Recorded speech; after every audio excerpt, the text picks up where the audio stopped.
The apocalypse has arrived, and disasters strike one after another. Gu Lin finds himself back before the end of the world, only to discover that the scheming girlfriend who led to his demise has also been reborn and is intent on seizing his space.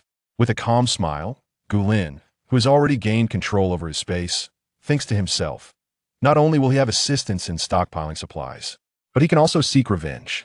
In this life, Gu Lin is determined not only to thrive, but also to protect his sister, whom he failed to rescue in his previous life.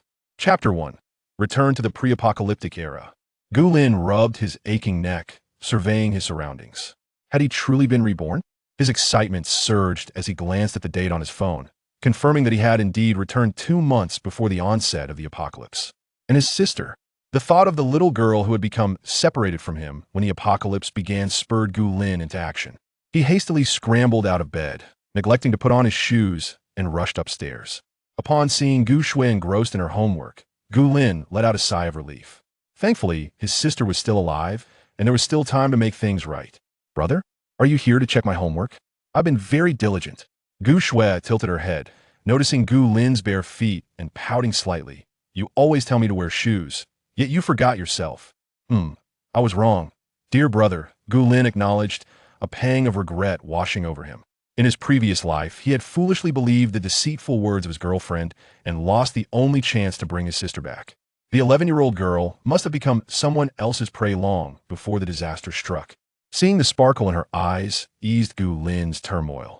He approached her gently and held her close, whispering, Shui, dear, I will protect you. Gu Shui, not fully understanding his words, nodded obediently yes. I will be good and not hold you back. Her maturity melted Gu Lin's heart, solidifying his resolve to safeguard her. He affectionately ruffled her hair and encouraged her to continue with her homework. Now that he had returned, Gu Lin knew he must prepare for the impending apocalypse. He pressed his fingers to his temples, recalling the terrifying disasters that lay ahead. Extreme cold, scorching heat, acid rain, catastrophic earthquakes, volcanic eruptions in the face of nature's wrath.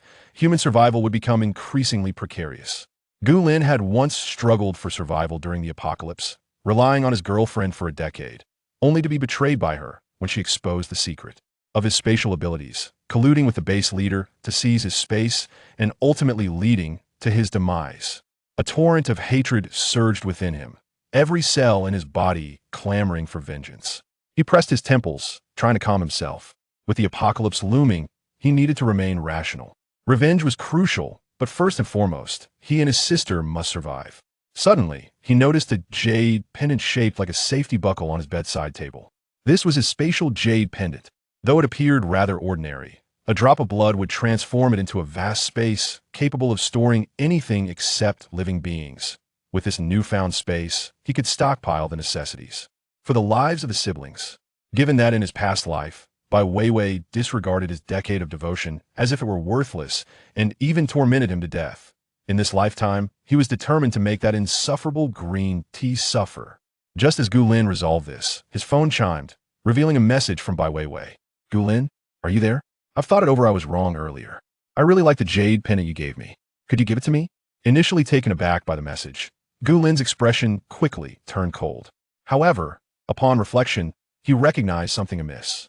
In his previous life, at this very juncture, he had indeed gifted Bai Weiwei that jade pendant. Yet she had been a gold-digging woman, enamored with several wealthy heirs, utterly dismissive of such a humble trinket. Consequently, they had quarreled, and she had thrown the pendant aside before storming out. It wasn't until 3 years into the apocalypse that the pendant's hidden space was unlocked. Hence, Gu Lin was certain that the time for the pendant's spatial revelation had not yet arrived. Bai Weiwei could not possibly be aware of its inner sanctum. Yet, the barrage of messages from Bai Weiwei was unmistakably transparent in her desire for the jade pendant. Gu Lin clearly remembered that after their argument in his past life, she had entirely ignored him until the onset of the apocalypse, when she sought refuge, which inadvertently caused him to miss the sole opportunity to retrieve Gu Shui. After a moment of contemplation, Gu Lin suddenly smiled slyly, attempting to harness his consciousness to manipulate the jade pendant in his hand. Before long, he successfully commanded the pendant to dance in accordance with his will, spinning gracefully, and in his mind, an entirely new dual-layered space materialized. This was a level previously unexplored in his past life. As Gu Lin scanned the interior with his consciousness, he discovered what appeared to be vast expanses of land. Although he hadn't performed the blood rite, there was no doubt that this space was now entirely under his control. Gazing at the jade pendant in his palm, a plan swiftly took shape within Gu Lin's mind, and he promptly replied to Bai Weiwei. "This is my heirloom. What will you offer in exchange?" Bai Weiwei responded almost instantly. "Gu Lin, aren't we supposed to be a couple?" "A couple?" Gu Lin was both amused and infuriated by her audacious tone. Despite struggling for a decade through the apocalypse, he had always shielded Bai Weiwei, ensuring she received the best of everything, even sharing the privileges afforded to him as a space-type ability user. As a boyfriend, he had far surpassed those men who abandoned their families for their own survival in the apocalypse. Yet, even so, Bai Weiwei remained unsatisfied, truly an ungrateful wolf.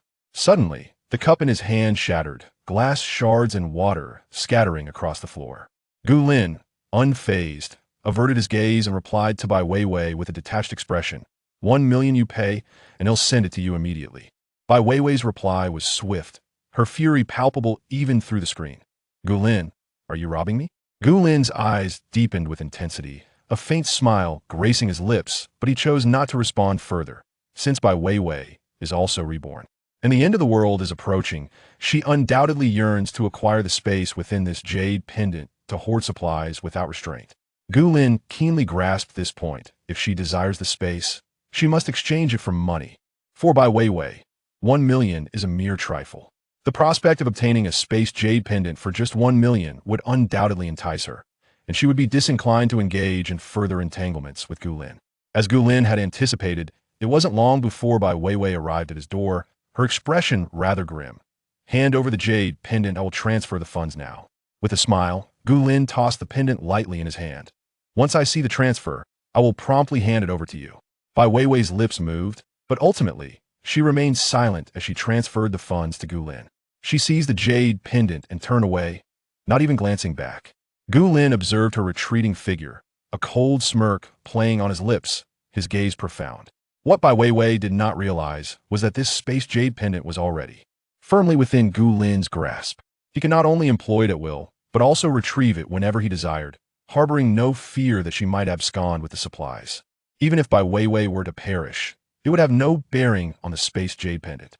At that moment, she would be left bewildered by the sudden disappearance of her supplies.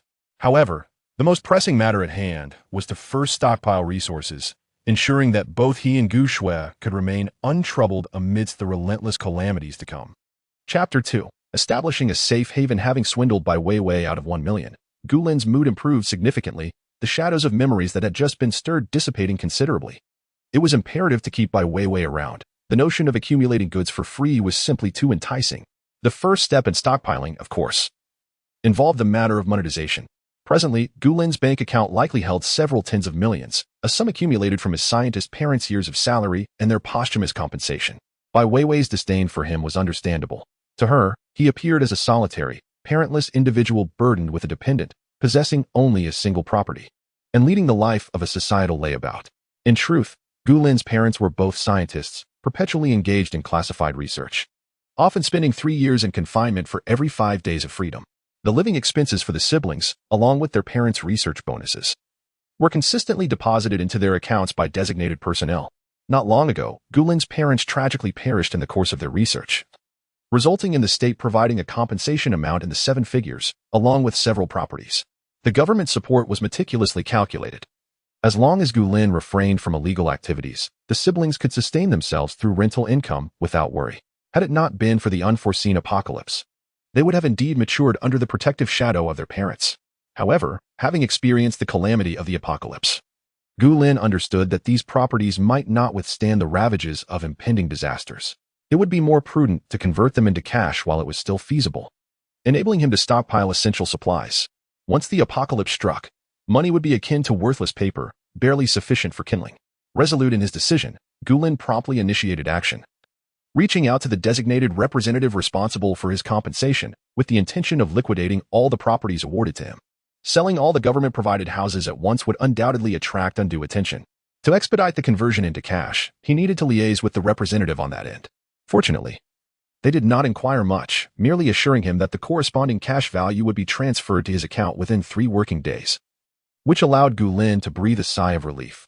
He then retrieved his laptop and entrusted the villa he currently resided in to an agency. Yet he did not immediately compile a list of supplies to stockpile. Instead, he pondered his future residence. Although Qingqing's elevation was not low, it had been buried beneath several layers of snow during the early days of the apocalypse, followed by a succession of torrential rains and floods, resulting in even more areas being inundated. After much contemplation, Gu Lin ultimately resolved to remain in Qingqing. The onset of the apocalypse had been marked by an unprecedented and colossal earthquake, reducing many structures to rubble, including the villa he inhabited. Nevertheless, he vaguely recalled that as he and Bai Weiwei departed Qingqing, they noted several high-rise buildings still standing amidst the ruins. Although not entirely unscathed, these edifices were still habitable. In the absence of certainty regarding the stability of properties in other cities during that catastrophic earthquake, these few high-rises presented a viable option. Gu Lin closed his eyes, reflecting meticulously on the terrain of that time, and conducted an online search for maps and images of the community, ultimately pinpointing the location of the property in Zijing Garden. With time pressing and tasks demanding, Gu Lin briefly instructed Gu Shui, receiving a promise from the young girl, before swiftly seizing the car keys and accelerating towards Zijing Garden. After meticulously confirming the resilience of the few buildings he had observed earlier, Gu Lin noted their numbers and proceeded to the sales office. Fortuitously, he found that 2 penthouse units were indeed vacant, and he promptly made the down payment. With the impending apocalypse looming just 2 months away, heralding a total blackout and internet shutdown, the state's machinery almost grinding to a halt, who would come seeking mortgage repayments? The money saved, was it more prudent to stockpile supplies or to fortify a safe haven? Upon receiving the keys, Gu Lin wasted no time in contacting a renovation company to articulate his requirements. Being on the top floor, insulation was paramount. He insisted on adding an extra layer of walls, dismantling the ceiling and flooring entirely, and installing thick insulation boards on all sides of the dwelling. Soundproofing was to be maximized, with moisture resistance achieved to the utmost degree. Even the rooftop terrace was to be coated with anti-corrosive and acid-resistant paint as a safeguard against acid rain. The entrance door was to be fortified with a double-layered security door, an iron gate welded on the outside, and an exceptionally costly metal security door installed within. For an ordinary person to gain entry into his home, explosives would likely be required. Gu Lin was determined not to become a granary for his neighbors, especially with young Gu Shui in need of protection. As for the windows, money was no object. He instructed the renovation team to replace all glass with explosion-proof and bullet-resistant variants, adding heat-insulating film as well. Regardless of whether the weather turned frigid or sweltering, this glass was expected to endure. The internal decor requirements were less stringent, as he familiarized himself with the over 100 square meter 3-bedroom, 2-living-room layout. He continued discussing specifications with the renovation team over the phone. Tiling the floors, painting the walls, and having furniture and essentials would suffice. Both bathrooms were to feature squat toilets, and the kitchen's range had needed to be exceptionally quiet yet powerful. However, all curtains were to be 3-layered and thick, with an additional blackout layer for when the city plunged into darkness. Any light escaping his abode could attract unwarranted attention. Having conveyed his myriad demands, the renovation team, anxious to secure the substantial contract, promptly came to sign the agreement. With the safe house arrangements settled, Gu Lin exhaled in relief, scheduling a visit the next day to procure renovation materials before returning home. Due to prices being slightly below market value, the villa he currently resided in had already been purchased. The new owner had granted him 3 days to vacate. While Gu Lin was amenable to the situation, there remained one pressing issue: Gu Shui. With Bai Weiwei having acquired space, she would undoubtedly embark on a significant stockpile. To avoid crossing paths with her and arousing her suspicions, Gu Lin realized he would need to change provinces to gather supplies. Leaving the young girl home alone was fraught with danger. At merely 11 years old, she was incapable of managing gas appliances and could not possibly fend for herself for an entire month. Bringing her along would also complicate his efforts to stockpile. Lost in thoughts about how to arrange for his sister, Gu Lin found himself unwittingly standing in front of Gu Shui's room. Upon entering, he was greeted by the sight of her. Just awakening, her expression one of bewilderment. The little girl perfectly inherited her mother's beauty, resembling a delicate porcelain doll. Her large, bright eyes stirred a wave of tenderness within Gu Lin. He gently ruffled her hair and asked, "Are you hungry, Xiaoxua? What delicious food would you like?" With a smile that curved her eyes, Gu Shui replied in a melodious voice, "Can we have hamburgers?" Her gaze brimmed with anticipation. Recalling that after the onset of the apocalypse, hamburger shops had ceased to operate, Gu Lin hesitated for but a moment before nodding in agreement. "All right, I'll take you to have some." Children are indeed easy to please. Gu Shui beamed with joy, leaping from the bed into Gu Lin's embrace, exclaiming, "You're the best, brother." As he stroked her little head, Gu Lin's heart softened immensely. He carefully helped her into her shoes and chose a coat for her before setting off to enjoy hamburgers together. After Gu Shui had her fill, Gu Lin did not immediately take her home. Instead, he headed to a hotel near Zhejiang Garden, where he booked a 2-bedroom suite. He placed the somewhat bewildered girl on the sofa and, crouching down to meet her clear, bright eyes, he gently coaxed, "Xiao Xue, I will soon be going to earn money to support you. Would you mind staying here for a while?"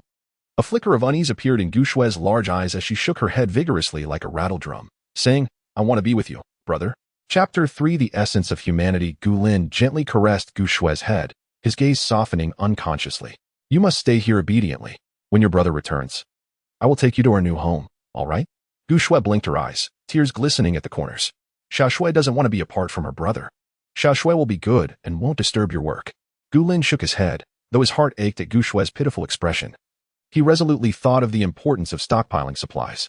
"Xiao Shui, listen to me. I promise that when I return from this business trip, I will never leave you again. All right?" Gu Shui sniffled, extending her pinky. "Let us make a pinky promise." "All right," Gu Lin replied, a smile of indulgence gracing his face as he mimicked her. "Pinky promise?" 100 years without changing. Once he had reassured the little girl, Gu Lin handed her a mobile phone, providing his contact details and teaching her how to reach him before he departed the suite. With their parents often away, Gu Shui had always relied on Gu Lin, and it was only natural for her to feel anxious about being separated from him for an extended period. Although she did not voice her fears, Gu Lin understood that her greatest dread was that he might vanish like their parents did, leaving her with no word for years.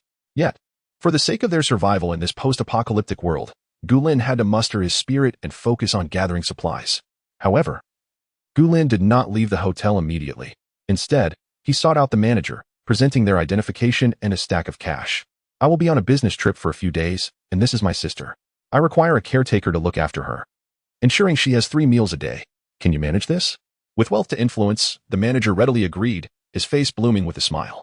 Once Gu Shui was settled, Gu Lin ascended to the 30 floors of the penthouse he had purchased. After 5 days of running around, he finally secured all the necessary materials for renovation, insisting that the renovation company complete the work within a month, along with installing a smart surveillance system in the corridor. He also took the liberty of transferring all of their belongings from the villa into storage, though this place was filled with memories of his teenage years, where he clumsily cared for the young Gu Shui. The snowstorm had buried it all, looking at the villa transformed from a beautifully decorated home into a bare shell. Gu Lin slapped his face. There was no time for melancholy. With the funds he had been expecting finally arriving, he noticed that Bai Weiwei, too busy stockpiling, had not troubled him. The upper storage was already filled with her provisions, and it was time for Gu Lin to act. After ensuring that the hotel manager would take good care of Gu Shui, he discarded his empty suitcase in a corner and boarded a plane, with no worries lingering behind. It was time to begin stockpiling. His first destination was the northeastern region, renowned as the world's granary. After all, the finest goods were always cheapest and of the best quality when sourced from their place of origin. Given the sacrifices their parents made for the country, which ultimately cost them their lives, the compensation from the government was not a trivial sum.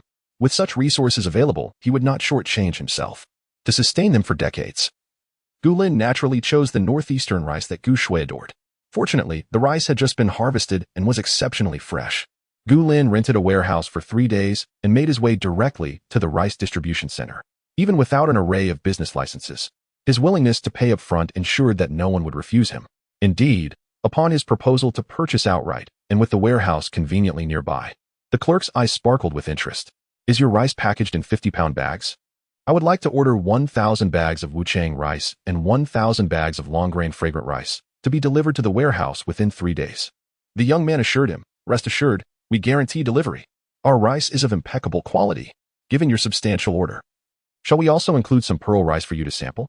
Gu Lin nodded, swiftly signed the procurement contract, and provided the warehouse address. With 50-pound bags, this order amounted to a staggering 100,000 pounds of rice, sufficient even for Gu Shui, who was still growing. After exploring the rice distribution center further, Gu Lin purchased a considerable quantity of glutinous rice, black rice, and various other grains, while he himself could manage. It was vital for Gu Shui to have a nutritionally balanced diet. Once he completed his rice purchases, he recalled that the Northeast was also abundant in legumes and corn, prompting him to head straight to a nearby legume wholesale market. There, he acquired a wide array of soybeans, red beans, green beans, soybean oil, and corn oil. Gu Lin brought nearly 2 months' worth of sales revenue, and the owners regarded him as a reincarnation of the god of wealth, fervently urging their staff to prepare stock. While the goods were being expedited, Gu Lin strolled through the local night market, the vibrant atmosphere of human warmth momentarily calming his restless heart. Indeed, it is this rich, lively ambience that soothes the hearts of ordinary folk. Ignoring the complaints of tourists behind him, Gu Lin enthusiastically reserved nearly the entire street of snack stalls. He inquired about a renowned local establishment known for its spicy hot pot and ordered 1,000 raw packages, which only required cooking and the addition of the chef's specially prepared seasoning when he desired a meal. Thoughtfully, he also requested 300 non-spicy seasoning packets for Gu Shui. In addition to collecting specialty snacks, Gu Lin pulled out a food delivery app and ordered 100 portions each of sweet and sour pork, stir-fried meat strips, 3 delicacies, chicken stewed with mushrooms, and blood sausage casserole, ensuring he included all the regional specialties. With his storage space capable of preserving freshness, he could enjoy the piping hot taste whenever he retrieved them. The harsh winters in the Northeast compel farmers to sun-dry vegetables during the summer and autumn, so Gu Lin also gathered a substantial amount of dried produce, including dried green beans, potato slices, kelp, daylilies, and dried mushrooms. It was then that he realized the quantity of rice and legumes he had ordered was indeed considerable. It took 3 or 4 trips to fill the warehouse completely. With the storage brimming with staple foods, Gu Lin took the opportunity to head directly to Inner Mongolia. As soon as he arrived, he spotted lamb skewers grazing leisurely on the vast grassland, instantly brightening his spirits. This region is renowned for its beef, lamb, and dairy products. Yet each household typically sells only a portion of their livestock at a time. Gu Lin approached several farms, placing an order for 30 cattle and 20 sheep from each. Taking into account the space and breeding area, he also requested 5 of each sex for both cattle and sheep. Gu Lin initially hesitated to purchase such an abundance of dairy products. Yet the thought of Gu Shui's growing needs for nutritious sustenance compelled him to acquire the entirety of the dairy offerings from 2 local producers. Additionally, he procured several hundred pounds of beef jerky, intending to prepare a selection of healthy snacks for the young girl to enjoy while watching her favorite shows. As a valued client, the proprietor graciously treated Gu Lin to a lavish feast of roasted lamb, and with a grand gesture, Gu Lin ordered 10 more to take home. With the issue of meat resolved, he meticulously reviewed his inventory list and promptly booked a flight to the renowned wheat-producing region in the northwest. Upon landing, the tantalizing aroma of lamb pao ma awakened his appetite, and he eagerly indulged in the dish at a local eatery. Before departing, Gu Lin ordered 300 bowls of lamb pao ma, beef pao ma, and a stir-fry variation, alongside 500 meat-filled buns. In response to the proprietor's incredulous gaze, he effortlessly transferred 300,000. I'll take the utensils as well. Such a dish as lamb pao ma is best enjoyed in the establishment's generous bowls. After collecting the prepared foods, Gu Lin rented a warehouse for an additional 5 days, embarking on an extensive acquisition of high-quality flour from the region. Following an exhausting day of ordering an array of flowers, he rested for the night, only to rise with renewed vigor the next morning and head straight to the morning market. He purchased an assortment of breakfast items, including steamed buns, dumplings, deep-fried dough sticks, and pan-fried buns, leaving no stone unturned. Just in tea eggs alone, he tossed several thousand into his storage. Yes, Gu Shui is still growing, and it is essential to provide her with a tea egg daily, along with some dairy products to ensure her nutritional needs are met. With ample storage space, it is imperative to nurture the young girl to be healthy and full of promise. Chapter 4. Gu Shui's learning wherever Gu Lin goes. He diligently empties local stores of clothing, shoes, hats in his size, and essential supplies such as toilet paper, items that cannot be produced in a post-apocalyptic world. He also ensures to acquire a wide variety of women's clothing, hygiene products that the young girl will need in the future, and common medications from every pharmacy. Purchasing an excessive quantity of medication at once could draw unwanted attention, especially since Gu Lin is the son of a scientist who sacrificed for the nation. Such risky endeavors are not feasible for him. Should he be invited for an extended tea session, would his stockpile still remain intact? Thus, it is prudent to wait until the onset of the apocalypse to procure essentials for free or to assess how much Bai Weiwei has stockpiled before making further plans. After clearing the storage multiple times, Gu Lin tirelessly traversed Xinjiang. This region, blessed with ample sunlight, yields large and sweet fruits that the young girl would undoubtedly relish. Gu Lin, like a diligent little hamster, methodically stored batch after batch of fruit into his space. Whenever fatigue set in, he would sip from the spring water within his domain to restore his energy, confident that he had sufficiently stocked rice, flour, oil, and fruits. Gu Lin reviewed his inventory list and made a phone call. Yes, it's me. Have you managed to procure the gasoline and diesel I requested? Acquiring large quantities of gasoline and diesel through legitimate channels is impossible for private individuals. Thus, Gu Lin resorted to purchasing from private sources. He made the payment swiftly, and in return, he received the maximum available quantity, 25 tons of gasoline and 5 tons of diesel. With a substantial amount secured, Gu Lin wasted no time and arranged for everything to be delivered. While awaiting the arrival of the private oil, he sauntered nearby and purchased an abundance of dried fruits and nuts. Rich in nutrition, these would later be mixed with yogurt or enjoyed as snacks for Gu Shui. Conveniently, there was a large fruit and vegetable seedling base close to the market. Inspired by the fertile and expansive black soil in his space, Gu Lin entered and nearly cleared out all visible fruit and vegetable seeds and saplings. The staff regarded him as a walking commission, eagerly recommending local delicacies. With a grand gesture, Gu Lin ordered 3 large pots of hand-grabbed rice, hundreds of naan, and baked buns. Xinjiang is also renowned for its high-quality long-staple cotton. And Gu Lin placed an order for several hundred quilts and various bedding items at the cotton processing center. These items needed to be vacuum-packed, so he had them delivered directly to his designated warehouse and then turned to order numerous cashmere products nearby. Such arrangements could not be accomplished in just a day or two. Gu Lin took the rare opportunity to rest at a hotel and opened the video sent by Gu Shui. The video, filmed with a stand, featured a young and gentle college student serving as a nanny, teaching Gu Shui classical poetry. Gu Shui clapped her hands in rhythm as she recited. At this moment, we gaze at each other without hearing, wishing to follow the moonlight to illuminate you. Immediately following was a voice message. The nanny's tone tinged with a hint of exasperation. Mr. Gu, little Shui is truly intelligent. She can even recite such difficult poetry. Gu Lin smiled knowingly, watching Gu Shui's bright eyes and sweet smile, as the weariness of his long travels seemed to dissipate in that moment. Gu Shui not only inherited her mother's beauty but also the intelligence of both her parents. Had it not been for the apocalypse, she might have blossomed into a national treasure-level scientist, dedicating her life to her parents' legacy and the betterment of her country.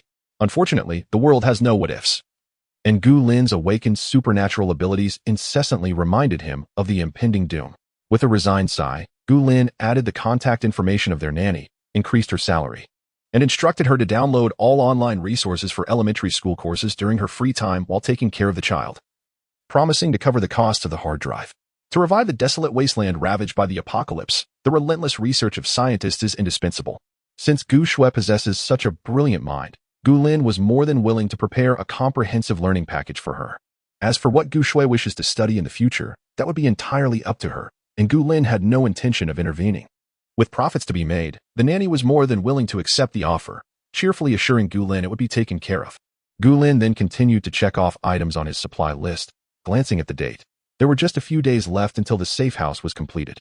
He resolved to stock up on fresh vegetables from the southern water towns and also sought a place to replenish the supply of pork, chicken, and duck.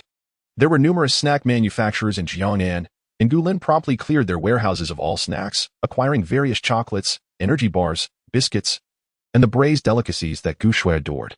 In addition to daily purchases at the farmer's market, Gu Lin also ordered a significant quantity of instant noodles and other convenience foods, securing 20,000 boxes of compressed biscuits, the hard currency of the post-apocalyptic world. Compact and filling, these biscuits could be traded with other survivors, making them an excellent choice for stockpiling. While Gu Lin certainly wouldn't allow Gu Shui to subsist on compressed biscuits, he considered scenarios where they might need to venture outside and find it inconvenient to eat. Hence, he ordered an assortment of flavored 8 treasure porridge and mashed potatoes, ensuring that even in the presence of others, Gu Shui could enjoy warm porridge. Gu Lin hadn't overlooked the vibrant night market either. However, beyond indulging in culinary delights, he had set his sights on acquiring pets. He purchased 4 adorable border collie puppies and around 20 rabbits. Once the cattle and sheep in their space matured, the shepherd dogs would assist in herding, while the rapidly multiplying rabbits could provide both sustenance and entertainment for Gu Shui. After a day of bustling activity, Gu Lin surveyed the supply list, now half marked off, and felt a sense of calm wash over him. The essentials for clothing, food, shelter, and transportation were coming together. He had amassed a considerable amount of clothing for the siblings in every city he visited, and the safe house was nearing completion. Having traversed multiple provinces, he had also gathered most food items, leaving only travel essentials to procure. Not only durable off-road vehicles, but also inflatable boats, snowboards, and even ice skates were necessary tools for navigating the calamities of the apocalypse. When weighing it all, the journey of stockpiling appeared daunting. Thankfully, many of these items could be purchased online, so Gu Lin changed the shipping address to the pre-rented warehouse in Qingcheng and commenced a buying spree. In addition to travel essentials, there were diving suits, oxygen tanks, clothing suitable for harsh environments for the siblings, solar panels, batteries, and various sports equipment. While he could provide for Gu Shui's every need, she could not remain perpetually sheltered under his wing. As Gu Lin worked to enhance his own physical capabilities, he could not neglect Gu Shui's training. Just as with animals, if one is overly protected, they risk losing their ability to survive independently. He would safeguard Gu Shui, but he could not nurture her into a fragile being incapable of bearing burdens or handling challenges. Even a minor mishap could prove fatal for her. Natural disasters, accompanied by mutated flora and fauna, continuously encroach upon humanity's living space. Gu Lin could not guarantee that he would always be by Gu Shui's side. It was imperative for her to possess the skills for self-preservation. With this thought in mind, Gu Lin increased the quantity of various cold weapons he intended to purchase on his phone. The person on the other end expressed difficulty. These are controlled items. Acquiring so many is quite challenging. Gu Lin frowned and compromised. I will take as many as you can provide. The more you procure, the greater your reward. How does that sound? The response came swiftly. All right, brother.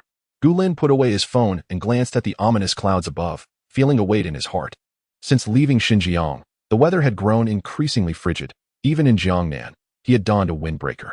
It seemed that the apocalypse did not arrive without warning. Many simply failed to notice, dismissing it as an ordinary cold wave.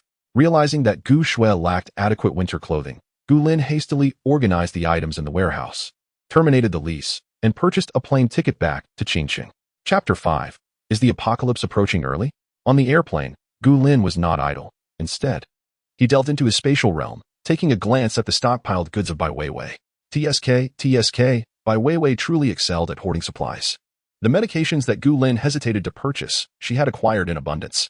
Indeed, with the wealthy heirs she had entangled with, if not 10, then at least 8, there would always be someone capable of procuring pharmaceuticals. Upon a cursory inspection, it was evident that in addition to cold weapons, Bai Weiwei had amassed a considerable collection of firearms. Gu Lin's eyes gleamed. Had he not feared that Bai Weiwei might detect something amiss, he would have eagerly tested the feel of 2 of them right then and there. Clearly, under Gu Lin's manipulation, Bai Weiwei remained unaware of the additional layer within the space and thus had not prepared any seeds or items for cultivation.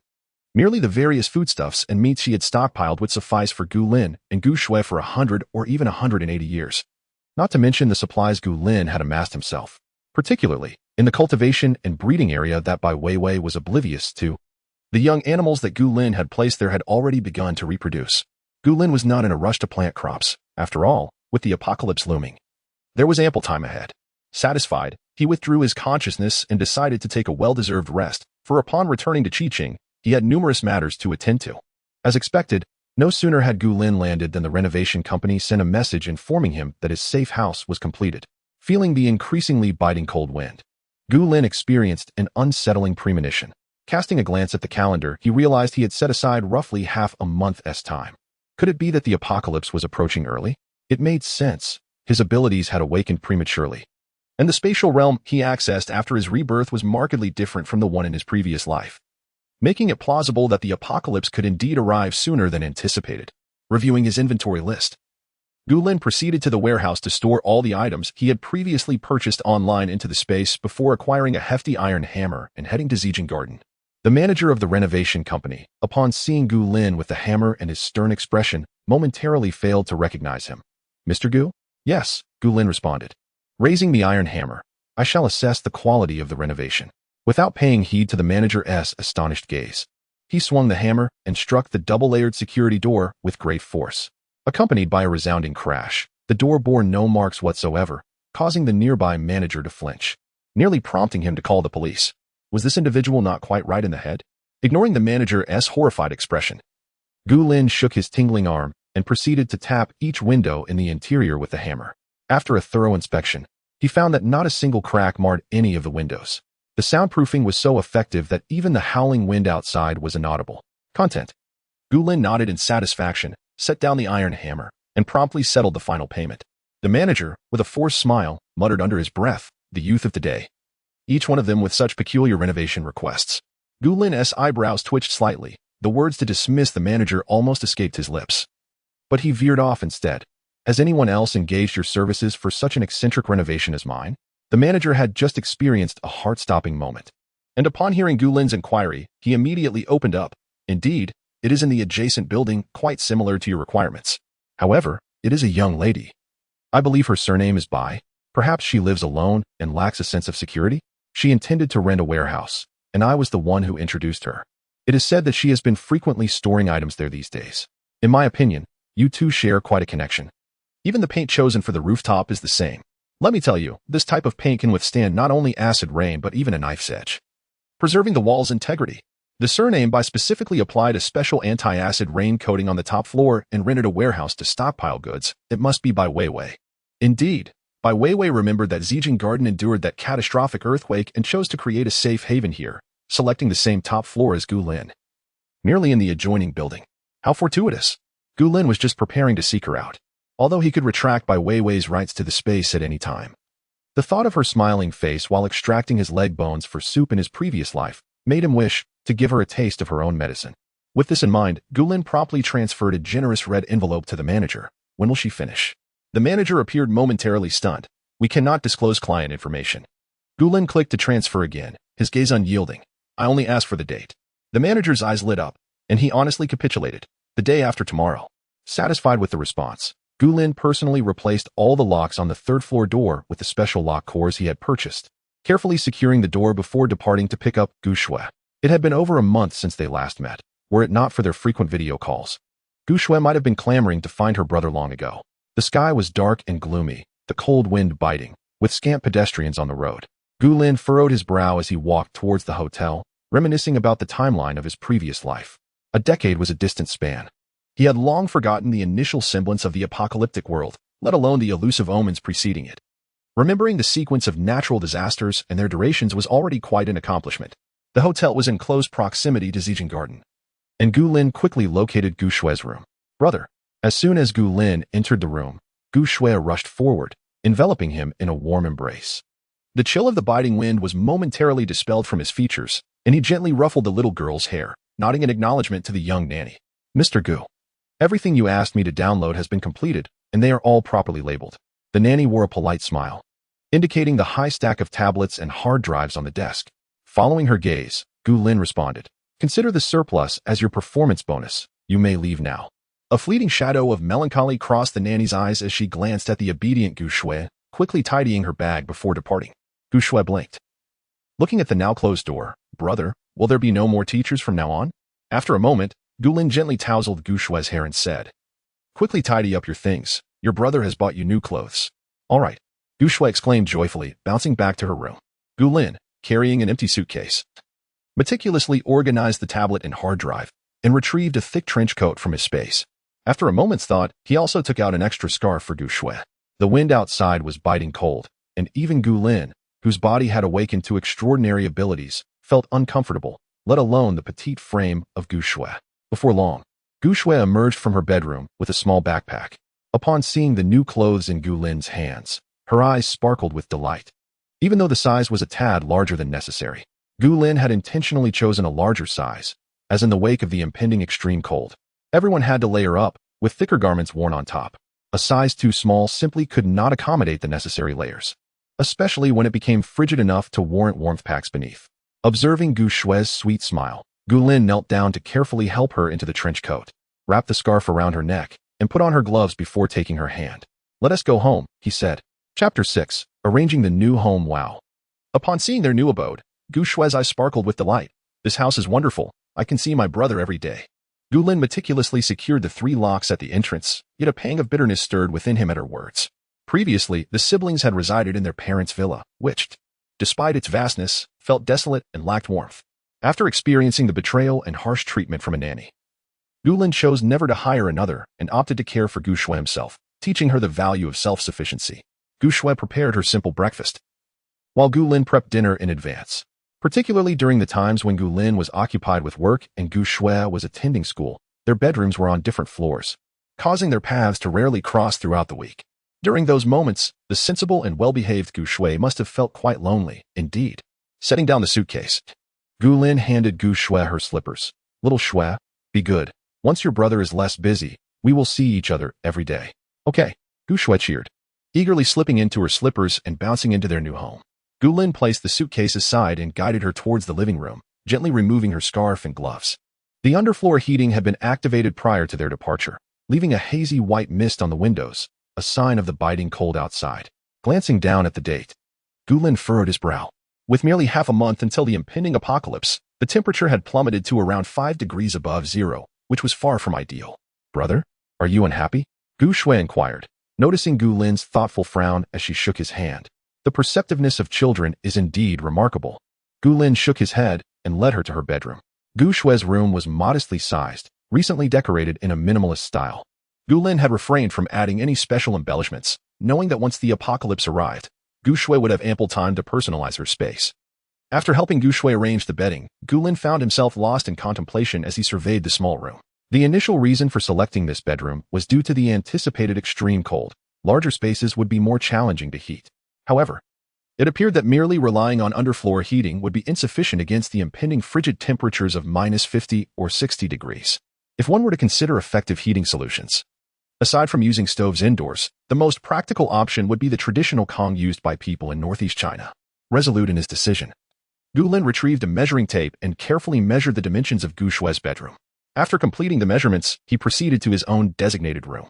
This space was comparable in size to Gu Shui's, with the notable addition of an ensuite bathroom, and the layout was quite similar. Taking note of the dimensions in his memo, Gulin then approached the final bedroom. This room was the largest, originally intended as the master bedroom. But Gulin had relocated the bathroom to his own, planning to utilize this space as a storage room. The storage room was largely empty, save for 3 walls adorned with floor-to-ceiling bookshelves designed to serve as cabinets. While Gu Shui was still exploring the living room and balcony, Gulin securely closed the storage room door and began to extract various supplies from his spatial storage. He procured boxes of instant noodles, compressed biscuits, ate treasure porridge, an assortment of self-heating pots, grains and oils, as well as long-lasting vegetables such as potatoes, winter melons, and sweet potatoes, effectively occupying a significant portion of the storage room's available space.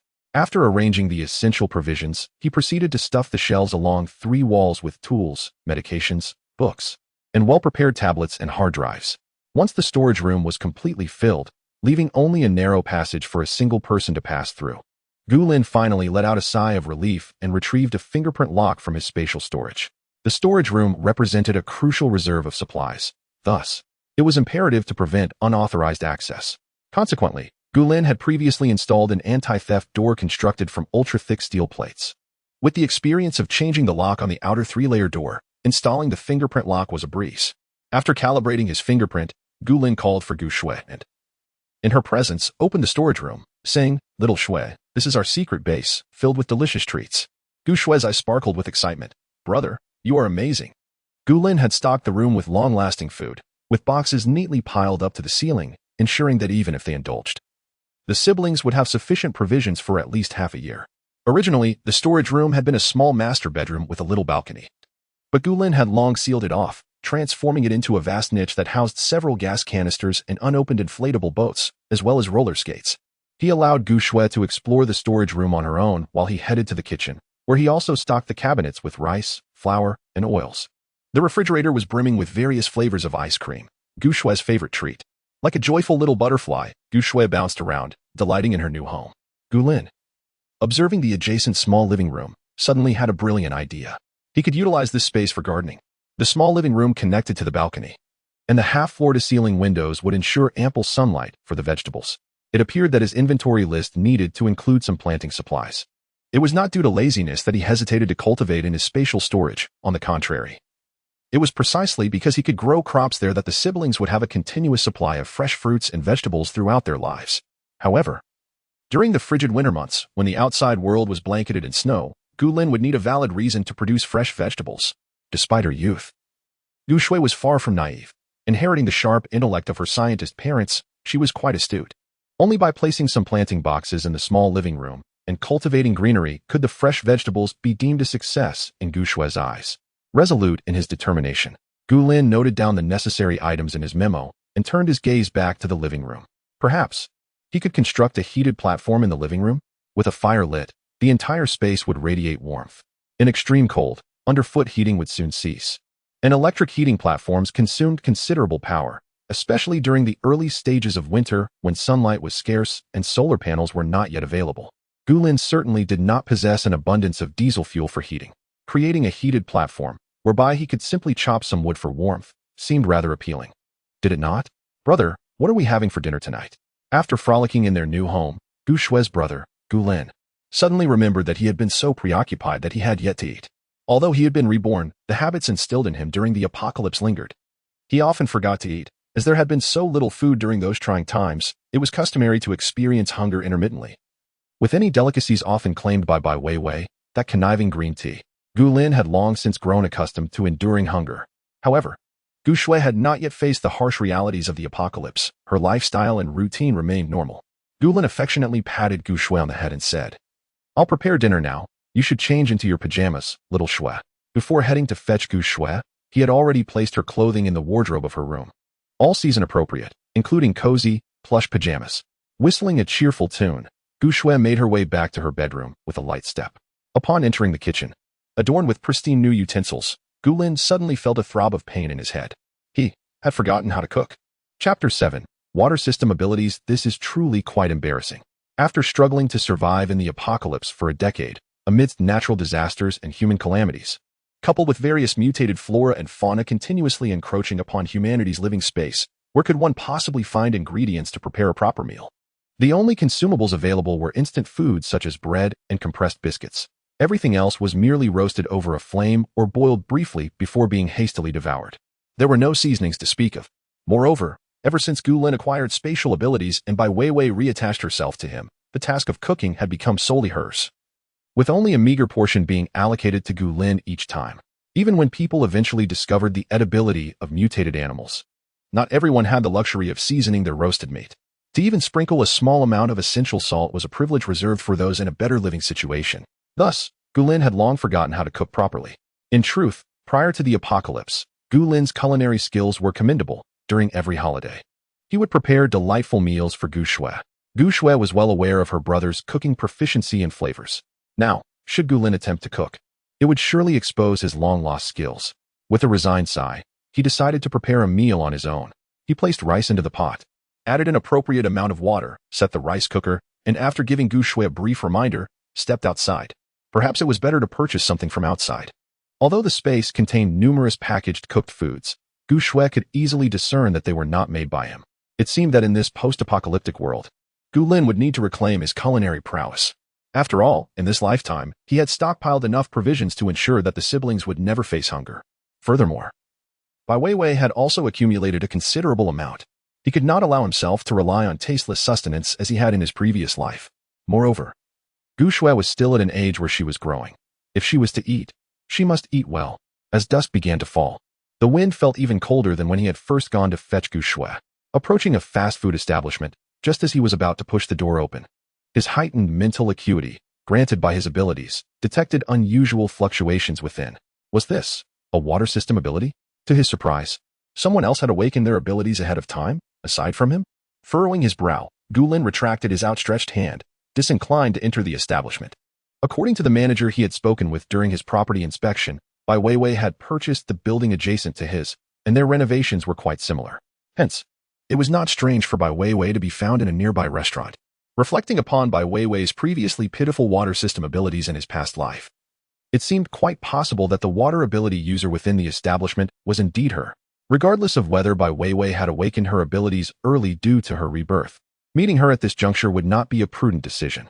After all, according to the timeline of his previous life, Gulin should not be present here at this moment. If Bai Weiwei were to spot him, her alertness would complicate any subsequent actions he might wish to undertake. Just as Gulin was about to shift his footing and seek another establishment, he heard a familiar voice emanating from within. "Boss, I would like 200 of each dish on the menu. I'll return tomorrow afternoon at 5 to collect." Indeed, it was Bai Weiwei. She was placing an order for cooked food. Gulin had repeatedly engaged in similar activities across various cities. Aware that the upcoming shops might very well present an encounter with Bai Weiwei, he promptly turned and ventured onto another street. Bai Weiwei, who had awakened her water-based abilities ahead of schedule, posed little threat in the face of Gulin's lightning abilities. After all, in his previous life, even a decade into the apocalypse, Bai Weiwei's water skills had barely reached level 4, rendering her a mere fledgling among combatants. In contrast, Gulin's lightning abilities had ascended to level 7 after 10 years of the apocalypse. Though he was not among the elite, he certainly ranked within the upper echelon. His sole concern was that an early encounter with Bai Weiwei might jeopardize her final stockpiling plans, arousing her suspicions. Before long, Gulin navigated to a different street, procuring for Gu Shui her beloved fish-flavored eggplant, sweet and sour shredded potatoes, and crispy fried pork, along with a bowl of fishball and kelp soup. Upon returning home, he found Gu Shui engrossed in poetry on her tablet, reciting verses aloud. Spotting Gulin's return, she immediately set down her pen, exclaiming, "Brother, you're back." Gulin smiled, the shadows of almost encountering Bai Weiwei dissipating at the sight of her. Had he been alone, he might have succumbed to psychological turmoil shortly after the world fell apart. Thankfully, he had the delightful presence of Gu Shui. He affectionately ruffled the little girl's hair, instructing her, "Quickly wash your hands, it's time for dinner." Upon entering the kitchen, Gulin's lips involuntarily twitched at the sight of the rice that had been left to steam. I intended to cook rice, yet it is transformed into a sticky porridge-like mass. After contemplating for a while, Master Gu shook his head in resignation and ultimately chose to retrieve the previously prepared rice from his storage, transferring it to a bowl. As for the porridge remnants in the rice cooker, rather than discarding them, he carefully stored them in a small basin and placed them in the refrigerator. Having experienced the apocalypse, he understood the disgrace of wasting food. How many had yearned for even a morsel of rice submerged in floodwaters? The porridge was not inedible. If it could not serve as rice, it would suffice for breakfast porridge. By the time Gulin had finished substituting the rice, Gu Shui had washed her hands and entered the kitchen to assist him in serving the dishes. Observing the petite silhouette of the young girl, Gulin retrieved an entire honey-glazed roast chicken from his storage. The fish-flavored eggplant was rich in aroma. The crispy fried pork was delectably sweet and tangy, complemented by the appetizing sour shredded potatoes. Taking a bite of the succulent, sizzling roast chicken leg, Gulin raised his glass to clink with Gu Shui's, sighing contentedly. Indeed, the presence of loved ones rendered the meal all the more delightful. After dinner, Gu Shui patted her plump little belly, her fair face tinged with a hint of worry. "Brother, if I keep eating like this, I'll gain weight." Gulin chuckled at her concern, gently ruffling her hair. "Fear not, little Shui. Enjoy your meals, and later, I shall take you for training, all right?" Gu Shui tilted her head curiously. "What kind of training? Is it similar to studying?" "Pretty much," Gulin mused, contemplating the fitness equipment he needed to purchase while rethinking the layout of their room. "As long as you train diligently, you will be able to protect your brother in the future." Gu Shui's eyes sparkled with determination. "I will definitely train hard, and when I grow up, I will protect you." Gulin responded affirmatively and continued to gently coax. "Xiao Shiwei, I wish to cultivate vegetables at home. What do you think?" The 11-year-old girl was no longer at an age of ignorance. On the contrary, Gu Shui was remarkably clever and perceptive. However, due to a lack of companionship in her early years, she was filled with curiosity about everything. "Absolutely. I want to grow vegetables too. Shall we plant them in the small living room?" Gulin nodded in agreement. "Tomorrow, I will purchase some fitness equipment to place in my room. And then I will renovate the living room. After that, I will sleep in the living room." After briefly contemplating the items he needed to buy, Gulin opened an online shopping platform and began his spree.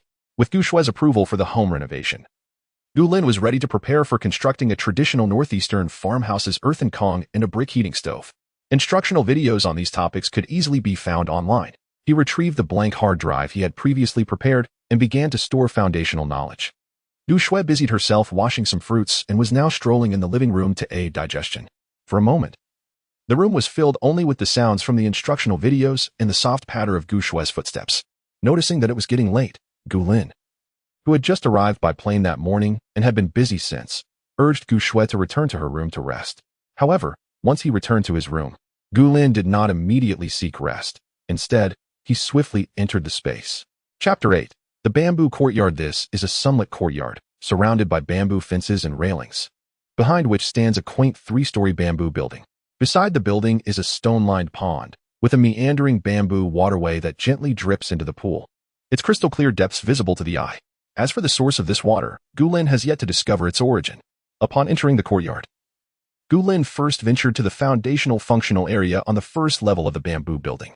Here, he encountered a game-like control panel adorned with numerous icons. However, aside from a few illuminated icons, the rest remained dimmed and inaccessible. The illuminated icons included Bamboo Courtyard, Breeding Area, Planting Area, Underground Storage Level 1, and Underground Storage Level 2. Gulin currently occupied the Bamboo Courtyard, while the area he had made available to Bai Weiwei was the Underground Storage Level 1. As its name suggests, the underground storage area serves solely for the storage of items, where time stands still and the internal space stretches endlessly. Bai Weiwei had stockpiled a considerable amount of goods in the underground storage level 1, while Gulin had placed his belongings in the underground storage level 2. Glancing once more at the inaccessible icons, he pushed open a brightly lit bamboo gate and stepped into the breeding area. Woof! Four border collies dashed across the expansive meadow, racing towards Gulin upon spotting him. He petted each dog affectionately and, with a flick of his hand, summoned specially prepared, unseasoned ribs, which he distributed into the dogs' bowls. In the meadow, the grass thrived abundantly, while cows and sheep grazed contentedly. In a separate enclosure, various breeds of chickens, ducks, geese, quails, and rabbits were also being raised. Standing at the edge of the breeding area, Gulin raised his hand, and eggs from the chickens, ducks, and geese soared into the air, landing neatly in a large box near the entrance of the breeding area, categorized and organized. The entire breeding area was meticulously arranged, exuding vitality, making Gulin swallow hard. Were these creatures mere animals? They represented the meat, eggs, milk, and skewers for Gulin and Gu Shui for the latter half of their lives. With a thought, Gulin manipulated the railings to delineate another area, capturing the newly bred rabbits. Satisfied, he petted the dogs once more before exiting the breeding area and heading towards the planting area. In stark contrast to the prosperity of the breeding area, the planting area remained a barren field. However, even this untouched expanse of land was rich with fertile black soil. Coupled with the ability to adjust the time differential for the planting area, Gulin began to envision the flourishing crops that would soon thrive there. His purpose for entering this space was to test the functionalities of the planting area. After introducing the animals into the care of the border collies, Gulin had not closely monitored them. Once he set the time differential for the immune space, he allowed them to thrive freely within the pre-planned zones. By now, several cows and sheep were pregnant. The rabbits had produced several litters, and the eggs from the chickens, ducks, geese, and quails were countless. Gulin merely needed to await the maturation of these animals, at which point he could effortlessly collect their byproducts with a mere thought. He had also attempted to manipulate the creatures to capture and consume meat through mental control. In the planting area, Gulin had previously discovered that as long as others were present in the space, he could not use his consciousness to control the soil and seeds within. He had to engage physically. Glancing at the seemingly endless expanse of fertile black soil, he felt a wave of dizziness wash over him. Such a vast area. Relying solely on his own efforts to dig holes for planting would surely exhaust him. Gulin lifted his hand, summoning a small bag of chili seeds to his palm. Even though he was situated in the bamboo house courtyard, he could still retrieve items from the underground storage area through mental focus. However, this was the extent of his capability. He remained unable to directly sow the seeds into the black earth of the planting area using his consciousness or mental energy. With a soft sigh, he placed the chili seeds at the entrance of the planting zone before swiftly exiting the space. Noticing the dirt his border collie had smeared onto his clothes, Gulin resignedly made his way to the bathroom for a quick shower. The warm water cascaded down from above, washing away the fatigue of the day. Seizing the moment, he once again immersed his consciousness into the space, attempting to control the planting area from the outside. If this proved futile, he would have to contemplate purchasing additional agricultural machinery. To avoid being overwhelmed by the labor of sowing, technology must enhance his life. To his delight, Gulin successfully manipulated the black soil this time, creating a small pit.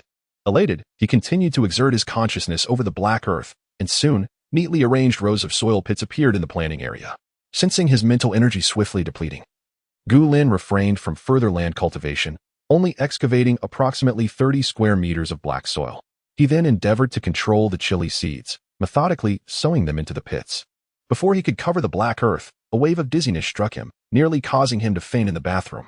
Indeed, manipulating the planting area in such a manner was rather taxing on his mental strength.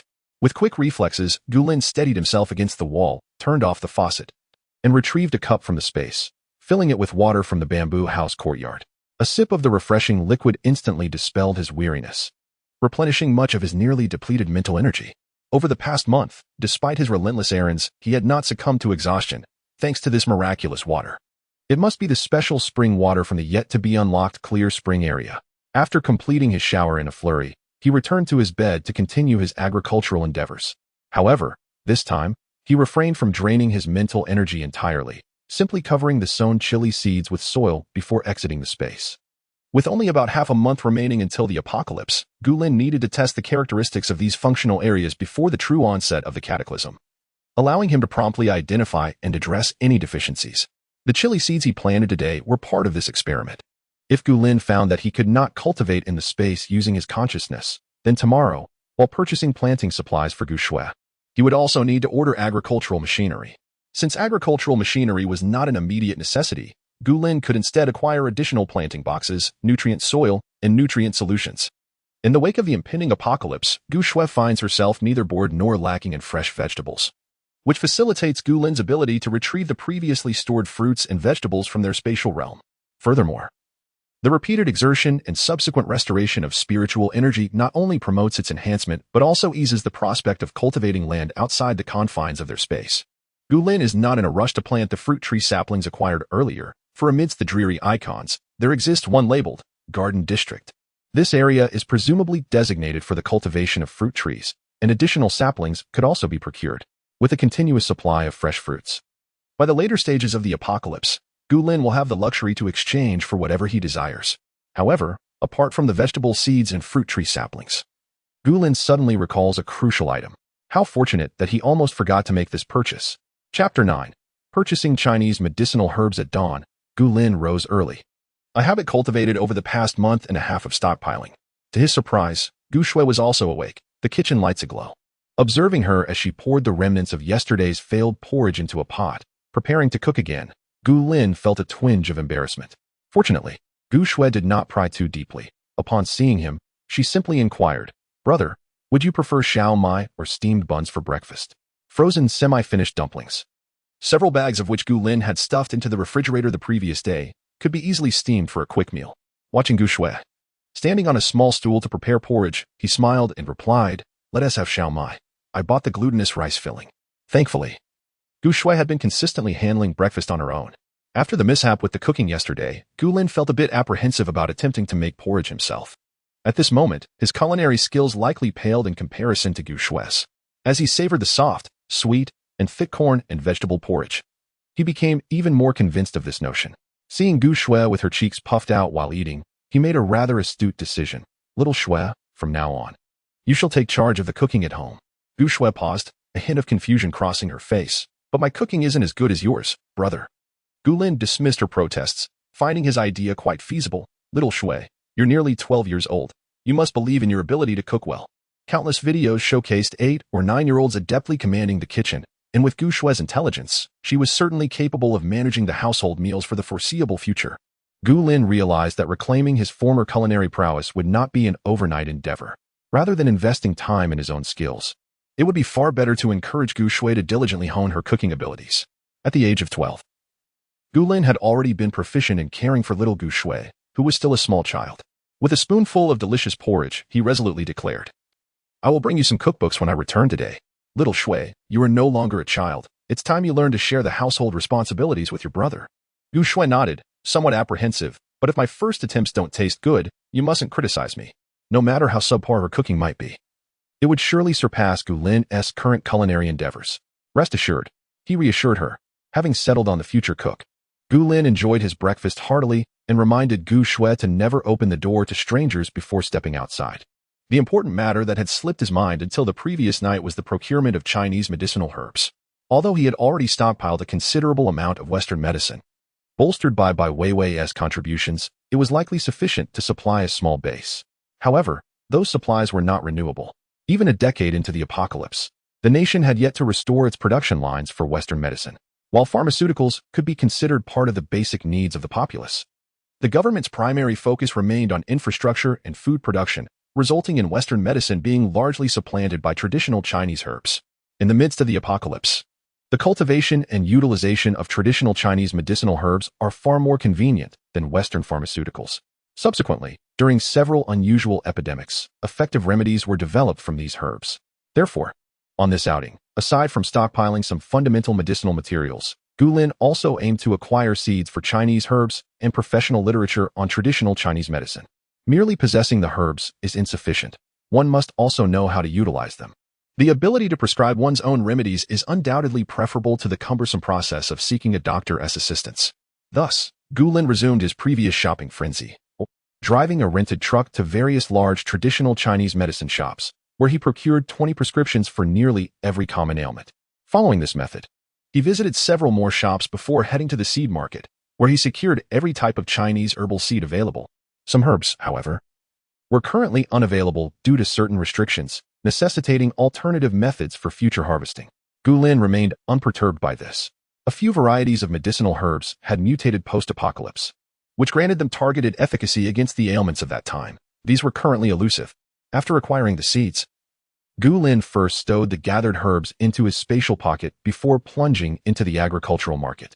"Boss, I require 100 planting boxes of every size," he declared. The shopkeeper paused, momentarily taken aback by the young man reeking of medicinal herbs, doubting his hearing. "Are you sure, young man?" He was accustomed to skepticism.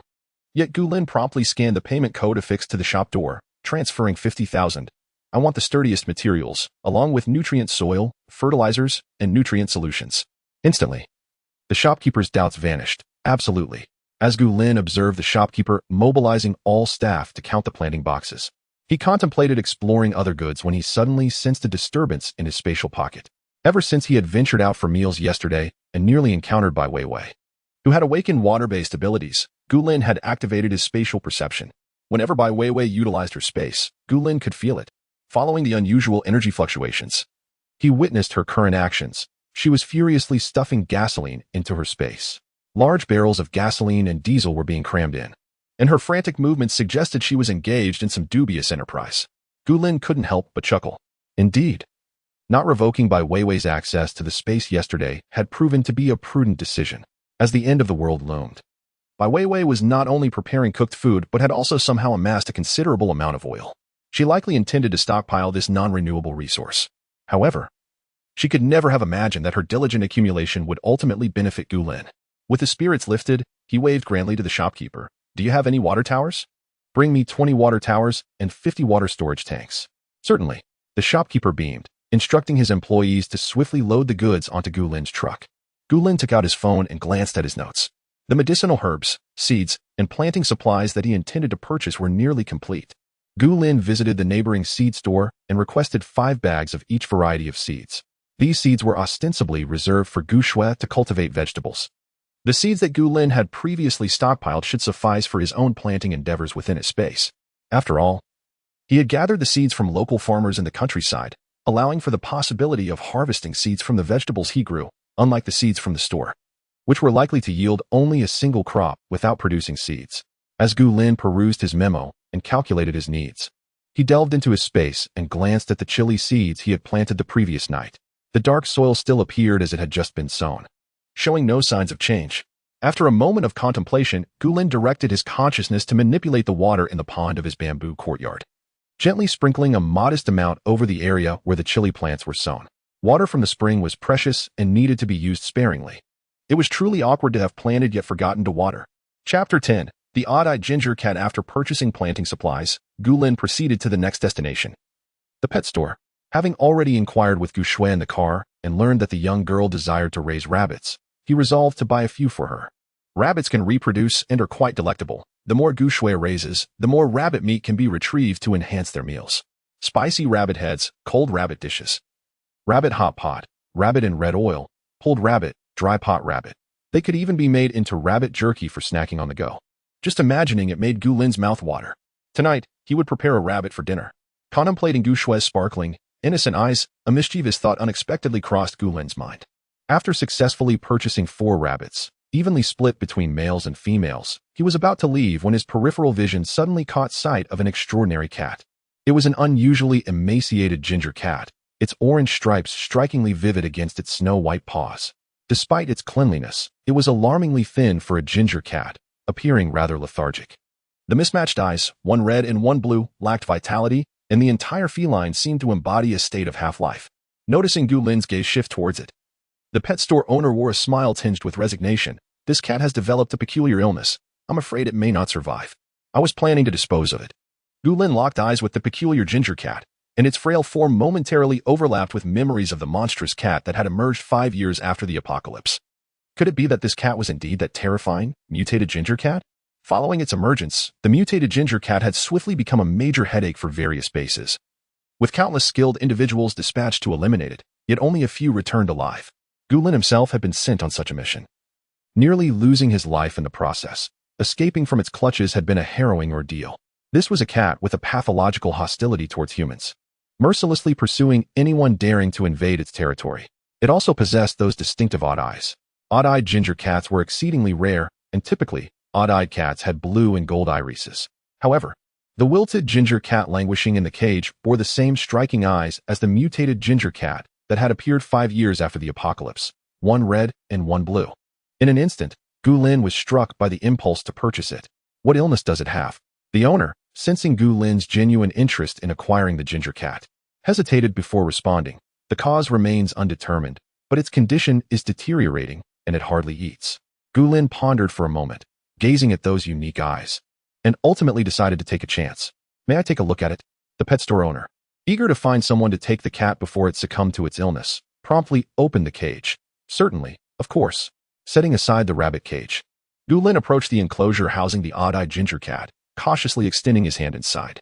The cat seemed to sense Gu Lin's goodwill, showing no signs of aggression. Gu Lin exhaled a slight breath of relief. 5 years after the apocalypse, when the mutated orange cat launched an attack on the base alliance, Gu Lin had suffered greatly at its hands, nursing his wounds for more than half a month before they healed completely.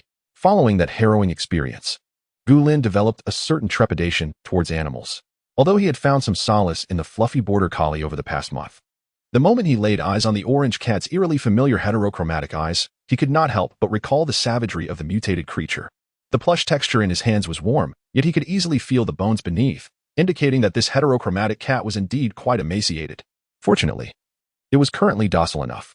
Gu Lin effortlessly grasped its tiny, snow-white paw, gently pressing its little pad, and as expected, he discovered a lightning-shaped mark on the right front paw. Gu Lin's hand trembled imperceptibly. This was it. This heterochromatic orange cat was indeed the mutated creature from 5 years after the apocalypse, although he was uncertain how it had managed to survive in such a frail state. The lightning mark on its paw was sufficient to confirm its identity. What remarkable fortune! Such a mutated animal, having reached level 10 in the post-apocalyptic world, could become a formidable ally once nurtured, even if Gu Shui did not awaken any combat abilities and was unable to protect herself. Gu Lin could leave the base with peace of mind, knowing that this orange cat would be there. With a buoyant spirit, Gu Lin affectionately ruffled the cat's head. How much for this cat? He inquired. The pet shop owner exhaled a sigh of relief. Not expensive at all. Would you like to purchase some pet supplies? If you buy enough, I can give you this cat for free. Selling cats and dogs alone didn't yield much profit. The store relied primarily on pet supplies for income. Gu Lin pondered for a moment, meeting the orange cat's mismatched gaze, before nodding. All right, pack up all your cat food, cat treats, and cat litter, 300 bags total. My truck is parked out front. The owner's eyes widened in astonishment, sparkling like 200-watt bulbs. Sure thing. Gu Lin nodded, casually pointing to a moderately sized cat carrier. Please include this cat carrier. I'll take the little orange cat with me. Given his substantial purchase, the owner had no reason not to comply. No problem. I'll also throw in a couple of large carriers. Once this orange cat is well fed, it will certainly weigh more. Gu Lin smiled, unzipping the cat carrier. And the heterochromatic orange cat seemed to sense it was about to gain a family, promptly crawling inside. Such a good kitty. Gu Lin praised as he slung the carrier over his shoulder and hefted the rabbit onto the truck. Recently emptied. The vehicle once again brimmed with the aroma of traditional medicine. Observing the abundance of pet supplies, Gu Lin decisively opened an online shopping app, placing orders for various cat and dog foods, as well as cat litter. After all, pet food could sustain humans too. In the dire circumstances of the apocalypse, one could consume anything from cat food to tree bark or even guanine soil. In comparison, cat food and dog food are undoubtedly far more palatable than tree bark and leather straps. Although Gu Lin had no intention of feeding himself or Gu Shui with cat or dog food in the aftermath of the apocalypse, these clean provisions could be exchanged for goods with others. Compared to fresh fruits and vegetables, trading cat and dog food offers a greater sense of security and is less conspicuous.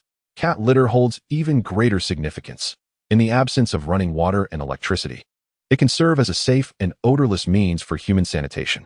Gu Lin observed that Bai Weiwei had stockpiled a considerable amount of cat litter. With a sister and an orange cat to care for, it is prudent to purchase ample supplies of litter as a precaution. After exhausting one store's inventory, he proceeded to another, prompting numerous customer service representatives to inquire, fearing a prank or potential returns. Gu Lin declared, I am establishing a sanctuary for stray cats. There will be no returns. Expedite my order. He replicated this message to several customer service teams and subsequently ordered some catnip seeds. Just as Gu Lin completed his inventory of pet supplies and settled the bill with the owner, he was suddenly greeted by a familiar voice from behind. Hey, is that orange cat for sale? Chapter 11. A reunion with Bai Weiwei. The moment Gu Lin heard that voice, his gaze turned icy. It was once again the voice of Bai Weiwei, with his back turned to her and a transparent cat carrier slung over his shoulder. It was evident that she had noticed the peculiar heterochromia of the orange cat within, one eye red, the other blue, prompting her desire to engage with Gu Lin. Remarkably, Bai Weiwei even remembered that mutated orange cat. It made sense, though, after his harrowing escape from the clutches of that mutated creature. It was Bai Weiwei who tended to his wounds. At the time, he had not taken precautions against her, thus revealing to her the unique characteristics of the cat's eyes. Including the lightning-shaped mark on its right paw pad, Gu Lin lowered his eyes, suppressing the tumultuous hatred brewing within. Seizing the opportunity before Bai Weiwei approached, he swiftly entered his vehicle. With a resounding thud, the car door slammed shut, leaving Bai Weiwei engulfed in a cloud of exhaust fumes. Ignoring her furious shouts from behind, Gu Lin pressed the accelerator and sped away. Surely, Bai Weiwei would not dare to use her water-based abilities in the middle of the street to halt his departure. Rather than retracing his steps to Zijin Garden, Gu Lin diverted towards a nearby shopping complex. Following their recent encounter, Gu Lin was increasingly certain that the surge of energy he had sensed in the fast food establishment had indeed originated from Bai Weiwei. If there had been any ambiguity to the voices he heard previously, this time he was resolutely convinced. He pondered when Bai Weiwei had been resurrected. How much longer had she lived than he? Reflecting on the agonizing torment of having one's bones boiled alive, Gu Lin's expression hardened. Yet a sardonic smile crept upon his lips. The base he had once inhabited was modest, barely qualifying to enter the alliance of bases. The leader there was hardly a noble figure. How could Bai Weiwei, in her pursuit of the base leader, not consider the implications? Could a man wielding such power truly be so easily manipulated? From Gu Lin's understanding of that base leader, he suspected the man merely sought to exploit Bai Weiwei to gain access to the storage space that could be utilized as spatial abilities. The moment the spatial jade fell into Bai Weiwei's hands, her fate was sealed. After all, once she possessed such a treasure, who would linger in pretense with a woman of such a treacherous heart? If Bai Weiwei could betray a boyfriend of 10 years, she was certainly capable of betraying anyone. Pressing his lips together, Gu Lin parked the car and extended his hand towards the back seat. With a wave of his mental energy, the entire load of pet supplies vanished in an instant, leaving only 4 rabbits, a few planting boxes, and some seats. To prevent anyone from spotting the extraordinary orange cat again, Gu Lin opted not to carry the cat carrier in the passenger seat. Instead, he exited the vehicle. Fitness equipment, though consumable, was not easily damaged, and Gu Lin limited himself to 2 pieces, arranging for their delivery to the truck. The small cargo vehicle could accommodate these items perfectly. Seizing the opportunity while the gym staff were preoccupied with moving supplies, Gu Lin ventured to the bookstore on the first floor, purchasing a dozen cookbooks, including a comprehensive guide to medicinal cuisine. It is estimated that these items should suffice to nurture Gu Shui into a competent chef. Once Gu Shui ascends to the status of a culinary artist, Gu Lin will enjoy a life of comfort. As for the matter of the space, the apocalypse has yet to arrive, and Gu Lin has not yet formulated a plan to discuss it with Gu Shui. In time, with her remarkable intelligence, she will likely come to discover it on her own. Alas, Gu Lin finds himself sighing for what feels like the umpteenth time. Why has he not perfectly inherited the brilliance of his scientist parents, all of which seems to have been pilfered by Gu Shui? Were it not for Gu Shui's tender age, rendering her incapable of grasping the knowledge of higher education, Gu Lin would have considered introducing her to advanced studies ahead of schedule. Once the national base is established, it would be ideal for Gu Shui to shine in a research institute. Unfortunately, despite her keen intellect, Gu Shui remains merely an 11-year-old child, yet to embark on her middle school journey. Sighing as he tidied up the fitness equipment, Gu Lin hurriedly made his way to the construction materials market. He needed to prepare the necessary items for building a heated bed. Although one could procure goods for free in the apocalypse, the initial phase brought with it an overwhelming chill that one must prepare for in advance. When temperatures plummet to 50 or 60 degrees below zero, no amount of small heaters or stoves can compare to the comfort of a warm heated bed. Upon returning to Zijin Garden after his shopping excursion, it was already afternoon. To avoid encountering Bai Weiwei, Gu Lin returned the rented truck a day early, still donning a mask and hat, carrying a cat backpack in one hand and a rabbit cage in the other as he ascended to the upper floor. As he opened the heavy door, a warm sensation enveloped him, accompanied by an indescribable aroma. It resembled a mixture of numerous spices combined with the burnt, fishy scent of overcooked fish. It was truly overwhelming. Gu Lin's eyelids twitched, and he suddenly felt a sense of foreboding. As anticipated, Gu Shui emerged from the kitchen and, upon seeing Gu Lin, shyly admitted, "Brother, cooking is really quite difficult." Gu Lin nearly coughed from the pungent air, setting down the rabbit cage and cat backpack, and, with a conflicted expression, inquired, "What dish did you prepare?" "Braised carp," Gu Shui replied. "Gu Lin, Gu Shui is still too young. What novice attempts to tackle fish right off the bat?" This confirmed that Gu Shui not only inherited her parents' intelligence, but also her mother's lack of culinary skills. Gu Lin finally grasped which part of the inheritance he had received.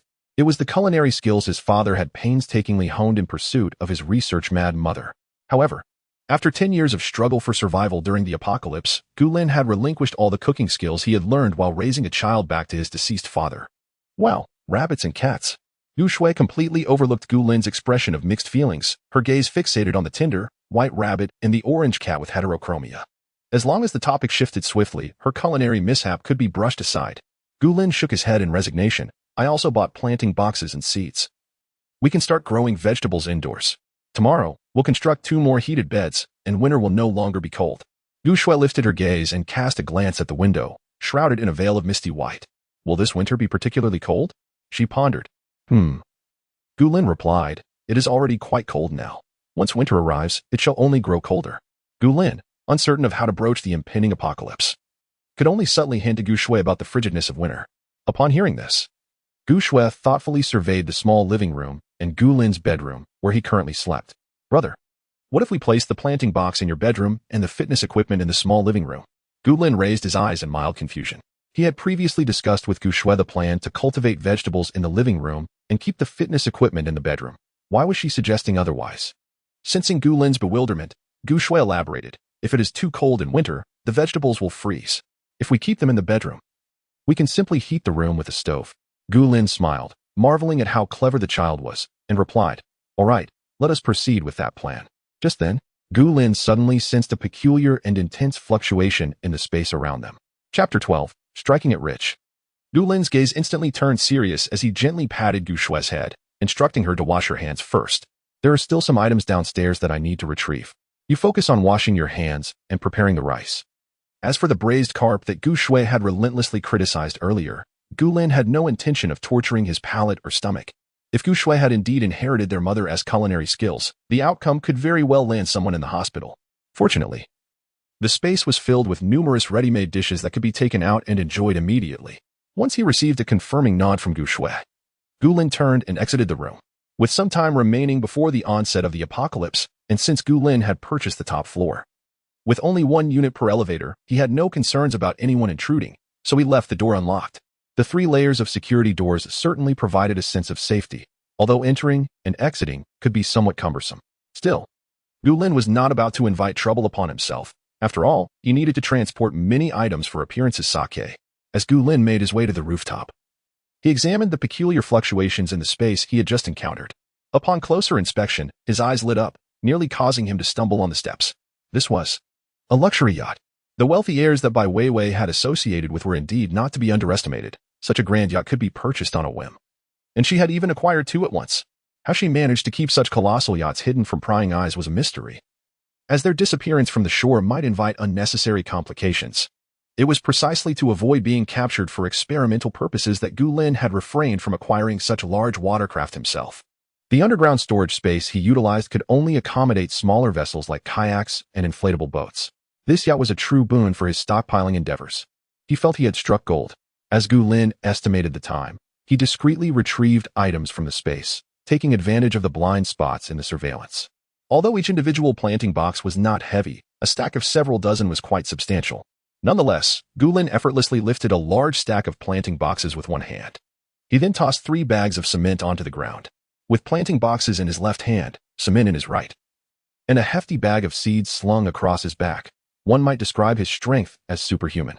Seeing Gu Lin in this unusual state, Gu Shui was taken aback. "Brother, did you indulge in something extravagant while you were away?" Gu Lin casually placed the cement in a corner of the living room, a faint smile on his lips that hinted at a mystery. Who knows? After arranging the planting boxes, Gu Lin departed from the top floor once more. Heading back to the rooftop, he had no desire to climb back up from the first floor, despite the availability of an elevator. His ability to conjure items from thin air was not something he wished to display publicly.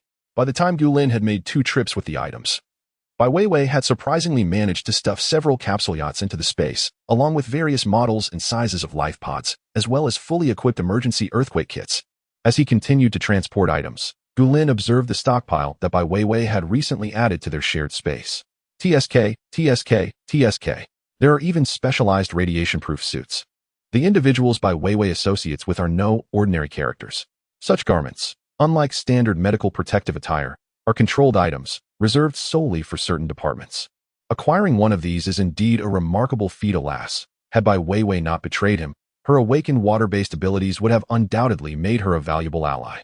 Despite her relatively low rank, as the scorching heat descends and water resources dwindle, water manipulators become treasures in every base. However, betrayal has transpired, and in this life, Bai Weiwei must face the repercussions of her past actions. After several trips back and forth, Gulin dusted off the remnants of dirt from his clothes and retrieved a steaming grilled fish from his storage space. Upon returning home, Gu Shui had already prepared the rice, setting it on the table. Gulin placed the grilled fish atop an alcohol block, igniting it to heat, and rummaged through the refrigerator for a box of fatty beef rolls, beckoning Gu Shui. Come, let us dine.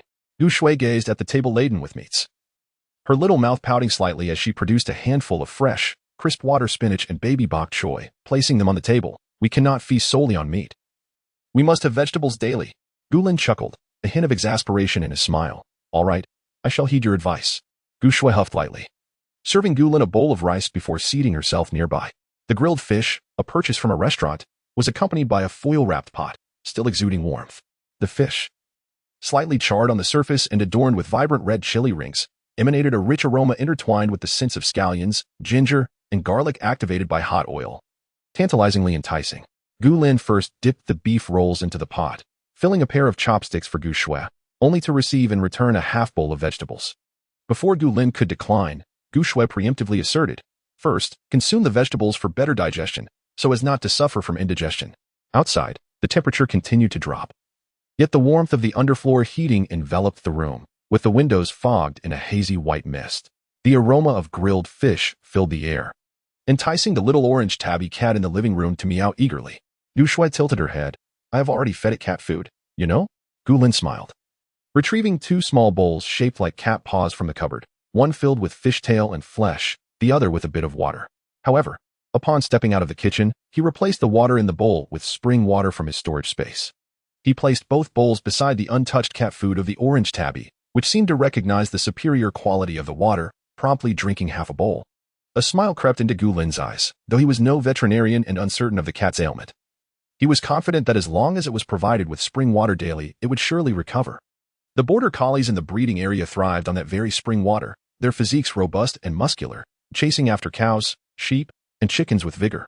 Once the little orange tabby quenched its thirst, it turned its attention to the bowl of fish, devouring it voraciously, as if attempting to compensate for all the meals it had previously missed. Observing its zeal, Gulin mused, Brother, let us bestow a name upon this little orange tabby. Gu Shui paused her indulgence in food and approached Gulin, lowering her gaze to the small orange cat voraciously devouring its meal. It's so slender. Perhaps we should name it Fatty? Gulin chuckled, recalling the cat's physique 5 years after the apocalypse. Calling it Fatty seemed entirely fitting. Very well. We shall name it Fatty. Gu Shui gently patted the little feline's head and turned her gaze back to Gulin. Brother, how about we let it have the red-braised fish I previously failed to prepare? Gulin responded with an unenthusiastic expression. Fatty emitted a low, discontented meow, clearly unimpressed by the suggestion, as it had evidently caught the aroma of the ill-fated fish. Gulin, his emotions tangled, shook his head. Let us finish our meal first. Then we shall cook some chicken breast and eggs for it. After all, Fatty was destined to become a formidable level 10 mutated beast. It would be rather absurd if it were to be spoiled by Gu Shui's cooking at this juncture, though it had survived until 5 years post-apocalypse. Undoubtedly possessing its own means of survival, Gu Shui's current culinary skills were best left untested. With this thought in mind, Gulin promptly urged Gu Shui, come. Let us continue our meal. There is still work to be done once we finish. Chapter 13. Room Transformation. After finishing their dinner, Gu Shui voluntarily took on the task of preparing cat food for Fat. Brother, let me handle the steaming of the chicken breast and eggs. You can tidy up the things you brought back first. Although Gu Shui was not adept at preparing elaborate dishes, she could manage to heat up breakfast, cook some porridge, and simply steam food. In agreement, Gulin nodded and proceeded to his bedroom. According to Gu Shui's vision, his bedroom was to be transformed into a planting area. which meant the bed and wardrobe had to be stored away. Gulin closed the door behind him, and with a wave of his hand, everything was neatly stowed into his space, leaving the room utterly vacant. The bathroom in the bedroom was conveniently located to supply water for the plants, eliminating the need to carry water from elsewhere. Gulin first checked the blackout curtains before stepping out to bring in the stacked planting boxes. Compared to the main bedroom, which had turned into a storage room, this space was not particularly large. Thus, to maximize planting potential, multiple layers of planting boxes needed to be arranged. He initially installed a hydroponic system near the bathroom, placing 3 tiers of hydroponic planting boxes designed for cultivating hydroponic vegetables. While hydroponically grown vegetables possess certain advantages over those grown in soil, they are notably more sensitive to temperature conditions. After setting up the 3 tiers, Gulin added a stove beside them, connecting the exhaust pipe along the wall to the window. With this installation, the hydroponic area was complete, ensuring that even in the harshest of winters, the vegetables would remain at a suitable temperature. Once the hydroponic zone was established, Gulin retrieved several unassembled shelves from his space and divided the remaining area into 2 levels. For soil cultivation, 2 layers indoors would suffice. After securing the supports, he neatly arranged the planting boxes across the 2 tiers and filled them with nutrient soil. Filling the boxes to about 60% capacity would be adequate, allowing for the addition of soil after sowing the seeds. Gazing at the room filled with planting boxes, Gulin nodded in satisfaction. Given Gu Shue's keen intellect, she would undoubtedly find it effortless to learn gardening, and it would be best to leave the entire upkeep of the room to her. All Gulin needed to do was occasionally add some spring water from his space to ensure the plants thrived. After tidying up the room, Gulin placed the remaining bags of nutrient soil by the door, set a doormat at the entrance, brushed off the soles of his shoes, and transitioned to the living room. The spacious apartment, even with a small living room, comfortably accommodated several frequently used fitness equipment. Observing the available space, Gulin pondered for a moment. While Gu Shue was still busy in the kitchen, he retrieved a large sandbag from his space and hung a target on the wall. The small living room's balcony also had some vacant area that needed to be utilized. Gulin pursed his lips and glanced at the main bedroom, currently serving as a storage area. Ultimately, however, he decided against moving the items from the main bedroom but instead brought out a few remaining planting boxes, which contained some nutrient soil and fertilizer. By the time Gu Shue finished tidying up the kitchen and feeding the plump pets, Gulin was already engrossed in contemplating how to rearrange the layout of the living room. "Brother, what changes do you intend to make?" Gulin did not respond immediately. Instead, he gestured towards his bedroom, which had been entirely transformed into a planting room. "This will soon be your domain. Best of luck with your gardening." Gu Shue, her expression tinged with skepticism, was utterly astonished upon seeing the well-equipped planting room. "Brother, are you planning for me to cultivate vegetables and support you?" Gulin smiled, deftly sidestepping the question, and pointed at the sofa he had casually purchased during the renovations. "This sofa can unfold into a bed, but I would prefer to sleep on a heated platform. It is much warmer in winter." Gu Shue finally deemed her brother's current demeanor a bit peculiar. "Brother, will this winter be that cold?" Having accompanied Gulin to the rural northeast during her childhood, where she had experienced sleeping on a heated platform, she was well aware of its warmth. Yet, the heated platform had its drawbacks. It required firewood, and they did not reside in the countryside, thus lacking a convenient means to procure the firewood commonly stored by rural households. Even if they managed to obtain some, how could they burn it in an apartment? Would they not risk setting the place ablaze? Moreover, once they started using the heated platform, the renovations would likely suffer damage. The tiles and walls would inevitably be affected. Gu Shue could conceive of these concerns, and Gulin certainly could as well. However, in the face of extreme cold, temperatures could plummet to -50 degrees Celsius or even lower. Furthermore, the onset of such extreme cold would not last merely a day or two or even a few months. It would persist for over a year. In his previous life, Gulin had been left nearly devoid of flesh from the bitter cold, with frostbite covering his body. The terror of extreme cold is only truly understood by those who have experienced it. Yet, Gulin could not divulge these matters to Gu Shue. He could only allude to them. "Do you remember Uncle Chiu?" Gu Shue hesitated but nodded. "Yes, the uncle who sent us things from our parents. He also helped to negotiate with the government to exchange the house for cash." Gulin affirmed, "He and our parents are not in the same department. But he recently informed me that this winter marks the commencement of a mini ice age. We must devise every possible means to prepare for the cold." Gulin's expression was exceedingly grave. "Xiao Shue, even if the renovations are tarnished by smoke, we can always redo them later. If we fail to keep warm, you will endure the chill throughout the winter, and the vegetables will not thrive." Gu Shue instinctively glanced at the planting room. "So, you are planning to grow indoors and have set up a stove to combat the severe cold?" Since she had already deduced some innocuous truths, Gulin readily acknowledged, indeed. During the frigid times, fresh vegetables are a rare treasure, so Xiao Shui must diligently cultivate them. Gu Shui nodded. All right, do you need my assistance? She was referring to the renovation of the living room. The living room boasts a spacious expanse, and at the behest of Gulin, every piece of furniture has been streamlined to the utmost extent. Thus, even without stowing away the sofa, there remains ample space for a stove. Gulin has yet to fully contemplate how to create a small bedroom for herself while ensuring adequate heating throughout the entire house. Therefore, she does not intend to take immediate action. It's all right. I will first devise a plan and implement changes once the proposal is finalized. Gu Shui cast a glance at the rabbits in their cage, well-fed and drowsily blinking. How about we keep these rabbits in my bedroom? Gulin shook her head without hesitation. Rabbits, unlike cats, can produce an odor. Let us place them in the planting room for now. Gu Shui affectionately petted the chubby orange cat, aptly named Fatty, as she suggested. Then shall we move Fatty's bed into my bedroom? Suddenly, an idea sparked in Gulin's mind as she gazed at the door of Gu Shui's bedroom. Chapter 14. Gu Shui's sudden inspiration. Gu Shui's room, though modest in size, accommodates a grand bed measuring 1.80 meters. Gulin had refrained from cluttering it with excessive furniture.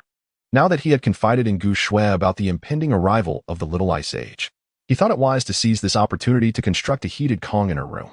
Initially, Gulin had only intended to build the Kong in the living room. As for the heating arrangements for Gu Shui's room, he anticipated that she would insist on his assistance when the frigid days of the apocalypse truly set in, which is why he had not rushed the matter.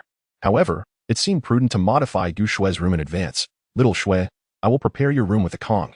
It shall be the warmest corner when the chill arrives. Gu Shui contemplated for a moment before nodding. It need not be too large. I would like space for a desk. Oh, the child still cherishes her studies. Gulin, of course, had no objections. Yet, with Gu Shui present, her presence hindered his ability to work efficiently. Sooner or later, she would uncover the truth about his abilities. But he preferred to delay that revelation until after the world had changed.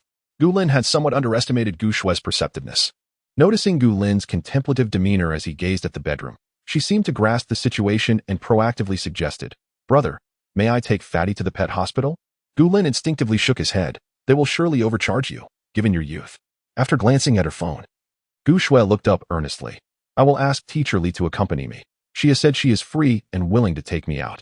Teacher Li had been the caretaker arranged for Gu Shui by the hotel, and after over a month of interaction, Gu Shui held her in high regard. After a moment of consideration, Gulin contacted Teacher Li and, upon receiving her affirmative response, generously transferred 2,000 yuan. Have Teacher Li help you find a hotel to stay in. This room will be uninhabitable while I make renovations. Gu Shui nodded. All right. Despite his trust in both Gu Shui's intelligence and Teacher Li's character, Gulin felt compelled to caution her. Do let me know your whereabouts before bedtime. Gu Shui promised to do so, shouldering her cat bag as she departed with Fatty and its canned food. Gulin watched the slender figure of the young girl retreat, his gaze filled with complex emotions. Perhaps she had already discerned something? It is the nature of children to be inquisitive about the world. Yet Gu Shui chose not to linger and observe his renovations, which left Gulin with lingering doubts. With a soft sigh, he meticulously secured the heavy door before returning to Gu Shui's room. With a wave of his hand, all the items in the room were swiftly absorbed into his spatial realm, leaving the room eerily vacant. Gulin first placed the cage containing the rabbits into the planting room, then returned to Gu Shui's bedroom to draw back the curtains. No matter how tightly the windows were sealed, they could never achieve absolute impermeability. When the extreme cold arrived, the window area would become the coldest spot. This space, therefore, could not serve as a desk area and required separation. After a thoughtful pause, Gulin retrieved a light-colored bedside table from his spatial realm and positioned it by the window. Estimating the distance with precision, Gulin retrieved a large planting box and began to mix it with cement. After consuming the spring water from the space for an extended period, Gulin effortlessly maneuvered the cement with one hand, leaving the other free to extract various items. Soil, bricks, insulation boards, an assortment of tools. With everything meticulously prepared, Master Gu commenced his industrious tasks, laying bricks to form boundaries, constructing the heating platform, and finishing the edges. The bedside table that separated the heating platform from the window was stored away in the space. On the reserved area, Gulin fashioned the section meant for the stove into a furnace.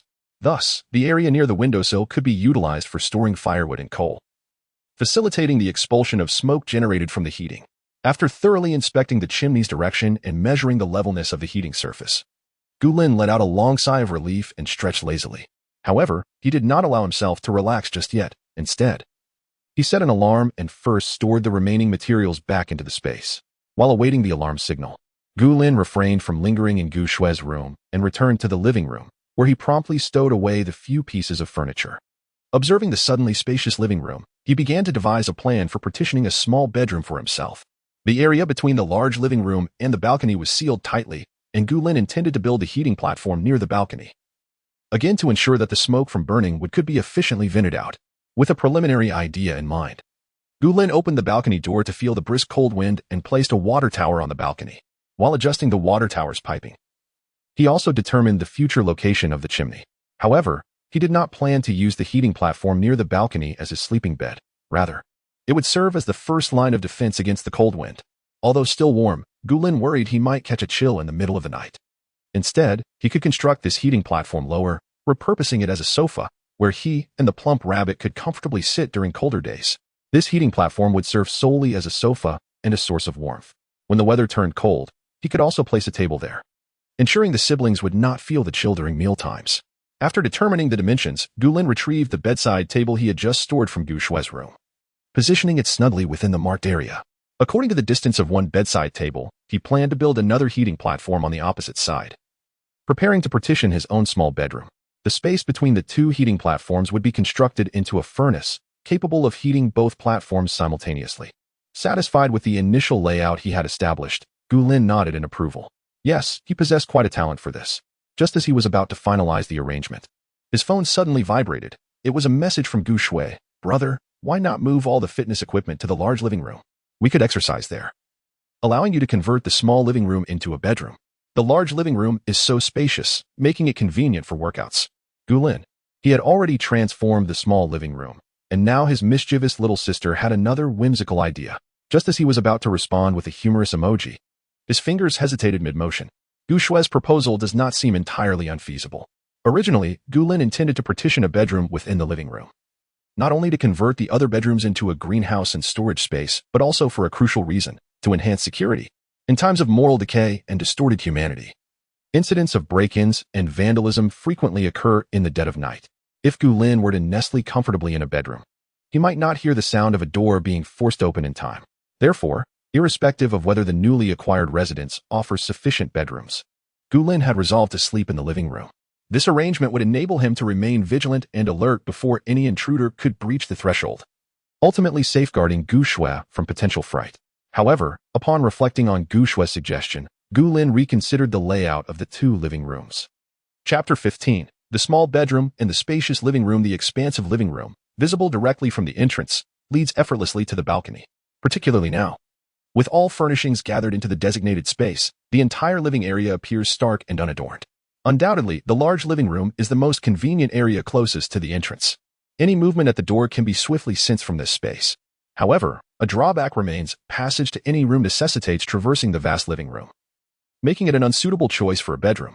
After a moment of contemplation, Gu Lin took 2 steps to the left and encountered the small living room equipped with fitness equipment. The 2 living rooms are merely separated by a single wall. Opposite the small living room lies a storage room, and further in is the planting area and restroom. Sitting on the fitness equipment, Gu Lin could easily observe the entrance. The distance to the door was not considerable. If a simple screen were to be placed to create a room, one could still accurately perceive any disturbances at the entrance. It must be noted that, in stark contrast to the empty, spacious living room devoid of furniture, the small living room brimming with fitness equipment felt rather cramped. Perhaps heeding Gu Shue's advice was not without merit? Fortunately, Gu Shue's timely reminder prevented Gu Lin from constructing a heated platform in the living room, which would have resulted in an unfortunate predicament. With a resigned sigh, Gu Lin gathered all the fitness equipment back into the designated space. It seemed a reorganization of the large living room was in order. Just then, the alarm clock Gu Lin had previously set began to ring. Silencing the alarm with a flick of his hand, he made his way to Gu Shue's bedroom. The insulation clay on the heated platform was nearly dry. Gu Lin retrieved several pieces of honeycomb coal from the space and placed them in the stove near the window, igniting them. Wisps of white smoke began to rise gently. The flammable coal quickly caught fire, gradually warming the heated platform. Gu Lin stood to the side, patiently awaiting the warmth generated by the burning coal to circulate through the platform, conducting a final inspection. The slightly damp cement soon dried under the rising temperature.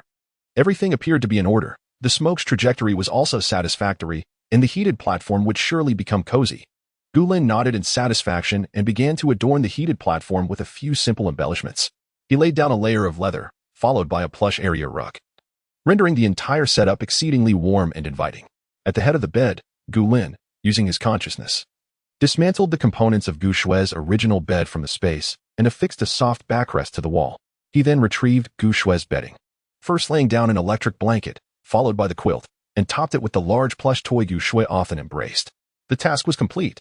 To combat the chill over the coming days, Gu Shui could initially rely on the electric blanket, activating the heated platform when the frigid temperatures arrived. After arranging Gu Shui's small bed, Gulin swept up the fine dust from the floor and placed a bedside table beside the bed for her to set down a water cup and other items. The desk Gu Shui desired would undoubtedly be a substantial one. Ensuring that the wardrobe doors could open smoothly, he selected the largest desk possible. This was yet another gift from when I purchased bedding. Due to Gulin's excessive purchases, the owner generously gifted a complete set of light-hued home furnishings, including a large desk and 3 bookshelves of varying sizes. The dimensions of the desk fit seamlessly between the nightstand and wardrobe, an impeccable match. Gulin selected a visually inviting ergonomic chair, positioning it beside the desk. The limited space opposite the bed allowed Gulin to place a matching bookshelf there. The largest bookshelf occupied a significant portion of the wall, with 2 uniquely shaped bookshelves flanking it, creating a pleasing aesthetic. With a mischievous grin, Gulin piled the recipe book intended for Gu Shui, along with all the culinary enhancement literature, onto the desk, leaving it for Gu Shui to organize herself. Thus, Gu Shui's small bedroom transformation was complete. As for the stationery Gu Shui would need, Gulin had her procure it herself. He then rolled up his sleeves to commence the renovation of the grand living room. The initially planned heated Kong could still be constructed in its original spot, allowing the siblings to warm themselves and dine together. It would also serve as a play and warmth space for Pang Pang and Tu Tuesday. By the second construction of the Kong, Gulin had become quite adept. With the experience gained from setting up the Kong in Gu Shui's room, he no longer needed to wait to check the ventilation and insulation conditions. However, after modifying the plan, the Kong in the grand living room was to be positioned closer to the balcony. Once the Kong in the grand living room was completed, Gulin promptly shifted his focus to the small living room, where he constructed another. Comparatively, the Kong in the small living room was even larger than that of the grand one, as it would ultimately serve as Gulin's bed. After completing both fire pits, Gulin retrieved previously stored fitness equipment from the space and arranged it in the grand living room, including a large sandbag and target. Even with 2 treadmills and 3 or 4 other fitness devices, the grand living room remained spacious, with ample room for a cat climbing frame. Observing the solitary climbing frame amidst the fitness apparatus, Gulin placed a cat bed nearby, along with the food and water bowls previously used by Pang Pang. The rabbit's cage was relocated from the planting room to the opposite side of the Kong, positioned at a comfortable distance from the cat food bowl. Thus, the living room, which combined fitness, warmth, and a lively space for pets, was successfully transformed. After a long night of labor, Master Gu glanced at the location information sent by Gu Shui and decided to reward himself with a late-night snack. Ah, rabbit. He retrieved vacuum-packed cold rabbit from the space, savoring it while patiently awaiting the drying of the cement and insulation soil for the Kong. The fragrant aroma of the vacuum-sealed spicy cold rabbit was subtle, yet upon tasting, it burst forth with a delightful medley of spicy pepper flavors, complemented by the unique texture of the rabbit meat, which was utterly enchanting. Gulin then fetched a can of wheat juice from the space, alternating bites of meat with sips of juice, enjoying the company of the plump white rabbits in their cage, thoroughly relishing the moment. The delectable rabbits must be presented to Gu Shui post-haste, lest the young lady develops an attachment to the 4 bunnies, thereby thwarting Gulin's intentions of butchering them for sustenance. Gulin procured the rabbits as a reserve food supply, not merely for aesthetic appreciation. After satiating his hunger, Gulin rose to inspect the dryness of the heated platforms, conducting a test with flammable honeycomb coal. The newly constructed heating platforms passed with flying colors. Elated, Gulin retrieved the remaining scattered building materials back into storage and commenced arranging the living room. The fire pit in the living room serves as the primary source of warmth for the entire house, negating the need for carpeting. A simple layer of leather suffices, atop which a small coffee table will rest. The planting boxes and nutrient soil that were previously situated on the small balcony of the living room have all been relocated to the planting room for convenient access during cultivation. Glancing at the only room untouched by his own mischief, the kitchen, Gulin pondered for a moment before opening the online shopping application. Chapter 16, Advancement at Last. He recalled the essential provisions he had forgotten to stockpile: canned goods. Canned items, whether meat or fruit, are not only convenient to store but also remarkably durable. making them invaluable in the aftermath of an apocalypse. He nearly overlooked the importance of canned food. Gulin glanced at the balance in his account and, feeling reassured, began to indulge in online shopping. Fortunately, he had not spent all his funds, and with a little over 2 weeks remaining until the impending catastrophe, he considered this an opportunity to fill any gaps in his supplies. Even if he hadn't exhausted his resources by the eve of the apocalypse, he could always exchange some for gold bars and cash to keep in his space. In the initial chaos of the apocalypse, cash still held some value, as it did not immediately turn into worthless paper. However, as time progressed, only precious metals would serve as currency. After placing his order for canned goods, Gulin set aside his phone and proceeded to the small living room. The heated platform there was in good condition. It would soon serve as his bedroom. With the late hour approaching, he prioritized organizing the bedroom, lest he find himself sleeping on the floor that night. Similar to Gu Shui's room, Gulin secured the dismantled headboard against the wall, layering the heated platform with leather, a plush rug, followed by an electric blanket and bedding. Once these were arranged, he installed a curtain at the open doorway. The curtain, crafted from special material, was opaque, ensuring privacy while still allowing Gulin to hear any sounds from the entrance. In the newly renovated bedroom, he also placed a small desk, atop which he arranged his frequently used electronic devices. After setting everything in order, Gulin retrieved a recliner from his space and positioned it near the balcony. With the majority of essentials prepared, he conducted a final inspection of his home. Indeed, he had forgotten to reinstall the curtain in Gu Shui's room. Gulin, shaking his head in exasperation, swiftly reattached the blackout curtain. Although the kitchen boasted ample space, it felt cramped once a dining table and refrigerator were added. While it hadn't seemed crowded during their meal yesterday, Gulin now found it increasingly uncomfortable. Without hesitation, he decided to act, swiftly stowing the kitchen table into his space. With a flick of his hand, he conjured another large refrigerator to occupy the spot where the dining table had been. After removing the table, even with 2 refrigerators in place, the kitchen felt considerably less congested. Gulin opened all the refrigerator doors, continuously retrieving items from his space to fill them until both refrigerators were brimming. Once the food was stored, he placed the dining table just outside the kitchen door, in the area connecting to the living room. This arrangement allowed for nearly optimal utilization of the spacious living room. During the warmer months, they would use this dining table for meals. Regrettably, the building was a single unit per floor. Had it been a dual-unit structure, Gulin would have seriously considered acquiring the neighboring unit. The space felt insufficient for his ambitions. However, he took solace in the fact that upon reviewing the purchase agreement, he had noted that the rooftop of the building was considered part of the top floor. When the frigid snow season arrives, he might venture to the rooftop to collect some snow, saving it for the sweltering days ahead. Ensuring that the entire house has been meticulously transformed, Gulin unlocked the storage room with his fingerprint, stowing a compact home generator in the farthest cabinet. With this, he believed he was adequately prepared. After taking a shower to wash away the dust from the fire pit, Gulin nestled back into his warm bed. A glance at his phone revealed it was already the early hours of the morning. Perhaps it was the sense of accomplishment from renovating the house that left him wide awake. Lying languidly on the bed, Gulin's consciousness delved into the space. Upon inspection, he felt invigorated. His chili plants had sprouted. Not merely sprouted, but fully grown. Gulin, in the form of his consciousness, squatted at the spot where he had planted the chili seeds, raising his hand for comparison. The chili seedlings towered above his hand. It seemed his hypothesis was correct. The rich black soil of the planting area in his space was indeed more fertile, resulting in a faster growth rate compared to the outside world. Of course, whether the spring water in the space had a stimulating effect on the chili plants remained to be tested later. Nevertheless, the sight of the vibrant green chili sprouts was enough to bring him joy.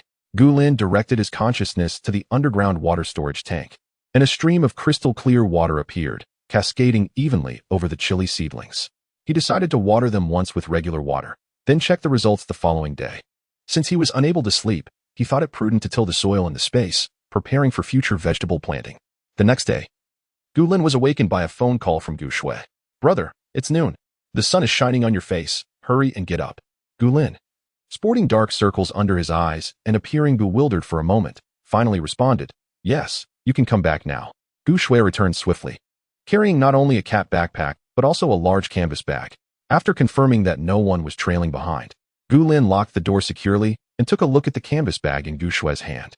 "Did you buy all these stationery supplies?" Gu Shui nodded candidly. "Yes. You asked me to buy extra stationery that I like to keep, didn't you?"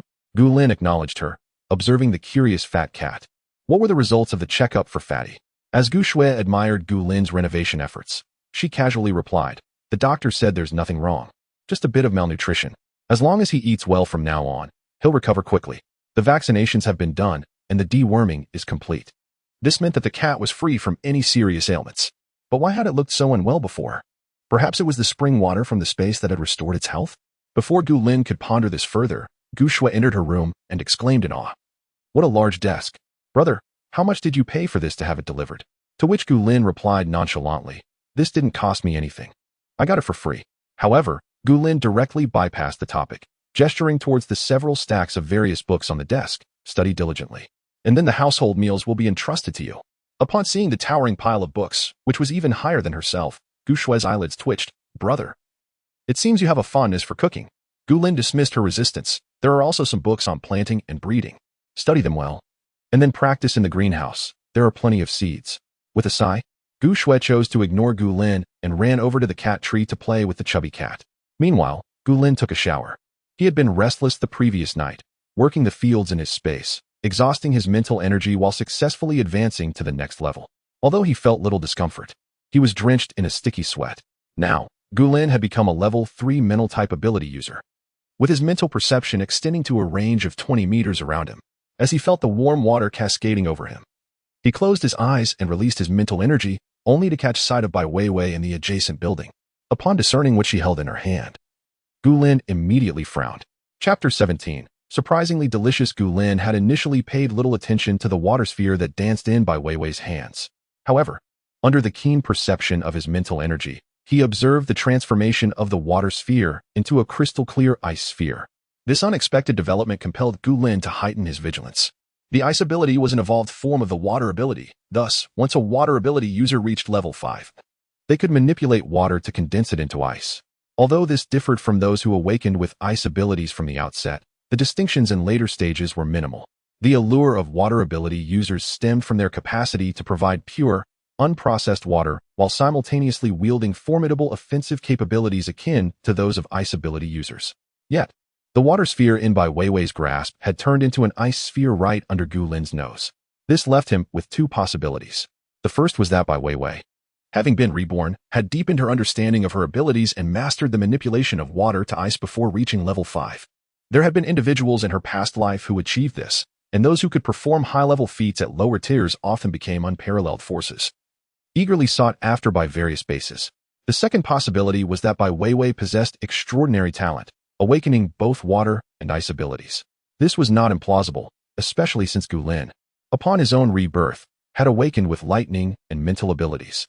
Gu Lin cautiously retracted his aura, turned off the shower, and continued to monitor Bai Weiwei's actions with his mental perception. She lifted her hand and tossed the ice sphere into the air. It fell into a glass on the coffee table with an arc that defied the laws of physics. With a crisp sound, the ice sphere reverted to water. A sense of foreboding washed over Gu Lin. It seemed he could not afford to keep Bai Weiwei around for too long. He could clearly sense that she was only at level 1. Even though she repeatedly manipulated the transitions between water and ice, her abilities fluctuated without any change in level. It appeared she had merely awakened the ice ability as an additional skill. Nevertheless, Gu Lin could not jump to conclusions. It was also possible that she had stumbled upon a unique opportunity to master other forms of water manipulation. If that were the case, Gu Lin would need to resolve the situation swiftly and with utmost caution. After all, over 60% of the human body is composed of water, which made water ability users particularly formidable. Should Bai Weiwei learn to manipulate water more adeptly, it would become increasingly difficult for him to take her life in the post-apocalyptic world. Brother, are you done washing up? I need to stir-fry some vegetables. Could you come and guide me? Gu Shui's voice, accompanied by gentle knocks on the door, interrupted Gu Lin's thoughts. Wiping the foam from his head, he responded, yes. I'll be there shortly.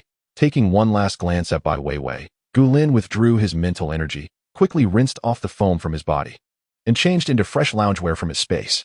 By the time he entered the kitchen, Gu Shui had already washed the vegetables and was intently studying the recipe. Observing the neatly chopped scallions, ginger, garlic, and chili peppers on the cutting board, Gu Lin raised an eyebrow in mild surprise, remarking, impressive. This knife skill mirrors my own from years past. Gu Shui, her face adorned with confusion, inquired, how much of the salt and oyster sauce should I use? Gu Lin took the book 100 Home-Cooked Dishes from her hands, briefly scanned its contents, and then set it aside, proceeding to direct the cooking process. Perhaps it was Gu Lin's guidance that instilled a significant confidence in Gu Shui, for she began to stir-fry with an increasing sense of ease. albeit with a hint of hesitation when it came to adding the seasoning. Ultimately, a dish of slightly charred greens was successfully prepared, just as the rice was perfectly steamed. Gu Shui, eager to explore further culinary endeavors, was promptly interrupted by Gu Lin, who exclaimed, "I suddenly remembered there's takeout in my room. I shall retrieve it." With that, she swiftly darted back to her makeshift bedroom, which had once been a small living room. Gu Shui, somewhat perplexed, obediently prepared the rice and sat at the table, waiting for Gu Lin's return. Before long, Gu Lin emerged with 2 takeout containers, revealing what appeared to be shredded smoked chicken and spicy diced meat. Both intended to be eaten cold. Gu Shui's eyes lit up instantly. "Brother, when did you order takeout?" Gu Lin gestured towards her room. "I was too famished while renovating, so I ordered a few dishes." Gu Shui picked up a piece of the spicy diced meat, and, after just a couple of chews, her face flushed red from the heat. "So spicy." Gu Lin chuckled as he opened a can of soda, offering her a piece of the greens. "Here, eat more vegetables." Despite the surprising spiciness of the diced meat, Gu Shui eagerly continued to sample it, resorting to the smoked meat whenever the heat became overwhelming. Gu Shui devoured half of the 2 meat dishes Gu Lin had brought out. Once satiated, she patted her round belly and glanced at the remaining vibrant red chili peppers and numbing peppers on the plate. "Brother, which takeout place did you order from? It's quite delicious." Gu Lin set down his wheat juice, smiling brightly. "This is smoked rabbit meat and cold rabbit, recommended by a friend from Shu." Gu Shui paused, her toothpick falling from her mouth. "What kind of meat is this?" Gu Lin maintained his innocuous smile. "Rabbit." Gu Shui's expression grew more strained as she instinctively glanced towards the balcony of the living room. In the rabbit cage, 4 rabbits lay comfortably within, complete with their fur and tails. As Gu Shui looked over, they were contentedly munching on grass, their little mouths moving in unison. Stifling a laugh at Gu Shui's shock, Gu Lin said with a serious tone, "So, how does the rabbit taste?" Gu Shui nodded instinctively, then suddenly regained her composure. "You wouldn't want to eat these, would you?" Gu Lin's smile deepened. "They're still small. We shall wait until they are plump enough." Before Gu Shui could retort, Gu Lin continued, "Rabbits have 2 uteruses, allowing them to conceive continuously. Their gestation period is short, and a single litter can yield 6 or 7 offspring." Upon hearing these words, Gu Shui turned her gaze towards the rabbit cage on the balcony. Seizing the moment, Gu Lin remarked, with a little patience in raising them, "We shall have a steady supply of rabbit meat in the future." Gu Shui instinctively swallowed hard. The plan was foolproof. Gu Lin felt elated and asked, "So, do you still wish to eat rabbit?" Gu Shui glanced at the skeletal remains on the table and honestly nodded. "With just these 4, will the baby rabbits be enough for us?" Was she already worried about insufficient food? Truly a foodie. Gu Lin chuckled and casually replied, "I haven't spent all the money I set aside for your stationery, have I? If you want, you can buy a few more." To prevent Gu Shui from bringing home an equal number of male and female rabbits, Gu Lin added, "If you do buy more, just ensure they are female, as we already have 2 males here." Gu Shui nodded, then transferred the remaining smoked rabbit meat into the cat bowl, placing it beside the plump water bowl. While stroking the chubby little head, Gu Shui looked at the 4 plump white rabbits in the cage and licked her lips, saying, "Little bunnies, you must grow up quickly." The rabbits, in their innocence, wondered, "Why do I suddenly feel a chill on my scalp?" Chapter 18. Granting Gu Shui a boost after dinner. Gu Lin entrusted the kitchen duties to Gu Shui and began to survey the entire room. Once he ensured that every aspect of the renovation was satisfactory, he retreated to his bedroom, just as he was about to extend his mental energy to sense the situation with Bai Weiwei. A pair of delicate pink slippers appeared at the edge of the blackout curtains. Gu Shui's voice rang out clearly. "Brother, is the planting room ready for growing vegetables now?" Gu Lin acknowledged her with a nod, pulling back the blackout curtain that served as his door, and gazed down at Gu Shui. "Yes. Do you wish to plant something right away?" Gu Shui nodded enthusiastically. "With the chili peppers I grow, I can make some delicious dishes for the bunnies." Gu Lin chuckled helplessly. This little foodie certainly had a strong sense of initiative.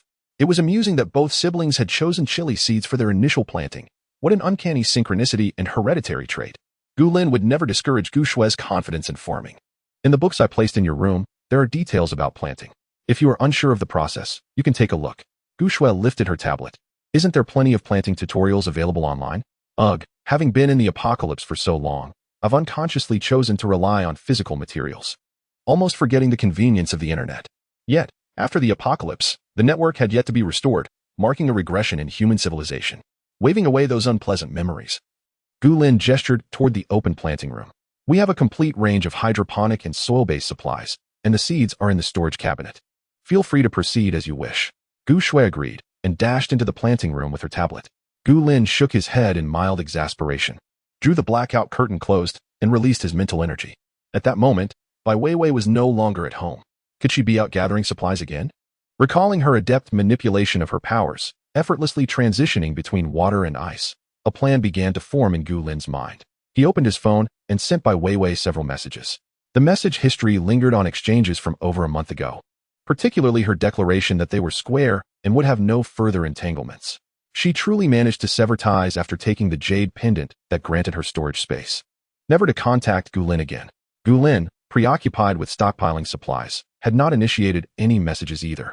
The daily demands of gathering resources consumed all his energy, leaving no time or inclination to engage with a former adversary.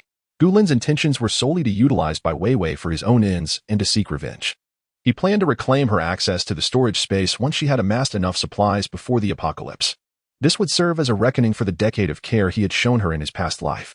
As her boyfriend, even amidst the calamities of the apocalypse, Gu Lin remained steadfast, ensuring that she was the first to receive any beneficial finds. One could argue that he exhibited considerable responsibility. Many would abandon their loved ones in such dire circumstances, yet Gu Lin managed to provide Bai Weiwei with sustenance and comfort for 10 years. He had even extended the privileges he received as a space-type ability user to Bai Weiwei. Ultimately, Bai Weiwei's water-based abilities were lamentably inadequate, yielding a limited supply of clean water. Thus, the base would not extend any privileges to her shortcomings. There were indeed water manipulators more formidable than she, one of whom could easily surpass her fivefold. Yet, Bai Weiwei still chose to betray Gu Lin, exposing his secrets and even using him as an ingredient for her broth. Therefore, after reclaiming the goods Bai Weiwei had hoarded, Gu Lin felt compelled to exact her life as repayment for her transgressions. Gu Lin maintained a facade of calm. Yet the glass of water on the table suddenly shattered, scattering shards and liquid across the floor. As he brushed away the moisture and glass fragments, he suppressed the surging animosity in the mildly volatile nature of his lightning abilities, extending his hand towards the ground. Just as he intended to gather the tiny shards and the spilled water into his spatial realm, the blackout curtain was abruptly drawn aside by a hand caked in dirt, revealing Gu Shue's inquisitive face. "Brother, what was that noise?" Gu Lin momentarily halted his actions, turning to face the entrance and shaking his head. "Nothing, the cup just exploded." Perhaps it was of poor quality. Gu Shui glanced at the puddle reflecting sunlight on the floor and nodded in agreement. Indeed, who knew the quality was so subpar? We should purchase a better cup next time. With that, she lowered the curtain and returned to the adjacent planning room. Gu Lin observed the muddy fingerprints on the curtain, his gaze tinged with resignation. The shards on the floor were exceedingly fragmented. It was improbable that a mere drop could produce such an effect. Could it be that this young girl had discerned something once more? However, given their proximity, Gu Lin was certain he had not misjudged. Gu Shui currently exhibited no powers or peculiarities. The clever intellect inherited from her scientist parents certainly bestowed upon her an advantage. Sighing, Gu Lin resigned himself to fetch a broom and mop, lamenting his lack of his parents' brilliance. If only he had inherited a modicum more of their intelligence.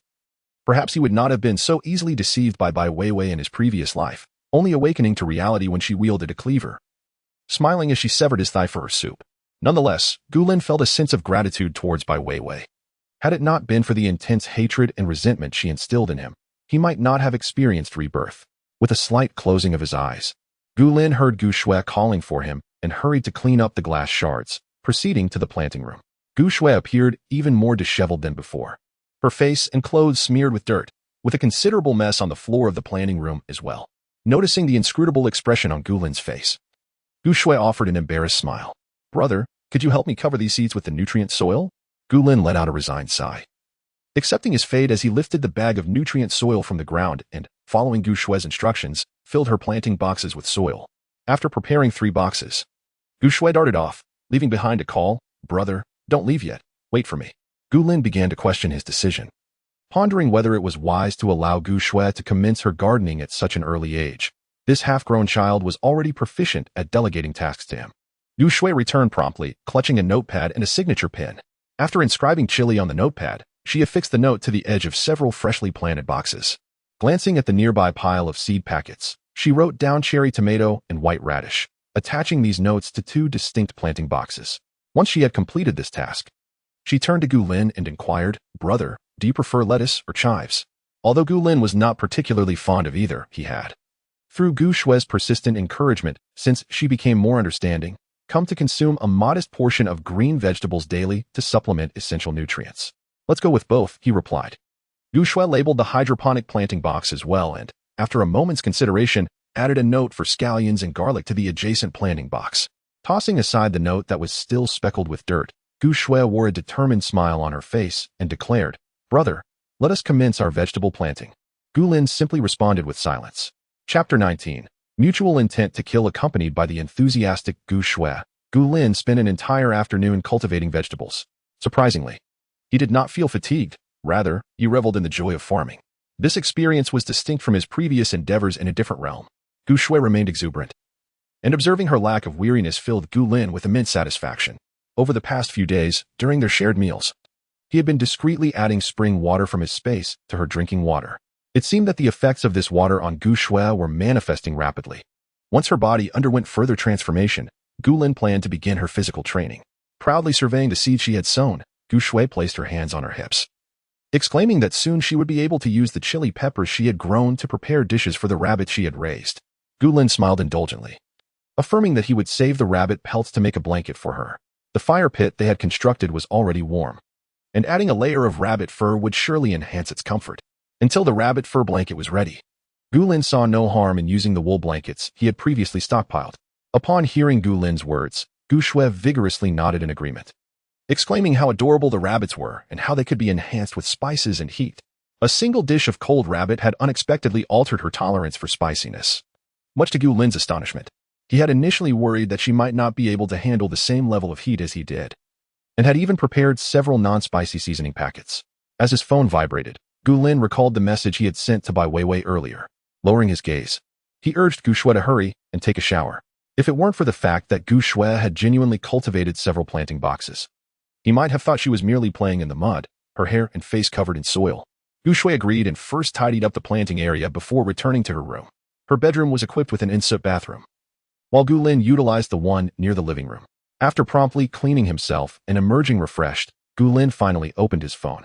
Bai Weiwei had sent several messages, the gist being that she wanted to meet, though the proposed time and location were unsuitable and would have to adhere strictly to her preferences.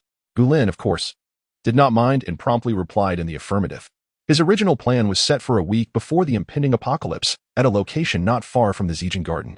Although there was still a week until the end of the world, that time frame posed considerable risks for violence. Nonetheless, Gu Lin had no better alternatives. Once the apocalypse truly began, during the stellar explosion that would plunge the world into darkness, Bai Weiwei might acquire new opportunities. By then, taking action against her would become far more challenging. Thus, the most prudent course of action was to preemptively strike. Exercising caution to erase all traces, 7 days should suffice to avoid detection. As he contemplated this, Gu Lin cast a glance at the flickering violet arc of energy dancing in his palm, his gaze growing increasingly cold. In his mind, countless schemes had already been devised to render Bai Weiwei utterly incapable of resistance, to the point where she would scarcely possess the strength to retrieve a weapon from her spatial confines.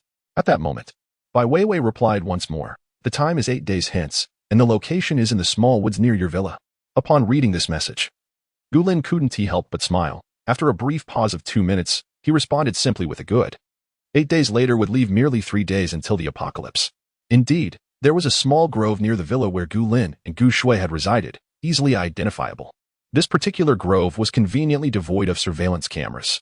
To safeguard the privacy of the villa owners, surveillance within the estate was sparse. If Bai Weiwei deliberately circumvented the cameras to reach that grove, she could very well eliminate Gu Lin and depart unscathed. It appeared that Bai Weiwei was also intent on his demise. How fortuitous, for Gu Lin harbored the same desire for her life.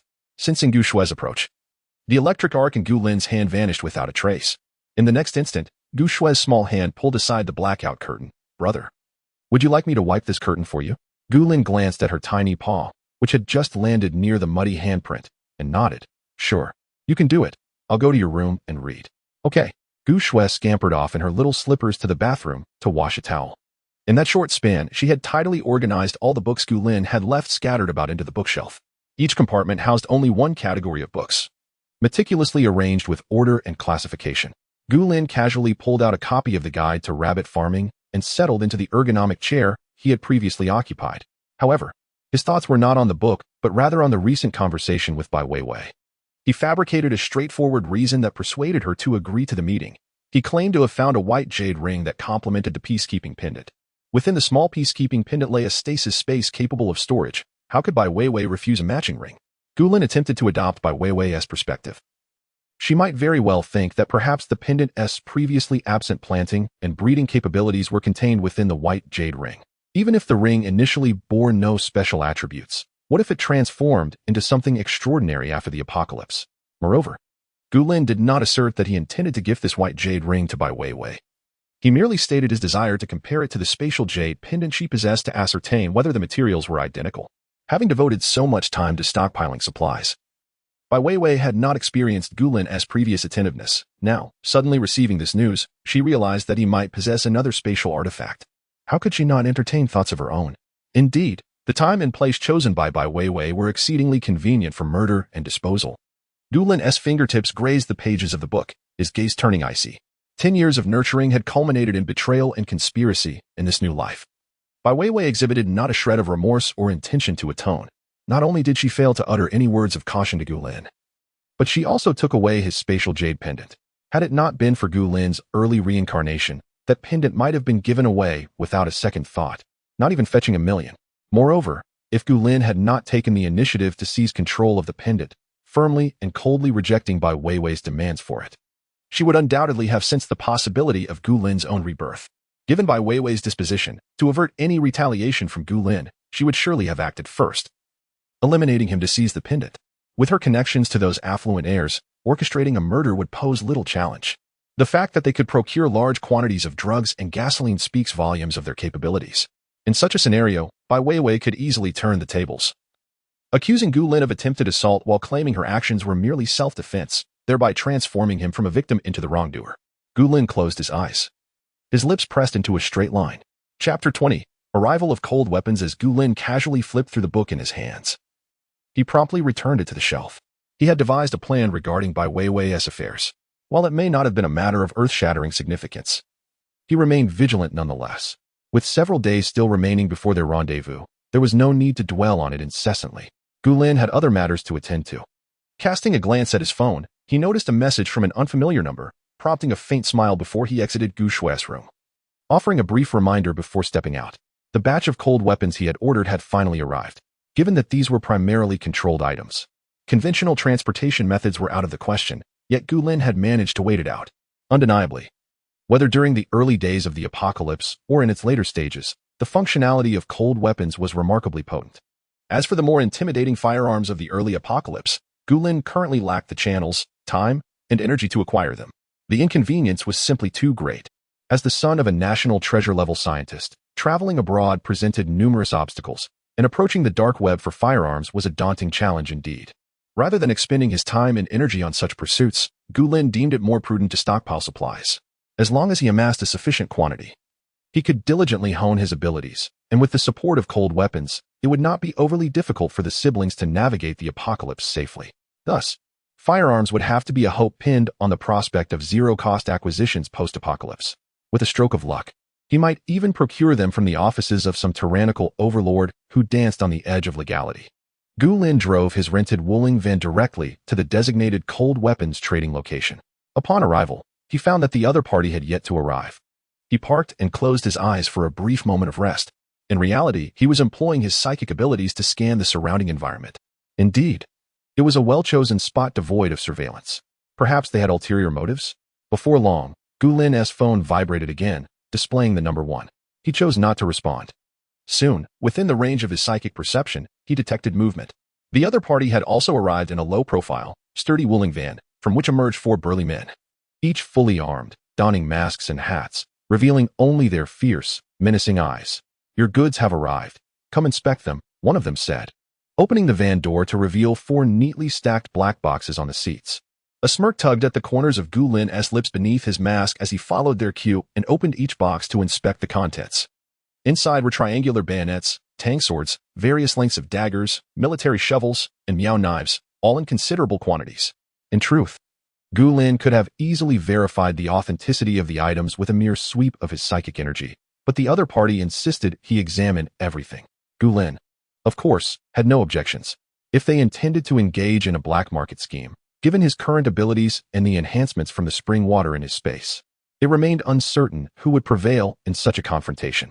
To Gulin's surprise, no unforeseen incidents occurred during the inspection. It seemed that the counterpart was merely a reputable merchant concerned about customer feedback.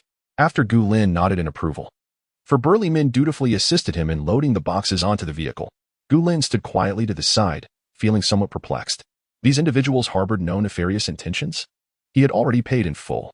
Once the delivery vehicle, a Wuling, departed, Gu Lin employed his mental acuity to ensure there were no hidden cameras or recording devices on board. Satisfied, he raised his hand and stored all 4 boxes in his spatial realm. With these cold weapons, coupled with the electric saw purchased from the hardware store and the bone cleaver received with the pork, anyone attempting to approach Gu Lin would need to reconsider their capabilities. Glancing at the delivery information on his phone, Gu Lin redirected his path to the warehouse, where he collected the most recent packages into his spatial realm. Various canned goods had arrived, leaving only the pet supplies and a substantial amount of cat litter for Fatty to procure. After taking a stroll outside and finding nothing appealing to purchase, Gu Lin messaged Gu Shui, "What would you like for dinner tonight?" It wasn't long before Gu Shui replied, "How about spicy hot pot? I just fed all the chicken I made to Fatty." Upon seeing the exasperated emoji she sent, Gu Lin couldn't help but chuckle. He wondered whether having Fatty around was a stroke of luck or misfortune. Gu Lin inclined to think it was more fortunate. Although the bizarre culinary experiments of Gu Shui were rather peculiar, at least Fatty now had a stable home, which was surely better than wandering outside. Reflecting on the 5 years post-apocalypse, Gu Lin recalled Fatty's profound hostility towards humans and its frequent assaults on the base. It was evident that during its time of wandering, it had endured significant harm inflicted by humanity. He casually purchased a cat toy for Fatty and opted to take the stairs instead of the elevator. Shortly after the onset of the apocalypse, the power system had collapsed. Forget about elevators. Having a single light bulb was a luxury. Therefore, Gu Lin decided that from this point forward, in addition to exercising himself, he would encourage Gu Shui to ascend the stairs daily. While it wasn't necessary to venture out for nightly revelries in this new world, remaining cooped up indoors was equally unwise. That would only broadcast to others, "I have provisions, come rob me." Moreover, with the prolonged duration of extreme cold, humanity needed to learn to adapt to their environment. Excessive reliance on a warm setting would hinder the forced evolution of the entire human race. Gu Lin certainly would not permit Gu Shui to remain confined within the house indefinitely. Hence, starting now, they would practice climbing 30 flights of stairs. Even though Gu Lin's physique had been enhanced by the spring water within his spatial realm, he found himself slightly winded after ascending 30 floors in one breath. He did not immediately enter his room, but paused at the stairwell to catch his breath. In that moment, a disturbance in the spatial realm caught his attention once more. As he probed with his consciousness and discerned what Bai Weiwei had placed there, a smirk of derision crept onto his lips. She had deposited jade and other jewels, along with 2 crates of gold. The quality of those jade stones varies greatly, yet they are predominantly genuine. Is Bai Weiwei testing the conditions for upgrading her space? It seems that the false piece and the white jade ring that Gu Lin mentioned have inspired her with new ideas. Is she yearning for a new space? Or perhaps hoping for the space to evolve with planting and breeding capabilities? Or is she in search of the mystical spring referenced in apocalyptic novels? No wonder Bai Weiwei has been so fervently filling her space with items lately. She might have prepared everything in a frenzy, merely awaiting the upgrade of her space. However, it is unfortunate that Bai Weiwei will never realize her desires in this lifetime. The functions of planting and breeding, as well as the elusive spiritual spring found only in dystopian tales, rest solely in Gu Lin's hands. Naturally, Gu Lin would never grant Bai Weiwei access to other areas. What chaos would ensue if she were to glimpse the multitude of animals in the breeding zone? Nonetheless, given Bai Weiwei's urgent desire for an upgrade, Gu Lin's lips curled into a sly smile, and a sufficiently mischievous plan began to form in his mind. Chapter 21. Lost connection. Bai Weiwei's thoughts aligned closely with Gu Lin's conjectures. Since her rebirth, her days had been consumed not only by incessantly stockpiling supplies but also by immersing herself in a plethora of apocalyptic novels. While others may indulge in such tales for mere amusement, Bai Weiwei was acutely aware that she was perusing potential survival strategies for the future. Although apocalyptic fiction does not stem from reality, it is crafted with a semblance of authenticity. From these narratives, Bai Weiwei gleaned a wealth of knowledge regarding stockpiling and rectified several deficiencies in her own preparations. The information about the jade ring that Gu Lin had mentioned provided Bai Weiwei with a new clue. Prior to this, she had not contemplated the matter in depth. In other apocalyptic stories, the female protagonist possessed spaces with capabilities for cultivation and breeding, as well as miraculous springs that could cleanse the marrow and cure all ailments. Why, then, did her own space lack such attributes? Initially, Bai Weiwei had reveled in the nearly limitless expanse of her storage, boasting of hundreds of square meters, akin to the size of multiple basketball courts. With this infinite space, she could stockpile to her heart's content. However, after perusing numerous apocalyptic novels and being prompted by Gu Lin's remarks, Bai Weiwei suddenly entertained a novel idea. Her space was indeed boundless, requiring no further upgrades. Therefore, if she were to enhance her space using jade or gold, akin to the heroines of these tales, might she not acquire the ability to cultivate and breed, or even access a miraculous spring? After all, she too had been reborn before the apocalypse, unlocking her storage space in advance surely. She must be the chosen heroine of an apocalyptic narrative, deserving of a miraculous spring, if she possessed a space conducive to cultivation and breeding. Even after exhausting her stockpile post-apocalypse, she could still produce her own resources. She could even exchange fresh vegetables and fruits at the base for status and glory. After countless encounters with the notion that jade or gold could upgrade storage spaces, Bai Weiwei could no longer suppress her excitement. She decisively transferred all her goods into her space and exchanged her remaining cash for gold. As for the jewels and jades, they were acquired through various means from an array of men, to prevent any mishaps during the upgrading process that might hinder her ability to store items. Bai Weiwei carefully gathered everything, intending to return home to place them all into her space at once. Much to her surprise, after she placed all the jade and gold into her space, it indeed became unusable. The temporary closure during the upgrade process was a common trope in countless apocalyptic novels, and Bai Weiwei understood this well. After all, the jade pendant remained in her possession, so she felt no distress. However, what Bai Weiwei did not anticipate was that this closure would persist indefinitely. One day turned into 3, then 5. The space remained sealed, as though it had entirely severed its connection with her. On the first day of closure, Bai Weiwei felt a sense of joy. After all, these novels often indicated that the longer the upgrade took, the greater the transformations it would yield. Thus, Bai Weiwei continued to confine herself within the confines of her home, relying on the provisions stocked in her refrigerator, indulging in food and drink while immersing herself in apocalyptic novels. As the third night approached without any indication of the space activating, Bai Weiwei felt an increasing sense of relief. However, as 5 days elapsed without any sign of the space opening, anxiety began to creep into her heart. No matter how hard she tried, she could not sense the existence of the space, as if there were no connection whatsoever. Even when she dripped her blood onto the seemingly unremarkable piece charm jade pendant, she still felt no fluctuations from the space. Her storage space, filled to the brim with supplies, seemed to have vanished into thin air. Gazing at the space jade pendant in her hand, Bai Weiwei bit her lip firmly, carefully securing it close to her body. The pendant was with her. There was no need to panic, she repeatedly reassured herself. Meanwhile, unbeknownst to her, on the top floor of the adjacent building, Gu Lin was delightfully inventorying the supplies that Bai Weiwei had hoarded. In addition to taking Gu Shui for exercise, Gu Lin's greatest pleasure these past few days had been counting the supplies Bai Weiwei had prepared for him. Occasionally, he would use his psychic abilities to sense Bai Weiwei's agitated demeanor next door, which brought him immense satisfaction. Indeed, after Bai Weiwei had stuffed all her jade and gold into the space, Gu Lin had directly severed her connection to it. While others might undermine their rivals by cutting off their resources, Gu Lin had simply taken the entire pile of firewood away. He even made off with the vehicle that contained it. Seeing the anxious expression on Bai Weiwei's face filled Gu Lin with uncontainable joy. Yet, amidst the thrill of revenge, Gu Lin still needed Bai Weiwei's life. Taking her hoarded goods was merely a token of compensation for the 10 years he had cared for her. Between them, there remained unresolved grievances that required retribution. After enjoying Bai Weiwei's frantic expression, Gu Lin contentedly withdrew his perception, fishing a piece of lamb from the bubbling hot pot, slathered it in sesame sauce, and savored it with a satisfied squint. The sheep he raised tasted exquisite. The flow of time in the space's planting and breeding area was conservatively estimated to be several times faster than outside, and the cattle and sheep were already showing signs of fullness. The chili plants he had previously sown had grown to a height of 1.5 palms, and it wouldn't be long before they bore fruit. The hot pot emitted a fragrant, spicy aroma, and the table was laden with several plates of beef and lamb. All were freshly procured by Gu Lin from the space, ensuring their freshness and flavor. As for the portions left after slicing the meat, as long as they weren't placed in the breeding area, they could be preserved indefinitely by the space without worry of spoilage. After briefly blanching some slices of beef in the clear broth for his plump cat, Gu Lin suddenly had an idea. He placed the beef into his oiled dish, returned to the kitchen, and retrieved a fresh lamb leg bone from the space. With a few swift strikes, he shattered the meaty bone through the bag and placed it in his cat's bowl, adding an extra piece of sliced raw beef. The fat cat had already followed the enticing scent of fresh blood and meat into the kitchen. Gu Lin affectionately ruffled the fluffy head of his cat, placing the bowl near the dining table. The genetics and coloration of the orange cat were indeed remarkable. After being nurtured by the spring water in the space and the attentive care provided by Gu Shui, the little orange pig has begun to take shape. truly living up to the name Fatty.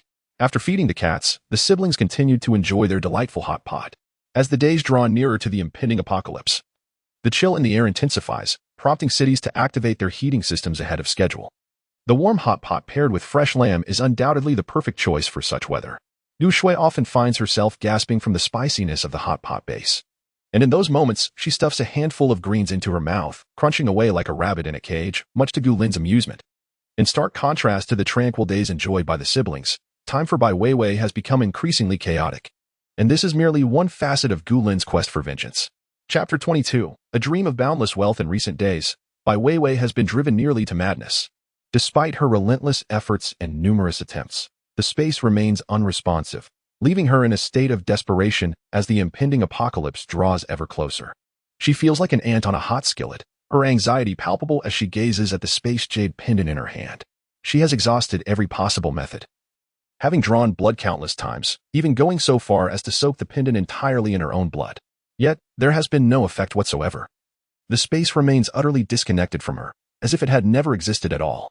The thought of shattering the pendant has crossed her mind repeatedly. But she has refrained from doing so. What if the space merely required an upgrade? If she were to destroy the pendant, could it lead to the complete disappearance of the space?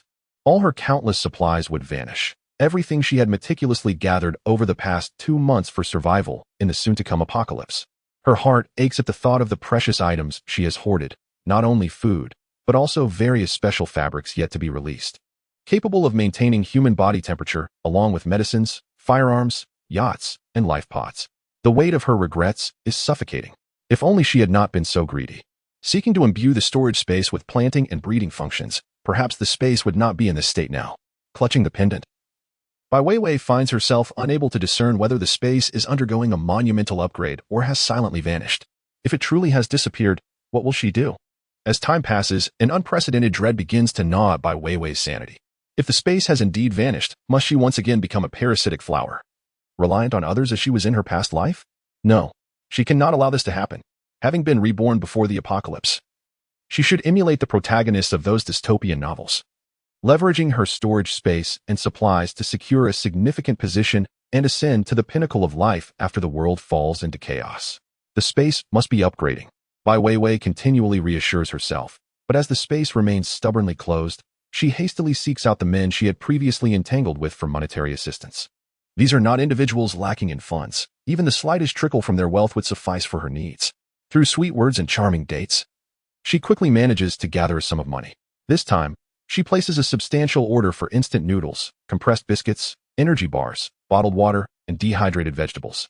After acquiring as much storable food and water as possible, she swiftly purchases 2 chainsaws to keep at home. Observing these actions, Gu Lin's eyes darken with intrigue.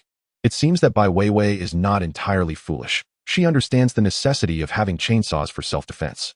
Her ostentatious hoarding, delivered right to her residence, surely caught the attention of many. In the aftermath of the apocalypse, her dwelling would undoubtedly become a target, with everyone fixated on the supplies she had amassed at home. As Gu Lin surveyed Bai Weiwei's stockpile through his mental perception, new plans began to form in his mind. Meanwhile, oblivious to Gu Lin's interference with her space, Bai Weiwei continued to invest all her time and resources into her hoarding endeavors. Her apartment, identical to Gu Lin's 3-bedroom layout, was crammed to the brim. Now, she found herself relegated to sleeping on the sofa in the living room, as all the bedrooms were filled with food, and even the bathroom was overflowing with bottled water. Tomorrow evening marked the time for her meeting with Gu Lin. Dressed in a thick plush pajama set, she gazed at the towering stacks of boxes, her eyes growing frigid. Suddenly, a round water sphere materialized in her hand, which she transformed into ice under her icy gaze. Regardless of the nature of her space, Gu Lin must perish. Furthermore, she was determined to possess the white jade ring that matched the material of his peace pendant. Perhaps acquiring that ring would allow her to unlock her own space. Or it might possess the agricultural capabilities that the peace pendant lacked. Crushing the ice sphere in her grasp, Bai Weiwei eagerly anticipated their encounter the following day. In the adjacent building, Gu Lin equally looked forward to their meeting. He had just been using his mental abilities to sense the movements on Bai Weiwei's side, clearly perceiving her level when she employed her powers, still a level 1 water ability. He wondered what fortunate turn of events had allowed her to freeze water. Not long after retracting his perception, Gu Lin received a message from Bai Weiwei.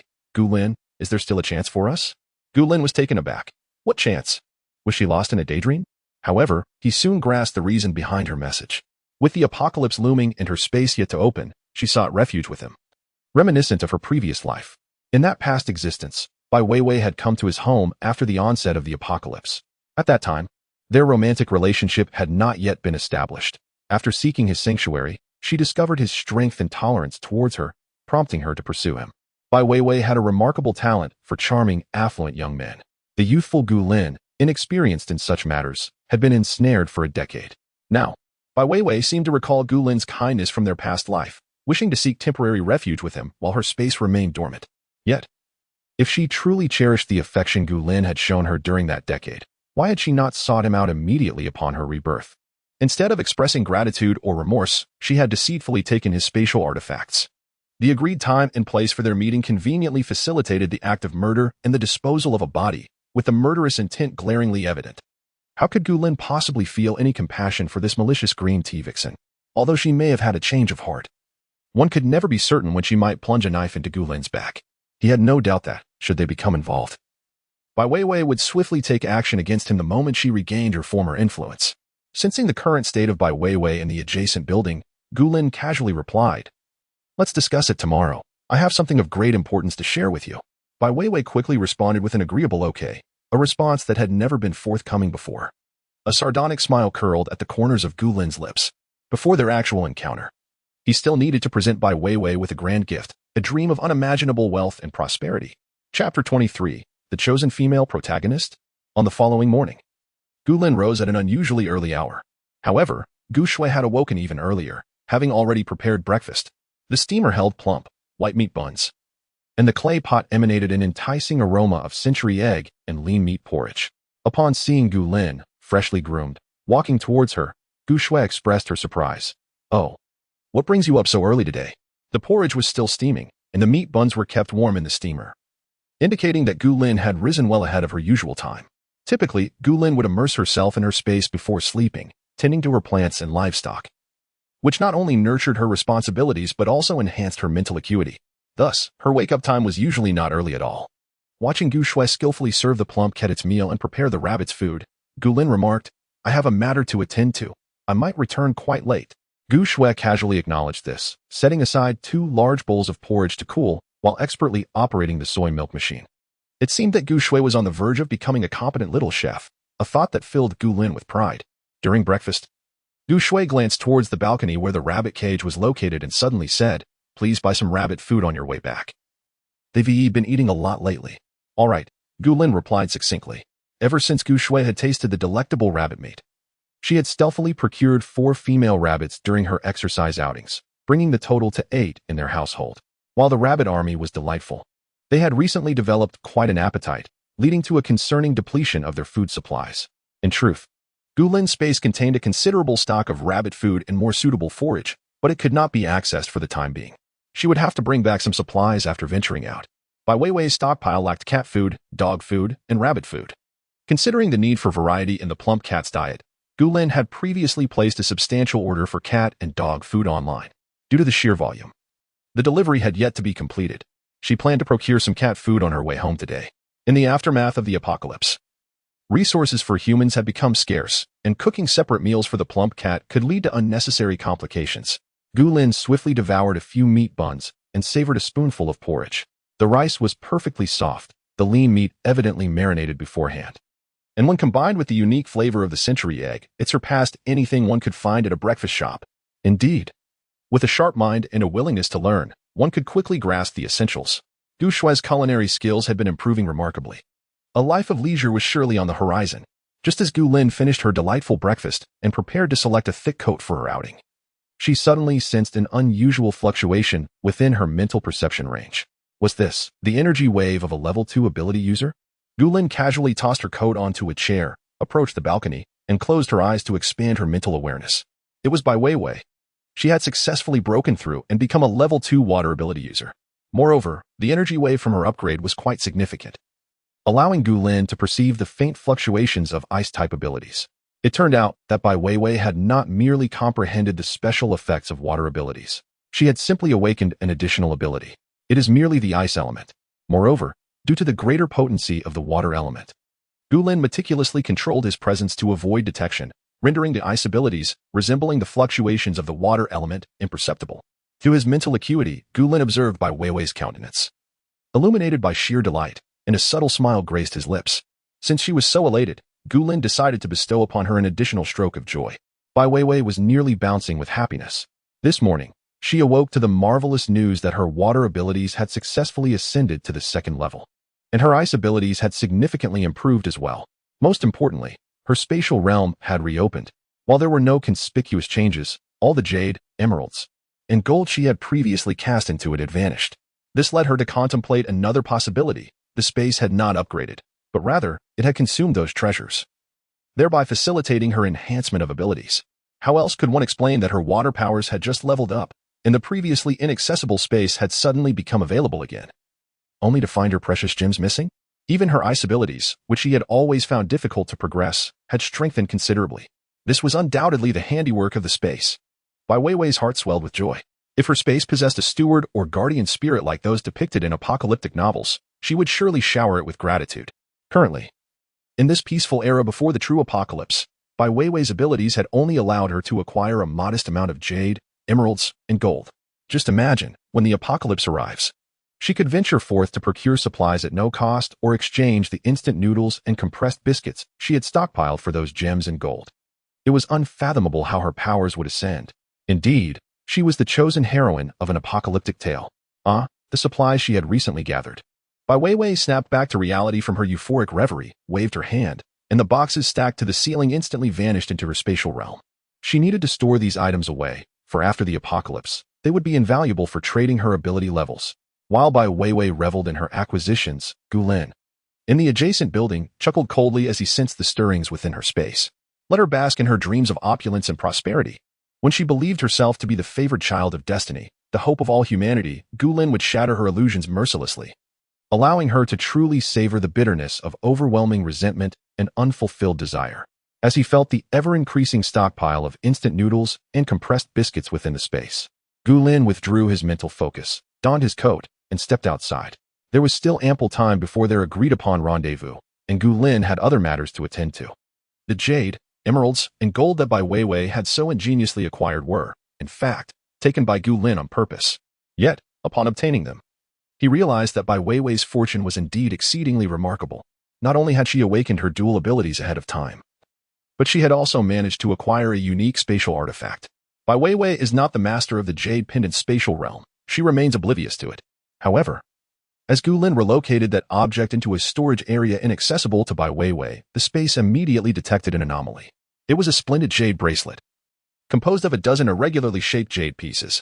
Among them, a seemingly inconspicuous rhombus-shaped light purple jade was, in fact, a spatial artifact. Nonetheless, the interior space was modest, approximately 10 square meters, which paled in comparison to the jade pendant's realm activated directly by mental energy. Yet, this presented Gulin with a novel perspective. Perhaps there exist unique spatial artifacts in the market, merely awaiting discovery. With time still at his disposal before the appointed hour, Gulin resolved to explore the Jade Ornament Street. Chapter 24. Special Ancient Coins. Regrettably, the Street of Jade Artifacts was devoid of any open shops. A glance at the notice board at the street corner revealed that this area had recently merged with the Antique Street, now only commencing business at noon. However, since he was already out, Gulin could not return empty-handed. He decided to visit a nearby comprehensive shopping mall. The ground floor of large malls often houses numerous jewelry stores. With ample space at his disposal, he could more easily sense any spatial artifacts nearby, treating this excursion as a leisurely stroll. Such items were likely rare, and Gulin considered it an opportunity to experience the last vestiges of this world's splendor. In 3 days, the apocalypse would arrive, and such a peaceful and beautiful world would no longer be visible. Endless calamities and misfortunes would continually constrict humanity's living space. To survive, people would exhaust every means, and order would gradually unravel. Gulin sought another spatial artifact for a straightforward reason.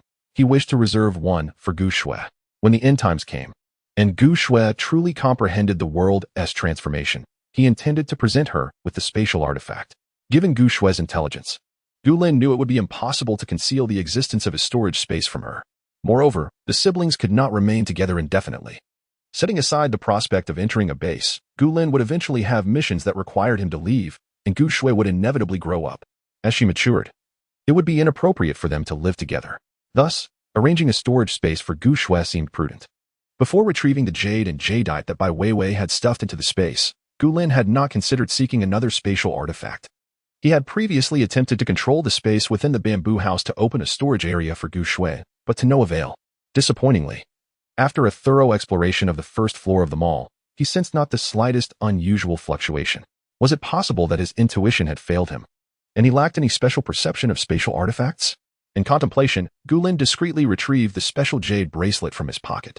The cool touch of the jade immediately brought forth a distinct wave of energy.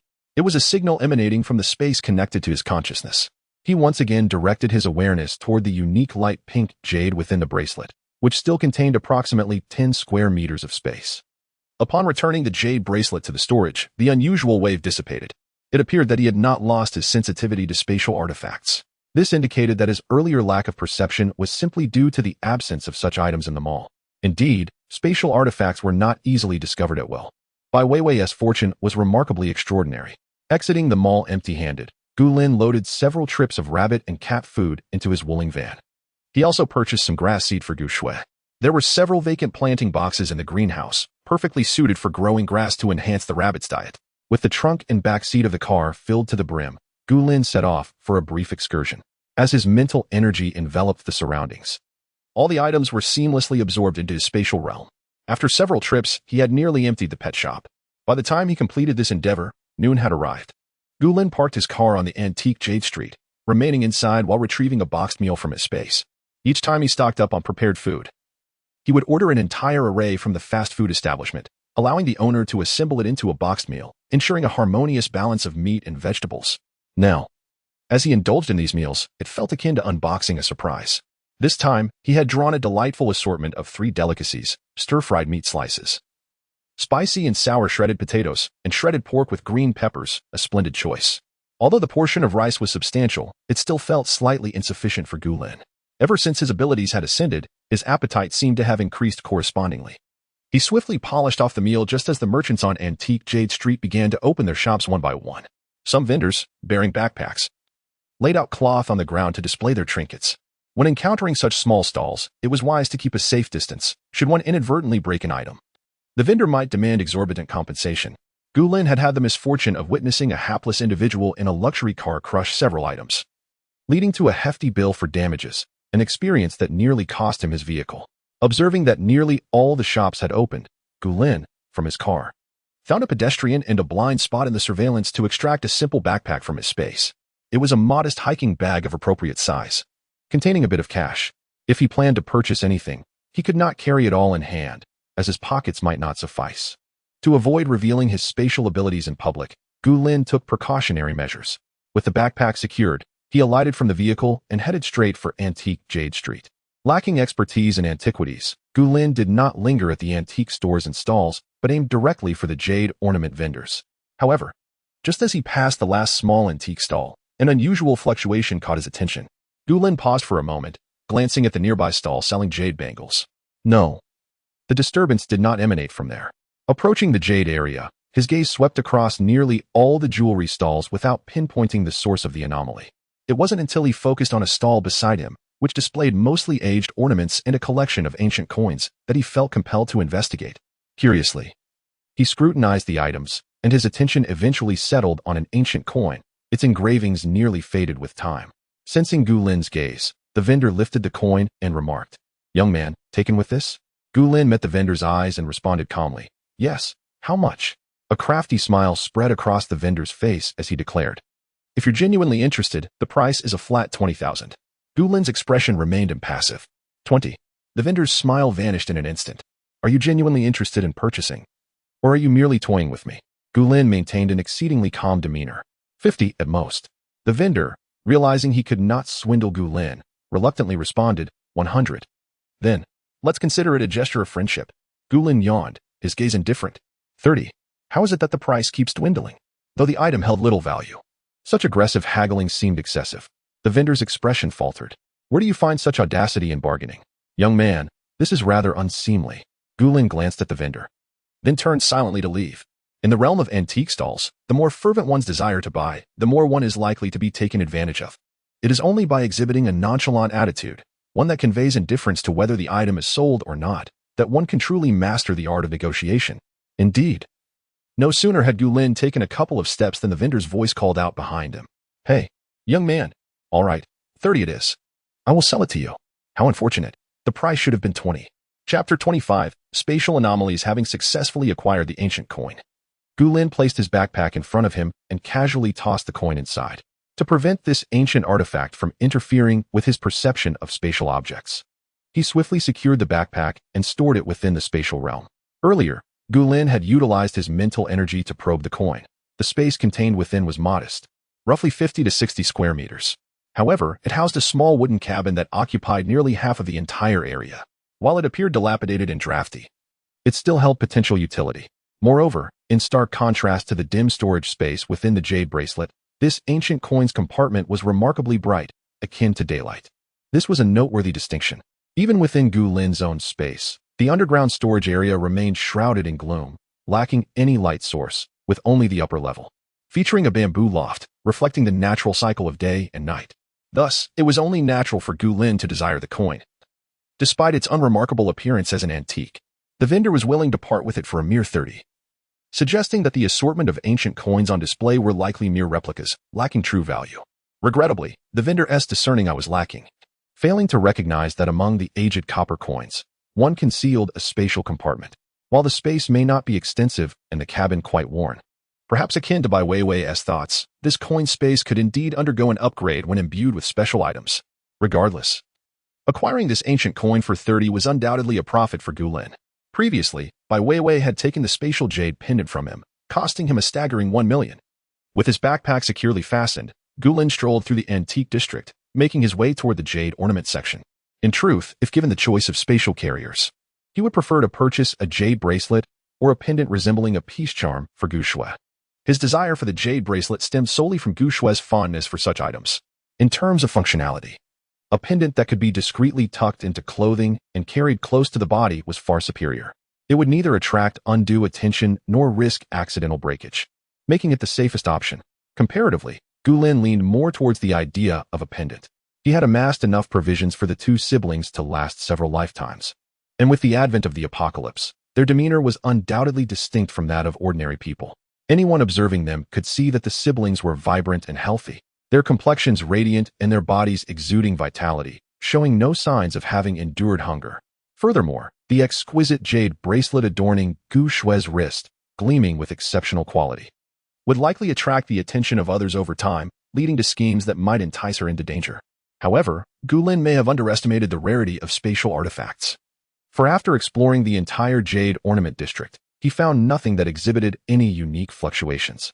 Standing at the end of the street, Gulin remained pensive for a moment before casually entering a shop to purchase several bundles of jade thread. At an opportune moment, he would weave the ancient coin with the jade thread, transforming it into a pendant for Gu Shui. Glancing at the time, Gulin casually chose a nearby establishment to savor a bowl of noodles before driving to the villa district where he once resided. He tossed his backpack into the passenger seat and swiftly stored it within his spatial realm. With one hand steering the vehicle, he raised the other to unveil a pair of flesh-colored rubber gloves. After parking outside the villa district, Gulin donned the gloves and a mask before exiting the car. Adorning his right ring finger was a white jade ring, not the authentic one purchased by Bai Weiwei to accompany her jade pendant, but rather a mere trinket Gulin had acquired from the jade ornament section to convey an impression. Extending his mental acuity, he navigated past all surveillance, making his way towards the location designated by Bai Weiwei. With half an hour remaining until their agreed-upon meeting, Bai Weiwei had yet to arrive. Observing the darkening sky, Gulin concealed himself amongst the trees. He sensed a disturbance within the spatial realm. Bai Weiwei had not directly retrieved the items. Instead, she manipulated the objects within the space with her consciousness, placing them on the third tier of the central shelf, a most convenient location for immediate retrieval, perfectly aligning with an easy reach. Upon discerning the manipulated items, a cold smirk graced Gulin's lips. There lay 2 firearms, a Desert Eagle handgun and a Remington M870 shotgun. The shotgun's most notable advantage lies in its formidable close-range lethality. Any target within reach would undoubtedly be reduced to a mere sieve. How ruthless Bai Weiwei truly is. Just yesterday, before the spatial realm had been activated, she feigned a desire to reconcile with Gulin, her intent to seek refuge glaringly apparent. Now, with the space just newly opened, she had regained her confidence. even preparing a shotgun for their encounter. Gu Lin's gaze turned icy as he lifted his eyes to the dimming sky. At last, darkness enveloped the surroundings. He had long since expanded his mental perception, constantly attuned to his environment. Shortly thereafter, Bai Weiwei entered his perceptual range. Clad in black and wearing a pair of black rubber gloves, seamlessly blending into the night. Just then, Gu Lin's phone beeped with a message from Bai Weiwei. "I'm almost there. Where are you?" He promptly sent her his location. The messaging app, not being a specialized tracking tool, could only indicate that Gu Lin was within the villa district without revealing his exact whereabouts. Bai Weiwei quickly replied, "Wait for me by the trees." Gu Lin's fingertips glided across the screen, his expression growing colder. "Wait for you? To be ambushed, perhaps?" Perceiving Bai Weiwei's cautious maneuvers to evade surveillance, as she stepped into the thicket, Gu Lin's mind subtly shifted, retracting Bai Weiwei's access to the spatial realm. The handgun and shotgun remained within the space, unchanged. Meanwhile, Bai Weiwei continued her advance into the woods, utterly unaware of the anomaly within the spatial realm. Oblivious to the severed connection she now had with it. Gu Lin, leisurely concealing his form behind the trees, quietly attuned himself to the movements of Bai Weiwei. It was uncertain whether Bai Weiwei was astute or simply foolish. The forest was not extensive, and the residential area was equipped with security, although, to safeguard the privacy of the homeowners, there was minimal interference with their personal domains. Nevertheless, both the Desert Eagle and the Remington M870 shotgun were exceedingly loud firearms. If she were to discharge a weapon in this vicinity, what would her plan be for the aftermath? This was a residential area, not a desolate land far removed from civilization. The sound of gunfire would inevitably draw attention. Did Bai Weiwei intend to spend the days leading up to the apocalypse behind bars? As Bai Weiwei approached closer, an unusual wave of energy suddenly rippled through Gu Lin's surroundings. His brows furrowed in response. Could it be that the space sought to betray him, choosing to pledge allegiance to Bai Weiwei, who possessed the jade pendant? However, to Gu Lin's astonishment, a cold mechanical voice echoed within his consciousness, detected that the spatial vessel is approaching. Please retrieve it promptly, Master. Chapter 26, Are You Also Reborn?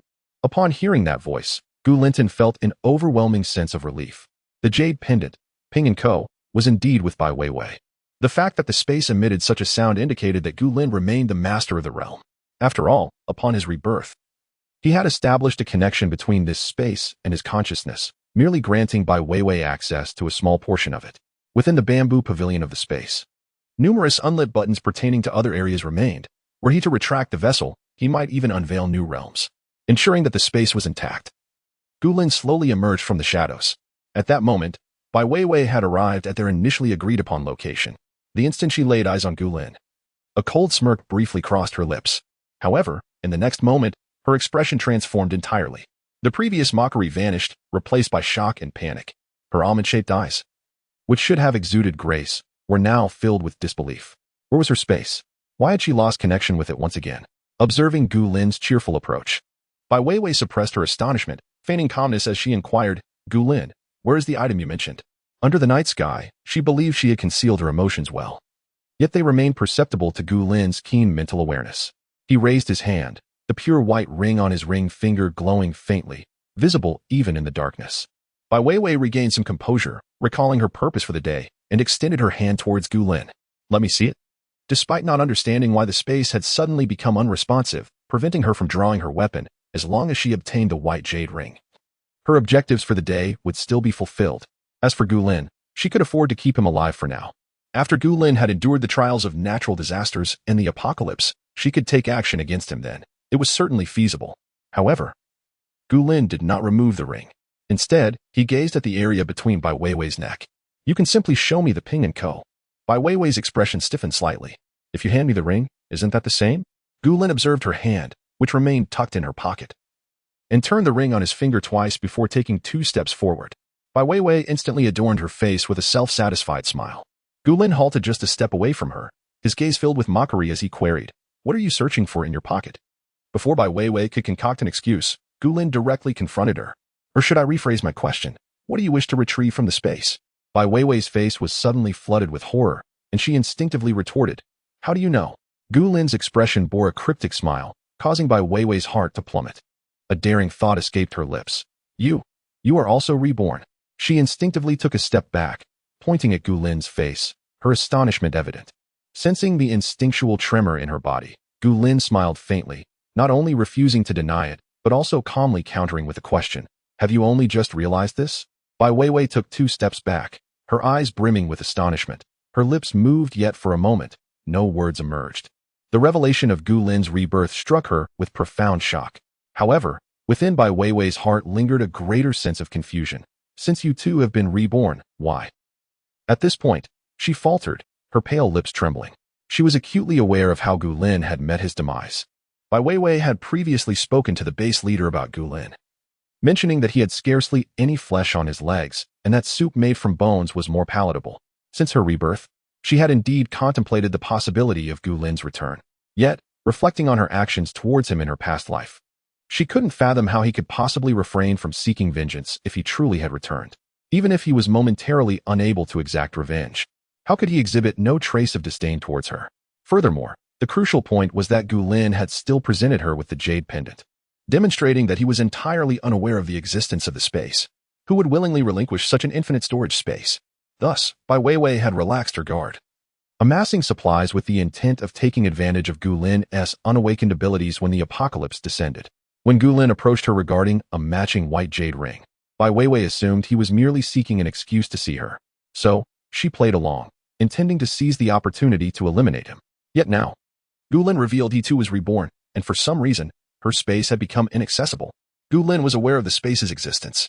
A sudden spark ignited in Bai Weiwei's mind as her voice rose an octave. You know about the space. Did you tamper with it? Gu Lin had refrained from acting, curious to observe Bai Weiwei's reaction upon learning this truth. Had it taken her this long to piece together such a trivial amount of information? Gu Lin let out a light chuckle, his tone laced with mockery. Yours? That is my space. As he stepped closer, silent, dark purple lightning crept toward Bai Weiwei. I gave you the jade pendant and refrained from troubling you because the owner of that space is me. It will never belong to you. Enlightenment washed over Bai Weiwei. You manipulated me? All her diligent stockpiling over the years, unaware of how many times she had compromised her own body or how much debt she owed, had all been in service to another's designs. Rage instantly consumed all of Bai Weiwei's reason. She abruptly raised her hand, conjuring multiple ice spikes from thin air. Die. As long as you perish, the space will be mine. Gu Lin raised an eyebrow, agilely evading the ice spikes. TSK, Bai Weiwei, you conspired with others to harm me, and upon being reborn, you deceived me of my space. Do you feel no remorse? You possess a trump card, yet have played it poorly. Bai Weiwei had no desire to engage in idle chatter with Gu Lin. Her mind was consumed by a singular ambition, to eliminate Gu Lin and seize the space entirely for herself. In this lifetime, she was determined to rise above all others. She was the chosen heroine of a post-apocalyptic narrative, while Gu Lin was merely a malicious male antagonist serving to grant her the golden finger of fortune. Ice spikes and water blades, as if free of cost, flew toward Gu Lin, yet he effortlessly evaded them all. In her previous life, Bai Weiwei had been a low-level ability user, relying solely on Gu Lin to procure food during their missions, entirely dependent on him for a life that provided sustenance and clothing. Gu Lin, in his former existence, had risked his life countless times to keep Bai Weiwei well-fed. He had survived encounters with 10-level mutated beasts and returned unscathed. Although Bai Weiwei had awakened her powers ahead of time in this life, she lacked the conditions to practice extensively and had never undergone the trials of life and death. It was indeed a rarity for Bai Weiwei to inflict any harm upon Gu Lin. Observing her unwillingness to speak further, Gu Lin lost interest in teasing her. With a mere gesture, the lightning that had long been brewing on the ground erupted instantaneously. 3 serpentine bolts of deep purple lightning surged toward Bai Weiwei's waist, the overwhelming current eliciting a startled cry from her. Ah! Accompanied by the terror in her eyes, Gu Lin coldly remarked, Bai Weiwei, consider the goods you hoarded in your space as compensation for the 10 years of care I provided you in my last life. I shall make good use of those items. Chapter 27. A complete conclusion, please, don't kill me. The terrifying, purple lightning flickered beneath Bai Weiwei, rendering her nearly incapable of uttering a complete sentence. The fear etched on her face twisted under the lash of the electric storm. Yet, regardless of her plight, Bai Weiwei implored with nearly every ounce of her strength, Gu Lin, I beg you, spare my life. Think of our past connection. Observing Bai Weiwei, whose body was overwhelmed by the electric shock, leaving her without a shred of strength, Gu Lin's lips curled into a cruel smile. Nothing was more gratifying than witnessing one's adversary plead for mercy. Bai Weiwei, at this juncture, do you genuinely believe I would still trust you? The unstable flow of water on the ground intermittently revealed Bai Weiwei's attempts to harness her special ability. Unfortunately, Gu Lin had mastered the use of lightning powers to an extraordinary degree, allowing him to grant Bai Weiwei just enough strength to speak. But as for her attempting to wield her powers, That was a fanciful notion. As he gazed into Bai Weiwei's eyes, filled with remorse, Gu Lin took delight in her pale complexion, smiling as he remarked, "Let me guess, the reason you also experienced rebirth is that the base leader, before feasting upon my remains, disposed of you, correct?" Bai Weiwei's body trembled uncontrollably. She wished to nod in affirmation, to lament to Gu Lin about the base leader's betrayal. Yet the words remained lodged in her throat. It was she who had torn apart the very shield that had protected her for a decade. What face did she have to recount her tribulations to Gu Lin after his death? Tears welled in the corners of her eyes. But as soon as they touched her cheeks, the surging current enveloped her, the tears' excellent conductivity only amplifying her pain. I do not wish to die. Gu Lin, I implore you. Bai Weiwei could only plead repeatedly. However, Gu Lin's expression remained icy, indifferent to her entreaties. As he continued with self-assured composure, "Let me ponder. The base leader must have thought that since you could betray the boyfriend who protected you for 10 years, you would inevitably betray him as well. Moreover, by eliminating you, there would no longer be anyone aware of the secrets of the space. He could monopolize it indefinitely without sharing." With that, Gu Lin crouched down, bringing his face closer to Bai Weiwei's. Observing her uncontrollable tremors with mocking eyes, "You don't honestly believe the base leader allowed your proximity due to your beauty, do you? Spare me the jest, Bai Weiwei. In a post-apocalyptic world, one only needs 2 packets of instant noodles to bed a former star. Your looks are hardly sufficient." With a smile, he intensified the electric current, standing upright, and nonchalantly added, "It was simply because you had a boyfriend with spatial abilities." Bai Weiwei let out a pained groan. Realizing she could no longer articulate full words, her plea for mercy had devolved into a meaningless wail. Gu Lin coldly regarded her suffering. And with a flick of his wrist, a dagger suddenly appeared in his hand. Bai Weiwei's pupils constricted. That was the very dagger she had stored in her space. It was she who had stolen it from a wealthy family, managing to do so when no one was watching. It turned out that the space had been meticulously designed by Gu Lin from the very beginning. Gu Lin was acutely aware of the subtle meaning behind Bai Weiwei's expression. With a faint smile, he pressed the dagger against her neck and spoke indifferently. "Had you not prepared a pistol and shotgun in the space, I might have considered granting you a more merciful death." As he spoke, the sharp blade sliced through her collar. The tip of the knife severed the delicate cord around Bai Weiwei's neck, and Gu Lin retracted the dagger, lifting his hand to retrieve the pure white jade pendant tethered by the string. The vessel of the spatial object was indeed extraordinary.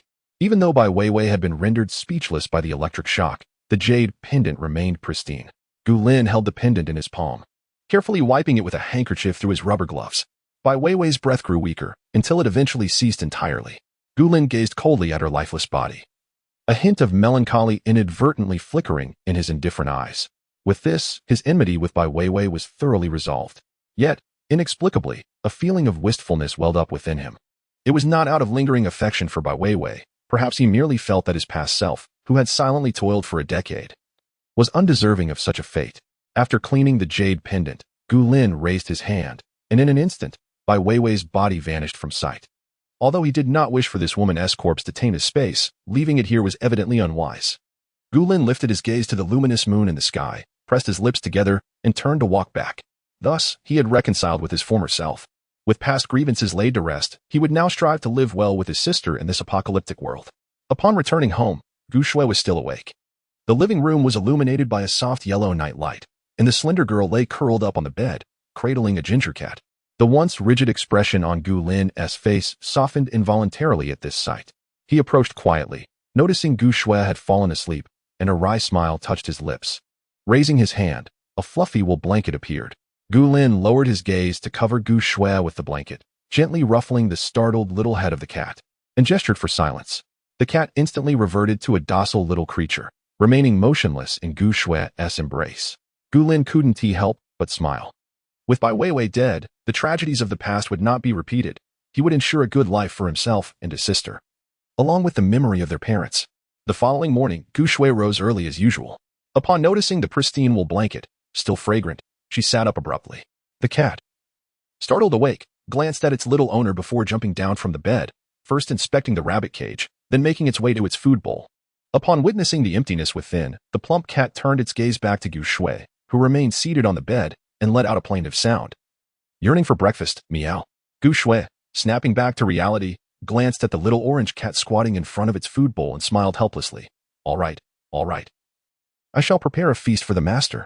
As she prepared the cat's food and freeze-dried treats, she watched Fatty indulge heartily, muttering resignedly, such a show-off at mealtime. I wonder how much weight it will gain afterward. Fatty responded with a meow. When Gulin emerged from his bedroom, he was greeted by this heartwarming scene. Leaning against the wall of the living room with a smile in his eyes, he remarked, "Let us not dwell on how plump Fatty might become. We should also indulge in a meal, shouldn't we?" Gu Shui turned, a touch of surprise on her face. "What brings you up so early today?" Gulin, still beaming, replied, "I'm in a good mood. I'm going to buy breakfast." Having resolved a pressing concern and reclaimed his spatial vessel, how could Gulin not feel elated? Chapter 28. Striking it rich. Thus, Gulin resolved to prepare a more sumptuous breakfast this time. Gu Shui naturally had no objections, but she cast a glance at the woolen blanket on the living room Kong and inquired, "When did you return last night?" Gulin could hardly recall the exact hour of his arrival. Instead, he deftly shifted the topic, saying, "This woolen blanket is quite warm. Isn't it? You can take it to your room to cover yourself or lay it beneath your sheets." Gu Shui regarded him with a hint of skepticism, yet ultimately refrained from probing further. She embraced the woolen blanket and retreated to her room to freshen up. Gulin too made his way to the bathroom to wash up. After having collected Wei Wei's remains the previous day, he had not dared to return directly. Instead, he drove around the outskirts of the city for a while, even stopping to refuel the car. With only 2 days left until the impending apocalypse, he could not dismiss the possibility that Wei Wei's disappearance might be discovered. While Gulin did not wish to attract undue attention, he felt compelled to cleanse himself of suspicion within reasonable limits. He held no illusions about the might of state machinery and law enforcement. Being apprehended just as the end drew near was not an outcome he desired. Whether for assaulting an officer or fleeing, neither scenario was appealing. Thus, he found himself driving in circles. During this roundabout journey, Gulin stumbled upon something rather peculiar. It all began with the phone of Wei Wei, which rang several times. Upon checking, he saw a message from a contact labeled "Warehouse Manager," reporting that the last batch of goods had been successfully placed in the warehouse. The keys had been left in a potted plant to the right of the warehouse, and he was now off duty. Upon reading the message, Gulin's eyes lit up. To his surprise, Wei Wei had some prowess. Not only had she stockpiled convenience foods at home during this brief period when her spatial abilities were inaccessible, but she had also amassed quite a collection in the warehouse. Without hesitation, he decided to investigate. Under the cover of a dark and windy night, it was indeed an opportune moment to gather supplies. Wei Wei must have feared the exposure of her secret. At night, the vicinity of the warehouse was devoid of even a shadow, let alone any human presence. Successfully locating the keys and opening the warehouse door, even an experienced individual like Gulin found himself momentarily stunned. Wei Wei had hoarded a considerable amount of human infant separation kits. In addition to these items, there were numerous abortifacients and sedatives. Gulin could not help but smirk. After ensuring there were no surveillance cameras in the vicinity, he waved his hand and unceremoniously gathered everything. Human infant separation kits were indeed valuable, especially with the impending apocalypse. They would become a highly sought-after commodity, even amidst natural disasters. The affluent would only indulge in more opulence, and those who were accustomed to excess before the apocalypse would become even more reckless afterward. For them, these items were absolute necessities. Preventing unwanted pregnancies was one aspect, but more critically, it was about safeguarding their own security. As the scarcity of water resources amidst calamity far exceeded one's imagination, not everyone could afford the luxury of using water for bathing. As time goes by, cleanliness tends to wane, increasing the likelihood of illness during such events. Consequently, those who are affluent are more than willing to spend exorbitant sums on contraceptive devices for the sake of their own lives. Others, particularly women, find themselves equally in need of these commodities. In a post-apocalyptic world, the probability of a woman becoming pregnant and safely delivering a child is nearly non-existent. Not only is there uncertainty regarding the nutritional needs during pregnancy, but even if a woman manages to carry the baby to term, the chances of a safe delivery are slim. Doctors have become a rare breed, and with prolonged malnutrition among expectant mothers, any loss of strength during childbirth poses a grave risk. What conditions exist for a cesarean section? Moreover, the scarcity of medical supplies adds to the multitude of challenges that mothers and infants face in their struggle for survival. Women often endure even greater hardships in such dire circumstances, making these contraceptive products a rare and invaluable asset. Furthermore, the utility of these items extends beyond their intended purpose. In the wilderness, they can serve as makeshift tourniquets to staunch bleeding, water containers, or even components for distillation apparatus.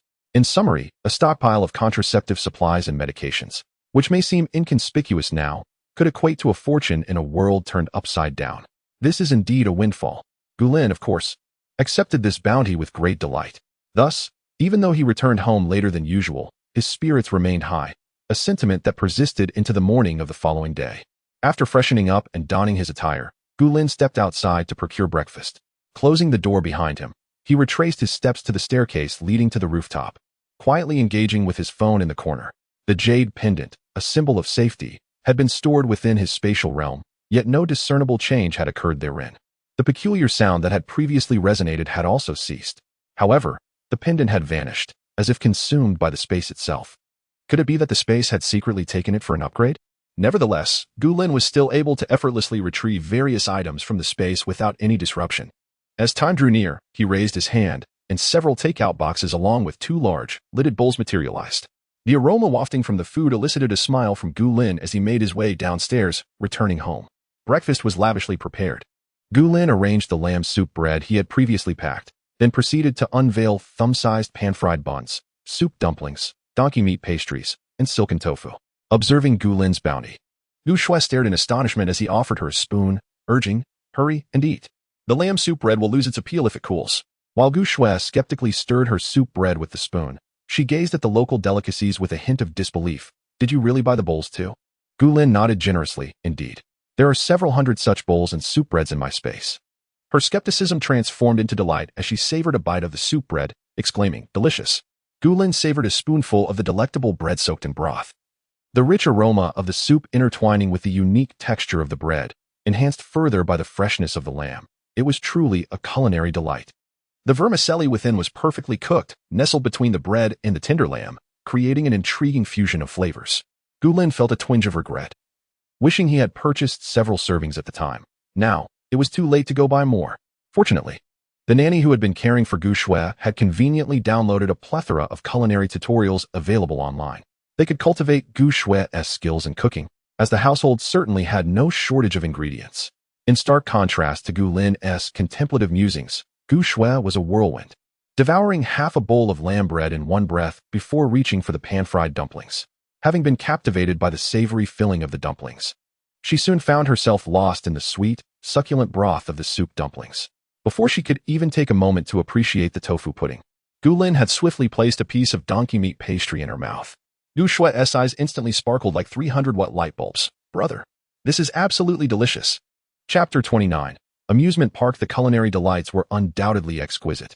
In pursuit of authentic local delicacies, Gulin had ventured to their source, seeking recommendations from the locals. If these establishments failed to produce delectable specialties, then the prospects at other places would seem futile. It was merely that the flavors did not align with the siblings' preferences. After indulging in a sumptuous breakfast, Gulin allowed himself a brief respite on the heated floor of the living room before commencing training with Gu Shui. The monotonous routine of ascending the stairs resumed, as they took the elevator down from the 30th floor only to climb back up again. Gulin had managed to complete this cycle a few days prior, though it had left him slightly breathless. However, he could now effortlessly ascend 3 rounds in one go. In contrast, Gu Shui remained the perennial novice, requiring rest after a single ascent. As Gulin reached the 30th floor for the 3rd time, he found Gu Shui still seated on a small stool, appearing utterly exhausted. "Brother, are you even human?" Gu Shui couldn't help but question, her incredulity palpable. What normal person could climb 30 floors 3 times in succession without breaking a sweat? Gulin was certainly no ordinary individual. Before Gulin could reply, Gu Shui had already concocted her own explanation. "Surely, Mom and Dad conducted some kind of experiment on you when you were born, resulting in your peculiar nature." Gulin could only sigh at her vivid imagination. Their parents were merely enthusiastic scientists, not madmen engaged in inhumane experiments.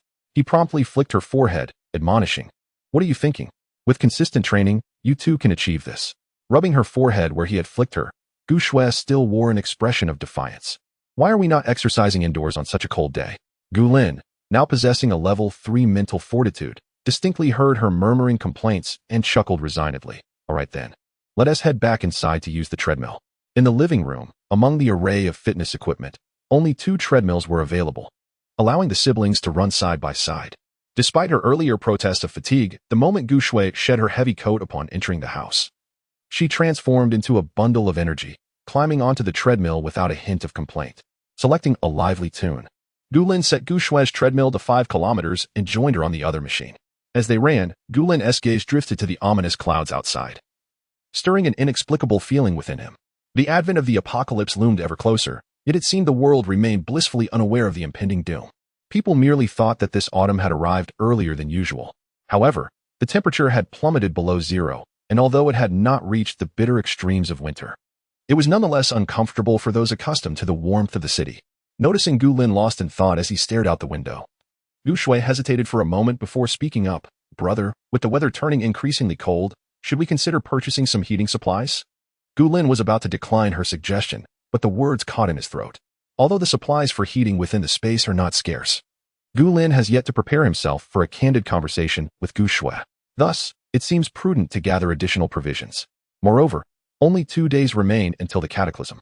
After this brief interval, a stellar explosion will plunge the world into darkness, ushering in an ice age from which the planet will never recover its current splendor.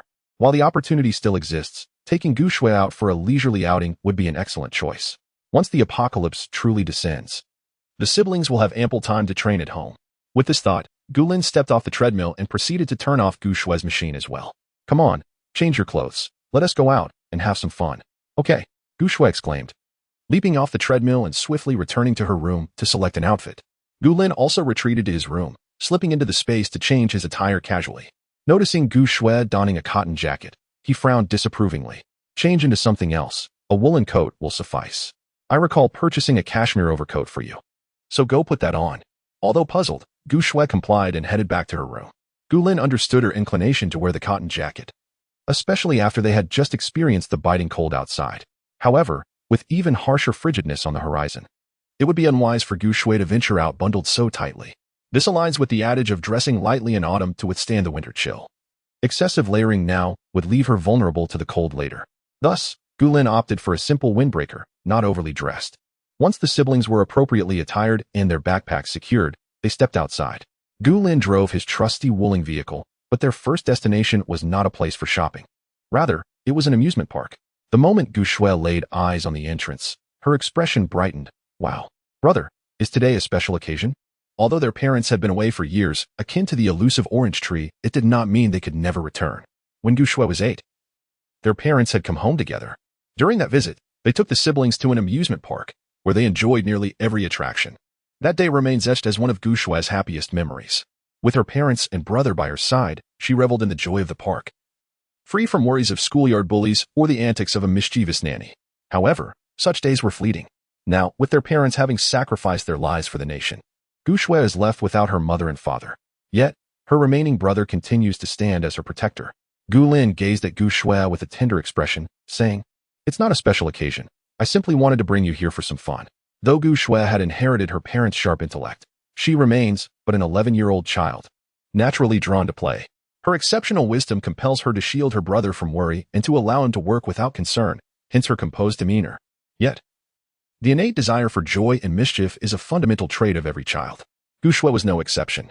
Upon hearing Gu Lin's words, she leapt forward and enveloped him in a warm embrace, exclaiming, "Brother, you are truly wonderful." Gu Lin smiled gently, patting her back before retrieving a water cup from his backpack. "Have a sip of water first," he suggested. Having recently ascended 30 floors, he wished for Gu Shui to revel in her experience, so he offered her some spring water from his space. Gu Shui delightedly gulped down a generous mouthful and then eagerly dragged Gu Lin towards the ticket counter, waving her hand grandly for all the attractions. "Let us have 2 of everything." Gu Lin looked at the exuberant young girl with tender indulgence and nodded at the ticket clerk. "Cash, please." This cash was a gift from Bai Weiwei, stored within the confines of his space, and since it was available, it would be foolish not to use it. Before the impending apocalypse, it would be a waste if it went unspent. Chapter 30. The complete space entity. As soon as she received the tickets, Gu Shui fluttered like a little butterfly with her wings spread, pulling Gu Lin towards the less crowded attractions, having booked the entire venue in luxury. One cannot deny the exuberance of children, which far surpasses that of adults. After a full round of activities, Gu Shui remained enthusiastically engaged, while Gu Lin began to feel a hint of fatigue. Despite his body being nourished by the waters of the spatial spring, endowed with dual abilities, it appeared that his previous training for Gu Shui had been too lenient. This girl evidently possessed an abundance of vitality. Concerned that she might truly tire herself out, Gu Lin occasionally offered her some of the spatial spring water. However, upon receiving a gigantic cup of milk tea filled to the brim with toppings, Gu Shui decisively discarded the water cup Gu Lin had handed her.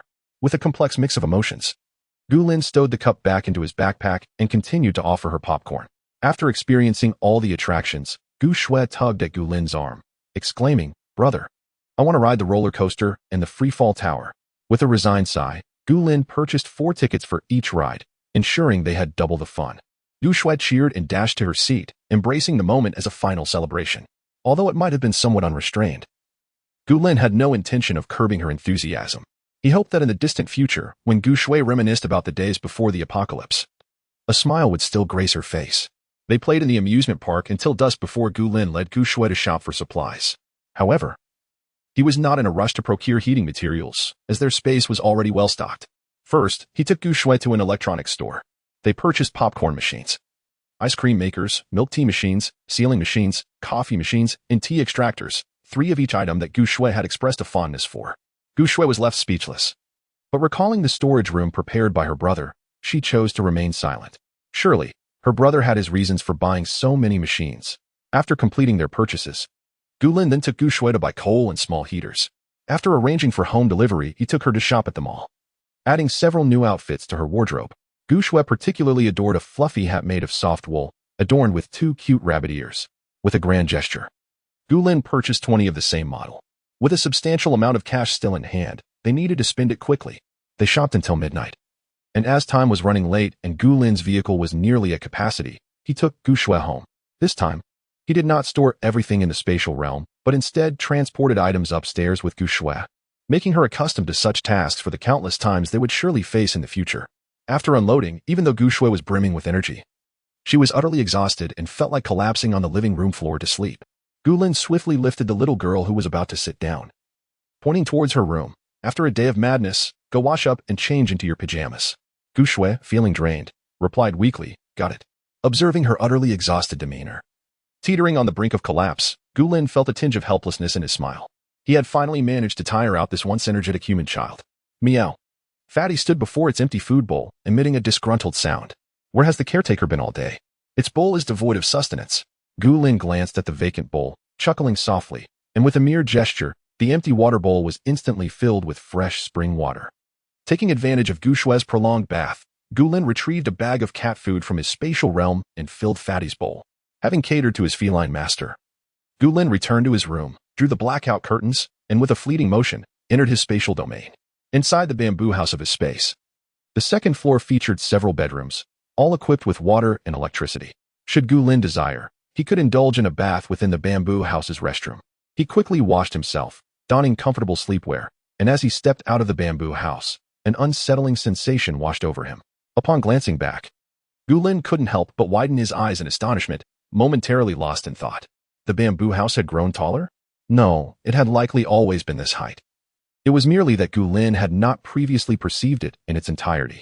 Before reclaiming the Peace Charm Jade pendant from his spatial realm, the bamboo house had only comprised 2 stories and was not particularly expansive. However, now standing outside, he could see it towering 5 stories high. Not only had the number of stories increased, but the overall area of the bamboo house had also expanded. Perhaps it was due to the lengthy playtime with Gu Shui today, but Gu Lin felt somewhat fatigued and had initially overlooked the changes in the spatial courtyard. Yet upon closer inspection, the entire courtyard had at least doubled in size. It must have just undergone this transformation today, without any notification. Gu Lin had assumed that even upon retrieving the Peace Charm Jade pendant, there would be no alterations. Feeling elated, he surveyed the entirety of the bamboo house courtyard before striding into the bamboo house, heading directly for the information panel on the first floor. The information panel had not changed significantly. It merely displayed 2 newly illuminated icons, 3-story control room, and garbage conversion box. Upon seeing this information, Gu Lin hurried upstairs, making his way to the control room on the 3rd floor. Pushing open the door to the control room, he was greeted by an environment reminiscent of a high-tech laboratory control panel. Several floating translucent screens surrounded him, each displaying a variety of information. At the center, before an enormous screen, was an inviting chair. Gu Lin approached and sat down, suddenly experiencing an unusual wave of consciousness. Almost immediately, the familiar voice echoed within his mind once more, "Welcome back, Master. The spatial complete form has been successfully activated." Gu Lin's eyes brightened. At that moment, the translucent large screen before him began to shift, revealing 2 lines of text. "Spatial Intelligent Steward is initializing, can be disabled at any time." 2 spatial artifacts detected within the space, Consuming them may unlock additional spatial functionalities. Gulin suddenly realized that the voice resonating in his mind was an AI specifically designed to manage space. He pondered whether it could comprehend human language. As this thought crossed his mind, a response echoed within his consciousness. I can understand and execute most of my master's commands. With a slight arch of his brow, Gulin tentatively requested, could you assist me in transferring all the poultry eggs from the breeding area to the warehouse? Of course, master, came the prompt reply. Upon hearing this, Gulin experienced a fleeting wave of familiarity in his consciousness, though it lasted only a moment. As he extended his awareness, the corners of his lips involuntarily twitched. All the poultry eggs in the breeding area, as if drawn by some mysterious force, began to levitate gracefully, heading directly toward the neatly arranged storage boxes in the storage area. The sight of countless eggs soaring through the air was quite enchanting. Moreover, as Gulin scanned with his consciousness, he discovered that not a single egg had been broken. What a treasure this was! With such an efficient little spatial steward, he could only imagine the other capabilities the space might possess. Raising his hand, he suddenly found an emerald bracelet and an ancient coin with indistinct patterns materializing in his palm, precisely the two items displayed on the screen. Chapter 31. Unlocking spatial functions. Yet, when this object truly materialized in his hands, Gulin found himself hesitating. To allow the bamboo tower space to consume it was merely a gamble to unlock the spatial capabilities. Such spatial artifacts were exceedingly rare. Gulin had originally intended to reserve one for Gu Shui. This way, even in his absence, she would possess the means for self-preservation, ensuring that she would not suffer from deprivation and encounter unforeseen misfortunes. Thus, Gulin had planned to wait until Gu Shui fully comprehended the impending apocalypse before permitting her to select one for herself. Spatial artifacts were of immense value. After traversing numerous locations, Gulin had discovered just a single one. If he were to let his bamboo tower space devour both of these artifacts now, he could only wonder when he might next encounter another. Gulin pressed his thin lips together, momentarily engulfed in inner turmoil. Sensing his indecision, the semi-transparent screen before him shifted once more, displaying, you may first consume one item to attempt unlocking spatial functions. Gulin lifted his gaze, contemplated for a brief moment, and nodded. It seemed that he could only consume one spatial artifact for now. Regardless of whether he could successfully unlock additional functions of the bamboo tower space, he still had one remaining that he could bestow upon Gu Shui in times of necessity. Suddenly, a small screen appeared at the bottom of the display, emanating a bright glow. Gulin raised his hand and placed the string of jade bracelets upon it. The ancient coin held a larger space and even contained a small wooden cabin, appearing to offer greater potential for growth than the jade bracelets. Thus, Gulin naturally prioritized keeping the ancient coin. The multicolored jade beads fell onto the screen, swiftly transforming into pale pink light spots that merged into the display. The text on the screen began to shift incessantly, detecting low-level spatial artifact, energy conversion in progress. High-purity spatial energy detected, absorbing. Gulin raised an eyebrow, somewhat taken aback. Despite the unremarkable nature of the space within, which seemed limited to inanimate objects, this bracelet surprisingly harbored high-purity spatial energy. The peculiar voice of the little steward resonated in Gulin's mind. Master, the energy contained comes from the other anomalous jade beads on that bracelet. They primarily supply power to the awakened jade, yet do not possess any special abilities themselves. A realization dawned upon Gulin. No wonder. The string of jade bracelets appeared to be of exceptional quality, showcasing a unique hue, likely obtained by Bai Weiwei from affluent heirs. It was an item favored by those with wealth who were drawn to glittering and ethereal possessions. One could only wonder if there were even finer treasures in their possession. As Gulin momentarily lost his train of thought, the screen displayed, energy absorption complete. Gulin could not help but feel a surge of tension. Fortunately, new text soon appeared on the screen. Successfully unlocked synthesis platform function. Gulin's eyes sparkled with excitement as he contemplated rushing downstairs to discover the true nature of the synthesis platform. Just then, a new line appeared on the screen. Synthesis platform activated. Based on the owner's ability level and resource storage, replication ability granted. Gulin gasped in astonishment. Replication ability. This extraordinary power had been spoken of in whispers during his previous life. Due to the prolonged cataclysms, humanity had suffered near extinction, with only 20% of the population surviving. Among those fortunate enough to awaken their abilities, an even smaller fraction possessed unique powers, such as spatial, psychic, and dark abilities. The replication ability was, indeed, one of the most exceptional of them all. In the base where Gulin resided, such a gifted individual was non-existent. But he had heard tales of one in the capital's primary base. Anyone who came into contact with her would find their powers replicated, albeit at a diminished level, equating to that of the replicator. She was cherished like a treasure by the entire capital base. Now, the prospect of Gu Lin acquiring such an ability filled him with joy. While the number of awakened individuals was nearly negligible at present, this did not dampen his spirits. As the post-apocalyptic world progressed and more survivors awakened their powers, the true potential of the replication ability would be realized. Would Gu Lin not be able to obtain any power he desired?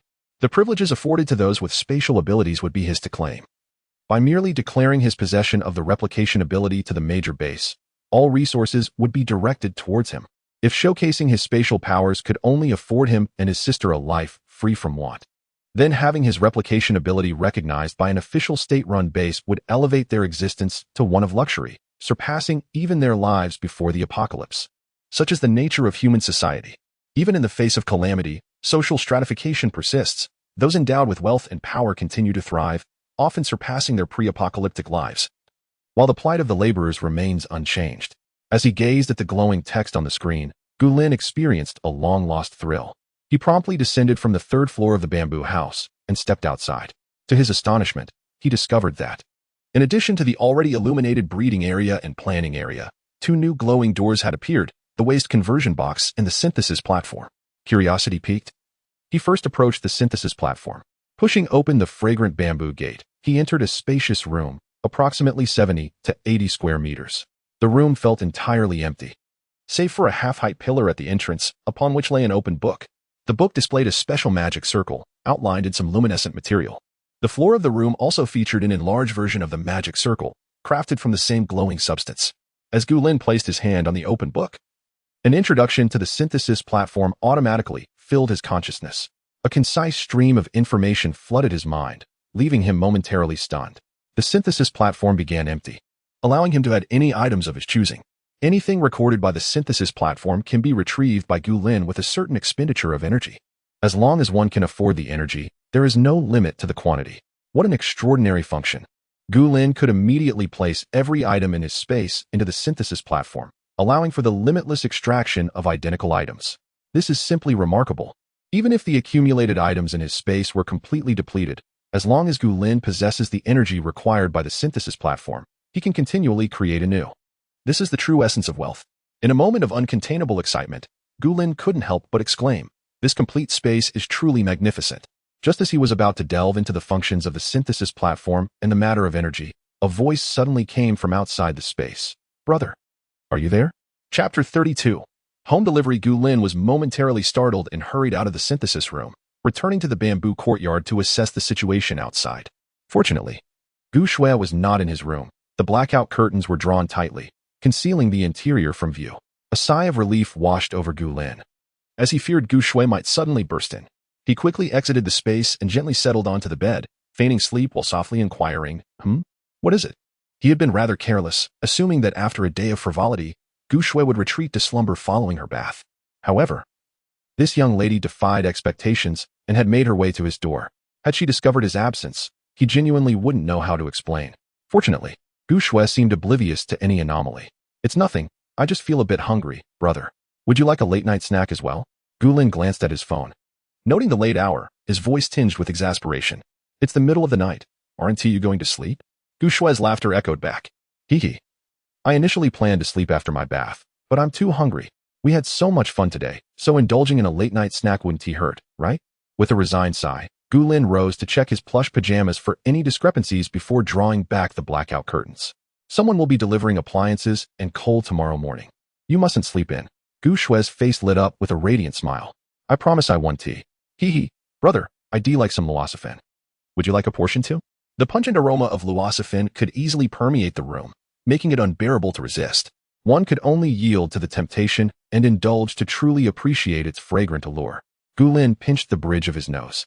"All right, you boil the noodles, and I'll prepare some fried eggs." Although Gu Shui's culinary skills had improved to a satisfactory level, Gu Lin still harbored reservations about her handling of the fried eggs. A moment's inattention could turn a simple egg into a disaster, and he certainly didn't want her to get hurt. Gu Shui jumped with excitement. "Great. Brother, I also want some crispy chicken feet." Without waiting for Gu Lin's response, she dashed to the kitchen, retrieving 3 bags of luocefen from the cupboard and deftly boiling water. Gu Lin, with a complex mix of emotions, rummaged through the refrigerator for eggs and chicken feet. also grabbing a portion of pre-packaged hot pot meatballs to hand to Gu Shui. Let us add some meatballs. Perfect, Gu Shui exclaimed, her enthusiasm palpable as she began cooking the noodles. Gu Lin, meanwhile, heated oil and skillfully cracked the eggs. The enticing aroma of oil and eggs soon filled the air. Once he had prepared 2 perfectly shaped fried eggs, he set them aside to drain excess oil and lowered the 4 chicken feet into the hot oil. As the chicken feet fried, he swiftly plunged them into ice water, resulting in a beautifully crisp texture. Observing Gu Shui adding the loasafen to the broth, Gu Lin deftly placed the 4 crispy chicken feet into the pot. He had no intention of discarding the remaining oil from the fried eggs and chicken feet. It could be repurposed for frying tomorrow. Wasting food was simply unacceptable. With the collaboration of the siblings, 2 bowls of fragrant snail noodles soon emerged from the pot. Golden, crispy fried eggs were placed atop, submerged in the broth, while the tiger-skin chicken feet were arranged to prevent the eggs from floating. As they opened 2 cans of soda, they cheerfully toasted, "Cheers." If only they had a meat bun to complete the meal. However, bringing that out would surely result in a mess, and there was no need to overindulge at night. A bowl of noodles sufficed. It was not in vain that Gu Shui had roused Gu Lin in the middle of the night to make fried eggs. Each bite of the egg, saturated with the rich broth of the snail noodles, elevated Gu Lin's spirit to new heights. What could rival a bowl of snail noodles with fried eggs at such an hour? Only barbecue hot pot and skewers could compete. Gu Shui was equally satisfied. Her cheeks puffed out. "Brother, do you think adding rabbit to the snail noodles would taste delightful?" Meow. Just as Gu Lin was about to respond that anything cooked in the snail broth would be delicious, a plaintive cat cry resonated from the living room. The plump cat covered its little nose with one paw, while the other scratched at the clean floor incessantly. "Help! The litter cleaner is indulging in a feast." Seeing the cat's comical expression, Gu Shui couldn't help but burst into laughter. "Ha ha! If we fed it some snail broth mixed with cat food, wouldn't it go wild?" Gu Lin silently spat out the bone from the chicken feet and replied, "It would probably bury both the food bowl and the cat litter together." Meow. The chubby cat protested, "These 2 litter cleaners are absurd." Observing the cat's little face, Gu Shui laughed even more heartily. The late-night snack concluded amidst the siblings' playful banter. Gu Lin then changed into a clean, refreshing set of pajamas before returning to his bed, glancing at the gently swaying blackout curtain. It seemed transforming the open entrance of the small living room into a door was indeed necessary. Now, there was merely a curtain separating his room from the living room. Had Gu Shui not called him from outside and instead drawn back the curtain, he might have inadvertently exposed himself. What a headache. With a resigned sigh, Gu Lin pulled up the covers and sank his consciousness into the space. It was already late at night, and after Gu Shui's interruption, he no longer wished to delve into the specifics of the energy mechanism of the synthesis platform. Instead, he simply instructed his little space steward in his heart to throw everything in the space, each item, into the synthesis platform, even accounting for differences in color and style. The steward's response promptly echoed in Gu Lin's mind. "Understood, master." Having given these orders, Gu Lin chose to succumb to sleep, relishing the post-meal drowsiness. After all, the space belonged to him. It wasn't he going anywhere. He could ponder these matters tomorrow. The following day dawned with rare clarity and bright sunshine. Gu Lin was awakened by the ringing of his phone. Complex emotions washed over him as he tossed the device aside and called out, "Gu Shui, get up and change your clothes." Gu Shui's voice quickly responded, "Got it." Before long, the siblings were both neatly dressed, and the delivery person arrived just in time. The first to arrive was a representative from the appliance store, who neatly stacked various machines that Gu Lin had ordered the day before outside his door. As he gazed in astonishment and with a hint of malice at the several doors of Gu Lin's home, he inquired, "Hello, may I ask if you require installation?" Gu Lin shook his head, replying, "No need." The popcorn machine, the ice cream maker, and other such appliances were not difficult to install. He could learn to set them up by following the instructions. Human nature is unpredictable, and Gu Lin preferred not to let these individuals enter his home. Although there was nothing particularly unusual displayed, he could not guarantee that their intentions would remain pure once inside. With the apocalypse looming, Gu Lin was keen to avoid any potential risks. As for the honeycomb coal, this autumn had turned unusually cold, prompting many to order it. The items he had ordered were not particularly conspicuous. After the appliance staff departed, Gu Lin paid no mind to the goods stacked at his doorstep. Instead, he called out to Gu Shui, "Come, let us go to the rooftop." Chapter 33. The need for the superpower core. Gu Lin had long installed an iron gate with railings between the staircase and the door of his home, ensuring that the electrical appliances inside were quite secure. However, placing such a large quantity of honeycomb coal directly indoors was not advisable. Therefore, Gulin planned to set up 2 tents on the rooftop specifically for the storage of honeycomb coal. After all, the rooftop was a private area for the top-floor residents. As clearly stated in the original purchase contract, Gulin had already replaced the iron gate leading to the rooftop with a more durable one, and he alone held the key. While Gu Shui was putting on her shoes, Gulin took the opportunity to enter the storage room, closing the door behind him, and retrieved 2 tents from the space. These were standard outdoor camping tents. He brought Gu Shui up to the rooftop, demonstrating the assembly of 1 tent, after which Gu Shui was able to independently complete the other, although she still required Gu Lin's assistance with the more physically demanding tasks. Her rate of learning was astonishingly rapid. It was indeed a blessing that the child was clever and could grasp things quickly. Just as they finished setting up the tents and were contemplating how to secure them on the rooftop, the phone rang. It was the delivery person bringing the honeycomb coal. Gu Lin glanced around at the 2 tents closely positioned together and responded to the caller. Yes, please deliver it directly to the rooftop. Properly stacking the boxes of honeycomb coal inside should serve as an excellent stabilizing measure. The tent fabric was waterproof and wind-resistant, ensuring that the honeycomb coal would remain dry and unharmed by snow. The delivery person arrived promptly, moving efficiently, managing to carry 5 boxes at a time, and neatly placing them inside the tents. Gu Lin and Gu Shui observed quietly from the side, neither offering assistance nor leaving. After confirming that the delivered quantity matched the original order, Gu Lin replied to the supplier's message. Yes, the final payment will be settled within a week. As for whether that payment will be made, well, the merchant may not be around by then. Once the delivery personnel had departed, Gu Lin inspected the tents for any gaps in the transparency of the top. Satisfied that everything was tightly sealed, he turned to Gu Shui and said, "If it snows later, we will need to come up and shovel the snow to prevent these coals from being crushed." Although the likelihood of such high-quality tents being damaged by snow was minimal, it was prudent to take some precautionary measures. The harshness of the post-apocalyptic weather could not be underestimated. To blend in with the future snow-covered landscape, Gu Lin had deliberately chosen white tents. When the snow fell, who could discern the difference between the tents and the snowdrifts from a distance? Gu Shui nodded obediently and asked, "Should we bring 2 boxes home now?" Gu Lin replied affirmatively and walked over to lift 1 box with ease. "Let us take 1 box for now. Come on, let's head home." It was nearly noon, and the siblings had been busy all morning. Had it not been for their hearty midnight snack the previous night, they would likely be feeling quite famished by now. Gu Lin decided against having Gu Shui cook, and after placing the honeycomb coal inside, he advised, "I'll go buy us 2 boxes of takeout." Gu Shui had no objections, for she was indeed quite hungry. While Gu Lin stepped out, Gu Shui took the opportunity to replenish food and water for the chubby rabbits. With 2 blades of grass in hand, she sat beside the rabbit cage, poking the bunnies in a state of boredom. After nurturing them for some time, the rabbits had grown unafraid of Gu Shui, recognizing her as their benefactor who provided sustenance, and thus they were particularly affectionate toward her, as she playfully poked them. Feeling the urge for more interaction, she opened the cage and lifted out a plump white rabbit, cradling it in her arms to stroke its fur. The rabbit was exceptionally docile. Meanwhile, Gu Lin lingered on the staircase leading to the rooftop, playing on his phone for a while. Noticing the time, he retrieved 2 takeout boxes from his space, one containing fried chicken, and headed home. Just as he closed the door behind him, he turned to see Gu Shui playing with a chubby rabbit. A wave of mental energy swept over her, and a hint of helplessness crept into his smile, craving rabbit. "Are we? This one is expecting, so perhaps choose another."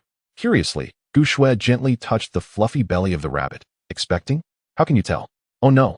This was a direct perception of mental energy, not merely an observation. Gu Lin placed the takeout and fried chicken on the dining table, casually inventing an explanation. "Seeing how plump it is, I felt its belly yesterday and thought it might be pregnant." Gu Shui stroked the mother rabbit's round belly again, tilting her head before returning it to the cage. Never mind, mealtime was more pressing. Today, luck was on Gu Lin's side, as his blind box of takeout happened to include his favorite fried eggplant and 4 happiness meatballs. Gu Shui decisively snatched a meatball from Gu Lin's side. "Why didn't you get me a portion with meatballs too?" With a resigned smile, Gu Lin replied, "I asked the owner to pack it randomly, as long as there was a good mix of meat and vegetables." With so many boxes on the shelf in his space, he certainly could not open each lid to check for Gu Shui's preferred dishes.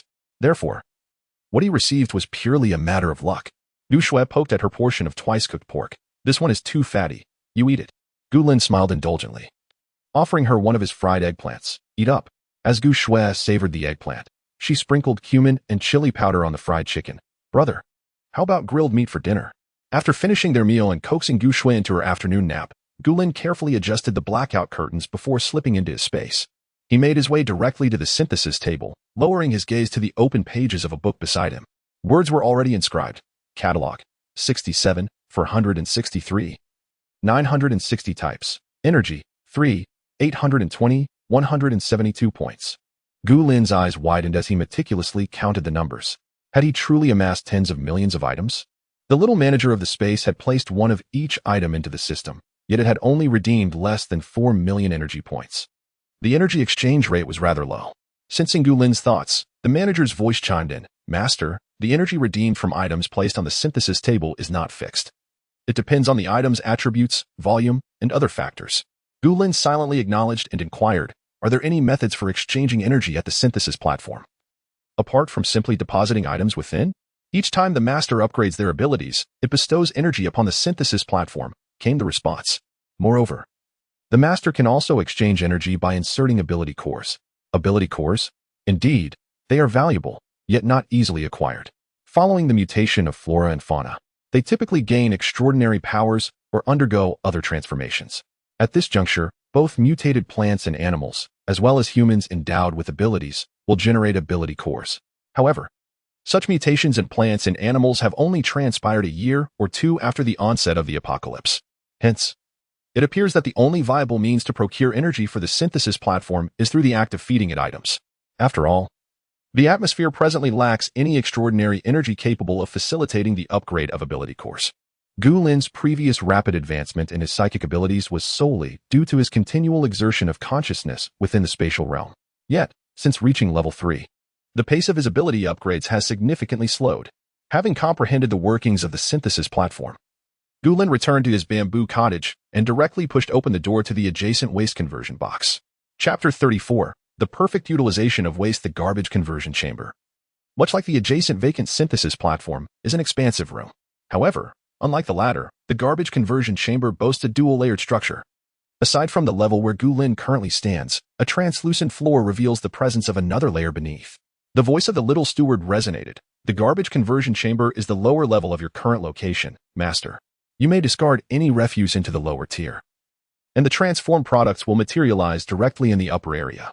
Gu Lin cast his gaze to the right, and indeed, there lay an area of approximately 5 square meters. The floor noticeably lighter in hue. It was evident that this was the disposal zone. Anything can be discarded? He inquired. Indeed. The garbage conversion chamber can assimilate any item designated as waste by the master, transforming it into something potentially useful. Gu Lin astutely grasped the crux. The generated items are random. The time required for conversion varies according to the type and size of the refuse, and the resultant products are entirely unpredictable. Now, Gu Lin understood fully. This was akin to a machine that exchanged garbage for mystery boxes. He pondered what refuse he could possibly dispose of at this moment. He certainly could not venture out to retrieve the household garbage bin. Suddenly, a spark of inspiration illuminated his thoughts. He indeed had refuse stored in his space, that being the body of Bai Weiwei, which he had previously placed there.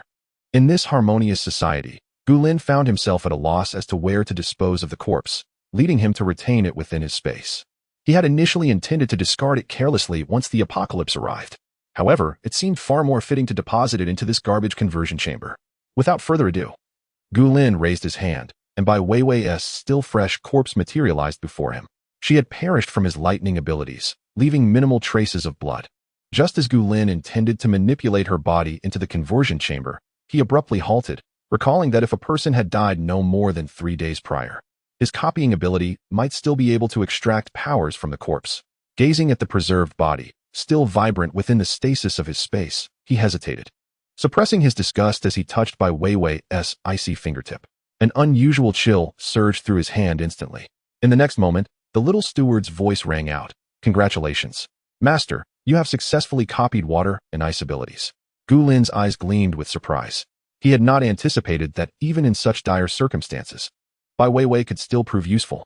Sensing the newfound powers coursing within him, Gu Lin pointed once more, and Bai Weiwei's corpse was promptly cast onto the special flooring. With a resounding thud, the body fell to the lower level, vanishing without a trace. Given that the conversion time and products were entirely unpredictable, and considering that Gu Shui could approach his room at any moment, Gu Lin had no intention of lingering here. He chose instead to exit the space, casually instructing, "Notify me once the conversion is complete." It was, indeed, a perfect utilization of waste. Understood, Master. It must be said that with the assistance of this diminutive space steward, Gulin has found himself considerably more at ease. The chili plants in the cultivation area are being meticulously cared for, and even the other plots have been prepared with planting holes, awaiting Gulin's command to sow new seeds. The animals in the breeding zone require no oversight from Gulin. The steward diligently collects various poultry eggs daily and stores them in the warehouse, eliminating the need for Gulin to feed them at scheduled intervals. Remarkably, even byproducts such as goat's milk are promptly collected and stored in containers, kept separately. One could assert that Gulin is now entirely free from the myriad chores associated with cultivation and breeding within this space. Who could have invented such an incredibly useful AI? If it could be mass-produced, it would surely sell like hotcakes. However, these thoughts are merely fleeting musings for Gulin. In this apocalyptic world, who would still purchase AI? Upon exiting the space, Gulin stretched languidly, contemplating the makeshift curtain that served as both door and wall. It appears that constructing a proper wall has become imperative. What if one day he forgets to investigate the commotion outside the space and steps out, only to have Gu Shui pull back the curtain in search of him? That would be quite the shocking revelation. To utilize the leftover materials from when he built the fire pit in the house, Gulin decided to retrieve them from the space while Gu Shui was still napping. However, out of the corner of his eye, he noticed the planting room not far away. The entrance appeared unremarkable, but Gulin remembered that he had transformed the restroom inside into a sliding door. Perhaps it would be more convenient to convert the entire wall into a sliding door? After pondering its feasibility, Gulin immediately stowed away the bricks and cement he had just retrieved and began searching the space with his mind. Where's the sliding door? He distinctly recalled purchasing one of each type. He had so many sliding doors. Master, the sliding doors were placed in the synthesis table. If you require one, you may exchange for it using energy. Gulin couldn't help but chuckle at this revelation. He had indeed forgotten about that. For items like sliding doors, which only require one or two, he had prepared just a single unit of each type according to size and model. As fate would have it, they had been placed in the synthesis table just yesterday by the steward. Fortunately, the energy required was minimal. Gulin selected a warm white color that harmonized beautifully with the surrounding decor and exchanged 2 energy points. Indeed, having a synthesis table is incredibly convenient. Originally, he possessed only one sliding door of each type. However, after inputting them into the synthesis table and recording them in the compendium, he could now exchange for more without any loss.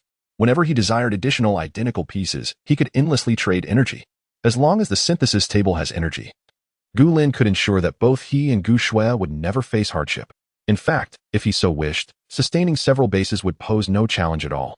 Feeling the immense potential of the synthesis table, Gulin's spirits soared, and he hummed a cheerful tune while installing the sliding door in his bedroom. After ensuring that the door fit snugly, he secured the central latch with satisfaction.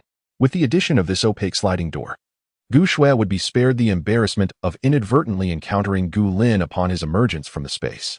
After tidying up the tools and straightening the floor, Gulin proceeded to the living room. With a swift motion of his hand, another rabbit cage materialized on the ground. Channeling his mental energy, Gulin carefully transferred the 4 pregnant does into a separate cage, stacking it atop the original rabbit enclosure. As the weather grew increasingly frigid, the ominous chill of winter approached.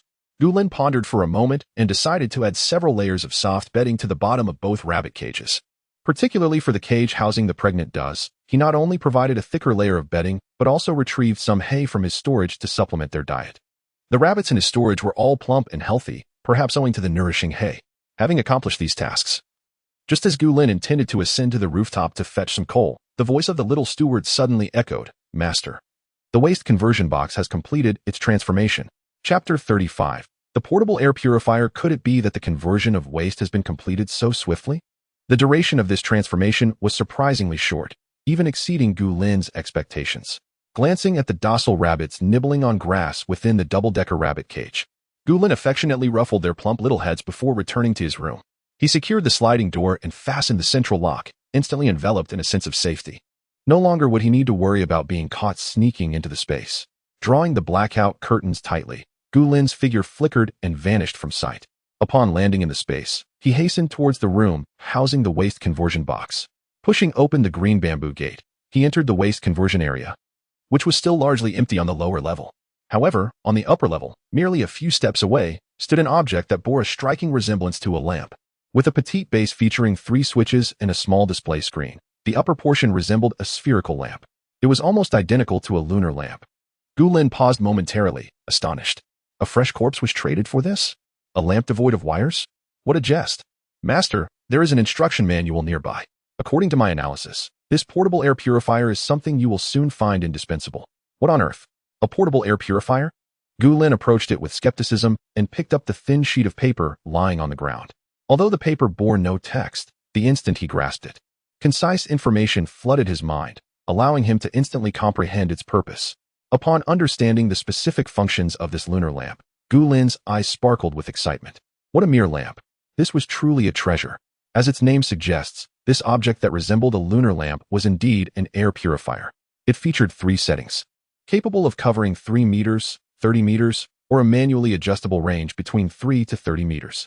Once placed aside, even if biochemical weapons were situated nearby, their odors would be perfectly contained within the preset boundaries, leaving not a trace to escape. It could be deemed an essential artifact for home and travel, especially for indulging in clandestine feasts. The little steward was indeed correct. This device would prove immensely useful for them. Conservatively estimating, he and Gu Shui would likely reside in this house for a year, if not 2. While they could endure abstaining from delectable treats for a day or 2, or even manage to hold out for 3 to 5 days, to refrain for a year and a half would be sheer torment. Both Gu Lin and Gu Shui were food enthusiasts, unable to withstand such solitude. Moreover, Gu Lin had stockpiled an abundance of delectable items in the space, eagerly awaiting the apocalypse to savor them. If they were to continuously abstain from indulging in order to prevent others from detecting the aroma, it would utterly contradict the original intention of their hoarding. With the introduction of this portable air purifier, he and Gu Shui could freely indulge in their culinary delights within the confines of their home. What a delightful array of hot pot, barbecued snail noodles, and braised pig trotters with iron pot stewed goose. In the face of the impending apocalypse, while others subsist on compressed biscuits, they still indulge in their culinary desires. Such a thought brightened Gu Lin's mood as he gazed at the malevolent-looking air purifier resembling a small lamp. Not only the synthesis station, but this garbage conversion box also proved to be a treasure. Master, the items produced by the garbage conversion box are entirely random. However, if you wish to obtain multiple items previously yielded by the box, you may exchange energy along with the waste, the little steward informed him. Gu Lin acknowledged this in his heart. If the energy from the synthesis station were interchangeable with that from the garbage conversion box, he would indeed find himself prospering in an unconventional sense. Unfortunately, the little steward's voice promptly extinguished Gu Lin's burgeoning thoughts. The energy from these 2 sources is not interchangeable. Master, the life forms you eliminate will accumulate energy for the garbage conversion box according to a specific calculation, it continued. Gu Lin sighed, conceding that he currently had no particular desires. He decided to leave things as they were for now, planning to harvest the energy needed for the garbage conversion box once order had completely unraveled. With the air purifier in hand, Gu Lin exited the space. While Gu Shui was still napping, he sent her a message on her phone before stepping outside to collect his final package. The midday sun continued to shine brightly as pedestrians hurried along the streets, marveling at the unusual weather while striding purposefully. Gu Lin tilted his head to gaze at the sky, his lips pressed together slightly, and his eyes reflected a hint of complexity, though not much. Tomorrow marked the day the apocalypse would fully descend. It was unfathomable that such a vibrant and robust star could explode, impacting the entire solar system. Perhaps that star had already met its demise, its light and effects yet to reach Earth due to the vast distance. There had been instances where astronomy students, on the eve of their graduation, witnessed an asteroid suddenly explode, shattering their composure. Their mentor delivered a heart-wrenching revelation. That planet had exploded over 20 years ago. They were merely observing it now. In the boundless universe, the transmission of light requires considerable time. Soon, Gu Lin withdrew his gaze and returned to his vehicle, heading towards the warehouse he rented. Regardless of the circumstances, he remained an ordinary individual, powerless to reverse the reality of a star's explosion or save everyone. Ensuring Gu Shui's well-being in the apocalypse was the extent of his responsibility as an elder brother. He bore no shame in honoring his scientist parents who had sacrificed for their country. Suppressing his thoughts, Gu Lin exited the vehicle and skillfully retrieved his keys to unlock the warehouse door. With a sweep of his mental energy, he confirmed the absence of others in surveillance before securing the door and stepping inside. As he traversed the space, the heaps of goods vanished in an instant, transported to the subterranean storage area of the space. The little steward had activated the automatic sorting function, rendering the entire space orderly. Gu Lin merely needed to toss items within. Indeed, the items originally present in his space, combined with those that Bai Weiwei had helped him stockpile, were already sufficient for him and Gu Shui to last several lifetimes. Particularly, with the existence of the synthesis table, a remarkable contraption, as long as he possessed energy. He could endlessly produce any materials he desired. He could even absorb the steel and concrete from dilapidated structures to exchange for food. However, the items in the warehouse were, after all, purchased with his own money. Gu Lin was capable of refraining from raiding for survival supplies after the apocalypse arrived, this allowing other survivors a glimmer of hope. Yet, the possessions he had acquired through expenditure were undeniably his. There was no rationale for abandoning them here. Initially, Gu Lin had meticulously planned a route for his scavenging endeavors. Large shopping malls, underground supermarkets, fresh produce markets, canned food factories, and purified water plants, all the way to museums and rural grain warehouses, were intricately linked into a single trajectory. He had intended to quietly infiltrate these locations and clear them out once the apocalypse descended and heavy snow sealed the city. However, after the synthesis table was activated, Gu Lin resolved to leave some resources for the other survivors. Thus, he altered his route to stockpile other non-essential supplies. Just as Gu Lin was repeatedly contemplating the marked route on his map and considering whether to add or subtract locations, his phone vibrated insistently several times. After emptying his warehouse, Gu Lin frowned and opened his phone, glancing at the notifications, his gaze suddenly turning derisive. Chapter 36, The Rooftop Turmoil, Bohemia Garden Owners Group. This was the group he was drawn into after purchasing his home. Upon entering, he did not even bother to alter his group nickname and promptly set the group notifications to Do Not Disturb.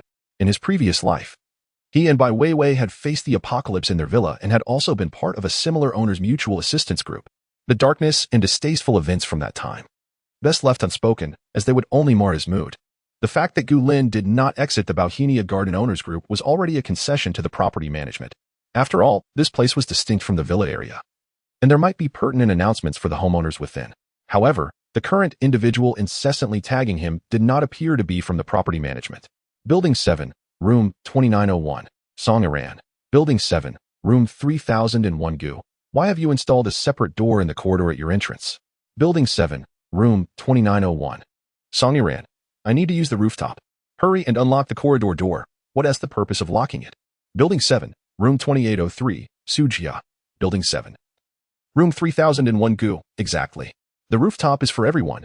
What logic is there in you installing a door that obstructs our access?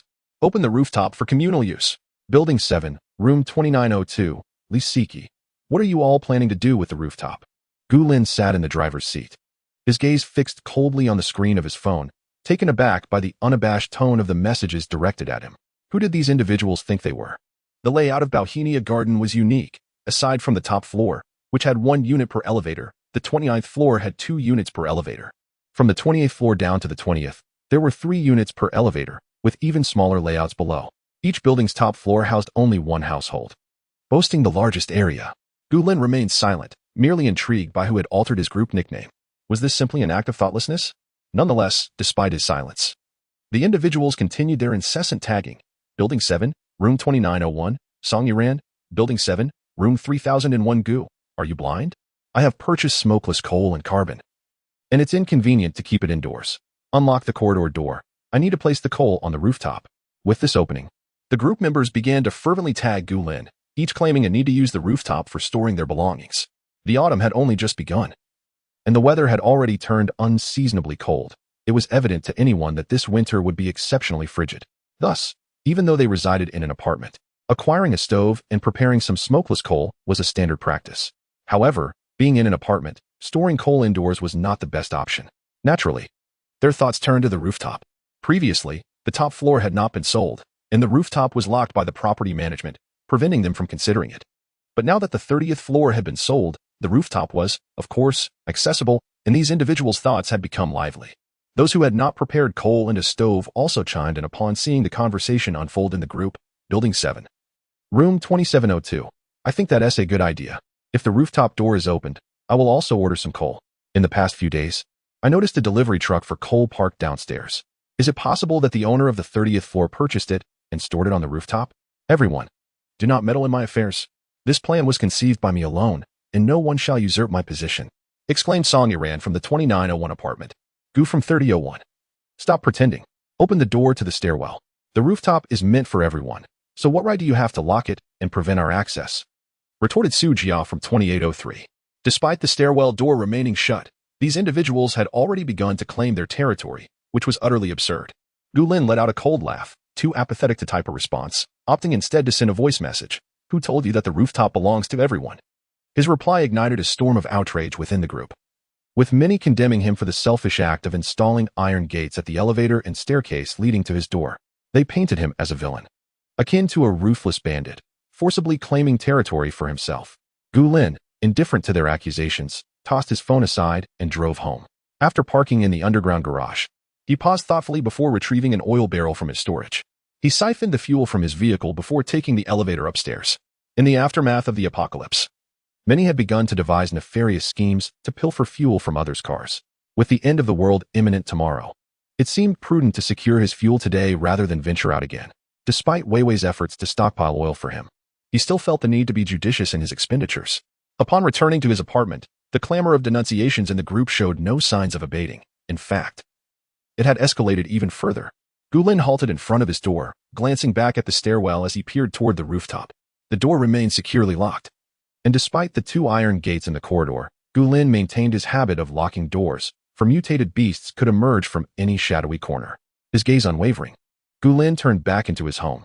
Opening the owner's group chat, he found a flurry of messages, with the property management showing no intention of intervening. Identifying the property representative among the members, he promptly tagged them, "Property Xiao Wang, since you've altered my group nickname, it is your responsibility to address this matter and clarify whether the rooftop is my personal property." In the property management office, Xiao Huang wore a troubled expression, navigating the murky waters. "Hello, owner. Regarding this issue, you may confirm with the Property Service Center, as I do not possess the owner's information. Concerning the alteration of your group nickname, I sincerely apologize, owner. I assumed you had simply forgotten to change it, and thus made the amendment on your behalf. What a property management service that merely engages in verbal acrobatics." Feeling emboldened, the homeowners clamoring for Gu Lin to unlock the rooftop became increasingly brazen, some even resorting to vulgar language. In an instant, the once cordial owners group descended into chaos. "Brother, what are we having for dinner?" Just as Gu Lin was about to unleash his full wrath in response, his sister Gu Shue's voice broke through, her gaze directed at him with evident curiosity. Setting aside his phone, Gu Lin's gaze softened slightly. "Let's have hot pot and add some rabbit meat." Although Gu Shui had long been curious about whether rabbit would taste good in hot pot, she hesitated, thinking that their pet rabbits were meant for breeding and should not be eaten. Seeing her adorable expression, Gu Lin's previously indifferent demeanor softened considerably. "I just went out to buy some. I left it in the car. I'll go retrieve it shortly. In the meantime, you can prepare the other ingredients." "All right." With a slight smile, Gu Lin returned to his room, closed the sliding door, and retrieved his property contract from his belongings. These important documents had always been kept in the bedroom on the second floor of the bamboo house, and now they were proving to be quite useful. Gu Lin raised his hand to take a photograph of the page detailing the rooftop usage rights, cropping out unnecessary parts before sending it to the owner's group chat. Simultaneously, he tagged those who had been vocally exuberant. "Gu, please read carefully. This is a contract in black and white. Gu, do you not understand the law? Surely you can read?" Chapter 37. The supermarket heist. In a moment of exasperation, Gu Lin tagged the property manager, Xiao Huang, in a group chat, stating, "If you're bored, go play some casual games. Please refrain from meddling with my business cards. Thank you." This remark elicited a brief silence in the chat, but it was only fleeting. Soon enough, the voices grew more fervent. Songy ran from 2901. "Even if you have purchased it, can you truly utilize it all by yourself? Sharing a portion with us wouldn't be such a burden, would it?" Immediately, others chimed in. Song Jia from 2801. "Indeed, as the saying goes, distant relatives are no match for close neighbors.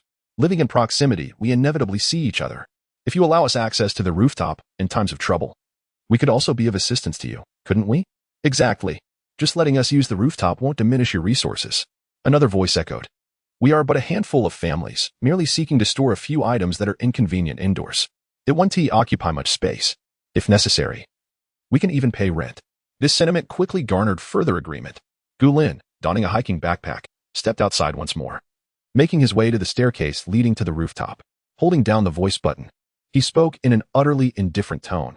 "If you find it inconvenient to store your belongings indoors, feel free to discard them. The rooftop is mine, and how I utilize it is my affair. Whether I choose to cultivate vegetables or otherwise, it is of no concern to you. Spare me your unsolicited advice. I do not require your assistance." This declaration was indeed heartfelt. The notion of distant relatives being better than close neighbors seemed laughable in the face of impending doom. It is precisely those neighbors, with whom one shares daily interactions, that might covet your survival resources. in a post-apocalyptic world. It would be a blessing if they sought no help from Gu Lin. He certainly harbored no expectations from them. Was he in dire need of clothing or shelter? Their lofty rhetoric merely masked a desire to exploit the rooftop space without compensation. At present, he could store coal, and when Calamity struck, he might even require a water tank or collect clean snow. Without a water tank, they might shamelessly come to him for favors. Gu Lin had no intention of indulging such behavior. Moreover, there was a matter of security concerning his own home. He had installed a formidable iron gate between the elevator and the corridor leading to his door, complemented by a robust steel security door, all to ensure his safety. Although this arrangement might complicate access, it effectively deterred most potential intruders, unless someone resorted to caustic chemicals or explosives to breach the surrounding walls. Both Gu Lin and Gu Shui remained secure within. The staircase leading to the rooftop was situated beyond these two barriers, at opposite ends of the corridor from the elevator. To reach the rooftop, one would have to pass through both gates and navigate past Gu Lin's front door. Allowing those ungrateful individuals from downstairs access to the rooftop would render his highly secure doors utterly pointless. If the rooftop truly contains their belongings, in the aftermath of the apocalypse, they would retrieve items today and return for more tomorrow. Setting aside the annoyance of repeatedly opening the door, what if they seize this opportunity to invite danger, colluding with malefactors to seize Gu Lin's residence? Thus, this benevolent individual has chosen not to engage from the outset. As long as he remains devoid of morality, no one can ensnare him. This not only alleviates trouble, but also ensures that both his home and Gu Shui remain in an absolutely secure environment. Noticing that time was drawing near, Gu Lin quietly extracted a plump rabbit, already processed by his assistant, from his space and placed a portable air purifier into his bag. Reflecting on the stock in his refrigerator, he concluded that it was time to replenish it. With the apocalypse looming tomorrow, he resolved to fill both of his large refrigerators to provide sustenance for the siblings to endure a little longer. Without hesitation, Gu Lin silently made his way from the rooftop to his front door. With a sweep of his mental energy, he discovered Gu Shui was in the kitchen washing vegetables. Beef and lamb rolls, hot pot meatballs, duck blood, tripe, vermicelli, and wide noodles, all these ingredients were neatly arranged on plates. Gu Shui flicked the water droplets off the lettuce and turned to fetch a colander. After washing the vegetables, she retrieved sesame sauce and dipping condiments from the refrigerator. A gentle smile graced Gu Lin's lips as he internally called out to his little steward, prompting them to begin packing the supplies from the space. He retrieved 2 large boxes filled with freshly processed chickens, ducks, and geese, all frozen goods stockpiled by Bai Weiwei. Next came the long-lasting vegetables, pumpkins, winter melons, radishes, potatoes, sweet potatoes, and yams. Knowing Gu Shui adored pumpkin cakes, he pulled out an additional 3 or 4 large pumpkins. Simultaneously instructing the little steward, plant pumpkins in the 50 square meters of land. Understood, master. After arranging the durable vegetables, Gu Lin began to extract more long-lasting meats. Cured meats, salted meats, jerky, century eggs, salted fish, and ham. With a mental command, the little steward packed everything efficiently, responding seamlessly as Gu Lin continued to draw them out. Then came the fresh vegetables, lettuce, spinach, okra, oil wheat, and chrysanthemum greens, all of which were Gu Shui's favorites.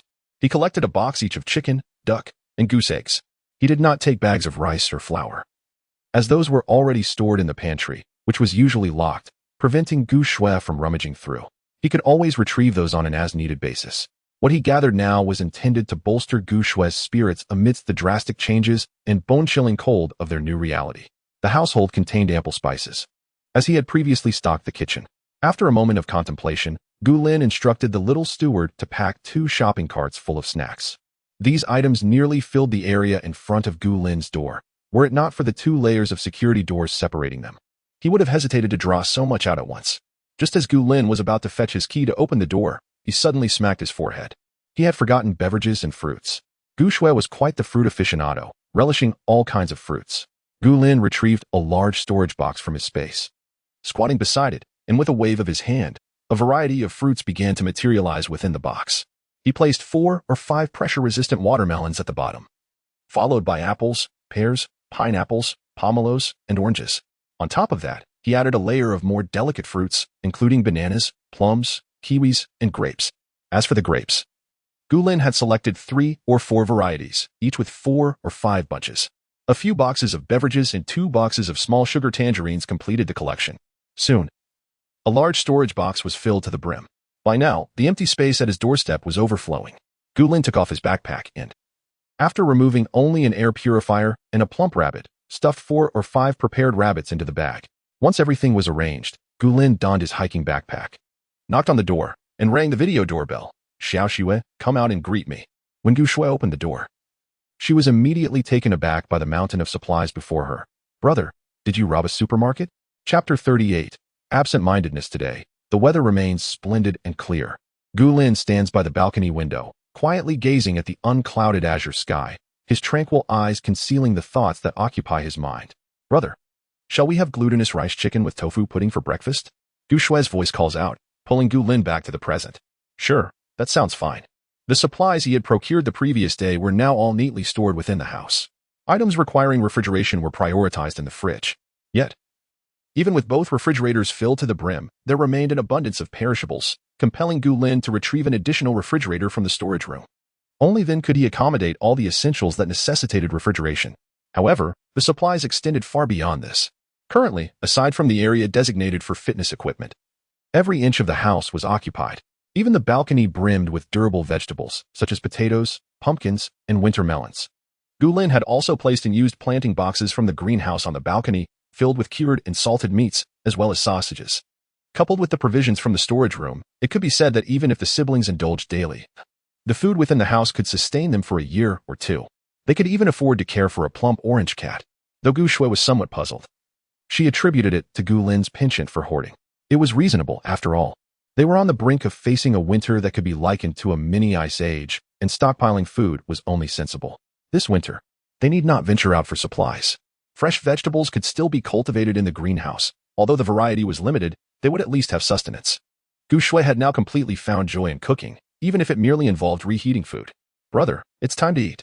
The glutinous rice chicken, fragrant with a unique sweetness and a delightful chewy texture, was devoured by Gu Shui, who managed to consume 2 on her own. Gu Lin, leisurely sipping his tofu pudding, appeared somewhat distracted. Brother, what's the matter with you today? Gu Lin shook his head and glanced at his phone to check the time, 10:30 a.m. The sumptuous rabbit hot pot they had enjoyed the previous night had been utterly delectable, leading both siblings to indulge excessively. Consequently, Gu Lin had whimsically decided to exercise with Gu Shui late into the night to stave off indigestion. This morning, they both had risen late. Fortunately, Gu Shui no longer needed to concern herself with academic matters.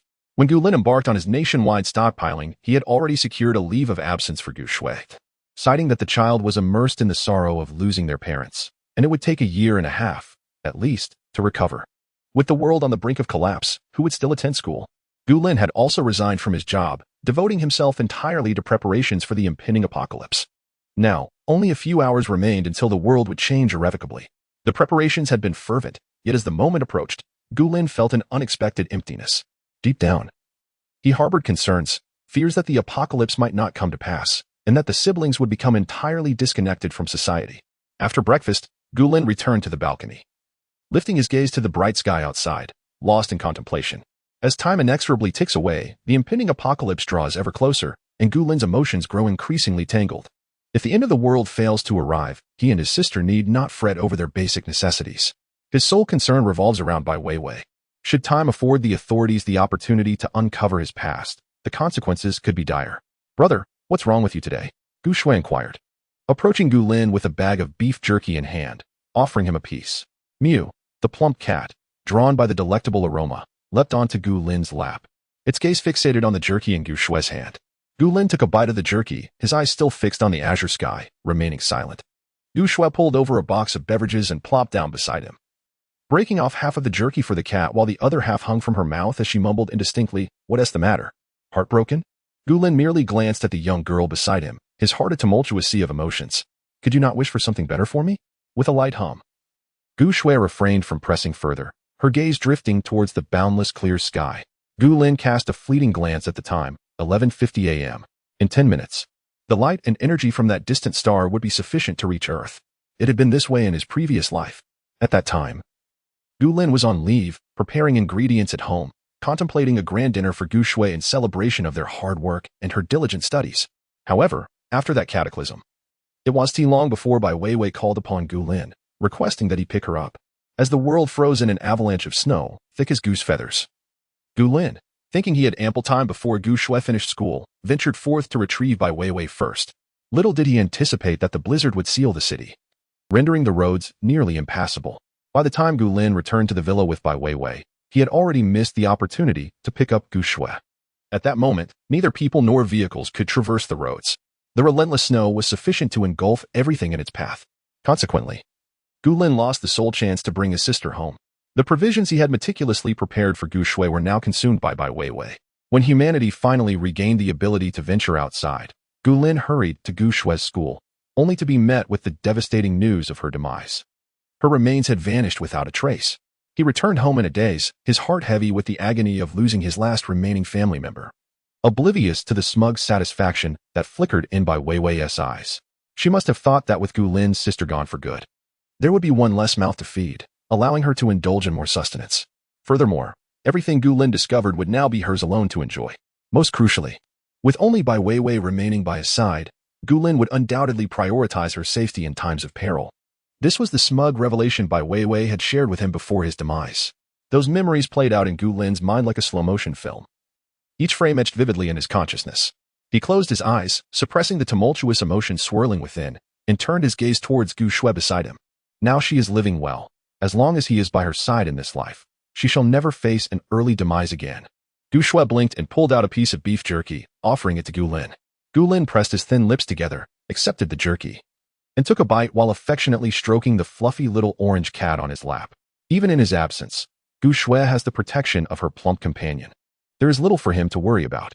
As this thought crossed his mind, Gu Lin's gaze suddenly faltered. It seemed there was still one thing missing: spatial artifacts. Once he thoroughly tests the spatial artifact, he can present it to Gu Shui. If she acquires some skills and takes on the 10th level mutated beast of the future, even if she is left alone, she will undoubtedly thrive in the apocalypse. Just as Gu Lin's emotions began to settle and his heart felt entirely at ease, a deafening roar suddenly erupted from the heavens above. Boom. Chapter 39. The sky will not fall. Gu Shui was taken aback, nearly tumbling off the beverage crate. A small piece of beef jerky fell from the chubby boy's mouth with a soft thud. In contrast, Gu Lin maintained his indifferent demeanor, his previously anxious heart now at ease.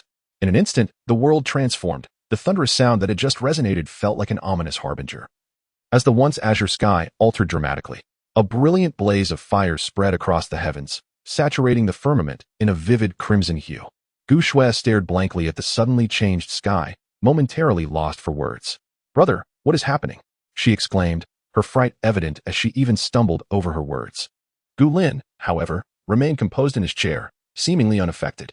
"Nothing to worry about. An exhilarating world is upon us," he remarked, pulling out his phone to check the time. Precisely 12 o'clock. This apocalypse is quite punctual.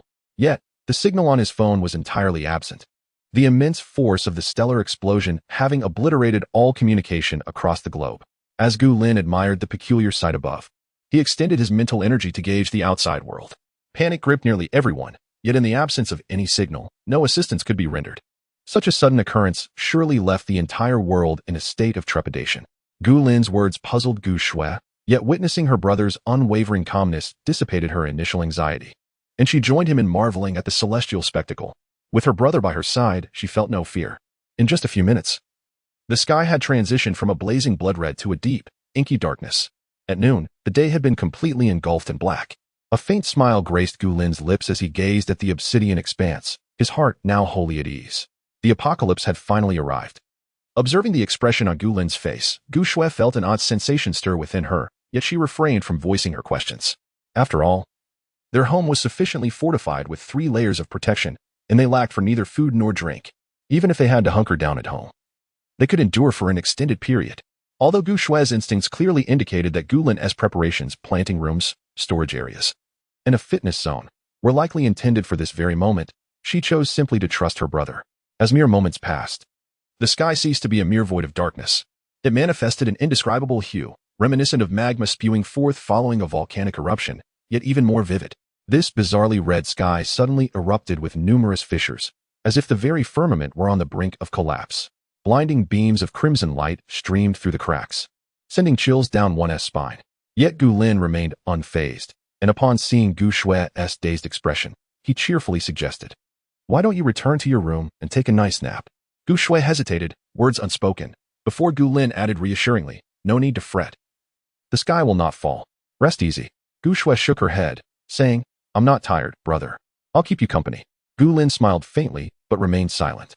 Suddenly, The plump cat, Fatty, who had just stabilized on his lap, collapsed to the ground, losing consciousness. The beef jerky in its mouth fell away. Fatty, Gu Shui exclaimed, hastily picking up the fainted orange cat, but she was soon relieved of it by Gu Lin. He placed Fatty on the Kong in the living room and turned to Gu Shui, who wore a worried expression, casually explaining, "It's nothing, he just fainted. He'll wake up in a bit." After 5 years in the apocalypse, Gu Lin had encountered a larger version of Fatty, and he certainly understood that this cat was resilient and would not perish here. On the contrary, Fatty was undergoing a transformation. It was no wonder that despite appearing sickly before, he had survived the past 5 years of the apocalypse and had now emerged as a level 10 mutated beast. It seemed that this orange cat had begun its mutation at the onset of the apocalypse. Indeed, a level 10 mutated beast could not evolve overnight. It had merely been conserving its strength, hence its previous absence. Observing Gu Lin's calm demeanor, Gu Shui, though still concerned, nodded obediently and returned to the balcony. The sky remained as red as freshly erupted lava, with countless cracks traversing its surface, instilling a sense of fear and despair in those who gazed upon it. Influenced by Gu Lin's composed presence, Gu Shui's emotions began to settle. Meanwhile, Gu Lin quietly admired the view above. It was a sight that ordinary people might only witness once in a lifetime, deserving of careful contemplation. The siblings sat in silence on the balcony, neither uttering a word. After approximately 10 minutes, the terrifying sky dissipated, gradually returning to normalcy. As the sky transitioned to a deep azure, Gu Shui felt a slight relaxation in her heart and was about to inquire about lunch when the sky shifted once more. However, this change appeared quite ordinary. Thick dark clouds enveloped the entire expanse, and within 2 minutes, no trace of blue remained, replaced entirely by ominous gray clouds. Snow began to fall unexpectedly. Witnessing this development, reminiscent of his previous life, Gu Lin felt a profound sense of relaxation, leading Gu Shui away from the balcony and carefully shutting the door behind them. Subsequently, Gu Lin retrieved the honeycomb coal he had moved earlier from the storage room, removed the cover from the stove beside the Kong in the living room, and patiently demonstrated to Gu Shui how to ignite the stove. With slow, deliberate movements, he explained the process, and after 5 or 6 minutes, they successfully got the stove burning. Once the fire was established, Gu Lin handed the tools to Gu Shui, instructing her to add a few more pieces of honeycomb coal to the stove. Gu Shui completed the task effortlessly. Satisfied, Gu Lin cradled the still sleeping Fatty in Gu Shui's arms, retrieved a thick cushion and a wool blanket, and together, they fashioned a temporary nest for Fatty, covering him with the wool blanket before moving on to ignite the stove in another room. Starting with Gu Shui's own bedroom, under Gu Lin's verbal guidance, she successfully lit the stove. Gu Lin patiently elucidated the workings of the chimney to her, guiding her to meticulously prepare the stoves in both the planting room and his own quarters. He swiftly loaded half a box of honeycomb coal. Glancing out the window at the increasingly heavy snowfall, an ingenious idea suddenly stirred within him. He promptly donned his coat and instructed, "Xiao Shui, please ascend to the rooftop and bring down a few boxes of honeycomb coal, stacking them at the entrance. Remember, regardless of who asks you to open these 2 security doors, do not respond." Gu Lin gestured towards the security doors he had specifically installed in the hallway. Gu Shui nodded obediently, "Rest assured, brother." With the presence of these 2 doors, Gu Shui merely needed to make a few trips to the rooftop, ensuring her safety. Only then did Gu Lin feel at ease as he stepped out. Chapter 40 Intense Intuition. The howling winds raged, and the colors of the world had been obscured by the relentless snowstorm. Although the signal remained disrupted, it was fortunate that the satellites near the atmosphere had borne the brunt of the effects from the stellar explosion, and the power system had not yet suffered significant damage. The elevator still had power. Gu Lin adjusted his attire and summoned the elevator. Thankfully, the terrifying weather had compelled nearly everyone to remain indoors, leaving him unchallenged in his ascent. The elevator swiftly arrived at the 30th floor. Gu Lin glanced at his phone before stepping inside. In his previous life, the power system had collapsed after the city was engulfed in snow, but at this moment, the elevator remained secure. The heavy snowfall, while substantial, was not enough to overwhelm a city's power infrastructure in mere moments. The elevator reached the ground floor without incident. Gu Lin zipped his jacket to the top and smoothed down the hem before stepping out into the frigid air, heading directly towards the adjacent building. As soon as he exited, the fierce winds and biting snow penetrated his collar, the cold stinging his face like daggers. Even with his body enhanced by the spatial spring water, he could not help but shiver at the abrupt plunge into the icy landscape, hastening his pace. Fortunately, the 2 buildings were not far apart, only a few dozen meters in a straight line. Gu Lin quickened his steps, arriving at the entrance of Bai Weiwei's building in just a few strides. His objective was, of course, Bai Weiwei's residence. Concealed within his pocket, he retrieved the key to her home, illuminating the elevator with a flicker. Soon, the elevator ascended directly to the 30th floor, similarly designed with 1 unit per floor. Bai Weiwei's interior design surprisingly mirrored his own, complete with 2 imposing iron gates installed between the staircase and her door. For an ordinary individual, attempting to knock or force entry would pose quite a challenge. However, Gulin was far from ordinary. He possessed the key to Bai Weiwei's home, one she had previously placed in his spatial realm. Identifying the key on his keyring, Gulin skillfully unlocked the iron gates, securing them behind him before opening the security door. The layout and dimensions of the apartment were identical to his own, even the decor strikingly similar. After closing the door, Gulin's expression reflected a myriad of emotions as he surveyed the minimalist design, his lips pressing together lightly. After a brief scan of the surroundings, he proceeded into the master bedroom. The repercussions of the stellar explosion had already extended to Earth, heralding the onset of the apocalypse. Thus, he harbored no reservations as he entered Bai Weiwei's abode without hesitation. His visit was not for leisure but for a critical purpose. Primarily, he sought to ascertain whether Bai Weiwei had concealed supplies within her home. After all, her residence was fortified, and even if she chose to remain inside like a turtle retreating into its shell, it was a veritable fortress. Unless explosives or mortars were involved, it would be quite challenging to force her out with mere grenades. Therefore, it was entirely plausible that Bai Weiwei had stockpiled some resources within her home. Gulin was certainly not motivated by the mere prospect of 2 extra bags of rice and flour. Rather, he was eager to discern whether there were any additional supplies to be found. He harbored an intense intuition that Bai Weiwei's home must conceal valuable items. Although Gulin was uncertain of the origin of this instinct, he was determined not to overlook it, even if there were nothing of worth. He had another plan in mind, ensuring that his visit would not be in vain. This secondary objective involved the audacious thought of completely emptying Bai Weiwei's home, physically removing it along with its walls. Should he and his sister find themselves in a remote wilderness, they could then utilize this acquisition. His spatial bamboo house, however, could not be extricated. In a prior lapse of attention while stockpiling supplies, Gulin had indeed forgotten to gather a few prefabricated structures. While a motorhome is undeniably practical, even the most luxurious version offers limited space, lacking the comfort of a proper house. Weighing the options, he acknowledged that while a motorhome is more convenient for travel, it pales in comparison to the allure of a house when one needs to settle for several days. Thus, Gulin meticulously searched Bai Weiwei's master bedroom. Although he had previously scanned it with his mental prowess, he had sensed no anomalies, yet the peculiar intuition persisted, compelling him onward. Unable to suppress his curiosity, he pressed on, reassured by the proximity of the 2 buildings. Should the snowfall intensify, he could still return without much difficulty. Indeed, the master bedroom contained some survival supplies, such as a large barrel of drinking water and boxes of instant noodles. To prevent these items from hindering his search, Gulin casually swept them into his spatial realm. Soon, the master bedroom was thoroughly searched, revealing little of particular interest. Most of the clothing in the wardrobe was new, likely recently acquired by Bai Weiwei and never worn. Gulin welcomed these items. After all, girls take delight in beauty, and these pristine garments would serve well for Gu Shui, who would eventually grow. After clearing the master bedroom, Gulin turned his attention to a smaller bedroom, which had also been repurposed as a storage area. Inside, he found additional supplies, remnants that Bai Weiwei had not yet managed to store away. Gulin graciously accepted these without hesitation. Once all the supplies were secured in his space, the storage area appeared stark and empty, devoid of places to conceal anything further.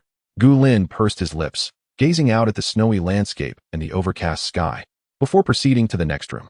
Throughout his search, he collected every item he encountered, regardless of its utility. Even if he and Gu Shui had no immediate use for them, they could later trade these goods within the base or with other survivors. In no time, Bai Weiwei's house resembled a locust swarm's passage, leaving little behind. Had he not been preoccupied with the thought of uprooting the entire house, Gulin might have been tempted to dismantle the cabinets and walls, discarding them into his spatial waste conversion unit. After conducting a thorough search both inside and out, Gulin surprisingly found nothing. He furrowed his brow, casting a glance at the house that he had stripped down to its bare essentials. Perplexed as to where the issue lay, his instincts had always proven reliable, having saved him from peril on numerous occasions. Such a strong intuition could not possibly be mistaken this time. The only explanation was that he had failed to locate the item in question. Gulin closed his eyes, steadying his breath, and pinched the bridge of his nose. After a brief moment, he resumed his search, determined to defy the odds. Following an exhaustive and meticulous examination, Gulin finally discovered a pitch-black safe hidden beneath the bed in the master bedroom. The moment he grasped the suitcase-sized safe, The increasingly intense feeling of intuition within him subsided as if it had never existed. Gu Lin's eyes sparkled with realization. He had found it. Chapter 41. A bounty of harvest. Gu Lin did not hasten to open the safe but casually tossed it into the space, placing it in the center of the bamboo house courtyard. He then proceeded to reinstall the floorboards he had disassembled and returned the bed to its original position before rising to his feet. After ensuring all the doors in the room were securely closed, he exited the room, retrieved his keys, locked the door, and stood outside it. He raised his hand to the door, closed his eyes, and extended his mental power into the room. Earlier, when a stellar explosion had manifested in the sky at noon, his mental prowess had already reached the pinnacle of level 3, with the barrier teetering on the brink of breaking through to level 4. Therefore, he wielded his mental energy without hesitation. Without destruction, there can be no creation. The reason his mental abilities had ascended to level 3 was due to his habit of exhausting his mental energy before replenishing it with the spring water from the space. Moreover, the task at hand was crucial for the future accommodations of the siblings during their travels. For Gu Lin, now possessing level 3 mental power, retrieving objects from a distance was not particularly challenging. The true difficulty lay in dismantling the thickened walls of the room. Only by separating the surrounding walls from the original structure could he directly store the house in the space. Gu Lin focused intently, his mind racing with relief for having excavated the safe from beneath the floorboards. Had he removed the house without retrieving it, he would have left it behind. Before long, a significant portion of the walls had been successfully separated. However, the most critical test remained, the load-bearing wall. Fortunately, Bai Weiwei had taken great care in her renovations, reinforcing the load-bearing wall and constructing an additional wall beside it. Otherwise, this would have posed a considerable challenge. Initially, Gu Lin intended to leave the load-bearing wall intact, beginning the separation of the load-bearing wall from the adjacent structure. Yet, midway through the process, he discovered something within. Another safe. Gu Lin's brow twitched momentarily, and in an instant, he made a decisive resolution to remove it along with the load-bearing wall. After all, this was the top floor, with only an empty rooftop above. A small segment of the load-bearing wall would not cause the terrace to collapse instantly, though prolonged snowfall could indeed pose a risk. However, this aligned perfectly with Gu Lin's intentions. Since the onset of the apocalypse, heavy snowfall had persisted for an entire week, collapsing countless homes. The Zijing Garden had withstood the unprecedented earthquake in the previous life, thus it would surely endure this snowfall. Should anyone recall Bai Weiwei's frenzied stockpiling of items and seek her home, Gu Lin's relocation of the house would be revealed. He seized the moment to uproot the house along with the load-bearing wall, knowing that once the snow accumulated sufficiently on the terrace, it would effortlessly bury the top floor. Once the terrace collapsed, the entire upper level would be engulfed in the tempest, erasing all evidence of the house's complete evacuation. Retrieving the safe concealed near the load-bearing wall was truly a double victory. Gu Lin, in high spirits, meticulously surveyed the surroundings of the house with his mental prowess. Confirming that it was a wholly independent entity detached from the entire building, he smiled subtly. In a fleeting moment of concentration, the door before him vanished without a trace. The walls on either side remained, albeit reduced to a mere fraction of their former thickness. Before him lay an entirely bare space, devoid of internal walls, bordered only by surrounding walls.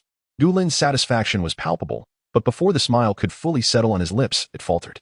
A wave of intense dizziness washed over him, nearly bringing him to his knees. He steadied himself against the stainless steel door beside him and soon realized that there seemed to be something extraordinary hidden within the walls of Bai Weiwei's home. What kind of hamster was Bai Weiwei, so adept at concealing itself? Perhaps it was a creature well-versed in the art of evasion. Fortunately, this sensation of dizziness was fleeting. Just before his legs could no longer support him, a jolt of clarity surged through him, restoring his mind to sharpness. His mental energy had remarkably upgraded. This accomplishment marked another small milestone for Gu Lin. He exhaled, feeling invigorated and remarkably clear-headed, his strength nearly replenished. Glancing outside the corridor, Gu Lin retrieved a thick coat from his space, donned it, put on gloves, and grabbed an umbrella before making his way to the elevator and exiting the building. Outside the unit door, the blizzard raged on, the frigid air more biting than before. Gu Lin was immensely grateful for the extra gear he had gathered while upstairs. It spared him from becoming a mere icicle. Although it was noon, the sky was as dark as it would be at 5 or 6 in the evening. Heavy clouds obscured the light, while delicate snowflakes fell gently, as if mourning the world around them. The crunch of snow beneath his feet resonated as Gu Lin trudged through the drifts, his steps uneven and laborious. The wind howled fiercely, its biting chill rendering his umbrella useless, flipping it over the moment he attempted to open it. Ignoring the discarded umbrella, he pressed onward against the storm. He understood that the apocalypse had only just begun. The snowfall was not yet severe, and many residents still lingered within the surrounding buildings. For now, They could not be deemed survivors. In this moment, Gulin found himself very much in the public eye. He could not simply pick up the umbrella and store it away. Holding it would impede his movement, leaving him no choice but to abandon it. After all, he had no shortage of such items in his space. Even if he exhausted his supply, he possessed a synthesis platform. With equivalent exchanges, he could procure whatever he desired. Fortunately, the distance between the two buildings was not considerable. Gulin's pace was swift, and he soon returned to Building 7, entering through the unit door. Concealing his keychain in his pocket, he cleverly swapped it for his own, swiping the elevator and stepping inside. In just a few short steps, he was nearly transformed into a snowman, his head and body cloaked in a thick layer of pristine white snow. Gulin stamped his feet to shake off the snow from his shoes and gave his clothes a brisk flick, stepping out of the elevator. Gu Shui stood behind the security door, as if she had been waiting there for an eternity. Only when she heard the sound of Gulin unlocking the door did the concern etched on her face begin to dissipate. As the door swung open, she appeared like a guardian, and though Gulin was startled, he couldn't help but feel a tinge of exasperation. Am I not old enough for you to worry about me being left outside? Gu Shui shook her head, saying nothing, merely accepting the coat Gulin had removed and brushing off the snow that clung to it. The door was ajar, welcoming him with a warm embrace. And Gulin left his snow-laden shoes outside, ushering Gu Shui into their home. Noticing the safe he had tossed into the bamboo courtyard, Gulin's spirits soared. Today had been fruitful. He was about to relish the joy of unboxing surprises once again. Chapter 42. Early autumn snow. The indoor temperature remained comfortably warm, seemingly unaffected by the chilling winds and snow outside. The radiant heat enveloped Gulin, easing the numbing cold from his face. He first bent down to remove his drenched socks before slipping into his usual slippers, casting a glance at the thermometer hanging near the entrance. The temperature still held steady at 25 degrees Celsius. A satisfied smile graced Gulin's lips as he turned around, just in time to see Gu Shui hanging up his coat before she spun back to face him. The nearly 12-year-old girl had already reached a height of 1.50 meters, and it was likely she would soon approach that of an adult woman. How wonderful it was that in this lifetime, his sister was still with him and thriving. In his past life, the one who had caused him to lose the only chance to bring her back, the enemy who had plotted against him, Bai Weiwei, was long gone. Her remains had been disposed of by Gulin, transformed into a portable air purifier. Brother, what is happening outside? Gu Shui asked, observing Gulin's return from a brief excursion, noticing not a hint of unease on his face, but rather a subtle excitement in his eyes, leaving her puzzled. The strange phenomenon of early autumn snow was decidedly unusual. Why did her brother appear so unfazed? Gulin chuckled softly, casually shrugging off his cashmere coat as he replied, who knows? Let us stay at home for a few days. It's quite cold outside. He draped the warm cashmere coat over the heated area in the living room and turned to Gu Shui with a gentle smile. You might freeze your ears off out there. Gu Shui felt a strange sense of joy radiating from her brother today. Perhaps it was merely her imagination? After all, with no signal and the relentless snowfall outside, neither the government nor the military had made any announcements. Who would feel elated under such circumstances? Though still young, Gu Shui was not naive enough to be completely oblivious. However, it soon became apparent that Gulin was genuinely happy. His demeanor, including his gaze towards the window, was accompanied by a persistent smile. During dinner, he enthusiastically prepared mushroom dumplings, simmered bone broth, and crafted a mushroom hot pot. As Gu Shui surveyed the table laden with hot pot ingredients, she dipped a bowl of vegetables to settle her stomach, contemplating, brother, with such dreadful weather outside, we may not be able to go out later. We should eat sparingly. Gulin, undeterred by her words, continued to prepare the lamb, smiling as he placed a piece on her plate. It's cold. Eat more lamb to warm yourself. Noticing her hesitation, he gestured towards the storage room. Do you not remember how many delicious provisions I stocked up? Relieved, Gu Shui accepted the lamb, generously coated it in sesame sauce, and took a hearty bite, exclaiming, so good. Seeing her relish the food with such fervor, Gulin treated himself to a piece of lamb, coated it in sauce, and savored the moment, closing his eyes in satisfaction. The lamb was captured by him from the space in the afternoon, a freshly slaughtered young lamb, its meat the tenderest, surpassing even the finest ingredients from hot pot restaurants. Fortunately, while Gu Shui was intelligent, her youth rendered her somewhat inexperienced, unable to discern the subtle differences in these ingredients. The mushroom soup pot bubbled eagerly, and Gulin fished out the almost cooked mushrooms, placing the marinated ribs into the pot. He had specially purchased an old-fashioned Northeast copper hot pot, which was designed for lamb dipping, featuring smokeless charcoal at its center. The ribs required a bit of time to cook. The siblings each picked up a pair of tripe with chopsticks and submerged them into the bubbling broth. They silently counted in their hearts, waiting to retrieve them simultaneously, thoroughly coated in sesame sauce, a delightful experience. After their meal, the the siblings felt their bellies round and full. Aware that this was the first day of the apocalypse, Gulin refrained from urging Gu Shui to exercise further, allowing her to rest after their feast. Seizing this first meal amidst the impending calamity, Gulin also decided to test the portable air purifier he had transformed from Weiwei's corpse. The result was nothing short of perfect.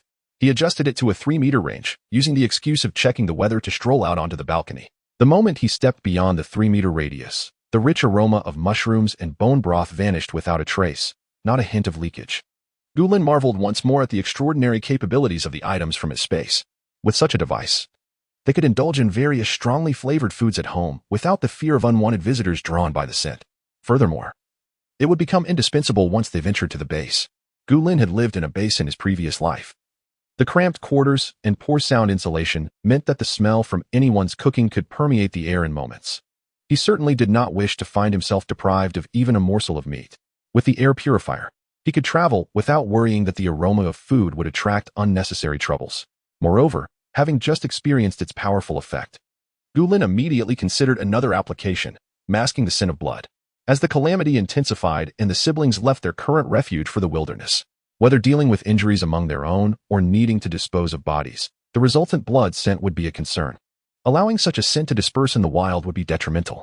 Thus, in a certain sense, this air purifier could very well be a lifesaver. Casting a glance at the worried Gu Shui, who was poking at her round belly, Gulin made his way to the storage room. Retrieving 2 portable mini refrigerators from the space, stacking them beside the towering boxes. Just as he intended to fetch some fresh fruit, he hesitated. Recalling what Gu Shui had dubbed a supermarket heist, and redirected his actions back to the kitchen refrigerator. Grapes are best consumed fresh. Gulin washed 3 bunches of different varieties in one go, and brought them to the heated Kong in the living room. A fruit platter suddenly appeared on the small table beside them, pulling Gu Shui away from her anxious thoughts. She glanced at Gulin, reached for a grape, and with a furrowed brow asked, "Brother, do you think Fat will be all right?" In his previous life, Gulin had encountered the plump little orange cat, Fatty, in the 5th year following the onset of the apocalypse, thus he was well aware of the feline's fortuitous fate. Furthermore, in this life, with superior care bestowed upon it, the likelihood of an untimely demise was significantly diminished. Perhaps something extraordinary has transpired. After all, it still breathes, he pondered, though Fatty lay in a deep slumber. Oblivious to the world, the soft fur on its belly rose and fell rhythmically with each breath. Being a long-haired cat, the movement of its fur was quite conspicuous. Gu Shui let out a gentle sigh, casting a glance towards the balcony, remaining silent as she continued to savor her grapes. As dusk deepened, the stoves in the various rooms began to show signs of exhaustion, the honeycomb coal nearly depleted. Gulin and Gu Shui replenished the coal in several rooms before returning to the living room. The heating Kong had entirely supplanted the sofa. One half was merely covered with a layer of linoleum against the wall to radiate warmth throughout the space. The other half was adorned with 2 thick layers of bedding, topped with a warm and soft woolen blanket, with a small low table positioned in the center. This was the brothers and sisters' sanctuary for snacking and conversation.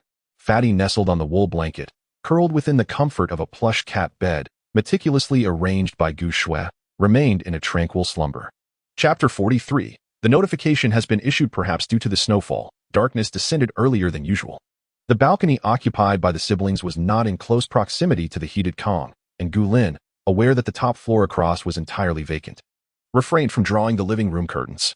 Though it was merely 6 or 7 in the evening, the sky had transformed into an inky abyss. Yet, the world outside remained surprisingly luminous. Despite the absence of the moon, the landscape was enveloped in a silvery shroud of snow, rendering everything a vast expanse of white in every direction. Unbeknownst to them, the snowfall had ceased. The grapes on the table had been diminished to half. And as Gulin observed the stillness outside, a smile crept across his lips as he retrieved his phone. Meanwhile, Gu Shui's attention remained fixated on the enormous screen opposite, watching the film that Gulin had put on randomly, a selection sourced from the downloads of Gu Shui's former nanny. They shared the grapes and engaged in light conversation while watching. But now, with the snow having stopped, Gulin found himself wholly uninterested in further idle chatter, almost impatiently opening his phone. For during this lull in the snowfall, the signals on Earth had been restored. It was time to witness the panic unfolding among humanity. As anticipated, upon connecting to the internet, a deluge of distress signals and speculations flooded the screen, with apocalyptic rhetoric emerging prominently among them. Oh my God! What was happening outside at noon? Where are the experts? Didn't they have plenty to say every day? Where are they now? Is the Earth on the brink of destruction? The snow has just ceased, and the entrance door won't budge. Where are those so-called experts who love to voice their opinions? Why haven't they come forth to address the public's concerns? Stop just calling for experts. Hasn't our government said anything yet? Upon reading such remarks, a sardonic smile curled Gu Lin's lips. Experts? Those who merely engaged in idle talk were likely now ensconced in some safe haven, far removed from the chaos. In the face of such phenomena, with the impending threat of an unknown disaster looming, the state would undoubtedly prioritize the relocation of its most valuable assets, scientists, esteemed medical practitioners, academic luminaries, and their families, first and foremost. As for the ordinary populace, they were destined to fend for themselves amidst the calamity, in the wake of relentless natural disasters. Should local leaders exhibit even a modicum of concern for their constituents, they might eventually arrange for sporadic distributions of relief supplies to the survivors. However, if local authorities were preoccupied with their own safety, the common folk would be left to navigate their plight alone. As Gu Lin pondered the events that had transpired in his previous life at this juncture, he continued to scour the information available online. With signals restored, it appeared that nearly everyone was scrambling to seek help, their frantic messages flooding the web. The term apocalypse quickly ascended to trending status, dominating the search rankings with a fiery red alert accompanying it. It seemed the government had yet to fully grasp the situation. As discussions of the apocalypse lingered online for nearly half an hour, Gu Lin gleaned little useful information and merely drifted through the posts beneath the doomsday theory. He was still engrossed in the rapidly exploding replies when, in an instant, the entire thread vanished. The account of the original poster had also disappeared. It seems the state has finally reacted, clamping down on dissent. A smirk of derision played on Gu Lin's lips as he dismissed the disappearance of this post and continued to peruse other information. Within 5 minutes, the state had finally issued a statement. Notice, due to the explosion of a star, which has affected the entire solar system, the signals and climate on Earth have been significantly impacted. Citizens are advised to stockpile essential supplies before dawn tomorrow and prepare for extended periods of home confinement. Please refrain from unnecessary outings and await further assistance from the state and military. At the same time, this announcement spread like wildfire across every corner of the internet, with all broadcasts and television stations displaying the same urgent message. The efficiency of the state was unparalleled. Whatever information it sought to convey reached the entire nation in mere moments. Just one afternoon had passed, and experts had already discerned the true cause of this celestial phenomenon. It seemed their expertise was indeed well-earned. As for the notice urging citizens to stockpile supplies before dawn, Gu Lin recalled with a faint memory from his previous life. He remembered that at the break of dawn, the world would be plunged into a deep freeze. A blizzard would persist for half a month, transforming the landscape into an expanse of white, devoid of life capable of traversing the snow. Temperatures would plummet to a chilling 60 degrees below zero. The government's instruction for residents to gather supplies was essentially a signal, a plea for individuals to fend for themselves. It appeared that the night ahead would be far from tranquil, particularly in supermarkets and warehouses, where many quick-witted individuals would likely arrive first, hoarding the remaining supplies. After all, the state had implicitly suggested that survival could be achieved at no cost. Gu Lin recalled that in his previous life, upon seeing this notification, Bai Weiwei had urged him to venture out in search of supplies. Near his villa was a large warehouse-style supermarket, stocked with high-quality goods due to its proximity to an affluent area. However, Gu Lin had been preoccupied with concerns for his sister, delaying his departure.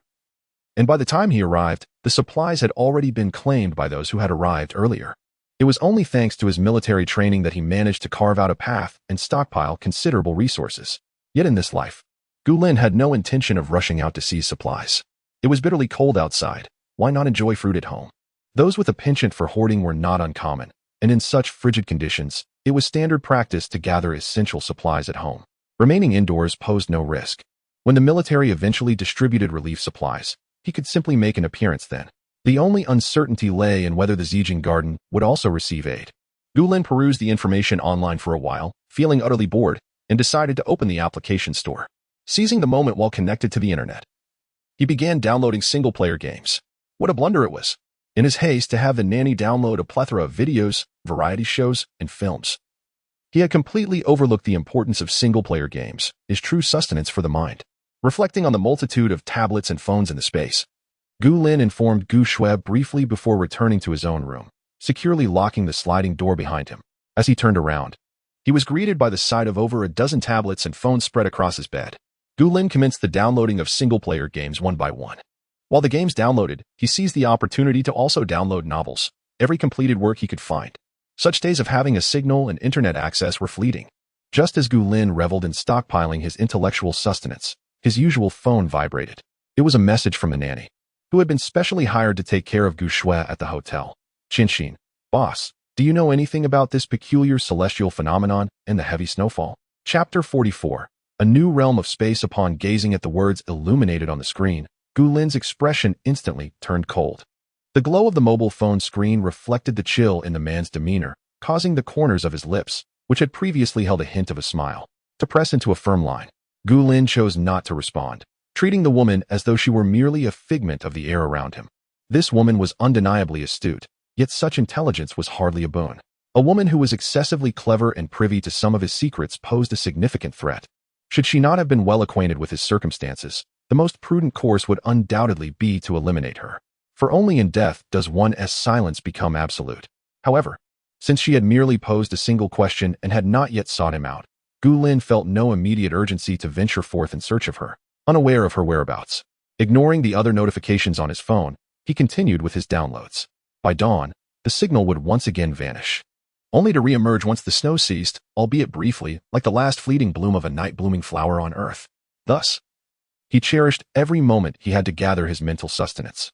Fortunately, the slower downloads of video resources had been completed by the caretaker earlier, while Gu Lin's downloads of single-player games and novels were relatively modest, allowing for swift acquisition. Even so, he found himself downloading for several hours, filling nearly every tablet and phone to capacity. Satisfied at last, he stored these treasures away in his space, intending to rest. Yet, as soon as his head touched the pillow, a thought struck him. The valuable items he had procured from Bai Weiwei's residence were still awaiting his attention in his space. After dining with Gu Shui and then observing the cries for help from others online, he had completely forgotten about this matter. He had even gained a level in his mental fortitude due to it. Instantly, sleep eluded him. He lifted his gaze to the doorway, confirming that the latch on the sliding door was secured. In a flash, he vanished from his spot. In the bamboo courtyard, on the ground in front of the 5-story bamboo building, lay a safe carelessly discarded. Gu Lin approached, tapping the combination lock of the safe. Unable to suppress a few TSKS. This was a high-end item. Without the proper tools, it would be quite challenging to breach. It was likely that Bai Weiwei had acquired this treasure from some wealthy heir, taking the entire safe along with it.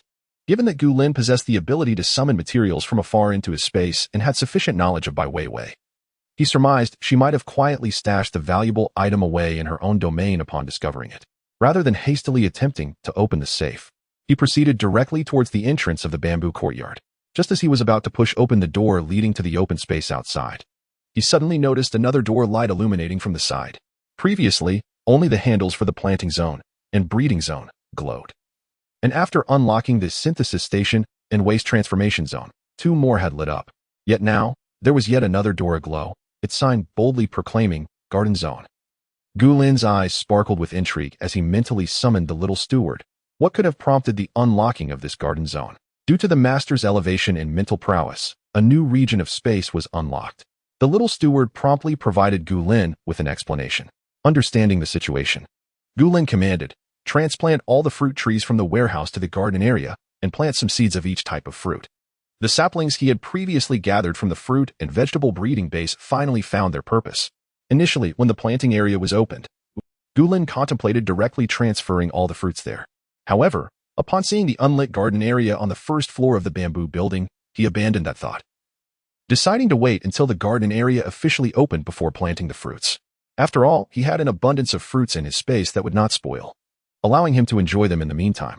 Unexpectedly, the garden area opened so swiftly, a fortunate turn of events that required no effort. With the little steward's affirmative response, Gu Lin, in high spirits, pushed open the gate of the bamboo courtyard and stepped outside. This marked his second venture beyond the courtyard, revealing a starkly different scene. Within the bamboo courtyard, Gu Lin could see the general landscape behind each door simply by standing in the yard. Gazing towards the planting area, he beheld a lush expanse of greenery. Above the entrance to the breeding area were various livestock. It was as if the sky served as a screen, projecting the scenes beyond the door. However, outside the bamboo courtyard, Gu Lin's horizon was one of boundless desolation. The sky remained bright, but the surroundings stretched out into an endless expanse. Behind him stood a bamboo fence gate, marked with a sign reading Bamboo Courtyard. And the scenery within the courtyard was entirely concealed from view, as if protected by a barrier. Surveying the desolate surroundings that seemed to extend infinitely, Gu Lin raised his hand, and the side of Bai Weiwei's house came into view. During the process of acquiring this house, Gulin's mental perception detected a safe embedded in the load-bearing wall, sealed within the structure. Besides the safe, there appeared to be something extraordinary within the house that had significantly shaken his mental energy at the time. He had come specifically to excavate these two items. Although the underground storage area was vast, Gulin could not enter it himself. Thus, he had to step outside the courtyard to access the house and unearth the treasures. Entering the house, Gulin approached the wall that his mental energy had partially lifted. The safe was tightly affixed to the load-bearing wall, embedded within the new structure. With a surge of his formidable mental power, he manipulated the wall, and with a sharp crack, it collapsed, causing the safe to fall with a resounding thud. Tossing the safe into the courtyard, Gulin crouched down, placing his hand on the ground, and began to carefully perceive with his mental energy. Although his mental energy had experienced considerable turbulence, he was certain that the extraordinary item had also been drawn into his space. Therefore, it must still reside somewhere within this house. Closing his eyes, Gulin meticulously scanned with his mental energy, inch by inch, examining the walls and leaving no nook or cranny unchecked. At last, he discovered an anomaly in the floor of the storage room. Gulin opened his eyes, already possessing a fair understanding of the origins of the object in question. This was not the property of Bai Weiwei. The residences in Zijing Garden came with basic furnishings. After Bai Weiwei's purchase, she had merely pried up the floorboards and added a layer of insulation. However, his recent psychic probe had revealed that the peculiar item was embedded within the concrete floor, indicating it could only have been placed there during the initial construction. There was no way it could have been the handiwork of Bai Weiwei. The certainty that the safe was concealed by Bai Weiwei stemmed from its proximity to the load-bearing wall, embedded within the new wall. Clearly a deliberate act on her part during the renovation. Upon arriving at the location of the unusual object, Gulin pressed his lips together in contemplation and reached for the electric drill. What could this object be, capable of emitting such unique energy fluctuations? Even eluding his full perception? Digging it out would reveal the truth. With sleeves rolled up, he set to work. Chapter 45. The malevolent capitalist Gulin skillfully maneuvered the electric drill, connecting it to the power supply, and proceeded to delve into the area he had previously sensed with his mental prowess. With great caution, he pried open the floorboards, meticulously grinding away the upper layer of cement. Before long, a dark object began to emerge from its concealment. Eureka! As Gulin's eyes brightened at the sight of this peculiar item, he handled it with even greater care. Although he understood that such an extraordinary object would likely withstand the minor assault of a small electric drill, he could not help but exercise utmost caution. What if he accidentally damaged it? The thought alone was enough to cause him distress. Fortunately, the object was not particularly large and was buried only shallowly in the ground. In no time, Gulin successfully retrieved it in its entirety. It was a box of deep black, its material indiscernible, yet it felt cold and metallic to the touch. Casually discarding the electric drill and shutting off the power supply, Gulin seated himself on the ground, engrossed in examining the metal box. After turning the object over multiple times in his hands, he found no discernible switches or seams, as if it were a solid block of metal. However, the weight felt peculiar. Despite the absence of sound when shaken, Gulin was convinced that there must be some space inside for storage. Holding the black metal box, he closed his eyes and focused on sensing the entirety of Bai Weiwei's residence, ensuring that no disturbances lingered within before he tossed the house back into the warehouse. Even if he had not demolished half of it, the structure was in a sorry state. The load-bearing wall remained intact, yet the adjoining wall had crumbled into a heap of bricks and cement, while the rest bore the marks of his relentless destruction, resembling a landscape ravaged by locusts. The house had undoubtedly transformed from a modest dwelling into a mere shell of its former self. In essence, it now resembled a derelict building. Yet, there was no alternative. Apart from the mobile home, this was the sole refuge he had in his space. It would have to suffice for now, should he and his sister venture out. This house could provide them shelter from the elements. After all, it had not been buried beneath snow. In the future, they could seek a more suitable mobile domicile. Moreover, there was no practical way to dispose of the house. He could not simply open a window and toss this 3-bedroom, 2-living-room structure into the icy wilderness outside. The snow would eventually melt, and the ravaged earth would once again reveal itself. At worst, once he discovered something more valuable, he could discard the entire house into the waste conversion unit in exchange for random resources. Having tidied up the bamboo cabin's exterior, Gulin pushed open the bamboo fence gate and returned to his small courtyard. The courtyard remained a picture of serene clarity. Neither the weather outside nor the conditions beyond his space could mar its tranquility. From the warehouse, Gulin retrieved a small stool along with a chainsaw and various other tools.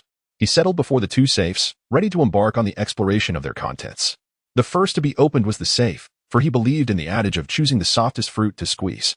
The two safes, though undeniably substantial, appeared far more accessible than the ominous black metal box. Gu Lin certainly did not wish to challenge himself with the most arduous task right from the outset. In no time, one of the safes was opened. The first sight that greeted him was a magnificent jade bracelet, distinct from the vessel of the previous spatial artifact.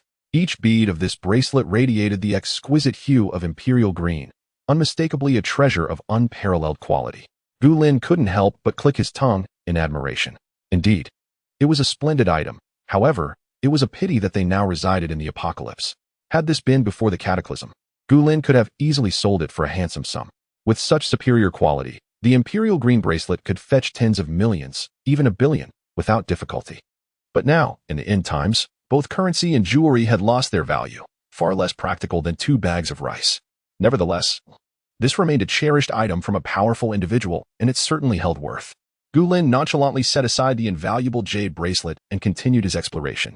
The safe contained 3 tiers. Aside from the imperial green bracelet, the first tier also housed a lavender jade bangle of exquisite clarity, so translucent that it seemed to glow with an inner light. What girl would be entranced upon seeing it? Gu Lin, not one to adorn himself with gold and silver, was not bewitched, yet he secretly lamented that such a remarkable piece had not been discovered earlier to trade for provisions. The equivalent in food would have been of prime purchasing power in the latter stages of the apocalypse. With a tinge of regret, he placed the other exquisite jade ornaments aside and opened the second drawer of the safe, only to be momentarily dazzled by a cascade of gold. Neatly arranged gold bars filled the entire second tier, a sight that finally drew a satisfied smile from Gu Lin. In prosperous times, antiques thrived. In chaotic times, gold reigned supreme. Currency would soon devolve into worthless paper, yet gold would continue to serve as a reliable medium of exchange, even a decade into the apocalypse. At last, his efforts were not in vain. Gu Lin nodded in satisfaction as he removed the barrier from the third tier of the safe. What a revelation! No wonder an additional barrier had been installed. It was secured so tightly. This layer housed firearms, in addition to a small handgun. There were 2 submachine guns and a shotgun, all accompanied by a substantial supply of ammunition. Such a display of power! Gu Lin grinned in appreciation. And with a casual wave, the gold and firearms were promptly placed in their designated storage by his little steward, leaving only the high-quality jade pieces set aside. In high spirits, Gu Lin picked up the chainsaw and commenced his assault on the next safe. As soon as the safe was breached, a flurry of little red books tumbled out. HM? Property deeds? Gu Lin perused them one by one, discovering that they were indeed all property deeds, scattered across the nation. TSK, those nefarious capitalists. Just as Gu Lin contemplated dismantling them for fuel, he hesitated. The extreme cold had not yet passed, and the national bases were nearing completion, with various bases springing up across the country like mushrooms after a rain. If fortune favors him, among the numerous property certificates, there might be one associated with a national security base, granting him access to a residence allocated by the base. Ultimately, it is indeed the benevolent hand of the state that intervenes, adhering to a certain rationale. Even if the property listed on the certificate is currently occupied or assigned to another, he could still be allocated a different residence within the confines of the security base. Contemplating this, it becomes evident that these property certificates should not be discarded frivolously. Who knows when they may prove useful? It remains a mystery how Bai Weiwei managed to procure the property certificate from the domineering tycoon. In any case, it has all become a boon for Gu Lin. He instructed the space steward to store the property certificates separately, placing them alongside those already in his possession, while Gu Lin resumed his examination of the safe. Regrettably, the safe contained only property certificates. Gu Lin pondered the emerald bracelet in his hand, refraining from reaching for the chainsaw, and instead silently called out to the steward, "Could you open this box without damaging its contents?" Moments later, the steward's voice responded, "Affirmative." Chapter 46. Another peaceful pendant. Gu Lin's emotions were complex as he pressed his lips together and picked up the jade ornaments, casually instructing, "Open it." What a blunder. If he had inquired sooner, he wouldn't have found himself struggling with the chainsaw here. Holding the jade ornaments, Gu Lin used his consciousness to manipulate the 2 safes, effortlessly tossing them into the waste conversion bin before returning to the bamboo house. On the second floor, there was a separate room that Gu Lin had designated to store these jade and gemstone ornaments, along with some small antiques. At this moment, these items had already filled nearly half of the display cabinet. Due to prior arrangements, these treasures had not been discarded by the little butler. Gu Lin certainly did not possess any peculiar hobbies. Rather, it was the intrinsic value of these precious jades, often portrayed as spatial golden fingers in various post-apocalyptic novels, that led him to create such a collection room. Although these stones held no extraordinary properties at present, their organized display was far more aesthetically pleasing than being carelessly strewn about in a corner. When Gu Shui grew up, she would undoubtedly cherish these glittering, beautiful objects. After placing the jade he had just retrieved from the safes onto the display cabinet, Gu Lin closed his eyes and surveyed the surroundings with his mental energy, still detecting no unusual fluctuations. However, he remained unconcerned. After all, the majority of survivors exhibiting abilities in the mutations of flora and fauna had stemmed from a global deluge of acid rain. These items may be of no use now, but perhaps one day, a bit of acid rain could rejuvenate them. Thanks to the apocalyptic disaster-themed novels downloaded by Bai Weiwei on her tablet, Gu Lin was aware that many protagonists in these tales possessed spaces that could be upgraded almost limitlessly. The nourishment required for such upgrades comprised jade, gemstones, and gold. Therefore, the treasures in this collection room could only increase in value. After inspecting the collection room, Gu Lin was about to head to the bathroom for a shower when the little butler's voice echoed again. "Master, the box has been opened." With a flicker of thought, the open black metal box appeared in his hands. Peering down, Gu Lin couldn't help but exclaim internally. One entire side of the box had been cleanly sliced off, the cut smooth and even, indicating the precision and decisiveness of the individual who wielded the blade.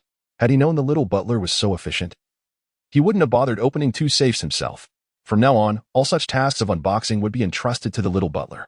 With a slight smile, Gu Lin casually discarded the severed portion aside, revealing the contents of the box. It was no larger than the palm of his hand, yet both sides remained solid, with only about 1/3 of the center providing space. Inside lay a black velvet pouch. Gu Lin pulled the pouch out and weighed the metal box in his hand, dismissing the thought of tossing it into the waste conversion bin. The exact nature of this dark metal was uncertain, but its hardness was considerable. It was better to keep it for now. Inside the velvet pouch, he first encountered some cotton filling. After removing a large portion of the cotton, Gu Lin's fingers brushed against something cold. Unlike the frigid metallic texture, the sensation that graced Gu Lin's fingertips was that of the chilly jade, igniting a spark of joy within him as he hastily retrieved the object. The moment he beheld it, astonishment flooded his eyes. It was a pendant in the shape of a peace buckle, entirely enveloped in a deep obsidian hue, its jadeite variety unknown, exuding an extraordinary chill akin to holding a block of solid ice. What astonished Gu Lin was the uncanny resemblance it bore to the peace buckle jade pendant that served as the vessel of his bamboo loft space. The only distinction lay in their colors. His pendant was pure white, and after being placed within the space, its whereabouts had eluded him, remaining undetected to his senses. He recalled receiving it within the confines of the bamboo loft, yet its precise location remained a mystery. Nonetheless, based on the area and functions activated by the space, he was certain that the peace buckle jade pendant could not be lost, merely awaiting its purpose. The icy aura emanating from the pendant snapped Gu Lin back to reality. He scrutinized the jet black jade, suppressing his astonishment, and called out mentally to his steward, "Is this pendant identical to my white one?" While peace buckle jade pendants generally share a similar form, Gu Lin remembered that it possessed a distinctive pattern. Though this piece was entirely black, it was not difficult to discern that it too bore unique markings, albeit obscured by its dark hue. Furthermore, since his white pendant had been in Weiwei's possession for several days and he had not had the opportunity to examine it closely upon reclaiming it, it had subsequently vanished within the space. Uncertain whether the two patterns were indeed identical, Gu Lin resolved to consult his steward. However, this time, the steward did not respond immediately. It was only when Gu Lin's patience was nearly exhausted that its voice resonated once more. "They're the same, master." Gu Lin's brow furrowed slightly, yet I cannot sense the space within this jade pendant. In his previous life, Gu Lin had possessed considerable powers, and consequently, his mental acuity was equally formidable. Thus, upon his rebirth, even without the ritual of blood acknowledgement, he could perceive the space contained within the pure white peace buckle jade pendant. He could also sense the conditions within other spatial artifacts, which enabled him to choose to have his space consume the emerald bracelet over the ancient coins. The latter not only boasted a larger space, but also included a small wooden cabin, suggesting greater potential for growth.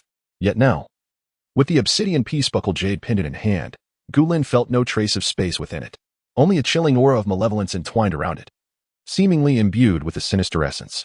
"Master, you may attempt the blood acknowledgement," the steward suggested after a prolonged silence. Gu Lin pressed his lips together, raising his hand to summon a delicate dagger. Despite the ominous chill and foreboding aura of the black peace buckle jade pendant, akin to a blade unearthed from beneath countless corpses, he trusted that his loyal steward would not lead him astray. The sharp tip of the knife pierced his finger, and blood droplets immediately welled up at Gu Lin's fingertip. Pressing the bleeding wound against the black jade pendant, a chilling sensation swiftly spread from his fingertip, stealing away his senses in an instant. The frigid feeling extended to his wrist, gradually dissipating like melting snow. Suddenly, the jade pendant transformed into a dense, inky mist, vanishing completely from Gu Lin's grasp.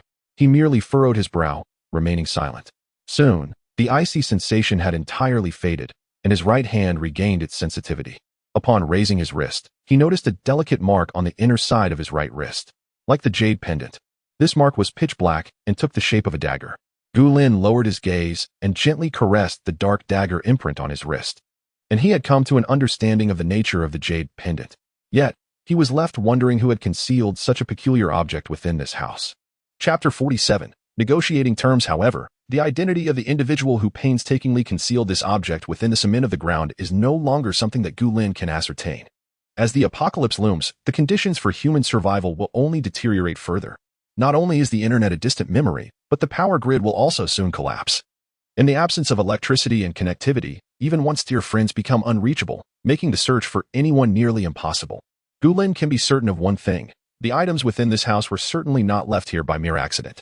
The identity of the person who placed them here, as well as their intentions, are of no concern to him. He has acquired it, thus it belongs to him. Satisfactorily brushing his fingers against the birthmark-like object on the inner side of his right wrist, Gu Lin surveyed the myriad collectibles within the room before turning to leave. While excavating and opening the safe, he had inevitably accumulated a considerable amount of dust upon himself. It would be imprudent to venture out to wash up and change in the house's restroom, so Gu Lin opted to cleanse himself directly in the bathroom of his space. Recalling the frigid chill that had nearly frozen his right arm, he decisively chose to indulge in a warm bath.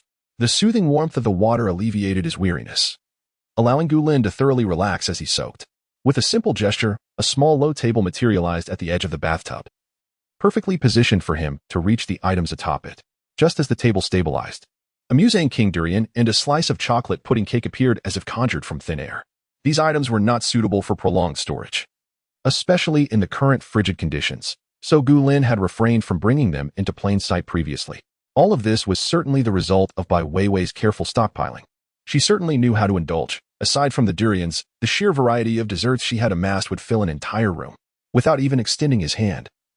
Gu Lin concentrated, and the durian was deftly peeled open, the luscious 6 segments of durian flesh neatly placed into a transparent container beside him. With a satisfied smile, he then reached for the container, enjoying a delightful snack while soaking. Although the Mutant King durian was substantial, Gu Lin had only recently dined and had savored the chocolate pudding cake as well, so he could only manage to consume 2 segments before feeling satiated. After a moment's contemplation, he sealed the transparent container and, using his mind, directed it into the freezer compartment of the refrigerator. Thanks to the presence of water and electricity in the bamboo house, Gu Lin enjoyed the freedom of bathing and utilizing all electrical appliances. He had long transformed this space into a comfortable abode, equipped with all necessary appliances.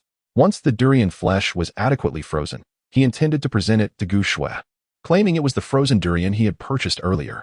Typically, frozen durians available on the market are made from surplus stock. But Gu Lin's was freshly opened and preserved in his space, ensuring its utmost quality. Returning the durian to its place, Gu Lin closed his eyes and leaned against the edge of the bathtub, mentally checking the garbage conversion box and synthesis table in his space. How could he create a spatial artifact for Gu Shui's use? Although he did not plan to reveal everything to her just yet, she was his only relative, and his subconscious held an unwavering trust in her.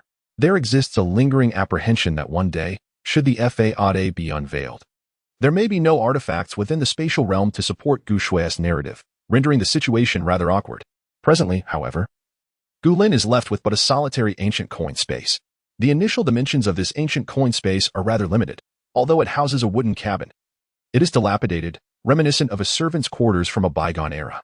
Upgrading this space to accommodate human presence and allow for agriculture and livestock is a daunting endeavor, requiring an undetermined amount of valuable resources. Gu Lin possesses a modest collection of treasures, and, to be candid, he feels a pang of regret at the thought of parting with them. This emotional attachment is the very reason for Gu Lin's hesitance in taking action.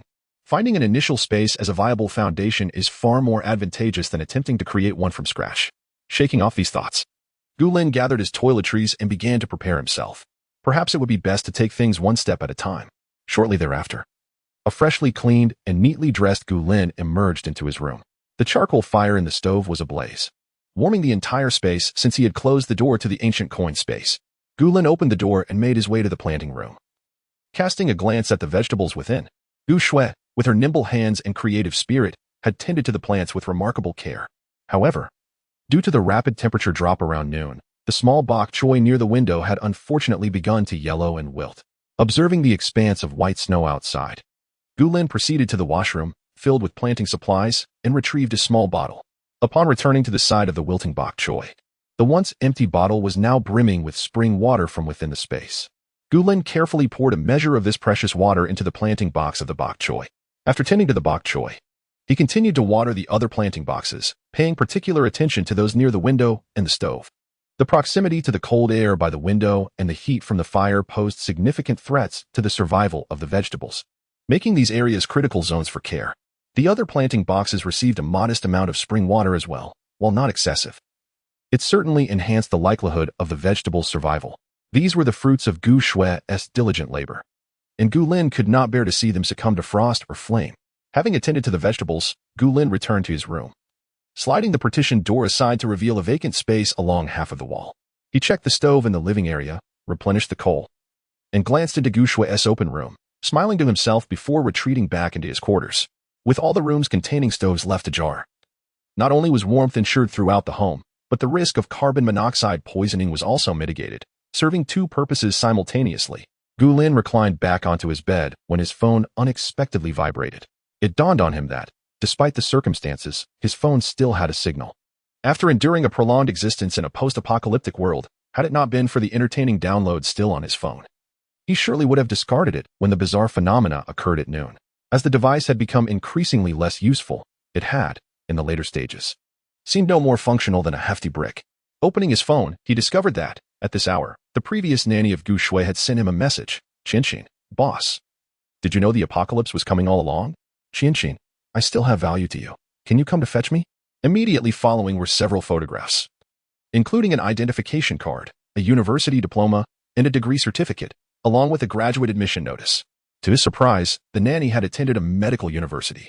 Gu Lin furrowed his brow. Did this individual intend to enter his life under the guise of a physician? Qianqin remarked, Boss, I am aware that you have made significant preparations in advance. I cannot consume much on my own, but if you take me along, I will be able to treat any discomforts you may experience in the future. She continued, Moreover, if you desire me to fulfill other requests of yours, I am more than willing. All I seek is your protection, allowing me to reside with you. My address is the Jiajia shopping mall in the new district. Upon reading her words, Gu Lin lightly pressed his lips together. Since she was at the shopping mall, it was likely she had heeded the call to venture out for supplies. It seemed that this place, Gu Lin indeed needed to pay a visit. Chapter 48. Speculation. Gu Lin discerned that Li Qianqian harbored no benevolent intentions. It was quite easy to surmise that since she was present in the department store, she was unlikely to be in want of clothing. At the very least, she could manage for a fortnight without issue. The sole rationale for her presence in such a location, while still seeking Gu Lin, must be rooted in some form of peril. Given that the national notice had subtly hinted at the possibility of zero-cost purchases, it was evident that a place like the department store would attract more than just a solitary individual.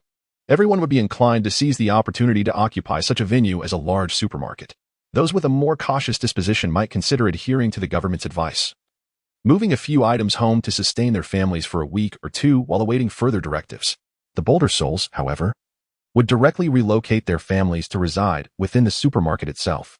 With provisions and essentials available, they could easily make do with a makeshift bedding arrangement or utilize display beds and mattresses for sale. In this frigid weather, the winter apparel section in the supermarket would indeed serve as an excellent refuge. Thus, once the announcement was made, the influx of individuals heading to various large supermarkets would undoubtedly be substantial.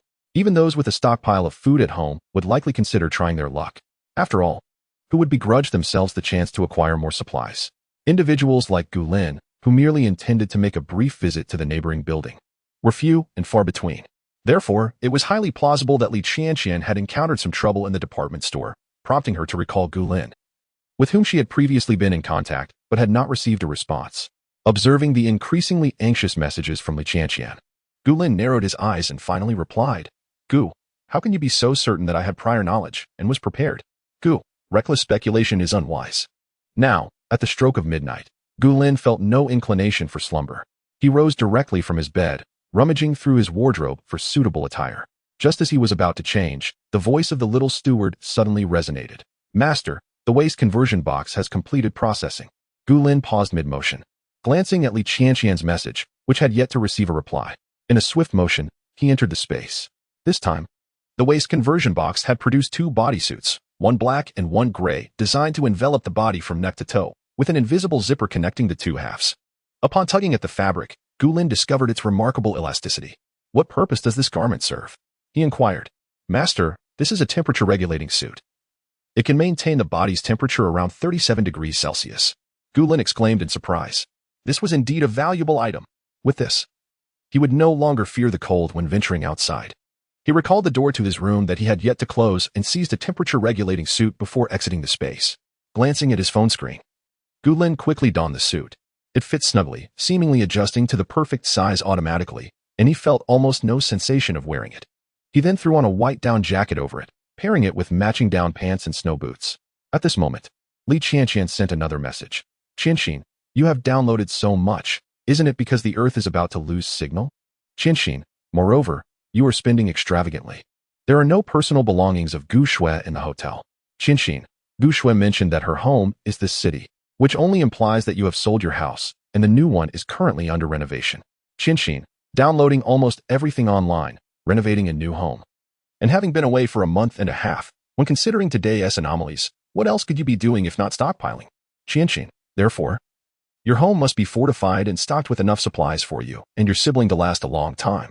Gu Lin's gaze instantly turned icy. Yet he remained silent, pursing his lips to write a note, which he placed prominently on the dining table. This way, if Gu Shui woke up in the morning and he had not returned, she would not be anxious. Just then, Li Qianqian sent two more messages. "Qianxin, boss, you would want the fact that you and Gu Shui possess such a substantial stockpile of supplies, along with the shelter situation, to become common knowledge, would you? Qianxin, I'm at the furniture store on the second floor of the department store. Come pick me up." Accompanying this was a location pin. A sardonic smile crept onto Gu Lin's lips as he zipped up his down jacket and stepped outside. He meticulously closed and locked the door. And in the next moment, he unexpectedly found himself holding a large mountaineering backpack. After securing the empty backpack, Gu Lin glanced at the 10 boxes of honeycomb coal that Gu Shui had brought back, his expression softening for a fleeting moment before he descended the stairs. Although there was still electricity and the elevator was functioning normally, he feared an unexpected incident. Being trapped in an elevator at such a time would be dire. The authorities were busy relocating important personnel and urgently collecting disaster relief supplies, leaving no one to assist someone trapped in an elevator. Thus, Gu Lin leisurely made his way down the stairs, replying to Li Qianqian's message as he walked. "Gu, do you know traditional Chinese medicine? Can you take pulses? Prescribe herbal medicine and brew it?" This time, Li Qianqian responded quite promptly. "Qianxin, I can. I minored in traditional Chinese medicine in college." In reality, whether she truly possessed such skills was something only Li Qianqian herself knew. Gu Lin certainly did not genuinely intend to bring her home. Setting aside the fact that Li Qianqian was studying clinical medicine, a demanding field with numerous professional courses and extensive reading, she hardly had the leisure to delve into traditional Chinese medicine. Who would entrust their well-being to someone so young and inexperienced in the field? Students majoring in traditional Chinese medicine spend their days immersed in medical texts and herbal studies.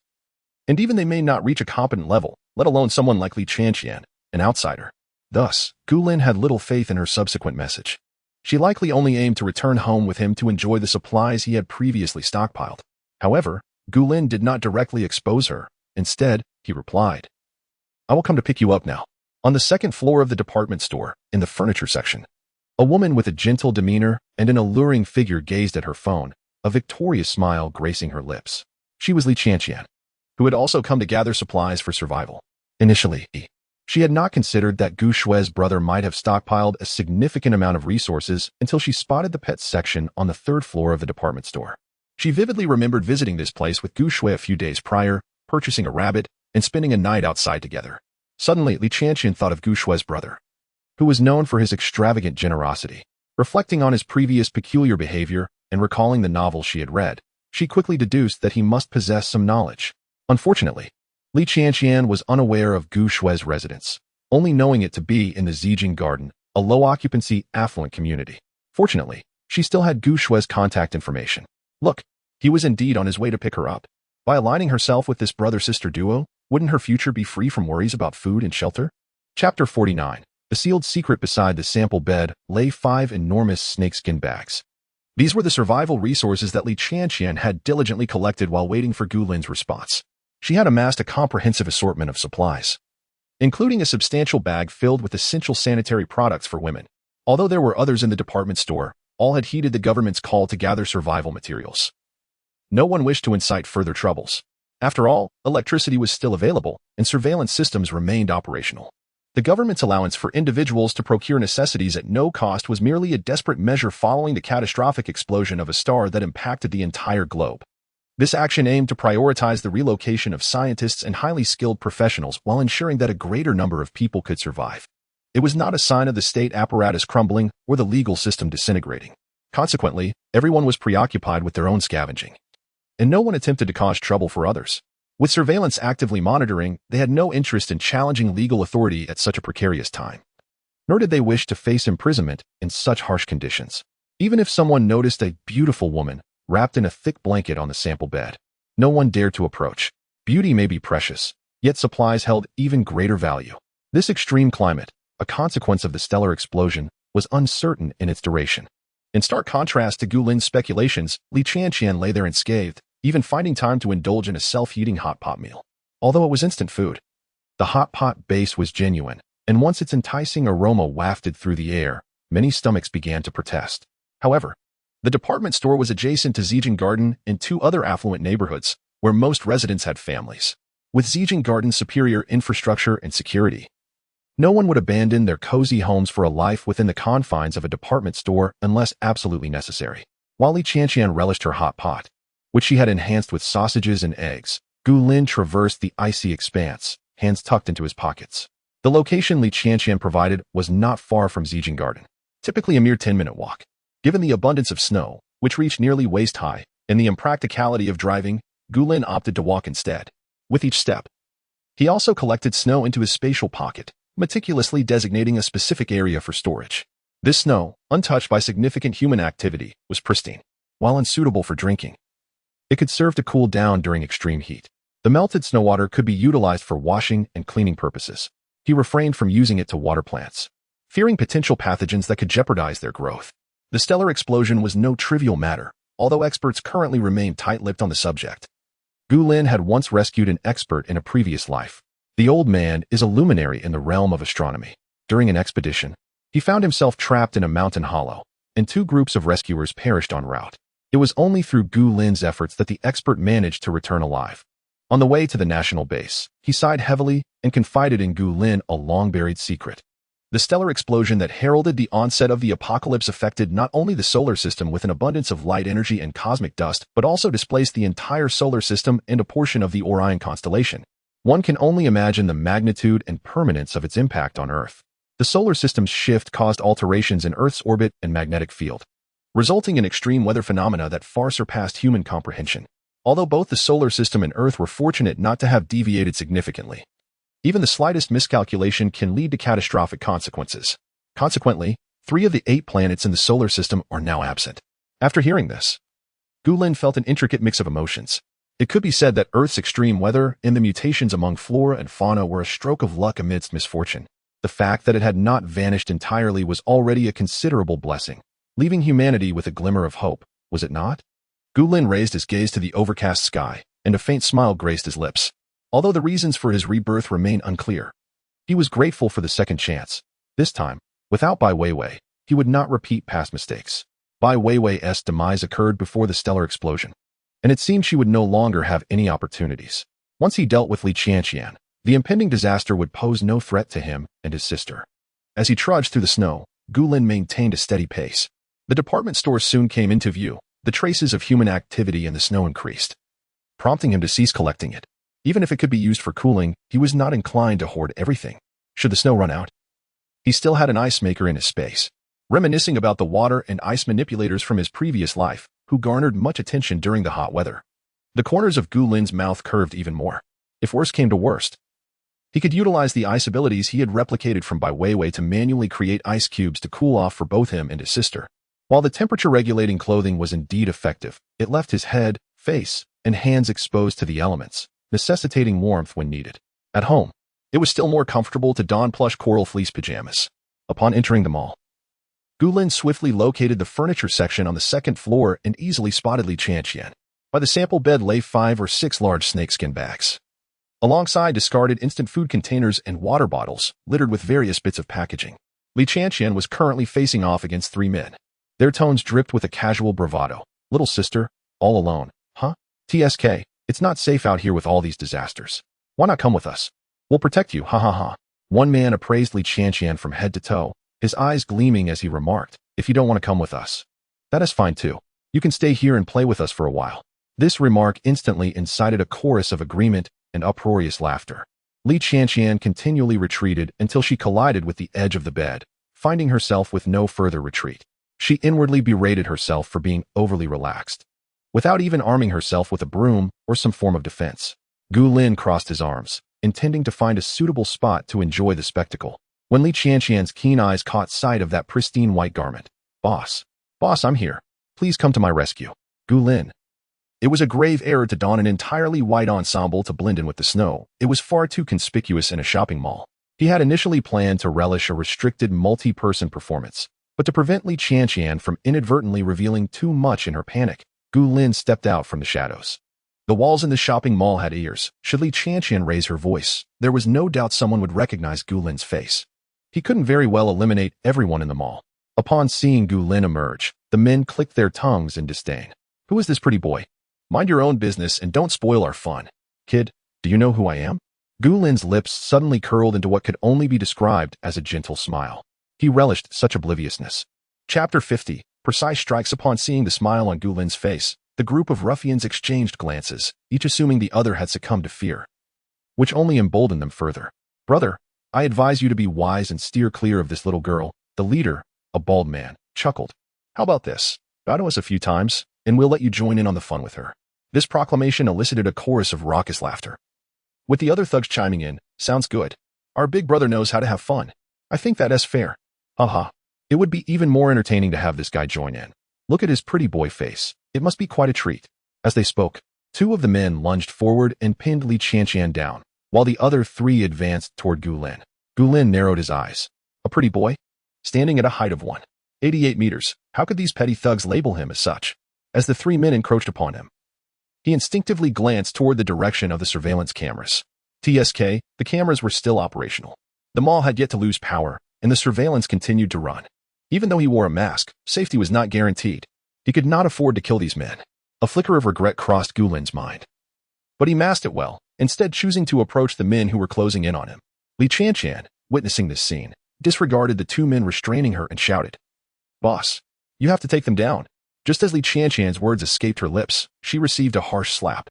The thug holding her sneered, "You little wench. If you keep babbling, I'll have my way with you right now." Li Chanqian fell silent, her eyes filled with hope as she looked toward Gulin, silently praying that he could overcome these men. The others who had come to gather supplies quickly understood what was transpiring and certainly would not pass up the opportunity to intervene. They harbored disdain for the ruffians, thinking to themselves, what are they doing, still seeking pleasure at a time like this? They should be focused on supplies. Wouldn't it be better to gather more resources and eat a little longer? As Li Chanqian had hoped, the 3 thugs were no match for Gulin. Being the family member of an important national experiment personnel, and still young, he had been a target for foreign spies. The country had long since dispatched individuals to teach him martial arts, coupled with the 10 years of harrowing survival during the apocalypse in his previous life, where he had to snatch food while risking his life. Gulin's skills had only sharpened over time, particularly with the responsibility of supporting Bai Weiwei. He had worked tirelessly on missions in his past life. Now, his abilities far surpassed those of the petty thugs. As soon as their fists approached Gulin, he executed a sweeping kick that sent one of them flying. The other 2 thugs, momentarily stunned by the swift maneuver, hesitated just long enough for Gulin to seize the opportunity, delivering a kick to each. The thick-soled snow boots were remarkably sturdy, and in mere moments, all 3 thugs were sprawled on the ground. Several individuals who had taken Li Chanqian hostage suddenly drew a fruit knife from their waist and pressed it against her neck, threatening, "Do not approach, or I will end her life." Gulin frowned, his previously pleasant mood dissipating in an instant. He harbored a deep disdain for threats. These individuals were indeed skilled, striking precisely at his vulnerabilities. Observing the chilling shift in Gulin's expression, Li Qianqian mistakenly interpreted his concern for her well-being as genuine. A wave of uncontrollable joy swelling within her. Her gaze turned tender as she pleaded, "Boss, please save me. I'm so scared." She had always believed that the man who had previously kept everyone at a distance was merely putting on a facade. With her appearance, she was confident that even these ruffians were captivated. How could this man remain indifferent? Feeling buoyed, she found that even with the knife against her throat, her fear diminished. Gu Shui, her brother, appeared tall and imposing, exuding an inherent sense of security. Those swift, graceful kicks had assured her that as long as she stayed close to him, she would never face hunger or hardship, and her life would be filled with abundance and delight. In that moment, her resolve to cling to Gu Lin's side solidified like never before. The three ruffians, who had just been dispatched by Gu Lin, scrambled to their feet. Seeing their leader brandishing a knife, they felt emboldened, believing Gu Lin would no longer resist. "Ah, what a fool. Kneel and apologize to us. Perhaps we might spare your lives." They jeered, advancing menacingly.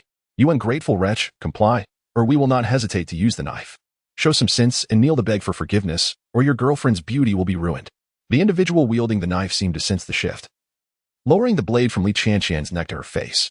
The ruffians were sinister grins, as if they could already envision Gu Lin begging for mercy. Gu Lin's expression remained calm as he stepped forward, only to be met with a collective shout from the ruffians. "Stop. Do not move. Just kneel where you are." This man was far too formidable. How could they risk letting him close? Gu Lin pressed his lips together, having exhausted his patience. Shadows of violet lightning coiled from beneath the sample bed, swiftly ensnaring the ankles of the ruffians holding Li Qianqian. Seizing the moment, Gu Lin exchanged a knowing glance with her. Li Qianqian understood instantly, leaning back sharply to evade the knife while hastily rolling onto the sample bed. In the next heartbeat, the two ruffians who had been holding her hostage suddenly convulsed as if struck by an unseen force, collapsing to the ground with an unsettling thud. The sound echoed twice as they lay there, twitching, reminiscent of having been electrocuted. However, Gu Lin carefully controlled the intensity of his strike, merely incapacitating them without disheveling their hair.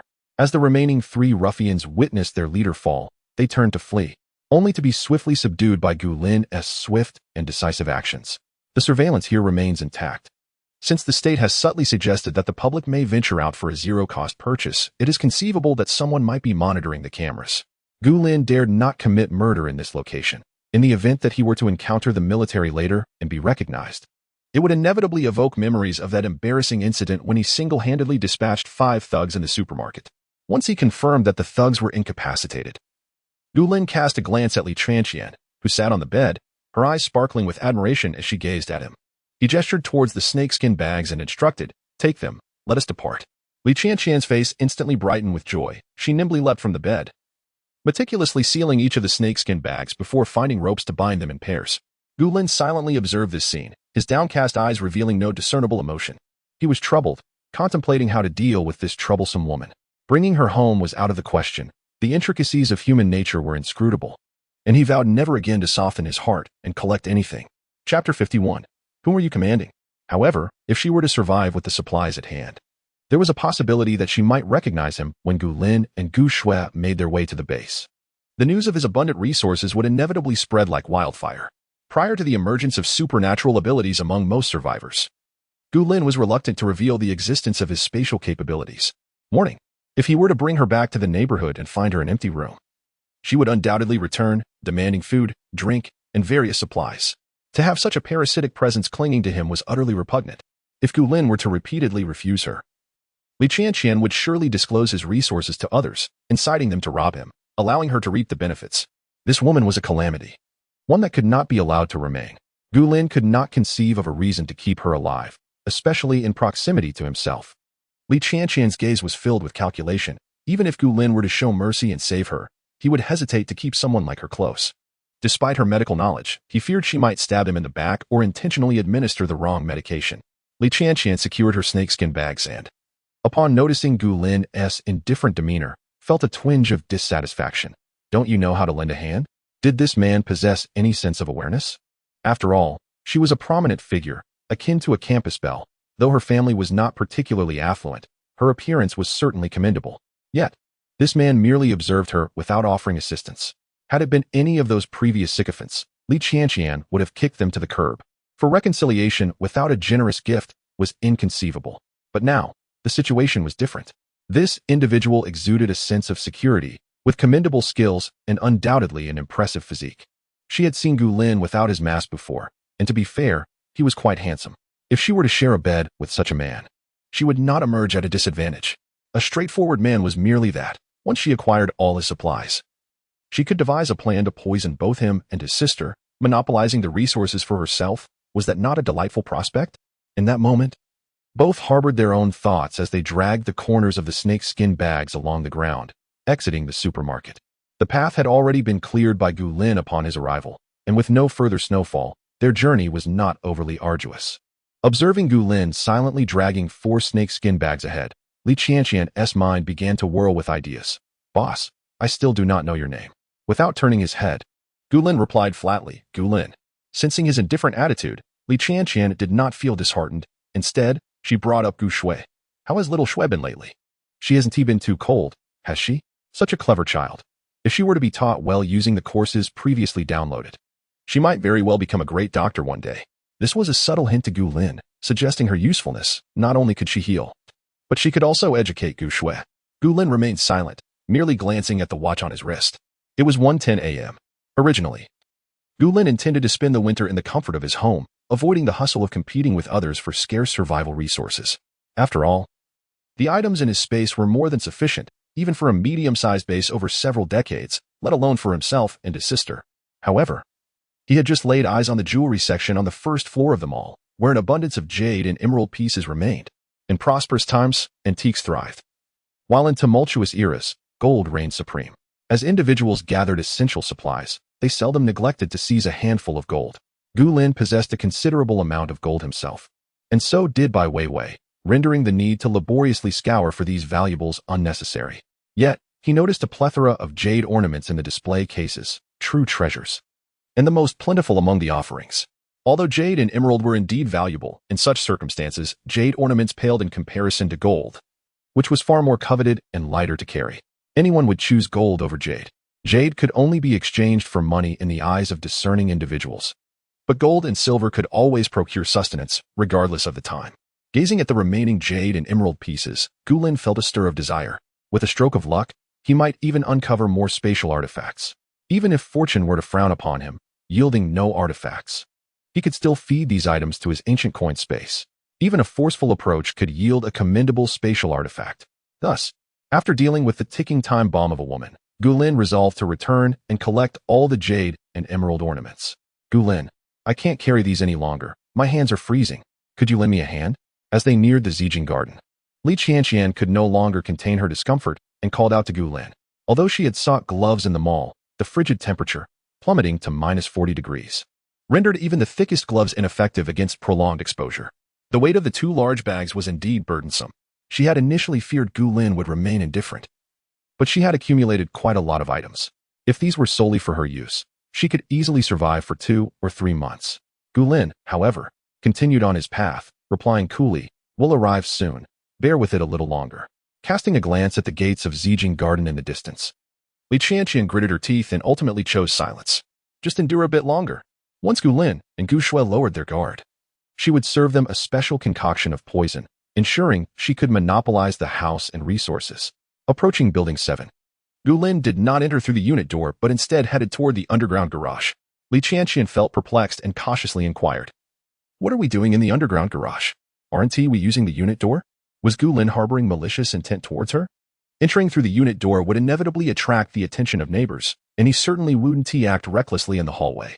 Once they reached Gu Lin's residence, and with Gu Shui so fond of her, he would no longer have an opportunity to act against her. Only then would she feel truly secure. Why was Gu Lin deliberately avoiding the unit door to venture into the underground garage? Gu Lin discerned the alertness and tension in Li Qianqian's eyes, a subtle smile gracing his thin lips, which softened his expression considerably. "I have concealed coal and a stove in the underground garage. Let us take them together, and the house will be much warmer." He gestured towards the 6 substantial snakeskin bags, his gaze complex. "If you carry these items through the unit door and someone sees you, life will become rather troublesome. Would it not be more prudent to simply take the elevator down to the garage?" Li Qianqian pondered this and realized he had a point. Moreover, as a medical student, she was a rare talent in this world. If an apocalypse were truly upon them, Gu Lin would surely find her skills invaluable and would not resort to harming her at this juncture. The prospect of the stove thrilled her, after all. It was a stove, With coal and a stove, she would no longer have to endure the cold. Was this not far superior to central heating? Then let us hurry. It is too cold. We must get back and light the stove. She found herself urging Gu Lin instead. A smirk of irony played on Gu Lin's lips as he opened the underground garage door and tossed all the snakeskin bags inside. Li Qianqian shook her hands, exhaling deeply. We finally arrived. Gu Lin quickly fetched the stove and coal. Gu Lin, with a cheerful demeanor, turned his head slightly upon hearing her words. Who are you commanding? In an instant, the dark purple electric python, akin to a venomous serpent, ensnared itself around Li Qianqian's delicate neck. Chapter 52. The Jade and Antique Street. Li Qianqian's pupils dilated in shock as she instinctively raised a finger to point at Gu Lin. You. But she was abruptly silenced. The ethereal purple lightning serpent, imbued not only with the might of thunder, but also with an irresistible force, constricted around her neck, rendering her momentarily voiceless. Gu Lin observed the scene coldly, casually waving his hand as 6 large snakeskin bags vanished into thin air. Li Qianqian's mouth fell agape, her eyes brimming with disbelief. He actually possesses spatial abilities. The force tightening around her neck, was it a manifestation of his lightning power? Regret flooded her heart. She gazed at him with pleading eyes, lamenting that if only she could speak, she would be begging Gu Lin to take her in. To be associated with someone wielding both spatial and lightning abilities would guarantee her a life of luxury, even in the face of any forthcoming dangers. Alas, she had squandered this opportunity, failing to flatter him adequately. How she regretted it. Had she known of Gu Lin's formidable prowess, she would have feigned a gentle demeanor to ensnare him. Gu Lin remained impassive, watching the desperation in Li Qianqian's eyes without a trace of mercy. The finger she pointed at him slowly turned to ice. Since he had revealed his spatial abilities, he intended for this woman to leave her life behind here. Fortunately, the surveillance in the underground garage had long been buried beneath the snow and rendered inoperable, alleviating his concerns of being recorded by any electronic devices. His hesitation to dispose of her on the street was not born from fear of being seen, but rather the cumbersome burden of the 6 filled snakeskin bags he could not manage alone. He could not simply summon them into his space while amidst the bustling streets. Regardless of whether he could ascertain the absence of onlookers, there remained the risk of surveillance cameras capturing the act. Thus, he awaited a secluded location devoid of both monitors and witnesses to enact her demise. Under the influence of his 4th-tier mental abilities, the power of the lightning ability could be amplified significantly. Soon, Li Qianqian's breath ceased, leaving her a lifeless corpse. As Gu Lin turned to leave, he paused before pushing open the door. He was aware that following a relentless half-month blizzard, the signal would eventually be restored. It would be at that moment that the authorities contacted all public officials and summoned the military. Official policies began to take shape, and although the snow piled high on the roads, gradual clearing had commenced. Order was briefly reinstated as the authorities dealt ruthlessly with opportunistic forces that hoarded resources and claimed territories. Should her body be discovered then, it would pose a considerable complication. While it would not warrant the extermination of everyone in the building, Gu Lin feared drawing undue attention from the authorities. After all, the conspicuous entrance to his corridor would undoubtedly attract scrutiny. An astute observer would recognize the presence of supplies within his abode, prompting them to devise countermeasures. In such a scenario, his reputation would undoubtedly suffer, and the residents of the building would likely rejoice at his misfortune. If the authorities took notice, his future endeavors could be severely hampered. After a brief moment of contemplation, Gu Lin had formed a plan and promptly stored Li Qianqian's lifeless body within his space. Little butler, dispose of it in the waste conversion bin. Understood, master. Gu Lin harbored no peculiar obsession with preserving corpses. Leaving the body exposed would only invite trouble. So it was best to cast it into the waste conversion bin, which at least qualified as a form of resource recycling. As for the items transformed from the body, would their usage evoke any distaste? Having tested a portable air purifier, Gu Lin could only exclaim, delightful. It mattered little whether the source was a corpse. What counted was the convenience of the transformed items. Having dealt with the menace that was Li Qianqian, Gu Lin emerged from the underground parking lot in high spirits. Proceeding directly to the supermarket he had recently visited. On the cleared path, he encountered another individual, yet Gu Lin's pace was notably swifter than before. And he swiftly returned to the supermarket. In the jewelry section on the 1st floor, the jade and emeralds remained untouched, while the gold ornaments had nearly vanished. Gu Lin shifted his empty hiking backpack from his back to the front, unzipping it to embark on a thorough sweep of the jade and emeralds. The surveillance cameras were still operational, and with people present in the supermarket, he could not simply use his space to make these items disappear. He had to manually fill his backpack. Look at this. What a time to be taking useless stones instead of food.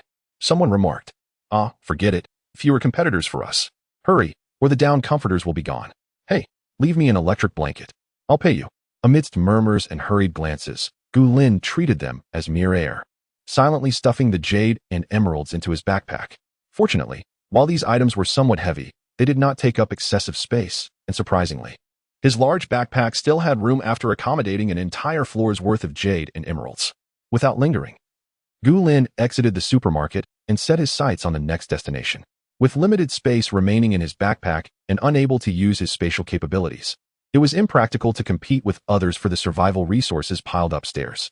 Instead, it was prudent to continue gathering jade and emeralds while he had the chance. With this thought, Gu Lin quietly transferred everything from his backpack into his space. The backpack once again felt empty, while the collection room within his space now boasted a floor strewn with jade and emeralds. Taking advantage of the cover provided by the snow, which was taller than a person, Gu Lin retrieved a snowmobile from his space, disregarding any potential noise, and drove off. Time was of the essence by dawn. A blizzard would blanket the globe once more, and returning home would not be as simple as riding a snowmobile. Due to the towering snow, no one truly discerned what whizzed past them. Luckily, Gu Lin's watch featured a compass function, allowing him to navigate through the vast, white expanse. The snowmobile was swift, and Gu Lin finally arrived at his destination, the Jade and Antique Street, at 2 o'clock in the morning. If one sought jade and emeralds, where could be better than this locale? The ancient coin space is derived from antiques. Gu Lin, of course, had no qualms about clearing out all the antiques from this street, for his space still had ample room to spare. Concealed by the snow, he stored the snowmobile within his space and hurried towards the first shop. Utilizing his lightning-based abilities, he severed the surveillance, switched on the lights, and collected items in one seamless motion. With the sudden blizzard, the true treasures within these shops had likely not been relocated in time, which serendipitously benefited Gu Lin. After all, by dawn, a more formidable snowstorm would ensue, lasting several days. These items buried in snow would remain concealed, so it was far better for him to gather them instead. With his mental prowess reaching every corner, all the jade, gemstones, and antiques were drawn into his space, leaving not even the counters untouched. After emptying one shop, he proceeded to the next. Once the storefronts were cleared, he even made a round through the warehouses. At that moment, Gu Lin resembled a locust swarm, leaving devastation in his wake, transforming countless well-furnished shops into bare shells, as their contents were ruthlessly swept away. As the items in his space continued to accumulate, Gu Lin suddenly heard a crisp notification sound from the system. Could it be that the space was undergoing a transformation? Chapter 53. Spoils upon savoring the peculiar sound that had just resonated. A smile of delight spread across Gu Lin's lips, unable to be restrained. The last time such a notification had sounded was when a garden district materialized within the space. Could it be that a new area has emerged once more? Yet, despite this conjecture, Gu Lin did not cease his efforts to gather items. As time slipped away, he knew he must hasten to thoroughly scour this place for treasures. After all, the space belonged to him and would not vanish. He could always examine his findings upon returning home. Only by securing all the artifacts from the antique street could Gu Lin truly breathe a sigh of relief. Master, a spatial artifact has been detected. The voice of the little steward momentarily interrupted Gu Lin's practiced motions, to which he inwardly replied, "Why do I not sense any anomalous fluctuations? I was able to before." The ancient coin space and the jade bracelet were discovered precisely for that reason. The little steward continued, "Previously, I had not awakened. My functions were partially bestowed upon you by the space. Now that I am fully awakened, you may leave such tasks to me." Understanding dawned upon Gu Lin, and he chose not to inquire further. This was indeed a fortuitous development. When he had been in the antique street, encountering spatial artifacts without retrieving them would result in persistent energy fluctuations. This rendered Gu Lin quite passive, as such fluctuations would impair his perception of subsequent items. Now that this function had been returned to the little steward, it would undoubtedly facilitate Gu Lin's gathering endeavors. Otherwise, he might have been continuously affected by those anomalous energies. With this thought in mind, Gu Lin's actions grew increasingly adept and swift. Before long, the little steward's voice resonated again. "Master, I have detected a spatial artifact with an internal capacity of merely 5 cubic meters, and another with an internal capacity of 8 cubic meters. It is advisable to allow the space to consume them, attempting to unlock new functionalities." Gu Lin hesitated briefly before resolutely responding, "Very well, let it consume them." The potential benefits of unlocking a new function far outweighed the triviality of these few cubic meters of space. Having witnessed the utility of the trash conversion box unlocked after consuming the jade bracelet, Gu Lin felt no remorse in sacrificing 2 artifacts this time.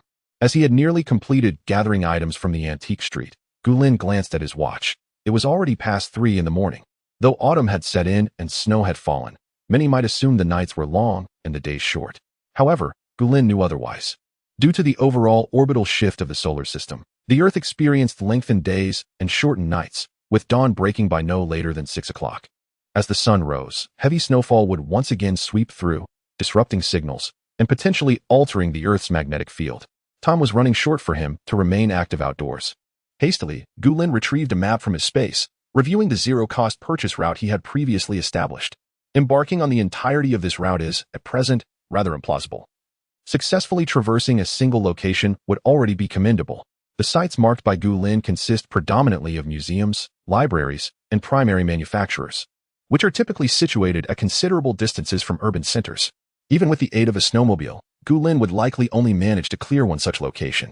He is currently well stocked with provisions. Even if his siblings' appetites were to increase, he could easily procure more through the synthesis station.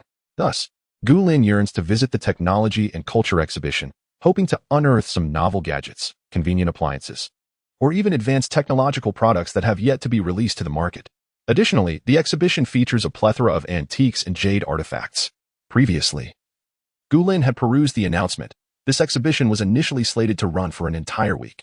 However, merely 2 days in, the catastrophic event of a stellar explosion heralded the onset of the apocalypse. Numerous high-tech exhibits, antiques, and jade pieces remained on display, as attendees had scarcely had the chance to collect them before responding to the official advisories to return home and stock up on supplies. This presented a splendid opportunity. Should he delay, there was a chance that others might rush in to salvage the most precious antiques amidst the impending blizzard. These items are national treasures. Their destruction in such a calamity would signify a profound loss for both the nation and humanity at large. Resolute in his decision, Gulin summoned the snowmobile from his space, glancing at the compass on his watch, and sped towards the location of the Technology and Culture exhibition. He dared not wager on the Earth's magnetic field at present. Thus, he carefully utilized his mental faculties to scan for landmarks buried beneath the snow. Only when he discovered that these matched precisely with the map did he allow himself a moment of relief. Gulin was uncertain when this began. But in his previous life, upon reaching that private base, the Earth's magnetic field had become utterly chaotic. The compass had malfunctioned, and all satellite navigation systems had failed to locate proper coordinates. Should he veer away from his destination, it would be wiser to return home while he still recognized the way and hibernate through the winter. Although he coveted those antiques, jade, and precious stones, his own life was undeniably of greater importance. Becoming ensnared in a blizzard outside would not make returning home an easy task. Even if he could take refuge in his space, what about Gu Shui alone at home?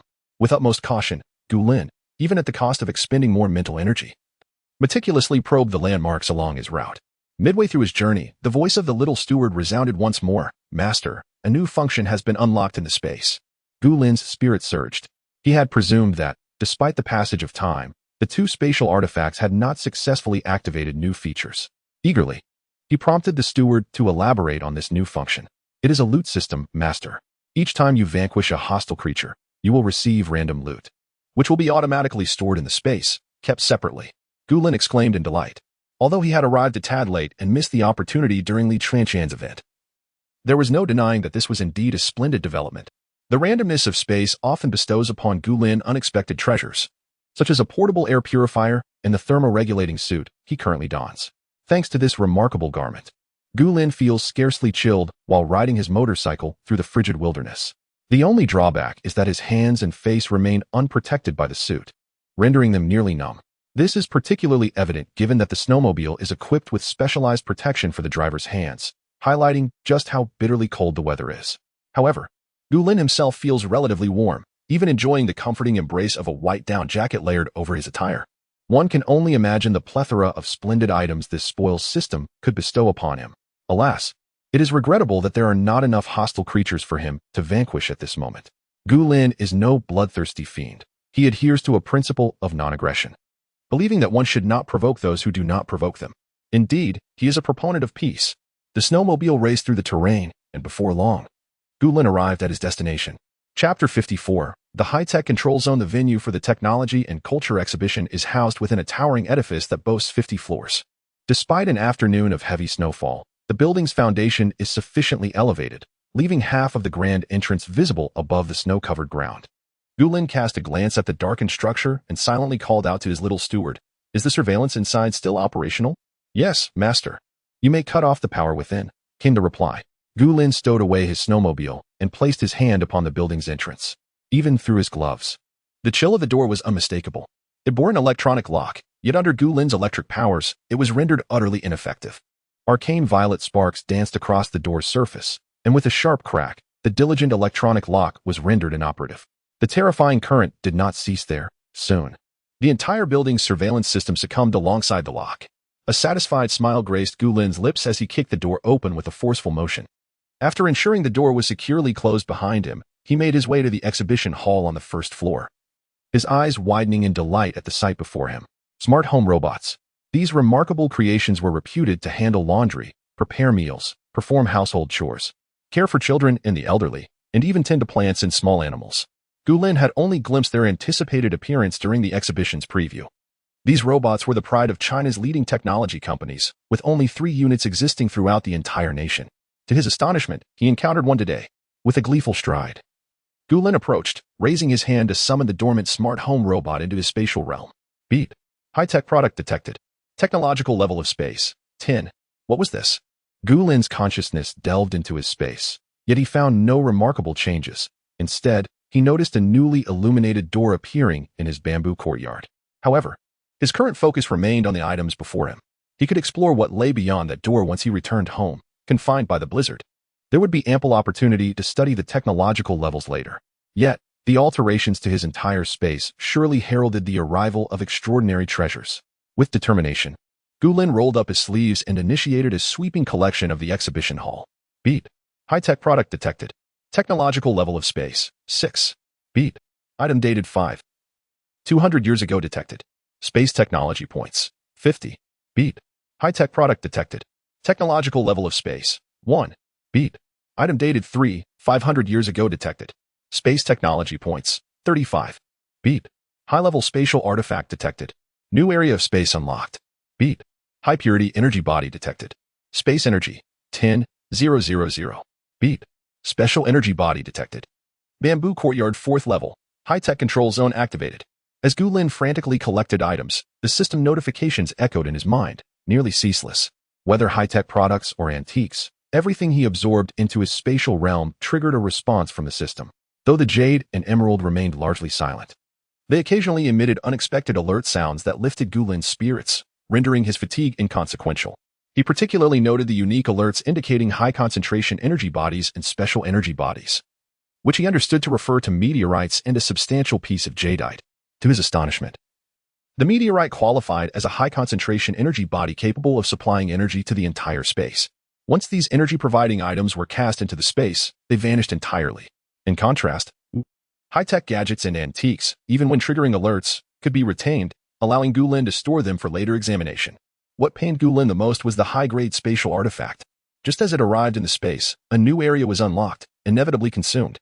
Initially, upon hearing the first part of the alert, Gu Lin contemplated reserving such a valuable item for Gu Shui. However, upon hearing the complete alert, he realized that retaining this treasure was highly unlikely.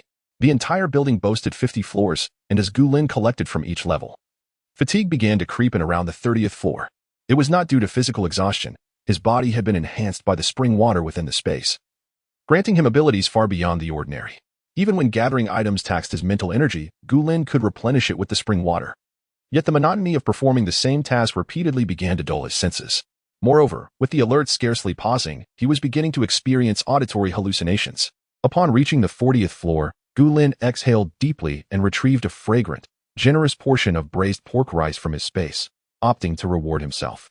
Simultaneously, he sought a moment of peace for his ears. The weather was exceedingly cold, and the braised pork rice grew nearly cold shortly after being taken out.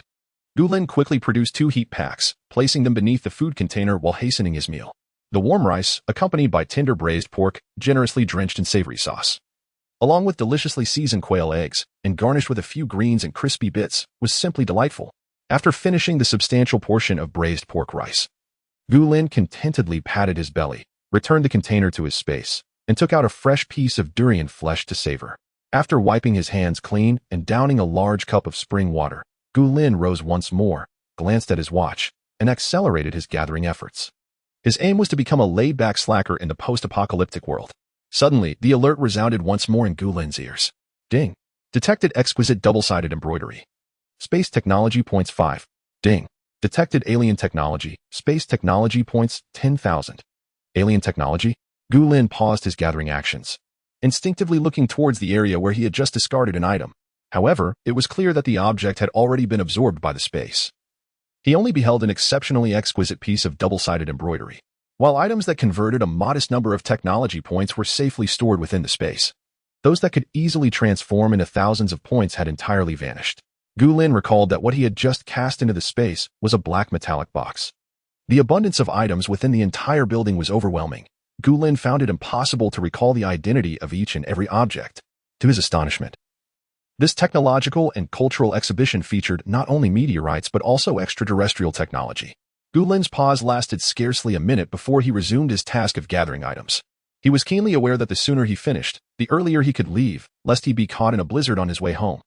As he ascended to the higher levels of the building, the notifications accompanying his acquisitions became increasingly bizarre. Ding. High-purity energy crystals detected, reserved for spatial backup energy. Ding. Intact extraterrestrial technological artifacts detected, technological sophistication level 1000. Ding. Extraterrestrial communication devices detected, spatial technology points 10,000. Ding. Future products detected, spatial supernatural evolution.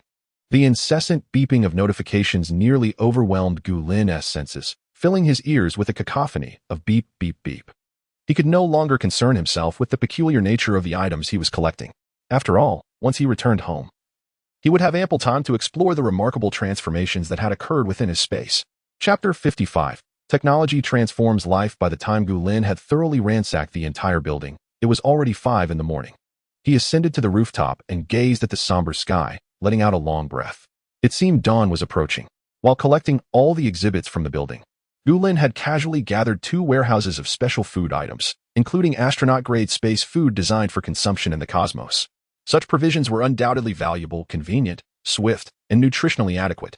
As astronauts floated in space to fulfill national missions, the government ensured they were supplied with food that was both safe and nutritious. Hence, upon discovering these items, Gulin did not hesitate to clear them out completely.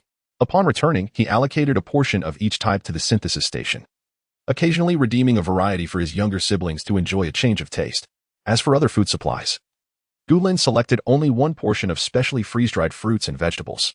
Time was of the essence, and compared to the myriad of exhibits within the building, these edibles were evidently of lesser importance.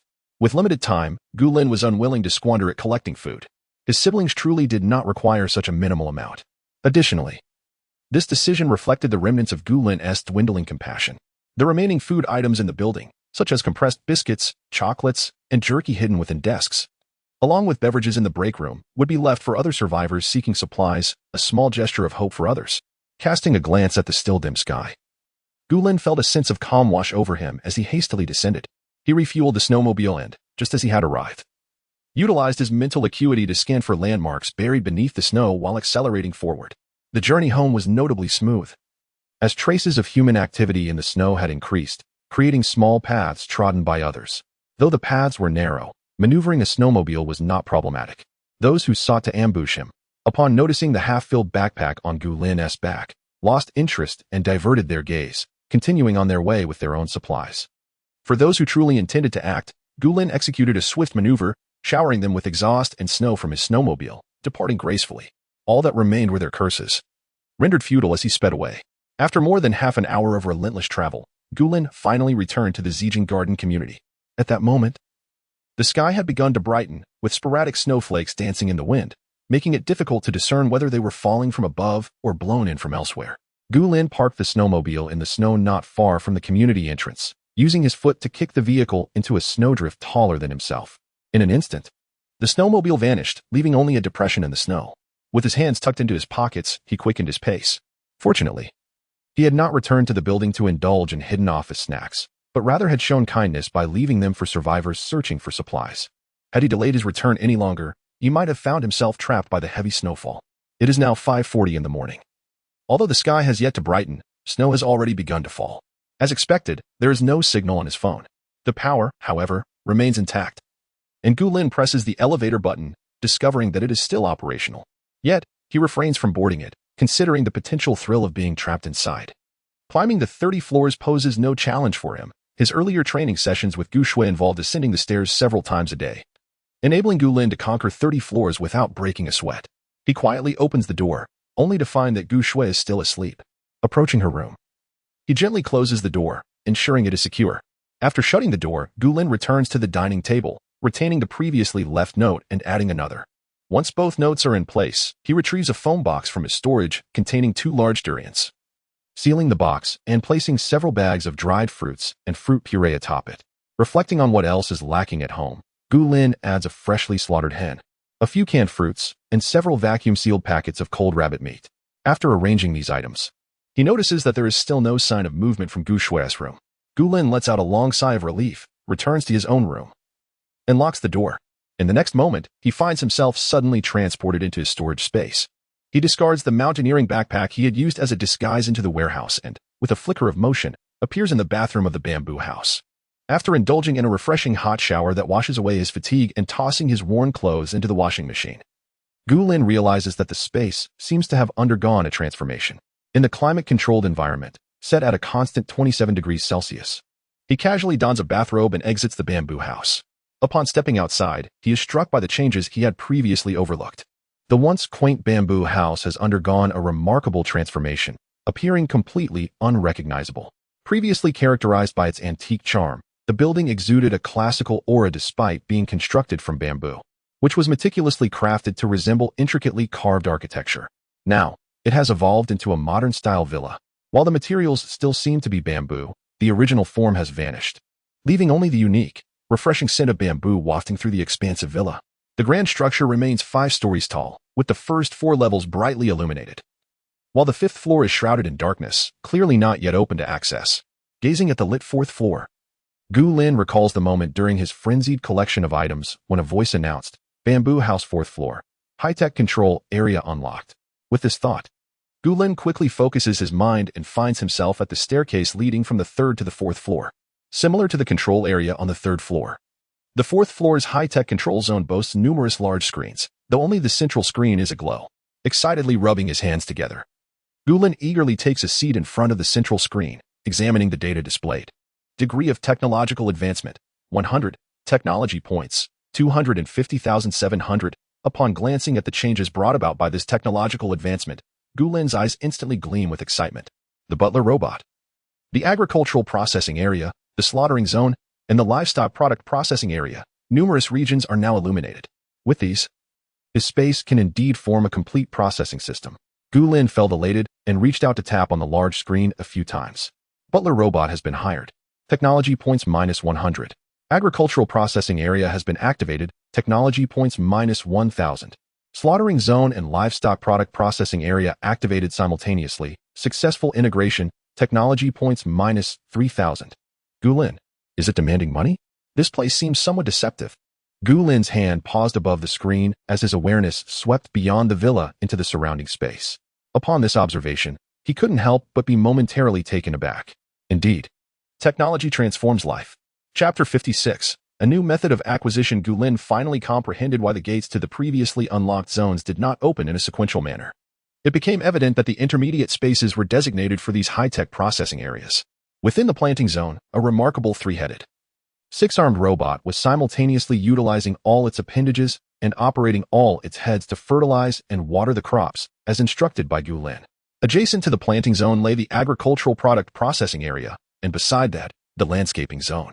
All produce harvested from the planting and landscaping zones was conveyed via a translucent conveyor belt to the agricultural product processing area. The items entering this processing zone underwent significant transformations. Wheat and rice were hulled and subsequently processed into flour and polished rice. Even the fruits, after a thorough round within the system, emerged immaculately cleansed, devoid of any remnants of soil. The plethora of fruits that Gu Lin had previously stored in his space were now being systematically transported by the conveyor belt for a meticulous cleansing. Gu Lin, using his consciousness, summoned an apple to eat. It was sweet, crisp, and utterly delightful. However, he pondered the immense volume of water required for such a thorough washing of all these fruits. Do not worry, master. This is advanced cleaning technology. Water will be utilized to its maximum efficiency.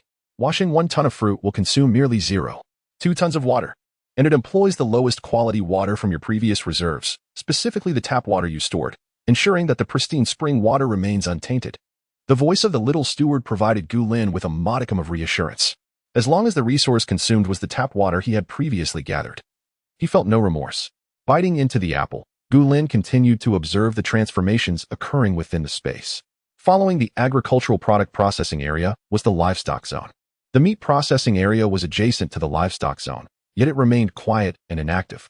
With a subtle shift in his thoughts, 2 cows were conveyed to the processing area. When the dairy cow emerged, it was complete with its full coat and tail, accompanied by a bucket of fresh, steaming milk, evidently having undergone a rigorous pasteurization process. However, the other cow emerged as a perfectly butchered carcass. Was this the extraordinary dual functionality of the slaughtering zone and the meat processing area? Gu Lin concentrated his mental energy and realized that the cow had merely been killed. Its skin removed, yet it remained intact, even retaining its horns. To obtain the cuts of beef as one would find ready for consumption, further processing would be necessary, which posed a slight inconvenience. Master, you can upgrade the livestock processing area, which would enable segmented processing, the little steward's voice chimed in. Gu Lin opened his eyes and glanced at the central control panel before him. It was needless to say that upgrades would require additional technology points. However, at present, these points could only be acquired from antiques or meticulously crafted artifacts imbued with the artisan's efforts, as well as certain extraterrestrial technologies. It was indeed a case of using them sparingly. The snowfall has commenced outside, and Gu Lin is acutely aware that this blizzard will persist for at least a fortnight, leaving him with no opportunity to venture outdoors. Even when the snow ceases, the world will be draped in a silvery shroud, transforming into a desolate wasteland concealed beneath layers of snow. The prospect of uncovering a substantial collection of antiques or intangible cultural heritage items seems as challenging as scaling a mountain. As for extraterrestrial technology, that is undoubtedly meticulously hidden by the authorities, making it exceedingly difficult for an ordinary person to discover. Fortune smiled upon Gu Lin at the Technology and Culture exhibition, where he managed to procure a few pieces. While the technological points offered by alien technology are plentiful, the actual items are regrettably scarce. Not to mention the fanciful notion of communicating with extraterrestrials. That is a mere pipe dream. Thus, these technological points must be utilized judiciously. Master, based on human experience. To enhance your quality of life, it is advisable to upgrade the agricultural processing zone to level 3 and the livestock processing zone to level 5, suggested the little steward. Gu Lin pursed his lips thoughtfully and inquired, how many technological points will that require in total? 12,000, came the reply. Gu Lin glanced at his technological point balance and pondered for a moment. Very well, proceed with the upgrades. It was undeniable that parting with those points would be painful, but the convenience in daily life is evidently of greater importance. Slicing a piece of prepared beef shank is undeniably more convenient than hauling an entire cow for sustenance. Gu Lin had no desire to don the butcher's apron daily, chopping large bones. Ding. Agricultural processing zone upgraded. Ding. Livestock processing zone upgraded. Before Gu Lin could fully register the pang of loss, another notification chimed. Ding. The first level 5 technology achieved. Reward. Source of technological points 1. Source of technological points? Gu Lin hurriedly turned his gaze to the main control screen before him, where the new source of technological points was boldly displayed. Books. Concurrently, the little steward's voice resounded. Master, it has been detected that there are books in the underground storage area. Would you like to exchange them for technological points? After a moment of contemplation, Gu Lin replied, let us hold off on the exchange for now. Unlike the invaluable and irreplaceable antiques, he cannot ascertain whether these books, once converted into technological points, can remain intact within his space. It would be a great pity if they were to vanish entirely. These books are meticulously selected reference materials. Moreover, Gu Lin is not in urgent need of technological points at the moment. He can afford to wait until the blizzard subsides, and he can safely explore the library. Even if the authorities act swiftly to secure areas with abundant supplies, the library will likely remain unclaimed for the time being. In a city where residents struggle to find enough food, which official would prioritize salvaging books? Surely, they would consider that there are digital versions available. And once the disaster has passed, they can simply reprint them. Thus, when the opportunity arises to scour the library, Gu Lin is understandably reluctant to part with his collection of books. Furthermore, the number of books in his space is not extensive. They serve as good company to pass the time or to share with Gu Shui. After all, it includes the textbooks Gu Shui has used from middle school through university. Satisfied after viewing the central control screen, Gu Lin cast a glance at the other large screens that synchronized with the new technology zone before swiftly exiting the villa and entering the courtyard. The courtyard. in stark contrast to its former state, had undergone a profound transformation. While it retained the charming, antique style of a secluded mountain village, the surrounding walls had been replaced by semi-transparent light curtains. The previously bamboo fences leading to various areas had metamorphosed into circular arches emanating a gentle glow. Approaching a newly illuminated door, Gulin lifted his hand and pressed against it. In a flash of soft light, he found himself beyond the threshold. Upon raising his gaze, he beheld an entirely unfamiliar realm, while the soothing sound of flowing water resonated in his ears. It was the Clear Spring Zone that had been activated during the collection of items. Chapter 57. The enchantment of the Spring Water District. The air was imbued with a slight humidity, yet it was far from oppressive. Rather, it invigorated the spirit. Before Gulin lay a vast lake, its surface adorned with expansive lotus leaves, covering nearly half of the water. Graceful lotus flowers stood proudly above, exuding a delicate fragrance. Gulin inhaled deeply, feeling every pore of his body awaken in comfort. Indeed, the Spring Water District was a remarkable treasure. It was true that fortune favors the bold. His decision to forsake home in the dead of night to seek the technological cultural exhibition proved to be most astute. Otherwise, he would not have accumulated so many technological points to unlock the technological aspects of this space, let alone discover the Spring Water District. Since Gulin acquired this space, he and Gu Shui had indulged in the spring water within. Previously, a special bamboo conduit directed the spring water to their courtyard, forming a diminutive pool.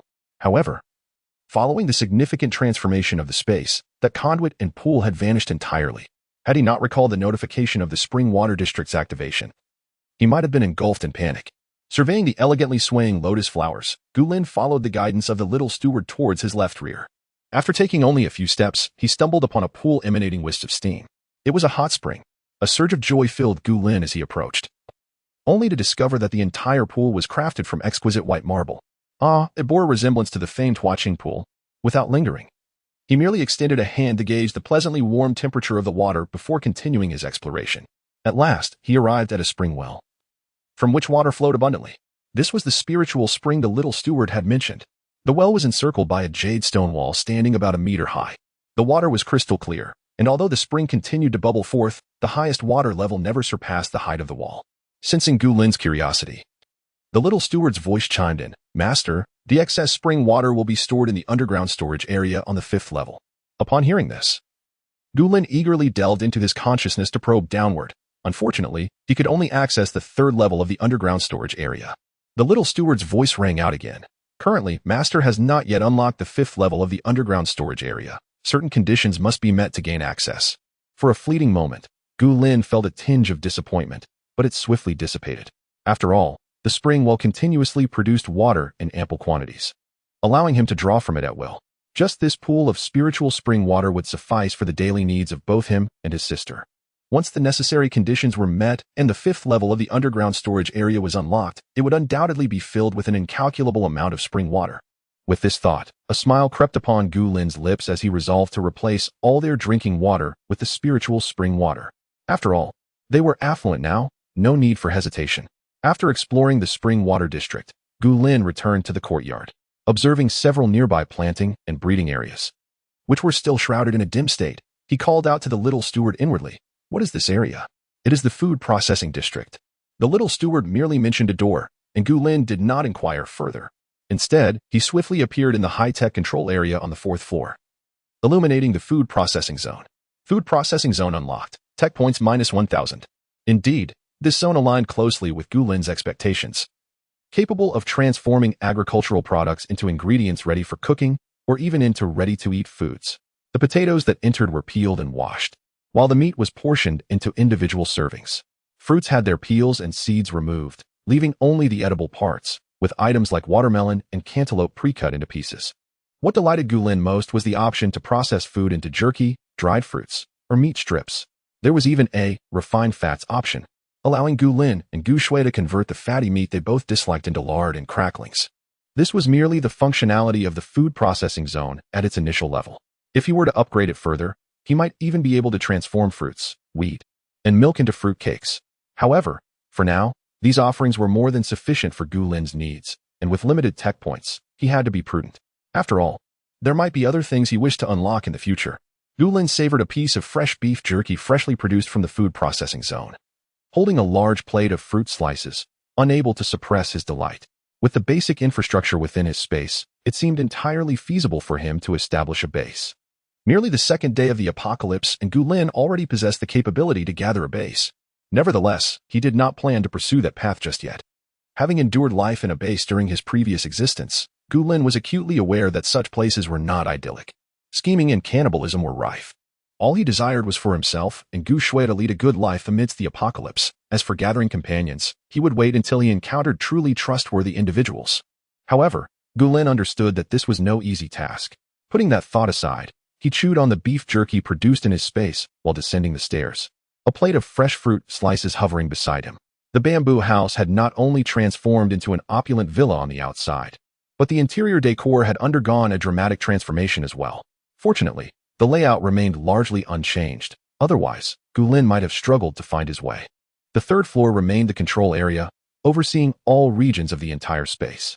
This included the ability to adjust the time flow within the underground storage zone. Although Gu Lin had not made any changes, leaving the time flow at its default of 0, this meant time was completely frozen, and the items within required no concern regarding spoilage. Previously, the underground storage zone had only 2 levels. The first level was accessible to Bai Weiwei, thus filled with her stored goods. The second level housed Gu Lin's belongings. The recently unlocked third level contained everything Gu Lin had amassed from the technology and culture exhibition. Although the underground storage zone was limitless, a glance revealed the abundance of items collected from the exhibition. Moreover, most items remained intact after triggering the notifications and providing Gu Lin with tech points.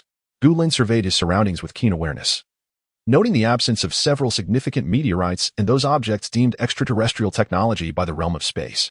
In contrast, the antiques and elements of intangible cultural heritage remained entirely intact, meticulously displayed within their cabinets.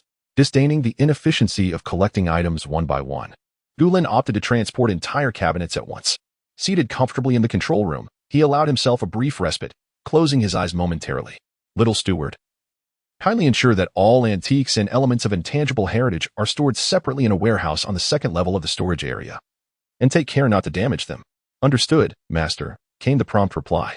Once the apocalypse has concluded, or should it persist indefinitely, Gu Lin intended to donate these invaluable antiques and cultural artifacts to the nation once order is re-established. After all, they represent national treasures, the culmination of artisans' dedication and skill. Their presence in Gu Lin's possession serves little purpose beyond occasional admiration, since he has already received the requisite technological points. He harbors no objections to returning these treasures to society when the nation is once again capable of safeguarding them. Taking a sip of the spring water to stave off drowsiness, Gu Lin turned his gaze to the large screen in the control area, which prominently displayed another of his unique metrics, spatial energy. Chapter 58. The arrival of the snow disaster. As Gu Lin's gaze fell upon this spatial energy, the diligent voice of the little steward interjected. Master, spatial energy is utilized to maintain the stable operation of the space. It is a type of non-ordinary consumable energy. Gu Lin contemplated. Could it be that he had disposed of an excessive amount of high-tech items into the space recently, causing its evolution to accelerate, thus rendering the steward's explanations increasingly perplexing? The master controls the synthesizer to create items, which requires the consumption of the synthesizer's energy. Utilizing the refuse conversion box to produce items transforms waste into energy for generating new products, then uses that energy to randomly produce items. If the remaining energy in these special areas is too low, it will automatically consume spatial energy to replenish. Gu Lin began to grasp the concept. This must be the reserve energy store for the synthesizer and the refuse conversion box, right? However, if what the steward implied were true, then the value of the items he tossed into the refuse conversion box equated to the energy consumed, thus producing items of equal worth. An equitable exchange, indeed. However, the energy from the synthesizer and that produced by the refuse conversion box cannot be converted into spatial energy. If the master wishes to make a wish to the refuse conversion box for the directed production of a specific item, it will also require the consumption of spatial energy. And regardless of whether the wish is successful, the spatial energy will not be returned. Gu Lin surmised from the steward's words that the refuse conversion box might indeed be a trap. He had merely been lucky on the first 2 occasions. With a complex mood, Gu Lin continued to inquire. What else in the space consumes spatial energy? Those special areas have yet to be unlocked. Please continue your efforts, master. Glancing at his meager 5-digit spatial energy, Gu Lin found himself at a loss as to whether he should hope for the remaining areas to be unlocked. Oh well, let it be.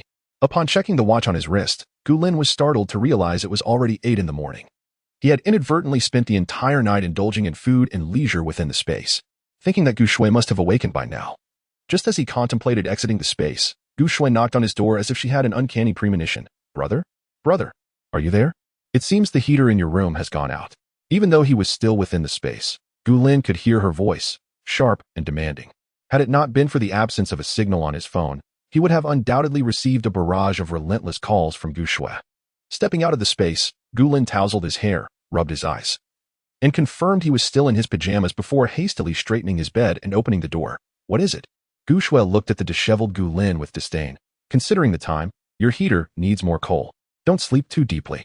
Gu Lin acknowledged with a grunt, stepping back a few paces to slump back onto his bed, appearing utterly lethargic as if his brain had yet to start up.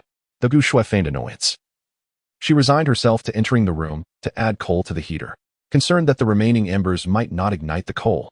She even tossed in a few used scraps of paper. Gu Lin gazed with satisfaction. Very well, from now on, the task of heating our home will be entrusted to you.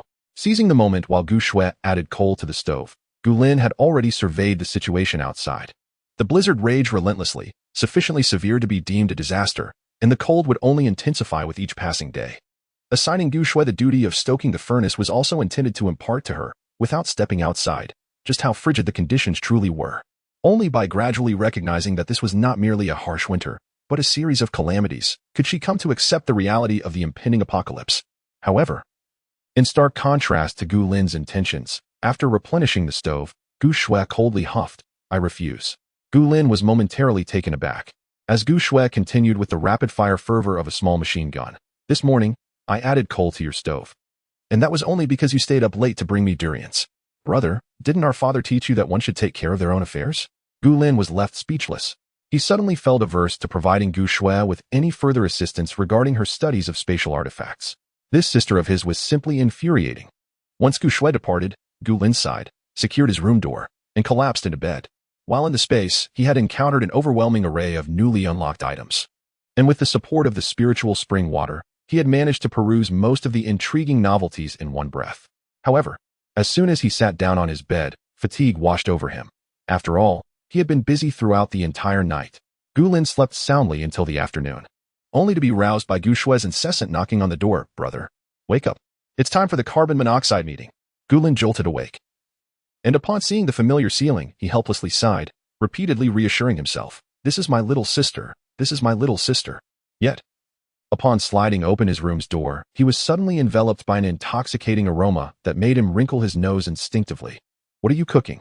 Gu Shui huffed in a proud manner, lifting her chin. Durian chicken soup. It's almost ready. Get up and eat. No wonder the entire house was filled with that overwhelmingly potent durian scent. As Gu Lin silently criticized in his mind, he hurriedly brushed his teeth and washed his face, donning a fluffy bathrobe before making his way to the dining table. At that moment, Gu Shui had just added the peeled durian flesh to the chicken soup and replaced the lid. Observing Gu Lin's swift movements, she nodded in satisfaction. It will be ready in 5 minutes. In truth, Gu Lin still felt somewhat dazed. After an entire night of toil and the continuous exertion of spiritual energy to gather items, such exhaustion could not be remedied by a mere morning's sleep.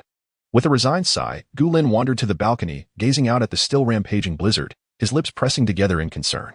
Thankfully, he had been aware of the severity of the storm in advance, allowing him to gather his belongings and return home without delay. Being trapped outside was no trivial matter.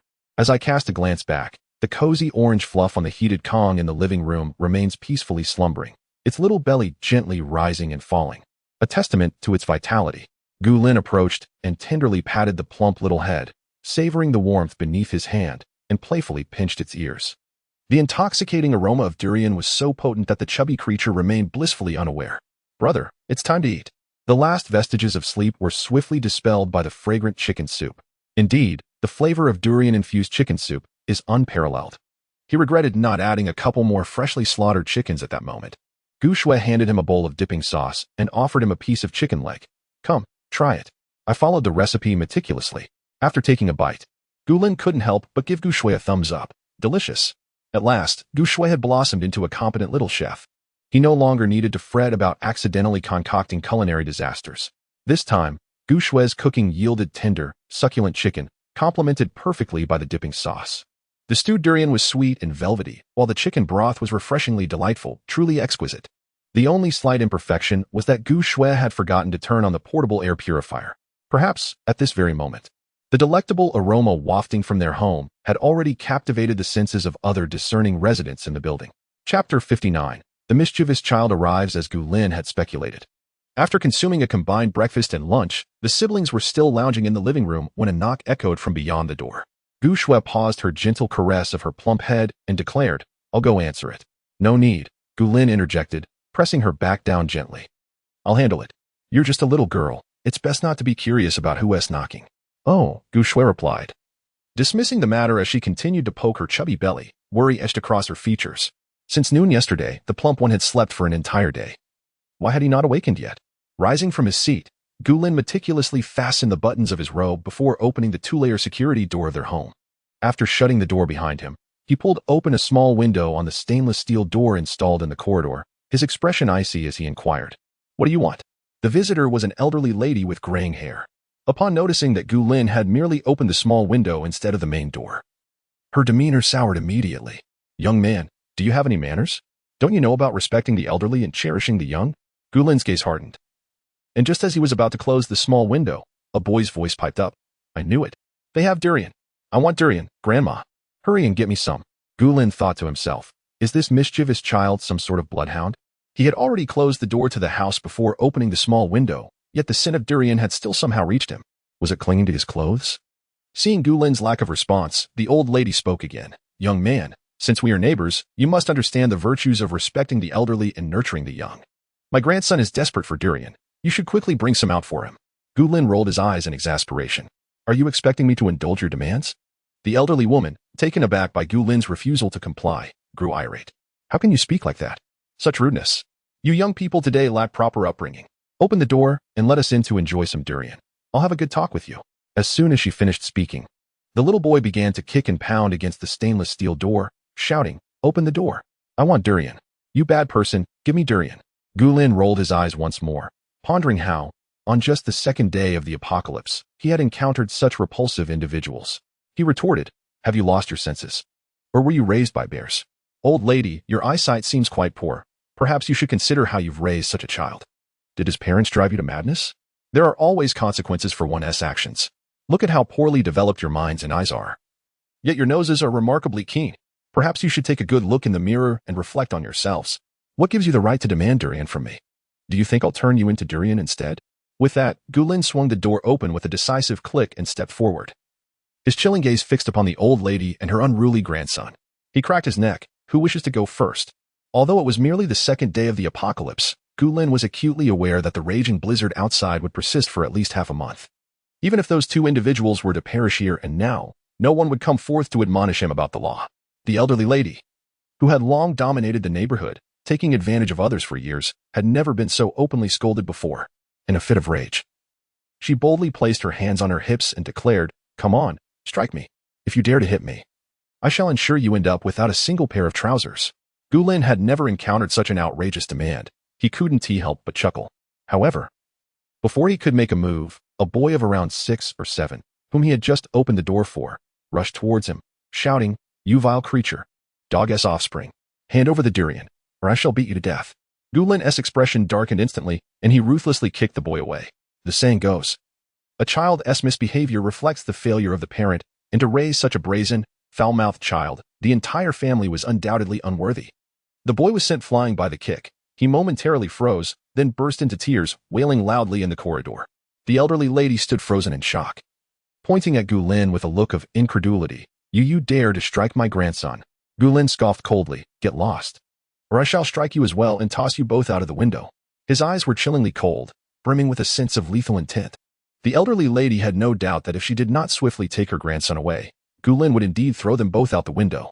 Recognizing the gravity of the situation, she hastily seized her sobbing grandson and hurried down the stairs.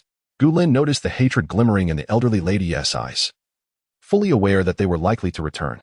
However, he had no choice. He could distinctly feel Gu Shui eavesdropping at the door. To kill now would not bode well for Gu Shui.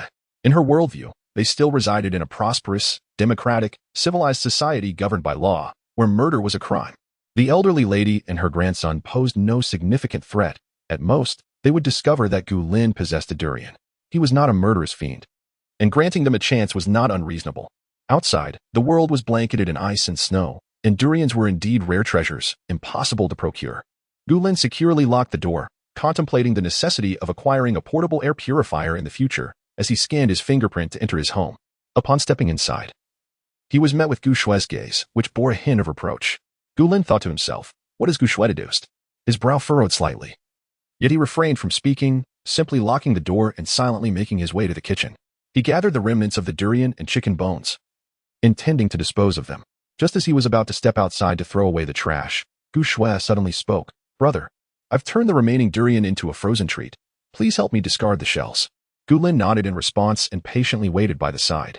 Gu Shue dashed to the balcony, retrieving another durian from the insulated foam box that effectively contained its aroma, and returned to the dining table to commence the opening. This durian had been stockpiled by Bai Weiwei, who must have visited the source of origin, acquiring durians that were large, sweet, and with succulent flesh. Both Gulin and Gu Shue had a fondness for durians. Thus Gulin had also amassed a collection. However, due to a lack of time to explore the source, he had not been able to harvest directly from the trees. The agricultural cultivation base did not possess such delicate tropical species. Although there were several durians in the space, Gulin still harbored a desire to cultivate his own durian trees in the planting area. He had previously compared the produce grown in space, especially those nourished with the spiritual spring water, and found them far superior in taste to those purchased externally. Gu Shue skillfully opened the durian, swiftly extracting the entire flesh and placing it into a disposable fruit container. Gulin discarded the durian shell into a trash bag and, carrying a bag of refuse, exited the door. Of course, he was not merely going downstairs to dispose of the garbage. This was an excellent opportunity to test the waste conversion box.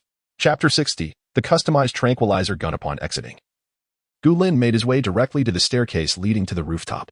He had previously taken note of the time it took to ascend and descend the 30 floors, ensuring accuracy in his calculations. Thus, he resolved to wait here until the designated time arrived before returning.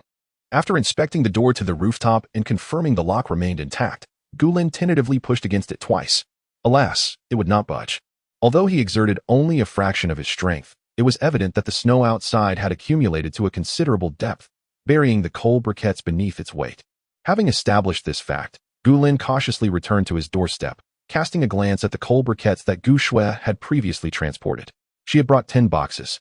Yet with the multitude of stoves in the house and the need for warmth in various areas, such packaged coal would be consumed at an alarming rate, 1 box per day. This was merely the current situation. Gulin was acutely aware that the weather would only grow colder. Presently, he added coal to the stoves twice daily, which meant that the remaining 8 boxes would scarcely last 8 days. With the blizzard raging outside, it took considerable effort for Gulin to push open the door to the rooftop, let alone for Gu Shue, with her petite frame. Glancing at the time, Gulin silently noted the necessity of placing additional coal in the hallway. It was far easier to retrieve it from his space now than to transport it from the rooftop under Gu Shue's watchful gaze. If need be, he could always return some of the coal from the rooftop tent back to his space later. As for the bag of trash he carried, it had long since been discarded into the Space's waste conversion box the moment he stepped outside. Although it was labeled a waste conversion box, Gulin had never truly deposited any genuine refuse within it, save for those 2 corpses. He wondered what surprises this bag of trash might yield. Master, you can utilize spatial energy to make a wish, chirped the little steward's voice. Gulin's expression remained impassive as he replied, I decline. Spatial energy was exceedingly precious, and he intended to conserve it. While it seemed of little immediate use, one could never predict when the space might present new functionalities. This spatial energy could prove invaluable at an unexpected moment, and presently, Gulin had no particular needs. Throughout the duration of the snow disaster, he wished to remain indoors with Gu Shue, cocooned in warmth, with no intention of venturing outside. After glancing at his watch, Gulin rose from his small stool, stowed it away, and with a mere gesture, summoned several boxes of coal into the hallway. Considering the anticipated duration of the snow disaster, he placed a total of 35 boxes, nearly filling the entire corridor. Only a small area near his doorstep and a narrow passageway for one person to traverse remained unobstructed. After contemplating, Gulin retrieved a piece of cloth from his space to cover the boxes of coal, ensuring that no one could peek in while the hallway door was ajar. Having arranged everything, Gulin returned to his doorstep, yet he did not enter. The coal could not be moved down instantaneously. He needed to remain vigilant. However, it wasn't long before Gulin found himself free from ennui, as he heard the notification sound from the space. Ding! The garbage conversion box has completed its transformation. With a mere flicker of thought, two intriguing items suddenly materialized in his hand. One was a compact handgun, dark and semi-transparent in hue, resembling a toy gun, and notably devoid of a magazine. The other was a solitary glove. Raising an eyebrow, Gu Lin gazed at the lone glove in his grasp, a look of bewilderment crossing his features. The emergence of a glove was somewhat unexpected, yet he could comprehend it. After all, he had indeed deposited a bag of kitchen waste. However, why was there only one? He recalled that the bag contained 2 durian shells. How could it have produced just one? No, it wasn't 2 complete shells. The first durian shell had been used by Gu Shui to make chicken soup. With a heart full of mixed emotions, Gu Lin squeezed the solitary glove, momentarily unable to discern whether it was meant for the left or right hand. Fortunately, at that moment of realization, the voice of the little steward chimed in, elucidating the glove's purpose. Master, this is a combat glove, resistant to cuts and stabs, with thermal insulation. Once worn, it is lightweight and form-fitting, ensuring your hand retains the agility it possesses without gloves. Gu Lin's eyes lit up, ready to exclaim his fortune, when the steward's voice continued, unrelentingly. However, these effects will only activate once a matching pair of gloves is formed. Gu Lin. He understood why the little steward had previously mentioned that the garbage conversion box supported wishes through spatial energy. If wishes were not possible and everything remained random, one could spend a lifetime without ever acquiring a matching pair of gloves. In a brief moment, Gu Lin felt his blood pressure fluctuate, hastily returning the glove to the space and turning his attention to the compact handgun. It was markedly distinct from firearms produced on Earth. Even the material was visibly different. In this frigid environment, Gu Lin found that holding the handgun did not render him bone-chillingly cold. He weighed the gun in his hand, refraining from firing, fearful of causing unnecessary noise that might alert Gu Shui. This time, however, the little steward did not provide immediate clarification. After a moment of contemplation, it vanished from sight. In the space, Gu Lin retrieved a plump, white rabbit from the breeding area. He raised the gun, shot, and executed the action seamlessly. The unfortunate rabbit, bewildered by the sudden turn of events, collapsed to the ground, unconscious. Yet, Gu Lin's eyes sparkled with delight. The gun emitted no sound whatsoever. Not only that, but it possessed no recoil, making it entirely manageable even for 12-year-old Gu Shui. The only drawback, perhaps, was that the rabbit was not dead. It was merely in a state of unconsciousness. So, it turned out to be a tranquilizer gun. Gu Lin approached the fallen rabbit, examining it closely and discovering that it bore not a single wound. Yet it remained in a state of unconsciousness, utterly unaware. Weighing the lightweight pistol in his hand, Gu Lin felt a sense of satisfaction with the firearm. Although it could not guarantee a swift death with a single shot in such frigid conditions, even a state of sedation would suffice to ensure that one lying outdoors for a spell would meet a grim fate. When a person is in slumber or unconsciousness, their body temperature tends to drop. In this icy environment, even a fully armed individual could scarcely survive an hour in such a state. Thus, this pistol possessed considerable lethality. The crucial advantage was its ability to operate silently, leaving no evidence of gunfire. Gu Lin stowed the tranquilizer pistol away, weighed the plump rabbit in his hands, and retrieved a can of blue acrylic paint, applying it to the rabbit's ears. Once the coloring was complete, he tossed the rabbit back into the breeding area, silently instructing the small steward, "Inform me when this rabbit awakens." After receiving the stewardess' acknowledgement, Gu Lin swiftly exited the space. Chapter 61. Arctic cold weather gear. Glancing at his watch, Gu Lin silently noted the current time before scanning his fingerprint to return home. At that moment, Gu Shui was in the living room, seated on the heated Kong, engrossed in a documentary, occasionally casting a worried glance at the still, slumbering Pang Pang. Brother, why has Pang Pang woken up yet? Since the bizarre wave from the stellar explosion had reached Earth yesterday afternoon, Pang Pang had been in an uninterrupted sleep. Now, it had been over a day and a night. Gu Shui was unaware that Pang Pang would eventually become a formidable level 10 mutated beast, and naturally, her concern was uncontainable. After all, in her eyes, Pang Pang was merely a gluttonous little orange cat she had raised. Gu Lin hung up his coat without responding to Gu Shui. Instead, he walked over and gently patted Pang Pang's small head. With a sweep of his mental energy, he discerned the changes occurring within Pang Pang and promptly withdrew his mental presence to avoid disturbing its transformation. There is nothing to worry about. I sense he is quite healthy. Perhaps we should keep him in my room. Gu Shui frowned slightly. My room is warmer than the living room. Let us put him there. I will take good care of him. However, Gu Lin's intention was not merely to house the little creature in his room for comfort. He had other objectives. Firmly shaking his head, he replied, "Can you guarantee that if he wakes up in the middle of the night, you will promptly awaken and feed him?" Gu Shui's displeasure was evident on her face, but she could not argue against Gu Lin's insistence and could only nod in agreement.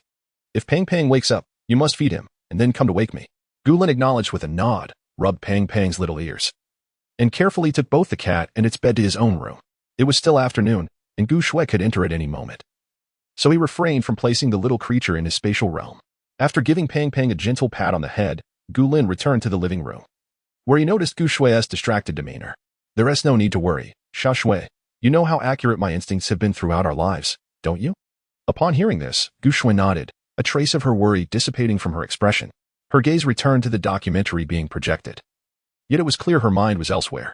The documentary focused on polar exploration, showcasing professional researchers equipped with an array of advanced gear in the Arctic. Gu Lin's attention was swiftly captivated by the film. The clothing worn by the researchers was surprisingly lightweight, contrary to his expectations of bulky attire. While observing the explorer's equipment, Gu Lin rummaged through his spatial realm. Ah, indeed, I found it. It was the polar cold weather gear that Bai Weiwei had stockpiled, along with the accompanying temperature-regulating inner clothing, all designed for professional polar exploration teams. This included specialized snow boots, hats, gloves, and masks fully equipped for the harsh conditions. Gu Lin gazed at the 50 sets of professional polar exploration gear that Bai Weiwei had meticulously prepared, feeling immensely satisfied.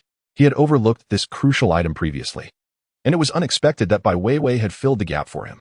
This gear was comparable to that worn by the researchers in the documentary, but vastly superior to what was available on the market. It appears that this is not something that an ordinary person can easily acquire.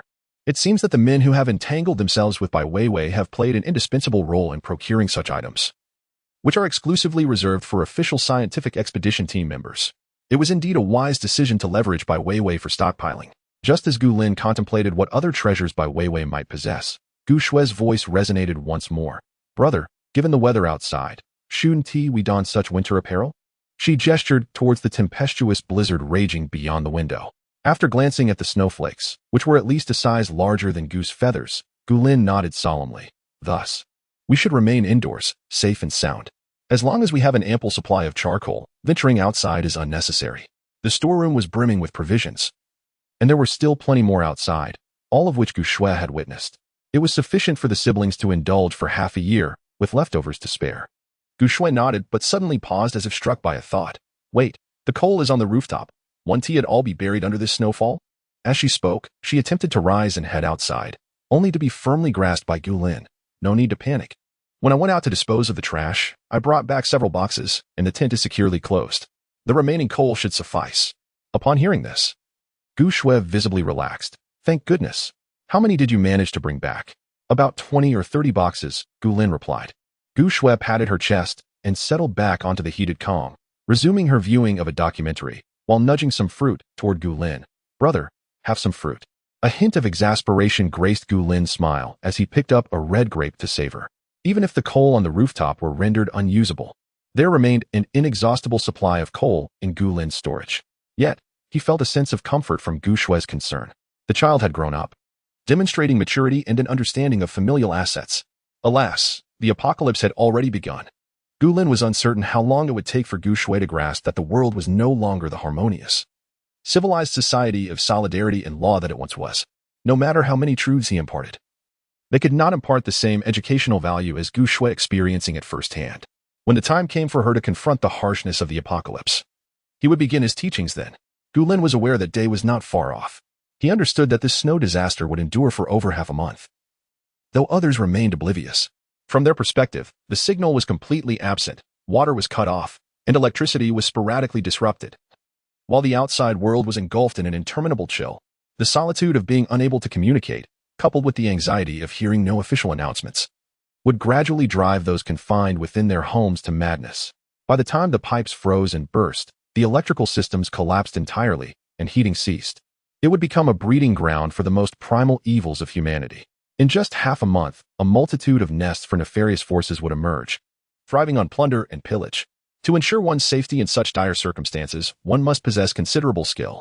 Gu Lin took another small peach, munching on it while observing Gu Shui's profile.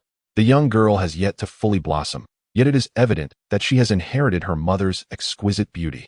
Youthful and innocent, he will safeguard this radiant smile, but at the same time, he must cultivate her into a tree capable of standing independently in the sunlight, rather than a vine that succumbs to the slightest breeze.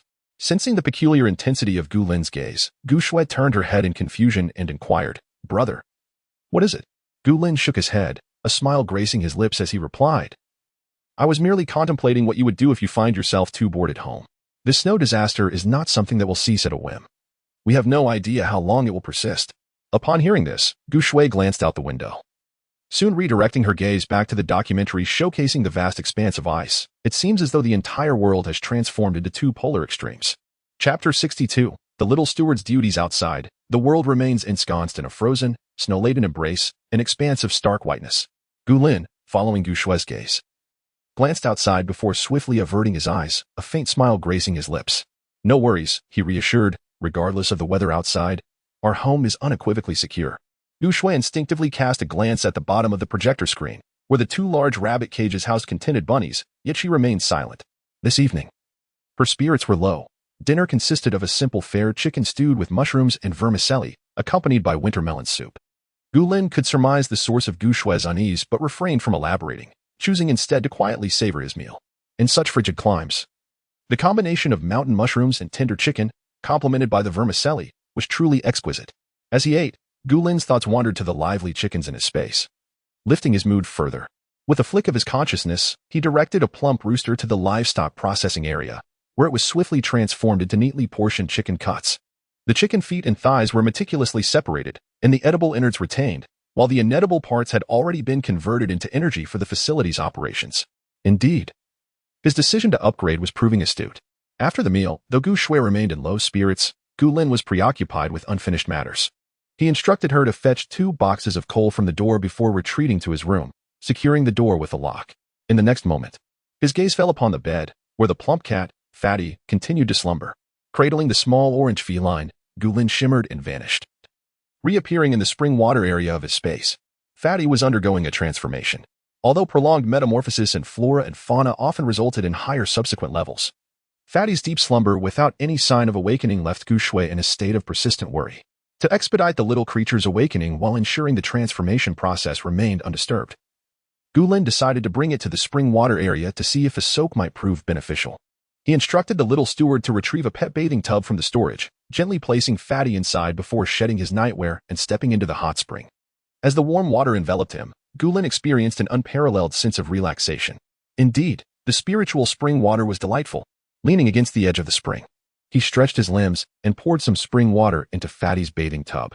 The spring was not deep for Gu Lin, yet placing the sleeping Fatty directly into it could risk turning the cat into a boiled orange delicacy. Using the bathing tub as a buffer ensured that Fatty could breathe while still enjoying the warmth of the spring, alleviating concerns of the water cooling too quickly. Gu Lin nudged the filled tub to the side and began to close his eyes, seeking tranquility. Meanwhile, the little steward diligently continued to assist Gu Lin in organizing the space.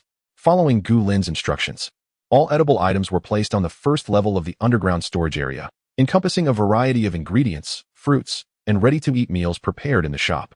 The time flow on this first level is fixed at 0, ensuring that all food remains unspoiled. All agricultural and pastoral products generated in the space, as well as anything related to food produced in the processing area, are seamlessly integrated into the warehouse on this first level. Meanwhile, all inedible items are relegated to the second level of the underground storage area, including everything Gu Lin had previously scavenged from the technology and culture exhibition. These items are systematically categorized under 6 main classifications: clothing, housing, utilities, transportation, appliances, and building materials, facilitating swift retrieval whenever Gu Lin requires them. Once the garbage conversion box and synthesis platform are filled, they will also automatically be directed to this area.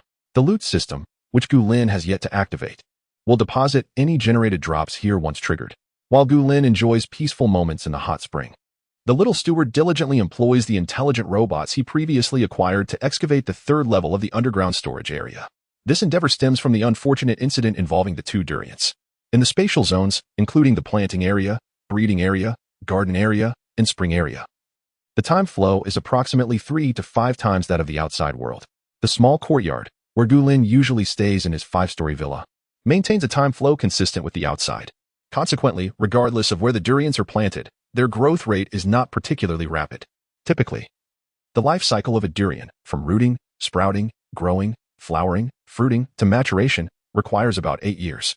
When planted in the garden area, it takes roughly 2 years from seed to ripe fruit. Gulin has already experienced the exquisite taste of fruits irrigated with the spiritual spring water from the space. Thus, he instructed the little steward to place the delicate seeds of several tropical fruit trees, which he had not yet managed to store in the space, into the third level for seedling cultivation. Given the accelerated time flow in the underground storage area, a small number of living entities can be stored there. Therefore, after organizing all items from the third level to the first and second levels, seedlings can be cultivated here at 10 times the external time flow. By the time the durian trees mature, they can be transplanted to the garden area and watered with the spiritual spring water from the space, ensuring the durians produced will be exceptionally delightful. As for the durians within the space, after experimenting with the powerful functions of the synthesis platform, Gulin decided to place all the durians he possessed into the synthesis platform, including those hoarded by Bai Weiwei. This decision was also made upon the little steward's suggestion. By converting a substantial quantity of durians into synthesis platform energy, Gulin can simply redeem this energy for durians whenever he desires. The synthesis platform will record all varieties of durians, maintaining only the highest quality specimens. Although the thrill of opening blind boxes is lost, at least the supply of delicious durians will never cease. Now, aside from the 2 durians taken out for Gu Shui, there are indeed few remaining in Gulin's storage space.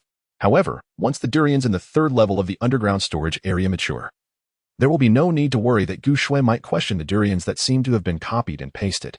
Meanwhile, Gulin is dozing in the hot spring, while the little steward has already nurtured 20 durian seeds in the third level of the underground storage area. By adjusting the flow of time to 10 times its normal rate and watering them with spiritual spring water, the seedling area on the third level has been completed. The moment the little steward finished his task, Gulin's consciousness simultaneously received the information.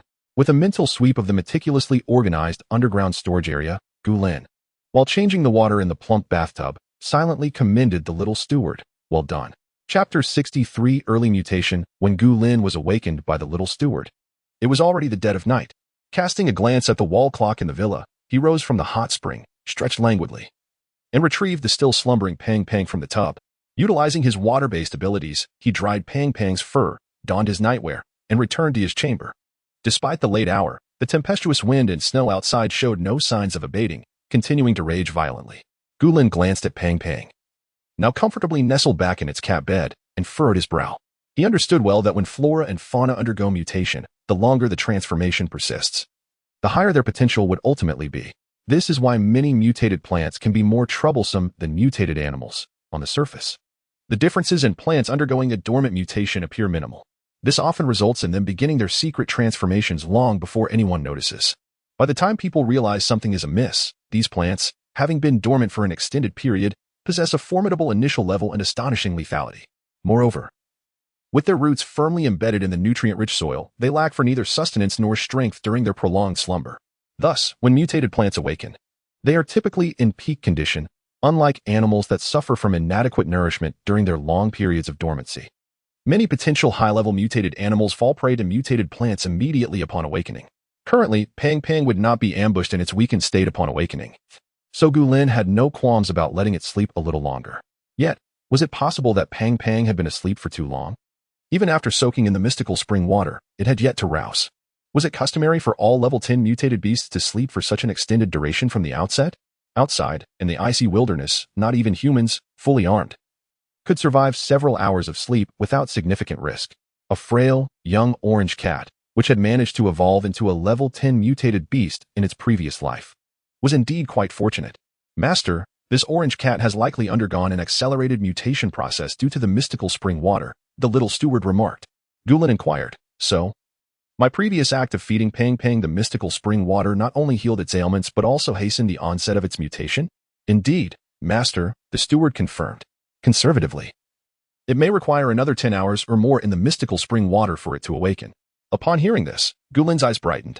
He had just experienced the remarkable effects of the mystical spring water firsthand, though his mental abilities remained at level 4, showing little fluctuation. His lightning-based skills had already surpassed level 3. As for the water and ice abilities he had replicated from Bai Weiwei, both had advanced from level 1 to level 2. Much like his replication ability. Fortunately, he had heeded the steward's advice and consumed a substantial cup of mystical spring water shortly after entering the hot spring. Casting a glance at the unsuspecting Pang Pang still deep in slumber, Gulin smiled, his spirits soaring. If the estimations of the little steward hold true, Then Fatty's indulgence in the hot springs for an additional 10 hours could potentially lead to limitless growth in the future. Fatty inherently possesses the potential to evolve into a level 10 mutated beast. This lifetime, due to Gu Lin's intervention, not only has the mutation been expedited, but during the transformation, Fatty has also luxuriated in the essence of the spiritual spring for over 10 hours. Furthermore, with the ability to endlessly refill the spiritual spring water. It is certain, according to Gu Lin's projections, that Fatty will achieve the status of a level 10 mutated beast much sooner in this life. As for even higher levels, Gu Lin met an untimely demise in his previous life, and thus is yet to witness such ascension. At the time of his death, the highest level among human supernatural beings was merely 9, which is why humanity faced repeated defeats in their attempts to eradicate level 10 mutated beasts like Fatty. It is rumored that the captain of the premier supernatural team in the capital base has aspirations of advancing to level 10, yet it remains uncertain whether he has succeeded. Casting a glance at his watch, Gu Lin pondered momentarily and silently summoned the little steward. Fatty is heading to the hot springs alone. Can you keep an eye on him? Certainly, master. With a swift response, Gu Lin waved his hand, sending both Cat and its bed to the edge of the spring in the clear water area. Just ensure that Fatty doesn't inhale any water. Rest assured, master. With this assurance, Gu Lin intended to drift into slumber. However, no sooner had he reclined than he detected an unusual sound. Abruptly opening his eyes, Gu Lin's gaze turned icy. It appeared that the soundproofing of his room, while effective, had its drawbacks. Were it not for the elevated level of his psychic powers, which typically extend to encompass his doorstep, he might not have noticed even if the iron door were forced open. The technique employed to pick the lock was both adept and practiced, the noise minimal. The intruder was evidently a seasoned offender. Gu Lin donned his attire and swiftly approached the door, quietly unlocking the security door. Despite his confidence in his own security measures, he harbored doubts about the resilience of the stainless steel door in the corridor. Should the corridor door be breached, the several dozen boxes of coal stacked within would inevitably be discovered. Although Gu Lin had no shortage of coal, if the thief were to savor the fruits of their labor, they would undoubtedly return for more, seeking to pilfer the precious heating resources.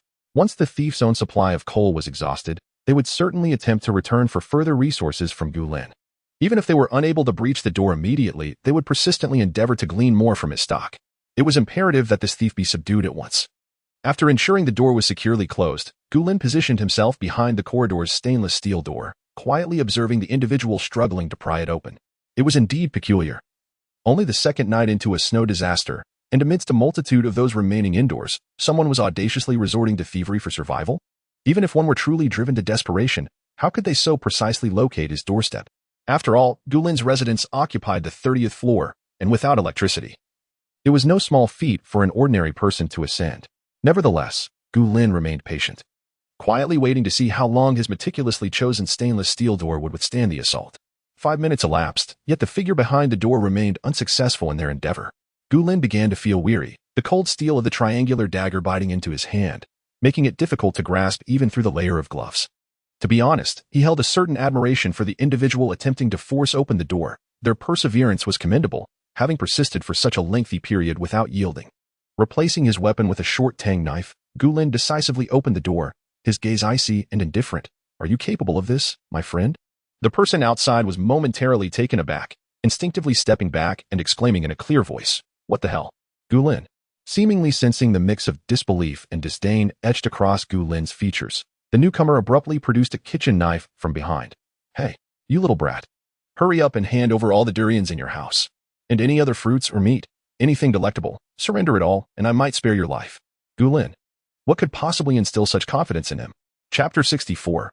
Rooting out the problem. Gu Lin had come to understand the reason for this individual's visit. It was undoubtedly due to the elderly lady with the troublesome child from the afternoon, who must have relayed some information to him. It appeared that this man was indeed the father of that mischievous boy. To raise such a troublesome child, he could not be a person of good character. Gu Lin's expression instantly turned cold. What gives you the right to attempt to take something from me? The man, upon noticing the tang knife in Gu Lin's possession, felt a twinge of hesitation. He had assumed that at this hour, the household would be asleep, which is why he intended to pry open the door, steal what he could, and leave undetected. Now that he had startled the occupants and faced a man who looked anything but docile, a confrontation seemed unnecessary. Moreover, while others might mistake the tang knife for a mere toy, he recognized it as a weapon, especially since he had entered with the intent to commit robbery. After a brief moment, the man's expression shifted to one of feigned amiability. "Brother, let us negotiate. I have no desire to make things difficult for you. It's just that my elderly mother and son are utterly craving durian, and I simply wish to procure a taste.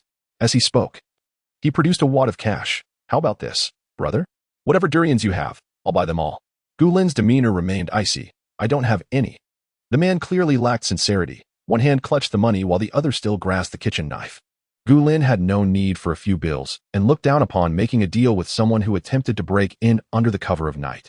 Furthermore, paper currency had a limited shelf life, with only a few months left before it would lose its value. He still had a substantial amount of cash in his possession. In such circumstances, fruit held far greater worth than a handful of bills. Upon hearing Gu Lin's words, the man's smile faltered, and his tone grew menacing. TSK, brother. We reside in the same building. You never know when we might need to assist one another. Are you certain you wish to forego this transaction? I, Li Daju, pride myself on loyalty. Should you sell me the durians now, I would be obliged to return the favor in the future. However, if you continue to refuse, Li Daju, the name rang familiar. Gu Lin's gaze momentarily sharpened before returning to its previous calm. I have said I do not have any. Do you truly think durians are so easily preserved in this season? Li Daju frowned, stuffing the cash back into his pocket, discarding the kitchen knife to the side, and picking up a cleaver from the ground. It seems there is no room for negotiation, brother. As for whether you have anything delectable at home, I shall just have to see for myself. With a cleaver in hand, he was clearly well prepared. Gu Lin, undeterred, tightened his grip on the tang knife. The atmosphere grew tense, charged with impending conflict. Just then, a sudden sound pierced the air as the door beside Gu Lin swung open, revealing Gu Shui. Rubbing her eyes as she stepped out, brother, what is happening? At this moment, Gu Shui was adorned in a delicate spaghetti-strap nightgown, draped with a coral fleece robe that was fastened with only 2 buttons. Although her modesty was preserved, her slender, fair legs remained exposed, revealing a porcelain-like beauty. The thick cotton slippers accentuated the delicate nature of her ankles, which appeared strikingly refined. Feeling the warm breath emanating from her side, Gu Lin's heart raced, and he inwardly cursed the situation. Indeed, the instant he laid eyes on Gu Shui, Li Daju's face broke into a malevolent and lascivious grin. Oh, look at this lovely, tender beauty hidden at home. It's quite warm in here. You must have burned quite a bit of charcoal, haven't you? After sickening Gu Lin, he turned to Gu Shui and asked, little sister, would you like to invite your brother in for a chat? Gu Shui immediately regained her senses. Realizing she had likely made a grave mistake, she glanced helplessly at Gu Lin, rendered speechless. Damn it. Gu Lin cursed under his breath, forcefully pushing Gu Shui back into her room and slamming the door shut with a resounding thud. Li Daju erupted into laughter. Brother, how about introducing me to your sister? My son could use a wife, or she could be my wife as well. Gu Lin's expression turned icy as he swiftly raised his foot and delivered a kick. Li Daju, caught off guard, was sent flying, crashing against the wall of the corridor before collapsing onto the floor, utterly dazed. The knife he wielded was sent tumbling away, clattering to the ground. Gu Lin approached Li Daju with an expression of utmost indifference, lowering his gaze to the blood seeping from the corners of Li Daju's mouth. He suddenly smiled. I initially intended to spare your worthless life, but alas, you chose to be ungrateful and covet her. Had Li Daju merely come to scrounge for food without encountering Gu Shui, Gu Lin might have shown him a measure of mercy. Considering it was merely the second day of the snow disaster, perhaps he would have only given him a beating or severed a hand. After all, order had not entirely collapsed yet, and Gu Lin did not wish to begin his descent into becoming a ruthless killer. However, the unfortunate turn of events had led Li Daju to see Gu Shui and entertain such repulsive thoughts. How could Gu Lin possibly endure that? Furthermore, Li Daju was not only fixated on Gu Shui but also aware of the warmth and abundance of charcoal in their home. Allowing him to leave would only lead to future troubles. It was better to eradicate the threat at this moment. How can you possess such strength? Li Daju's eyes were filled with terror as he gazed at Gu Lin. The force of the kick had jolted him awake. This man was utterly terrifying. He felt as though at least 3 or 4 of his ribs had fractured, and his insides churned violently. If he did not rush to the hospital, he feared he might lose his life here. Li Daju was now engulfed in regret, wishing he had heeded the warnings of the old woman and his son, avoiding the folly of attempting to break in for some durian. While durian may be delicious, one must be alive to savor it. Gu Lin remained silent, steadily advancing towards Li Daju, the short tang knife firmly grasped in his hand. Brother, I acknowledge my mistakes. I shall never provoke you again. Please. As a magnanimous individual, consider me inconsequential and spare my life. Li Daju strained to maintain his composure, laboriously retreating. However, after only 2 steps, he found himself colliding with a wall, with no further retreat possible. Gu Lin sensed that Gu Shui was behind the door, her spirits evidently low. and he had no intention of engaging in further conversation with this man. With a swift motion, he plunged the knife accurately into Li Daju's heart. He had performed such deeds numerous times in his past life, executing them with remarkable proficiency. Ding. Enemy slain, loot acquired. Second-hand silencer 1. Gu Lin. Second-hand? Chapter 65. The best gift. Gu Lin, with a tumultuous heart, withdrew his knife and glanced expressionlessly at the corpse on the ground. Alongside the lock-picking tools he had brought, with a flick of his hand, both the tools and the body were seamlessly absorbed into his spatial realm. After sheathing the short tang knife, Gu Lin meticulously locked the stainless steel door once more. Just as he was about to scan his fingerprint to return inside, he suddenly noticed the crimson stains on his hand. It was from the moment he had plunged the knife into the heart. Though Gu Lin was indifferent to such matters, he was aware that a young girl awaited him just beyond the door. Gu Shui had yet to witness the brutal realities of the apocalypse. Thus, Gu Lin felt it was inappropriate to return covered in blood. Raising his hand, he retrieved an alcohol wipe and silently began to cleanse the blood from his right hand, his gaze remaining placid. What a pity. Although he knew that Li Daju, the individual who had attempted to break in, belonged to this building and was related to the troublesome duo of unruly children and their elderly guardian. He had not discerned their exact residence.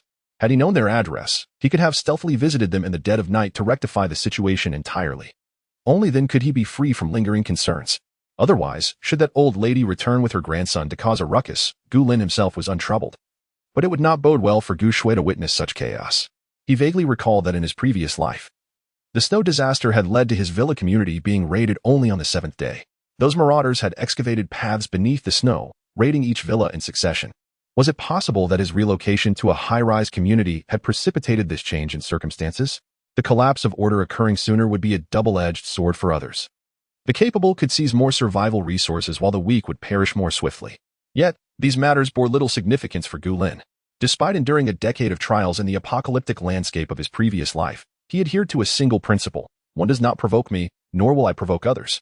With his spatial realm brimming with supplies, he was untroubled by hunger or clothing and had no desire to compete with other survivors for resources. As long as others did not disturb him, he was more than willing to coexist harmoniously with them. After all, humanity is a social creature. Prolonged isolation from society would not bode well for either Gu Lin or Gu Shui, even though the remnants of humanity after 10 years of apocalypse were few. A significant number of survivors still gathered in various bases for mutual support. Gu Lin was open to integrating with them. Moreover, Gu Shui was still young, and her growth necessitated interaction within human society. Stagnation was not a sustainable strategy. Once Gu Lin had thoroughly cleaned the blood from his hands, he casually disposed of the used alcohol wipe back into his spatial realm, into the designated refuse compartment. Tossing small items into the waste conversion box individually was inefficient, yielding little of value. Gu Lin had begun to learn the art of accumulation, waiting until the box was full before discarding everything at once. After all, time flowed at a standstill within his spatial realm, leaving no unpleasant odors. Pushing the door open to return inside, he stamped his feet lightly, feeling the sensation in his ankles gradually return. Upon raising his gaze, he found Gu Shui quietly observing him from the exercise bike in the living room. Gu Lin pressed his thin lips together, about to speak, when Gu Shui interjected, "Every time you wear that expression, what you say to me becomes rather dubious." Gu Lin remained silent. He could hardly confess. "I just killed someone outside, and the warmth of their blood still lingers on my hands." Could he? Instead, he opted for silence, removing his robe, folding it carefully to conceal the bloodstains, and quietly slipping into his cotton slippers. He was acutely aware of the complexity in Gu Shui's gaze. It wasn't until he had tidied himself and walked towards his bedroom that Gu Shui spoke again. "Brother, Fatty is missing." Gu Lin paused, his hand clenched tightly beneath the plush robe. This was disastrous. He recalled the strange noises he had heard in his haste to leave. He had left his bedroom door wide open. Fatty was still in the spatial realm, soaking in the spiritual spring, utterly unable to be in the house. Even if Gu Shui turned the place upside down, she would find nothing. No wonder she disregarded his usual warnings and rushed out. She must have thought Fatty was lost. Gu Lin pressed his lips together without glancing at Gu Shui, responding casually as he continued towards his room. "I left him with a veterinarian friend in this building. I'll pick him up tomorrow morning." In such moments, one could only fabricate a story. Once he returned to his room and locked the door, Gu Shui fell silent again. Gu Lin lay back on the bed, pinching the bridge of his nose, feeling an overwhelming sense of fatigue. However, he could not divulge too much to Gu Shui. Whether she believed him was one matter. The impact on her worldview was another entirely. Only when Gu Shui truly witnessed the brutality of the apocalypse seeing how people resorted to extremes to survive, feeling the collapse of order and the degradation of morality, would she understand the importance of resource conservation, recognize the value of discretion, and appreciate the worth of the protection he provided her. If he were to hand over the spatial artifact brimming with resources now, Gu Shue's values might become skewed. Should she believe that her family's supplies were infinite and act recklessly, she could easily be deceived and betray Gu Lin. Just the thought of such a scenario made Gu Lin's head throb. It wasn't that he was unwilling to share those resources with Gu Shue, but rather that he needed to instill in her the belief that she could survive independently in this harsh world, along with the skills to do so. This, too, was the best gift he could offer her as a brother, taking the place of their deceased parents. When the day came that this young girl truly matured, Gu Lin would finally be able to lounge about with ease. Casting aside the tangled thoughts in his mind, Gu Lin tightened his blanket. Sensing the coal fire in the stove that Gu Shui had filled to the brim, a smile tugging at the corners of his lips. The following day, Gu Lin awoke at noon. Glancing at the time on his phone, he felt a twinge of exasperation. It was said that psychics required little sleep. Why did this principle seem to elude him? Those are mental type abilities above level 6, Master. Before the mental abilities advance to level 6, the more one utilizes their powers, the longer the required rest period becomes. Gu Lin blinked, genuinely unaware of this fact. In his previous life, he was not a mental type abilities user, or perhaps he was, but remained oblivious to it. Gu Lin believed himself to be merely a lightning type abilities user, coupled with the deceptive space of the jade pendant that granted him the FAAD of a spatial abilities user. He pressed his fingers to his temple, rising to don a fluffy robe, his feelings tangled. Isn't the spiritual spring water capable of replenishing my abilities? Indeed, it can alleviate your fatigue and restore your stamina. However, the spiritual spring water can only reduce the time you need for rest to a certain extent. It cannot achieve the effects of mental type abilities beyond level 6. Gu Lin silently acknowledged this within himself, choosing not to speak further. It was truly peculiar. At this hour, Gu Shui should have already called him to rise for breakfast. Yet today there was not a whisper of activity. Chapter 66. The snowstorm seems odd. As Gu Lin exited his bedroom, he discovered that Gu Shui was also absent from the living room. Sensing that she remained in her own room, he felt a sense of relief. He then brought in a box of coal from the entrance and began to replenish the stoves scattered throughout the house. The vegetables in the greenhouse appeared to be thriving splendidly, particularly those pots positioned by the window and adjacent to the stove, which had received Gu Lin's special care. They looked remarkably lush, even surpassing the growth of those in the central area. For the moment, it could be easily rationalized that the windowside plants were merely scallions, a variety that could thrive with minimal attention, while those near the stove grew more rapidly due to the warmth they received.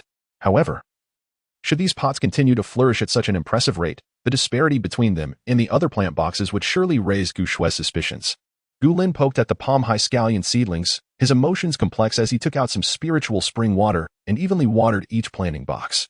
To prevent them from growing too swiftly and defying the natural order, he carefully controlled the amount he poured. He regretted having provided Gu Shue with such advanced agricultural texts. She had become quite knowledgeable about the growth cycles and patterns of most crops. Now, it was nearly impossible to accelerate the growth of the plants in the boxes. In the aftermath of the apocalypse, most crops no longer adhered to the laws of nature. Casting a glance at the sparse seedlings in the box labeled chili peppers, Gu Lin's feelings were tumultuous as he decided to give them a bit more spiritual spring water. Gu Shue had been looking forward to consuming the chili peppers she had grown, accompanied by the rabbits she cared for. It was only right to offer some support. After tending to the planting boxes, Gu Lin replenished the coal in his bedroom and the living room before finally making his way to Gu Shue's room. The bedding on the bed was neatly arranged, and to ensure the heated Kong provided warmth to the room, Gu Shue had lifted half of the mattress, revealing the heated surface beneath. At that moment, Gu Shue sat at her desk, absent-mindedly holding a book while her thoughts seemed to wander. Noticing the young girl's unusual demeanor, Gu Lin chose not to comment and quietly approached the stove to add more coal. "Brother, do you think Pang Pang will be okay?" Gu Shue's voice broke the silence just as Gu Lin was about to leave after finishing with the coal. A hint of helplessness accompanied the smile on Gu Lin's lips. "Rest assured, my veterinary friend possesses exceptional skills.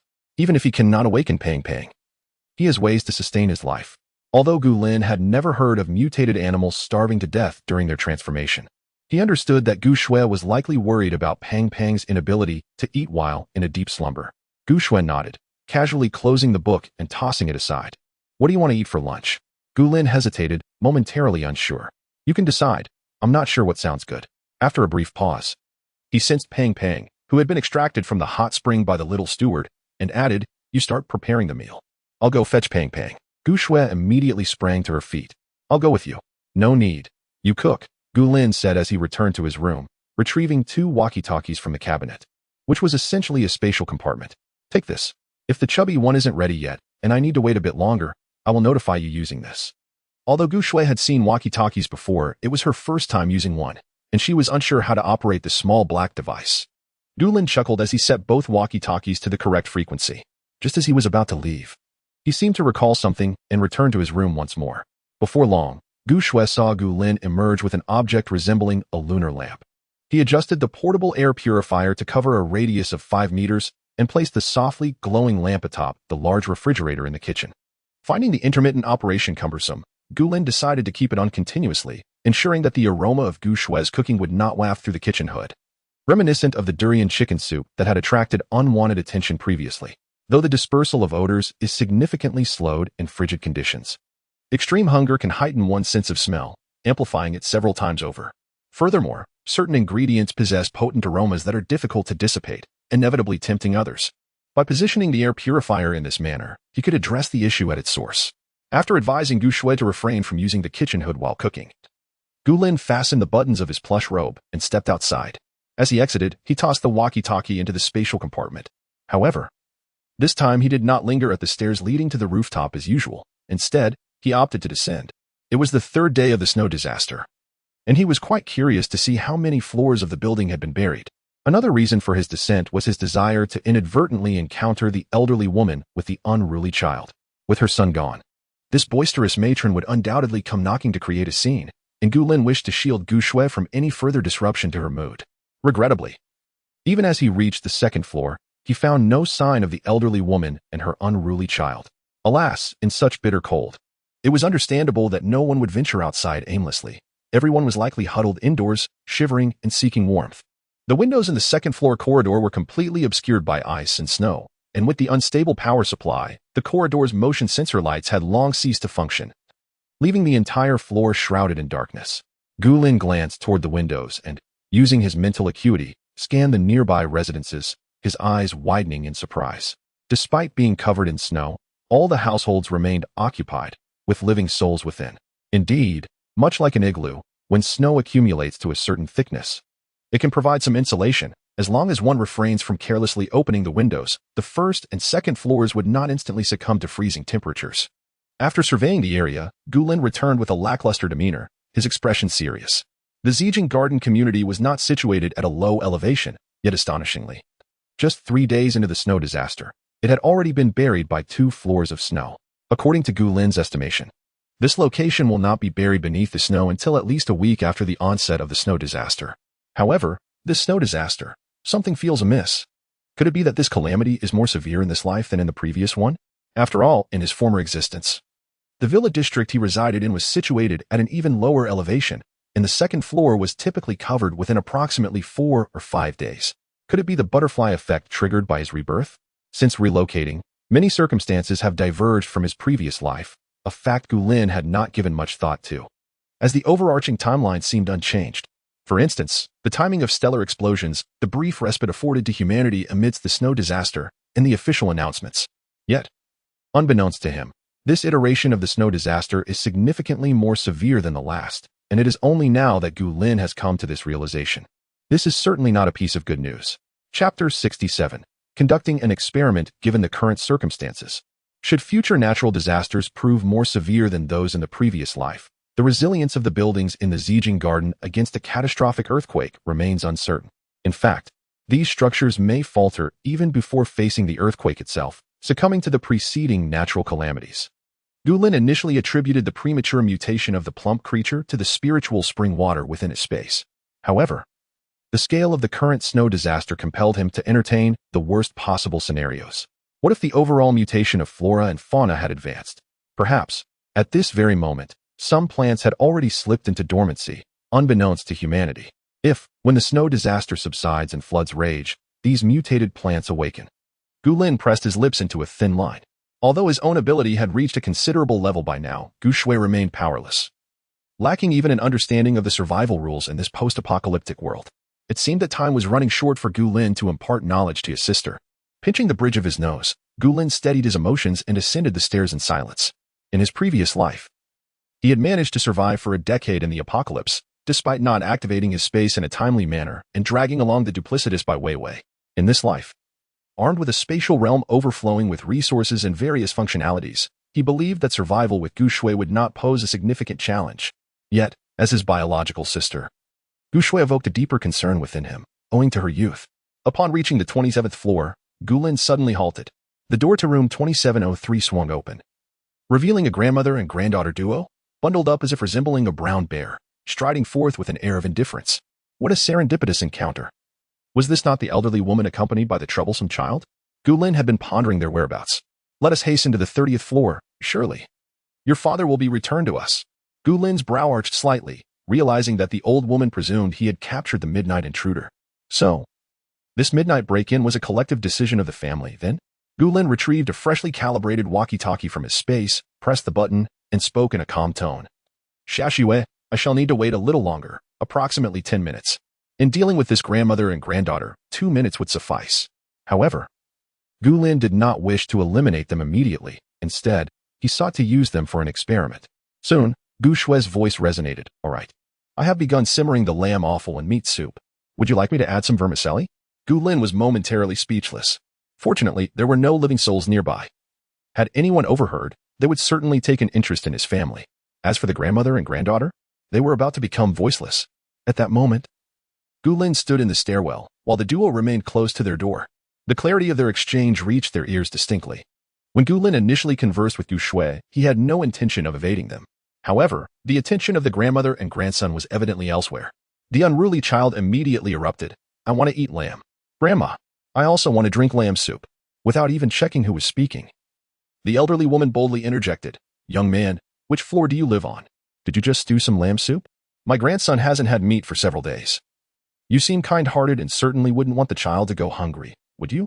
As she spoke, the old lady hurried to the staircase, seemingly afraid that Gu Lin might suddenly depart, pulling her hefty grandson along with her. Gu Lin couldn't help but click his tongue in amusement. Just look at her agility. She hardly resembled an elderly woman. Perhaps she often managed to snatch discounted groceries at the supermarket. Upon recognizing Gu Lin, the old lady was momentarily taken aback, but her murky eyes quickly filled with calculation. Young man, my son visited your home last night. Why hasn't he returned? Have you detained him? Gu Lin tilted his head, casting a glance at the unruly child who glared at him defiantly, yet refrained from shouting. A teasing smirk danced on his lips. A visit? Are you certain he merely came to my house for a visit? A fleeting look of guilt crossed the old woman's face, but she soon regained her composure. How about this, young man? I want to pursue the matter further, provided you give me all the lamb and soup from your home, along with 50 pounds of rice. I shall consider this incident as if it never occurred. Gu Lin's lips curled into a sardonic smile. On what grounds? The old lady, hands on her hips, adopted an accusatory stance, her confidence seemingly arising from nowhere.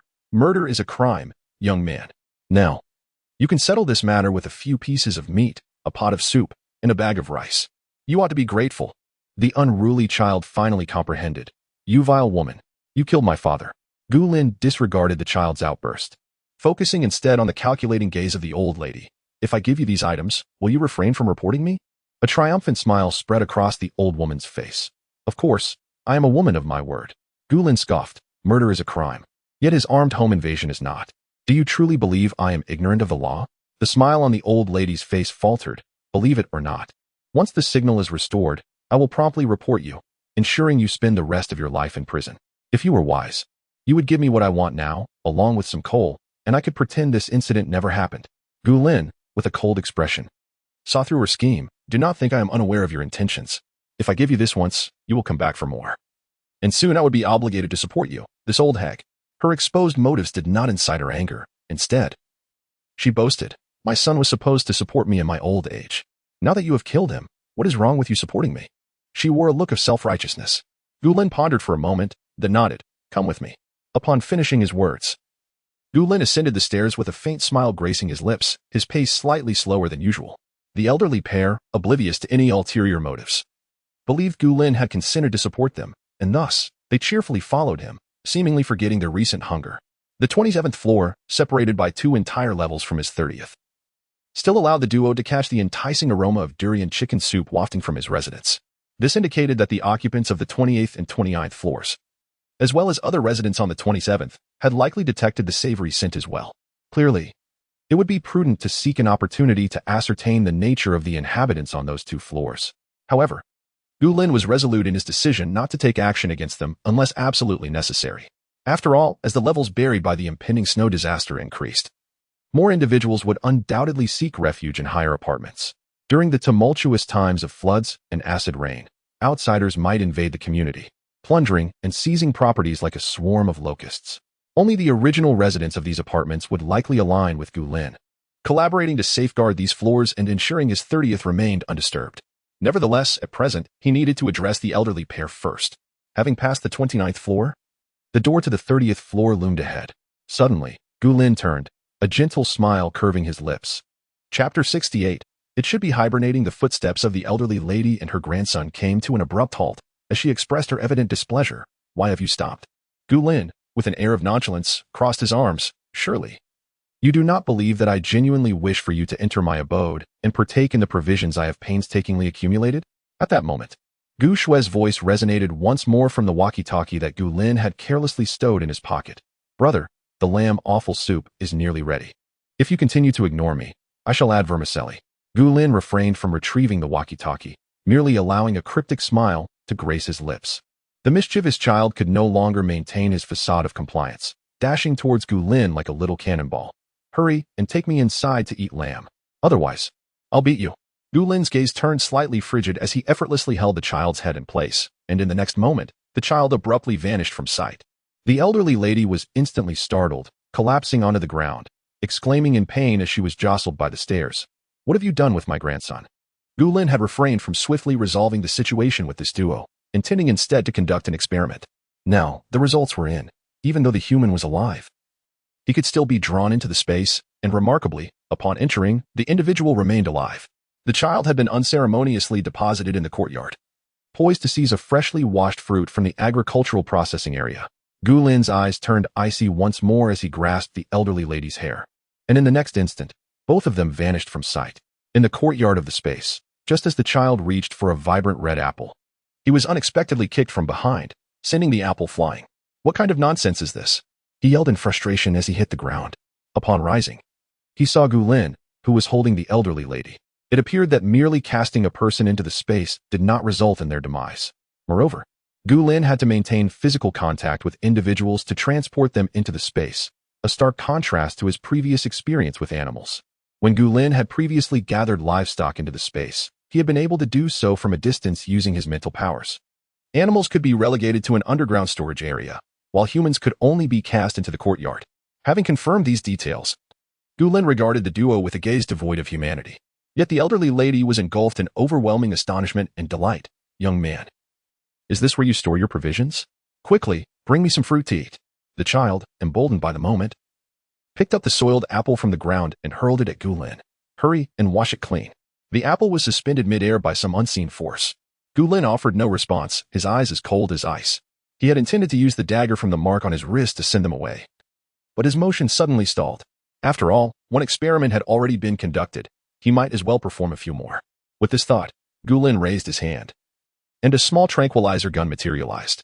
In the astonished eyes of the bear-like duo, Gu Lin promptly administered a shot to each of them. With a resounding thud, the duo of grandmother and grandchild collapsed as if struck by lightning. Indeed, akin to its effect on animals, the tranquilizer worked instantaneously on humans as well. However, the previously sedated rabbit had yet to awaken, leaving Gu Lin without a precise reference value. Fortuitously, two unsuspecting subjects had presented themselves, and Gu Lin seized the opportunity to test the tranquilizer on them.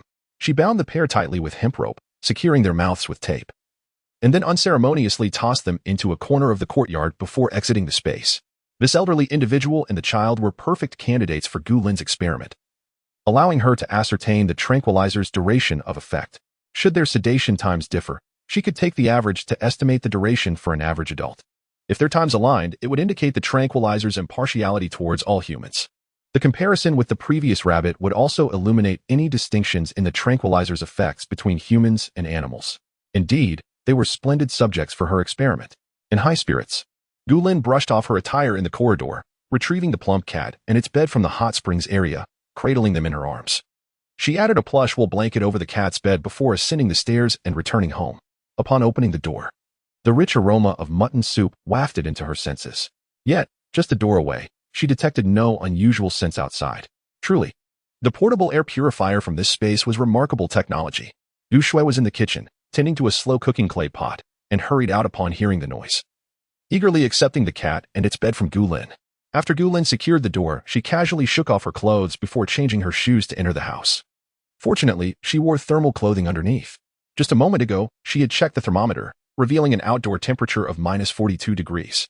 A single plush coral fleece robe was insufficient for warmth in such conditions. It appeared that taking Gu Shui outside for exercise would have to wait. They would have to make do with home fitness equipment for now. Noticing Gu Shui still wore a worried expression, gently stroking the cat's little face and reluctant to leave, Gu Lin offered a reassuring smile, albeit tinged with helplessness. Rest assured, my veterinarian friend assured me that the cat is fine and will awaken by tonight at the latest. In truth, it was the little steward who had conveyed this, but she could only attribute it to the miraculous nature of the tranquilizer. The diligent little steward mused. Oh dear, I've become a veterinarian. Hearing Gu Lin's words, the worry in Gu Shui's expression lessened slightly. Did he mention why the cat has been sleeping for so long?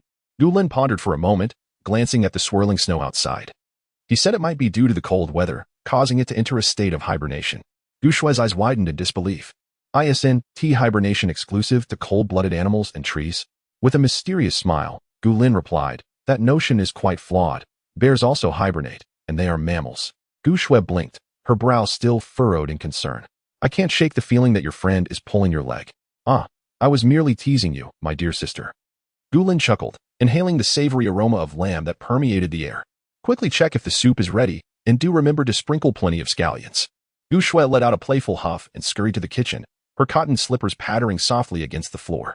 As she lifted the lid of the pot, the fragrant scent enveloped the room even more. Gu Shui fished out 4 lamb ribs from the broth and placed them on the cutting board. After adding a generous handful of scallions, cilantro, and goji berries to the soup, she extinguished the flame. She deftly sliced the lamb ribs into 3 pieces and arranged them on a plate beside the dipping sauce, then called out, "Wash your hands. Dinner is ready." By the time Gu Lin approached the table, the earthenware pot brimming with lamb offal soup had already been set out by Gu Shui. Observing her as she ladled out vermicelli, Gu Lin's gaze held a hint of disapproval. From now on, let me handle such scalding dishes. She acknowledged. But as Gu Lin's eyes fell upon the goji berries floating in the lamb soup, an idea struck him. He realized that it was time to draw Gu Shui outside for a little stroll. Chapter 69, Secretly Learning the Language of Beasts Regrettably. Before Gu Lin could put his thoughts into action, he was interrupted by a sudden meow. Meow. Fatty, true to Gu Lin and Gu Shui's expectations, finally stirred awake. Though his voice sounded feeble, Gu Shui immediately set aside her chopsticks and sprang from her chair. With practiced ease, she retrieved the cat bowl, poured in cat food, freeze-dried treats, and sheep's milk in one fluid motion, then hurriedly made her way to the warm hearth in the living room. Gu Lin slightly raised his eyebrows, leisurely placing down the remnants of the sheep rib he had been gnawing on, washing his hands before following her.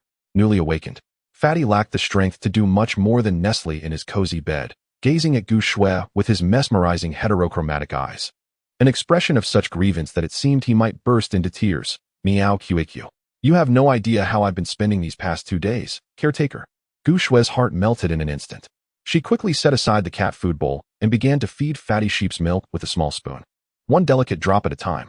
Gu Lin watched in silence as Fatty extended his tiny tongue to lap up the milk that was offered to him, a satisfied smile gracing his lips.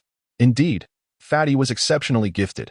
Coupled with the nurturing effects of the spiritual spring water, he had just undergone a transformation, and his strength was already formidable, even though there were yet no clear classifications for mutated flora and fauna. Gu Lin could sense that Fatty was approximately at the 3rd level. To awaken as a 3rd-level mutated creature right after emerging from slumber was quite rare, even in the aftermath of 5 or 6 years into the apocalypse. Animals, unlike plants that possess innate advantages, often struggle to withstand prolonged dormancy during their mutations. Although Fatty had transformed early and awakened ahead of time, his level had not diminished. It seemed that his future potential was boundless. Gu Lin could feel a fervent aura emanating from him, the manifestation of his mutated flame abilities. Turning back, he filled Fatty's water bowl with spiritual spring water and placed it beside the cat bed. Simultaneously, he lifted his gaze to scrutinize Fatty's striking red and blue heterochromatic eyes. In the next instant, a mental connection was successfully established. Fatty widened his eyes in disbelief, forgetting to swallow the sheep's milk in his mouth. Meow? This meow. In Gu Lin's ears, transformed into a resounding, What was that just now? What's wrong, Fatty? Is the sheep's milk not to your liking? Gu Shui, oblivious to any abnormalities, scooped a spoonful of the spiritual spring water that Gu Lin had just brought and offered it to Fatty. Fatty began to lap at the spring water eagerly, relishing each sip. Hee, this water is truly delightful. It even revitalizes my energy. Once again, as he heard Fatty's contented purring morph into a language he could comprehend, Gu Lin grasped the situation. No wonder the combat prowess of spiritual and wood-type ability users had surged since the emergence of mutated flora and fauna. They were all the rage. Spiritual ability users could control mutated animals, while wood-type users could manipulate mutated plants. Just moments ago, he had successfully forged a mental link with Fatty. Observing the blissful little orange cat smacking its lips, Gu Lin's lips curled into a smile as he communicated telepathically with the chubby feline. Little one. Once you regain your strength, please refrain from frightening my sister with fire. The cat's pupils dilated in astonishment, and it abruptly turned its head to gaze at Gu Lin. With a soft plop, the spoon fell back into the water bowl. It was Gu Lin's first time witnessing such disbelief on a cat's face, and he could not suppress the smile that danced upon his lips. Brother, what are you and Chubby up to? Gu Shui inquired, her perplexed gaze flitting between Gu Lin and the cat. You haven't secretly learned the language of beasts behind my back, have you? Gu Lin replied. What the hell is beast language? Your imagination is quite vivid. Why don't you ponder the ongoing snow disaster outside and how long it might last? Gu Shui picked up the spoon and resumed feeding Chubby goat's milk. I estimate it will last about half a month, not exceeding a month, she stated. Casting a casual glance at the raging blizzard outside before scooping another spoonful of milk for the cat, Chubby glanced at Gu Lin and then returned to the embrace of the goat's milk, extending a paw to tap the bowl of spiritual spring water beside it. Although Gu Shui could not comprehend its beastly language, she understood that Chubby was indicating it wanted the water. Gu Lin watched as Gu Shui fed Chubby the spiritual spring water, his expression fraught with complexity. Could it be that Gu Shui had begun to awaken her supernatural abilities? Having reincarnated from a previous life, he knew such knowledge was to be expected, although the memories from a decade ago were somewhat distant. He could still recall significant events after organizing his thoughts with mental energy. However, Gu Shui was not reincarnated, was she? How could she possibly know the duration of the snow disaster? Gu Lin furrowed his brow, rendered momentarily speechless. Considering the worst-case scenario, even if Gu Shui had indeed reincarnated, she should not possess knowledge of the snow disaster's duration. In his previous life, by the time the snow disaster subsided and the roads became passable, he had already received news of Gu Shui's demise. Yet, since Bai Weiwei could also have reincarnated alongside Gu Lin, perhaps there were others who had experienced the same fate? Sensing Gu Lin's complex gaze, Gu Shui smiled back at him. I was merely guessing. No one can say for certain. Natural disasters are always merciless. Gu Lin remained silent, merely observing Chubby, who had sprawled out like a pancake, having consumed an entire bowl of spiritual spring water along with half a bowl of goat's milk. Chubby had nearly recovered its energy and stood up. Stretching lazily, Chubby looked at Gu Lin, hesitating to speak. Gu Shui gently patted Chubby's little head. Brother, don't you think Chubby has changed? Its eyes are brighter and more beautiful. Indeed, following the transformation, Chubby had not only enhanced its physical abilities and acquired fire-related powers, but most importantly, it had gained intelligence. Coupled with the recent nourishment from the spiritual spring water, its intellect now paralleled that of a 10-year-old human child. It can be said that if Gu Shui had not inherited her clever intellect from her parents, she might not be as astute as Fatty is now. Meow. Fatty called out again, his heterochromatic eyes, one red and one blue, brimming with anticipation. Gu Shui did not comprehend the sound, but to Gu Lin's ears, the meow was instinctively translated into a plea for food. I wish to breathe fire. Gu Lin glanced up, his gaze subtly warning, and conveyed through his mental energy, hold on, let's eat first. Later, I will find a suitable place for you to unleash your antics. Fatty flicked his tail and began to devour the generous bowl of cat food that Gu Shui had prepared. Only then did Gu Lin escort Gu Shui back to the dining table, continuing to sip the unfinished lamb offal soup. The ribs were tender and succulent, paired with the specially crafted dipping sauce by Gu Shui, yielding a delightful mouthful of savory goodness, followed by a sip of the warm lamb soup. Gu Lin, feeling utterly content, closed his eyes for a moment. Yet, he remained somewhat concerned about Gu Shui's condition. Chapter 70. The Gift of Precognition through Gu Lin's previous observations. It seemed that Gu Shui did not exhibit the characteristics of someone who had been reborn. When Gu Lin initially ventured out to stock up, instructing Gu Shui to refrain from attending school and to await his return at the hotel, she displayed a clear resistance. If she were indeed reborn, She would possess the foresight to know that continuing her studies would lead to her demise in the face of an imminent snowstorm, leaving no trace of her existence. Thus, she would have been unlikely to wish to persist in her education. At that moment, had Gu Lin suggested she skip school, she should have responded with joy, rather than the seamless defiance she displayed.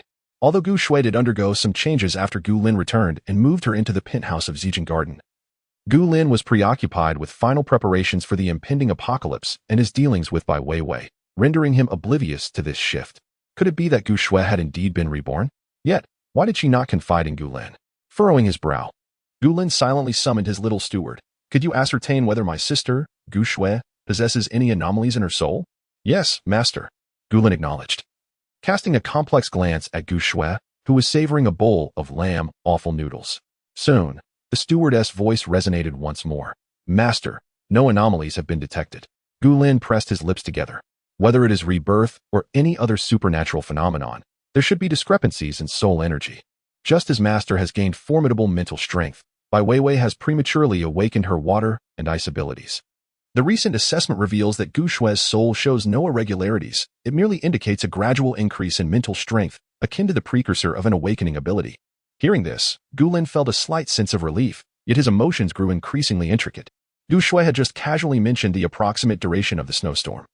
Could it be that this young lady was awakening a precognitive ability? Furthermore, her demeanor had shifted significantly after their relocation to Zijin Garden. Was it then that the signs of her ability began to emerge? Was there a means to alter her powers, or to prevent their current awakening?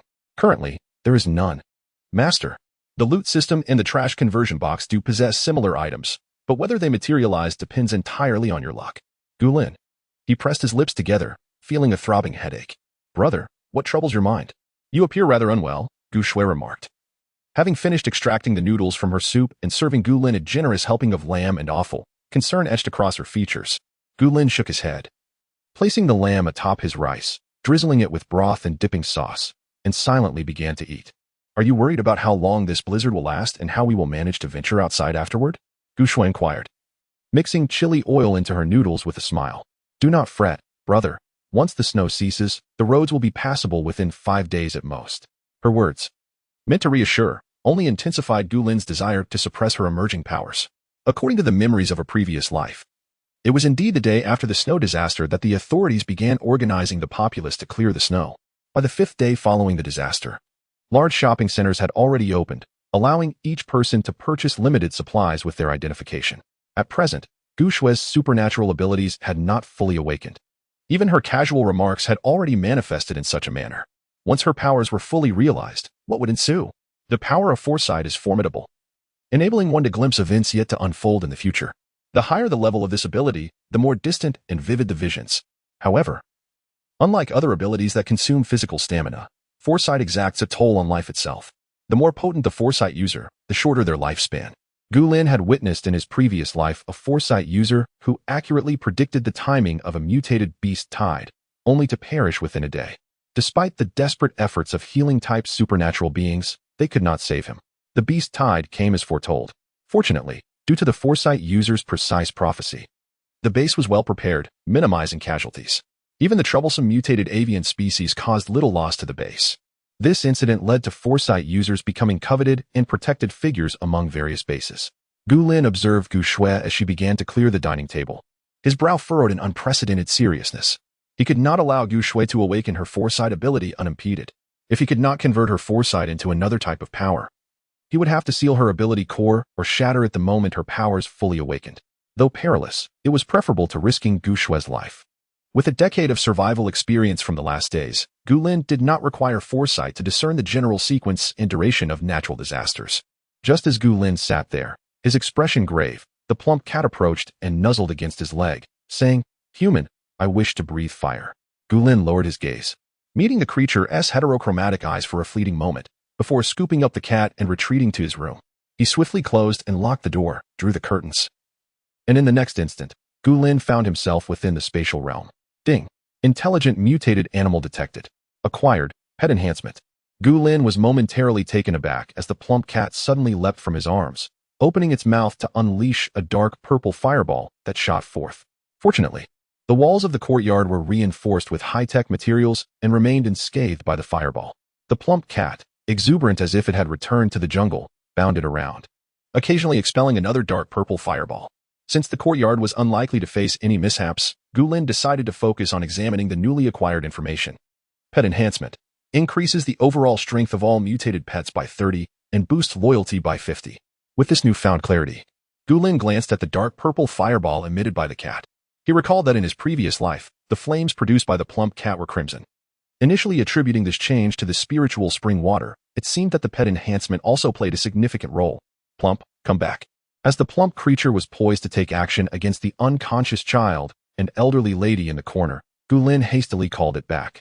Should it incinerate Gulin's experimental subjects, he would find himself at a loss for more individuals to procure amidst the frigid, snow-covered expanse outside.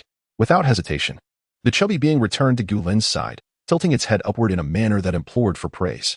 Gulin smiled, raising his hand to retrieve a cat treat. From now on, you must refrain from using fire indiscriminately at home. And you must not let my sister discover that you are no ordinary cat, understood?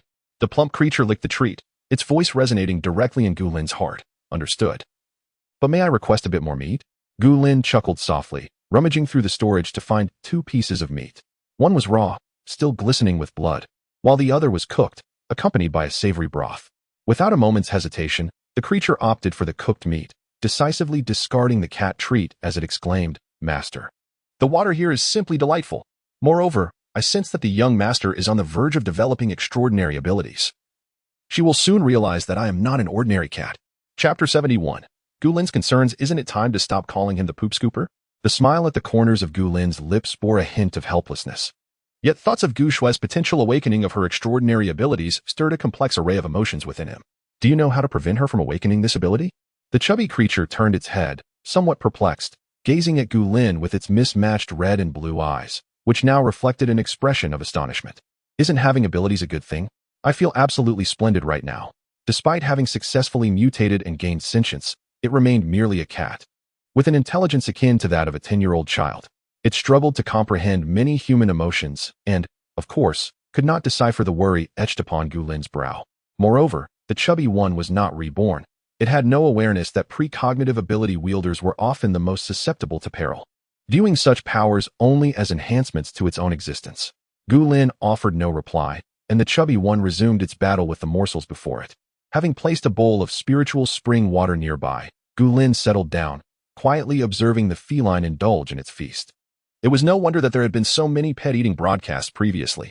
Watching the little orange cat consume its meal was indeed a delightful spectacle, quite stress-relieving, particularly given that it was a striking feline adorned with unusual eyes.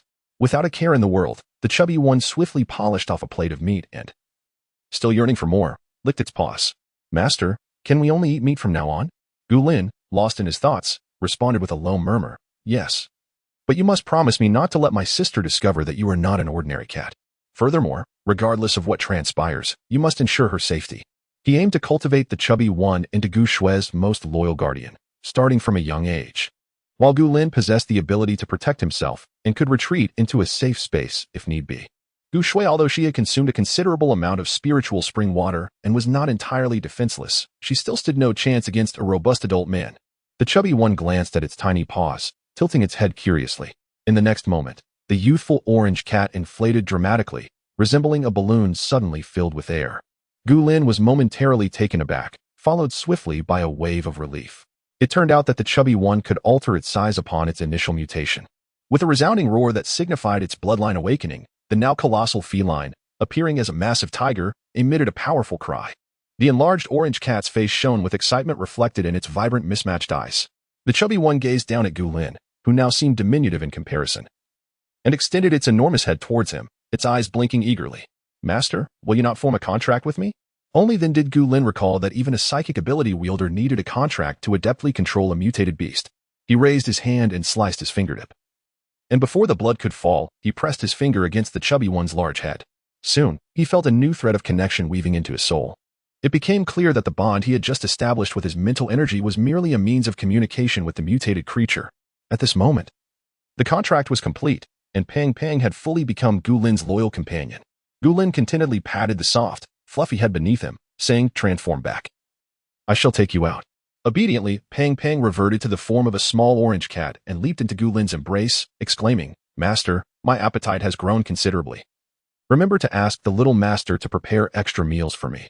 Gu Lin chuckled helplessly, his figure flickering as he exited the space.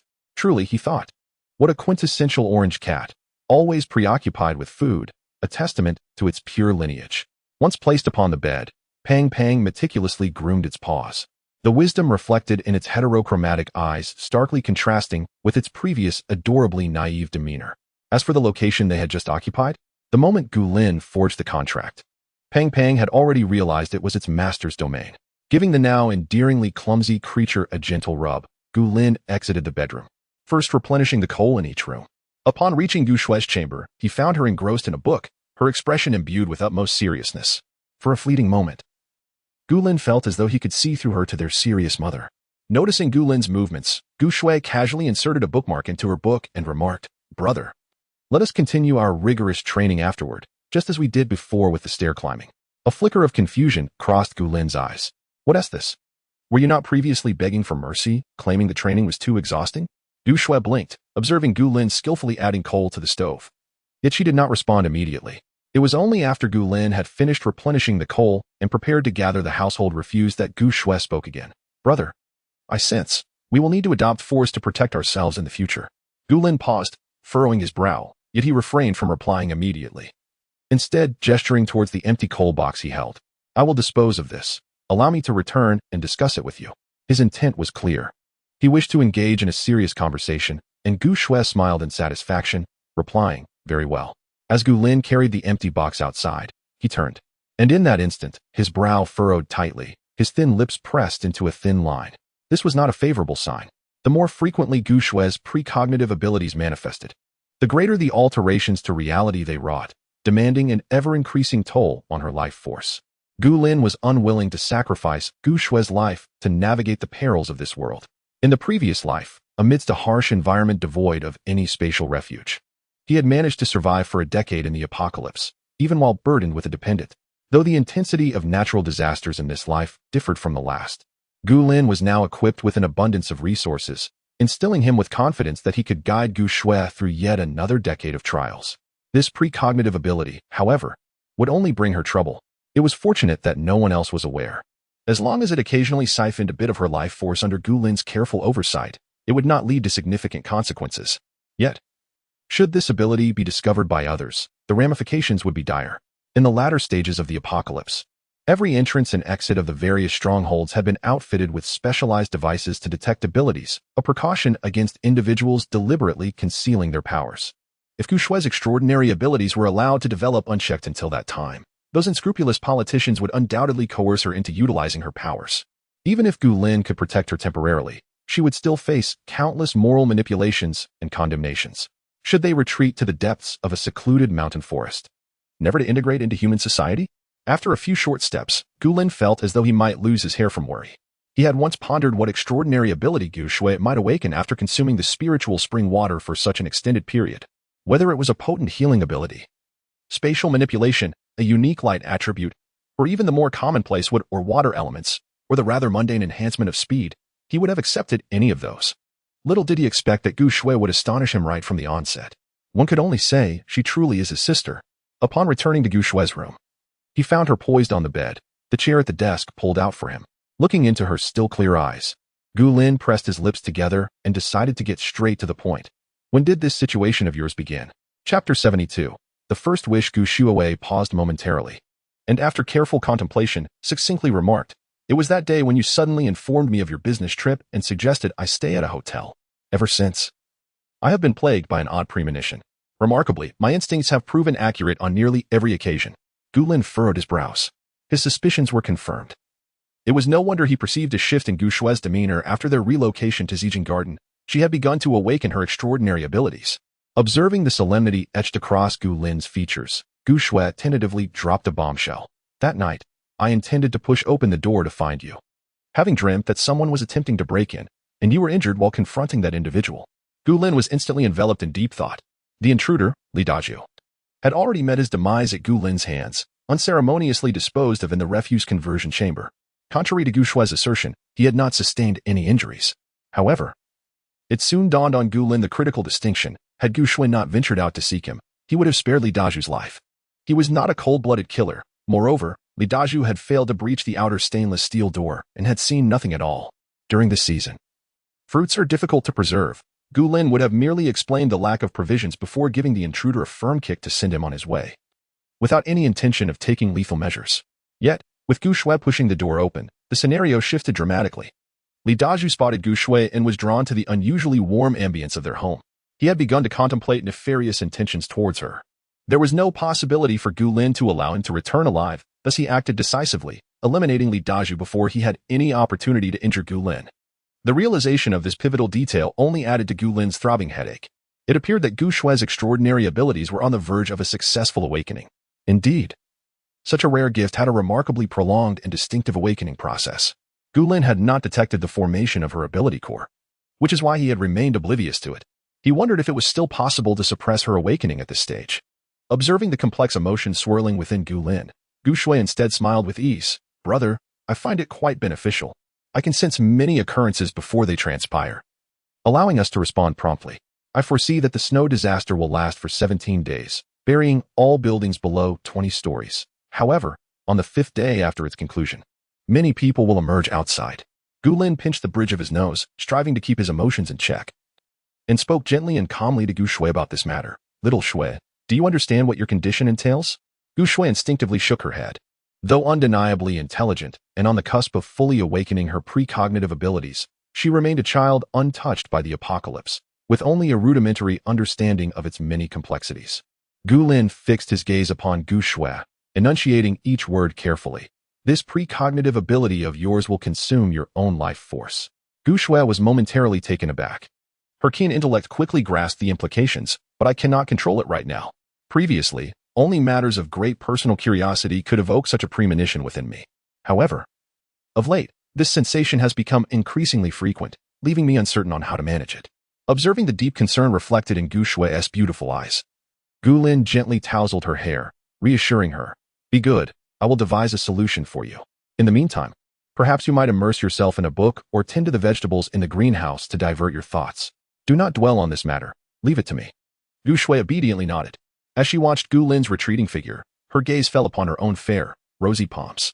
What she had not disclosed to Gu Lin was the peculiar feeling that often lingered in her heart. She sensed that the person before her, whom she had always regarded as her brother, seemed to possess an unsettling dissonance.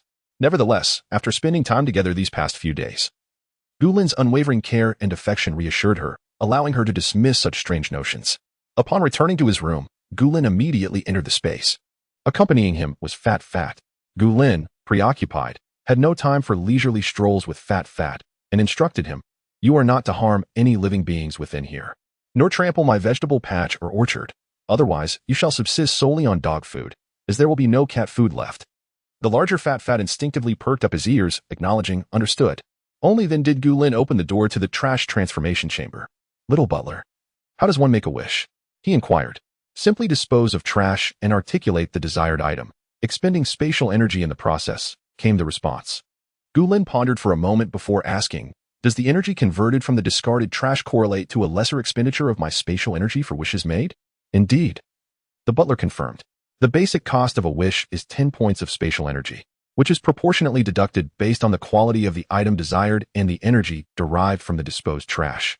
If the energy generated from the trash is insufficient, it will be automatically supplemented by spatial energy. Gu Lin contemplated silently, closing his eyes as his consciousness swiftly navigated the contents of his repository. What item's energy could be exchanged for what he required? After a thorough search yielded no definitive target, he queried, Little butler, do you have any recommendations? After a brief silence, the butler finally replied, It is advisable for the master to utilize items that contain high-purity energy. Gu Lin thought, Hearing your words is akin to hearing nothing at all. He was on the verge of continuing his search through the spatial repository when a thought struck him, those items that had previously triggered the space announcements. With this in mind, Gu Lin hurriedly directed his focus to the warehouse designated for housing technological and cultural exhibition items. These were remnants left behind after triggering the spatial announcements, primarily consisting of antique paintings and some intangible cultural heritage works. After surveying the collection, Gu Lin ultimately selected 2 intricately embroidered double-sided pieces. The double-sided, dual-colored Su embroidery is a masterpiece that undoubtedly requires immense dedication from the embroideress. At one point, I allocated dozens of technological points to Gulin for this endeavor. Disposing of it in the energy conversion box would surely yield a significant amount of energy. Although this exquisite double-sided Su embroidery holds great value, it pales in comparison to the nearby antiques, which have withstood the test of time. Antiques embody the essence of historical sedimentation, whereas the dual-colored embroidery merely necessitates the embroideress's devotion. Should it be lost, a skilled artisan could recreate it. However, if an antique were to vanish, Gulin would be unable to traverse time and space to retrieve one. Gulin understands that a single piece of this double-sided Su embroidery is worth hundreds of thousands. Yet in comparison to Gu Shue's life, such material wealth is easily forsaken. Upon opening his eyes, two exquisitely crafted pieces of double-sided embroidery materialized beside him. He took out his phone to capture images of both sides before promptly casting them into the energy conversion box. Watching the two embroideries descend, Gulin swiftly declared, "I wish for an item capable of nullifying or inhibiting the use of supernatural abilities, ensuring it does not harm the body. If it can merely suppress the abilities, it would be preferable to include a feature that prevents detection of such powers." Ding. Wish granted, costing 500 points of spatial energy. Would you like to accelerate the process? Chapter 73. A pitfall, yet not entirely a pitfall. Upon hearing that sound, Gulin's long-suspended heart finally found a semblance of solace. As for acceleration, he glanced at the remaining balance of his spatial energy, pursed his lips, and spoke calmly, "Accelerate." To minimize Gu Shue's reliance on her precognitive abilities, this amount of spatial energy was negligible. If necessary, he could always devise a way to steal, rather, to scour for items at no cost. Ding. Acceleration successful, spatial energy minus 500. Gulin fixed his gaze intently on the upper platform of the rubbish transformation box. Although he maintained a facade of calmness, only he was aware of the tension brewing within him. Two pieces of double-sided, differently colored Su embroidery, along with a substantial amount of spatial energy, paled in comparison to Gu Shue's life. All he desired was for her to remain safe and sound. Moments later, a flash of white light illuminated the platform before Gulin, revealing a delicate bracelet. He hastily approached, picking up the bracelet for a closer inspection. It was an exquisitely slender silver chain, adorned with 3 blue diamonds of varying sizes, reflecting a kaleidoscope of colors under the light, emanating a radiant brilliance. Indeed, it was remarkably beautiful, filled with artistic flair, and undoubtedly something Gu Shue would adore at first glance. However, Gulin furrowed his brows, inwardly calling out to the little housekeeper, "Does this bracelet possess the functions I mentioned?" The master can check its features in the control area on the 3rd floor of the villa. A sense of unease washed over Gulin, but he dismissed further thoughts, clenched the bracelet tightly, and with a flicker of his figure, he appeared on the 3rd floor of the villa.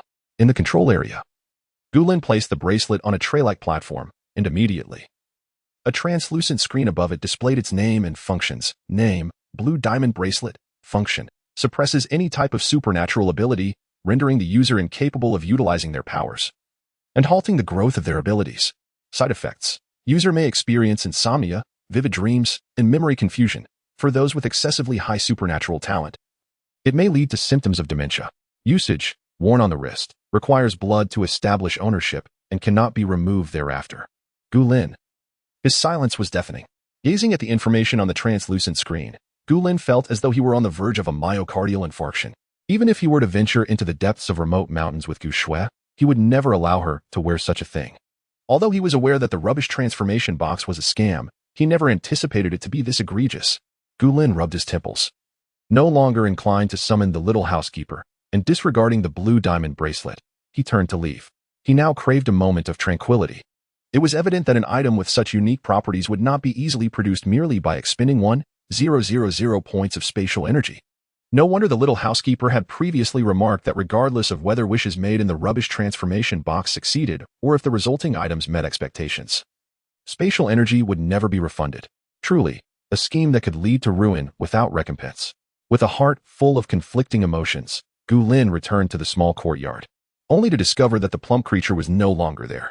A sweep of his mental energy revealed that the plump creature had transformed into the size of a great tiger, frolicking in the breeding area, chasing after cattle and sheep.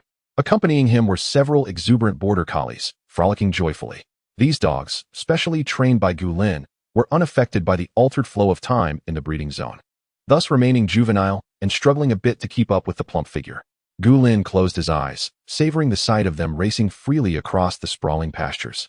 An involuntary smile gracing his lips. Thanks to the occasional exercise assistance from these border collies with the cattle and sheep, their physiques appeared robust, promising a more delectable yield of meat.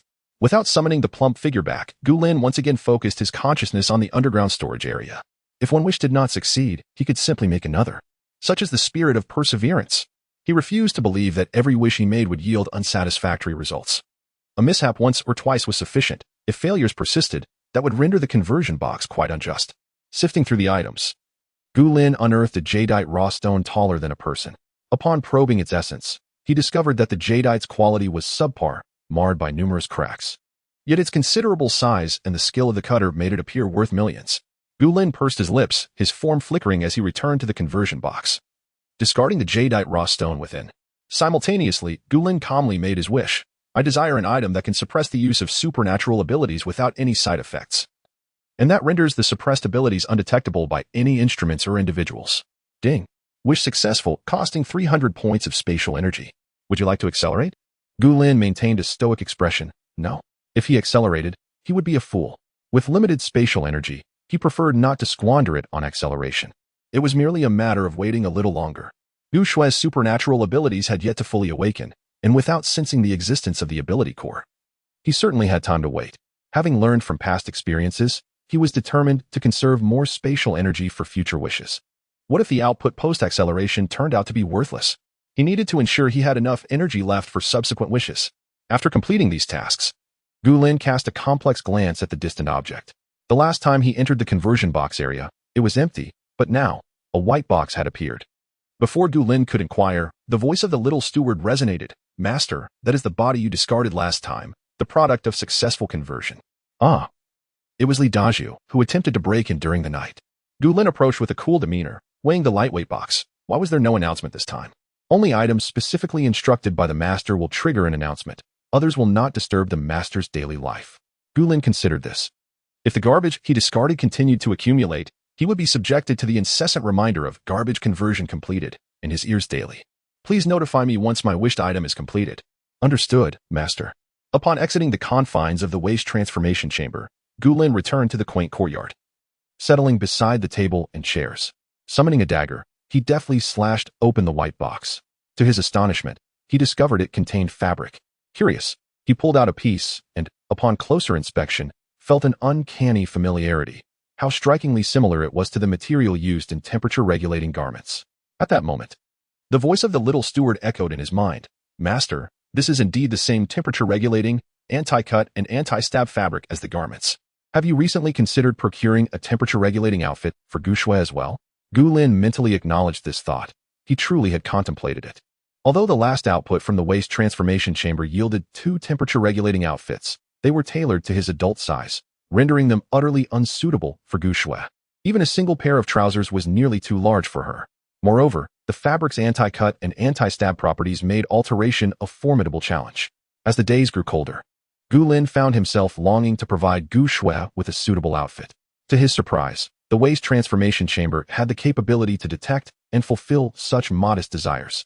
This chamber, though fraught with pitfalls, was not entirely without merit. In light of the remarkable temperature-regulating fabric it had produced, he decided to withhold his reproaches for the time being. Chapter 74. Water outage. Gu Lin caressed the familiar fabric in his hand, a faint smile gracing his lips. Indeed, beneath the cloth lay a comprehensive set of cutting and sewing tools, thoughtfully accompanied by reference patterns for sizing. However, the crux of the matter was that Gu Lin had no knowledge of garment making. Although he had taken on the dual role of caretaker for Gu Shue due to his scientist parents' prolonged absences, the extent of his skills was limited to simple mending. The only reason he had managed to patch up her beloved garment was due to her fervent affection for it, resulting in several pricks to his fingers. Furthermore, after a decade of struggle in the apocalypse during his past life, the last time he had attempted to mend clothing had been ages ago. How could he possibly make clothes?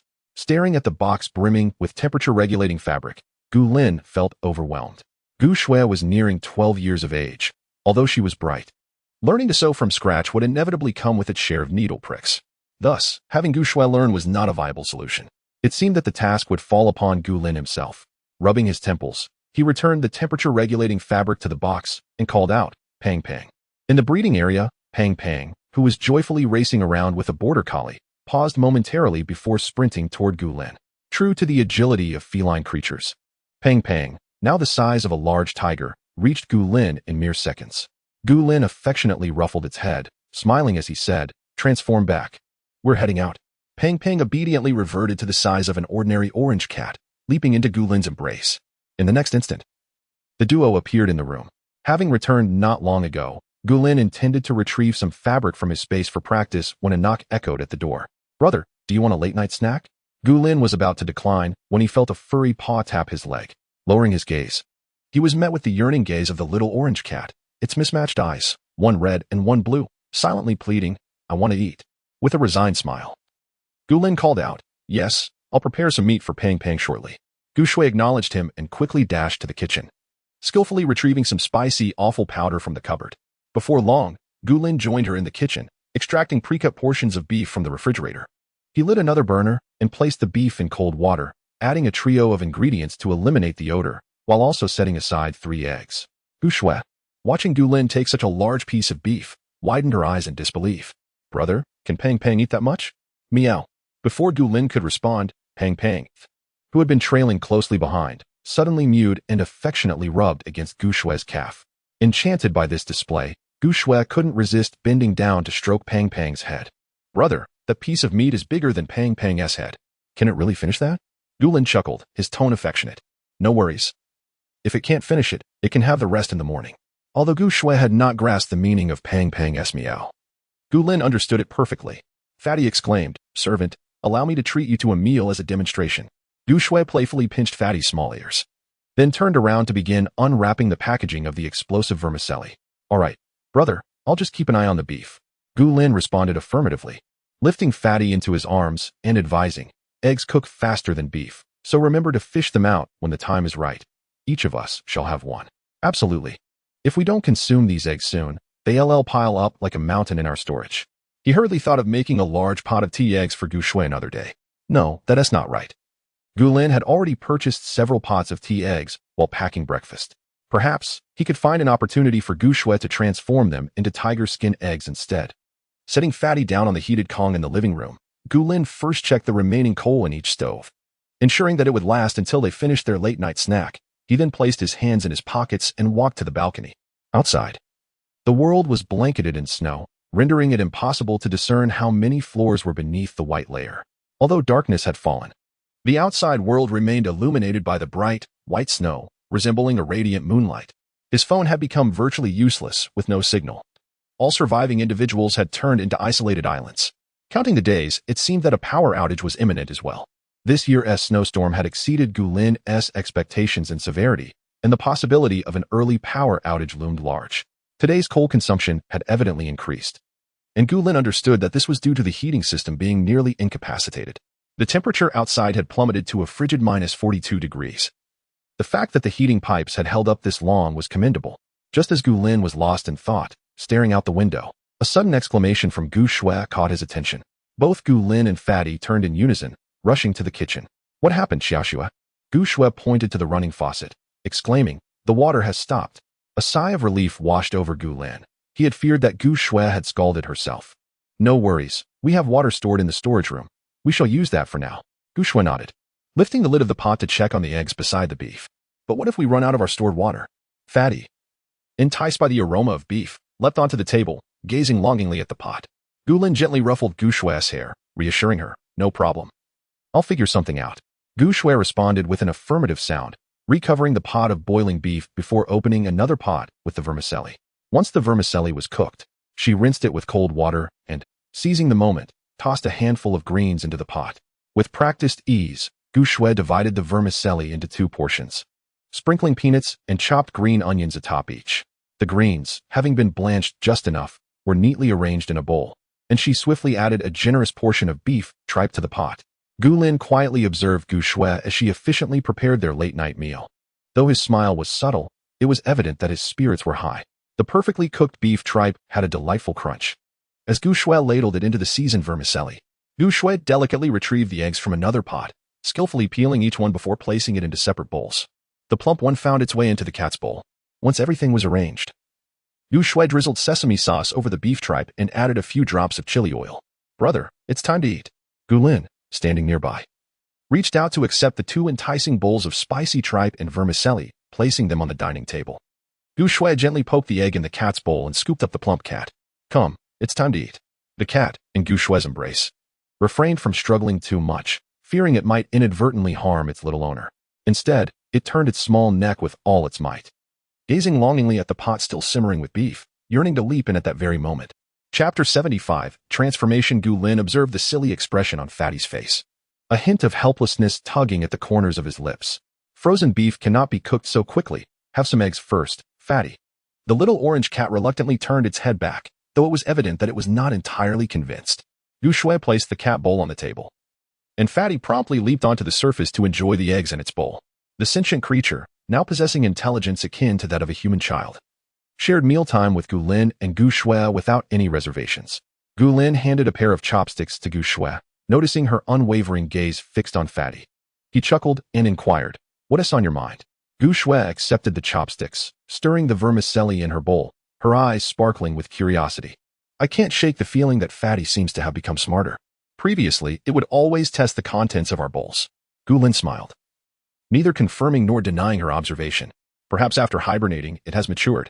The once naive Fatty was now engrossed in a delicate battle with the eggs in its bowl, aware that the beef would not be ready immediately, savoring each bite with newfound elegance. Watching this refined display, Gu Shui burst into laughter, and a joyful smile crept across Gu Lin's face. This was the very reason he had ventured into that pet shop in the first place, to bring even the slightest shred of joy to Gu Shui amid her long solitude. Gu Lin could hardly fathom how he would endure the prolonged calamities of the world if he had not timely rescued his sister and found such an endearing companion in Fatty. As he chewed the beef tripe, infused with the aroma of sesame sauce, and slurped another mouthful of vermicelli, a wave of profound sentiment washed over him. If he were to lose his only family and have no small creature to accompany him, he would rather not be reborn. After 10 years of apocalyptic trials, Gu Lin had already endured torment once and wished to avoid a second occurrence. It would be more accurate to say that it was Gu Shui who had revived Gu Lin's rationality rather than merely being saved by him. Unaware of her brother's intricate thoughts, Gu Shui noticed that Fatty was nearly finished eating and hurried to the kitchen. The beef was easily pierced by the chopsticks. It appeared to be cooked. Gu Shui turned off the stove and transferred the beef to a cutting board, slicing it into small pieces. Brother, there is too much beef. Fatty's bowl 1T hold it all. After finishing the cutting, she gazed at the mound of beef occupying most of the cutting board, lost in contemplation. Gu Lin responded affirmatively and turned towards the storage room. Upon his return, he held an oversized bowl adorned with cat ear shapes. Gu Shui poked one of the protruding ceramic ears. When did you buy this large bowl? Gu Lin chuckled and replied casually. I picked it up while on a business trip. It caught my eye. Gu Shui deftly filled the large bowl with the beef, pouring a ladleful of broth over it. Gu Lin naturally accepted the cat bowl and placed it in front of the eagerly awaiting Fatty. The cat's 24K gem-like eyes instantly sparkled with delight, and it dove headfirst into a frenzied feast, a stark contrast to its previous refined demeanor. Gu Shui took a mouthful of noodles, slightly astonished. Brother, if Fatty keeps eating like this, will we be able to afford it? You? Fatty, vigorously devouring his meal, lifted his head from the bowl. His mismatched eyes, one red and one blue, reflecting a pitiful hue, as if silently reproaching something. In that moment, Gu Shui's heart softened. Brother, this cat has definitely become sentient. Gu Lin smiled indulgently yet helplessly. Don't worry, we can afford it. Even if I lack the resources from the space, having fortuitously encountered Fatty in this life, I must raise him. He is destined to be a level 10 mutated beast. Even if he isn't the pinnacle of combat power among mutated beasts, he won't be far off. Given Fatty's loyalty to us, if I have a morsel to eat, I will ensure he has one too. In the future, Fatty will undoubtedly become Gu Shui's foremost protector. With Fatty watching over her in Gu Lin's absence, she would essentially be safe from harm, allowing Gu Lin to venture out with peace of mind. After all, it was merely a bit of meat to provide. We must raise him. The space was already brimming with livestock. How could they not sustain a single cat? Though this cat could grow larger than a tiger, the bond was sealed. And Fatty would never betray Gu Lin and Gu Shui. Wasn't that preferable to nurturing an ungrateful burden? Gu Shui whirled a chopstick full of vermicelli and stuffed it into her mouth along with some beef tripe, mumbling indistinctly, now Fatty eats even more than I do. That piece of beef was enough for both of us, and he finished it all by himself. Oblivious to the conversation, Fatty was busy feasting, his ears flopping like airplane wings, yet he showed no signs of halting his indulgence. Gu Lin chuckled, aware of the truth, but choosing not to reveal it just yet. It's all right. Once we can venture out, I will bring back more meat. Gu Shui nodded, dipping the egg yolk into the broth of her vermicelli, savoring it with satisfaction, her eyes narrowing in delight. Brother, this brand of beef tripe vermicelli is truly delicious. It's just that they didn't give us much beef. I added these myself. Gu Lin acknowledged her enthusiasm, using his mental energy to scan the packaging in the trash bin, silently noting the brand. Next time he ventured out, he would purchase more of this delightful vermicelli. If Gu Shui truly adored it, once their supply ran out in the space. He could also exchange some at the synthesis station, when he had instructed the little steward to toss items into the synthesis station. These instant foods had been added by the box, so the exchange would likely yield boxes as well. By the time the siblings joyfully finished their beef tripe vermicelli, Fatty had already devoured every morsel of beef in his bowl, leaving only a bit of broth behind. Gu Shui was utterly astonished by Fatty's appetite. Brother, that piece of beef was larger than Fatty's head. How did he manage to eat it all? With a tender smile, Gu Lin rubbed Fatty's small head. Haven't you heard the saying? 9 out of 10 orange cats are fat, and the 10th one collapses the bed. An orange cat's belly is a bottomless pit. They can't eat too much, so rest assured. Gu Shui felt a mixture of exasperation and helplessness. But if he continues to eat like this, we will eventually be impoverished. Gu Lin assisted Gu Shui in tidying up the table, and upon hearing her words, he merely smiled and said, Have you forgotten how many treasures I have hidden in the storage room? A mere cat cannot impoverish us. After a brief pause, sensing Gu Shui's momentary silence, Gu Lin continued, I fear that if someone were to intrude into our home, they might compel you to open the storage room door, which is why I have refrained from recording your fingerprint. However, you may tell me anything you desire to eat, and I shall fetch it for you. The young girl, possessing a delicate sensibility, perhaps harbored some irritation at Gu Lin's refusal to record her fingerprint. Gu Lin resolved to clarify matters once and for all. The storage room is our trump card for enduring the winter, if someone truly breaks in. The loss of items from outside would be of little consequence. Gu Shui nodded in agreement and replied, Brother, let us resume our training. I believe my previous intuition was indeed accurate. In the future, only by being sufficiently strong can we protect ourselves. Upon hearing this, Gu Lin fell into a momentary silence. Water services had already ceased, and the gas supply must have long been discontinued. However, Gu Shui remained oblivious to this fact. As Gu Lin had been using a gas canister since he moved in, the electrical system likely would not endure much longer, and at that point, social order and moral boundaries would begin to collapse. The true decline of humanity was swiftly approaching. Chapter 76, May I introduce myself? Gu Lin was uncertain about the nature of Gu Shui's intuition or what she had witnessed. However, he firmly believed that seeing is believing. Only when Gu Shui witnesses humanity's relentless struggle for sustenance will she truly experience growth. Soon, Gu Lin responded with an even demeanor, Yes, it is rather cold outside. Please find your warm clothing. All right. Upon hearing that she could resume her training, a sweet smile immediately graced Gu Shui's face. She was determined not to be a burden to her brother. Gu Lin briefly wiped the dining table before retrieving 2 large containers of pure water from the storage room and placing them in the kitchen, saying, We shall use this water for cooking. Gu Shui nodded obediently. After glancing at the plump creature sprawled on the warming kong, Gu Lin turned to Gu Shui and inquired, It is currently over -40 degrees outside. Do you think your clothing is adequate? Gu Shui's eyes widened slightly. Clearly taken aback by the severity of the cold, I do not know. Perhaps you should check your wardrobe first. If it is unsuitable, I will assist you. In truth, Gu Lin was well aware that Gu Shui's clothing could not withstand the frigid temperatures outside. After moving in, he had personally placed the garments in her wardrobe and was fully cognizant of their inadequacy. He merely wished to avoid appearing overly familiar with the household, and he believed that allowing Gu Shui to assess the situation herself would provide her with a more tangible understanding of the external climate, as Gu Lin had anticipated.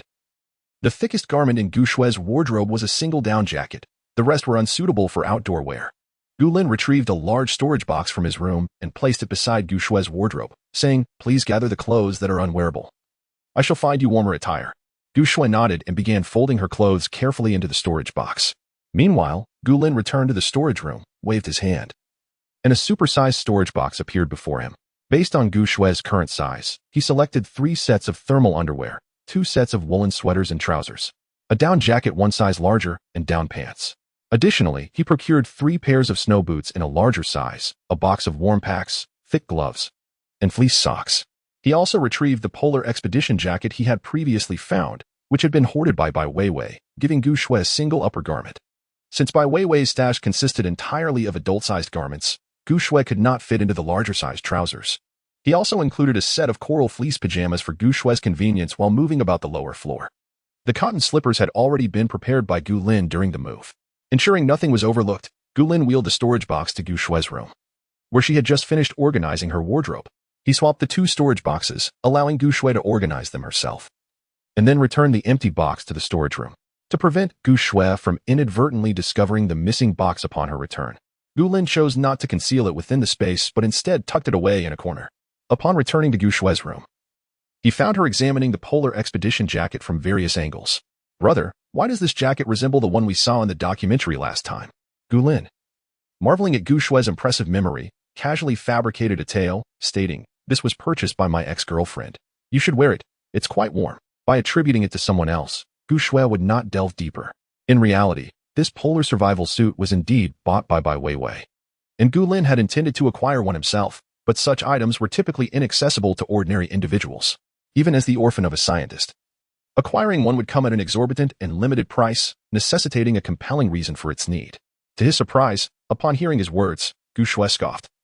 "Your ex-girlfriend is truly not a good person. Had Gulin not been reincarnated, he would have reproached Gu Shue for her unfounded prejudices. However, the betrayal by Bai Weiwei in his past life was an undeniable truth, one that had cost him his life." Gulin merely smiled, his gaze calm yet gentle. "Indeed. You are right." Gu Shue cast a skeptical glance at Gulin but ultimately chose silence, diligently hanging the clothes from the storage box. She sensed a change in her brother, yet he seemed more attentive to her than before. Upon introspection, Gu Shue found herself fond of this transformation. The following morning, Gulin was roused by the sound of Gu Shue knocking on his door. "Brother, wake up. It's time to exercise." Gulin, bewildered, opened his eyes, feeling a profound sense of disinterest. Upon opening the door, he was met with Gu Shue's vibrant face. "Hurry and wash up. I'll add coal to the stove." With his mind still not fully operational, Gulin instinctively made his way to the bathroom, brushing his teeth and washing his face, while his consciousness lingered in slumber. By the time he emerged, refreshed, Gu Shue had already tended to the stoves and set the steaming pot as timer. She turned to him, noticing his dazed expression, and urged, "Quick, get dressed. We're going out for fasted cardio." Gulin, now fully alert, replied, "What on earth?" Realizing his sister's enthusiasm, he asked, "Have you actually woken up?" Gu Shue pouted and pressed, "Hurry, the sooner we finish cardio, the sooner we can eat." Gulin complied, returning to his room to shed his pajamas, donning a thermal suit topped with a light down jacket. Once ready, Gu Shue emerged, and Gulin couldn't help but smile at her polar survival suit, nearly reaching her knees. "This outfit is excellent. It truly keeps you warm outside." Gu Shue huffed, stepping out ahead of him. 50 minutes later, "Brother, I can't go on. Wait for me. Why are you walking so fast?" Gulin glanced back at Gu Shue, a smirk forming on his lips. Who was it that just shouted, "When the alarm rings, it's time for fasted cardio"? Gu Shue, hands resting on her knees and panting, exclaimed, "I can't take it anymore. I'm about to die. How can someone ascend and descend 30 floors 4 or 5 times without even breaking a sweat? Brother, you must be a freak. Did our parents experiment with some potion on you while they were expecting?" Gulin affectionately ruffled Gu Shue's slightly sweaty hair. "That's because I exercise regularly." The snow continues to fall outside, and this morning the temperature has plummeted to a frigid -45 degrees. Fortunately, they are merely ascending and descending the stairs. With the walls providing a barrier, the temperature in the corridor remains stable at around -38 or 39 degrees. Gulin glanced at the sign on the corridor door, a smile of contentment gracing his lips. "We've come this far, to the 25th floor. If we ascend any higher, we shan't return." Gu Shue let out a deep sigh, gritting her teeth as she resumed her steps. Gulin, not in a hurry, deliberately slowed his pace, walking alongside Gu Shue in silent companionship. Just as the siblings turned the corner to begin their ascent to the 26th floor, a sudden click echoed as a door on the 25th floor opened. Gulin's expression turned slightly cold, yet he masked it, subtly shifting his body to shield Gu Shue. Soon, unfamiliar footsteps approached, accompanied by a melodious female voice. "Big brother, are you going downstairs to fetch snow to melt?" Gulin wished to ignore her, but Gu Shue's strength had nearly depleted, and she could not move quickly. Unable to urge her on, he soon found himself caught up with by the woman from the 25th floor. "Brother, which floor are you from?" "My name is Li Qian. May we get acquainted?" Chapter 77. Respecting others' destinies. Gu Shue walked ahead, deliberately ignoring the voices behind her. In fact, her pace quickened as a result. Gulin, too, paid no heed to those trailing behind. He acted as if he had not heard them and continued his ascent. He had little patience for anyone besides Gu Shue. However, Li Qian from the 25th floor relentlessly followed suit, even attempting to grasp Gulin's arm. "Brother, they are calling you. Why do you ignore them?" Gulin subtly sidestepped her hand, halting his steps momentarily. He cast a cold, piercing glance toward her. I have no desire to engage with you. Do you not possess even a modicum of self-awareness? Such bluntness rendered the smile on the woman's lips rigid. Gu Shui paused as well. But just as she contemplated turning back, Gu Lin gently tapped her shoulder. You go ahead. I will handle this. After a brief silence, Gu Shui chose not to look back and ascended directly. It was only when Gu Shui's figure vanished around the corner of the staircase that Gu Lin turned to regard the woman, whose expression had twisted into something unpleasant. His gaze still frigid. Is there something you wish to discuss? The icy stare prompted Li Qian to instinctively shake her head, observing Gu Lin's intention to depart. She reflexively grasped his arm once more. Gu Lin frowned and sharply withdrew his arm. If there is nothing of importance, do not be a nuisance. Perhaps you should reflect on your own demeanor? His words were unrelenting, causing Li Qian's expression to darken significantly. You must be the newcomer from the 30th floor, right? Why such a lack of courtesy? We are neighbors, after all. I merely wish to inquire about what transpired below, yet your words are exceedingly harsh. Upon hearing 30th floor, Gu Lin's lips pressed together ever so slightly. It seemed that the residents of this building were rather familiar with one another, enough for her to deduce his floor. Unbeknownst to Gu Lin, Li Qian's heightened interest stemmed from her infatuation with handsome men, which led her to notice that he resided on the 30th floor. Consequently, the ladies of the building were already aware that a strikingly handsome man had moved in. Seeing that Gu Lin remained unresponsive, Li Qian rearranged her facial expression, donning a self-assured smile she believed to be flawless. Well, brother, I simply wanted to ask how many floors were buried by the snow below. There is no malice intended. Even if you dislike me, that was rather frightening. Gu Lin, what manner of person is this? He still had no intention of replying, merely stating coldly, if you wish to know, go down and see for yourself. With that, Gu Lin turned and resumed his ascent. This woman fancied herself subtle. Yet Gu Lin had already discerned the scheming glint in her eyes. Surely, she had concocted a plan to ensnare him? Had the recent calamity stirred in her a desire to cling to another for survival? Li Qian indeed harbored such thoughts. This man, having ascended from the 1st to the 30th floor multiple times, must surely be affluent enough to afford such confidence. One cannot ascertain the duration of the snow disaster. And coupled with the cessation of water and gas supply, it is imperative to conserve food at home as much as possible. After all, even once the blizzard concludes, societal functions cannot be immediately restored. This is a matter of common sense. The snow that has buried countless edifices requires time to be cleared.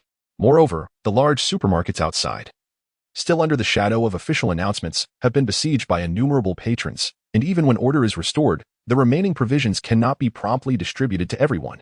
Thus, at this juncture, those who can still enjoy 3 hearty meals a day are indeed few and far between. This man not only manages to feed himself but also cares for a young girl, and astonishingly, he even finds the time to exercise by climbing the stairs. His home must be stocked with an abundance of delectable food. Their clothing appears remarkably warm, and surely, there are copious supplies of coal and blankets at home. Li Qian has stealthily listened to their movements on the stairs numerous times, and the mere thought of this possibility stirs her heart. Observing Gu Lin ascend the stairs without a hint of mercy, she hastily followed suit. Confident in her appearance, she was determined to win over this man. Gu Lin, of course, heard her footsteps but chose to ignore them. After all, the hallway was public, and he had no reason to bar anyone from traversing it. However, after reaching the 20th floor, when he found the woman still trailing behind him, he could no longer contain his irritation and turned to confront her. What do you want? Li Qian, upon noticing Gu Lin's attention, instantly transformed her expression into one of pitiful vulnerability. Brother, you are able to care for a young girl and still find time to exercise. Your home must surely be well stocked with food, right? My sister's family is on the brink of starvation. Could you lend me some provisions? Borrowing food was merely the first step. Once she entangled this man in her web, the food in his home would be hers to relish. Gu Lin furrowed his brow, perceiving the scheming glint in her eyes. His demeanor icy. Do not even mention that my home possesses any food. Even if it did, what would you offer in return? Li Qian's eyes sparkled with determination as she conveniently disregarded the first part of his statement, declaring with conviction, rest assured, brother, once the snow disaster has ended, I will certainly repay you double the amount. A cold laugh escaped Gu Lin's lips, his expression remaining unyielding. He had no desire to enlighten such an audacious neighbor that even if the snow ceased, the apocalypse would not conclude. He simply regarded her with a derisive gaze. The implication's clear. Seeing Gu Lin's frigid demeanor, Li Qian instead smiled, her arched brows and gentle eyes suggesting a playful allure as she shyly remarked, if you are not interested in food, I can offer something else in exchange. With that, she unzipped her thin-down jacket, revealing a tantalizing expanse beneath. As long as you lend me some provisions, I will be entirely at your service. In the past, A mere smile would have drawn countless admirers to her side. This time, she was willing to go to such lengths, confident he would not resist. After all, once a man was ensnared, even the iciest demeanor would surely melt into something tender. Gu Lin averted his gaze, his eyes devoid of warmth. Are you about to lay an egg? Clucking like that for anyone who will listen? Li Qian was momentarily taken aback. Her hand that grasped the zipper of her down jacket stiffening, still unable to comprehend his words. Once more, Gu Lin's frigid voice pierced the air. Stop being so self-righteous. If you can live, then live. If not, then end it like a beggar. With that, Gu Lin decisively turned on his heel and departed, his steps light and brisk. Bounding down the stairs, soon vanishing around the corner of the corridor. Only Li Qian remained, her complexion ashen, clutching her jacket zipper, gritting her teeth, her eyes brimming with twisted hatred. Just then, the door to the 28th floor swung open, revealing a man clad in a fluorescent green down jacket. Oh, little sister. All alone, are we? Gu Lin's perceptive mind was acutely aware. Even after ascending the stairs, he caught the sultry tone of the voice. Yet he dismissed it without a second thought. He relinquished his urge to assist, choosing instead to respect the destinies of others. Since his rebirth, he had developed an immunity to women, particularly those of the duplicitous variety. Chapter 78. Directly taking action upon returning to the 30th floor. Gu Lin found Gu Shui already having discarded her heavy attire, donning a cozy coral fleece robe as she brewed porridge. The plump cat, Pang Pang, trailed at her feet, irresistibly drawn to the enticing aroma emanating from the pot, circling in delight.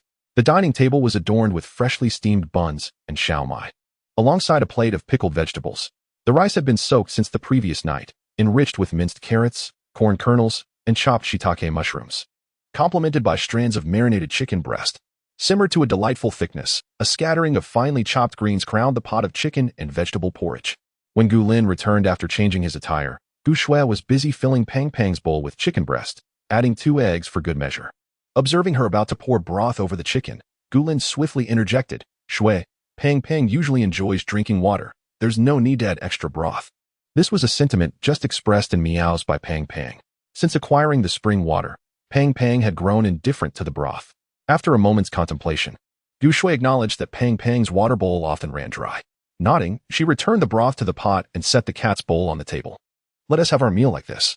Having exerted themselves outdoors, both siblings were quite sweaty, especially upon entering the warm room where the humidity clung to their damp thermal wear. However, bathing on an empty stomach was unwise. Thus, Gu Shui prioritized preparing breakfast. As they ate, the siblings, in unspoken agreement, focused on their food, refraining from mentioning the woman they had just encountered. Pang Pang curled his tail contentedly, savoring the chicken and eggs, emitting blissful purring sounds. Although the buns and xiaomai were frozen semi-finished products, Gu Lin had chosen a reputable brand, ensuring delightful taste and texture, which paired beautifully with Gu Shui's porridge, warming both heart and stomach. Once satisfied, while Gu Shui tidied the kitchen, Gu Lin retrieved 4 oversized kettles from the storage room. As Gu Shui began organizing her bathroom, he also brought out 2 water tanks filled with a ton of water. Gu Shui, seeing these large containers for the first time, widened her eyes in astonishment. Brother, are you performing magic? Gu Lin offered a wry smile, vaguely explaining. With the continuous snowfall, I anticipated a water shortage and hurriedly procured a few tanks. However, this water is unfiltered tap water, suitable only for washing up.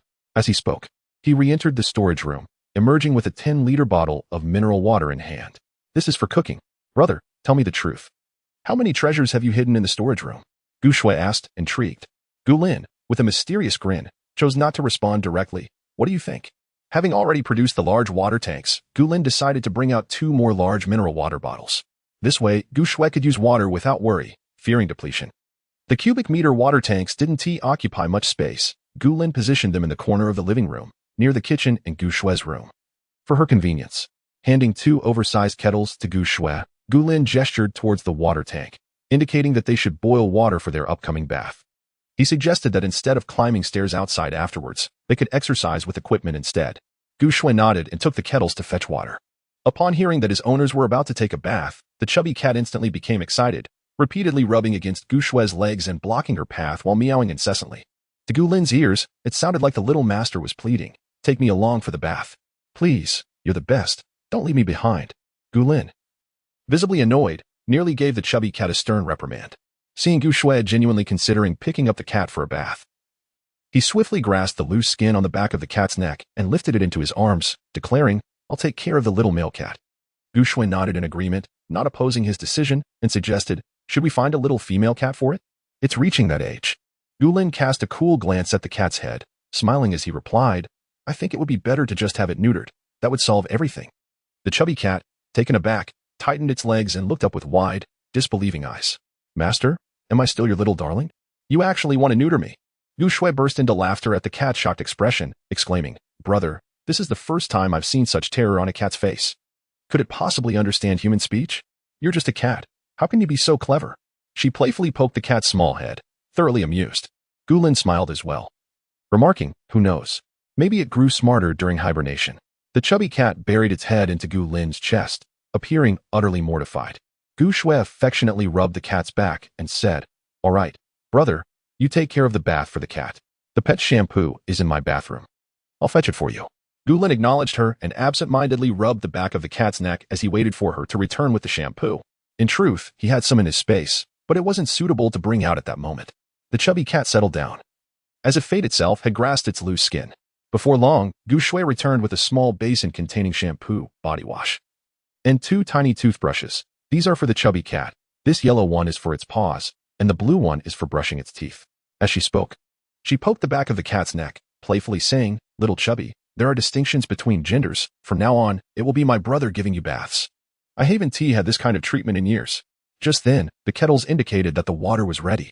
Gu Lin smiled indulgently, took the basin, and headed to his usual bathroom with the chubby cat, while Gu Shui went to her own bathroom. The siblings poured the 2 large kettles of hot water into the bathtub, then synchronously stepped out to fetch cold water.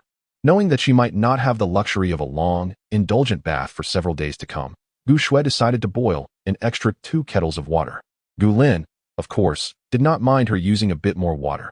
He simply cautioned her, saying, Do not let the used water flow directly down the drain, as the sound may reach those below, potentially causing trouble. Gu Shui nodded in acknowledgement. I intend to use it for laundry. However, Gu Lin disagreed, suggesting, You should use the washing machine from my side. Just bring me your dirty clothes later. After a moment's pause, Gu Shui replied, Then what purpose does the dirty water serve? It can be used to flush the toilet first. For now, we can still utilize melted snow for our needs. Flushing the toilet does not create as much noise as draining an entire bathtub, so it should not attract too much attention. But in the future, that may not be the case. Chapter 79, Power Outage. When the siblings tidied up and returned to the living room, over an hour had elapsed. Gu Lin was using a hairdryer to dry the fluffy creature in his arms. In truth, he could have effortlessly utilized his water-based abilities to evaporate the moisture from the creature's fur. However, to avoid arousing Gu Shui's suspicions, he opted for a less conspicuous approach, drying it to about 80% with his powers and leaving the remaining 20% to the hairdryer. The creature, affectionately named Pang Pang, possessed mutated fire-based abilities, rendering it unlikely to suffer from the cold, especially with the ample warmth provided by the charcoal fire in the room. Gu Shui sat nearby, attending to her long hair. Being youthful, her hair grew rapidly, nearly reaching her waist. The strands were lustrous and silky black, radiating a healthy sheen akin to fine satin. Meow. Pang Pang pawed at the hairdryer in Gu Lin's hands, shifting the direction of the warm air. Master, do not blow in one spot for too long. Gu Lin chuckled softly, stroking Pang Pang's velvety fur before adjusting the hairdryer to a gentler setting. For a moment, the living room was filled solely with the rhythmic hum of the appliance. In a nearby cage, several rabbits were pregnant, curiously observing Gu Lin and Gu Shui's actions. Thanks to the nourishing spirit spring water they had been fed, the rabbits had grown less fearful of humans and seemed to be developing a hint of intelligence, their eyes becoming increasingly discerning. Gu Lin maintained a composed expression, communicating telepathically with Pang Pang. Are these rabbits on the verge of gaining intelligence as well? Pang Pang cast a glance at the rabbits and swiftly replied, Only one male and 2 pregnant females exhibit signs of intelligence. The others appear rather dim-witted. Dim-witted even in the eyes of a cat. How amusing, Gu Lin remarked, a smile gracing his features. Could you possibly teach these rabbits to use a litter box? While keeping them in cages is well and good, someone still has to clean up after them. If they could manage their own hygiene, it would certainly lighten our load. Pang Pang widened its eyes at Gu Lin, though it did not directly respond. Nevertheless, Gu Lin discerned the playful challenge in its striking heterochromatic gaze. Before he could engage Pang Pang further, an unexpected silence enveloped the room as both Gu Lin and Gu Shui's hairdryers ceased to operate simultaneously. The atmosphere grew still as Gu Shui shook her hairdryer, her expression a mixture of confusion and inquiry directed at Gu Lin. Gu Lin remained unperturbed, calmly inquiring, Has your hair dried? Gu Gu Shui nodded. Has the power gone out? Indeed, Gu Lin replied, unplugging both hairdryers and placing them back in the drawer. He glanced toward the balcony windows, concluding that power restoration was unlikely. Disorder had descended upon their surroundings. Outside, the landscape was blanketed in ice and snow. Countless structures buried beneath layers of white, with no one available to repair the electrical circuits. Gu Lin was somewhat taken aback that the power had lasted this long. The power system in the villa community operated independently. In his previous life, the electricity at home had proven quite resilient. Furthermore, most houses in the area possess their own backup power sources. The electrical system of the high-rise community has remarkably withstood the trials of ice and snow, showcasing its commendable quality. Perhaps those older campuses have not fared as well. Gu Shui, following Gu Lin's gaze, fell into a moment of contemplation. Sensing a surge of mental energy, Gu Lin furrowed his brows and sharply tapped Gu Shui's head. Stop. His tone was stern, and in that instant, he lost control of his strength, causing Gu Shui to feel wronged, her eyes glistening with unshed tears. Observing the mist in her eyes, Gu Lin sighed helplessly. His brow still knitted. I have told you not to use your precognitive abilities again. Each time it drains your life force. Can you not be obedient? Gu Shui, rubbing her head in a pitiful manner, pouted, but I cannot fully control it. Seeing her demeanor, Gu Lin's expression softened immediately, and he gently reassured her. It's all right. I will help you control it from now on. Meow. Pang Pang also lifted its small paw to pat Gu Shui's leg, its gaze resolute. At this, Gu Shui broke into a smile, pinching Pang Pang's face, then suddenly turned to Gu Lin. Brother, how did you know I was using my powers when I myself am uncertain? Gu Lin fell silent. Gu Shui pressed on. Brother, do you have abilities as well? What are they? How could you interrupt me before I even sense the future? Brother, please tell me. Gu Lin felt helpless under her persistent questioning, but upon reflection, he realized that if Gu Shui were to discover one of his abilities. With that thought, Gu Lin raised his hand, and a clear water sphere suddenly formed in his palm. Wow! The water sphere was pristine, devoid of any impurities, gently quivering in his hand, resembling a colorless, flavorless gelatinous orb. Gu Shui's attention was immediately captivated by the water sphere, and she couldn't resist poking it. The sensation was pleasantly cool and remarkably soft, and she instantly adored it. Brother, can I play with this? Gu Lin's smile was both indulgent and resigned. No, without my control, it will instantly revert to a mere puddle. Gu Shui's enthusiasm waned slightly. Then can it be transformed into an ice sphere? Instead of responding verbally, Gu Lin demonstrated through action. The clear water sphere transformed into a transparent ice sphere, resting in his palm. Gu Shui took the ice sphere, her hand trembling slightly from the cold, yet she did not discard it, eagerly inquiring, how long can this last? It depends on the surrounding temperature. Only a level 10 ice ability user can maintain ice that will never melt. In the previous world, even after 10 years of the apocalypse, no one had achieved level 10 in ice abilities, according to a level 9 ice ability user, and Gu Lin could not ascertain the truth of that claim. Gu Shui was thoroughly enjoying the ice sphere, playfully tapping Pang Pang's little head with it. Brother, with your water abilities, will we no longer lack water in the future? Gu Lin responded with an affirming hum, stating that the water produced by his hydrokinesis was perfectly potable, assuring her to use it without hesitation. However, he noted that generating water through such abilities was exceedingly draining. A level 1 hydromancer could expend all their power and yield only 20 liters at most. This detail, however, Gu Lin chose to withhold, as he could effortlessly summon water from his spatial pocket. As long as the water flowed from his hands, it could be claimed as a product of his hydrokinesis. Gu Shui then pointed to the 2 large water tanks near her room, inquiring about their contents. Those hold the tap water I stored for washing and dish cleaning, she explained. Gu Shui's expression soon darkened with concern as she asked, Brother, what shall we do now that the power is out? Chapter 80. Tricked again? Gu Lin smiled confidently, ruffling Gu Shui's hair. Of course, I was prepared. With that, he made his way to the storage room. Gu Shui's eyes widened as she tossed the ice ball she held into the water basin of the rabbit cage. In just that brief moment, her hands turned red from the cold. Although the ice ball was amusing, it was ill-suited for play at this time. Gu Lin returned swiftly, kicking the storage room door shut behind him. Gu Shui stared in astonishment at his appearance, momentarily rendered speechless. At that moment, Gu Lin was obscured by 4 power banks of varying sizes. He placed the largest power bank by the kitchen door and moved the smallest one aside to connect the 2 refrigerators in the kitchen with a larger power bank. Gu Shui watched in awe, her eyes nearly bulging. Brother, you truly have foresight. Gu Lin chuckled, offering no further explanation, simply gesturing towards the power bank's outlet to indicate. You can use this for the electric pot and kettle. Gu Shui nodded eagerly, akin to a chick pecking at grain. As for gas, Gulin had not connected the natural gas line when he brought the appliances. They were all powered by gas canisters. Even if the gas supply was cut off, he would still be able to cook. After setting up the kitchen power bank, Gulin placed another large power bank in Gu Shue's room. You can connect your desk lamp and tablet or computer to this. Just be cautious.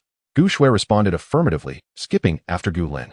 She was somewhat puzzled to see him only place a small power bank in his own room. Brother, why not use a larger one? I don't need it. He replied, I only need a lamp most of the time. If I want to read, I can do so at your desk. Of course, Gulin would not reveal that he could access a space where he could freely expend electricity. The final large power bank was set in the planting room. This one is for backup. We'll replace whichever runs out first. Gu Shue then recalled a fact from an educational video that mentioned power banks have a limit to the electricity they can store, transforming her into a barrage of questions. What will happen if they all run out? We have a generator in the storage room. We can recharge them one by one with it. Gu Shue gave a thumbs up, praising Gulin. Brother, you are now at the top of my list. Gulin chuckled, playfully tapping her head. So before this, I was just a younger brother? Not at all. Gu Shue rubbed her forehead, then remembered something. What did that person on the 25th floor want? Gulin's expression remained unchanged as he casually replied. She wanted to borrow food from me. Gu Shue paused in surprise, instinctively glancing towards the storage room, remaining silent. In her years of education, such occurrences had never transpired. Since Gulin returned to his room, he had not ventured outside, and naturally, he had not lent any food to that woman. Observing Gu Shue's somewhat dazed demeanor, Gulin chuckled softly, pondering why she had sought to borrow food from him. Gu Shue nodded in acknowledgement. Although she was indeed precocious, there remained many matters beyond her grasp of knowledge and understanding that left her bewildered. Gulin guided Gu Shue back to the warm Kong in the living room. Replenishing the coal in the stove before continuing, this morning, as I led you downstairs, you witnessed that 2 floors are now completely buried in snow. And the snowfall has yet to cease.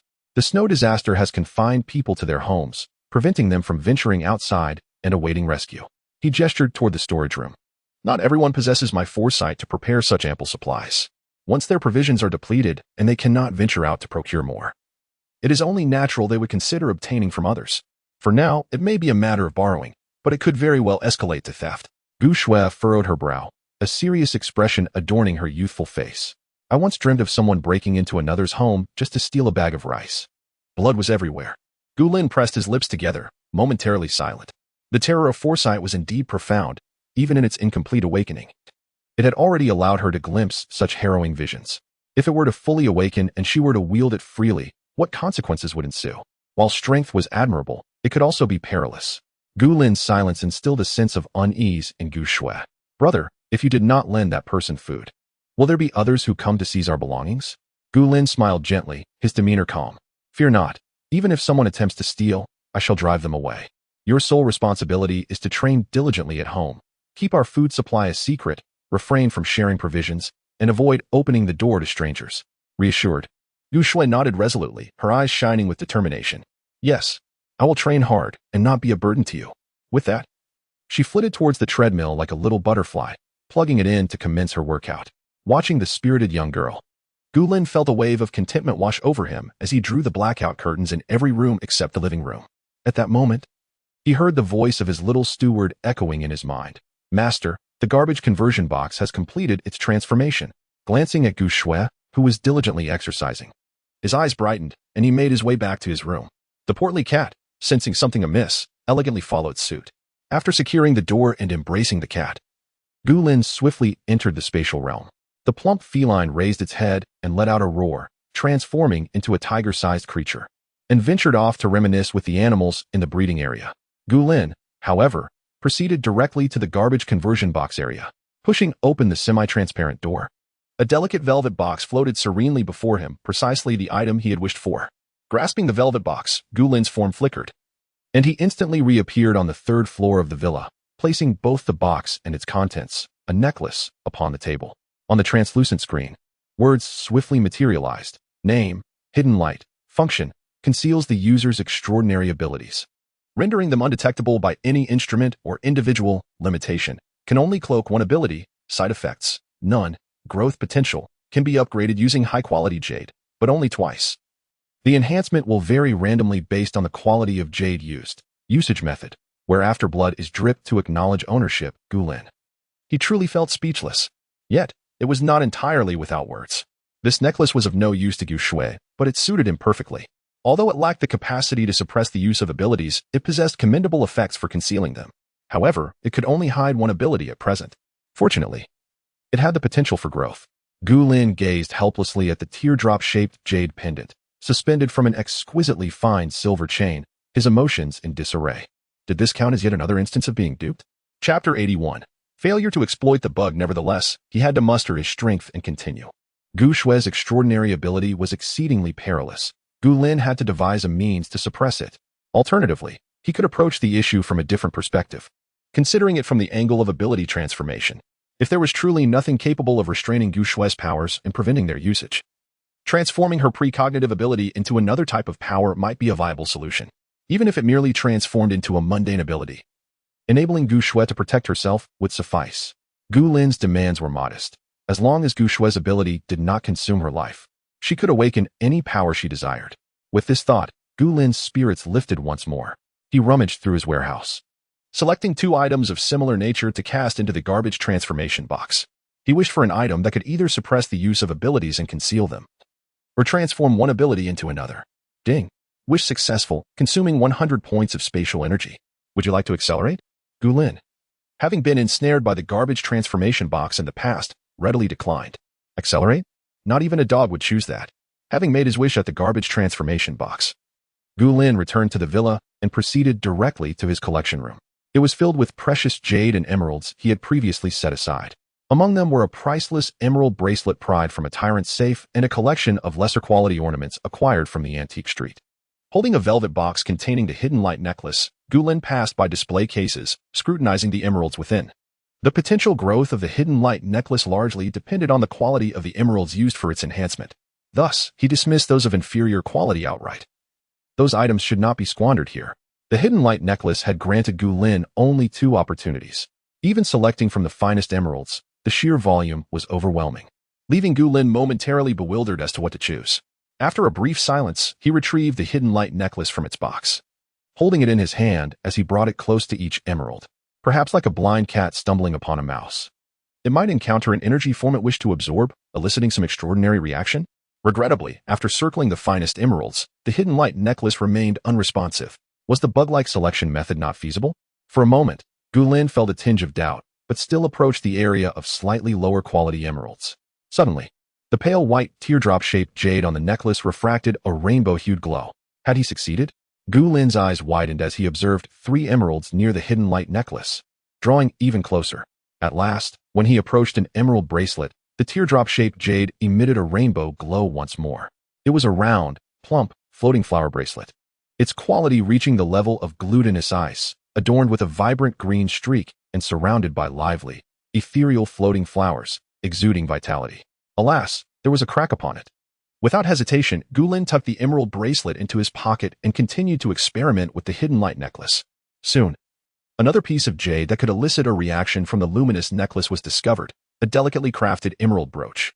Gu Lin's figure flickered, and he directly arrived at the control room on the 3rd floor of the villa, placing the luminous necklace and the 2 jade objects onto the console. A translucent screen illuminated with text and buttons. Upgrade luminous necklace? Without hesitation, Gu Lin clicked yes. A dazzling white light enveloped the console, quickly dissipating like fireworks, leaving only the necklace behind. The originally light-colored, teardrop-shaped jade had become nearly transparent. If one did not look closely, it would be easy to overlook the bean-sized gem. On the screen, new text appeared. Upgrade successful. Name, Qiong Guang. Effect, conceals all abilities of the user, rendering them undetectable by any instrument or living being. Limitation side effects, none. Usage, whereafter blood acknowledgement. Gu Lin's eyes brightened instantly. The value of these 2 emeralds was immense. This item was incredibly useful. It concealed all abilities, and the concealment extended beyond just humans and instruments to include other beings as well. The functionality had become significantly more powerful, with no limitations or side effects. Indeed, one could reap what they sow. The garbage conversion box had deceived him. He could upgrade it himself. Gu Lin carefully examined the nearly transparent teardrop-shaped jade in his hand before returning Qiong Guang to its velvet box. Pressing his lips together, Gu Lin silently called out to his little butler. Could this item be fed to the synthesis station and then exchanged for energy from the synthesis station? Before Gu Lin could fully indulge in his delightful calculations, the little butler's voice poured over him like a bucket of cold water. No. All items with special functions, once entered into the synthesis station, yield a significant amount of energy but cannot be exchanged. All right then. Gu Lin sighed in resignation. He had initially intended to keep the item for himself, but considering the unreliable garbage conversion box, he felt it was prudent to hold on to it for now. In case this wish led to an outcome that only produced a solitary suppressibility usage function, he could give both items to Gu Shui. This would ensure that Gu Shui's precognitive abilities remained in a state of perfect invisibility. Simultaneously, Gu Lin was acutely aware that his own abilities were somewhat unsavory. While his mental abilities posed little concern, the crux was his ability to copy. If it were detected by instruments upon entering the base, it could lead to complications. Many bases would seek to recruit individuals with special abilities. However, if one continually refused to serve the base, there was a risk that the personnel might harbor malicious intent, potentially rendering the person unconscious and sending them to the laboratory. Gu Lin had heard of such occurrences in his previous life. Just the day before, he had learned that a light-type ability user had arrived at the base. Within a week, that individual had mysteriously vanished. The luminous abilities possess an almost monstrous healing capacity, capable of eradicating the zombie virus. The mysterious disappearances within the base surely indicate that individuals have been captured for experimentation. Nevertheless, the leaders of the entire base remain utterly silent on this matter. Gu Lin seeks to find a way for Gu Shui to integrate into human society, aiming for a peaceful existence rather than laboring for others. His own space brims with resources, and to expend effort for other bases would be a disservice to the abundant supplies he possesses. The prospect of establishing a new base seems too cumbersome for Gu Lin at this juncture. He merely wishes to lead an untroubled life, safeguarding Gu Shui above all else. Thus, he too requires a means to conceal his extraordinary abilities. Having failed to exploit a loophole, he can only hope that this wish he makes will yield something beneficial. Chapter 82. The true use of the garbage transformation box. Perhaps it was Gu Lin's aspirations that set the bar exceedingly high. During the relentless snowstorm that lasted for half a month, he repeatedly made wishes at the garbage transformation box within his space, eventually discerning a pattern. If one were to simply utilize spatial energy to wish without employing acceleration, the average time for item production would be approximately 24 hours. Another experiment he conducted yielded results. The anesthetic gun, previously tested on rabbits and that pair of mischievous grandchildren, proved effective for 30 hours on animals and 24 hours on humans. Gu Lin further experimented with the grandparents and discovered that he could indeed control the duration of anesthesia based on his intent. The maximum anesthetic duration for humans could extend to 30 hours. By the time Gu Lin had unraveled the principles behind the anesthetic gun, he was already on the verge of losing his composure due to the garbage transformation box. Within the confines of his space, he had discarded virtually every precious item he could conceive of, even tossing in an antique. Unfortunately, the wish concerning the antique was unsuccessful, resulting in the transformation yielding a mere multifunctional air conditioning fan. Upon seeing that fan, Gu Lin was nearly driven to smash it in frustration. Yet, recalling that this wretched air conditioning fan was exchanged for an antique, he restrained his temper and resisted the urge to destroy it. Ultimately, the remains of that pair of mischievous grandchildren proved to be the most effective.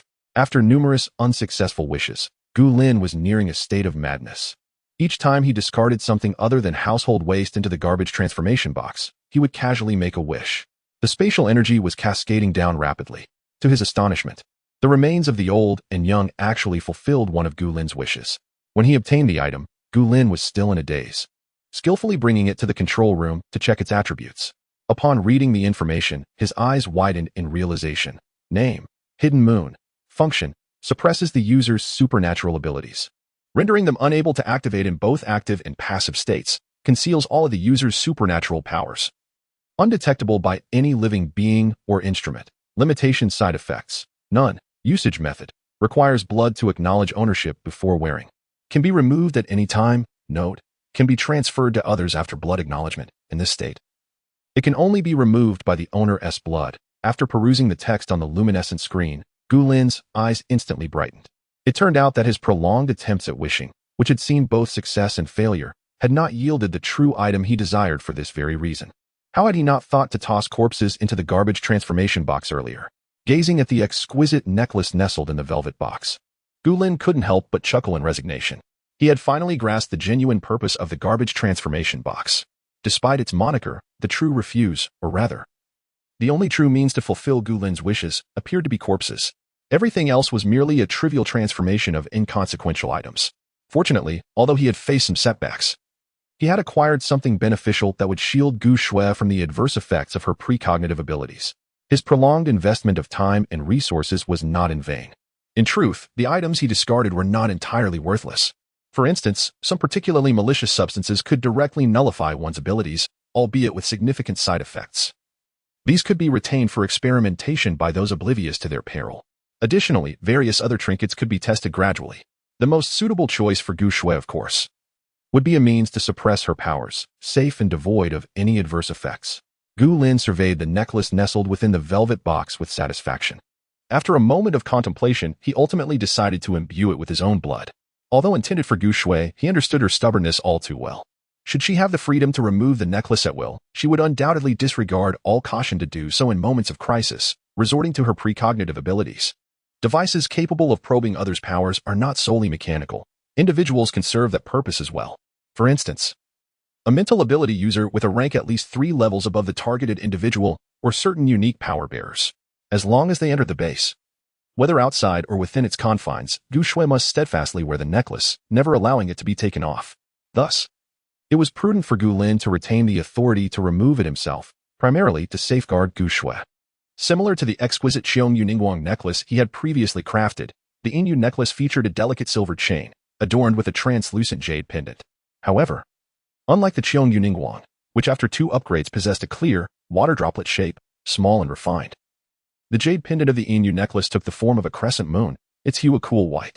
Once he confirmed that the Yinyu necklace had absorbed his blood, Gu Lin swiftly exited the space. At that moment, Gu Shui stood by the window on the balcony, gazing at the brilliant blue sky outside. Just as she had foreseen, the snow disaster lasted a total of 17 days, during which she and Gu Lin had remained indoors for half a month. At last, the skies cleared and the snow melted.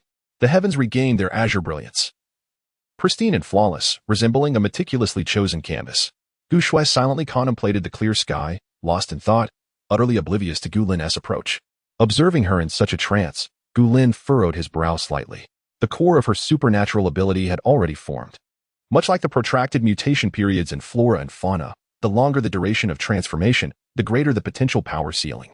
Similarly, a prolonged awakening period for human abilities signifies a stronger innate talent, resulting in a higher future power threshold.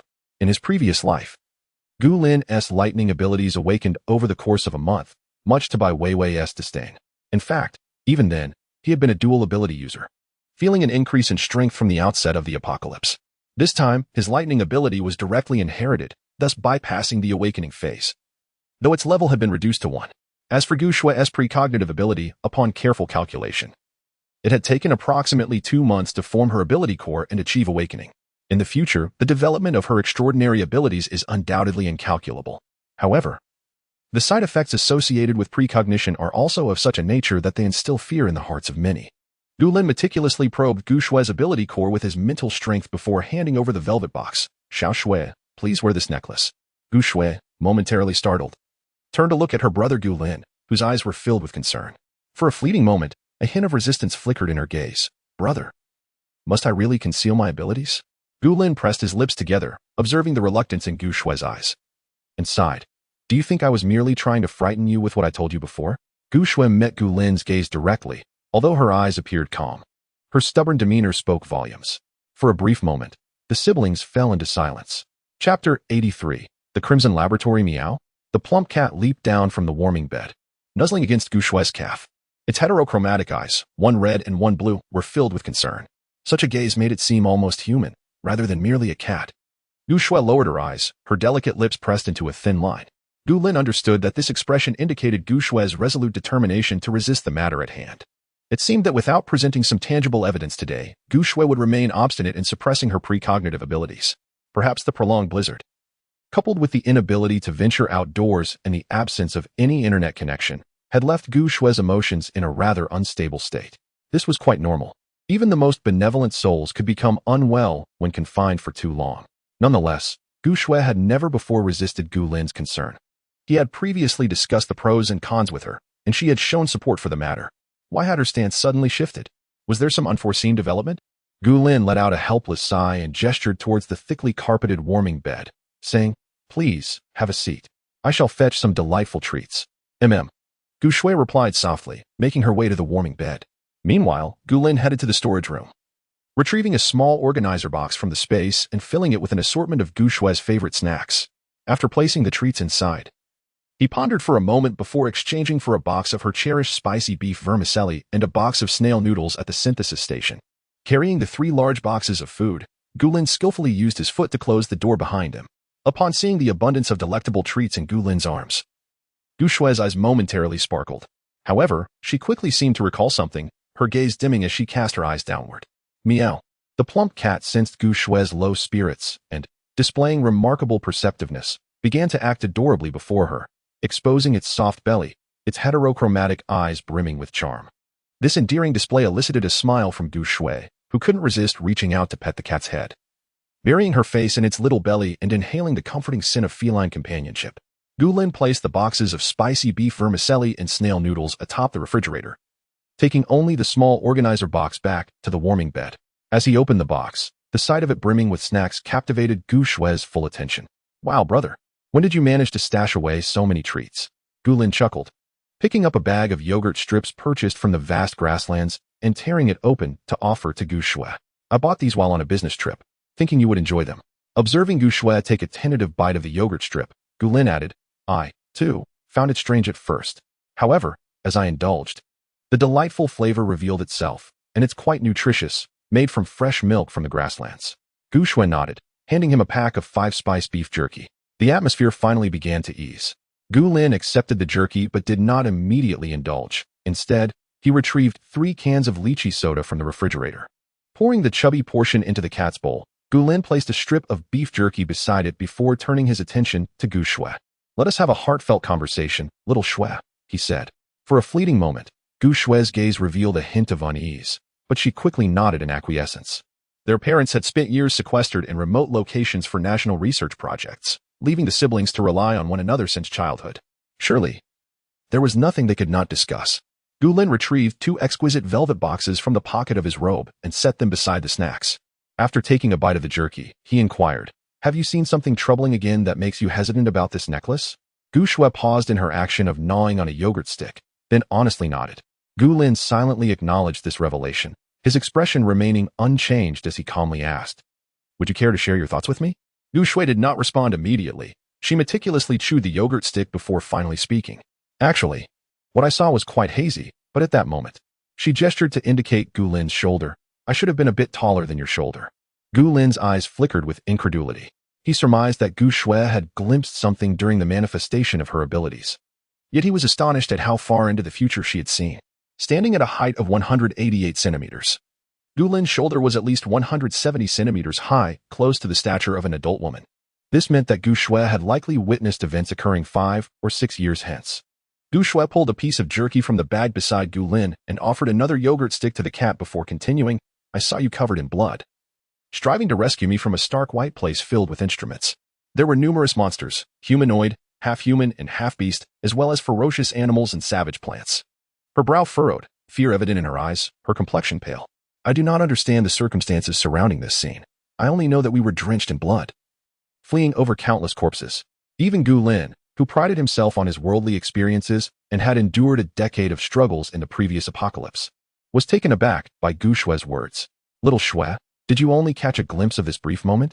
Gu Shue nodded, terror still lingering in her gaze, her eyes reddening. Brother, I did not wish to see this. I was merely looking at the weather outside. The snow has finally stopped, and I was happy to see the blue sky. I do not understand why I witnessed such a scene. Sensing Gu Shue's fear causing her to falter in her words, Gulin gently tousled her hair, his gaze softening. Do not fear, little Shue. I am here. Your precognitive abilities have fully awakened, allowing you to see such images. Do not be afraid, it has yet to occur. However, Gu Shue's form stiffened at his words. But the moment the blizzard ceased is identical to the one I foresaw. Will that event inevitably come to pass? Gulin had a rough understanding of what Gu Shue had witnessed, yet he could not elaborate too much to her. He gently patted her head and softly reassured her. Xiao Shue, do you believe in me?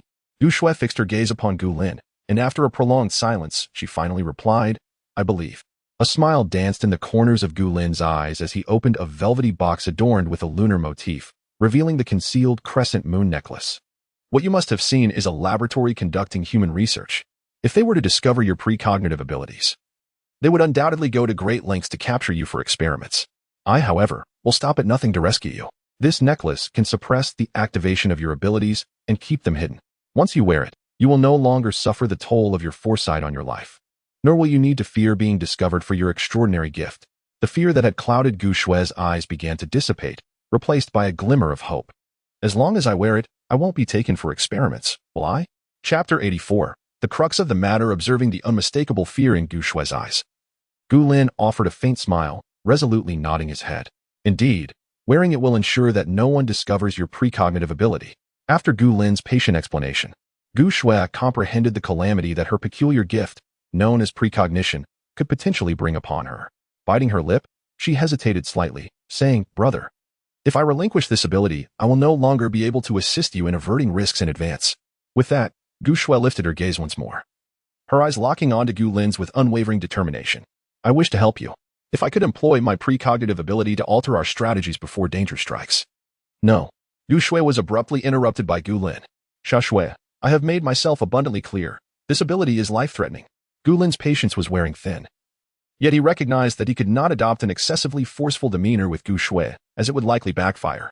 To pry into the will of fate and attempt to alter destiny comes at a steep price. Gu Shui lowered her gaze, her lips pressed tightly together. And after a moment of silence, she spoke again. "But how can you be certain that this ability will indeed cost me my life? What if the price is merely illness?" Gu Lin was at a loss for words, feeling an overwhelming frustration. Was this child already entering a rebellious phase? How infuriating. Before he could continue, Gu Shui took a hearty sip of lychee soda and asserted with conviction, "No one has ever died because of such an ability. And even if someone did perish after using it, it could simply be attributed to their own short lifespan or bad luck. What does that have to do with the ability itself?" Gu Lin felt as if his head was buzzing with irritation. For a fleeting moment, he contemplated using his mental powers to subdue Gu Shui and force the Inuan necklace upon her. However, he was acutely aware that such an action would undoubtedly foster resentment within her, unless absolutely necessary. He wished to avoid coercing Gu Shui and decided to continue the conversation instead. "Sha Shui, your belief that no one has perished due to this ability stems from your lack of experience. I can assure you that the drawbacks of retaining this power far outweigh its benefits. Moreover, precognition is not a combat-oriented ability." Gu Shui stubbornly furrowed her brows, remaining silent. Gu Lin sighed softly and opened his arms.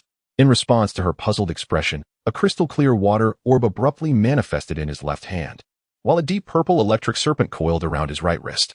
Gu Shui's eyes widened in astonishment as she stared at his hands.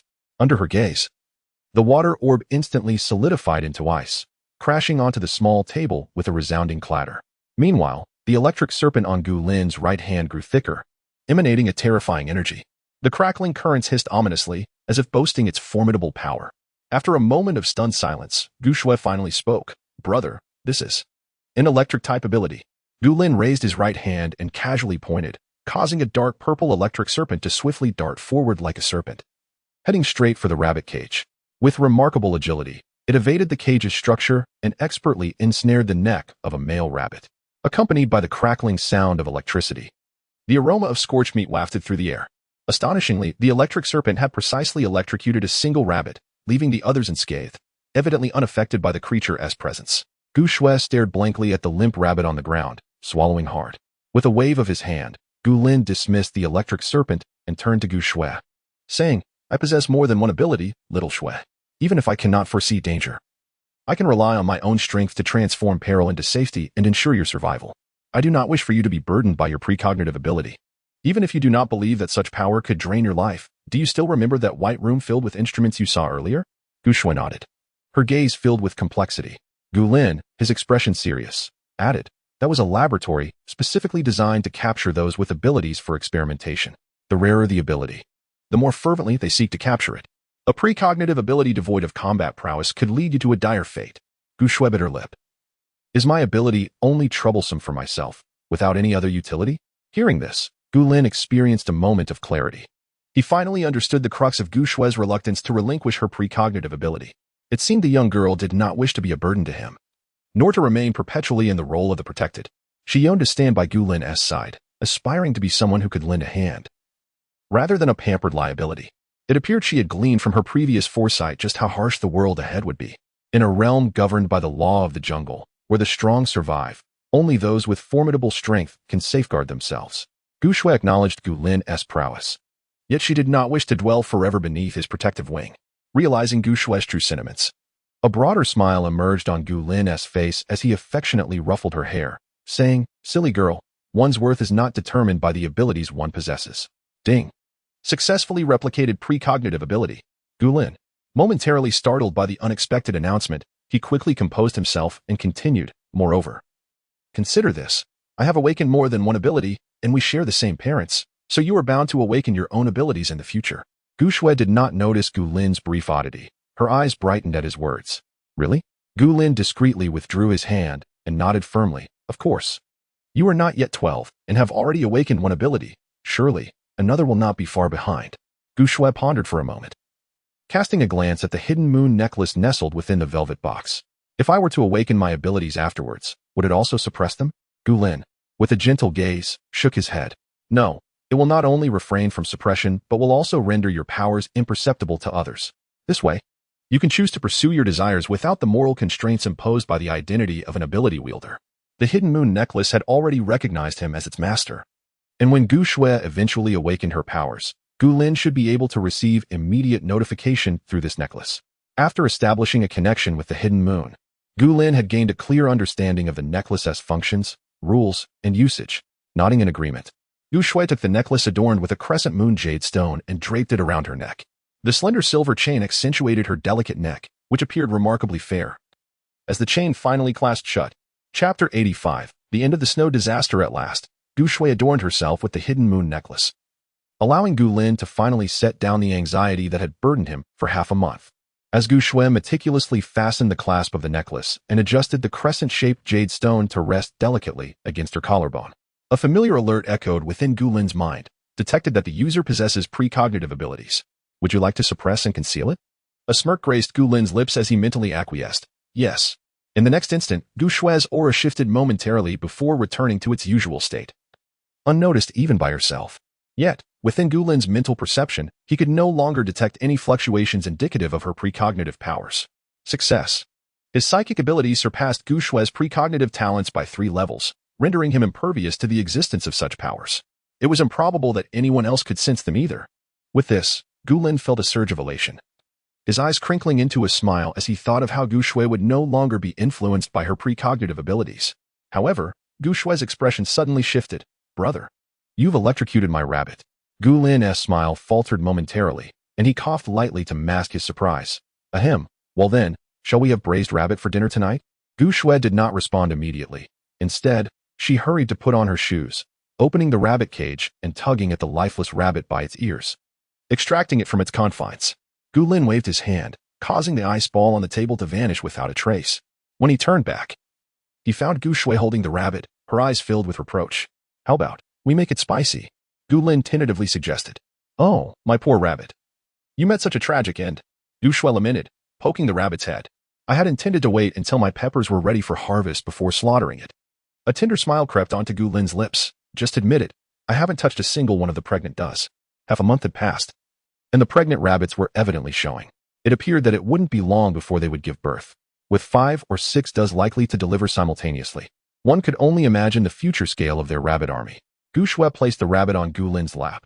Yes, you are the best, brother. Quickly deal with it so I can prepare smoked rabbit." Gu Lin had purchased meat rabbits, which could grow to around 15 pounds in adulthood. This particular buck had been well fed on rabbit feed and frequently supplemented with spiritual spring water, resulting in its plump and healthy physique, likely weighing over 10 pounds. Meow. The plump cat, having dozed for a while, ambled over to join the commotion, poking the large white rabbit with its tiny paws, its enchanting eyes gazing imploringly at Gu Shui.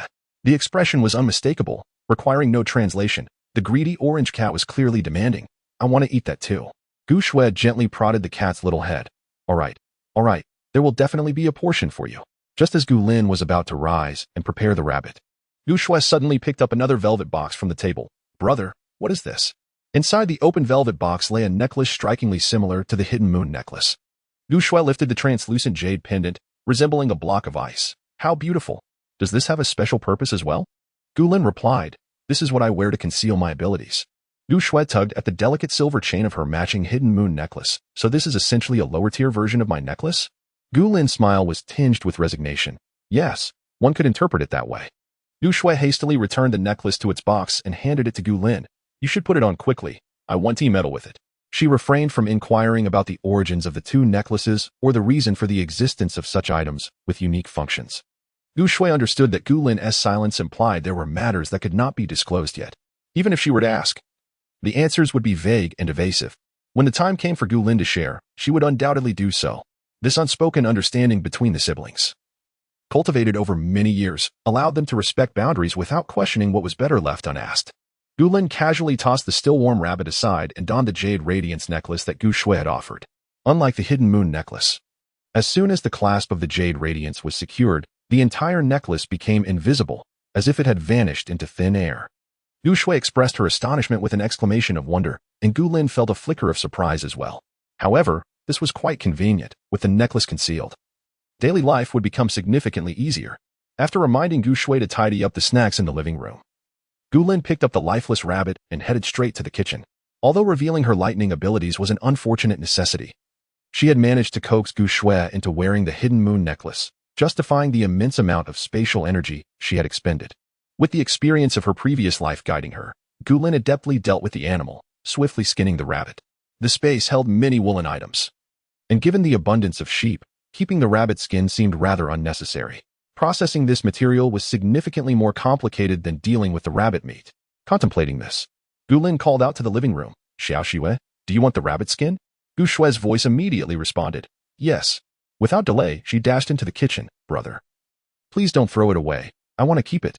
Gu Lin smiled with a hint of exasperation as he skillfully drained the rabbit's blood. We have plenty of cashmere items at home. You have enough to keep warm. What do you need the rabbit skin for? I just want to make some little trinkets. Gu Shui resorted to her tried and true method of coaxing. Brother, just listen to me. I wish to keep it for fun. With no way to resist her persistence, Gu Lin conceded. You can keep it, but you must handle it yourself. Gu Shui nodded vigorously, looking exceedingly obedient. I promise I will learn and take good care of it. Gu Lin shook his head in a blend of exasperation and affection. Skillfully removing the rabbit's entrails, thoroughly cleaning the carcass, and hanging it by the sink. All right, the rabbit meat is ready. If you intend to make smoked rabbit, it's best to use the whole thing. Gu Shui nodded, her eyes sparkling with delight. Seeing her finally emerge from the dreadful state of awakening her abilities, Gu Lin felt an immense sense of relief. He simply rinsed the rabbit skin he had stripped and set it aside. You handle the rabbit meat first. I shall procure the materials needed for processing the rabbit skin, he instructed, entrusting the kitchen to Gu Shui as he proceeded to the storage room. With both water and lightning abilities now manifested, it seemed opportune to reveal the spatial abilities to Gu Shui, given her intelligence.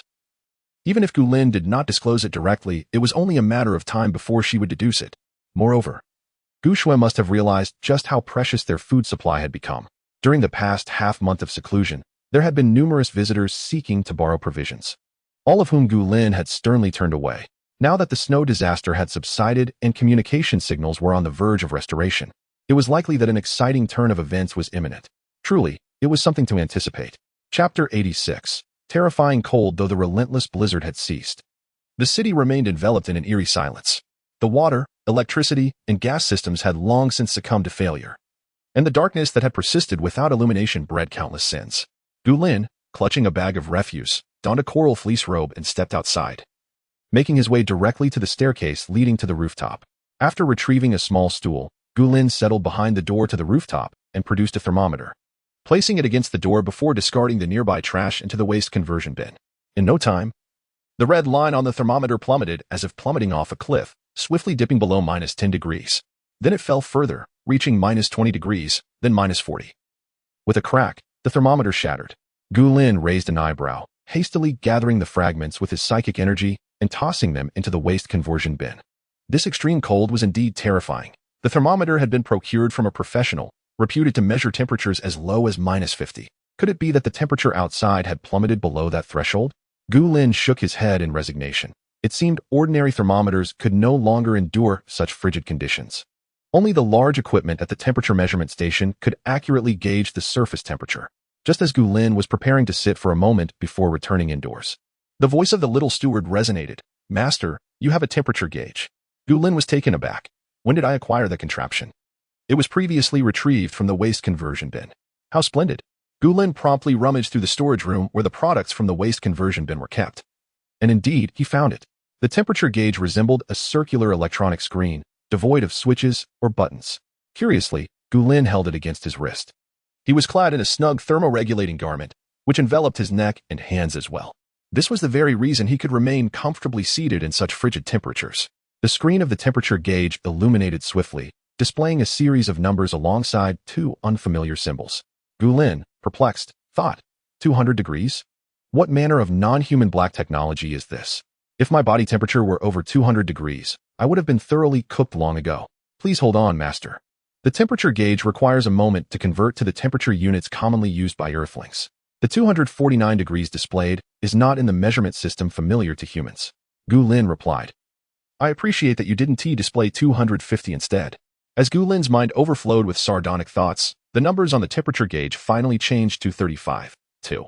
His body temperature was slightly lower than the typical human norm, likely due to his current outdoor exposure. Ensuring that no peculiar numbers would appear on the gauge, Gulin tucked it into his pocket and tentatively pushed against the rooftop door. It wouldn't budge. The clarity of his psychic perception allowed Gulin to see the snow piled behind the door. The door was nearly immobilized by the snow, and as I gazed out, the entire rooftop resembled an enormous cream cake. Gulin raised his hand to rest upon the door, furrowing his brow as he summoned his extraordinary abilities to manipulate the ice and snow behind it. Even through the gloves crafted from temperature-regulating fabric, he could feel the frigid chill emanating from the stainless steel security door. However, the accumulation of snow was far too substantial. With his current level 2 hydrokinesis, it proved to be a challenge to shift it from a distance. With his lips pressed tightly together, Gulin abandoned the notion of employing his water abilities and instead enveloped the area with his mental energy. His formidable psychic force spread like a fine net, encompassing everything within its reach. Once the extent of his mental coverage was sufficiently vast, a smirk graced Gulin's lips as he silently commanded, collect. In an instant, the snow at the rooftop entrance vanished, drawn into his spatial realm. Gulin abruptly opened his eyes and forcefully pushed the rooftop door. Although he had not enhanced his powers in this life, after consuming the essence water for an extended period, his strength was no less than that of a power-enhanced individual. The security door swung open readily. He stepped outside, surveying his surroundings to ensure that no one would notice the sudden absence of snow. Before retrieving a thermometer from his pocket, the reading displayed a shocking -62. Gulin widened his eyes in disbelief. He recalled that in his previous life, following the snow disaster, the official announcement stated that the temperature had plummeted to -50 degrees. Was this a deliberate underreporting by the authorities to calm public fear? Or was this era's cold more severe than the last? Despite wearing temperature-regulating clothes, the terrifying chill still seeped through, leaving his fingers and face nearly numb. Yet, he did not retreat immediately. Instead, he took a few steps forward towards the tent where coal had been stored. The tent was entirely buried beneath the snow, but Gulin's psychic abilities allowed him to sense its precise location. As he walked, he drew the snow into his spatial realm, swiftly clearing a path to the tent. With a flick of his hand, he extracted half of the coal from within before hastily returning to the door and securing it behind him. A hard-learned lesson from years of struggle in the apocalypse. Always remember to close and lock the door. With one hand in his pocket, Gulin placed several boxes of coal in the hallway before knocking on the door. The outside air was unbearably cold. He was reluctant to remove his gloves to scan his fingerprint. For safety's sake, Gulin had not enabled facial recognition for this door, fearing someone might exploit a loophole. Soon, Gu Shui, clad in slippers, appeared to open the door, accepting the 2 boxes of coal Gulin offered. However, the icy temperature of the boxes startled her, causing her hand to tremble. Brother, has it gotten even colder lately? Gulin closed the door and produced the thermometer from his pocket, showing Gu Shui the alarming reading. In this weather, a person could freeze to death outside in minutes. Gu Shui stared at the digits, equally astonished. So cold? When will the signal and electricity be restored? Gulin remained silent, quietly changing into slippers and removing his coat. He was acutely aware that by tomorrow at the latest, the signals on Earth would be restored. However, the return of electricity remained an elusive prospect. The restoration of signals merely indicated that the tumultuous aftermath of the stellar explosion would no longer disrupt Earth's communications, thereby granting the planet the privilege to utilize signals once more. As for the integrity of the equipment responsible for maintaining these signals, that was a dilemma that weighed heavily on the officials of various cities. In contrast, electricity could be harnessed by anyone possessing a generator and a source of energy.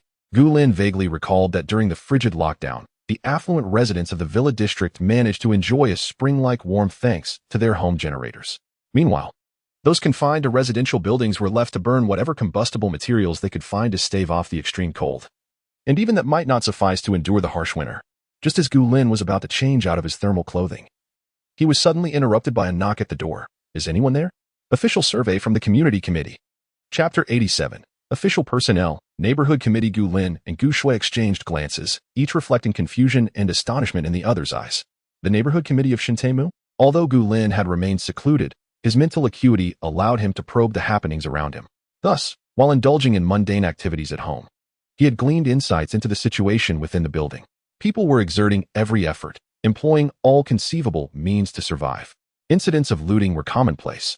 Someone who had their last ration stolen the day before might transform into a robber themselves by the next. Aside from a few households that had succumbed to the trend of purchasing coal, most wooden furnishings had been reduced to ash. The merciless blizzard had turned each building into an isolated island. Stepping outside the unit door meant certain death. Remaining indoors led either to starvation or freezing. Death was a daily occurrence, yet beneath the extreme cold and ice, such tragedies went unnoticed, while the residents struggled to endure. The property management and neighborhood committee had long since vanished. Why had they suddenly appeared now? Previously, individuals had come to the 30th floor, causing trouble for the siblings, merely seeking food, drink, or coal. Without exception, Gu Lin had driven them away with direct and forceful measures. Thus, the past half-month had been relatively tranquil for the siblings. As Gu Lin and Gu Shui remained silent, the persistent knocking continued. Is anyone there? The officials are here to tally the population and distribute supplies. Would you like to receive them? Hearing this, Gu Shui finally spoke. Brother, should we go take a look?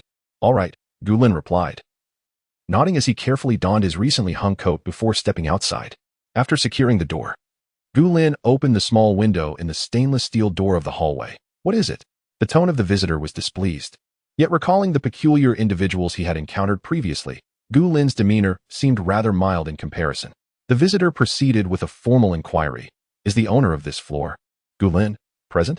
Accompanied by a sister, Gu Shui? Furrowing his brow slightly, Gu Lin responded with a faint acknowledgement. He had never disclosed to anyone that he lived with his sister. Even those in the same building only knew he had a young girl with him.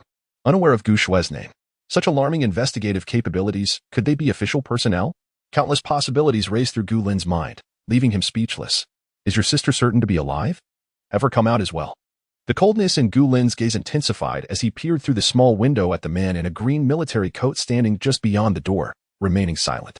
The visitor then unzipped his large backpack, revealing several radios. I am here to record information about survivors. New notifications will be issued by the official shortly. If you do not possess a radio, you may collect one from me. The radios varied in size and color, each showing varying degrees of wear, clearly indicative of the effort the officials had exerted to gather them. Given that he carried so many radios, Gu Lin began to believe in the visitor's identity as an official. He gently knocked on the door. Shui, come out for a moment. Soon, Gu Shui emerged, draped in a cashmere overcoat, exuding warmth. Brother, what is the matter? Gu Lin gently tousled Gu Shui's hair and turned to the person outside, saying, Thank you for your concern. My sister and I are doing just fine. We don't need the radio, we have one at home. The man in military attire paused, momentarily taken aback, then nodded with a dawning realization. All right, the authorities are preparing to establish a survivor base. Soon, there will be disaster relief supplies distributed. Please remember to stay updated with the information released on the radio. The channel is XXXX. Gu Lin listened impassively while Gu Shui's voice suddenly chimed in. Brother outside, how many survivors are left in our building? Her voice was bright and melodious, reminiscent of a carefree oriole. The man's heart softened, and he quickly replied, Not many. There are 13 households left, and there are hardly any children. You must be careful when you go outside. Don't trust what others say. Half a month of snow disasters had turned even the most composed individuals into frenzied beings due to the cessation of water, electricity, and gas, compounded by the terrifying cold and scarcity of supplies. The world had played a cruel joke on humanity, and those officials on the front lines were the most acutely aware of the suffering of the populace. Yet, amidst the natural calamity, all beings endured hardship. They themselves were precariously situated and could just as easily perish from exposure while on duty. Perceiving the concern in the man's words, Gu Shui sweetly expressed her gratitude. Gu Lin lowered his gaze, reaching into his pocket, where he discreetly retrieved an energy bar from his storage space and extended it through the window. Climbing 30 floors must have been arduous, regardless of the man's duties. Since he had shown kindness to Gu Shui, Gu Lin did not mind offering a slight return, as long as he remained discreet. Thank you. The man outside was momentarily stunned, then, feeling a bit embarrassed, accepted the energy bar and quickly tucked it into his pocket, nearly brought to tears. Please believe in the authorities and await rescue. They will do their utmost to save more survivors. Before the snow disaster began, he might have regarded such a small energy bar with indifference, but these past days of struggling through the snow had revealed its true worth to him. Other survivors, upon learning he was an official, either begged him tearfully to take them along or implored him with moral coercion to procure food for them. In such dire times, who wasn't he cold and hungry? So many colleagues had perished outside. Those who had set out together at dawn never returned, their remains left uncollected. He had never anticipated that he would receive an energy bar from a survivor. With this, should he find himself physically drained, a single energy bar could prevent him from collapsing in the snow. It could be said that Gu Lin and Gu Shui had already bestowed upon him a life-saving grace. Unbeknownst to Gu Lin, the thoughts of the man across the way were far removed from his own. He simply closed the small window with a calm expression and returned home with Gu Shui. Gu Lin was already aware that the authorities would issue announcements via the radio. Having placed 2 sets in the storage room, he first retrieved the radio from the storage room, tuned it to the channel indicated by the officials, and casually placed it in the living room. Brother, are we still going to stay at home? Gu Shui stretched languidly and settled at the dining table, poking her chubby little head absent-mindedly. I feel like I'm about to sprout mushrooms. Gu Lin's smile was tinged with helplessness. Why don't you take a look downstairs and see how many living souls remain? We are quite comfortable here. Just bear with it a little longer. In a couple of days, once the snow outside has diminished, we can venture out for a stroll. One thing Gu Lin did not mention was that he had yet to finish the temperature-regulating garment for Gu Shui. Logically speaking, as long as one is not inept and has ample time to practice, there should be no skill that cannot be mastered. However, Gu Lin had faced repeated failures in his attempts to create the clothing. Chapter 88. The news of hiring workers. Gu Lin was acutely aware of his own proficiency in needlework. Merely connecting 2 pieces of fabric was already an accomplishment. The durability of that connection depended largely on fate and his emotional state at the time. The fabric used for thermal garments was precious and limited in quantity, so Gu Lin refrained from using such materials directly. Instead, he redeemed the fabric he had previously deposited into the synthesis station using points. This particular fabric was not purchased by him, as he had already procured an entire wardrobe of women's clothing in every size for Gu Shui since her childhood. The collection of garments stored in the space was ample enough to last Gu Shui a lifetime, and Gu Lin had never considered that he would need to make clothes for her in the future. The ordinary fabric he had at hand was accumulated by Bai Weiwei, including a complete set of sewing supplies. Gu Lin had initially thought he would never utilize such items, so he carelessly discarded them all into the synthesis station. It seems fate plays tricks on us. Fortunately, he had thrown them into the synthesis station rather than the garbage conversion box. Otherwise, he would likely be suffering a heart attack now. Yet, although the materials had been successfully redeemed, Gu Lin found himself at a loss as to how to use them. He never imagined that surviving the jaws of a level 10 mutated beast would lead him to falter in the art of garment making. It had been 15 long days. During this period, confined indoors by the ravaging snowstorm, he had wasted an immeasurable amount of fabric and even managed to break 2 sewing machines. Thankfully, the synthesis station was still operational, but as for sewing machines, Gu Lin was utterly bewildered by how to repair them. It was truly exasperating.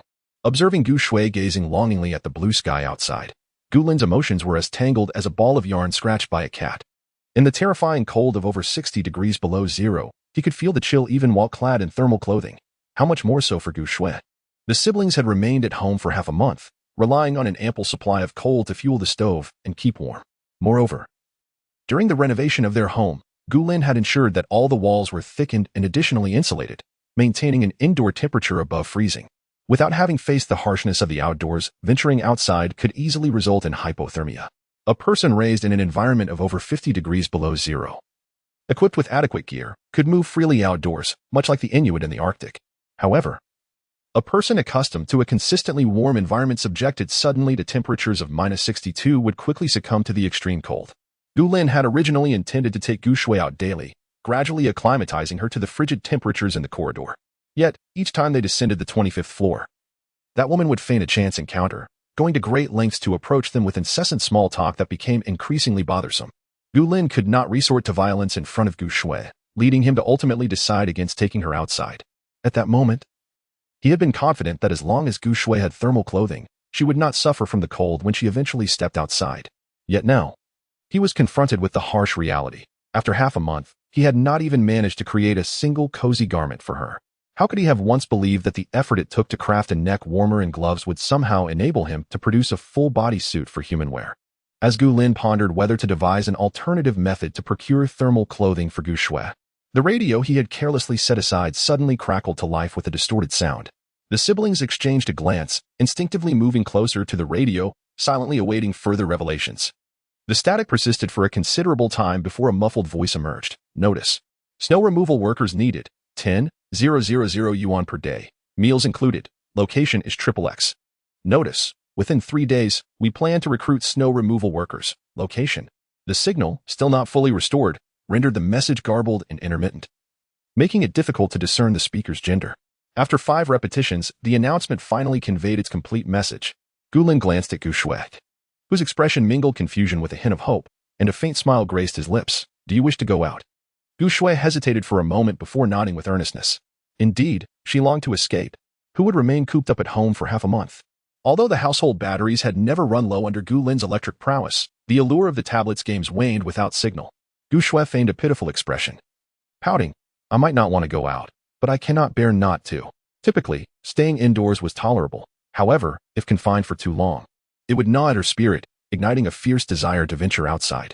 Gu Lin understood her feelings profoundly, yet he could not acquiesce.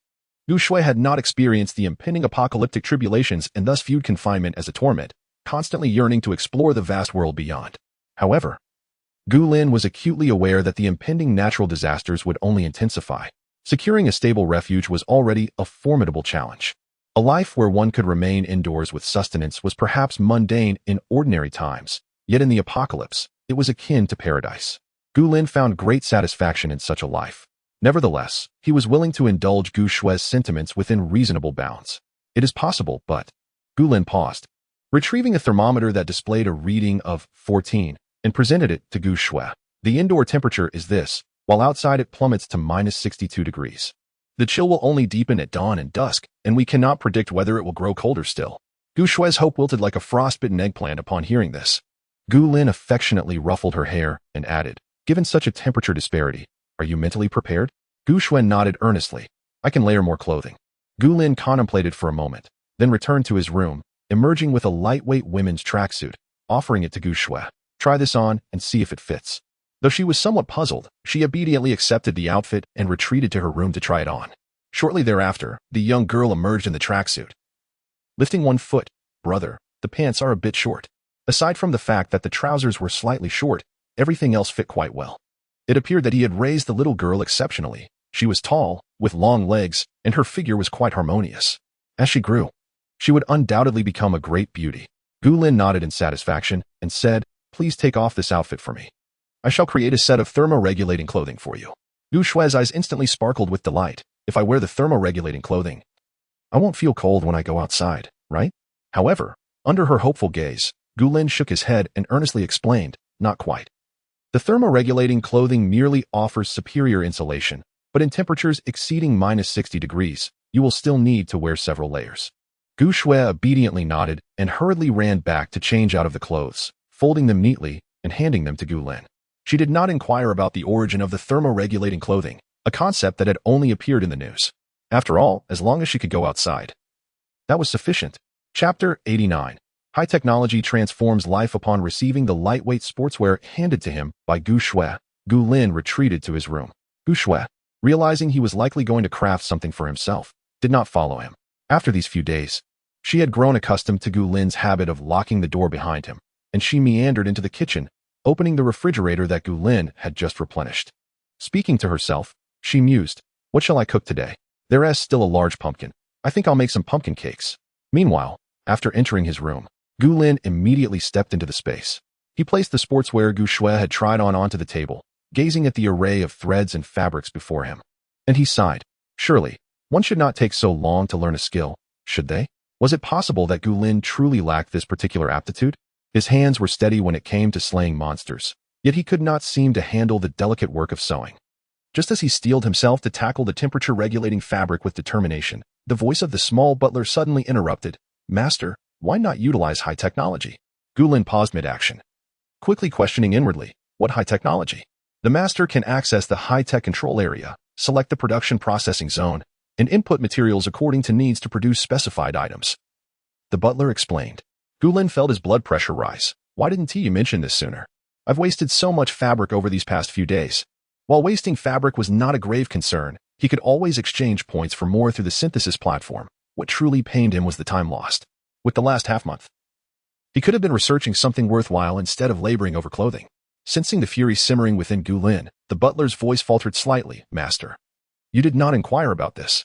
Gulin's frustration mounted. If only the butler had a physical form, he would have been tempted to give it a good shake. Pressing his fingertips to his forehead to steady his racing heart, Gulin picked up the sportswear and, in a flash, appeared in the high-tech control area on the 4th floor of the villa, amidst the list of regions marked as unlocked. He spotted one labeled Production Processing Zone. Gritting his teeth, he clicked to unlock it. Beep. Production Processing Zone unlocked. Technology points minus 100.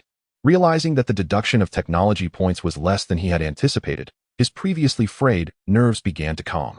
He glanced at the main control panel before making his way to the small courtyard. As he stepped into the Production Processing Zone, Gulin found himself equipped with a stack of temperature-regulating fabric and specialized sewing tools. The production processing area resembled an oversized vending machine more than a factory. He tossed the temperature-regulating fabric through the window, and a luminous screen emerged. On the screen, he selected to process the fabric into a temperature-regulating bodysuit with a zipper connection. Inputting Gushue's measurements and noting that the pant legs should be 5 centimeters longer. After clicking confirm, the screen vanished, and the production processing zone sprang to life. On the other side lies the window for product output. In between the two windows, a translucent screen brightly displays the processing countdown, 009. Only 10 seconds? Is this the power of advanced technology? Gulin approached the opposite window, quietly awaiting the passing of those few seconds. With a beep, a warm thermoregulated garment fell into the tray below the window. Gulin hastily shook out the garment, inspecting it from various angles, feeling immensely satisfied. Truly, technology has transformed life. This thermoregulated garment was identical in workmanship to the one he had previously extracted from the recycling bin. The screen also displayed a line of information, remaining thermoregulated fabric, 34.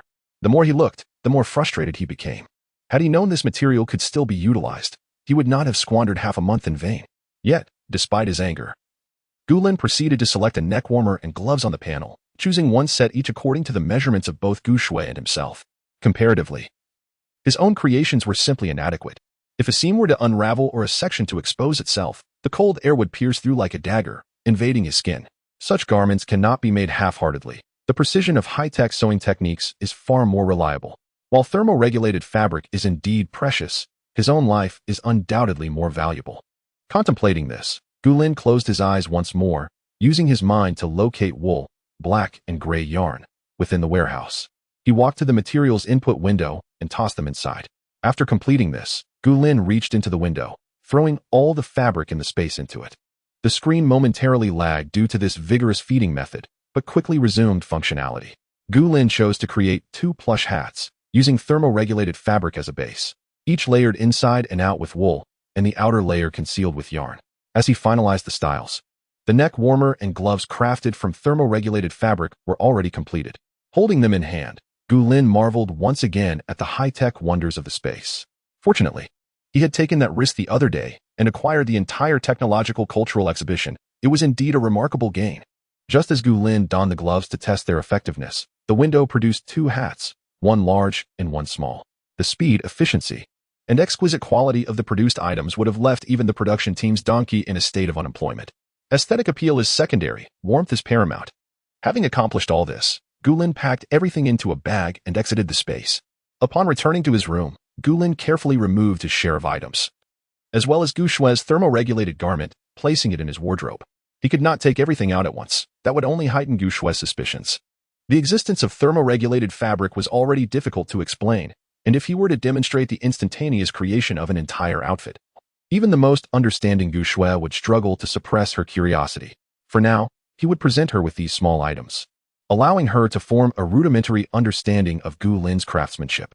As Gulin emerged from his room, the aroma of steamed pumpkin wafted through the air. Casting a glance at the illuminated portable air purifier, which was evidently still in operation, Gulin approached the kitchen with a smile. "What delectable dish have you prepared?" His intention was to make pumpkin cakes and fried pumpkin balls. The pumpkin was already steamed, and Gushue was diligently mashing it. This task might have posed some difficulty for an ordinary young girl, but Gushue, having undergone the enhancement of spiritual spring water, found mashing the pumpkin to be quite manageable. Raising an eyebrow, Gu Lin observed Gu Shui skillfully utilizing the electronic scale to add flour and glutinous rice flour to the mashed pumpkin, blending the mixture with precision. The weather was exceedingly cold, transforming the balcony into a natural refrigerator. Previously, Gu Lin had, akin to a hamster relocating its nest, moved numerous non-perishable items from the storage room to the balcony. Unable to venture outdoors, Gu Lin's greatest amusement lay in using his mental prowess to watch the chaos below, where individuals scrambled for resources in a frenzy. Meanwhile, he and Gu Shui enjoyed a serene existence within the confines of their home, having all they desired. Life was indeed splendid. The only drawback, perhaps, was Gu Lin's inability to access the prepared meals he had previously stored away in his spatial realm. However, it would not be long before he could confess this matter to Gu Shui, allowing them both to indulge in the culinary delights of Huagua without stepping outside. Chapter 90. The natural disaster is awry. The radio crackled with the official announcement for hiring snow removal workers, reverberating 5 times that evening. It explicitly stated the precise time for accepting applicants the following morning. Furthermore, there were age restrictions for the workers. Robust and capable young individuals who met higher standards might even be recruited into the security team. Yet, the siblings paid little heed to this. They were not in dire need of the 10,000 yuan, nor did they lack for sustenance. It was hardly worth the effort to venture outside for menial labor. They held no particular desire to join the security team. Gu Lin was acutely aware that it would not be long before paper currency became utterly obsolete, with food and gold assuming the role of true currency. No amount of money could entice them to go out now. It simply did not warrant the risk. Gu Shui, on the other hand, was painfully cognizant of her own insignificance. At barely 12 years of age, she met the minimum age requirement, but she feared that venturing out to clear snow might result in her being buried beneath it. With ample food in the refrigerator and supplies stocked away, it seemed unwise to exert themselves for the sake of 2 meals. However, their abundance did not imply that others shared the same fortune. Gu Lin's mental acuity sensed that nearly all the surviving residents of their building had opted to heed the call for snow removal in such harsh winter conditions. While leaving was relatively easy, returning posed a formidable challenge. The survivors currently alive were indeed those with some measure of capability. Yet, the landscape outside lay encased in ice and snow, and traversing the depths of snow that buried 12 floors was no simple feat, even disregarding the terrifying cold. Those survivors lacked Gu Lin's extraordinary abilities, making it exceedingly difficult for them to forge their own path. Moreover, the prolonged scarcity of food had left them physically weakened. Should they falter outdoors, they risked perishing amidst the unending expanse of snow. Additionally, not everyone possessed the clarity to discern the correct direction beneath the snow's cover. Without compasses, professional-grade thermal gear, and lacking both physical strength and wilderness survival skills, with all means of transportation and routes buried beneath the snow, those enticed by the promise of 2 meals a day would likely find that fewer than 1 in 10 could reach the designated location. Not everyone was equipped with the capabilities and resources of official personnel, able to verify the number of survivors door to door. Yet, the official offer of 2 meals a day served as a substantial temptation. The number of astute individuals who had stockpiled ample supplies was, after all, a minority. The survivors had clung to life thus far by relying on their own provisions or resorting to the theft of others' belongings. Securing a hot, hearty meal had proven exceedingly difficult. Oblivious to these circumstances, Gu Shui remained unaware, while Gu Lin could perceive the plight of the other survivors through his mental faculties. They were numbed and despondent, tormented by their half-month confinement on this isolated island. The official announcement shone like a lighthouse in the darkness, emanating a bright light and a deadly allure, drawing the needy and starving survivors toward it. The presence of the authorities signified hope. They had not forsaken them. As long as they reached the location specified by the officials, salvation awaited them. Regrettably, the desire to return from the desolate island to solid ground is hindered by an insurmountable chasm, a vast ocean that they cannot traverse even at the expense of their lives. Gu Lin cast a cold glance out the window. Beneath the night sky, the shimmering brilliance of the snow illuminated the earth, creating a scene of stark whiteness. His mental acuity had discerned 2 clusters of survivors. Indeed, they had convened, likely to discuss strategies in response to the official announcement regarding designated locations. The strength of an individual is inherently limited. Thus, banding together is a prudent choice when navigating through the treacherous snow. Gu Lin had little interest in eavesdropping for long. After gleaning the scale of their assembly, he withdrew his perception. He vaguely recalled that the official announcement seemed somewhat different from that of his previous life, following the snow disaster in his past existence. Although no officials had visited the villa area, Gu Lin had access to a radio and would diligently attempt to tune in each day. He remembered hearing the temperature reported shortly after the snowfall ceased, hovering around -50 degrees Celsius. Now, in this current life, had the authorities not detected the temperature? Was the equipment damaged for some reason, or did the officials prefer to avoid discussing the matter altogether? As the saying goes, snow does not bring cold. But melting snow does. With such accumulation outside, the temperature could only be falling progressively lower. Just as Gu Lin pondered this, the radio, which had recently emitted sound, crackled once more. Announcement: the current outdoor temperature is -60 degrees Celsius. Survivors are advised to keep warm, carry tools, and travel in groups whenever possible. Perhaps due to the considerable time elapsed since the snow disaster, the signal facilities had been expertly repaired, rendering the voice significantly clearer than before. Announcement: the snow at the designated location has been cleared by the military. Survivors are urged to discern their direction. Professional snow removal equipment will be distributed upon arrival. Each announcement resonated 5 times. Gu Lin pressed his thin lips together, averting his gaze as he retreated to his room. The authorities were indeed forthright, unafraid to disclose the current frigid temperatures that might incite panic, instead advising survivors to remain warm. This indicated that the temperature at this juncture in his previous life was genuinely -50 degrees, while now it had plunged to -60, with deeper layers of snow and even lower temperatures. It was likely that other natural disasters would be even more severe than in his prior existence. Gu Lin lowered his eyes to the bag containing the thermal triad, feeling a weight in his heart. The information he possessed might only provide insight into the types and order of calamities. If the situation worsens, might the sequence of disasters not follow that of his previous life? Such matters are beyond anyone's certainty. He could only confront each challenge as it arose. Grasping the bag with the thermal triad, Gu Lin first handed it to Gu Shui, urging her to try it on immediately. Gu Shui obediently nodded, meticulously donning the hat, neck gaiter, and gloves crafted from thermal fabric. The hat enveloped her forehead and ears, and when paired with a mask and goggles upon venturing outside, she would be well equipped to retain warmth. Gu Shui was utterly astonished. Her beautiful eyes, strikingly reminiscent of her mother's, sparkled with delight. These gloves are remarkably sensitive, feeling just as responsive as if I weren't wearing any at all. Seeing Gu Shui's sweet smile, Gu Lin felt a sense of satisfaction and instructed her to keep these items for herself while he attended to other matters. Once the work period was mentioned, Gu Lin sequestered himself in his room for a full 5 days. Apart from Gu Shui calling him for meals, he rarely ventured outside. Fortunately, he had prepared an ample supply of tablets for Gu Shui, filled with movies, television dramas, variety shows, and much more, providing her with ample entertainment while she exercised. Of course, Gu Lin was not genuinely crafting thermal clothing for Gu Shui. After all, the thermal garments had already been neatly arranged in his wardrobe days prior. These were merely excuses. Gu Lin was engrossed in exploring the other functionalities of the high-tech control area within his space. It was only after 1 in the morning that Gu Lin emerged from his space, stretching lazily, intending to add coal for warmth before bed, when he suddenly detected unusual noises at the entrance of his home. As he extended his mental perception, the color of his gaze instantly turned cold. Chapter 91. A Whisper of Warning? It seems that the apparent tranquility of recent days is merely an illusion, veiled by the relentless onslaught of heavy snow. The merciless storm has ensnared all living beings within the confines of concrete and steel, transforming them into isolated islands. Absent specialized equipment and unique methods, communication even between different buildings in the same community has become exceedingly arduous. Thus, during this brief month of snow disaster, only a handful of residents from below sought to confront Gu Lin. The majority succumbed to the terrifying chill, never reaching a point of malice.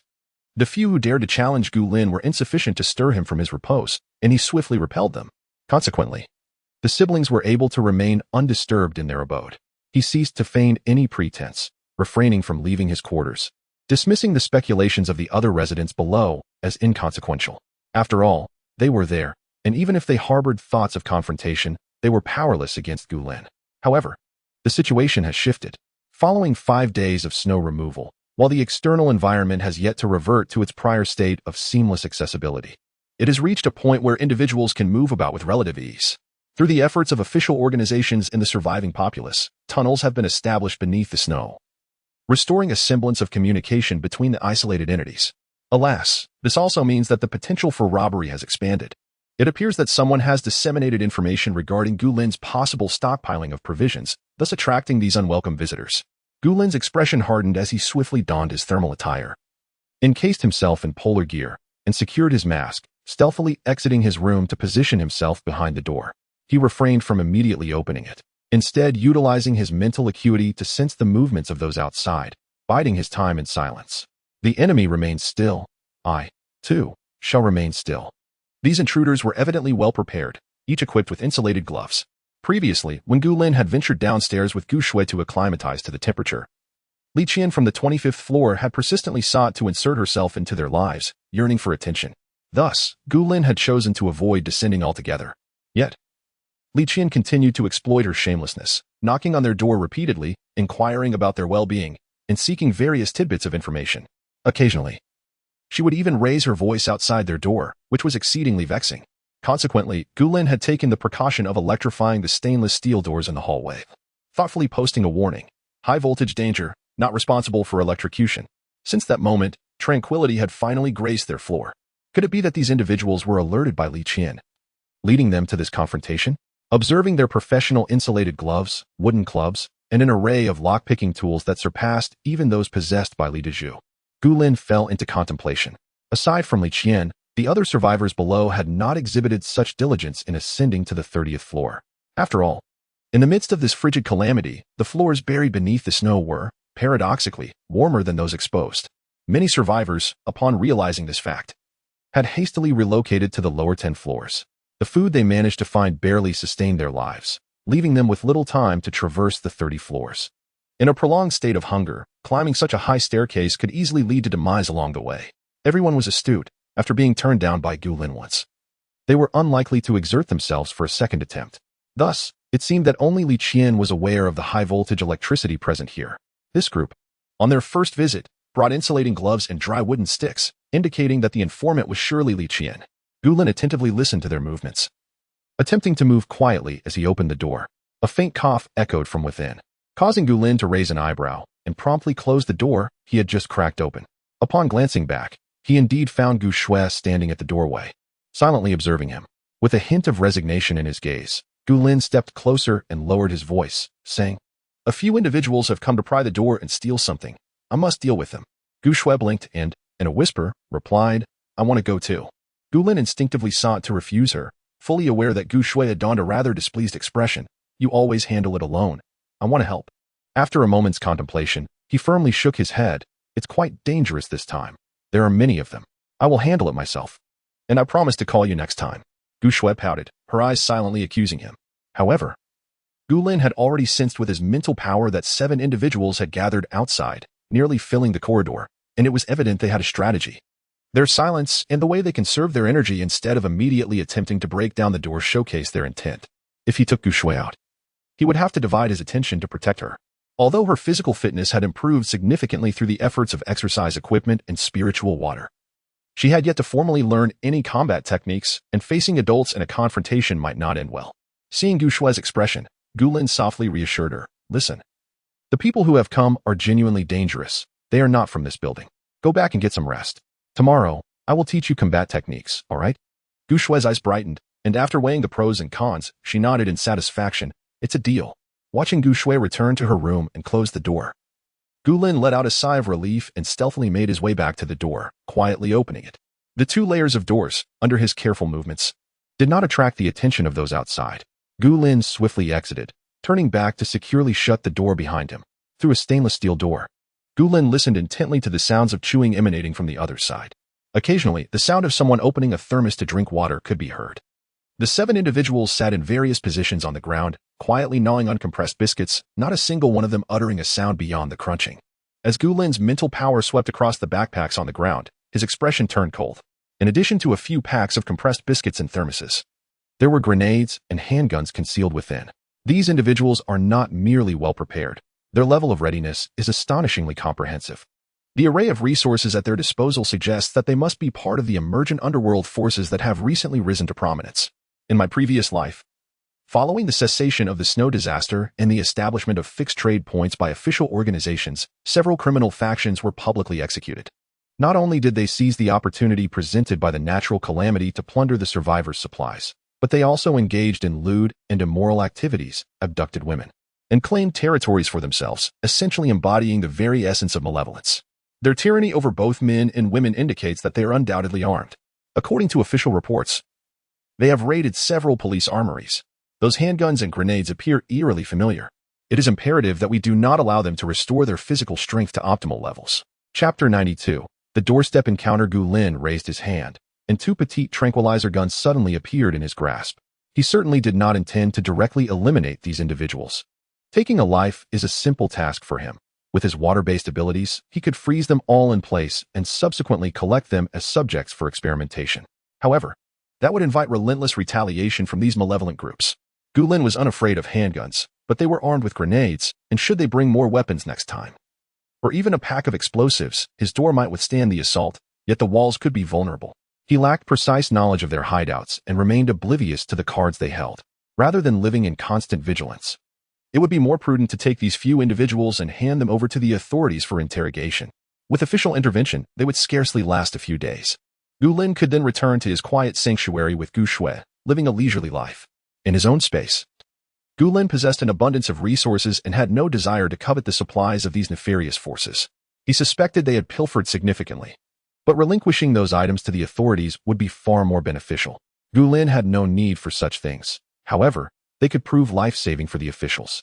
Weapons, food, and medical supplies, when placed in the hands of the government, would enable them to better establish bases and assist more survivors. As for the location of the official military encampment, it had long been disclosed over the radio. Gulin had not memorized it deliberately, but he had ensured that his little steward remembered it. Perhaps, in the future, he might earn some commendation for reporting these criminal elements. Isn't that more rewarding than simply killing them and acquiring a few random spoils? While the intruders were still on the ground, nibbling on compressed biscuits, Gulin gripped the tranquilizer guns tightly, and with a surge of mental energy, he forcefully opened the stainless steel door in the corridor. Before the outside individuals could react, Gulin had already fired several shots. The silent and swift tranquilizer darts met each person's head indiscriminately, leaving a trace of crimson blood. They didn't even have the chance to utter a word before succumbing to the potent anesthetic, collapsing in a heap. As Gulin retracted the tranquilizer guns, he couldn't help but raise an eyebrow. Is that all?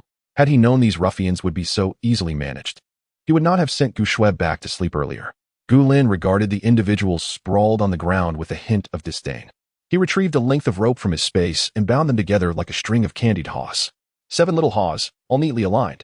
Once secured, Gulin placed their unfinished compressed biscuits and the nearby thermos into the backpacks they had brought. He bound the backpacks to them to ensure that they would not awaken, and with a wave of his hand, he cast them all into his space. After closing the door behind him, Gulin returned home. As he pushed open the door, he saw Gu Shui peeking out from her bedroom, her eyes sparkling with curiosity. "Brother, you finished so quickly?" Gulin smiled nonchalantly. "Of course. Dealing with them is a breeze for your brother." Gu Shui nodded eagerly. "Can I go out to take a look?" Gulin pondered for a moment and said, "I have something crucial to entrust to you, Xiao Shui." Gu Shui immediately emerged from her room, seated herself on a nearby chair, her expression grave. "Brother, speak." Gulin was amused by her serious demeanor and chuckled. "I must make a trip to the military's encampment and endeavor to return before dawn. You need to keep a vigilant watch at home. Do not open the door for anyone, understood?" Gu Shui replied affirmatively. "All right. Is there still high voltage outside?" "Yes, there is. When I return, I will use the intercom to instruct you to turn off the high voltage. Until then, ignore anything that happens outside." After advising Gu Shui, Gulin returned to his room to don a complete set of gear, taking the intercom before stepping outside. He locked the door meticulously and, using the intercom, instructed Gu Shui to activate the high voltage switch. However, he did not exit immediately but instead headed to the 25th floor. Although the intruders were of no consequence, it certainly did not absolve Li Qian of her actions. For daring to disclose information to malevolent forces, Li Qian must face dire consequences. Scanning the area with his mental acuity, Gulin's gaze landed on room 2501. The other survivors had huddled together for warmth and fallen asleep, yet Li Qian remained awake, seemingly either anxious or hoping to receive a share once the others successfully robbed Gulin. It was already past 1 in the morning, and Li Qian was still awake, tending to a fire in the living room of 2501. Observing the dry wood crackling in the brick fireplace, she seemed to be living quite comfortably. Unfortunately, her misguided ambition to covet Gulin had led her to disseminate information from the 30th floor. She would have to pay for this transgression. A cold smirk tugged at Gulin's thin lips as he raised his hand and knocked on the door. Li Qian immediately turned towards the door, rushing to the entrance. Her eyes filled with delight. "Did you return so soon from the robbery?" There was no response from outside. Li Qian's hand, resting on the doorknob, froze, and the motion to open the door abruptly halted as disbelief washed over her. Glancing through the peephole, instead of the people who had promised to share the spoils with her, it was unmistakably Gulin from the 30th floor. Li Qian was momentarily stunned, instinctively taking a step back. Under the overwhelming perception of his mental prowess, the door felt like a mere illusion, and Gu Lin could clearly see her astonishment. He raised his hand and knocked again. Knock, knock, knock. Li Qian shivered, instinctively wanting to retreat but managed to maintain her composure and asked, Who is it? Her voice trembled noticeably. Gu Lin's lips curled into a faint smile, finding the situation somewhat amusing. It's from the 30th floor. Do you not recognize who I am? Or why I frequently visit your doorstep? Li Qian trembled slightly, pinching her arm to steady herself. What brings you here at this late hour? Gu Lin lifted his gaze, locking eyes with Li Qian through the peephole. Do you genuinely have no idea why I've come? Li Qian's eyes widened in shock as she instinctively recoiled. She was indeed aware. It was she who had divulged the information regarding the substantial supplies at Gu Lin's residence. Those individuals had promised that if they successfully raided Gu Lin's home that night, she would receive half of the spoils. It was precisely this anticipation that had kept her awake throughout the night. Little did she expect that those people would fail so swiftly. And now, she found herself confronted by individuals from the 30th floor. Observing the terror etched on Li Qian's face, a more mischievous smile played upon Gu Lin's lips. As a sudden urge to toy with her prey arose, Li Qian, have you not always desired what belongs to me? I have brought it to you. Chapter 93. You have space. Li Qian was merely greedy, yearning to cling to a more advantageous ally and acquire as many resources as possible. She was not foolish. She understood that Gu Lin's visit, coupled with his current demeanor, indicated that he had been betrayed by those around her. Cautiously, Li Qian retreated, her mind racing as she devised a strategy. All she desired was to survive amidst the countless natural disasters, nothing more. Silence enveloped the door, and Gu Lin narrowed his eyes, his patience wearing thin. Just as he contemplated employing brute force to break down the door, Li Qian spoke again. Handsome, what do you intend to deliver to me? As she spoke, she shed her tattered down jacket, braving the cold, and hastily stripped her upper body down to a mere undergarment before approaching the door. If you don't bring me something worthwhile, you won't be able to open my door, she sang, her tone melodious and enticing. It was not difficult to imagine how she managed to endure such terrifying calamities and still thrive. Gu Lin frowned, slightly disgusted, yet he restrained himself, intent on eliminating Li Qian without disturbing anyone else.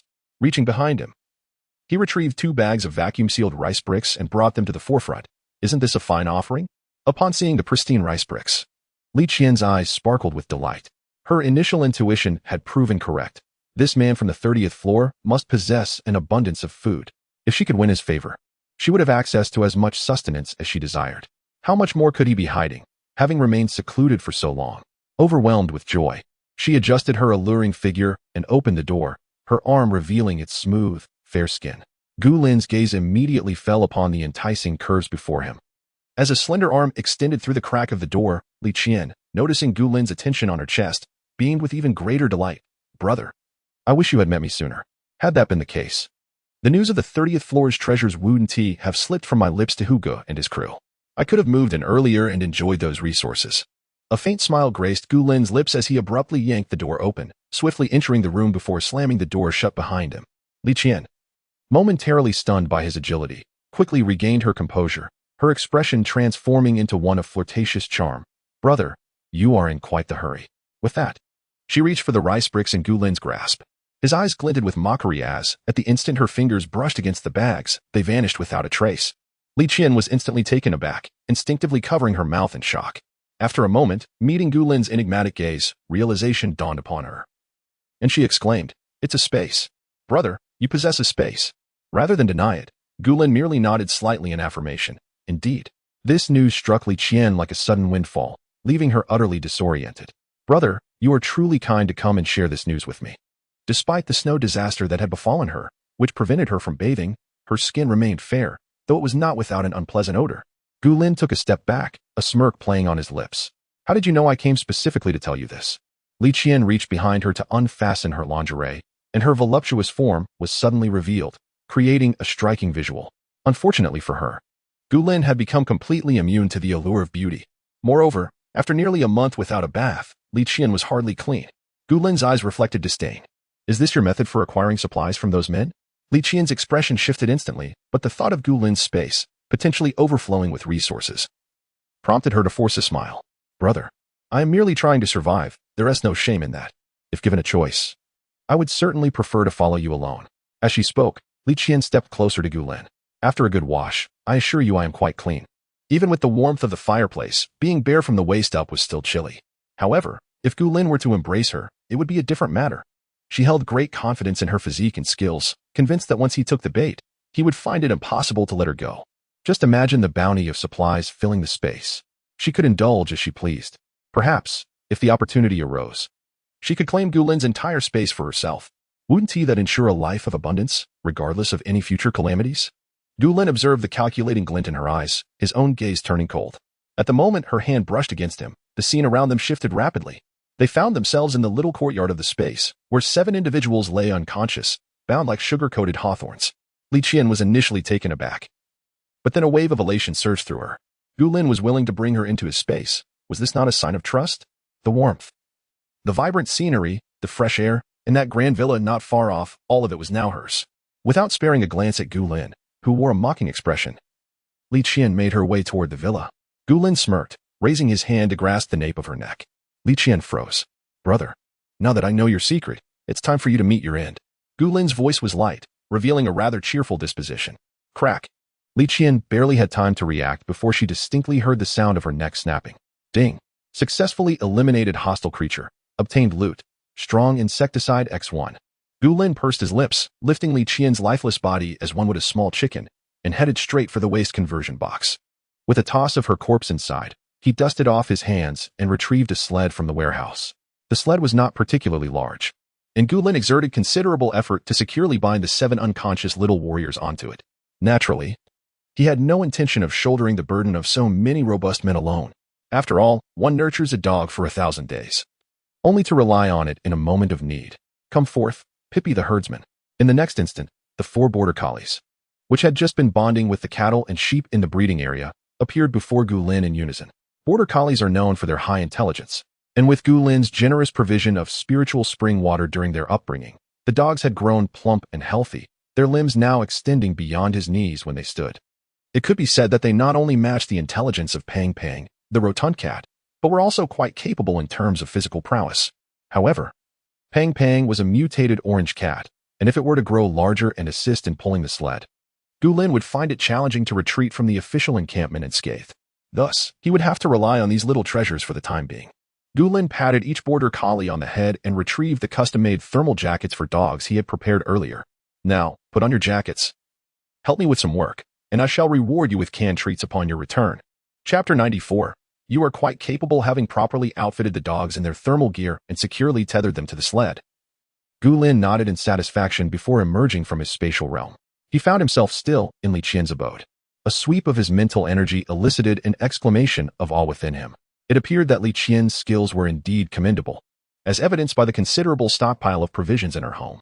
Intrigued, Gu Lin rolled up his sleeves and began to rummage through the supplies.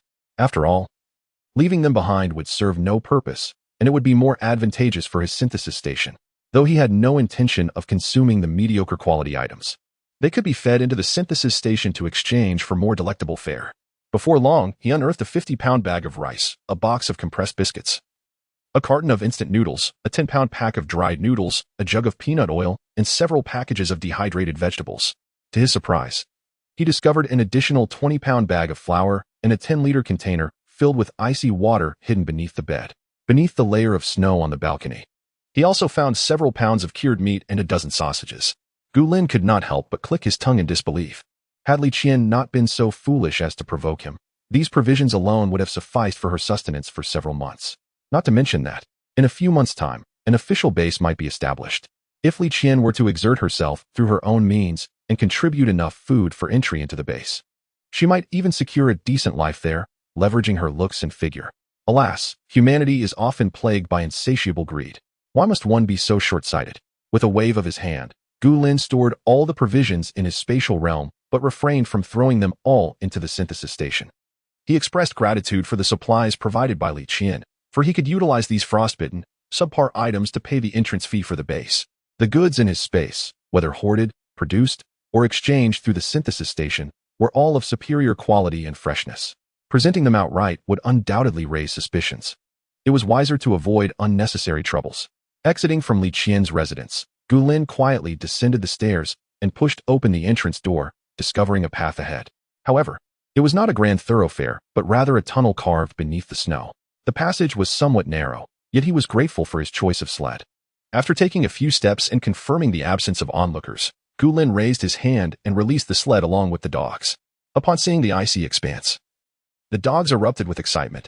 Gulin lowered his gaze, his voice low and commanding, "Stay silent and follow me. Those who perform well shall be rewarded with even more delectable treats." The 4 border collies nodded in understanding. Truly, they were prodigies among dogs. And with the nourishment from the spiritual spring, their intelligence had reached a level where they could communicate with him seamlessly.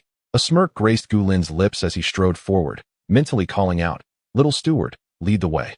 "Understood, master." Although border collies are not ideally suited for pulling sleds, Gulin had no other more appropriate animals in his spatial realm. Any others brought forth would likely be perceived as potential food by onlookers. Do not speak of cattle and horses, even these few dogs, if driven by hunger, could compel a desperate survivor to consider them as a meal. This is precisely why Gulin refrained from allowing the dogs to bark. Should their keen ears catch any sound, he would have to pacify the humans before continuing on his journey. In the dead of night, Gulin had no desire to linger outdoors. After traversing the tunnel carved through the snow for a while, it suddenly widened, revealing not only footprints but also tire tracks upon the ground. Clearly, this area had been cleared by official snow removal vehicles. The official garrison was not far from here, and since the tunnel allowed for one-way traffic, the likelihood of losing one's way was minimal.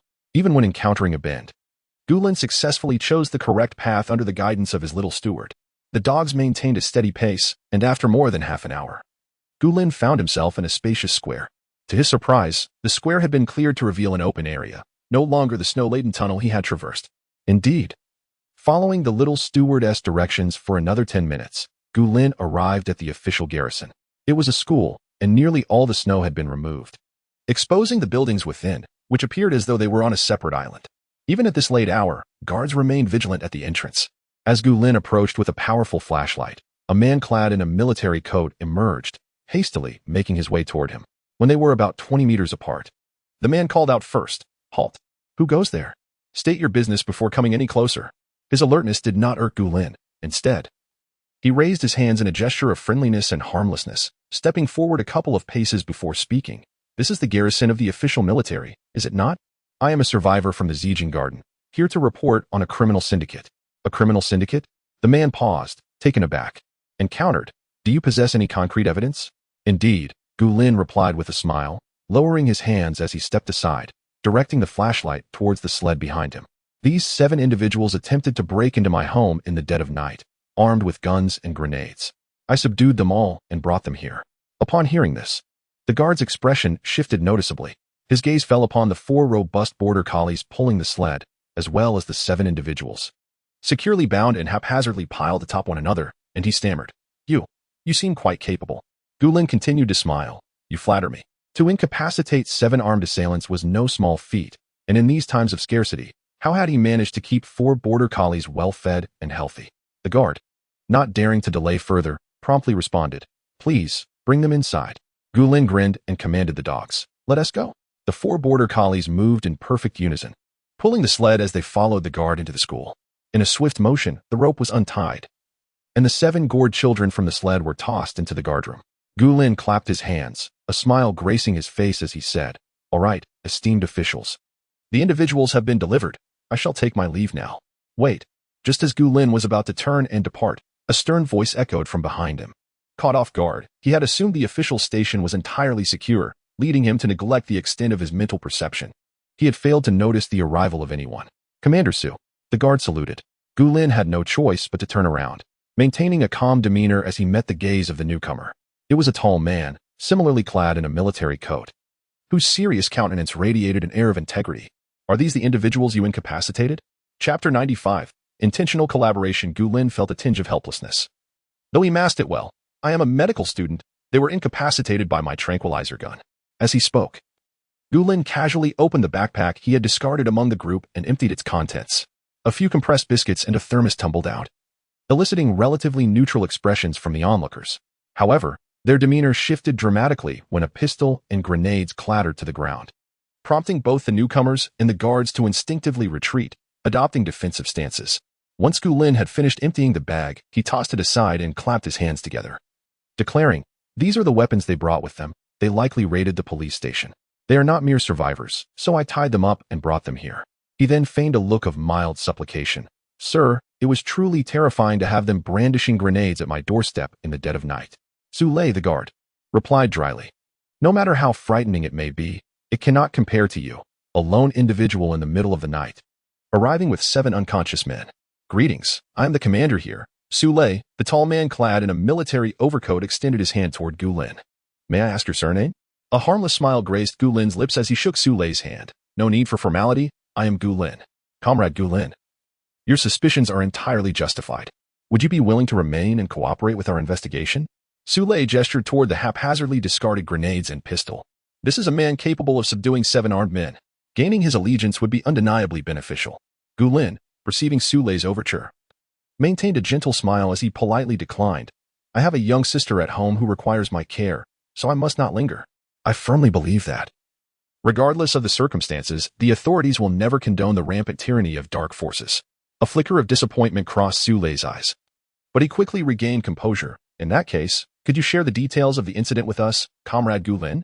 This request was not unreasonable. And Gu Lin nodded in acquiescence. The guard fetched a chair, and they gathered around the table. Sule's gaze often drifted to the 4 border collies quietly seated nearby. Comrade Gu Lin, your dogs are truly beautiful and intelligent. You have raised them well.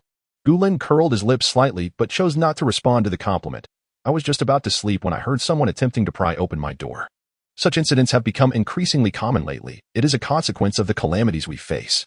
I took my tranquilizer gun and ventured outside, using the window on the door to incapacitate them all. He gestured toward the pistol and grenades on the floor. Initially, I assumed they were merely neighbors attempting to rob me. However, upon rummaging through their backpacks and discovering these items, I decided it was best to bring them to the authorities. Given their lock-picking tools, it is evident that they often engage in such activities. I wonder how many lives they have disrupted, casually wielding such implements, suggesting there may be others behind them. As he spoke, Gu Lin glanced at the watch on his wrist. Oh dear, it's already this late. My sister is waiting for me at home. If I'm not there, she might be frightened by the sound of knocking. Sule understood Gu Lin's desire to leave and, truthfully, he had no compelling reason to keep him there. If pushed too hard, neither of them would be able to retain him. Sule could only smile and nod, inquiring, since it's an anesthetic gun. How long will it take for them to regain consciousness? Gu Lin rose, a faint smile gracing his lips. Perhaps 5 or 6 hours. The officer can enjoy a good rest. Although the anesthetic gun is a controlled item, it was evident that Gu Lin's contributions outweighed its significance, and Sule, keen to cultivate goodwill, refrained from mentioning the anesthetic gun. After all, Gu Lin could have merely surrendered a handgun and a grenade. Yet he opted to submit items that corresponded with the number of heads. Gu Lin paid no heed to Sule's omission about the anesthetic gun, instead calling for his dogs. Let's go. The 4 border collies obediently exited without uttering a sound. Once he had departed, Sule gazed intently at the handgun and grenade on the ground. Did you ask him where he lives? The guard instinctively tensed his body. He only mentioned residing in Zijing Garden. Zijing Garden, Sule murmured softly, choosing not to elaborate further. Meanwhile, Gu Lin retraced his steps along the same path. Upon re-entering the snow-covered tunnel and confirming that the area was deserted, he promptly returned both the dogs and sled to his space. As he walked, he activated his abilities to erase all traces of the sledge tracks left in the snow. While it was not a concern if officials came knocking, he feared that others with ill intentions might follow those tracks to his doorstep. Initially, Gu Lin considered exploring other locations from the intersection of several snow tunnels. However, the thought of Gu Shui potentially waiting up for him dissuaded him from that course of action. It was too late. He decided it was best to return home, where he could wait until dawn to venture out with Gu Shui. After all, she was likely going stir-crazy at home. When Gu Lin returned home, it was already past 4 in the morning. He retrieved his intercom and softly called out, Xiao Shui, are you asleep? Soon, the intercom crackled to life. Not yet. Hearing Gu Shui's voice warmed Gu Lin's heart. I'm at the door. Please cut the power.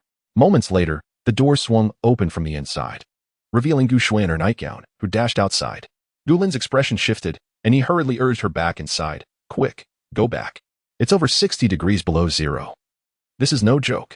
Gu Shui, sensing the terrifying cold, obediently retreated indoors. With a resigned sigh, Gu Lin locked all the doors and entered the house, switching on the high-voltage power for the outermost door before turning his attention to Gu Shui. She stood with her head slightly bowed, exuding an air of contrition. Given the late hour, Gu Lin could only say with a hint of exasperation, you mustn't go out like that again. Hurry and get some sleep. Okay. Gu Shui replied sweetly, swiftly rolling back into her bed and tucking herself in. Gu Lin shed an entire set of polar cold weather gear and changed into slippers. First, he ensured that each room was stocked with coal before returning to his own quarters. After closing and locking the door, he did not succumb to slumber immediately. Instead, he ventured into the space. 4 border collies sat in perfect alignment in the small courtyard, gazing at him with eager eyes. If these dogs could speak, they would undoubtedly chorus in unison, "Human, we are hungry. Canned food, please." Gu Lin smiled faintly, rewarding each dog with a gentle pat on the head. He untied the leashes from their collars and, with a swift motion, summoned a box of venison pet food that appeared beside him. "Come with me," he instructed, leading the dogs into the villa's ground floor. There, he retrieved 4 large bowls and filled each with 2 cans of food. After completing this task, he added a few drops of spring water to each bowl and used a spoon to break up the canned meat. Finally, he announced, "All right, it's time to eat." The 4 obedient dogs, having patiently awaited their turn, began to wag their tails and devour their meal. It was quite ironic that caring for these dogs proved far more rewarding than tending to that ungrateful woman, Bai Weiwei. Truly, it was a bitter reflection on the decade of protection and support he had offered in his previous life. Chapter 96. Can you perform magic? The following day, both Gu Lin and Gu Shui awoke only by noon. Outside, the sun shone brilliantly, and the sky stretched in a clear azure. If not for the thick layer of snow still blanketing the ground, it appeared no different from before the calamity. As was his custom, Gu Lin first approached the window to admire the scenery before tending to the coal stoves in each room. The plants in the greenhouse thrived splendidly, particularly the hydroponically grown greens, which had flourished into a lush expanse. It seemed that it would not be long before they could be harvested for a hot pot feast. The chili peppers, specially nurtured by Gu Shui, had grown taller than his forearm, indicating that blossoms and small peppers would soon emerge. Evidently, the efficacy of the spiritual spring water was on par with that of nutrient solutions. After tending to all the plants, Gu Lin's gaze fell upon the bathroom in the greenhouse, and an idea for renovation suddenly sparked in his mind. Although he had always bathed in the villa within the space, he still had to feign using the greenhouse bathroom. This was due to his current bedroom, which had been converted from a small living room, possessing only a private balcony but lacking a bathroom. Consequently, he was obliged to use the facilities in the greenhouse each morning. However, this notion of renovation was fleeting. After carefully assessing the situation on both sides, he dismissed the idea. While breaking through the wall would superficially ease the washing process, sealing the door connecting to the greenhouse would leave no proper place to store the tools needed for caring for the plants. Conversely, if the door remained open, the moisture from the hydroponic vegetables would invade the bedroom, creating discomfort. Furthermore, the magnitude of the renovation required would necessitate considerable tools, and demolishing half a wall would result in a cloud of dust. Never mind, the snow outside had mostly been cleared, and the authorities should soon be organizing the opening of the trade center. He planned to take Gu Shui to witness the world, and as her understanding matured and her worldview gradually shifted towards the law of the jungle, where the strong prey upon the weak, he would reveal the existence of the space to her. It appeared that the study of spatial artifacts should be prioritized. Gu Lin pressed his lips together, reflecting on the various strategies he had devised in the high-tech control zone over the past few days, all of which had yielded no success. Alas, if he could not produce better spatial artifacts, he might as well give Gu Shui the ancient coin space. After all, though that ancient coin was unremarkable, the space it contained was rather limited. Having tidied up the house, Gu Shui had yet to rise, and her door remained closed. Gu Lin gently knocked on her door and, using his spiritual energy, sensed the situation within. Seeing that Gu Shui was merely still asleep, he decided against waking her. However, before departing, he checked on the stove's condition. The embers were not abundant, but there were still some glowing, not entirely extinguished, although the remaining heat was faint. Gu Shui was covered with a thick cashmere blanket and a down quilt specially ordered by Gu Lin, which should keep her warm. After all, Gu Shui had stayed up until past 4 in the morning waiting for him, so he deemed it inappropriate to disturb her now as she sought a little more rest. Turning to the kitchen, Gu Lin gazed at the neatly arranged cookware, and his eyes suddenly sparkled with excitement. Was this not the perfect opportunity to prepare a delightful meal? A smile graced his face as he felt invigorated. He closed the kitchen door, retrieved the largest pot from the cupboard, and placed it on the floor. Lifting the lid to ensure it was spotless, Gu Lin raised his hand, and a pot of tea eggs appeared beside him, complete with the pot he had purchased for convenience. He swiftly transferred the tea eggs, along with their broth, into the large pot, filling it with 2 full batches. After securing the pot used for boiling the tea eggs, Gu Lin produced a platter of succulent meat buns, each boasting a thin skin and generous filling, adorned with 18 delicate pleats.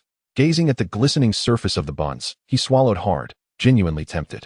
These buns were undeniably aromatic, and after savoring one, He decisively tossed it into the synthesis station, ensuring that he could recreate them whenever desired, regardless of stock, placing the buns in the bottom tier of the steamer. He then added 2 sticky rice chickens to the upper tier. In a clay pot typically used by Gu Shui for soups, a generous amount of braised beef simmered. Breaking off a small piece of the tender beef, Gu Lin closed his eyes in satisfaction and proceeded to prepare another pot of braised delicacies: braised duck necks, chicken wings, chicken feet, duck feet, small chicken legs, duck collarbones, konjac, potato slices, kelp, lotus slices, dried tofu, and bean curd. Pouring the still warm braising sauce over the assortment, the enticing aroma enveloped the kitchen. After placing these delectable items, Gu Lin pondered for a moment and retrieved 2 large bowls, swiftly storing them in his space. Filled to the brim with century egg and lean meat porridge. The porridge had been purchased by the pot, and Gu Lin, too lazy to use takeout containers, simply stored the entire pot in his space, knowing it would remain unspoiled regardless of the duration. Having completed this culinary endeavor, Gu Lin nodded in satisfaction. Just as he contemplated any potential omissions, his keen spiritual awareness detected movement in Gu Shui's room. She was awake. Perfectly timed, the porridge was still warm. And even though the steamer had not been ignited, the meat buns and sticky rice chickens remained heated, ensuring Gu Shui would enjoy them at their peak flavor. With a smile, Gu Lin extracted several vacuum-sealed packets of pork jerky from his space and set them aside before opening the kitchen door. As he stepped out, Gu Shui, slightly taken aback, looked at him with surprise, rubbing her eyes. "Brother, why didn't you call me when you were hungry?" she asked. Gu Lin shook his head, replying with a grin, "Hurry and brush your teeth and wash your face. I've added coal to your room as stove. Once you're ready, come to the kitchen for a meal." Having slept rather late, Gu Shui's mind was still a bit sluggish, yet she instinctively nodded and turned towards the bathroom. Meanwhile, Gu Lin went to the hallway to fetch a box of coal, replenishing the dwindling embers in Gu Shui's stove. After tidying up the coal, Gu Shui emerged from the bathroom, casually draped in a bathrobe, her face alight with curiosity as she rushed toward the kitchen. Shortly thereafter, an exclamation erupted from the kitchen. "Well, brother, can you perform magic?" Gu Lin, having washed his hands, entered the kitchen with a silent smile. Gu Shui flitted around like a joyful butterfly, first grabbing a savory meat bun, then retrieving a couple of tea eggs, and finally fetching a half plate of braised delicacies, slicing a few pieces of braised beef. It was truly delightful. Gu Shui gave Gu Lin a thumbs up, a chicken foot dangling from her mouth.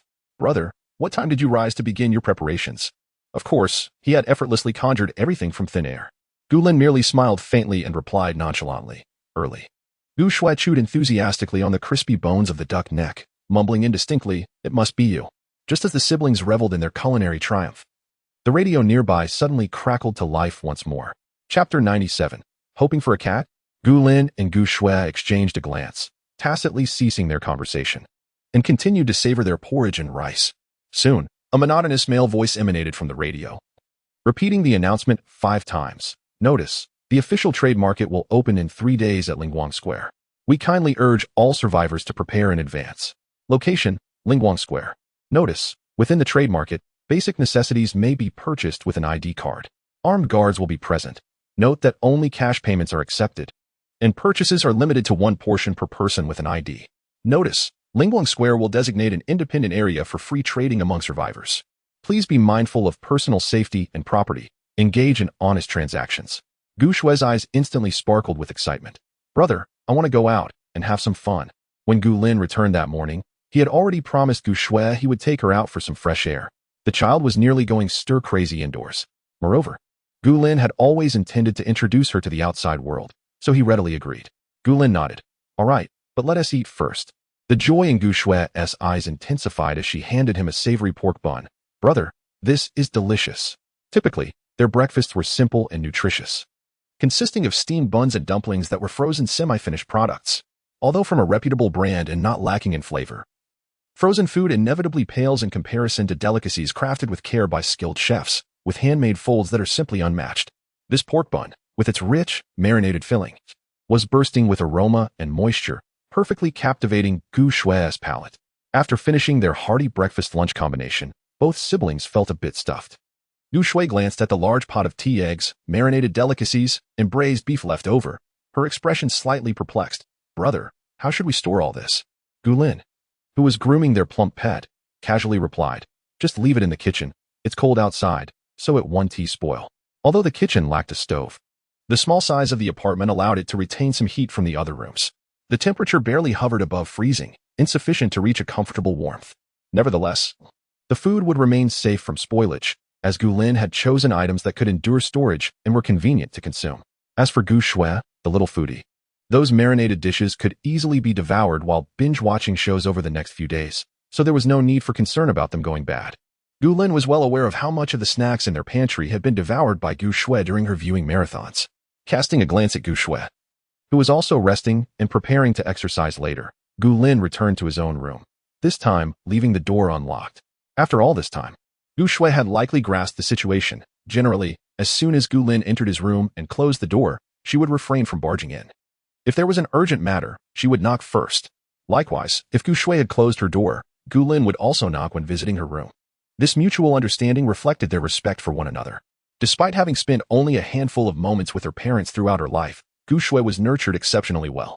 She exhibited remarkable intelligence and did not disappoint Gu Lin, who had raised her with great perseverance. Now, she was sensible and obedient, understanding the nuances of propriety.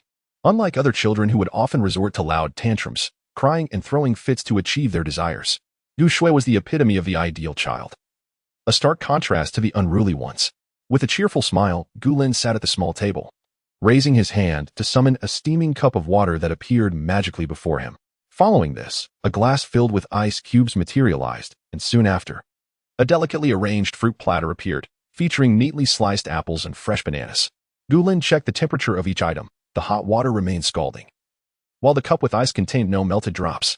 Even the apple showed no signs of oxidation from the air. Satisfied, Gu Lin nodded approvingly.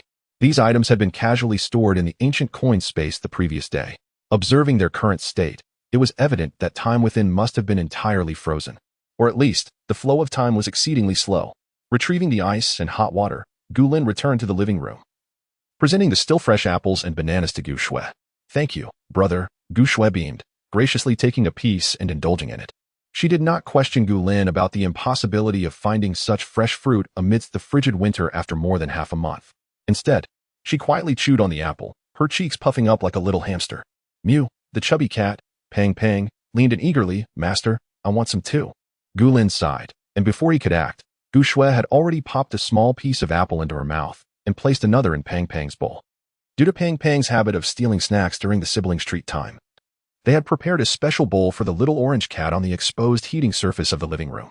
"Just indulge it," Gu Lin remarked, prompting Gu Shui's smile to widen further as she playfully poked Pang Pang's small head. "If Pang Pang eats well now, perhaps it will grow into a formidable feline that I can ride later. I might just depend on Pang Pang to support me in the future." Ever since Gu Shui suppressed her precognitive abilities, it was as if she had unlocked a mysterious switch, requesting a tablet filled with an abundance of apocalyptic novels from Gu Lin. One could only wonder what peculiar insights she had gleaned from those stories.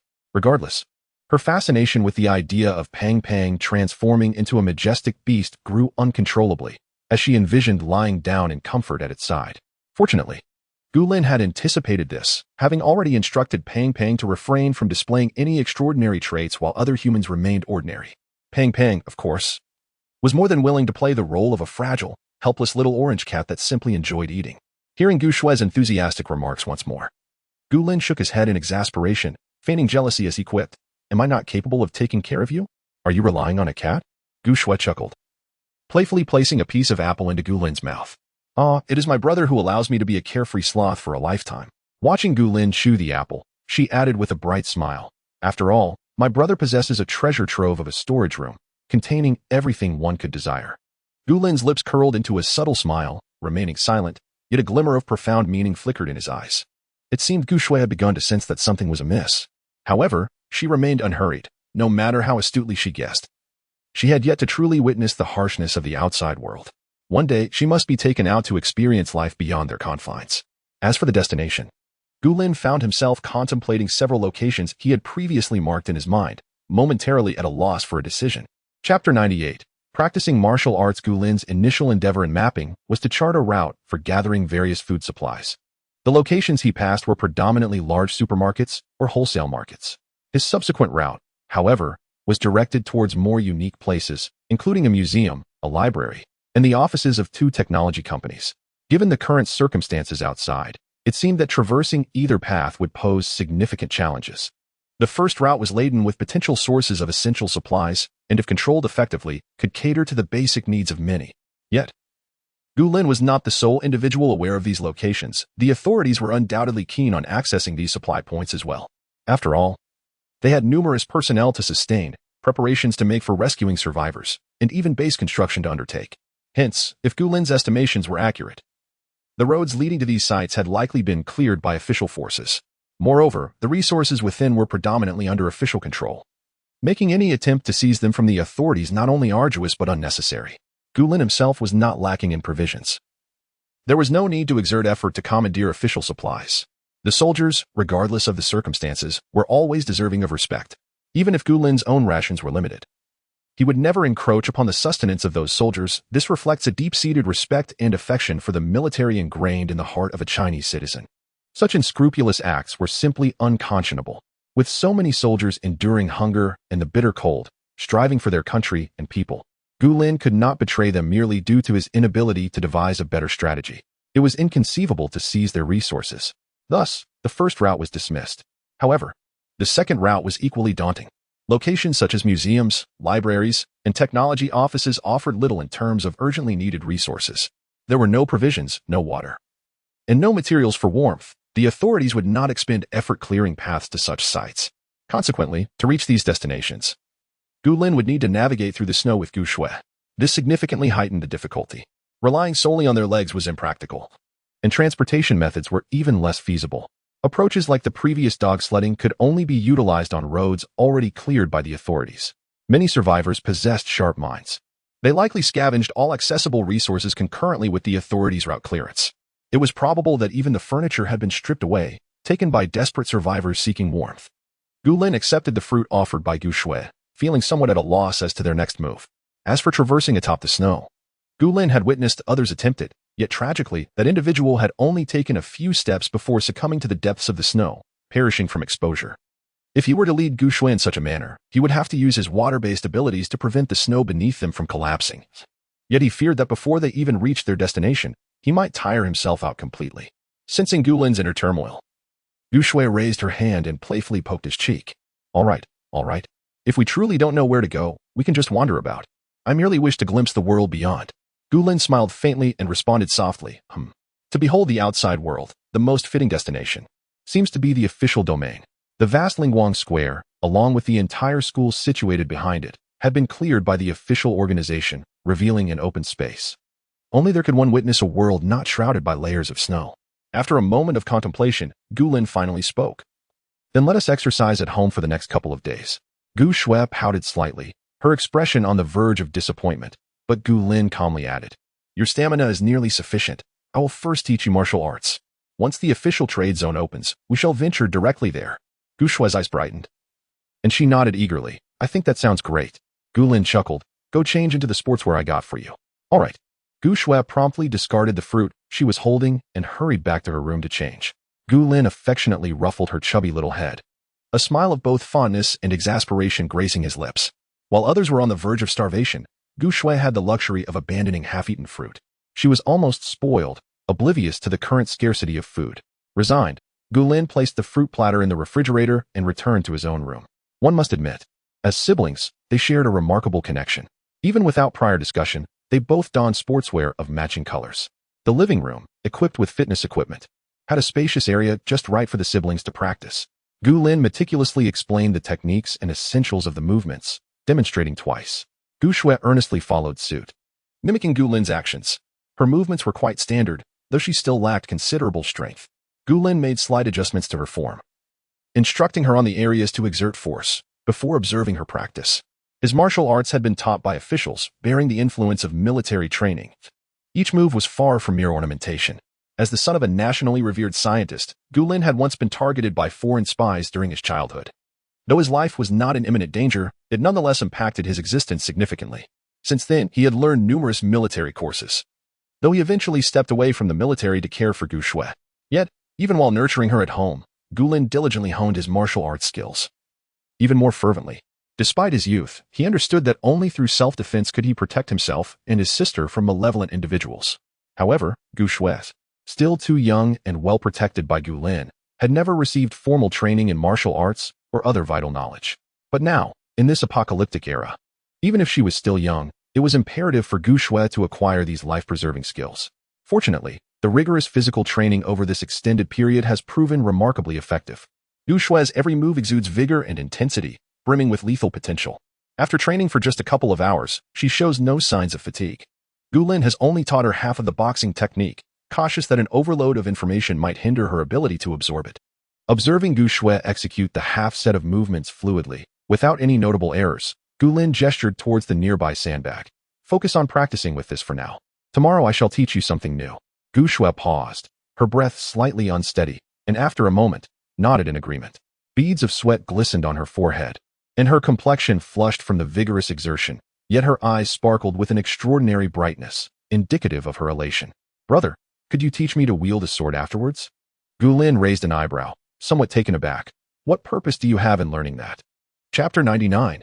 Creating space. Gu Lin had not initially intended to teach Gu Shui the art of wielding blades. He had firmly resolved that, when the opportune moment arose, he would instruct her in the use of firearms. After all, with him and Pang Pang by her side, Gu Shui would seldom find herself truly isolated. Regardless of what might transpire, even if Gu Lin had to depart for a time, he would ensure that Pang Pang safeguarded her well. While it is true that, in the latter stages of the apocalypse, the lethal power of melee weapons often surpasses that of light firearms, Gu Lin's aim in teaching her to shoot was solely to empower her with the means of self-defense against other humans. Should they encounter mutated flora and fauna, Pang Pang would undoubtedly spring into action. Carnivorous creatures possess an inherent aggression, even with limited training. Pang Pang's instincts as a feline ensured its combat prowess would not be lacking. With such protection, Gu Shui need not fear most of the mutated beings. Thus, the only true threats to her would stem from the depths of human malice and the unpredictable nature of mankind. Gu Lin had long contemplated equipping her with a firearm for her protection, and he had never considered the notion of teaching her to engage in close combat with melee weapons. Using such weapons would necessitate close-quarter confrontation with adversaries, a scenario in which Gu Shui's current stature and physique would not serve her well. If she could wield a firearm directly, why would she engage in hand-to-hand combat? Though melee weapons possess a certain allure, Gu Lin preferred to utilize tranquilizers whenever possible. Presently, he was also teaching Gu Shui to strike, concerned that if she encountered rogues in the trading area, she might become frightened. Instilling confidence in her abilities would help alleviate her trepidation. After all, what business did a young girl in her teens have with wielding a large blade? Gu Shui pouted slightly and exclaimed, I just want to learn about melee weapons.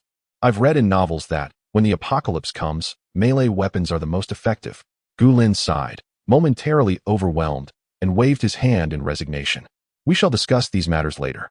For now, focus on perfecting this half set of punches. If you do not meet the standard, I shall not teach you the other half tomorrow. With a soft huff, Gu Shui resumed her training. Had the techniques he taught not been exclusive to the military, with no tutorials available online, she would have certainly finished her studies in advance to surprise him. Unaware of her thoughts, Gu Lin observed her movements for a moment longer before retreating to his room. Pang Pang, sensing something, promptly followed suit. Once the door was securely locked, Gu Lin stretched and, accompanied by Pang Pang, entered the space he had created. Given Gu Shui's occasional remarks, even if Gu Lin wished to keep this secret, it seemed unlikely that he could conceal this space for much longer. This was not a matter of great concern, as Gu Shui was his blood relative. It was natural for her to be informed. She was not the type of naive girl lost in romantic fantasies, at least from his current observations. She would not betray him. Thus, preparing a spatial artifact for her became a priority. However, despite his diligent efforts over several days, he had yet to succeed in creating another spatial item. This was quite vexing. It appeared he would have to fully explore the space within the ancient coins. Upon entering, the exuberant chubby creature drew Gu Lin's attention as he first made his way to his collection room. Retrieving several jade artifacts before taking the ancient coin imbued with spatial properties to the synthesis platform, Gu Lin cast a glance at the energy levels of the platform. Remarkably, even after utilizing some energy occasionally over the past few days, the remaining energy within the synthesis platform still constituted a considerable figure, clearly indicating the vast quantity of items he and Bai Weiwei had amassed together. Aside from the jade artifacts specifically mentioned by Gu Lin and a few unique items, the small steward had disposed of one of each of the remaining items, generating such abundant energy. With a casual toss, Gu Lin sent a crystal bracelet onto the synthesis platform and quietly observed the control panel. Absorbing multi-treasure crystal bracelet, energy 2300, Gu Lin perused the panel. Locating the recently deposited multi-treasure crystal bracelet in chronological order, and attempted to extract 2 identical pieces. Miraculously, 2 identical crystal bracelets appeared on the synthesis platform. Each crystal displayed the same hue and pattern. Even under microscopic scrutiny, one would struggle to discern any differences. Indeed, nature does not yield 2 perfectly identical crystals. Yet his synthesis platform could produce duplicates flawlessly. Eyes wide with delight, Gulin decided to test the waters further by tossing in another Hittian jade talisman. This time, he managed to retrieve 3 talismans. Exchanging Hittian white jade talisman 3, energy minus 9,300, after closely examining the Hittian white jade talismans. Gulin shifted his gaze to the ancient coin with the spatial attribute. If the jade artifacts could be replicated, what about this one? Contemplating this, he internally called out to the small steward. Could this ancient coin be absorbed by the synthesis platform and subsequently exchanged for several pieces? The steward's voice responded promptly. No. Master, spatial artifacts possess unique functionalities. They can be absorbed by the synthesis platform, but cannot be exchanged. A flicker of disappointment passed through Gulin's eyes. Yet he refrained from voicing his discontent. Instead, he pricked his finger, allowing a drop of blood to fall onto the ancient coin. The crimson droplet was swiftly absorbed. And soon, Gulin sensed a newfound connection to his spirit. Having successfully acknowledged ownership of the ancient coin's space, Gulin attempted to enter it. After a brief distortion of the scene before him, Gulin discovered that he remained in place. Frowning, he examined the ancient coin in his hand, which had regained some luster and appeared less dilapidated. His emotions were complex as he pursed his lips. Master, it seems that its level is too low to accommodate a living being. Upon hearing the steward's words, Gulin's mood improved slightly. After all, judging by the distortion he had just witnessed, this ancient coin's space should eventually be able to house living beings, as long as it could conceal living souls. It would provide an additional layer of protection for Gushui in the future. Gulin then tossed a white jade talisman into the ancient coin's space. No response. Was it the jade's category that was insufficient? Is it that the ancient coin space despises such mediocre jadeite products? Gulin furrowed his brows in confusion, and with a flicker of thought, a magnificent imperial green jade bracelet materialized in his hand. The bracelet boasted an authentic imperial green hue, with exceptional quality, ranking among the finest in his collection of jadeites. To be on the safe side, Gulin decided to place this jade bracelet into the synthesis station, subsequently exchanging it for 2 identical counterparts. Only then did he cast these 2 imperial green jade bracelets into the ancient coin space. However, to his dismay, there was still no response. Growing slightly agitated, Gulin retrieved the bracelet along with the previous talisman and tossed them back into his collection room, accompanied by a crystal bracelet. Damn it, what on earth must he break to achieve an upgrade? Chapter 100. A major incident. Gulin's state of mind was on the verge of explosion, had he not retained a modicum of rationality.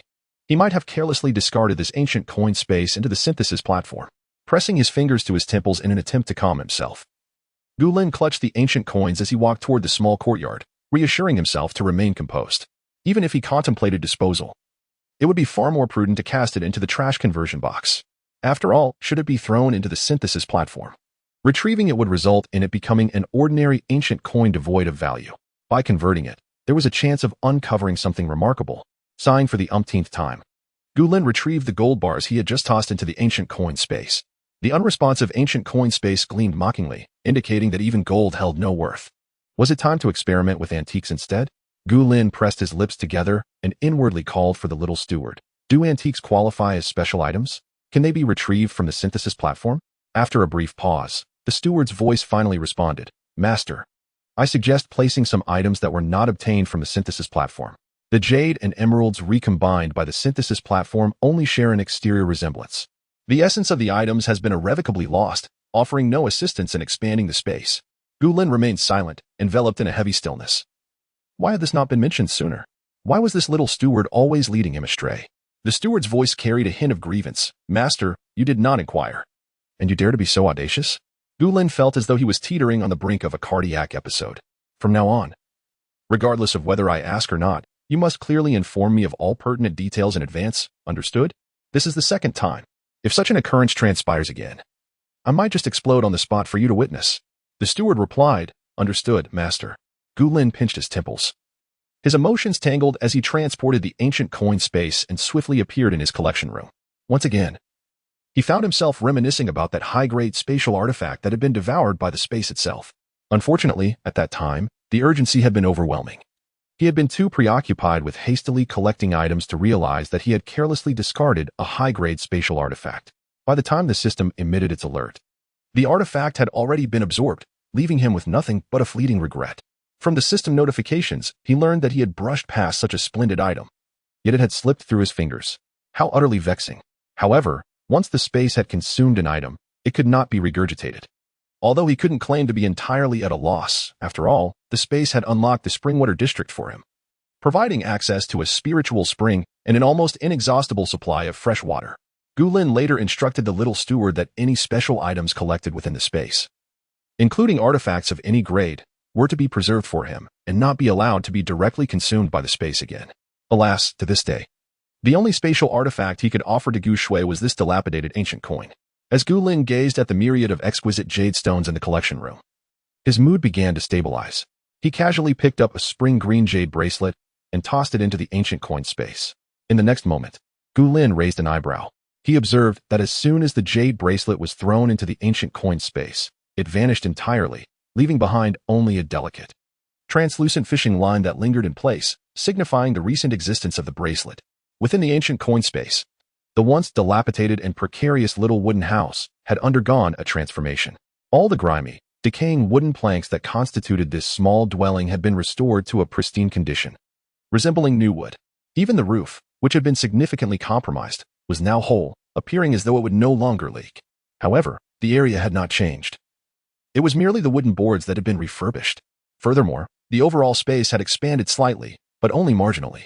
When he attempted to enter, he found, he still could not gain access. Gulin frowned, his emotions a tangle. The little steward was not mistaken. It was indeed necessary to use jade and stones imbued with spiritual energy from their original source. Those retrieved from the synthesis table were inadequate. However, the ratio of investment to return was woefully disproportionate. The jade bracelet he had just discarded was of commendable quality in terms of both color and texture, though it did not reach the exceptional standard of imperial green. Nevertheless, that uniformly vibrant spring green, with minimal impurities, could still fetch several thousand in the market. Although in the post-apocalyptic era it had lost much of its value, Gulin felt a pang of regret. Such a substantial bracelet had merely renovated the wooden house without increasing its size. He pondered how many jade stones would be required to elevate this ancient coin space to a usable state. Gulin regarded the ancient coins in his hand, unsure of how to proceed. These jade stones were inedible, and keeping them would not yield any monetary benefit, yet they were all natural stones endowed with spiritual energy. His motivation for collecting them stemmed from an experience after an acid rain, where many spiritually rich objects underwent mutations, much like the mutated flora and fauna. The jade stones experienced transformations simultaneously with humanity during that acid rain, acquiring various extraordinary abilities. For humans, these were powers. For the jade stones, they represented a metamorphosis from ordinary rocks into treasures. Some could induce hallucinations, others could generate dense fog akin to smoke bombs, and some contained spaces within them, varying in size but nonetheless useful. There were even jade stones that functioned as flashlights, which Gulin had seen others utilize, capable of adjusting brightness at will. Thus, he was reluctant to simply expend all these jade stones at this juncture to enhance the ancient coin space. Even if some of the jade stones appeared of mediocre quality, their spiritual richness bore little relation to their surface appearance. This was why Gulin had insisted on placing items in the synthesis table before retrieving them. Unfortunately, this glitch could not be exploited. To expand the ancient coin space, he would need to invest genuine jade stones infused with spiritual energy. Deep down, Gulin resisted this notion, yet he genuinely wished to provide Gu Shui with a spatial artifact. With such an object, Gulin would no longer worry about Gu Shui lacking sustenance when he returned late or spent too much time within the space. In the event the siblings were separated for a while, Gu Shui would possess both food and defensive weapons, along with the company of Fatty. Just as Gulin was contemplating this, he heard a frantic knocking at his door from outside the space. Brother, come out quickly, something terrible has happened. Furrowing his brow, Gulin set aside the ancient coin space, swiftly scooping up the exuberant Fatty from the breeding area, and exited the space with both the cat and himself. Fatty quickly reverted to his normal size, shaking off his fur. After ensuring he was presentable, Gulin opened the door. What is it? At the threshold stood Gu Shui, visibly agitated. Brother, there's a tornado outside. Chapter 101. Utter chaos. Gulin's pupils constricted. What is it? Gu Shui pointed towards the balcony of the room. Go see for yourself. A colossal tornado. How could there possibly be a tornado in perfectly fine weather? Gu Lin's heart sank as he hurriedly turned to his room's balcony. The chubby creature, puzzled yet sensing its owner's distress, scuttled after him. Gu Shui swiftly scooped up the plump pet and followed closely behind Gu Lin. Upon catching sight of the scene outside, an unprecedented gravity settled on Gu Lin's face. The once azure sky, which had remained clear for several days, had transformed into a dismal, oppressive white. On the horizon, a black tornado loomed ominously, its apex merging with the pale sky above, while its base burrowed deep into the earth, shrouded in snow. The enhancement of his physical capabilities due to high-level abilities allowed Gu Lin to discern the tornado's form with remarkable clarity. Despite its dark hue, swirling currents of air churned violently within. Before long, the tornado's blackness appeared to diminish slightly, as if it were fading. Gu Lin's heart sank further. It was not the color of the tornado that was lightning. Rather, it was the ice and snow it had ensnared, diluting its darkness from the surrounding scene. It was evident that this massive tornado was situated quite far from Gu Lin's location, even as he strained his mental perception to its limits, probing desperately towards the tornado. He sensed no unusual fluctuations. "Brother, the tornado looks incredibly destructive," Gu Shui remarked absently while stroking the cat, her gaze bearing a weight beyond her years. "Yes," Gu Lin replied, his eyes fixed unwaveringly on the tornado. "At least it is far from here for now. There is no need to fear." As he spoke, he affectionately ruffled Gu Shui's hair, while his mind raced with frantic thoughts. Although the tornado appeared sufficiently distant, one could not guarantee that it would not pass directly overhead. Such a colossal tornado, even if it merely brushed by Gu Lin's building, could potentially devastate half of it. In his previous life, such natural disasters had not occurred. No, it wouldn't be accurate to say they never existed. It was merely that in the past, tornadoes had only manifested after acid rain. The tornadoes back then were of a similar scale and possessed devastating power, leaving nothing in their wake and carving deep trenches into the ground. However, most survivors had developed abilities by then, each demonstrating their unique powers in the face of such formidable tornadoes. Moreover, after enduring numerous natural disasters, survivors had grown increasingly adept at adapting to and combating them. Thus, despite the strength of that tornado, the casualties had not been significant. Another contributing factor was that there had been relatively few survivors at that time. But why, in this lifetime, had the tornado arrived so swiftly? The calamities of this world have surpassed his previous understanding entirely. Not only are they more intense and of varying durations, but they have also begun to manifest prematurely. At this rate, how much longer can he remain in this safe haven? Gu Lin furrowed his brow, his gaze heavy with concern. After a brief moment, the voice of the little steward suddenly echoed. "Master, would you like to activate disaster monitoring and early warning?" Gu Lin silently affirmed within himself. Naturally, the disasters in this era do not adhere to the patterns of the last. If he could ascertain the intensity and duration of these calamities in advance, it would undoubtedly be for the best. Does the space truly possess such capabilities? He had not discovered this feature while researching the high-tech control area within his space. "Brother, what should we do now?" Observing Gu Lin's serious demeanor, Gu Shui recognized the gravity of the situation, pausing her playful antics with the cat. Gu Lin pondered for a moment and led Gu Shui to the living room. "Let us stay here for now. The tornado is still quite distant. We will assess the situation when it draws nearer." He had conceived a preliminary strategy but was more curious about the response the little steward would provide. Can disasters truly be predicted with precision? This world is on the brink of chaos. Gu Shui, observing Gu Lin's grave expression, found it difficult to maintain her focus. However, it was evident that Gu Lin was not inclined to engage with her. After a prolonged internal struggle, she retreated to the kitchen to retrieve a large bowl of marinated chicken wings that Gu Lin had prepared earlier, placing it on the small table by the heated bed. Accepting the dish from Gu Shui, Gu Lin took a silent bite before stepping onto the balcony to gaze at the unfolding scene outside. The tornado, which seemed to connect heaven and earth, appeared to have grown in size. It certainly seemed to be drawing closer. To his eyes, the surrounding areas remained largely calm. Yet objects in proximity to the tornado were continuously being swept into its vortex. Massive snowballs danced chaotically in the air, only to be hurled away by the fierce winds, effortlessly shattering a nearby skyscraper. Gu Lin observed the hellish sight with cold detachment, his lips pressed tightly together. The eerie silence persisted for an indeterminate duration until the voice of the little steward resonated within Gu Lin's mind. "Master, during your last resource collection, you acquired a high-purity energy core, which can serve as reserve energy for the space." Gu Lin's brows slightly twitched as he recalled a previous system notification that indeed mentioned such an item. However, he had not seen it since and had ceased to inquire further. After all, there was still energy within the space, and a reserve was called so for a reason. It was not currently needed. Could it be that the item designated as reserve energy by the system could enable the space to activate its disaster detection feature? You could interpret it that way, Master. Would you like to utilize it? Currently, there is only one unit of reserve energy in the space, but its purity is exceptional. Once activated, it can remain effective permanently, albeit solely for the function of disaster monitoring. Gu Lin pressed his lips together, casting a glance at the formidable black tornado that connected heaven and earth, causing the very skies to change color. In his heart, he responded to the little steward, "Why did you not mention such a remarkable phenomenon before?" The steward's unfinished thought lingered in the air. It has not been encountered prior to this calamity.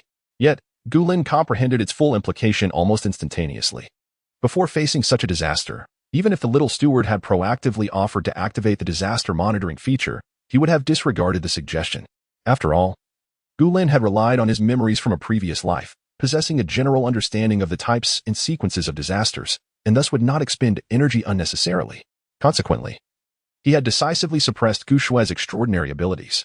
It was his insight into the rough trajectory of future events that instilled confidence in him, believing he could guide Gu Shue safely through the relentless calamities. However, now, this colossal tornado struck him with the force of a slap, leaving Gu Lin utterly unprepared.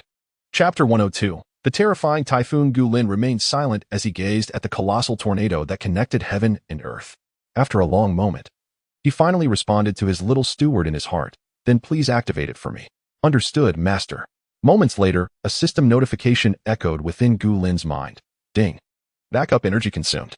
Activating disaster monitoring and display function. Initiating. Barely had the sound faded when the radio in the living room abruptly crackled to life. Attention. A powerful typhoon is approaching. Survivors are urged to gather essential survival supplies and seek refuge underground as soon as possible. Attention.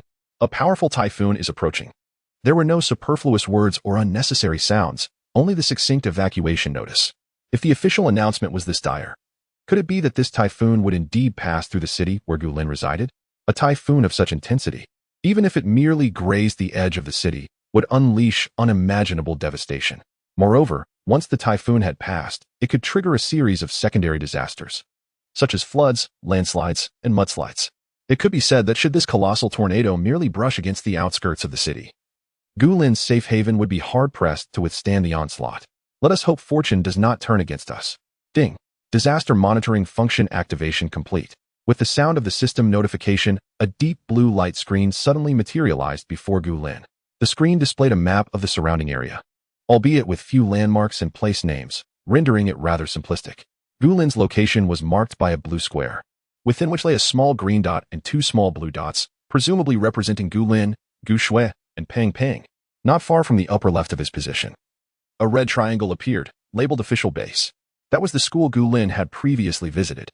The entire light screen was neither white nor translucent, but rather exuded an eerie deep blue hue, which seemed quite peculiar. The screen's color is due to the current disaster, an intense typhoon, Master. Had there not been a nearby disaster of such destructive power, the screen would have been translucent. Gu Lin acknowledged silently, lifting his gaze to the top of the screen. There, a vivid spiral shape was advancing towards his location. The very same massive tornado he had glimpsed from the balcony. Could it be that this tornado would indeed pass through here? Furrowing his brows, Gu Lin scrutinized the swirling vortex on the screen, his expression grave. Moments later, the center of the cyclone on the map suddenly revealed a large red dot, which swiftly began to move. Surprise flickered in Gu Lin's eyes, but he quickly discerned that the red dot traced a red line, likely predicting the tornado's trajectory. The red line meandered without any noticeable turns, and ultimately, it intersected with Gu Lin's location. Gu Lin's brow furrowed sharply as he tore his gaze from the deep blue screen and turned to look out the window. With merely a pair of eyes and the perception of his mental acuity, he currently could not discern the effects of the tornado. However, it was faintly observable that the color of the tornado was gradually fading. The fierce wind swept away countless snowflakes and debris from buildings, and perhaps even seawater, leaving an indeterminate number of lives shattered in its wake. Master, it is estimated that there is a 95% probability that this super typhoon will pass through your current location. It is advised to seek refuge in the space within the next hour. In approximately an hour and a half, the super typhoon is expected to advance from the seaside to your present location. Gu Lin pinched the bridge of his nose and silently acknowledged, understood. Truly, human plans pale in comparison to the will of nature. He had initially intended to take Gu Shui out to experience the world once the official trade zone was opened, to witness the struggles of those fighting for survival amidst disaster. He hoped that when Gu Shui truly grasped the harshness of the apocalypse, the malice of humanity, and the brutality of survival, he could then reveal the secrets of the space to her. But with the super typhoon approaching, he had no choice. If he did not bring Gu Shui into the space, they would both perish. Before nature's fury, humanity was as insignificant as ants. Gu Lin pinched his brow, waved his hand to retract the disaster monitoring panel, and turned his gaze towards Gu Shui. At that moment, Gu Shui was still quietly seated on the heated Kong, silently gnawing on a duck neck. Her eyes reflected concern, yet she refrained from disturbing Gu Lin, only absent-mindedly rubbing her chubby little head, clearly preoccupied. A connection existed between Gu Lin and the chubby creature, and sensing Gu Lin's heavy mood, the creature's eyes mirrored a hint of apprehension. Shui, go change your clothes. We're leaving here, Gu Lin instructed. With a soft thud, the duck neck fell from Gu Shui's mouth, and she did not bother to retrieve it. Looking at Gu Lin with undisguised worry, where can we go? Gu Lin smiled gently, offering no explanation but assuring her, do not worry, no matter what happens. I will protect you. Gu Shui bit her lip, nodded slightly, and obediently returned to her room, glancing at the closed door of Gu Shui's room. Gu Lin smiled faintly and, with a subtle gesture, made half of the items in the room vanish. The chubby creature was astonished. But recalling the sights it had witnessed nestled in its little master's embrace, it understood Gu Lin's intentions. First, he removed the small table from the Kong, the cashmere blanket, the quilt, followed by the 2 rabbit cages nearby, then the projector and fitness equipment. Soon, the entire living room became desolate, with even the water tank near Gu Shui's door being cleared away. Once the living room was emptied, Gu Lin proceeded to the balcony, collecting all the durable vegetables.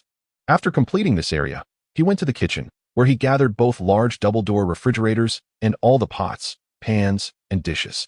The cabinets were entirely emptied, and he took away the gas canister, rice bags, and flour sacks. After finishing the kitchen, Gu Lin opened the storage room, and with a light wave of his hand, the entire space transformed into an empty room. Next, he tackled the planting room, collecting the planting boxes along with their shelves, as well as the nutrient solutions and tools stored in the bathroom. After tidying up all the other rooms, Gu Lin finally returned to his own bedroom. As he began to organize his bedding, he suddenly heard Gu Shui shout, "Brother, has our home been burglarized?" Gu Lin chuckled softly, remaining silent as he continued to clear out every item from his room. Once he finished and stepped out, Gu Shui had already briskly made her way to his doorway. She stood there, gazing at the transformed room, now stripped to its bare essentials, momentarily lost for words.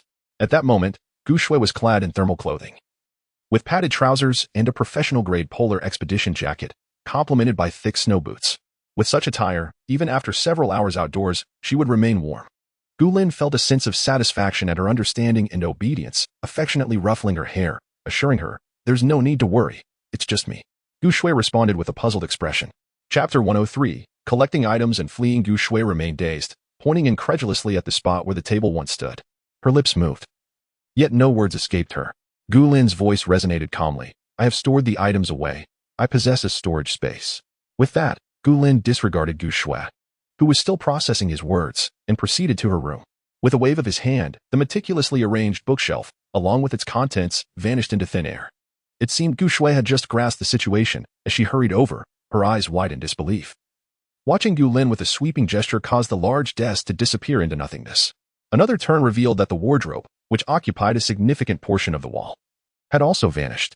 Pointing towards the warm, crackling hearth, she noticed the bedding and cashmere blankets had completely disappeared. Gu Shui gasped in astonishment, feeling as if her worldview was on the verge of being reshaped. She watched Gu Lin's actions in utter disbelief, rendered speechless. After clearing the room, Gu Lin made his way to the balcony, retrieving the small potted plants that Gu Shui cherished. Ultimately, the house was left as an empty shell, with only the immovable fixtures remaining, alongside a few stoves still glowing with burning coals. Observing the glowing embers, Gu Lin paused momentarily before vanishing from sight. "Where did my brother go?" Gu Shui exclaimed, bewildered. "He was just here, a living person." Meow. Seeing the astonished expression on her small master's face, the plump cat hurriedly utilized its endearing appearance to charm Gu Shui. She affectionately ruffled the cat's head, suddenly realizing, "Pang pang. Do you often enter my brother's space?" The cat's ears perked up, its red and blue eyes twinkling mischievously. In that instant, Gu Shui comprehended everything.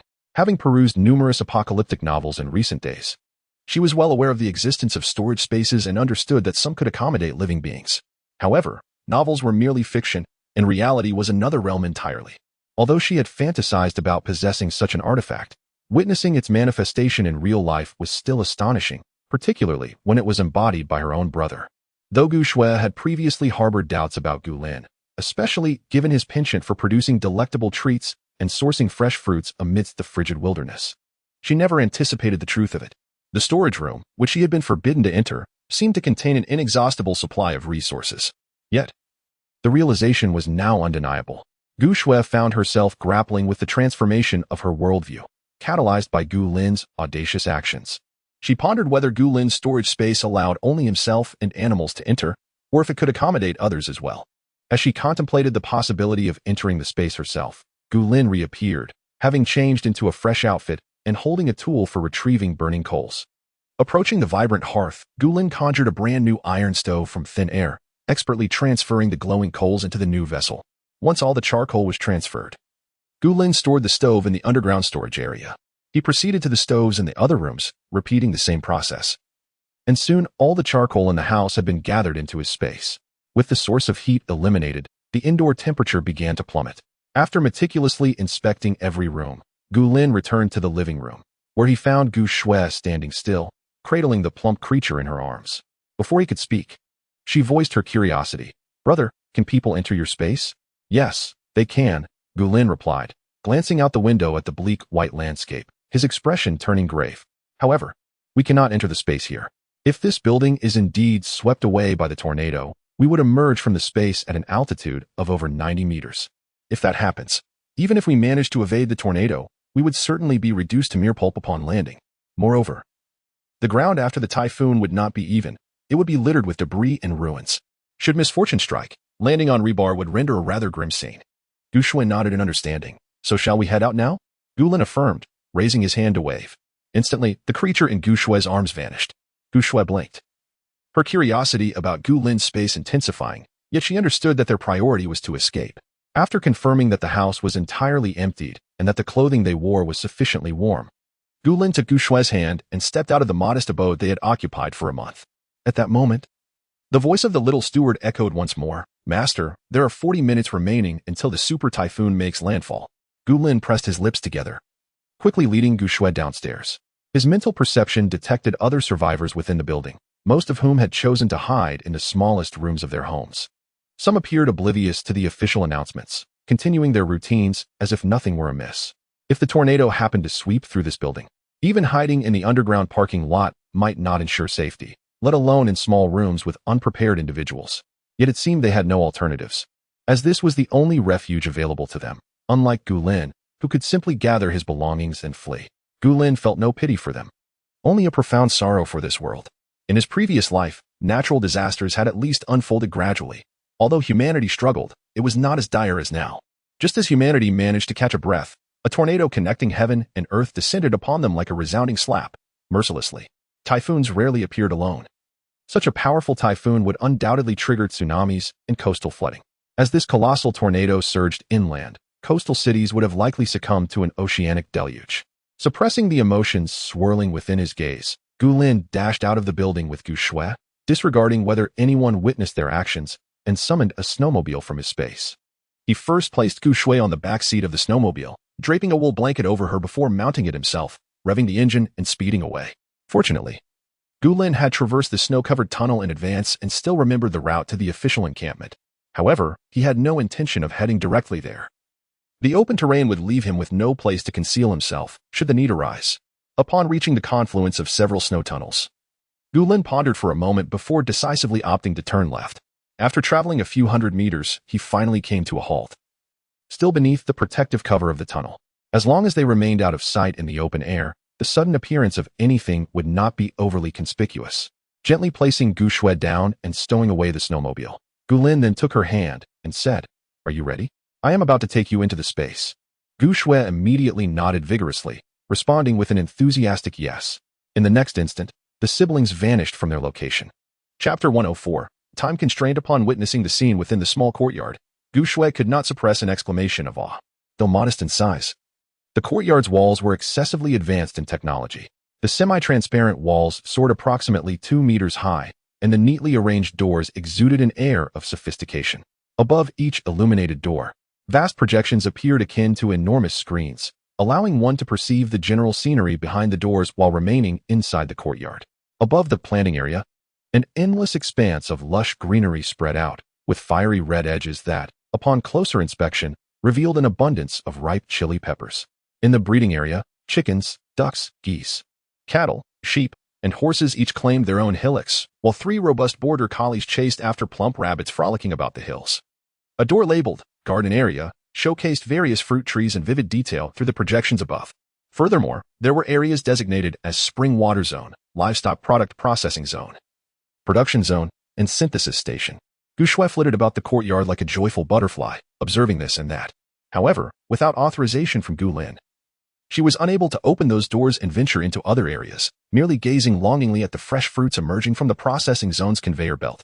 The 5-story villa in the center of the courtyard was also off-limits to Gu Shui. Yet, upon noticing Gu Lin's grave expression, she sensed that something was amiss and continued to peer through the projections above the courtyard walls to glimpse the scenes beyond the doors. Thankfully, her temperature-regulating clothing kept her comfortable, alleviating any discomfort caused by the heavy polar gear she wore outside. Ignoring the exuberant Gu Shui, Gu Lin's demeanor remained somber as he scrutinized the system panel. He had not paid heed to the fact that all living beings entering this space were destined to perish. Gu Shui could not linger indefinitely within his realm. Since her entry into the space, a countdown timer had emerged on Gu Lin's panel, clearly indicating a time constraint imposed upon Gu Shui. This was indeed unprecedented, as Gu Lin had never encountered such a scenario in his previous forays into the space. The countdown explicitly stated that Gu Shui could only remain within his domain for 6 hours each day, with no possibility of accumulating in use time. Regardless of how much time she had left before midnight, her access to the space would reset to a maximum of 6 hours each day, no more. The silence enveloping Gu Lin was deafening. His initial plan had been to shelter Gu Shui in the space for a few days. But this countdown had thwarted those calculations before they even began. With only 6 hours available for refuge, Gu Shui could not afford to squander this precious time. Otherwise, in the event of an emergency or life-threatening situation, she would have nowhere to seek shelter. Feeling a mix of emotions, Gu Lin pinched the bridge of his nose, intending to address the matter with the frolicking Gu Shui when a thought suddenly struck him. He had previously introduced humans into this space. Why had those individuals not been subjected to any time constraints? Could it be that the space was deliberately rejecting Gu Shui? Before Gu Lin could even pose a question, the voice of the little steward echoed, "No, master. It is because of those individuals before that you did not entertain the notion of allowing them to leave the space alive. From the moment they were cast into this realm, they became akin to corpses. A corpse lingering in this space for any duration is certainly not worth concerning oneself with." Gu Lin, what kind of twisted logic is this? It is not twisted logic, master. If you wish for Gu Shui to remain within this space like those corpses, that is entirely possible. However, once she exits this space and re-enters, she shall perish. Gu Lin's emotions were as complex as a tangled ball of yarn, feeling somewhat uncomfortable. How to articulate it? The sensation of willingly integrating into human society differed greatly from the compulsion to survive in the outside world. "Brother, I desire some fruit." Noticing Gu Lin's persistent gaze and his somewhat displeased expression, Gu Shui could no longer restrain herself. Gu Lin acknowledged her request, but did not retrieve any fruit for her. Instead, he flickered and vanished from sight. Gu Shui? To her surprise, Gu Lin could teleport within his own space at will. This was far more impressive than any heroine she had encountered in apocalyptic novels. With envious tears welling in her eyes, she marveled at his ability. Meanwhile, Gu Lin had directly transported himself to the foundational utility area on the first floor of the villa. Before the control panel, he swiftly granted Gu Shui access to several areas. In addition, he maximized the external environment display feature. Once these tasks were completed, Gu Lin flickered once more and reappeared before Gu Shui, gesturing towards the processing area door. "The fruits inside are all washed. You may enter and take some." Gu Shui's eyes lit up, and she nodded eagerly, dashing toward the processing area and tentatively pushing open the door. Although the door remained immovable, her hand seamlessly passed through the translucent barrier, allowing her entry into the processing area. Just moments ago, it had felt like a cold, unyielding wall. "Wow," Gu Shui exclaimed, overwhelmed by the novelty of the experience. She hurried inside, grabbed a small box of diced cantaloupe, and sampled a piece with a tiny fork. "Brother, the fruit here is so sweet." For the first time, she displayed the joyful demeanor typical of her age, approaching Gu Lin with a small box of cantaloupe. "Brother, would you like a piece?" Gu Lin smiled and accepted the offering with his mouth, gently ruffling Gu Shui's hair. "Little Shui, you may only remain in this space for 6 hours each day. Once the time is up, you must exit." Gu Shui smacked her lips. "All right, Contrary to Gu Lin's expectations, Gu Shui did not appear discontented. Instead, she popped another piece of cantaloupe into her mouth. Then, whatever I wish to eat, I shall have you fetch it for me, dear brother. Observing the smile that lingered at the corners of Gu Shui's lips, Gu Lin's mood was inevitably uplifted. Very well. Feel free to tell me whatever you desire. There are several bedrooms on the second floor of the villa. Choose whichever you prefer to reside in. Gu Shui nodded obediently. And noticing a hint of lingering displeasure on Gu Lin's face, she added, Brother, I believe 6 hours is quite generous. In many apocalyptic novels I've read, the female protagonists often have spaces that cannot accommodate anyone, and some only allow an hour each day. Gu Lin acknowledged her words with a nod, gently ruffling her hair. Come, I shall take you to explore the villa. Fortunately, after they had plundered the entire technology and culture exhibition that day, the bamboo house in their space transformed into a grand villa. Had it remained a mere bamboo house, it would have been quite inadequate for Gu Shui. As the siblings approached the entrance of the villa, just before they could step inside, an ear-splitting rush of wind suddenly engulfed them. Gu Lin abruptly looked up, his pupils constricting slightly. Chapter 105. Home truly lost indeed. What was destined to come could not be evaded. The disaster monitoring feature of this space is undeniably formidable. The projected path of the super typhoon is remarkably accurate. Gu Lin finds himself at a crossroads of emotions, unable to discern whether to laugh or cry. The silver lining is that this disaster monitoring capability is exceedingly reliable, allowing for precise foresight of approximately 95% of natural calamities. Gu Lin can prepare in advance based on these alerts. However, the sorrow lies in the fact that the trajectory of this super typhoon is particularly treacherous, passing directly over the meticulously constructed safe house. The external environment within the space is displayed at maximum clarity, projecting both sights and sounds vividly around them. When it detects that Gu Lin and Gu Shui's attentions are solely focused on the external environment, the display transforms into a holographic version, rendering the surrounding walls and villa invisible. Gu Lin furrows his brow and hastily adjusts the external sound to 5, lest the howling wind devastate their ears. Nonetheless, the external scene remains vividly projected, immersing them in the experience. Initially appearing as a dark void, the massive tornado now reveals itself as a murky gray. After all, Gu Lin resides in an inland city, and the tempest has raced in from the coastal regions, undoubtedly sweeping up copious amounts of snow and debris along its path. The ink-like darkness is diluted by the snow, and the turbulent winds are laden with countless fragments, sending shivers down one's spine. Gu Shui stands beside Gu Lin, equally transfixed by the colossal tornado, which seems even more awe-inspiring at their proximity. They were initially sheltered beneath a layer of snow, yet the scene before them indicates that the snow has been violently overturned by the fierce winds. Given the direction and distance, it is clear that this gigantic tornado is passing directly through Gu Lin's neighborhood. One cannot help but ponder whether this is a stroke of fortune or misfortune. Gu Shui feels her legs weaken, almost losing her grip on the melon in her hands. Brother, thankfully, you have this space. We were able to hide swiftly. Indeed, Gu Lin replies affirmatively, nodding in agreement. However, hiding indefinitely is not a solution. You cannot remain in the space forever. We must find a place to stay. Yet, it appears that there are scarcely any habitable structures nearby. What value does a tornado that connects heaven and earth possess? Wherever it passes, remnants of walls and buildings are scant. The official teams have excavated snow tunnels for several days, only to have them upturned, rendering the original paths unrecognizable. The tornado acts as a merciless meat grinder, reducing towering skyscrapers to rubble in an instant, drawing them into its vortex to become part of its destructive force. Gu Lin gazes at the tornado, reminiscent of divine retribution, and feels a heaviness in his heart. If it continues this trajectory as it advances inland, its destructive potential will only escalate. The more debris it engulfs within its powerful vortex, the stronger it becomes, effortlessly obliterating the remnants of human civilization. It appears that only deep underground shelters can offer true safety in these tumultuous times. The recent snow disaster has merely concluded, and the extreme cold is just beginning to reveal its icy grasp. Floods could strike at any moment. Gu Lin had previously experienced a horrifying surge in temperature overnight, transforming snow piled several stories high into a deluge. Should the current snowfall prove even more severe, it could swiftly melt into torrents, rendering underground refuge untenable. Glancing at Gu Shui, a frown etched on his brow, he pondered the vastness of the earth, questioning where one might find absolute safety. In light of the relentless natural disasters, he was at a loss as to where to go. His well-laid plans had been utterly shattered by the rampaging tornado. Brother, while Gu Lin was lost and thought about their accommodation, Gu Shui suddenly tugged at his sleeve. Look over there. Confused, Gu Lin raised his eyes and was taken aback. What? He witnessed several tall buildings being uprooted, spinning within the vortex of the wind. Ah, it is no wonder the Zijin Garden can withstand earthquakes. The structural integrity of these buildings is commendable.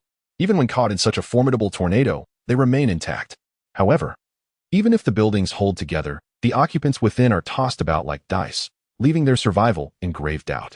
Regrettably, the building's resilience lasted only moments before the ferocious forces of the tornado tore it apart, scattering its remnants along with other debris.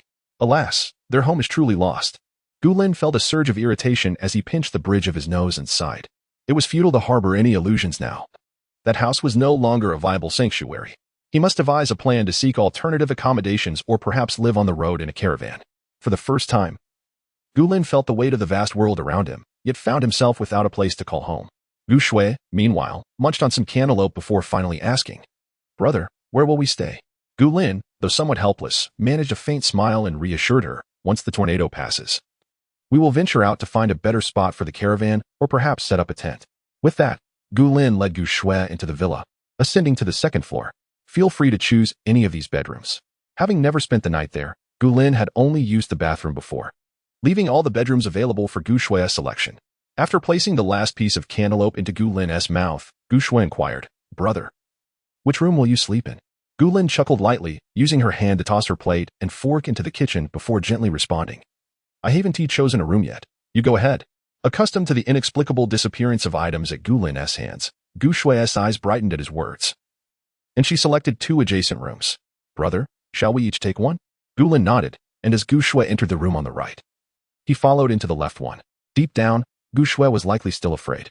She had always been this way. When a sense of security was lacking, she instinctively sought to be closer to others. When she was around 5 or 6 years old, she would often sneak into Gulin's bed in the middle of the night. Now that the child has grown, it seems rather awkward for her to engage in such nocturnal escapades. However, after witnessing a colossal tornado pass by outside, she could clearly see within her mind's eye that their home had been swept away, reduced to mere rubble. It is only natural for her to feel anxious about the future, her heart plagued by a profound sense of insecurity.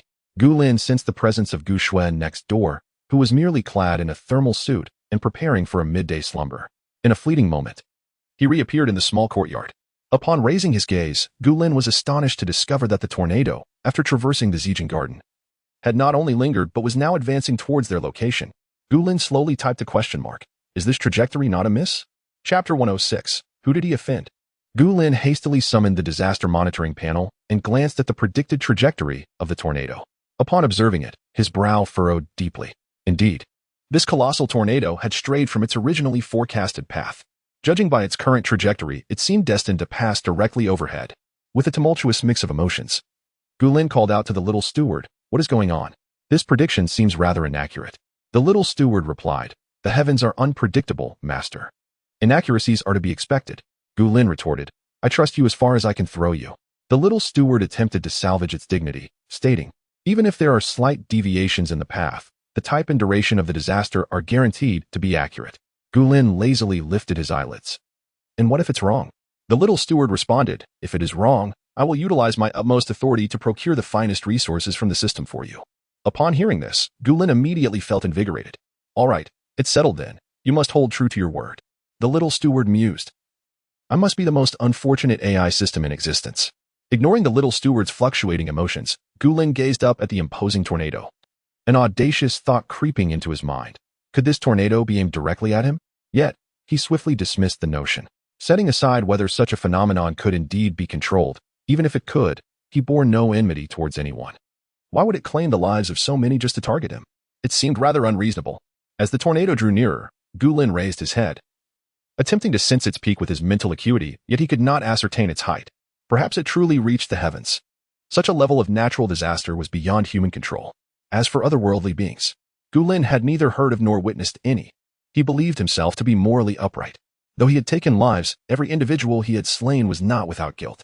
Bai Weiwei had grievances against him spanning 2 lifetimes. Gulin was not merciless, for death would ultimately befall him instead. As for others, they had brought their demise to his doorstep, prompting his retaliation. He had respected the fate of each individual, never intervening in their lives. Moreover, even when engaging in zero-cost shopping, he acquired nothing edible. It seemed absurd that he would be pursued by such a gigantic tornado. What merit did he possess to provoke such wrath? Gulin settled onto a lazy sofa in the courtyard, quietly watching as the tornado drew ever closer, his expression remaining placid. Gu Shui could linger in the space for just over 5 hours. The system panel indicated that the tornado would affect his vicinity for no more than half an hour. He was unconvinced that this tornado could sweep him away. He intended to remain hidden with Gu Shui in the space until the tornado wreaked havoc elsewhere, at which point he would contemplate where to reside. After all, in this vast universe, there must surely be a humble refuge available. The tornado loomed ever closer, its presence overwhelming even after reducing the external sound intake to a mere 5%. The howling winds echoed like mournful wails, intermingled with a deafening roar that sent shivers down Gu Lin's spine, prompting him to lower the volume to 1%. As Gu Lin stepped out from the villa, the edge of the tornado was precariously positioned above him. Being so near, his mental acuity effortlessly penetrated the chaos within. A dense flurry of snow, shattered concrete, remnants of living beings, snow-stained crimson, and corpses skewered by rebar whirled together as if tossed into a washing machine, embodying a terrifying force of destruction that made Gu Lin's scalp prickle. Fortunately, he had earlier urged Gu Shui to retreat to her room for rest. At merely 12 years old, witnessing such a scene would surely leave her with psychological scars. Even Gu Lin, a seasoned adult who had endured an apocalyptic experience, felt a lingering trepidation. The vortex continued its relentless advance, the outer edge passing over Gu Lin before the eye of the storm settled directly above him. In an instant, the cacophony ceased as if the entire world had been muted. Gu Lin looked up, his pupils narrowing slightly. At the very center of the eye, he beheld a black orb. What could it possibly be? This was unsettling. Gu Lin gazed incredulously at the shadowy form, only for his probing mental energy to collide with an invisible barrier, rebounding violently. A jolt of pain shot through his head, causing him to grimace. His lips pressed into a thin line. Could this black orb be the direct cause of the tornado's formation? Just moments ago, he had deemed the tornado a mere jest of nature and humanity. Yet now, everything seemed amiss. Little steward, what is that thing? It appears to be a wind energy core. Gu Lin was taken aback. He had sensed that this phenomenon was not ordinary. However, the sheer malevolence of this object left him paralyzed with fear, unwilling to venture out of his safe haven. The terrifying winds threatened to shred him to pieces should he step outside, even if he managed to find refuge within the eye of the storm. Moving alongside the tranquil vortex to seize the orb would be an exercise in futility. His mental energy had already been thwarted. What hope did he have in a physical confrontation? It seemed utterly impractical. If he wished to acquire the object referred to as the wind energy core, there appeared to be but one course of action: to follow the colossal tornado, waiting for it to subside, and see if the black orb would fall. Yet this too seemed implausible. The speed of the winds was beyond the reach of ordinary mortals. This tornado had formed over the sea and traversed the coastline to Gu Lin's inland city in a mere hour. The tornado could defy most terrains with reckless abandon, while Gu Lin could not. Relying on transportation was futile, as he would be easily halted by the geography. And 2 legs? That was an even more hopeless endeavor. Moreover, who could ascertain when the winds might cease? What if it were to blow directly to the next continent?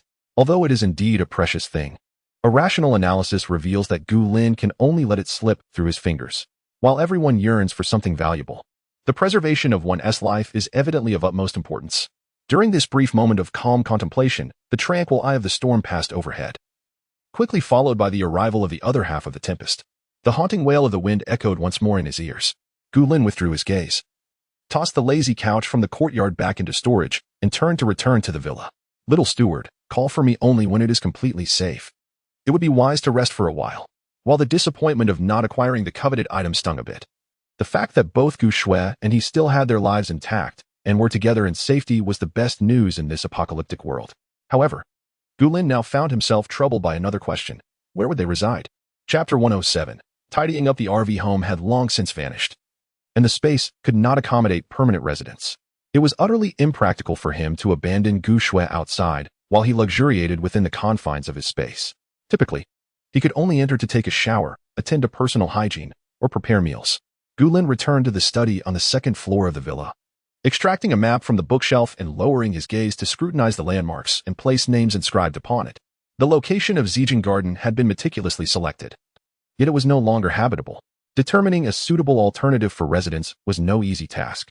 Perhaps he should have initially prepared multiple options, like a cunning rabbit with several burrows. However, the devastation wrought by the tornado surrounding him left Gu Lin pondering the futility of such preparations. How many habitable places could remain in a city ravaged by a colossal tornado? It seemed that the only option was to embark on a journey towards more inland cities in the RV. With this thought in mind, Gu Lin set aside the map his form flickering as he materialized at the entrance of the villa's basement. The underground storage area was off-limits to living beings, including himself as the master of this space. To inspect the items, he could only retrieve them and place them in the villa's basement. He pushed open the basement door, illuminating the room with a series of small lights that flickered to life. Gulin descended several steps, closing the door behind him. Although referred to as a basement, this room was merely a few levels lower than the villa, yet its dimensions appeared to expand infinitely. This discovery had been made a few days prior when Gulin was exploring the high-tech control area. Regardless of the size of the object, it could be accommodated within this basement. Gulin closed his eyes, utilizing his consciousness to sift through the underground storage area in search of the RV. He quickly pinpointed his target. With a wave of his hand, 3 RVs materialized within the room. The first was a standard white model. Upon seeing its color and size, Gulin dismissed it and returned it to the storage area. The second was an upgraded off-road RV, its exterior reinforced, with all windows shatterproof and bulletproof, and equipped with thermal insulation film to effectively regulate interior temperatures. It featured a large bed at both the front and rear, complete with all necessary appliances, and a bathroom designed with a separation of wet and dry areas, with a toilet on the left and a shower on the right, an exceptionally thoughtful layout. Moreover, the chassis was sufficiently elevated, and the tires had been modified, rendering it nearly impervious to being forced to stop. Gulin was thoroughly pleased with this RV and waved his hand, sending it to the small courtyard of his space. The third RV, while more understated than the second, had also undergone extensive modifications, albeit in a slightly smaller size. Gulin decided to temporarily keep it in the basement, for it might prove useful later. After all, even the finest RV could become rather confining over the long term. Although Gulin did not lack for fuel, who would prefer to reside perpetually within a vehicle rather than in a spacious home? Furthermore, with Gu Shui approaching her 12th birthday, the burgeoning differences between genders would inevitably introduce certain inconveniences, even for siblings. Previously, living in a 3-bedroom, 2-living room layout had sufficed, granting each sibling their own bathroom. Currently residing in the same vehicle, it is undoubtedly less convenient than the previous spacious house. Therefore, if possible, Gulin wishes to explore the official station site to gather information. Should the officials be preparing to establish a base, Gulin could contribute some supplies and secure a residence of similar conditions. If not, he would be left to retrace the path of his former life. In his previous existence, following the catastrophic earthquake, the city lay in ruins. At that time, Gulin embarked on a journey to the capital with Bai Weiwei. The safest place in a nation, often the first to establish a base after a natural disaster, is typically the capital. However, Gulin was unable to successfully escort Bai Weiwei to the capital. Instead, they entered a medium-sized base along the way. Had Gulin chosen to disregard Bai Weiwei's feelings and continued towards the capital, perhaps he would not have faced the complications brought about by her alliance with the base leader. Nevertheless, it is best not to dwell on such thoughts. With Bai Weiwei's restless nature, even if they reached the capital base, she would likely pursue connections with the military and political elites there. Gulin's secrets would inevitably be exposed by her. A leopard cannot change its spots. Bai Weiwei would only seek a more advantageous alliance. Betraying Gulin was merely a matter of time. Upon returning to the first floor of the villa, Gu Shui had already emerged. She donned a fitted thermal suit, draped with a robe, rubbing her eyes. "Brother, where have you been?" Gulin tousled her disheveled hair further and gestured towards the small courtyard. "I found a motorhome. We will use it to search for a place to stay." Gu Shui immediately perked up, hastening out of the villa. "Well," she exclaimed, touching the tire that was nearly her height. "Brother, is this vehicle large enough to drive outside?" Gulin chuckled. Using his key to lower the ladder, "It should be fine. After the tornado passed, much of the snow has been blown away, not to mention the other areas. The path here, perfectly aligned with the eye of the typhoon, should be passable." Gu Shui was the first to ascend the ladder, exploring the motorhome with childlike curiosity. Touching the genuine leather sofa in the lounge area. "Can this sofa be converted for sleeping?" Gulin replied affirmatively, maneuvering to close the door of the motorhome while leading Gu Shui to the back, drawing open the privacy curtain. "You will sleep here." Though it could not compare to the imposing bed he had constructed himself, this one was still a generous one. 5 meters wide, more than sufficient for Gu Shui alone. Gu Shui pressed on the slightly firm mattress, turning to ask, "And where will you sleep?" Gulin smiled, pointing to the overhead bunk above the driver's seat. Following his gesture, one could see another bed situated above the driver's seat, accessible only by a ladder. Although it was an overhead bunk, it appeared spacious enough not to feel constricting. Gulin ruffled Gu Shui's hair. "Come, let us decorate the interior a bit." As he spoke, he raised his hand, and neatly folded bedding appeared on the leather sofa, which Gu Shui had been fondly admiring. Gu Lin first pointed to the button beside the bed, saying, "This bed is equipped with an electric heating pad. Remember to turn it on before you sleep each night." Gu Shui nodded obediently. And only then did Gu Lin begin to assist her in tidying up the camper. He first laid a thick cotton quilt over the empty bed, ensuring its softness was just right, and then replaced the bedsheet with a cashmere blanket for added warmth. He placed a pillow adorned with a charming bunny pattern on the bed, and while Gu Shui was putting on the duvet cover, Gu Lin retrieved a small dinosaur plush toy for her. "Brother, how did you even get this?" Gu Shui exclaimed with evident delight as she hugged the dinosaur toy affectionately. Gu Lin took out his phone to capture this moment, laughing as he said, "I saw it while shopping before and thought you would like it. So I brought it back." After finishing up with Gu Shui's side, Gu Lin turned to tidy his own bed when the voice of the little housekeeper suddenly echoed in the air. Chapter 108, Disaster Report. Upon hearing the voice, Gu Lin's steps halted. "Master, the system has generated a disaster report regarding the recent tornado. You may review it in the control room on the 3rd floor. Additionally, although the tornado has passed, there are several humans lingering outside, making it temporarily unsuitable to venture out." Gu Lin lowered his gaze slightly, acknowledging in his heart, and continued toward the forehead bed. It was indeed inappropriate to go outside with humans wandering nearby. After witnessing the devastation caused by the tornado, Gu Lin had already disabled the display of external scenes, never anticipating that anyone would be out and about at such a time. After all, the aftermath of the tornado was exceedingly tragic. He feared it would leave a psychological scar on Gu Shui, hence he refrained from displaying it. Given the relentless blizzard that had trapped people indoors for so long, compounded by the absence of internet and signals, even the most reasonable individuals could succumb to madness. If Gu Shui were to glimpse such a terrifying natural disaster, where could Gu Lin possibly find her a psychologist? Although Bai Weiwei had stockpiled some psychological medication, Gu Lin was not a qualified doctor. He could only manage minor injuries. With a wry smile, Gu Lin climbed the ladder, meticulously making up the forehead bed and checking the electric heating pad. To his relief, the forehead bed had not been fitted with an electric heating pad. Fortunately, the heightened privacy of this space allowed Gu Shui to sleep here without the risk of her getting cold. He planned to turn on the air conditioning in the vehicle later. It shouldn't be too chilly. Confident in the substantial investment he had made to renovate the RV, Gu Lin finished preparing the bed. As he turned around, he spotted Gu Shui sitting on the leather sofa in the reception area, clutching a dinosaur plushie. Gazing at him quietly, her hair was slightly disheveled, yet she appeared exceptionally well-behaved. Gu Lin's heart softened a little more. "What would you like to eat? I have plenty of delicious food ready." Gu Shui's eyes brightened. "Do you have hamburgers and fried chicken?" Gu Lin. This child truly harbored an indelible passion for hamburgers and fried chicken. He recalled that when he had just been reborn, Gu Shui had asked him to take her out for a meal. Thankfully, he was well prepared, raising his hand. 2 portions of fried chicken, a family bucket, and 2 hamburgers appeared on the dining table. "Brother, you really are just like Doraemon." Gu Shui promptly set her dinosaur plushie aside and swiftly unwrapped the fried chicken and hamburgers. Gu Lin sat down at the dining table, a mix of helplessness and indulgence gracing his smile as he retrieved 2 cans of soda. How could one enjoy fried chicken without soda? In just a few hours, Gu Shui's worldview had been forced to undergo a monumental shift. Allowing her a treat or two was hardly a concern. After all, she was at an age where she needed nourishment, so consuming a bit more was perfectly acceptable. Gu Shui took a large gulp of soda, her eyes narrowing in satisfaction. "Brother, aren't we going outside? The RV is nearly ready. The beds have been made, the refrigerator stocked with provisions by Gu Lin, and all necessary toiletries and kitchenware are in place. It can be said that the RV is just a push of the accelerator away from embarking on an adventurous journey."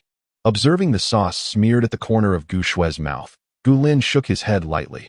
"There are people outside. We cannot suddenly reveal ourselves to them. Innocent men may suffer for their wealth. It is one thing to appear out of nowhere.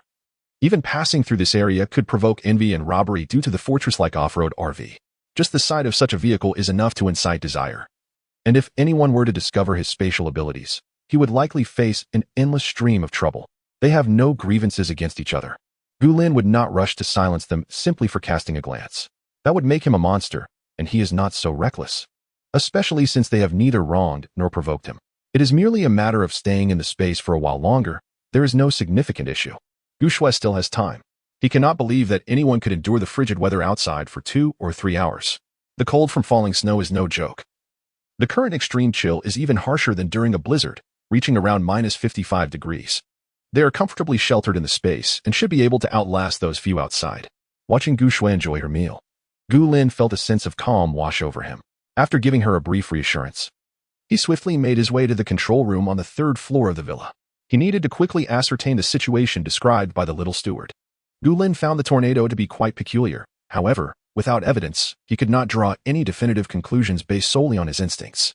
The enormous screen in the control room displayed a high-definition image of the tornado that had recently passed through. The accompanying text likely pertained to the disaster report mentioned by the little steward. Type of disaster: super typhoon, associated secondary disasters, tsunami, backflow of seawater, blizzard, landslide. Frost, duration, ongoing energy core, wind energy core, cause of wind energy core, marine anomaly. The amount of information was overwhelming, causing Gulin to instinctively tighten his lips as he tapped on the peculiar glowing words wind energy core. The wind energy core is essentially a core of power formed by super-strong wind forces. However, once the wind energy core is formed, it will feed back into the typhoon eye, enhancing its wind strength, creating a symbiotic relationship. The ultimate form of the wind energy core will vanish along with the typhoon eye once the super-strong winds dissipate. If the wind energy core falls due to abnormal circumstances before the winds subside, its power can be preserved, becoming an anomaly core. Gulin, anomaly core. This term is familiar to him. If he could obtain this anomaly core and integrate it into his own body, he would undoubtedly become a level 7 or 8 wind elemental practitioner. However, the prerequisite is, he must survive to acquire it. Moreover, it is uncertain whether it will even drop directly. The panel indicated that the wind energy core would only be at risk of falling under extraordinary circumstances. What a pity. For such an object has the potential to transform an insignificant individual into a formidable force in mere moments. Master, the progress speed of the typhoon's eye is rapidly decreasing, presenting a possibility for the wind energy core to drop, Gulin reported. If you desire the wind energy core, you might consider pursuing the path traversed by the powerful typhoon. Perhaps you could find one that has recently descended to the ground. What is this? A fortuitous gift as one drifts into slumber? Gulin accessed the disaster monitoring panel, only to discover that the eye of the typhoon was not particularly close. If he were to pursue it, how long would it take? Gazing at the central control panel before him, Gulin pondered for a moment before selecting the luminescent term. Maritime Calamities. Chapter 109. Weariness. Let destruction come. As Gulin tapped the word, the entire control panel's backdrop transformed. The previously displayed high-definition image of a colossal tornado connecting heaven and earth vanished, replaced by an expansive ocean. Gulin could even perceive the rippling waves stirred by a gentle breeze. This display can broadcast live? It can show the sea level beyond half of Huagua. After unlocking the high-tech control zone, the objects within the space indeed appeared extraordinary. However, Gulin's momentary ease was swiftly overshadowed by a frown at the ocean's hue. It was no longer a harmonious blend of sea and sky. The heavens above were a disheartening shade of pale white, while the waters below were an ominous, deep black, resembling ink, starkly contrasting with the sky. Even the occasional splashes of waves were thick with darkness, as if light could not penetrate them. What has transpired upon the sea? Gulin pursed his lips and retrieved a fruit salad, beginning to peruse the information regarding marine catastrophes. Marine catastrophes, a collective term for various anomalous disasters occurring at sea. Surface, water quality deterioration, mass mortality or mutation of marine life, agitation of shallow water organisms. Depth of 50,000 meters. Emergence of anomalous energy sources, triggering underwater earthquakes and volcanic reactivation. Trench of 80,000 meters. Unknown anomalies. Gulin's eyes widened, momentarily forgetting the fruit salad in his hands. What on earth is this? Volcanic reactivation beneath the sea. If this trend of rampant natural disasters continues, isn't an underwater volcanic eruption inevitable? Gulin lowered his gaze, popping a piece of yogurt-dipped peach into his mouth, his mood heavier than ever. The sudden deterioration of seawater, the mutation, agitation, and death of marine creatures. Is the sea not akin to a cauldron of porridge? A cauldron that is toxic, boiling, and at risk of being overturned at any moment. Exhausted, let this world of chaos meet its demise. Is this planet no longer habitable? How could the sea suddenly deteriorate so drastically? Moreover, it is not a trivial change. Nearly all of the Earth's oceans have transformed. Gulin watched the real-time display of the ocean's conditions on the giant screen, stuffing a strawberry into his mouth to steady his nerves. The self-purification ability of seawater is remarkably strong. Despite humanity's countless years of waste and pollution, the oceans had never deteriorated to this extent. What could possibly cause all the seawater on Earth to change overnight? Master, this is related to the orbital shift of the entire solar system, not something a single species can influence. Gulin was well aware of this. It seems this planet is destined for utter ruin. Alas, living one more day is a blessing. At least the Earth hasn't exploded yet, right? With this thought, Gulin navigated back to the previous page and mentally called out to his little steward, "Help me chart a course. I wish to pursue that formidable typhoon." After all, merely clinging to life does not affect the inevitable extinction of all life on Earth. Gulin might as well liberate himself and confront it head-on. What is a mere super typhoon? Let the winds come. He is ready to face them. Indeed, Master, once the route planning is complete, it can be synchronized with your RV. With a slight nod, Gulin embraced the half-eaten fruit salad and swiftly returned to the RV. Gu Shui had already finished her meal and tidied up both the dining table and the kitchen. "Here, have some fruit salad." Gulin discarded his used spoon and handed Gu Shui a fresh one. "Thank you, brother." The delightful yogurt and sweet beans drizzled over the chopped fruit were Gu Shui's favorite. Observing Gu Shui as she blissfully savored her large bowl, Gulin felt a smile tugging at the corners of his mouth, his heavy heart lightening a fraction. No one could ascertain whether tomorrow or unexpected events would arrive first. But for now, Gu Shui was right there beside him. They were both alive and well, were they not? Thus, there was no need for him to fret excessively. Nor should he recklessly risk his life. Matters of the ocean were beyond Gulin's control. He could only strive to ensure that he and Gu Shui continued to endure on land. He refused to believe that this apocalyptic era had no end in sight. Even if that were the case, Gulin wished to find a suitable haven for Gu Shui within his lifetime. Should she desire companionship, he would seek it for her as well. "Master, there is no one outside. You may go out now." The voice of the little steward interrupted Gulin's thoughts.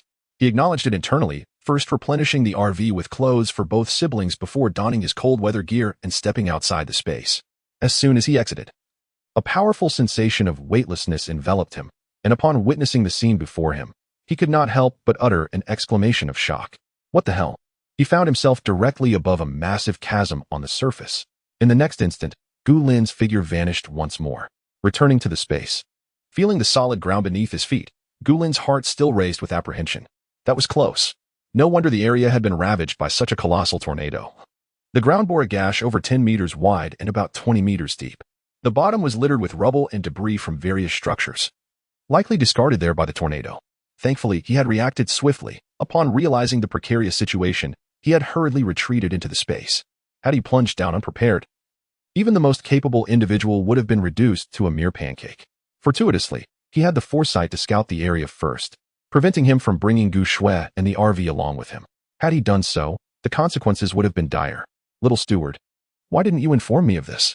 "You did not inquire." Gulin sighed. "Forget it. It's too distressing." Perhaps the sole silver lining was that when he returned to the space, he did not land back inside the RV, but rather in the small courtyard.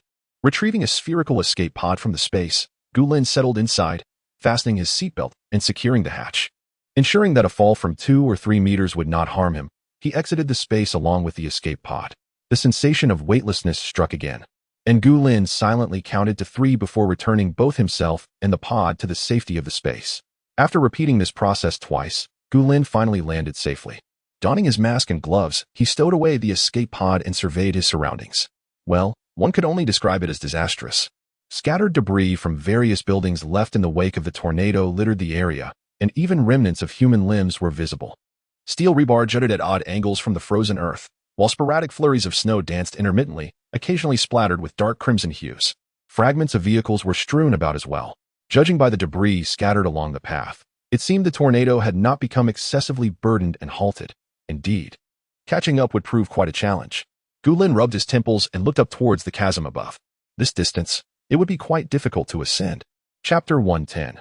Temperature Revelry. Gulin had contemplated the possibility of driving directly down, yet upon witnessing the chaotic scene below, he swiftly abandoned that thought. Setting aside the concern that Gu Shui might catch a glimpse of something inappropriate through the RVS windows, the very feasibility of navigating the vehicle through the debris posed a significant challenge. His mental acuity had already discerned 2 substantial fragments of building material ahead, rendering a direct passage for the RV seemingly arduous. Thus, Gulin resolved to find a way to ascend first. "Little steward, do you happen to have a ladder that could facilitate my ascent?" Gulin mentally called out. Before long, a retractable ladder materialized before him.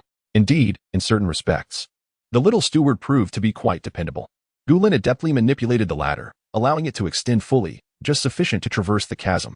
He ascended smoothly, stretched his limbs, and, after a brief survey of his surroundings, retracted the ladder with a flick of his mental command. A glance around revealed that the surrounding snow, affected by the ferocious typhoon, had been largely displaced, exposing considerable patches of ground beneath. He took a few more steps forward, poised to release the RV, when an unsettling sensation washed over him. Was the wind truly this ferocious? How could it have carried away so much snow? Gulin pressed his lips together in contemplation, hesitating momentarily before retrieving a thermometer from his spatial pocket. Holding it in his palm, he fixated on the digits displayed. Before long, the fluctuating numbers on the thermometer stabilized at a chilling -20. Gulin exclaimed, "Aha! No wonder everything felt amiss. How could the temperature suddenly rise?" It seemed the efficacy of his thermal suit had concealed the drastic change, allowing him to overlook the issue until now. Just a day prior, the external temperature had been a frigid -59, and now it had surged nearly 30 degrees in less than 24 hours. Was the extreme cold coming to an unexpected halt? In his previous life, this time of year would have allowed for a modest survival with limited resources and snowmelt in their snug little abode.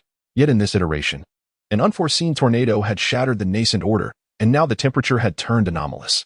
This was far from encouraging news. Furrowing his brow, Gulin surveyed the vicinity with his mental prowess, ensuring no living souls were present, and then cautiously released the RV, along with Gu Shui inside. He discovered that the plump cat had somehow found its way onto the vehicle, now seated on the sofa, contentedly munching on a banana Gu Shui had offered.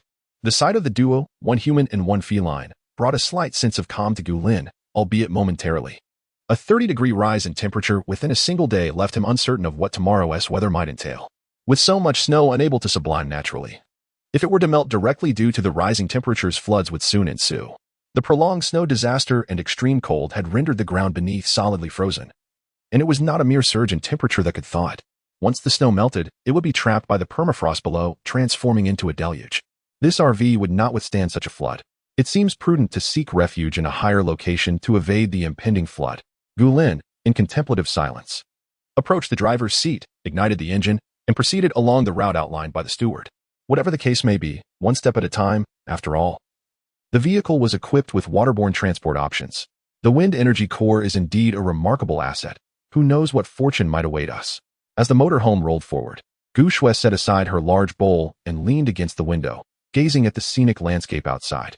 Although much of the terrain remained shrouded in a thick blanket of snow, she found joy in the view, her spirits high. Gulin placed the thermometer on the passenger seat, opting not to activate the air conditioning. Given the current temperature, both he and Gu Shui were adequately insulated in their thermal attire, rendering the air conditioning unnecessary. It wasn't a matter of frugality, but rather a strategy to monitor the outdoor temperature fluctuations effectively. Once the temperature rose above freezing, he would need to switch to water transport or promptly lead Gu Shui to a higher floor for safety. Fortunately, Gulin drove until dusk, and the thermometer still registered a chilling -10 degrees. In the meantime, Gu Shui had prepared dinner, a steaming pot of lamb noodles, and the enticing aroma prompted Gulin to halt the vehicle in a slightly elevated area. With nightfall fully enveloping the landscape, it was unwise to continue driving with headlights on, as it could attract the attention of other survivors. Gulin carefully drew the privacy curtains and, armed with the thermometer, made his way to the dining area. 3 bowls of lamb noodles were laid out on the table, 2 large and 1 small. The broth was a creamy white, while the noodles were a vibrant spinach green, adorned with several pieces of lamb shank and generous chunks of meat, garnished with finely chopped scallions. The plump and obedient cat lounged on its cushion at the dining table, maintaining a posture that was quite dignified for a feline. Gu Shui placed a small dish of cold vegetables in the center and cheerfully announced, "Brother, dinner is served." Despite the outside temperature rising, it still lingered below zero, making a steaming bowl of lamb noodles a comforting and heartwarming delight. Gulin affectionately patted the cat's round head and replied, "Indeed, let us dine." Although the portion of noodles in the cat's bowl was modest, the amount of lamb was plentiful, piled even higher than the noodles. The trio enjoyed their meal contentedly. Afterward, Gu Shui skillfully began to tidy the dining area and kitchen. Gulin gave the cat a gentle rub before stepping outside to assess the surroundings. Under the cloak of night, an eerie silence enveloped the surroundings, and to his surprise, the temperature had dipped to -5 degrees. After walking a few laps and noting the steady temperature, he silently called out to the steward, "Has the disaster monitoring system made any temperature predictions?" "It has. Within 48 hours, the temperature is expected to rise by approximately 20 degrees, the steward responded. Gulin furrowed his brow, tossing the thermometer back into the vehicle. His lips pressed into a thin line. It seemed a restful night was out of the question. Upon returning to the motorhome, he found Gu Shui had finished her evening routine and was ready for bed. With a serious demeanor and a hint of apology, he said, "Shui, we cannot sleep just yet. A rapid increase in temperature is anticipated tonight, and we must move to higher ground." Gu Shui rubbed her eyes and, after a brief moment, obediently nodded. Then I shall change into a different outfit on the bed. No need, Gulin interjected, halting her movements. The temperature fluctuates too greatly. It's best to wear the temperature-regulating attire. Otherwise, you might find yourself needing to change again shortly. Gu Shui glanced at her snug black garment and acquiesced. Returning to the sofa, she embraced the plump plush toy and picked up her tablet to resume reading the unfinished novel. Observing her serene adaptability, Gu Lin smiled softly, then returned to the driver's seat, drawing back the privacy curtains he had just closed and restarting the vehicle. Chapter 111. The full potential of space to seek undamaged skyscrapers. One must refrain from traversing the paths ravaged by the powerful typhoon. The ferocity of a tornado, akin to a tempestuous deity, obliterates all in its wake, rendering the pursuit of intact edifices in its aftermath a mere illusion, let alone nearby tall structures. The tornado lifts them effortlessly, as an adult would pluck 2 slender green onions from the earth. Thus, Gu Lin was compelled to alter his course. He had no intention of consulting a map. Instead, he directly instructed the little steward, "Assist me in charting a route to the nearest skyscraper, as close as possible to the storm's trajectory." "Certainly, master," replied the steward. Since the spatial system possessed this capability, it would be prudent to utilize it, sparing him the trouble of deciphering maps and orienting himself. Gu Lin did not wait long before the route on the vehicle's display was updated, and the steward's voice soon followed. "Route has been successfully planned, master." Gu Lin acknowledged with a nod, activated the low beams, and began following the navigation. Given that the route was devised by the system, he assumed nothing peculiar would obstruct his journey, thus he opted not to switch to high beams. After all, regions untouched by the colossal tornado could very well harbor survivors, and he wished to avoid unnecessary complications. Though he had been reluctantly thrust into this RV journey, he indeed required a companion to take over the driving, allowing him more time to rest.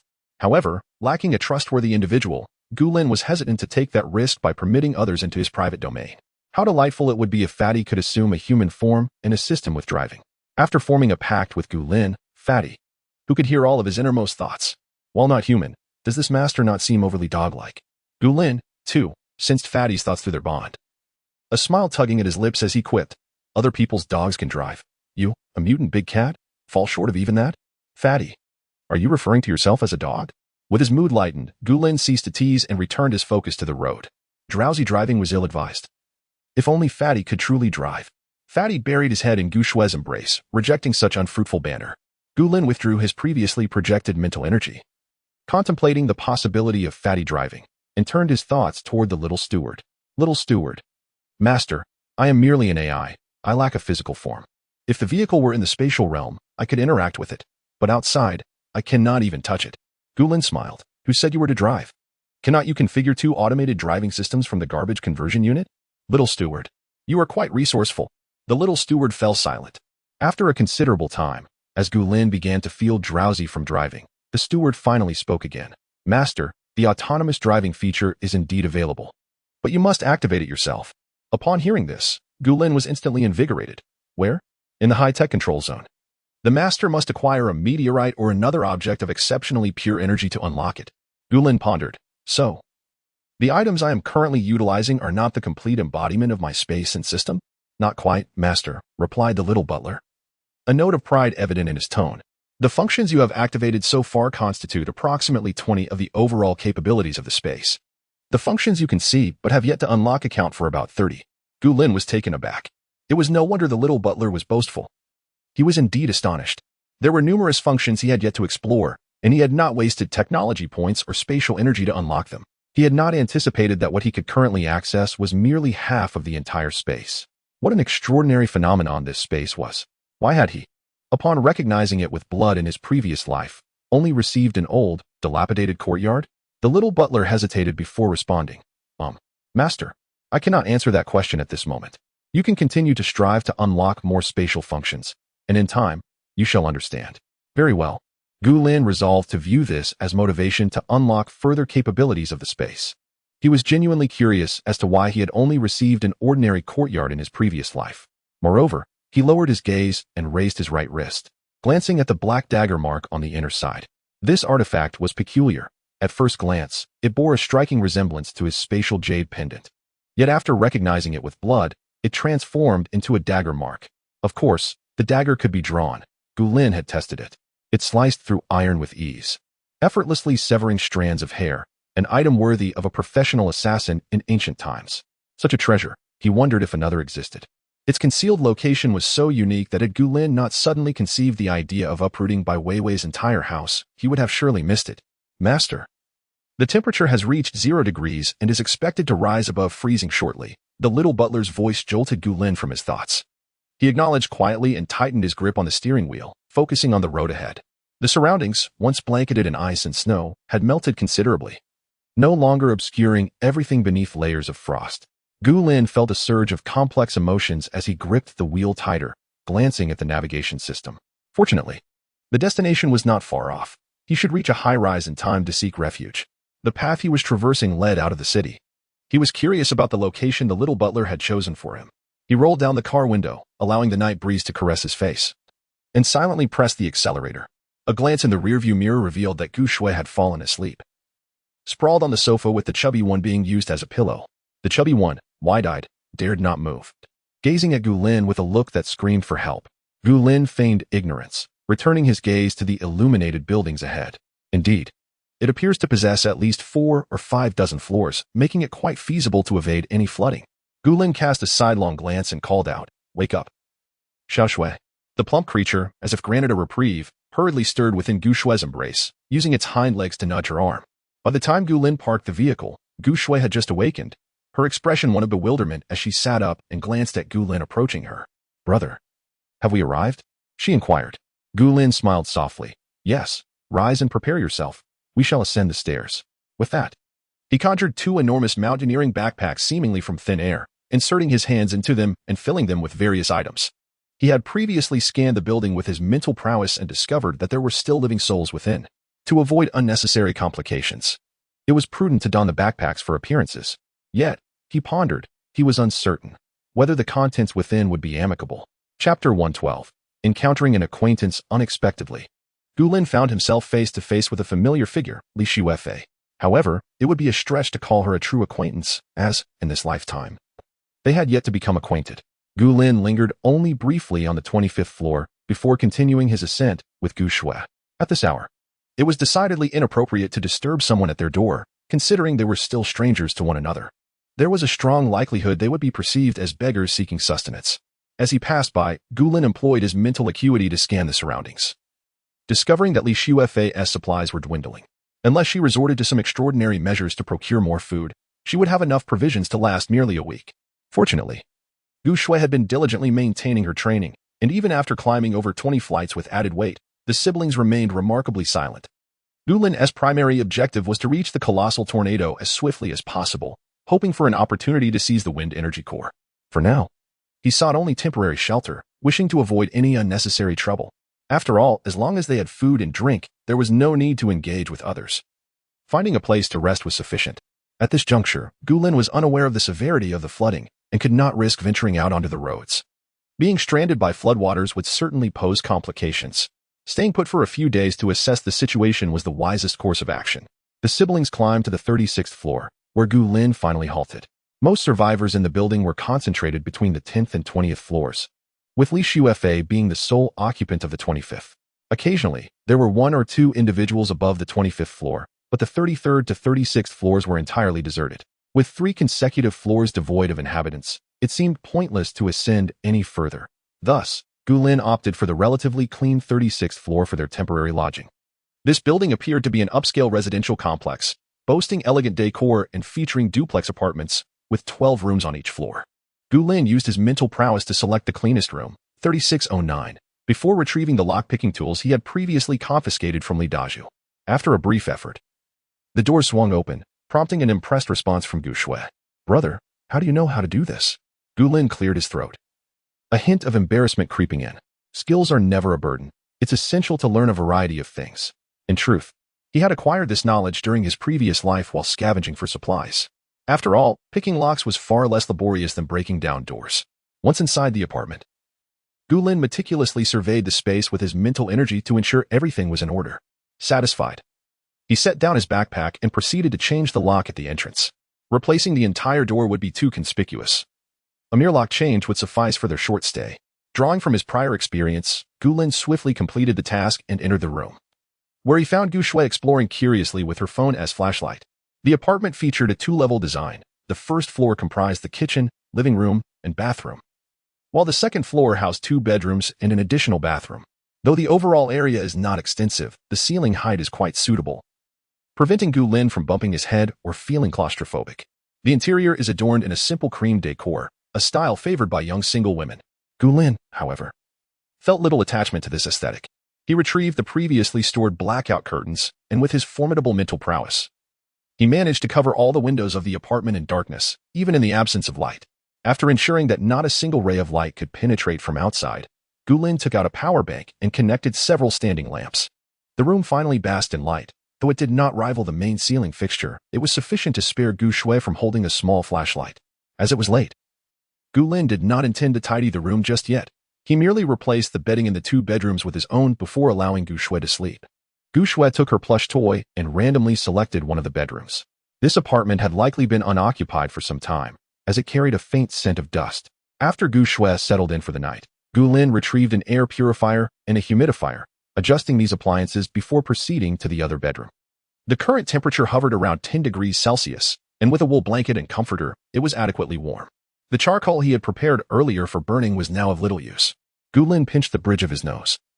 The fatigue from prolonged driving made him long for sleep. Yet, for some reason, every time he lay down, he recalled Li Shuefei, whom he had sensed while passing the 25th floor. Gu Lin had only encountered Li Shuefei a few times, yet her impression on him was profound. She was the youngest genius doctor at the capital base, proficient in both Western and traditional Chinese medicine, and her reputation was formidable.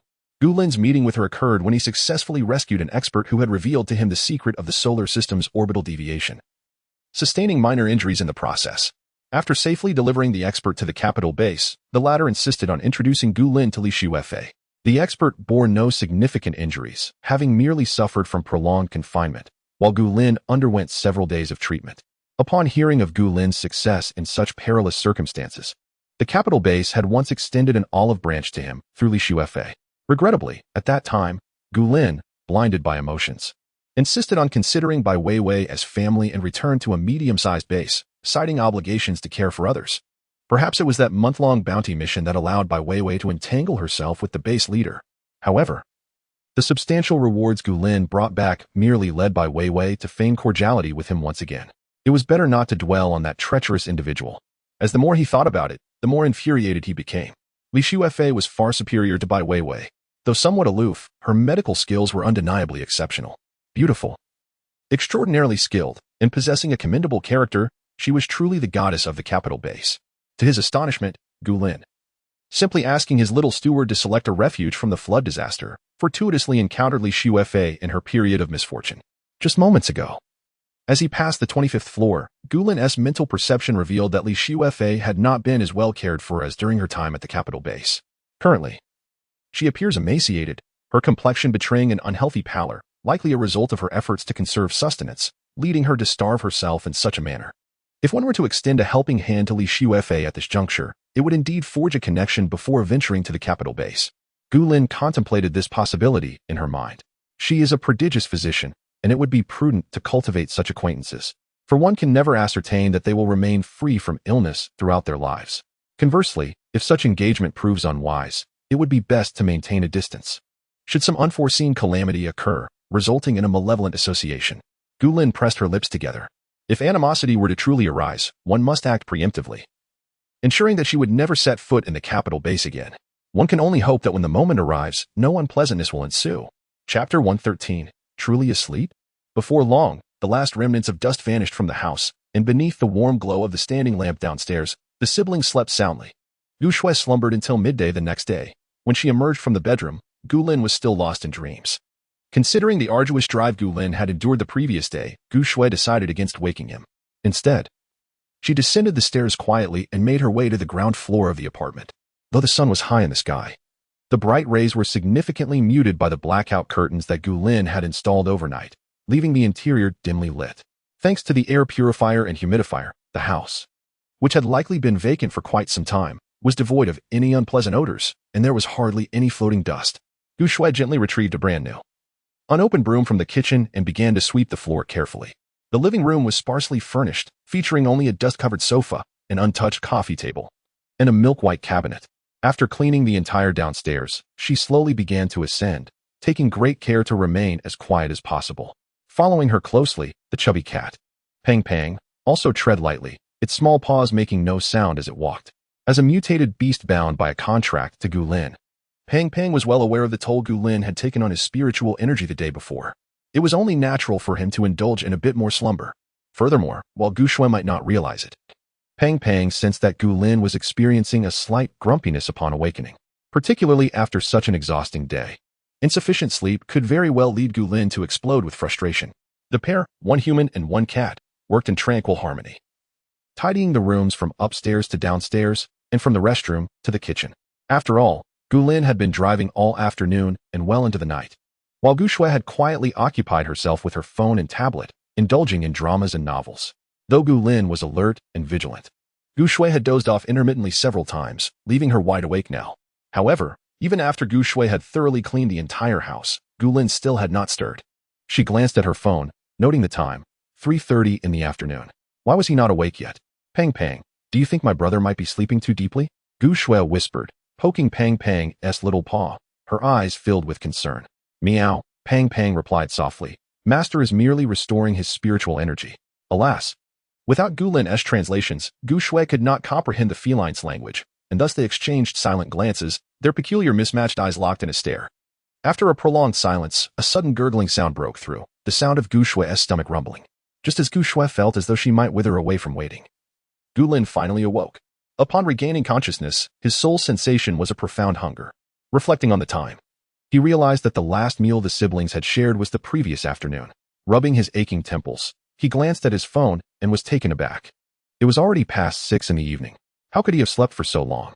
Gu Lin hurriedly rose to his feet, first glancing into the bedroom, and, upon discovering that Gu Shui was absent, he dashed downstairs. His mind finally engaged, yet his expression was one of profound alarm, akin to a child who has misplaced their most cherished toy, anxiously searching for something lost. It was only upon catching sight of Gu Shui that Gu Lin managed to regain his composure. On the sofa, devoid of its dust cover, Gu Shui was engrossed in a tablet, accompanied by her plump feline friend. Both she and the cat wore serious expressions, occasionally turning the pages. What captivating novel has captured her attention this time? Gu Lin called out, Shui, are you hungry?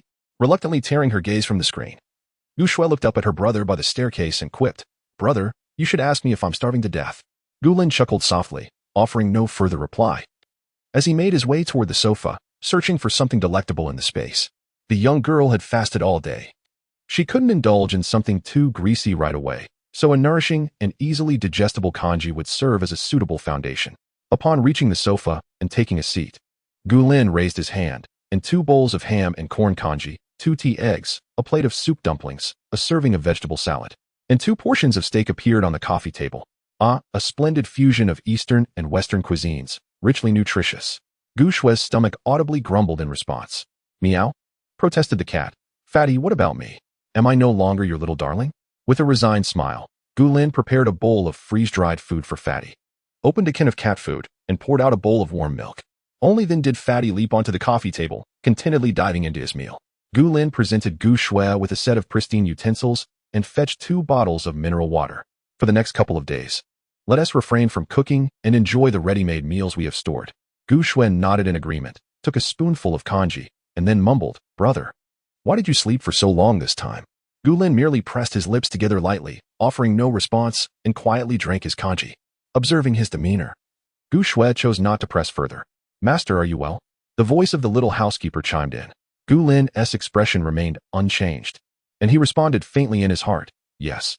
It seemed to be true. He had experienced a dream, a nightmarish vision that still sent chills running down his spine.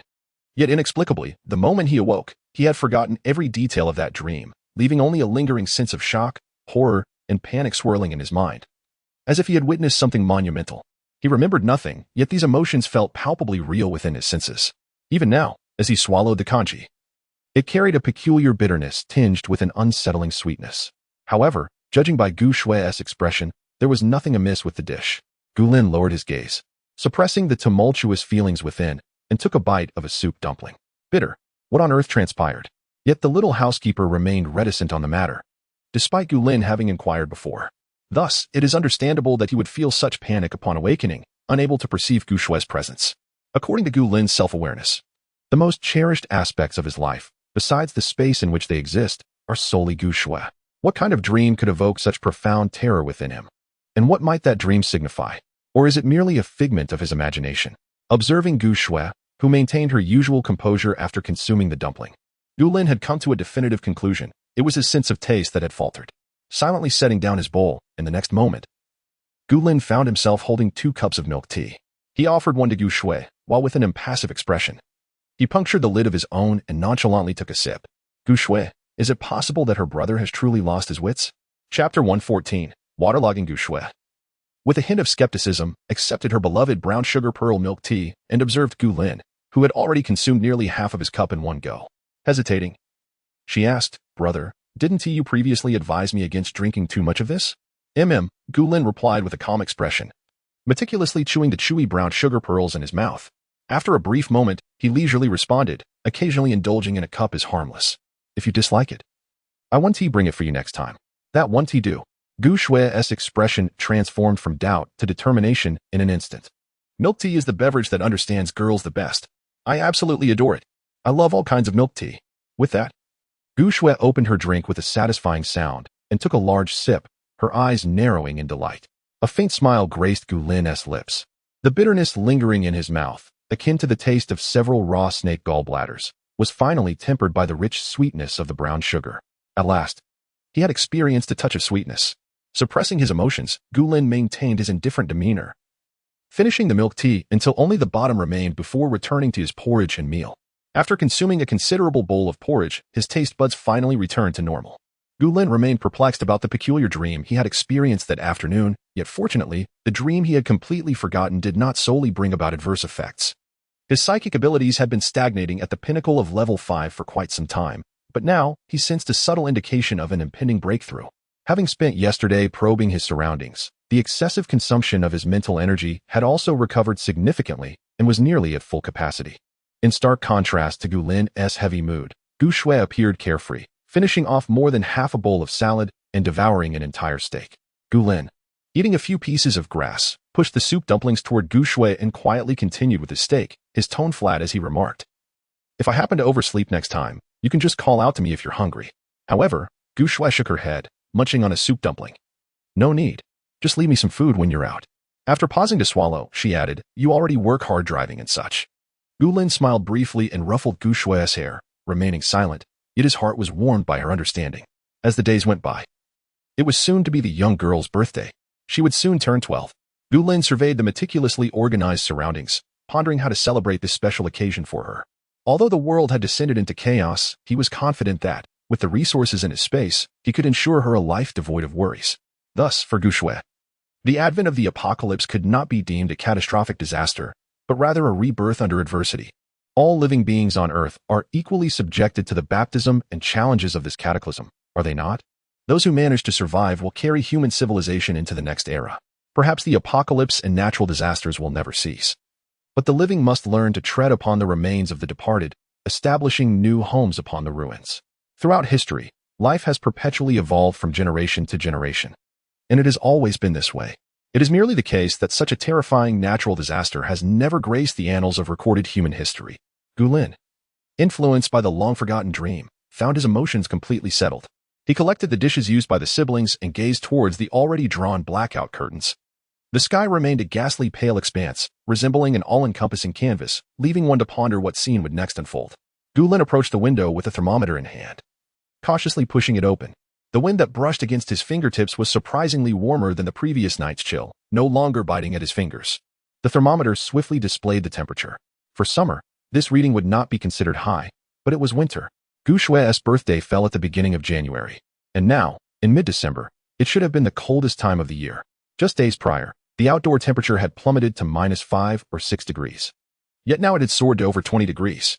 The temperature fluctuations were utterly bewildering. Just the day before, the outside world had been cloaked in ice and snow. And now, it had transformed into a quagmire. As Gu Lin had surmised, the melting snow could not permeate the ground in time, remaining on the surface and resulting in flooding. He withdrew the thermometer, quietly observing the scene outside. From his elevated vantage point, he could see far and wide.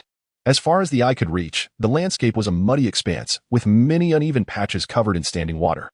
Fortunately, the flooding had yet to reach catastrophic levels. Some areas still revealed the ground beneath. That is because the terrain here is sufficiently elevated. Master, the voice of the little steward suddenly chimed in, enlightening Gu Lin. Indeed. He had nearly forgotten that this was a crucial thoroughfare leading out of the city, situated on the outskirts. Following the national highway outward, one would soon encounter a sprawling mountain range. It seemed that this area had been developed with aspirations of becoming a tourist attraction. From this perspective, Gu Lin realized that he was likely at the highest point in the entire city, even though some patches of the ground remained exposed. It did not imply that the same held true elsewhere. It appeared that the rapid melting of so much snow overnight had inevitably brought disaster upon the city. The snow that tornadoes could carry away was merely a fraction, and it was possible that they had inadvertently deposited snow from another city here. Fortunately, he had not been negligent the night prior and had run swiftly. Otherwise, the siblings might have found themselves trapped in a deluge. Brother, can we go outside now? Gu Shui had managed to find a small stool, standing on it by the window, peering out alongside Gu Lin. Not yet, Gu Lin replied calmly, raising his hand to point. Look over there. Following his gesture, Gu Shui could not help but gasp in astonishment. That direction pointed towards the city center, where only a few scattered skyscrapers stood, and the ground. No, it was not the ground, but rather a surface of water. Although the scene appeared tranquil, how could the ground be so unnaturally flat, as if measured by a ruler? Clearly, it reflected the brilliance of the sky above. The flood is truly severe. Gu Shui felt a lingering sense of dread. Brother, should we leave now? Gu Lin shook his head. The entire world has been afflicted by snowstorms and extreme cold. If we flee to another city, we will encounter similar scenes. Traversing the city is exceptionally difficult. At this point, low-lying areas have largely been inundated. Even if we manage to leave, we may not be able to remain on the main roads. There will inevitably be times when we must wade through the muck. Whether in an RV or a small yacht, driving outside is currently unsafe. It would be wiser to stay here for a while and reassess our plans based on the evolving flood conditions. Chapter 115. The Peculiar Abilities for Gu Lin. The paramount task was to ensure the survival of both himself and Gu Shui in this earth ravaged by a biological cataclysm. The wind energy core was inconsequential. Whether he could pursue it or not was irrelevant, even if he disregarded all caution and drove their RV along the route. The formidable typhoon would not simply cease its fury. As it stood, the disaster monitoring panel merely indicated that the typhoon's speed was beginning to stabilize. Not that it had come to a halt. The wind energy core remained securely suspended within the eye of the storm, showing no signs of falling. There was no necessity to recklessly charge into danger, as it would not only compromise the quality of life for the siblings but also increase the likelihood of disaster. Given the dismal state of the pockmarked city before them, it was likely they would need to transition from an RV to a yacht midway. Such a transition posed numerous risks. The phrase floods and beasts was not merely a jest. During the last cataclysm, the waters indeed harbored mutated creatures. From piranhas the size of frying pans to small, razor-toothed sharks, and octopuses with limbs longer than a man's height, to lurking crocodiles, there was no shortage of peril. Life is singular, it cannot be squandered. Though Gu Lin remained oblivious to the specifics of his dreams, it was clear that staying put was the wisest course of action. Even if they were to be marooned here for months, it was preferable to drifting aimlessly on the water. Their spatial inventory was replete with provisions. All they required was a stable refuge. Upon hearing that they would not be departing immediately, Gu Shui expressed her disinterest, gazing into the distance for a while before murmuring, "But staying cooped up at home is making me feel like I'm growing mushrooms." Gu Lin chuckled softly, ruffling Gu Shui's hair affectionately. He then proceeded to stow the coffee table into their space, replacing it with several pieces of fitness equipment. Pointing to the apparatus, he maintained a playful smile. "Come. Let us engage in some exercise so you want to feel like sprouting mushrooms." Gu Shui, taken aback, pondered her previous outburst.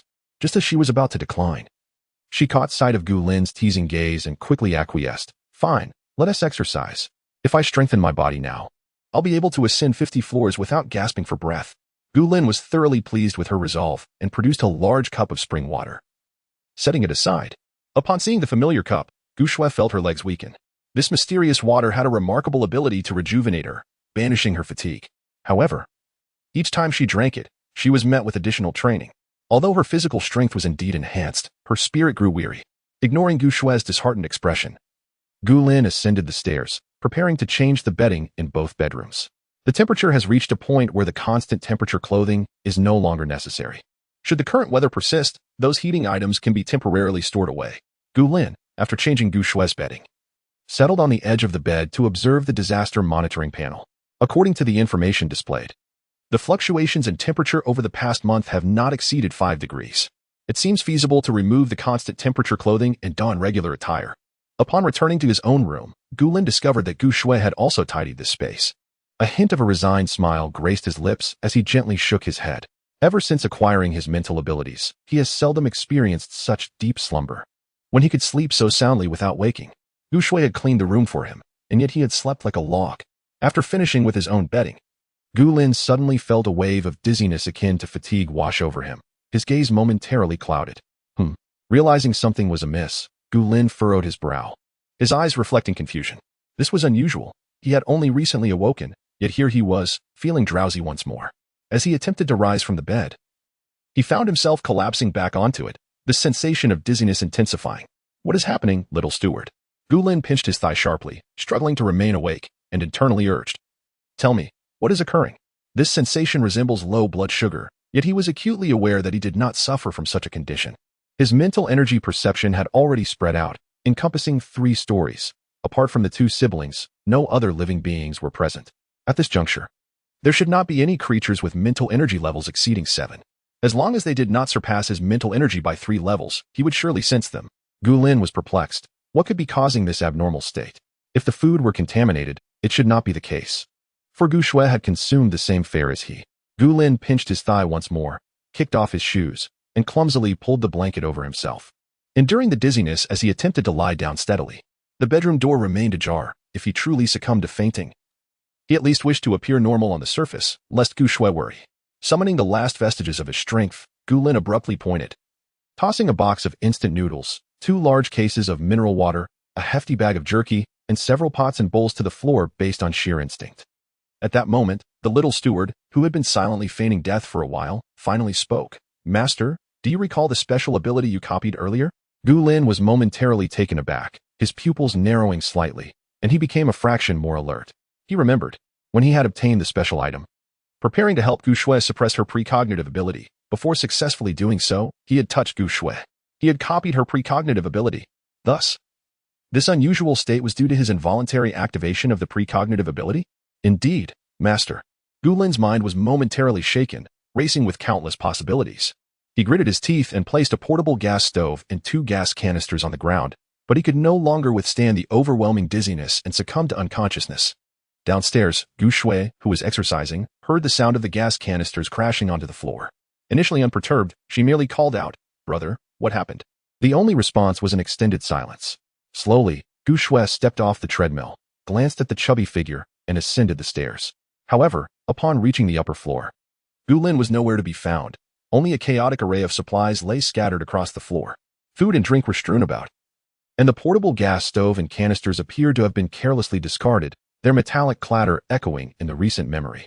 Pots and pans seemed haphazardly tossed, with only 3 chopsticks remaining, and 1 plate had a corner shattered. Where was her brother? Chapter 116. The disappearance of Gulin. Gu Shui gazed at the scattered supplies. Clearly abandoned in haste, her mind in a state of disbelief. Where was her brother? Where could he have gone? If her memory served her well, he had barely ascended the stairs 10 minutes prior. Was this some kind of illusion? Her eyes, usually vibrant, were now filled with an unprecedented gravity as she crouched down to examine the items Gulin had left behind. The possessions were few: an electric hot pot, a clay pot missing its lid, indicating it had been carelessly discarded in a rush. A plate bore a chipped edge, yet overall remained usable. The bowl appeared intact, although it resembled a cat's dish. Only 3 chopsticks lay beside a small iron basin. As for provisions, there was a sizable box of assorted instant noodles, a vacuum-sealed bag of jerky, and a small pouch of dried vegetables. With careful rationing, these could sustain 1 person for 10 days to a fortnight. The mineral water was plentiful, 2 cases with 6 5-liter bottles each. A gas stove and gas canister were present, though Gu Shui was not well versed in their usage. She recalled watching instructional videos on her tablet. If she studied those lessons carefully, she might be able to assemble them for use. What left Gu Shui somewhat speechless was the large bag of cat litter and a basin, yet after rummaging through everything, she found no cat food. Crouched on the floor, she gazed at the disheveled bed with mixed emotions. Shoes lay haphazardly discarded, and the bedding bore the unmistakable imprint of someone having slept there. It seemed her brother had entered the space abruptly after lying down. The fact that he had managed to cast aside so many items upon entering the space indicated that Gulin was likely unharmed. Based on her understanding of her brother, Had anything grave occurred, he would have prioritized food and weapons over kitchenware and cat litter. The items before her conveyed a clear message. Gu Lin was compelled to retreat into the space for an urgent reason, and she would need to wait at least 5 days, perhaps even longer. If the duration were brief, he would not have emphasized the quantity of mineral water he had discarded. Gu Shue's emotions were tumultuous, yet she recognized her limited capacity to assist. After standing in a daze for a moment, she silently rose and began to organize the scattered items. This house had been secured with a new lock by Gu Lin, but for safety's sake, it was prudent to leave the supplies in his bedroom. Once everything was arranged, Gu Shui descended the stairs again, retrieving a folding table from the kitchen and moving it to Gu Lin's room, intending to prepare meals there in the future. The chubby cat followed closely behind, its eyes filled with concern as it watched her.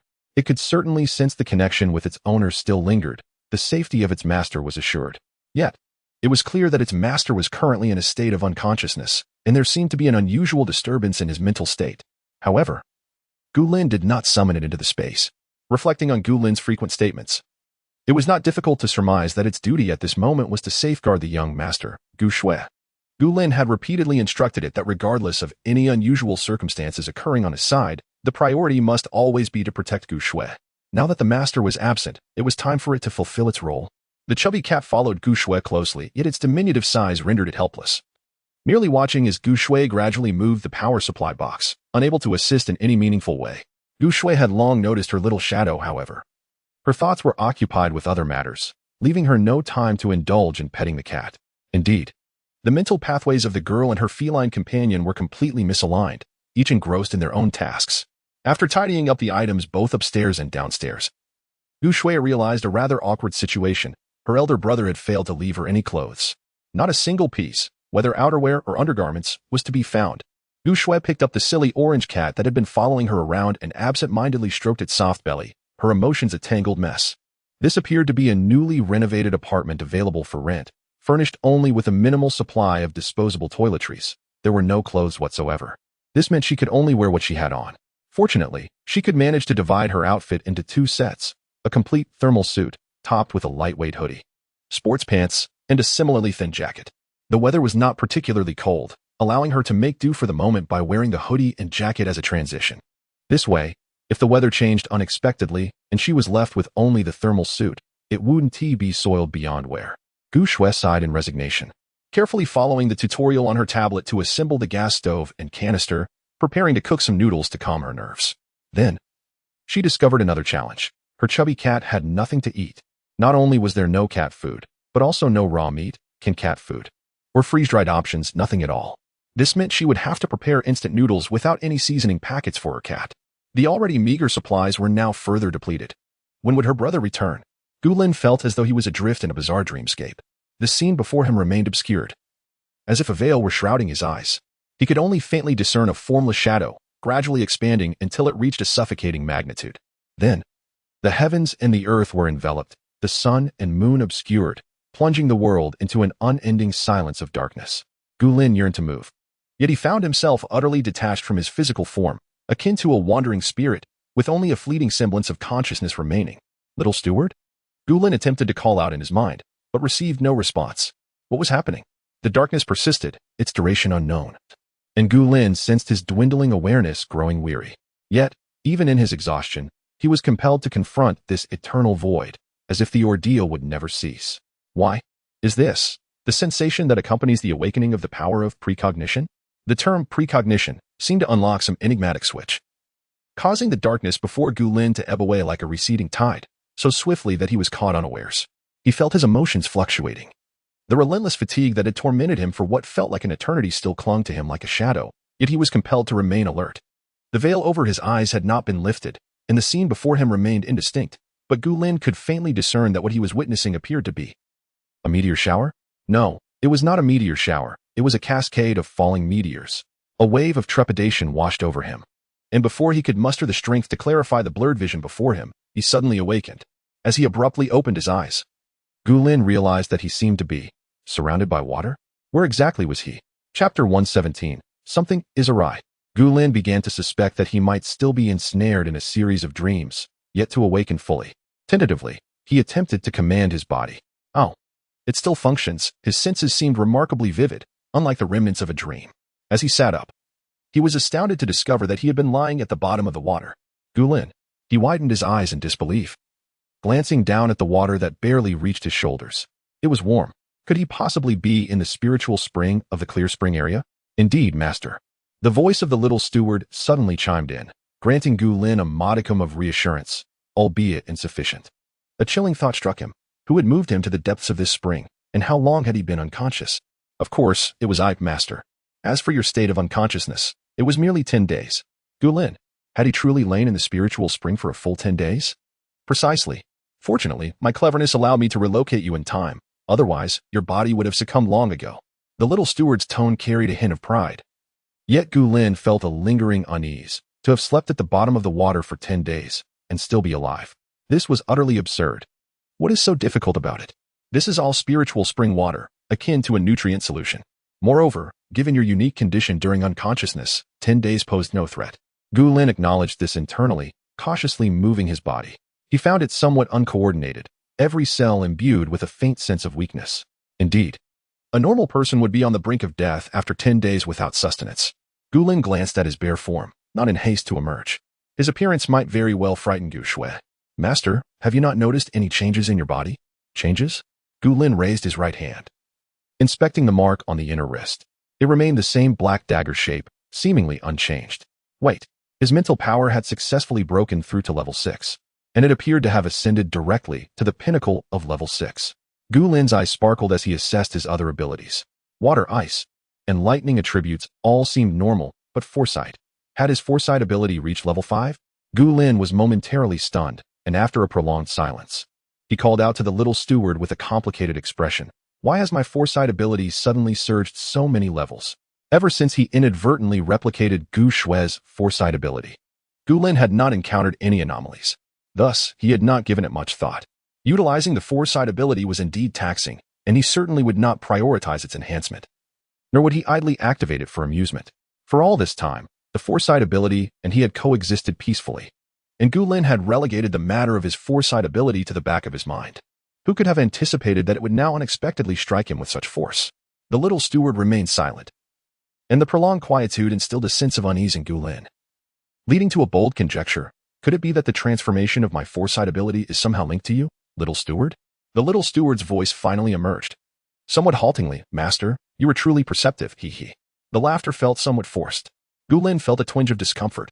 So, how do you intend to compensate me? The little steward, receiving no immediate reply, noted Gulin's calm demeanor as he leaned back, exuding an air of composure. Had it not been for your influence, I could have, without fail, kept my precognitive ability suppressed at level 1. Preventing it from ever manifesting. Now, with the level altered, it can no longer be contained. And I believe I have already glimpsed a portion of the precognitive vision. Even if the last dream was erased by your hand, I can still analyze the information from this recent vision. It was evident that the little steward's attempts at obstruction were in vain. Master, please speak. I shall endeavor to utilize my authority to provide you with compensation. Gulin furrowed his brow, pondering for a considerable time before articulating. You had best disclose the reason, so that I might select an appropriate form of recompense. I cannot disclose that, master, the steward replied. However, I can assure you that as long as I am present, your use of precognitive abilities will face certain limitations but will not drain your life energy. Gulin's lips pressed together as he keenly seized upon a particular phrase. Life energy? Master, please refrain from questioning further. Once my authority is sufficient, I shall reveal everything to you. Gulin's mood darkened profoundly. What exactly are you? Are you merely a caretaker of this space? Following the peculiarities of this precognitive ability, he now found himself questioning this matter. When he reclaimed the spatial vessel from Bai Weiwei and acquired the complete space, he had been so overwhelmed with joy that he had not harbored any suspicions regarding the internal systems or the little steward. Yet, it now seemed that the steward was far from ordinary. Master, you may understand that I am a robot created by the previous master of this space, a product of advanced civilization technology. In the parlance of Earthlings, I could be considered an AI. However, while AI entities on Earth typically manifest as robots, my vessel is that jade pendant known as the Peaceful Buckle. Technology? Was this space conceived through some form of technological advancement? Not entirely, Gulin thought, his emotions swirling as he refrained from responding to the steward's words. After a lengthy silence, he finally inquired, can you retrieve that high-level spatial artifact that was previously consumed by the space? After an eerie silence, the little steward's voice returned. I can, though not entirely. Gu Lin was taken aback. As his bodily sensations fully returned, he felt invigorated, rising from the spiritual spring, utilizing his hydrokinetic abilities. Gu Lin cast the water from his body back into the hot spring. In a fleeting moment, he materialized within the confines of the villa's bedroom, casually selecting an outfit to don. Before exiting the spatial realm, Gu Lin inspected the control room and addressed the little steward, saying, "As for the compensation, you are undoubtedly aware that I currently lack for nothing. What I truly require is a singular high-grade spatial artifact, be it a synthesis platform or a refuse conversion box. If you could procure one for me, I shall refrain from further inquiries on this matter, albeit only temporarily. My concern will inevitably persist." He pondered over the past 10 days of his absence, wondering how Gu Shui and Fatty had fared. The provisions he had left behind should suffice for their survival during this period, though it would undoubtedly be a struggle, necessitating careful rationing. Indeed, Gu Lin finally recognized that he had forgotten to leave cat food for Fatty. Yet, this was of little consequence now. He had returned. With another flash, Gu Lin reappeared in the bedroom on the second floor of the apartment. However, as soon as he arrived, his keen mental acuity detected something amiss. Gu Shui and Fatty were nowhere to be found. Chapter 118. An unexpected incident. Gu Lin was instantly jolted, hastily rushing down the stairs, only to find the apartment door ajar. The interior was in disarray. The scant furniture lay scattered in disarray, and all the food and water he had left were conspicuously absent, including the pots and pans he had carelessly discarded. Even the gas stove and canister were nowhere to be found, and the whereabouts of Pang Pang remained a mystery. Where was Gu Shui? A myriad of thoughts flitted through Gu Lin's mind in an instant, yet he ultimately compelled himself to regain his composure, closing his eyes to summon his mental fortitude to its utmost extent. Within mere seconds, he discerned Gu Shui's location. She was being forcibly dragged down the stairs by 4 or 5 burly men, while Pang Pang was ensnared in a net, being dragged along the floor. A surge of wrath erupted within Gu Lin, and he abruptly opened his eyes, bolting from the room and racing toward the staircase. By that time, the assailants had descended to the 27th floor with Gu Shui. She bore injuries, her hands bound, yet the 5 men were not in a much better state. Although Gu Lin had only imparted to her a partial set of martial arts techniques, her body, augmented by the spiritual spring water, was not easily subdued. Almost simultaneously with Gu Lin's emergence, Pang Pang sensed it, her once tremulous heart steadied. As the group reached the 25th floor, Gu Lin caught up with them. "Stop right there," he commanded. The men halted upon hearing his urgent footsteps and shouts, their faces contorting into lewd smiles at the sight of him. "Oh, look what we have here. A fine specimen. Where have you been hiding?" They brandished a gas canister that Gu Shui usually rationed. Brother Gu Shui's voice was faint, yet Gu Lin detected the fear and tremor within it. Noticing that she was relatively unscathed, save for some injuries, Gu Lin's demeanor softened slightly. "Don't be afraid. I'm here." "Huh, just a little white-faced coward. So, you're her brother? Where were you just now? Did you just finish serving someone else? Swapping for a new supply?" One of the men sneered. "I wondered why this place was so devoid of stock. Ha ha ha, this line of work is great. Our boss will certainly fancy this one. Long legs, nice curves, and still in good shape." Gu Lin's gaze hardened, exuding an icy menace. He uttered not a word, merely lifted his right hand, and a dark tang knife materialized within it. "What in the world is that?" one man exclaimed. "Second brother, could it be this kid has space powers?" Gu Lin had no intention of granting them any further opportunity for idle chatter. He raised the tang knife, his movements ghostly and swift. The onlookers could scarcely comprehend as he seemingly moved without method, yet he had inexplicably closed the distance, and soon the heads of 2 men tumbled to the ground.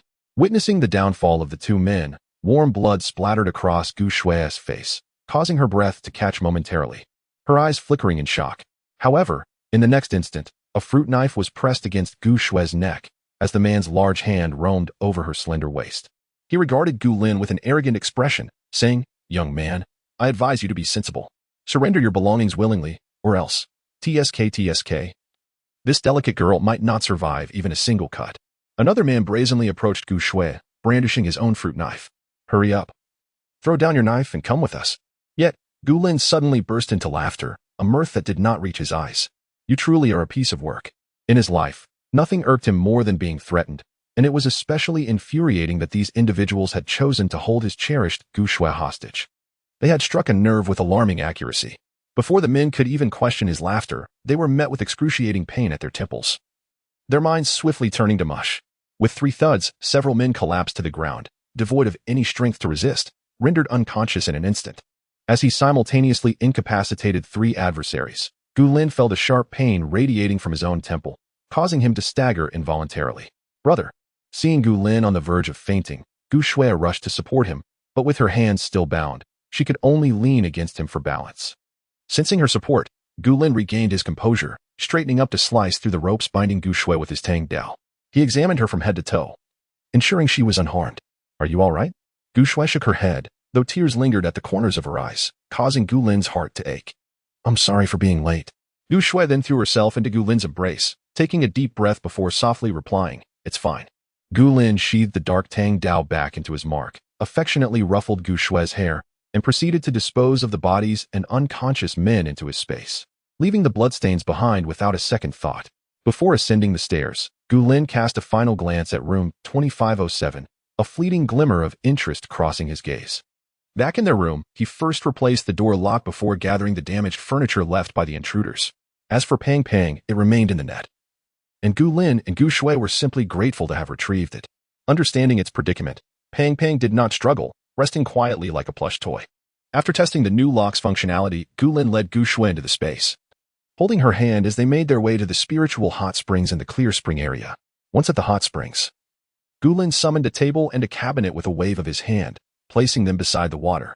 Inside the cabinet, he arranged 3 sets of clean clothes in Gu Shui's size, while on the table, he laid out an extravagant burger and fried chicken meal, accompanied by a large cup of brown sugar pearl milk tea. Observing Gu Shui's slightly reddened eyes, he then retrieved a large bowl of fruit salad and a steak she had previously praised. Gu Lin gently tousled the young girl's hair and said, Be good. First enjoy the hot spring. After you've finished, have your meal, and when everything is ready, just call out for me.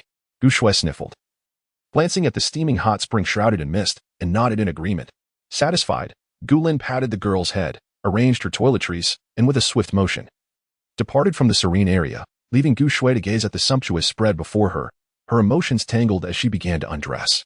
Gu Lin first made his way to the refuse disposal unit, discarding 2 headless male corpses within. However, he did not retrieve their heads. Instead, he defiantly tossed them into the corridor of the 25th floor. This was the price those individuals paid for troubling Gu Shui, yet today, they were merely a token interest. A faint smirk graced Gu Lin's lips as he proceeded towards the courtyard, where 3 unconscious figures lay abandoned. Chapter 119.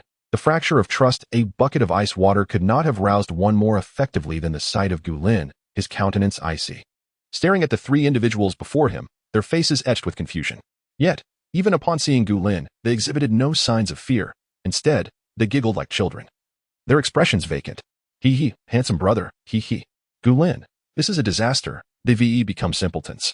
In a moment of anger and heartbreak, he had inadvertently unleashed a potent mental assault upon their minds. It appeared that these 3 would struggle to return to their former selves. After a prolonged silence, Gu Lin finally inquired, Do you still remember where you reside? Where? Where could that be? Wow, yeah. Gu Lin, this is utterly futile for communication. In that frenzied moment, he had lost all reason, recklessly attacking their minds in a desperate bid. Initially, he had intended to keep them alive for interrogation, extracting useful information, but now all hope lay in ruins. Nevertheless, he had no plans to move Gu Shui. Since these individuals had come once, and given the earlier mention of a leader who would surely be interested, they were likely to return. After all, their mission had failed, and they had all perished here, a glaring disgrace for their leader. Gu Lin was unperturbed by the prospect of them not returning. Those who dared to bully Gu Shui in his absence deserved no mercy. They were nothing but scum. Observing the drooling, slack-jawed figures before him, he lost all patience. With a flick of his wrist, a black dagger materialized in his hand. The mark of the dark dagger on his inner wrist slightly faded. This was indeed a remarkable weapon. The Tang knife he had just used for killing had transformed from this very object. It proved exceptionally effective for decapitation. With a mere thought, it could assume any form of cold weaponry. However, the dark dagger in his grasp was its original shape. Gu Lin examined the faint patterns adorning the dagger before swiftly bringing it down, ending the existence of the 3 now reduced to mere imbeciles. Ding. Successfully eliminated hostile entities. Acquired loot. Secondhand black silk 1. Ding. Successfully eliminated hostile entities. Acquired loot. Advanced spatial object. Ding. Successfully eliminated hostile entities. Acquired loot. Secondhand wheelchair 1. Gu Lin. What on earth are secondhand black silk and a secondhand wheelchair? Just as he contemplated the absurdity of such items, he suddenly grasped the significance of the second announcement. An advanced spatial object? A jolt of energy coursed through Gu Lin as he regarded the small dagger in his hand. now completely cleansed of blood, blinking in disbelief. Master, you heard correctly. A high-grade spatial object has been dropped and is currently stored in the loot warehouse. Gu Lin's eyes suddenly brightened, and the inexplicable sense of frustration within him diminished significantly. Are you instigating this? After a while, having disposed of the 3 bodies into the waste conversion unit, the voice of the little steward echoed once more. Yes, my energy has been considerably depleted as a result. If not replenished, I shall require a period of dormancy. As Gu Lin was washing the blood from his hands, he paused momentarily at this remark and inquired, how can I replenish it? If my master held a profound level of trust in me, I would not require external forces for energy restoration. However, as your trust has not reached that extent, my operations necessitate more energy. Spatial energy, or energy from the synthesizing station, or the energy from the waste conversion unit. All would suffice. Gu Lin pressed his lips together, falling into contemplation. He was acutely aware of what the little steward implied, yet he refrained from responding, silently exiting the space and materializing in his room. Once trust fractures, it becomes exceedingly difficult to mend. Gu Lin could not simply assure the little steward verbally and expect his heart to seamlessly revert to a state of unwavering trust as it once had been.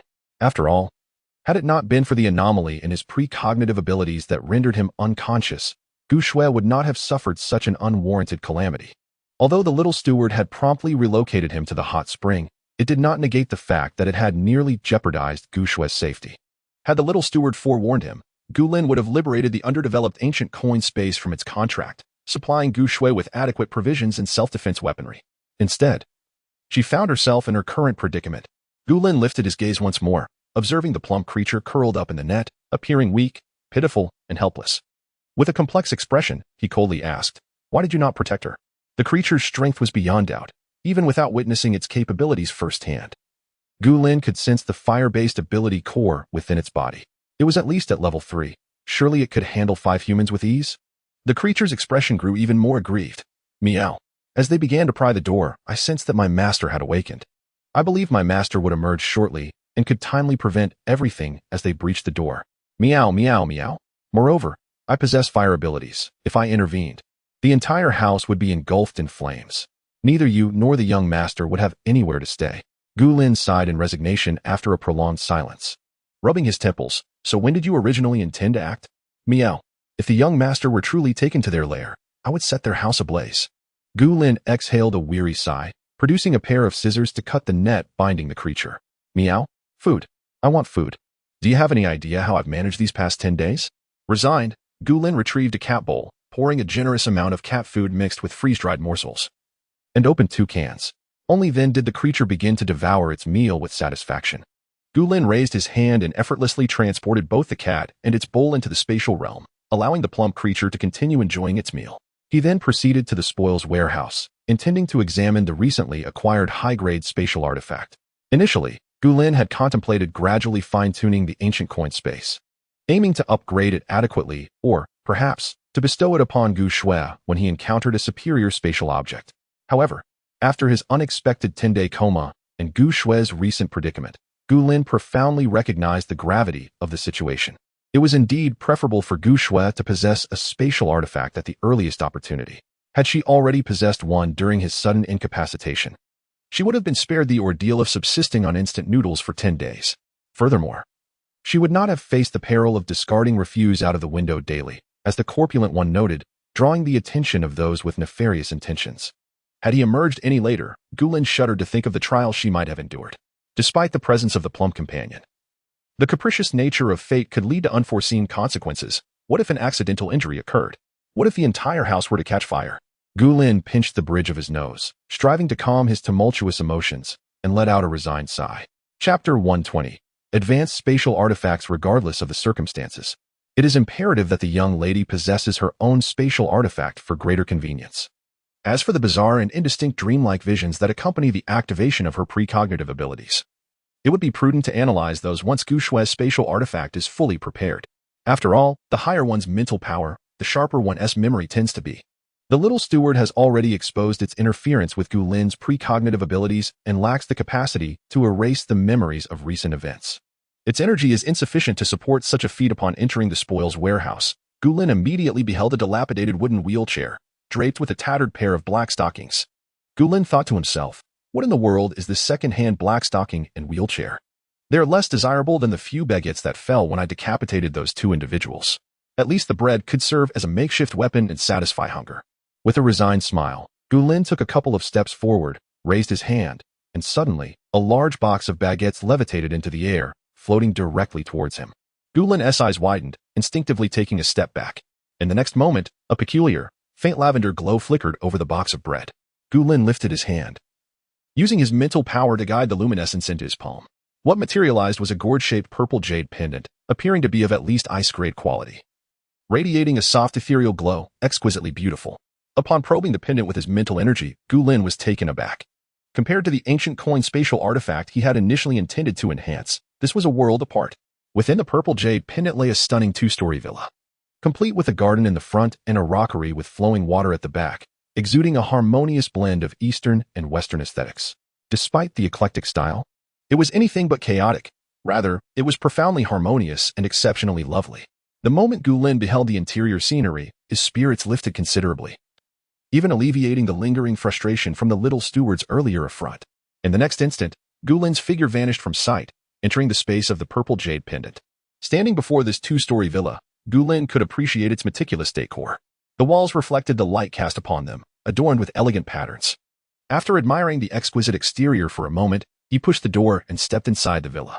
The first floor featured a spacious reception area, complete with a kitchen, bathroom, and study, as well as a large, empty room that would serve perfectly as a gym. Gulin surveyed the pristine little villa with satisfaction, envisioning the placement of furniture within. The large room on the first floor was orderly, filled with gym equipment. After testing the water and electricity and finding everything in order, Gulin ascended to the second floor. The second floor comprised two well-furnished bedrooms, while the remaining rooms were vacant yet impeccably clean, devoid of dust or grime, and lacking the pungent odor often associated with new renovations. Gulin was thoroughly pleased with the house, transforming the furnishings in both bedrooms with his own selections, and adorning the master bedroom with Gushue's bedding, complete with pillows and plush toys. He intended to convert the remaining rooms into a magnificent wardrobe for Gushue, filled with an abundance of garments that suited her current size, so many, in fact, that the rooms might struggle to accommodate them all. In high spirits, Gulin meticulously arranged the wardrobe according to the seasons, dedicating one room to each season's attire, while lingerie and other intimate garments were assigned to a separate space. Having surveyed the entire second floor, Gulin descended to the first floor, where he filled the study with numerous books that Gushue would enjoy, alongside several tablets and phones preloaded with resources. In the kitchen, he placed the dining utensils that Gushue favored and stocked a large double-door refrigerator with 3 compartments. Like a living embodiment of Doryman, Gulin organized the villa with remarkable precision, unlike the villa arranged by his little housekeeper. Every piece of furniture in Gushue's designated area was personally selected and arranged by Gulin, imbuing the space with warmth and the heartfelt intentions of an elder brother. Stepping outside the villa, Gulin took a leisurely stroll around the garden without altering its layout, ultimately exiting the small courtyard. The surrounding area sprawled expansively, approximately the size of a dozen football fields, bathed in clear skies and lush greenery, the air rich with the fresh scents of grass and earth, invigorating to the spirit. Upon using his mental acuity to probe the space, Gulin discerned that it lacked the numerous layers found in his own. It was simply the surface layer. Fortunately, the area was sufficiently spacious and could be partitioned according to Gushue's aspirations, allowing for the cultivation of a planting zone and a small breeding area, making it feasible to care for a few rabbits. Behind the villa, several warehouses stood in neat alignment, and Gulin approached a well beside the villa. Raising his hand, he summoned a small orb of crystal-clear water from the depths of the well, which floated gently into his palm. He retrieved a cup, directing the water into it, and took a tentative sip. It bore no particular flavor and seemed devoid of any extraordinary properties. "Master, not every space contains spring water," the little housekeeper's voice suddenly echoed. Gulin casually stowed the cup away, acknowledging inwardly, and continued towards the warehouses. At the rear of the villa, 6 orderly warehouses stood in a row, each one empty with doors wide open.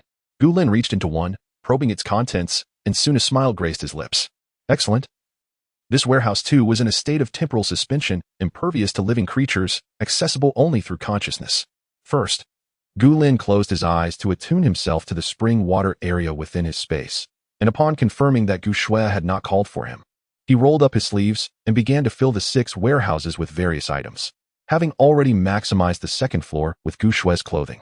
Ensuring she had enough for several years, he filled the warehouses with provisions and essentials. Once all 6 warehouses were brimming with supplies, he was just about to head to the front yard when the little housekeeper's voice rang out once more. Master, Gu Shui is calling for you. 6 entire warehouses filled to capacity is not a task that can be accomplished in mere moments. It is entirely reasonable that Gu Shui had already prepared a hot spring and enjoyed her meal. Gu Lin's figure flickered as he emerged from the space within the amethyst pendant. Armed with the translucent amethyst gourd, he swiftly made his way to the spring area. Gu Shui had satiated her hunger and thirst, and she had changed into a fresh set of clothing. Although she had sustained some injuries, the nurturing warmth of the spiritual spring had rendered them invisible. Furthermore, thanks to the purifying properties of the spring water, her skin now radiated a rosy glow, significantly enhancing her complexion. Gu Lin nodded in satisfaction, tousling the young girl's slightly damp hair, which instantaneously transformed into a dry and silky texture. He handed the amethyst pendant along with a delicate fruit knife to Gu Shui, a gentle smile gracing his lips as he said, "By dripping your blood on this, you shall claim it as your own, little Shui, and thus acquire your own space." Chapter 121. Her first lesson. Gu Shui widened her eyes in disbelief. Really? Gu Lin smiled faintly and nodded. When have I ever deceived you? Gu Shui instantly raised her chin defiantly and asked, "Then tell me, why did you suddenly stay in the space for such a long time? You just left me out here all alone?" Gu Lin fell silent for a moment, and after an odd pause, he rubbed Gu Shui's little head with a look of helplessness in his eyes. "I'm sorry. Therefore, I used a special method to prepare a spatial artifact for you as well." Gu Shui gazed at the purple jade gourd pendant resting quietly in Gu Lin's palm, showing no intention of reaching out to take it. After a long while, she finally spoke. "So, is it possible that you might suddenly leave again next time?" Gu Lin pressed his lips together, his eyes revealing a clear sense of guilt. "I don't know. Hence, this spatial artifact is my assurance for you." Gu Shui pursed her lips, her expression growing more resistant. "Brother, I don't want this kind of assurance. I want you to stay with me always." Though unspoken, Gu Lin understood that the incident today, being confronted at the door and nearly kidnapped, had genuinely frightened her. Despite her precociousness, which far surpassed her peers, she was still just a child. Unlike Gu Lin, who had faced multiple abductions, Gu Shui's childhood had been well protected by him, and she had never encountered such perilous situations. Gu Lin tucked the purple pendant and the fruit knife into his pocket, took Gu Shui's hand, and led her out of the space. After seating her on the newly replaced sofa, he pinched the little girl's cheek gently. "Xiao Shui, be obedient and hold on to this space, all right? As long as you have it, you can survive anything that may happen." Gu Shui's eyes reddened once more, her lips, shaped like Gu Lin's, tightly pressed together, clearly indicating her deep unhappiness. The little girl was exhibiting her temper. With a sigh of resignation, Gu Lin embraced Gu Shui, tousling her hair, and comforted her softly. "Xiao Shui, I know you want me to be by your side always." Gu Shui remained silent but nodded, warm tears soaking into Gu Lin's shirt. His voice stayed gentle. "Hold on to the space. No matter what happens, you must survive, and I will always be there for you." Gu Shui sniffled and, after a while, lifted her head from Gu Lin's chest. "As long as I have this space, will you always be with me?" Gu Lin smiled slightly and patiently explained, "Of course, I will always be with you. But if something unexpected occurs, having your own space will enable you to rely on its resources and live well. Xiao Shui, as long as you are alive, no matter what happens, I will return to your side." Gu Shui lowered her gaze and pondered for a moment before finally nodding. "All right, I understand." Gu Lin playfully tousled her hair, a smile illuminating her features. "One more thing," she cautioned. "You mustn't let anyone discover your space except for me. Do you understand?" Gu Shui solemnly nodded. "Yes." However, Gu Lin was not inclined to let the matter rest there. She continued, "Those who come to seize your possessions will force you to relinquish everything from your space if they discover it, and they may even take your life. Therefore, no matter what happens, you must never share your belongings with anyone, understand?" Gu Shui nodded like a chick pecking at grain, sniffling slightly. "I understand. This is the apocalypse. Being soft-hearted and overly kind will only bring trouble, and it could even lead to death." Only then did Gu Lin feel a sense of satisfaction and a slight easing of her worries. She had refrained from granting Gu Shui access to her space, fearing that Gu Shui might not understand the value of resources, easily sharing her survival supplies out of pity for others. After today's events, though the young girl had experienced some fright, she had also witnessed the cruel realities of human nature.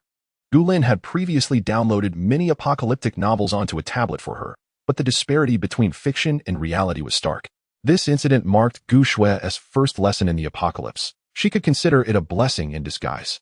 Gu Lin retrieved the amethyst pendant and a fruit knife, offering them to Gu Shui. However, Gu Shui hesitated. Brother, I'm scared. Can you please help me cut it? Her expression was one of innocent distress, accentuated by her recent tears and still slightly reddened eyes, evoking a sense of pity. All right, Gu Lin replied with a reluctant sigh, placing the amethyst pendant on her lap and taking Gu Shui's left hand. With a gentle stroke of the sharp fruit knife, a drop of crimson blood appeared on Gu Shui's left pinky. Gu Lin quickly lifted the pendant, carefully wiping away the droplet of blood. Soon, the vibrant red merged into the amethyst pendant, emanating a mystical purple glow that swiftly entered Gu Shui's left wrist. In an instant, a delicate gourd-shaped mark appeared on the inner side of her wrist, while the injury on her finger vanished without a trace. Gu Shui, somewhat astonished, touched the pale purple mark on her wrist, her mouth opening as if to speak, but suddenly, she vanished from sight. Gu Lin chuckled helplessly, tossing the fruit knife back into her space before stretching lazily. Just then, Gu Shui reappeared on the sofa, still looking somewhat bewildered. Meeting Gu Lin's warm, smiling gaze, she exclaimed, Brother, my space can also allow others in. Indeed, that's wonderful. Gu Lin ruffled her hair. I've placed many good things inside for you. You can take a look. Great. Gu Shui replied joyfully, and in an instant, she vanished again. Outside the window, the sky was clear and bright. Gu Lin raised her gaze to the now light blue expanse, her expression gradually turning somber. It was truly regrettable that she had failed to uncover the hideout of those who sought to pick locks and steal possessions. Yet, at this moment, he finds himself waiting here, silently anticipating their return, seemingly with no alternative course of action. The objective proves to be rather elusive.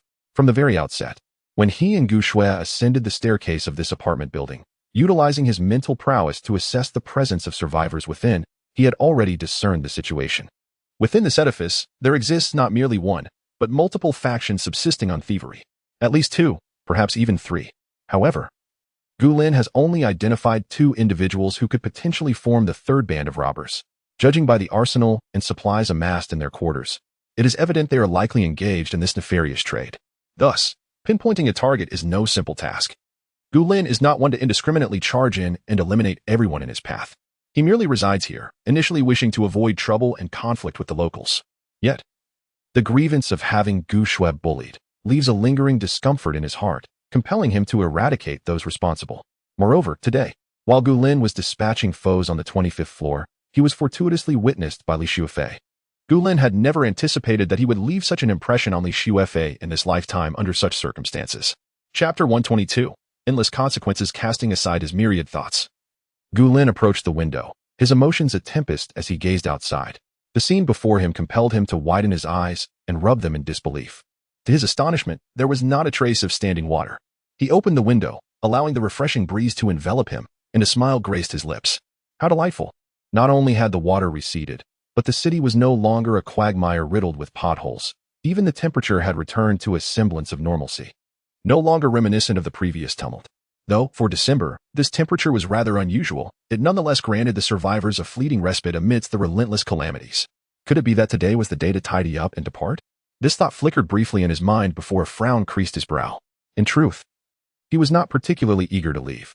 On one hand, those who had tormented Gu Shui had yet to pay a sufficient price for their misdeeds. On the other hand, he still wished to become acquainted with Li Xuefei. Of course, it was not solely due to her extraordinary medical skills and goddess-like appearance. The more pressing concern was that she had secretly witnessed him during the violent episode on the 25th floor. If memory served him correctly, those men had brazenly mentioned the term space while holding Gu Shui hostage. Should Li Xuefei have heard that clearly, it would spell trouble. Only two fates awaited anyone who knew of their spatial abilities. Either they would become silent corpses, forever unable to speak, or they would be bound to the siblings as allies in peril, if they simply let her go. Allowing Li Xuefei to follow the trajectory of their previous life and ultimately appear at the capital base, the consequences would be dire. With her medical prowess, she could easily attain a significant voice at the capital base. Should she encounter Gu Lin upon his entrance with Gu Shui, and subsequently disclose his potential spatial abilities, it would be too late to rectify the situation. Li Xuefei was a threat that must be eliminated at once. Thus, even though the external environment was now conducive to travel, Gu Lin could not set off immediately. He needed to wait until nightfall. If those individuals were anxious and discovered their dispatched comrades were missing, they would likely come seeking answers tonight. After dealing with them, he would turn his attention to Li Xuefei. Her existence loomed over Gu Lin like a sword suspended above him. Had it not been for the need to care for Gu Shui, coupled with a desire to avoid drawing undue attention, he would not have left the 25th floor so hastily. Instead, he would have addressed Li Xuefei first. However, based on his estimations, she would likely be reluctant to depart, considering that a potential ally possessing spatial abilities resided just above her. She could observe for a while longer. If she confirmed Gu Lin's abilities, she might leverage her medical expertise to secure resources. Therefore, it was reasonable to conclude that Li Xuefei would not be fleeing just yet, as she lacked the resources to support a prolonged escape. Determined, Gu Lin pinched his brow and called out to his little steward in his heart. What is the status of that super typhoon? He had been in a state of unconsciousness for 10 days, unaware of its whereabouts or whether the energy core of the wind still remained. After a brief moment, the voice of the little steward resonated. Its current speed is comparable to that of an average human walking, and it is nearing stagnation. Approximately 2/3 of the wind energy core's energy remains. Based on our analysis, due to geographical constraints, the super typhoon is likely to come to a halt soon. And when the energy core falls, it should retain about half of its power. Gu Lin exclaimed, "This is splendid news." The super typhoon was on the verge of stopping. If he exerted himself to chase after it, he might indeed obtain the wind energy core. The wind-based ability possessed numerous remarkable applications. It could manifest as slicing wind blades, transform into a tornado to create extensive restricted zones, or even accelerate the vehicles he used. In summary, it was a multifaceted and potent ability. Furthermore, wind abilities were a variant of water-based powers, and since Gu Lin already possessed water abilities, absorbing the wind energy core would be considerably easier. It seemed his decision to have the little steward keep an eye on this super typhoon was indeed astute. In high spirits, Gu Lin took out a hamburger and took a bite before opening the disaster monitoring panel. He initially intended to proceed methodically, especially since he was standing by the window and could observe the external conditions clearly. However, upon activating the disaster monitoring panel, Gu Lin was momentarily taken aback. Recent disaster, super typhoon upcoming disaster, major flood causes of disaster, melting polar glaciers, thawing permafrost, underwater earthquakes, estimated inundation of current floor levels, approximately 21 floors duration, about 5 to 10 days. Gu Lin gasped, a major flood? He took a deep breath and glanced at the thermometer. 25 degrees, it read, appearing quite normal. However, it was December, and he was situated in the temperate zone of Earth. In the depths of winter, the temperate region was experiencing such temperatures. The polar regions could scarcely maintain sub-zero conditions. Gu Lin mentally exclaimed in disbelief. Just as the world had recently been encased in ice, the temperature had now plummeted into the phenomena of global warming. It appeared he would not be able to leave for the time being, given the high elevation of his location. It could be submerged by this major flood by approximately 21 floors, let alone other areas. If he could not reach higher ground within a day or two, he would have no choice but to remain hidden in this apartment building until the waters receded completely. Not long ago, when his precognitive ability activated, although Gu Lin felt as if a thin veil had descended over his eyes, he could still discern some information. The entire world was likely on the brink of falling into a polar night, a prolonged and seemingly endless darkness whose duration was uncertain, until whatever obscured the sunlight was shattered by falling meteors. Gu Lin pinched his brow to alleviate his mental discomfort. By recalling that peculiar dream, he could only deduce this much information, yet he remained oblivious to the duration of the polar night and the impending meteor shower, unaware of when they would commence or when they would cease. The ability to foresee such phenomena offered no insight whatsoever. Do not fret, Master. Both the detection panel and I shall provide timely warnings when calamity is imminent. Gu Lin acknowledged this in his heart, but what truly unsettled him was not this matter, but rather the fact that such disasters had never manifested in his previous life. In his prior existence, he had struggled for survival amidst the apocalypse for a decade without ever encountering a polar night, let alone witnessing meteors cascading from the sky like rain. In this lifetime, what precisely had gone awry to cause nature's wrath to spiral into chaos?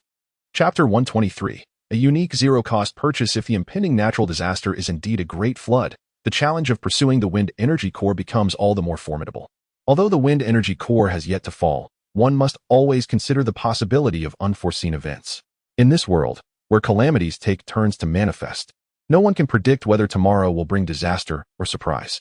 Should the wind energy core fall prematurely and be claimed by another, Gu Lin would find himself arriving too late, facing an adversary with at least a level 5 wind-based ability. Despite Gu Lin's mental strength having reached level 6, his combat abilities remain rather modest, with his lightning-based power still at level 3. What a vexing world this is, neither granting a swift end nor allowing humanity any significant respite. Gu Lin's thoughts were tumultuous when he turned around to see Gu Shui emerging from the spatial realm, who suddenly leaped into his embrace, exclaiming joyfully, "Brother, You left me so many things. Gu Shui rubbed her little face against Gu Lin's chest, clearly in high spirits. When did you buy me all these clothes? Gu Lin smiled, his previous worries dissipating in the warmth of her embrace. He gently ruffled Gu Shui's hair before replying. I bought them while on a business trip to other places. Suddenly, Gu Shui lifted her head, her expression shifting. But when I grow up, I want to have anything to wear, right? Given that this is an apocalyptic world, there shouldn't be anything available in the stores outside. Gu Lin nodded, assessing Gu Shui's new short-sleeved sportswear with a smile. Rest assured, I have prepared clothes in all sizes for you from childhood to adulthood. Gu Shui paused, contemplating. Before asking, brother, did you know the apocalypse was coming, which is why you bought me so many clothes in advance? Gu Lin, must you be so astute, little one? Seeing the unutterable expression on Gu Lin's face, Gu Shui suddenly realized, brother, you really do know, don't you? Gu Lin. His silence was deafening. Gu Shui had never questioned these matters before. Even when sensing something odd, she had kept her inquiries to herself. Just as she had not pressed him about the house's peculiar renovations or the rabbits kept at home, nor the special greenhouse he had constructed. Was it perhaps the last time he had vanished that had left her feeling insecure, prompting such questions? Yet Gu Lin's silence only served to reinforce Gu Shui's suspicions, providing no clarity. After a long, contemplative pause, he finally spoke ambiguously. Let us not dwell on that, little Shui. Do you like the things I placed in the space for you? Gu Shui pouted slightly, but nodded earnestly. Even without mentioning the multitude of garments stored on the second floor of the villa, the supplies in the 6 warehouses would sustain her for an indeterminate time. Moreover, the exquisitely decorated second-floor villa, with its appealing exterior, likely contained treasures that Gu Lin had meticulously arranged within. Every aspect reflects his meticulous arrangement habits in the care he invests. Coupled with the lush greenery and the invigorating air, it truly resonates with Gu Shui's heart. Gu Lin chuckled lightly and deftly shifted the topic. Shui, do you wish to raise any small animals in this space? After a moment's contemplation, recalling the various creatures she had previously observed in Gu Lin's realm, Gu Shui hesitated before replying, I would like to keep rabbits. In the next instant, Gu Lin summoned the rabbits along with their cage, placing them on the ground and gesturing towards the rabbit cage. Try to tidy things up. He guided Gu Shui in learning to manipulate spatial objects from a distance. Focus your thoughts on the rabbits. Obediently, Gu Shui withdrew her hand, concentrating her attention on the rabbit cage as instructed. Moments later, the rabbits and their cage vanished from sight. Gu Shui's eyes sparkled with delight. Indeed, Gu Lin sincerely praised. I didn't learn to manipulate objects from a distance as swiftly as you. Gu Shui huffed lightly. Your space has a dedicated area for planting. Could you please place those vegetables from the planting room here? I could tend to them in my spare time. With a smile in his eyes, Gu Lin took her hand and led her directly into his space. In the small courtyard, he waved his hand, retrieving all the previously stored planting boxes. As they had been placed in a storage area where time flowed at a standstill, the vegetables remained in their original state, even the dew upon them unchanged. Gu Shui raised her hand, mimicking Gu Lin's actions, and placed the planting boxes into her own space. Noticing her keen interest in gardening, Gu Lin promptly gathered an array of planting supplies for her, including nutrient soil, planting boxes, seeds, nutrient solutions, and various tools. Once this was done, he advised Gu Shui, to ensure these vegetables thrive, you must frequently water them with the spiritual spring water from my space. I will provide some for you later. With that, Gu Lin brought Gu Shui to the breeding area, gesturing grandly at the animals. You may take any of these that you fancy. Gu Shui's eyes lit up as she pointed at 3 border collies. Those. Gu Lin's expression froze. They help me manage these animals. All right, Gu Shui huffed. The previous rabbits are sufficient. They're about to give birth, and should produce quite a few little ones. Speaking of rabbits, Gu Lin suddenly recalled something. Raising his hand to produce seeds for cabbage, carrots, and hay, handing them to Gu Shui. These are favorites among rabbits. You could plant some to feed them. Gu Shui accepted the packets of seeds, nodding thoughtfully. Observing the array of animals and poultry meticulously categorized by Gu Lin, she proposed, Brother, why not create a breeding area in my space as well? As she spoke, Gu Shui pointed at the rabbits frolicking within the enclosure. I wish to raise rabbits like this. During leisure moments, I could play with a couple as warm companions. Gu Lin chuckled helplessly. All right. Later you shall guide me into your space, and I will allocate a plot for you to raise rabbits. Gu Shui obediently acquiesced and accompanied Gu Lin to explore the breeding and processing zones. Casually, Gu Lin handed her a serving of fruit, gesturing towards the freshly washed fruits and vegetables in the processing area. In your space, only the warehouse is a realm where time stands still. You can take whatever catches your fancy. Thus, even in my absence, you shall have sustenance. Noticing that Gu Shui's mood seemed slightly amiss, Gu Lin hastily added, If you gather more items, during those mornings when I struggle to awaken, You could prepare a meal in advance, ensuring you wouldn't go hungry, right? Gu Shui reluctantly agreed, following Gu Lin's suggestion, and began to collect these items into her space. The experience of acquiring goods at no cost within her brother's realm was indeed a unique delight. Chapter 124. The cruelty of reality. When the siblings emerged from Gu Lin's space, it was already noon. Gu Lin did not ask Gu Shui to cook. Instead, he retrieved a large pot of hand-grab rice that he had previously packed. Gu Shui was taken aback, her expression one of astonishment as she exclaimed, "Brother, is the business trip you mentioned just a guise for robbing other people's establishments?" Clearing his throat, Gu Lin felt a hint of embarrassment.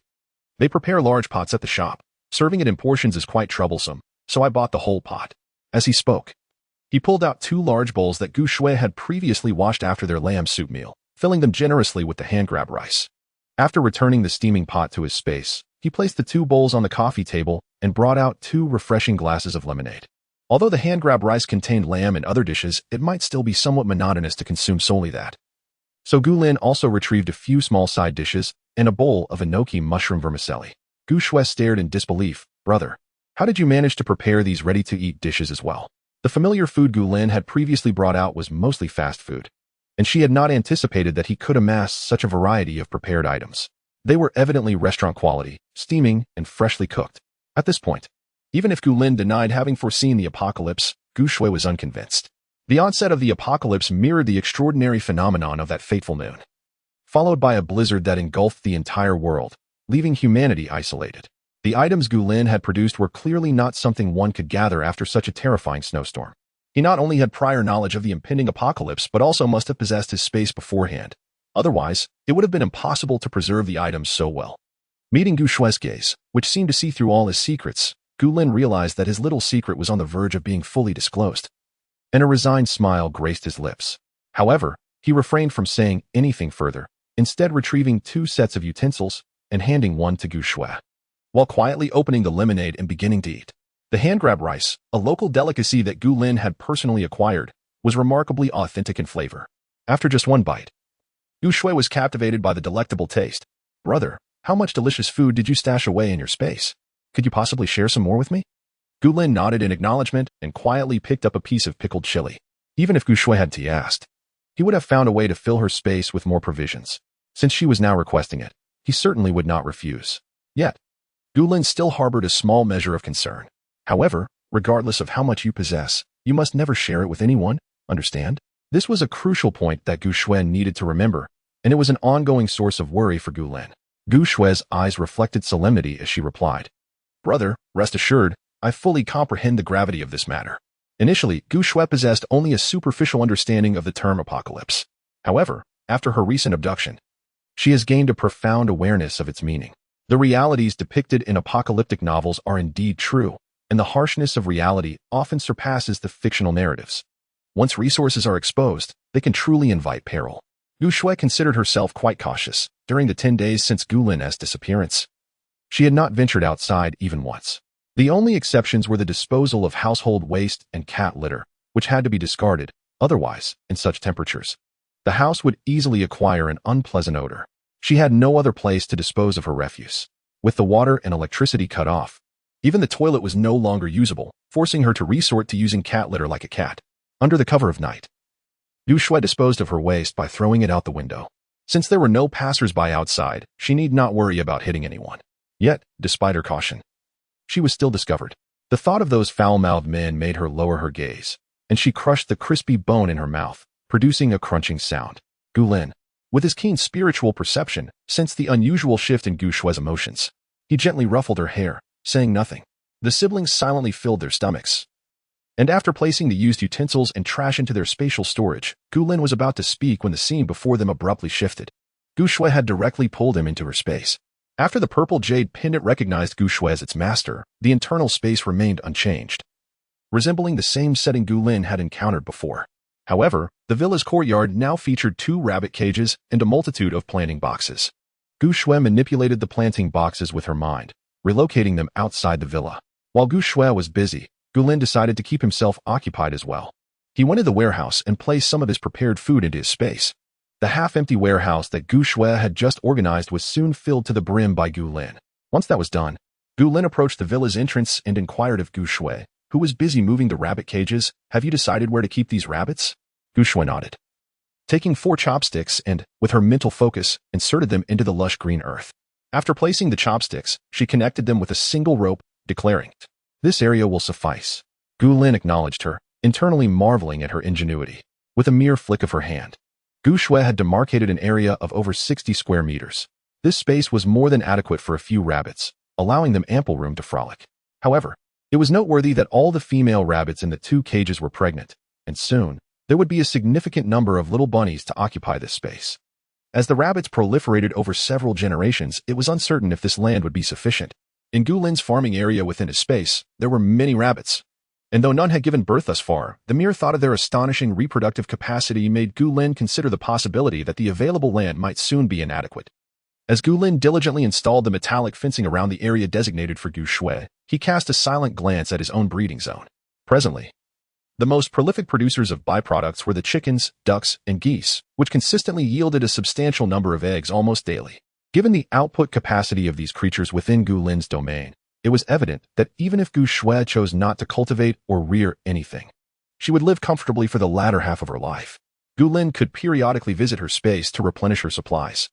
The task of erecting the metal fence was no simple endeavor. Fortunately, Gu Lin's considerable strength compensated for his inability to manipulate the materials directly with his consciousness.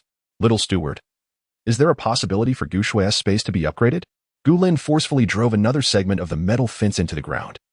Inwardly inquiring of the little steward, if it can be upgraded, what would be required? Before the steward could respond, Gu Shui's voice interjected, "Brother, time is running out." Gu Lin replied, "What time?" Chapter 125. Multiple spaces. Gu Lin felt somewhat bewildered. Before he had the chance to inquire further, he was suddenly thrust out of Gu Shui's space by a powerful force. The scenery before him shifted rapidly once again, revealing a polished tea table and his hands caked in mud. He slowly formed 2 questions in his mind. Did Gu Shui's space also have a time limit? Although Gu Lin had anticipated such matters, the duration seemed exceedingly brief. Had barely an hour passed? It should be less than 2, right? Casting a glance at his muddy shoes and trousers, Gu Lin found himself at a loss. Soon, Gu Shui appeared beside him, clearly amused by his appearance. Her face finally breaking into a joyful smile. "Brother, I forgot to mention that you can only stay in my space for an hour and a half each day." Gu Lin's eyes reflected a sense of helplessness. He refrained from clapping his hands for fear of soiling the meticulously cleaned floor. He could only ask, "Then how long can you stay inside?" If the combined time they spent in their shared space exceeded 24 hours, Gu Lin would consider setting off to pursue the wind energy core.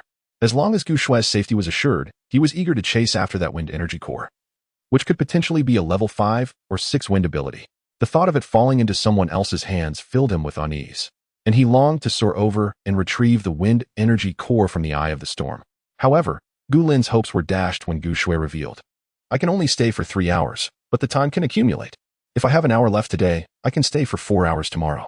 With a resigned sigh, Gu Lin chose not to elaborate further. In this space, even as the master, Gu Shui was limited to a mere 3 hours. She could remain in Gu Lin's space for a longer duration of 6 hours. "Master, every spatial artifact has its strengths. Not all can achieve perfection." The little steward finally spoke up. However, the response bore no relevance to Gu Lin's previous inquiry. He decided not to pursue the matter further and countered instead. "What is Gu Shui's space particularly adept at?" After a moment of silence, the little steward replied, "Her space is quite versatile. It accommodates planting, breeding, provides shelter, and has water sources, along with 6 storage compartments where time stands still. It is entirely reasonable that with such multifunctionality, some aspects may not be as proficient." Acknowledging this internally, Gu Lin explained to Gu Shui, "I will step in to wash up and tidy myself. I can install those fences for you tomorrow. You can start organizing other things in the meantime." "All right, I'll feed the rabbits and then return to my room," Gu Shui responded. Upon hearing her reply, Gu Lin swiftly vanished from sight. Gu Lin made his way directly to the bathroom, showering while extracting valuable information from the little steward. "Could you provide me with a few examples of spatial artifacts and their respective functions?" After a brief pause, the steward's voice resonated. "There exists a survival space specifically designed for refuge, possessing only shelter capabilities, allowing continuous occupancy for a month. However, each entry incurs a 24-hour cooldown. Additionally, there are planting spaces, breeding spaces, island spaces, underground spaces, infinite spaces, spiritual spring spaces, and jumping spaces, in the realm where I was created. The varieties of space are numerous." Gu Lin acknowledged this in his heart and inquired further, What is the purpose of the jumping space? While he could grasp the essence of the other spaces by their names, this particular one eluded his understanding. It is utilized for spatial jumps. Upon entering the jumping space, the distance traveled within correlates with that of the external world. The holder can displace within the space, and upon exiting, the location will reflect an equivalent distance and direction displacement from the point of entry. Gu Lin's eyes gleamed with intrigue.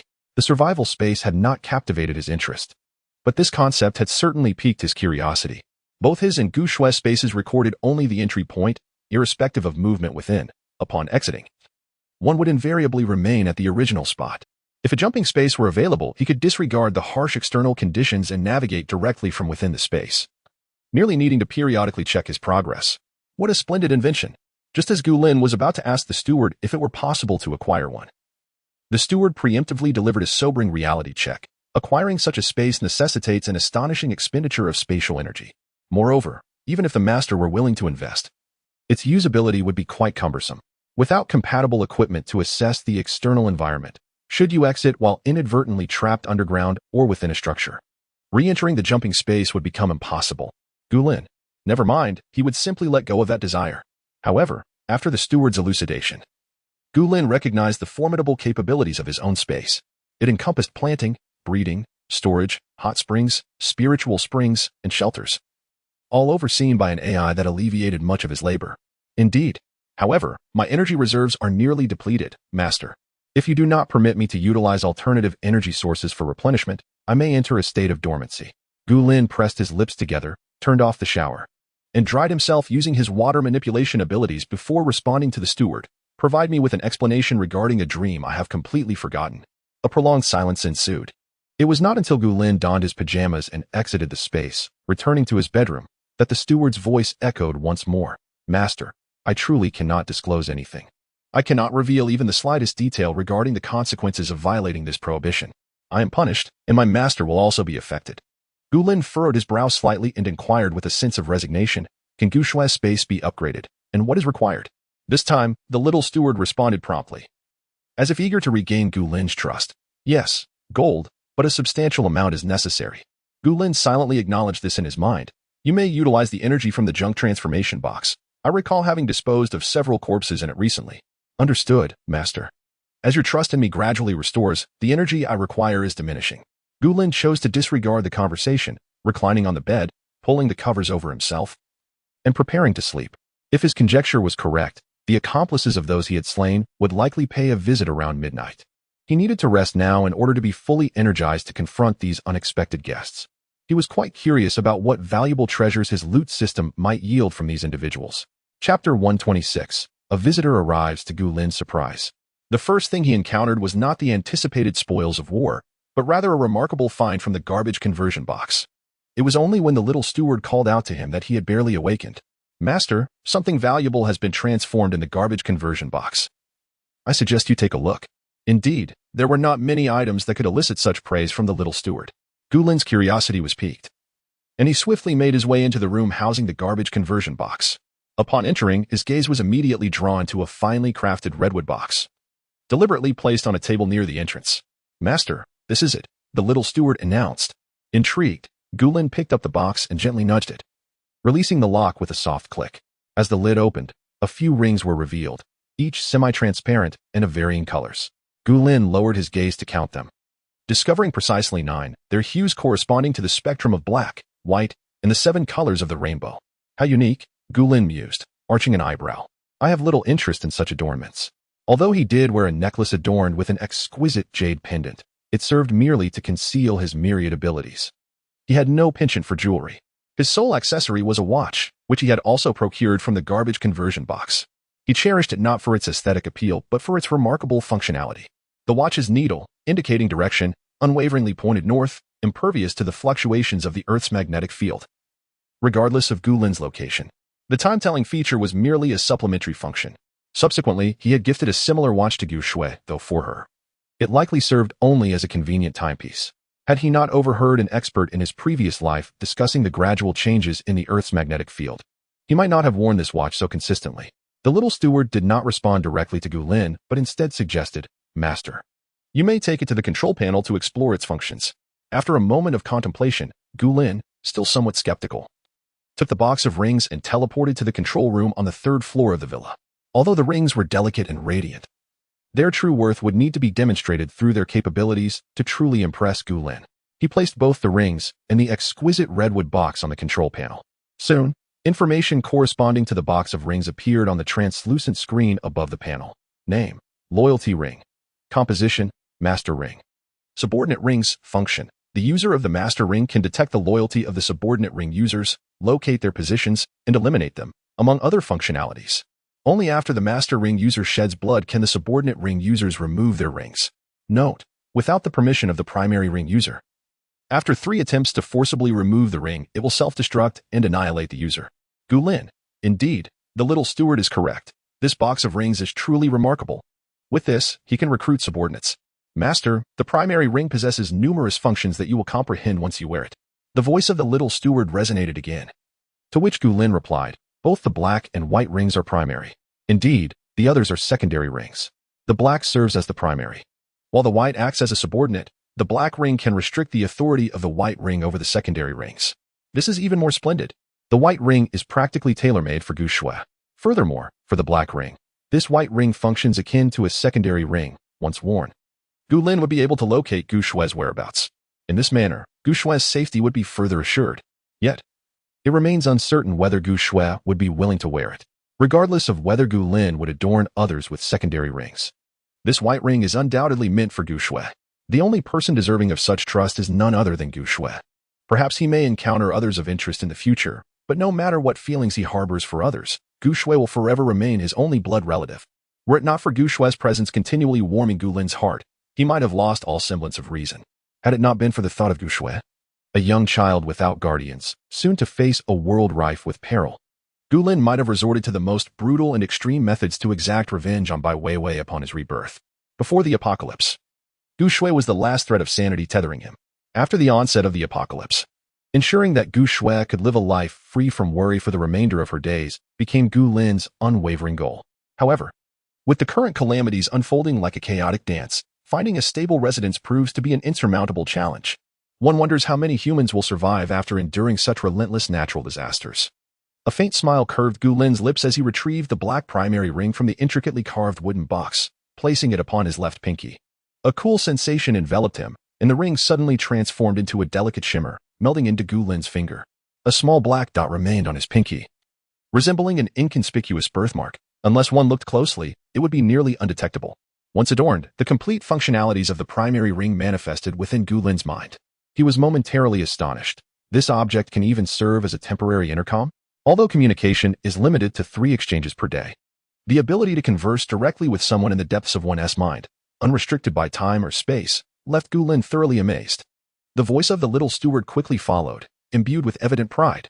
Once someone dons a secondary ring, the master will be able to perceive even more functionalities. Indeed, as remarkable as this artifact may be, Gu Lin currently stands as a solitary commander. With no soldiers at his command, possessing only a token of authority proves futile. Yet, he remains unhurried in bestowing trust upon others. To share a secret, one must first seek out those who are reliable and discreet.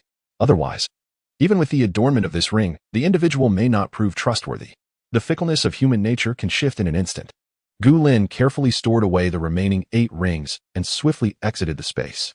The mundane detritus of daily life had yielded little of value, yet these corpses, when cast into the abyss, manifested something so remarkably utilitarian. Indeed, the proper usage of the refuse conversion chamber seems to hinge upon the presence of cadavers. As Gu Lin emerged, he noticed that Gu Shui's bedroom door was shut, indicating she had likely succumbed to slumber. This was for the best, as it spared her from witnessing any unwelcome visitors in the dead of night. Gu Lin descended the staircase with measured steps, and just as he reached the bottom, the unmistakable sound of a door being pried open reached his ears. Ah, so early. It is not yet midnight, and already, under the cover of darkness, they are eager to make their presence known. Chapter 127. They possess firearms. Gu Lin extended his mental energy to probe the situation behind the door, his gaze turning slightly frigid. There were no fewer than 10 individuals present. At such a time, the ability to sustain over a dozen robust men suggested a substantial stockpile of provisions within this gang. A smirk played on Gu Lin's lips as he made his way toward the door, a pitch-black tang knife firmly in hand, the very weapon he had wielded during his previous act of violence. However, after a moment's contemplation, Gu Lin reverted the dark blade back to a dagger's mark and instead retrieved 2 tranquilizer guns. Wielding a knife would likely result in a gruesome display of bloodshed, making the aftermath quite troublesome to clean up. It was far more prudent to incapacitate them all with the tranquilizers. This way, he could drag them into his space while they were still alive, conducting experiments at his leisure and contributing valuable data. Alternatively, he could bind them and dispose of them one by one into the waste conversion chamber, hoping to wish for something beneficial in return. Pleased with his own cleverness, Gu Lin silently awaited their attempts to pick the lock. 3 minutes passed. 5 minutes elapsed. Gu Lin's patience waned, and he couldn't help but roll his eyes. What level of incompetence was this? They couldn't even manage to pick a simple lock? Hadn't they been quite adept at it when he was absent? He had even replaced it with a more challenging lock, opting instead for the same model as before, precisely to ensure they could succeed. Had he inadvertently eliminated the only member of this gang capable of picking locks during the day, regardless of their motivations? Gu Lin grew weary of playing the sentinel and promptly unlocked the door from within. With a soft click, a somewhat stuttering male voice emerged from outside. All right. We got it. We unlocked it. Gu Lin's brow furrowed slightly as he registered the gaunt figure of the individual attempting to pick the lock, whose body was marred with bruises and scars, a shocking sight indeed. Seizing the opportunity before the door swung open, Gu Lin tucked the tranquilizer gun into his pocket and transformed the dagger's mark back into the pitch-black tang knife. He decided to give this misguided child a small shock. Moments later, the door was kicked open, and the assailant, believing himself to be striking a rather dashing pose, stumbled upon seeing Gu Lin standing just behind the door. He nearly lost his balance, performing an unintentional bow that almost resembled a split. A mocking smile graced Gu Lin's otherwise indifferent face. TSK, what's this? Even as the new year approaches, one should not bow recklessly. This remark undoubtedly ignited the ire of the individuals outside. The man quickly regained his footing, spitting on the floor while pointing at Gu Lin. Get him. Quickly, everyone, together. Outside the door, those armed with axes, kitchen knives, fruit knives, and even shovels surged forward, charging directly at Gu Lin.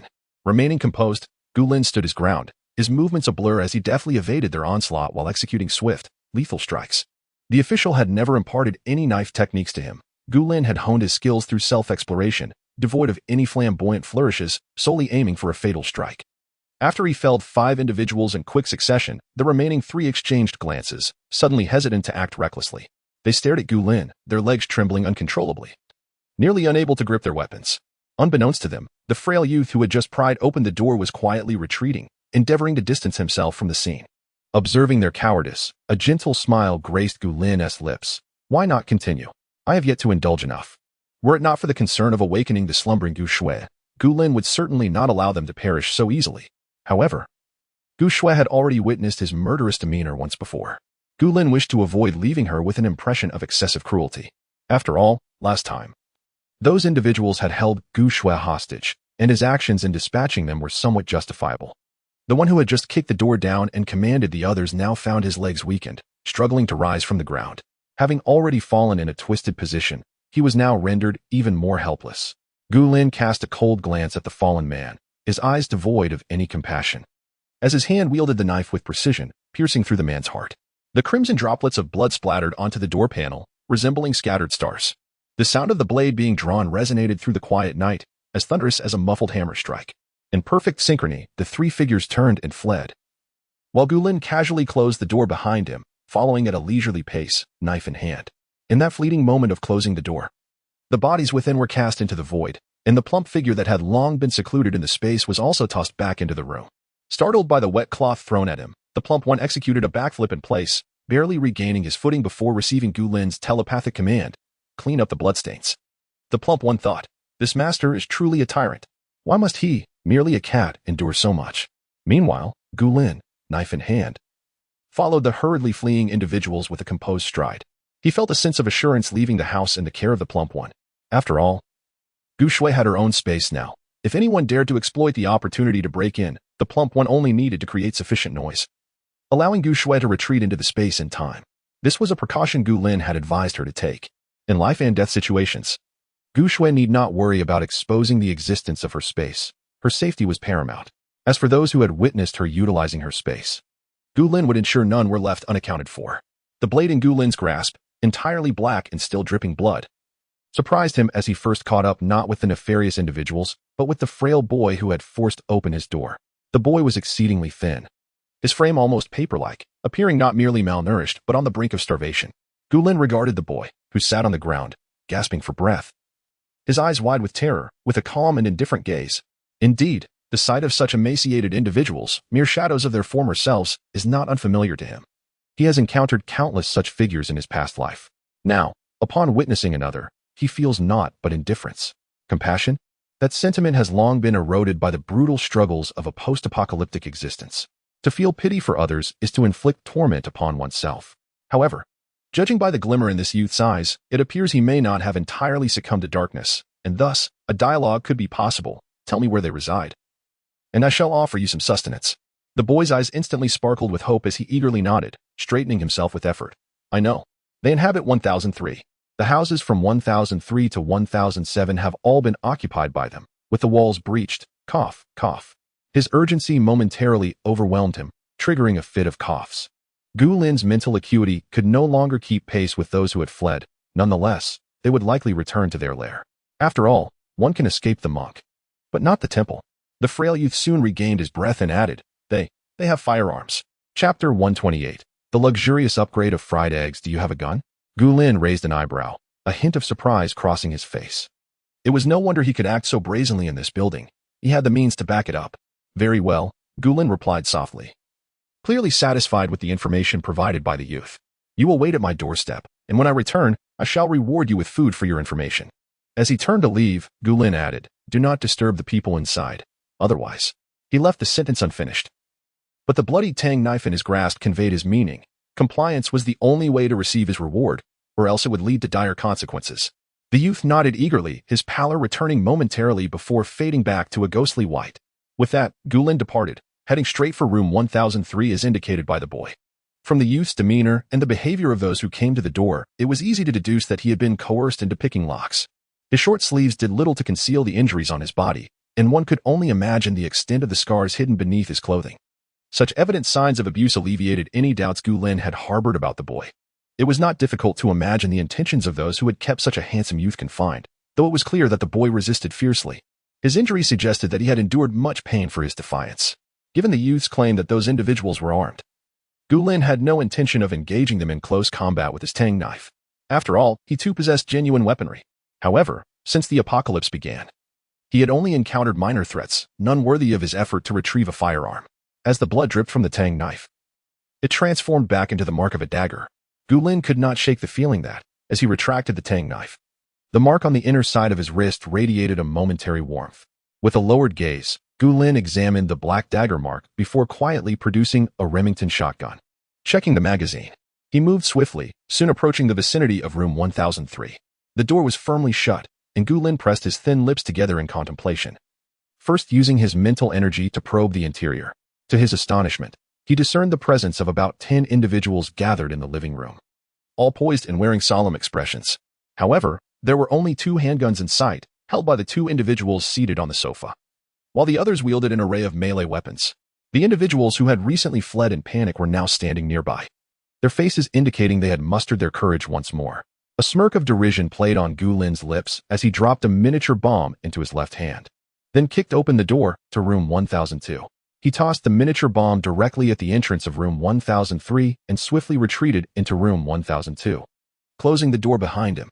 Prepare for a luxurious upgrade of fried eggs. 2 seconds later, an ear-splitting explosion resonated, accompanied by a flurry of expletives. Gu Lin chuckled softly, his features alight with delight as he brandished his shotgun and stepped out from room 1002. The door of room 1003 lay in ruins, shattered into splinters, with nearby walls suffering the same fate, reduced to a chaotic state. The individuals who had initially displayed an air of nonchalance while waiting for Gu Lin's arrival now bore expressions devoid of their earlier arrogance. The 3 unfortunate souls, whom Gu Lin had deliberately allowed to return, found themselves unable to evade the lethal shards, their bodies already stained with crimson. Gu Lin, brandishing a shotgun, strode into the room with measured calm, addressing the man who aimed a pistol at him. So it was you who sought to trouble my sister in my absence. The man, despite sitting comfortably in his chair, swallowed hard, fear etched across his face.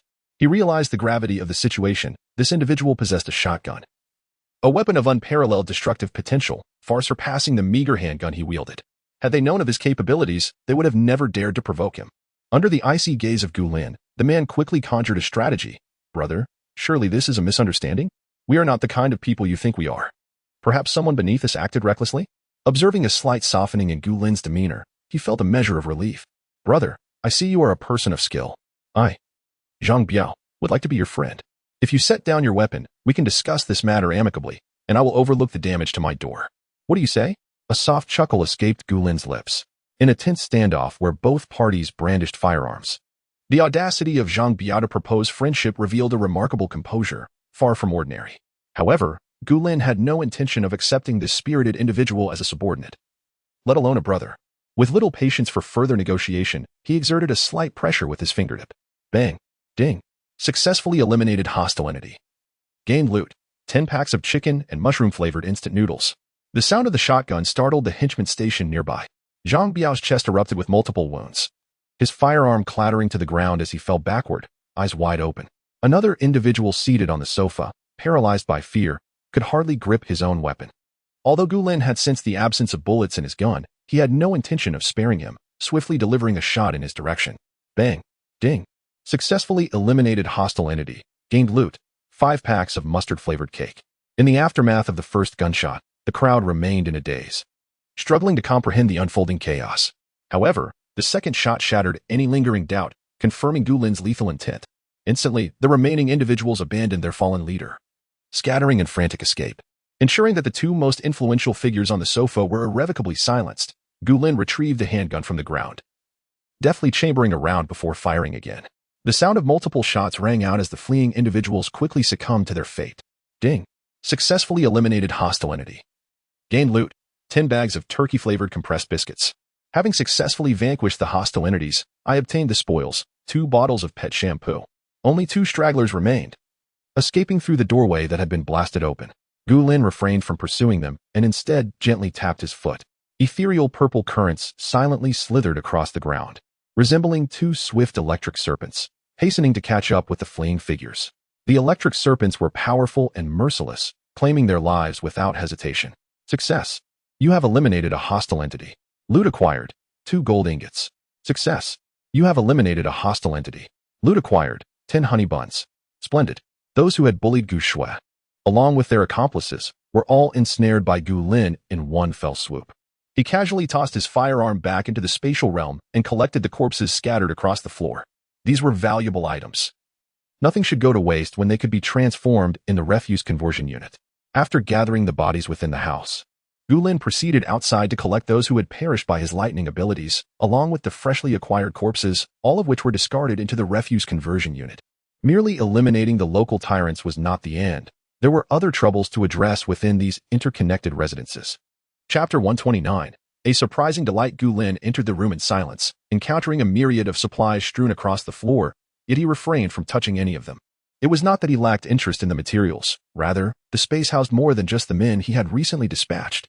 There were also women, weeping and wailing in despair. As he approached the innermost chamber, he hesitated momentarily before pushing the door open. Inside, 5 or 6 women, scantily clad, gazed at him with wide-eyed terror. One among them lay still upon the bed, resembling a lifeless corpse, indifferent to the turmoil surrounding her. The air was thick with a peculiar musk, causing Gulin to furrow his brow upon entering. Their bodies bore an array of bruises and marks of violence, with faint traces of blood on their lower halves, making their traumatic experiences all too palpable. This was the apocalypse. Only those possessing resources and strength could secure a corner of safety, enjoying a semblance of peace. Without resources and sufficient power, women who were merely passable in appearance became the playthings of those who wielded influence, whether voluntary or coerced. A mere sack of rice or a few packets of instant noodles could compel them to offer themselves willingly. In such a disintegrating social order, it was the strong who dictated the fate of both resources and women. Initially, Gulin contemplated knocking to request that they dress, as he held no interest in such matters in this lifetime. However, upon further perception of their circumstances, he discerned that their hands were mostly bound. Indeed, for those men who regarded them solely as instruments of gratification, clothing would only serve as an inconvenience. In this weather, they could not perish from exposure, so it was convenient to keep their hands tied for easy access. Gulin's gaze shifted to the side as he spoke in a detached tone. You must have heard the gunfire. Those men have been eliminated. You now have 2 choices. First, you can pretend you have never seen me or are unaware of the events that transpired here. After 2 hours, I will release you. Second, should you fail to act as though you do not know me, I shall send you to join them. Though his eyes did not fixate on them directly, his mental acuity allowed him to perceive the expressions on their faces with clarity. Initially, they appeared incredulous, however, as if struck by the echoes of the gunshots outside. Their faces transformed to expressions of hope. Two almost identical women, devoid of any fabric, exchanged glances and asked in unison, "Are you certain that all the men outside are dead? There will be no one left to capture us." "Yes," Gu Lin affirmed, a slight furrow creasing his brow, his voice remaining cold. "There are other groups in this building, but the one that brought you here has been annihilated." With that, he retrieved a small fruit knife from his pocket and approached, severing the ropes that bound the twin sisters. After severing the ropes, Gu Lin had no intention of lingering. He turned and returned to the door, casting a sidelong glance at the women behind him. "You will all remain in this room for now. In 2 hours, someone will come to release you. However, if you do not behave." He paused, a light chuckle escaping his lips. "I can easily dispose of those men. How many of you could withstand my strength combined?" Following a moment of silence, the scantily clad women hurriedly assured him, We will definitely listen. Yes. We will stay here for the full 2 hours. Absolutely no early departures. Rest assured, since you have saved us, we will certainly comply." Their voices trembled with fear, some displaying disbelief as if they could hardly grasp their sudden salvation. Gu Lin offered no further response. Stepping out of the room that still bore the scent of recent intimacy and closing the door behind him, he retrieved a standard padlock from his belongings and secured the door with the latch installed by the men. This precaution was necessary to prevent anyone inside from escaping prematurely and thwarting his plans. Human nature is inscrutable, despite their pledges. He found more reassurance in the lock than in their words. Having untied 2 of the women, they would soon be entirely freed. This act was Gu Lin's gesture of goodwill, aimed at convincing them of his genuine intention to release them without ulterior motives. However, he had other matters to attend to.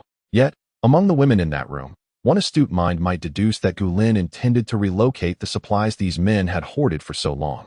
If they truly suspected his intentions, they might attempt to burst forth from the room and disrupt his endeavors. Gu Lin strolled leisurely from room to room. His objective was to gather supplies, but not to deplete everything entirely. The men had stockpiled primarily rice, flour, cured meats, non-perishable vegetables, instant noodles, and compressed biscuits, items he had in abundance. He found it a waste of time to take everything, and furthermore, he wished to leave some resources for the women inside to sustain themselves. Gu Lin was not in want of such provisions. Rather, it was an act of kindness, a small consolation for the suffering the women had endured. While he would not give away his own possessions, leaving behind that which he found unnecessary was certainly within reason. After ensuring his own supplies were ample, Gu Lin did not wish to traverse the world like a locust, consuming everything in his path. He would only take what was truly worthwhile. After all, he was genuinely curious about how many humans would survive in the aftermath of such relentless calamities. Therefore, unless absolutely necessary, he would refrain from competing with other survivors for resources. As he passed stacks of compressed biscuits piled high to the ceiling, he suddenly halted, retrieving 2 boxes from the heap and tossing them into his space. This is the reward for that frail young man who was asked for a specific address. Gu Lin had no intention of parting with the treasures in his space. It was not merely a matter of reluctance. The primary concern lay in the pristine condition of those items. They had been carefully hoarded prior to the onset of the apocalypse, their packaging intact and showing little to no signs of dust or damage. To give such items away indiscriminately would surely arouse suspicion in anyone with a modicum of sense. After enduring weeks of relentless blizzards and frigid temperatures, even if there were supplies that had not succumbed to freezing, their packaging could hardly remain so immaculate. It was improbable that not a speck of dust would cling to them. Thus, Gu Lin could only take a small portion of the stockpiled supplies from these individuals. After gathering enough to compensate the frail youth, Gu Lin meticulously searched the modified row of apartment buildings once more. He successfully uncovered some gold and silver jewelry, along with a few jade and emerald pieces. Just as Gu Lin intended to hastily stow these treasures into his space, he suddenly paused. Was this a pleasant surprise? Chapter 130. The rumored Lu Chung. Gu Lin gazed in astonishment at the exquisite jade artifacts in his hands. To his surprise, he had stumbled upon a spatial artifact within the den of thieves.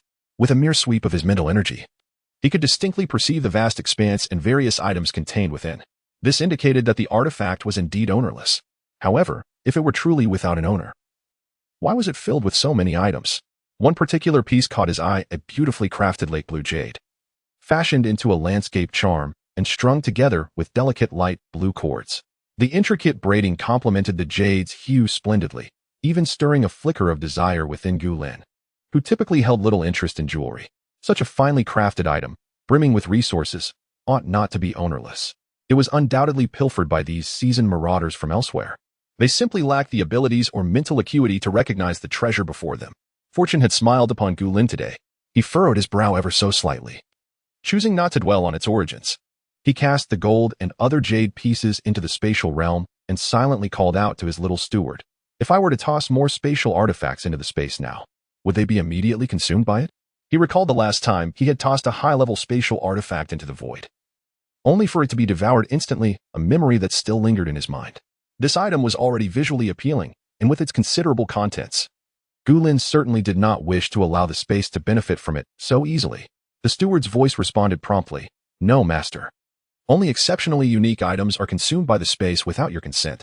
Gu Lin queried, Such as the previous high-level spatial artifact. Gu Lin sighed, feeling the futility of the exchange. He took a deep breath and inquired further, what was so special about that one? Yet this time, the steward remained silent. Cautiously, Gu Lin decided against directly depositing this newly discovered spatial artifact into the void. Instead, he chose to tuck it safely into his pocket, planning to examine its contents in detail upon returning home. As for the other items scattered throughout the breached rooms, Gu Lin found them unworthy of his attention, opting to ignore them and exit the premises. His passage was unimpeded, free from encounters with any individuals. After all, not long ago, a terrifying explosion had reverberated through the building, leaving the remaining survivors too wary to venture out for idle curiosity. In the pre-apocalyptic world, one might seek amusement in such chaos, but in the face of disaster, such folly was tantamount to courting death. The law had lost its deterrent power. Only a formidable display of strength could ensure one's safety. Who would dare emerge from mere spectacle without true capability? It was far wiser to retreat, to wash up and sleep, whilst praying that this inexplicable conflict did not encroach upon him. Upon returning to the 36th floor, he found the young man who had provided him with the correct address still seated at his doorstep. Moreover, the considerate youth diligently used his own garment to wipe away the bloodstains splattered upon the door of room 3609. However, due to the absence of water, the stains were not entirely eradicated, yet it was nonetheless a gesture of goodwill on his part. Gu Lin expressed satisfaction at the thoughtfulness of this frail boy and lightly nodded. "You wait here. I shall fetch you something to eat." With that, Gu Lin unlocked the door using his fingerprint. Inside the room, the plump figure was sprawled across a lazy sofa, resembling a cat-shaped pancake, while on the floor lay a soiled rag stained with blood. Nevertheless, the blood in other areas had indeed been cleaned up. It appeared that this cat had some utility after all. Heavy blackout curtains obscured the moonlight from outside, rendering the interior a pitch-black void, save for a few dim yellow lights emanating from the staircase. Gu Lin casually closed the door behind him, retrieving 2 boxes of compressed biscuits he had acquired downstairs. After a brief wait, he stepped outside once more. The injured and frail boy remained seated at the door, indifferent to the chill of the floor, leaning against the wall and appearing as though he might succumb to illness at any moment. Gu Lin placed the 2 boxes of biscuits beside him, his tone flat. "The transaction is complete. You need not linger at my doorstep any longer. Go wherever you must." The boy's lips curled into a faint smile as he sniffled and softly replied, "Thank you. My name is Lu Qing. If there is an opportunity in the future, I shall repay your kindness." Gu Lin was about to insist that it was unnecessary, but the words caught in his throat, replaced by an incredulous question. "What did you say your name was?" "Lu Qing," the frail youth replied, his previously despondent demeanor brightening somewhat in response to Gu Lin's astonished gaze. He parted his thin lips to elaborate. "Lu from blade on the left ear, and Chung, meaning clear." Gu Lin. This was indeed the Lu Qing he had heard of in his previous life. Gu Lin felt as though he were caught in a dream. Lu Chung.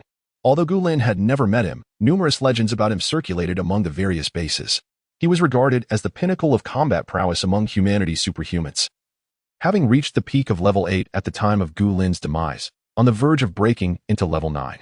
Rumor had it that Lu Qing possessed abilities across 3 systems, capable of altering the very colors of heaven and earth when he struck, emerging unscathed even amidst the onslaught of countless mutated beasts. He was essentially a walking harbinger of death, a veritable meat grinder for the mutated creatures.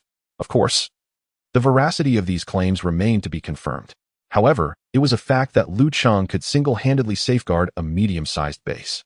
In the latter stages of the apocalypse, this invincible powerhouse was now reduced to a frail youth who could be easily seized and trampled upon. Gu Lin was rendered speechless, utterly dumbfounded by the revelation before him. Lu Qing blinked in confusion, equally at a loss. What was the matter? Why did this person react so intensely upon hearing his name? For a moment, both were left in silence. Gu Lin's emotions were somewhat tangled. After a brief pause, he asked awkwardly, "Do you have a place to stay now?" The lair of those individuals was ruthlessly dismantled by him, leaving Lu Qing seemingly without a refuge. Indeed, Lu Qing honestly shook his head, replying, "No. The door to my home has been damaged by them."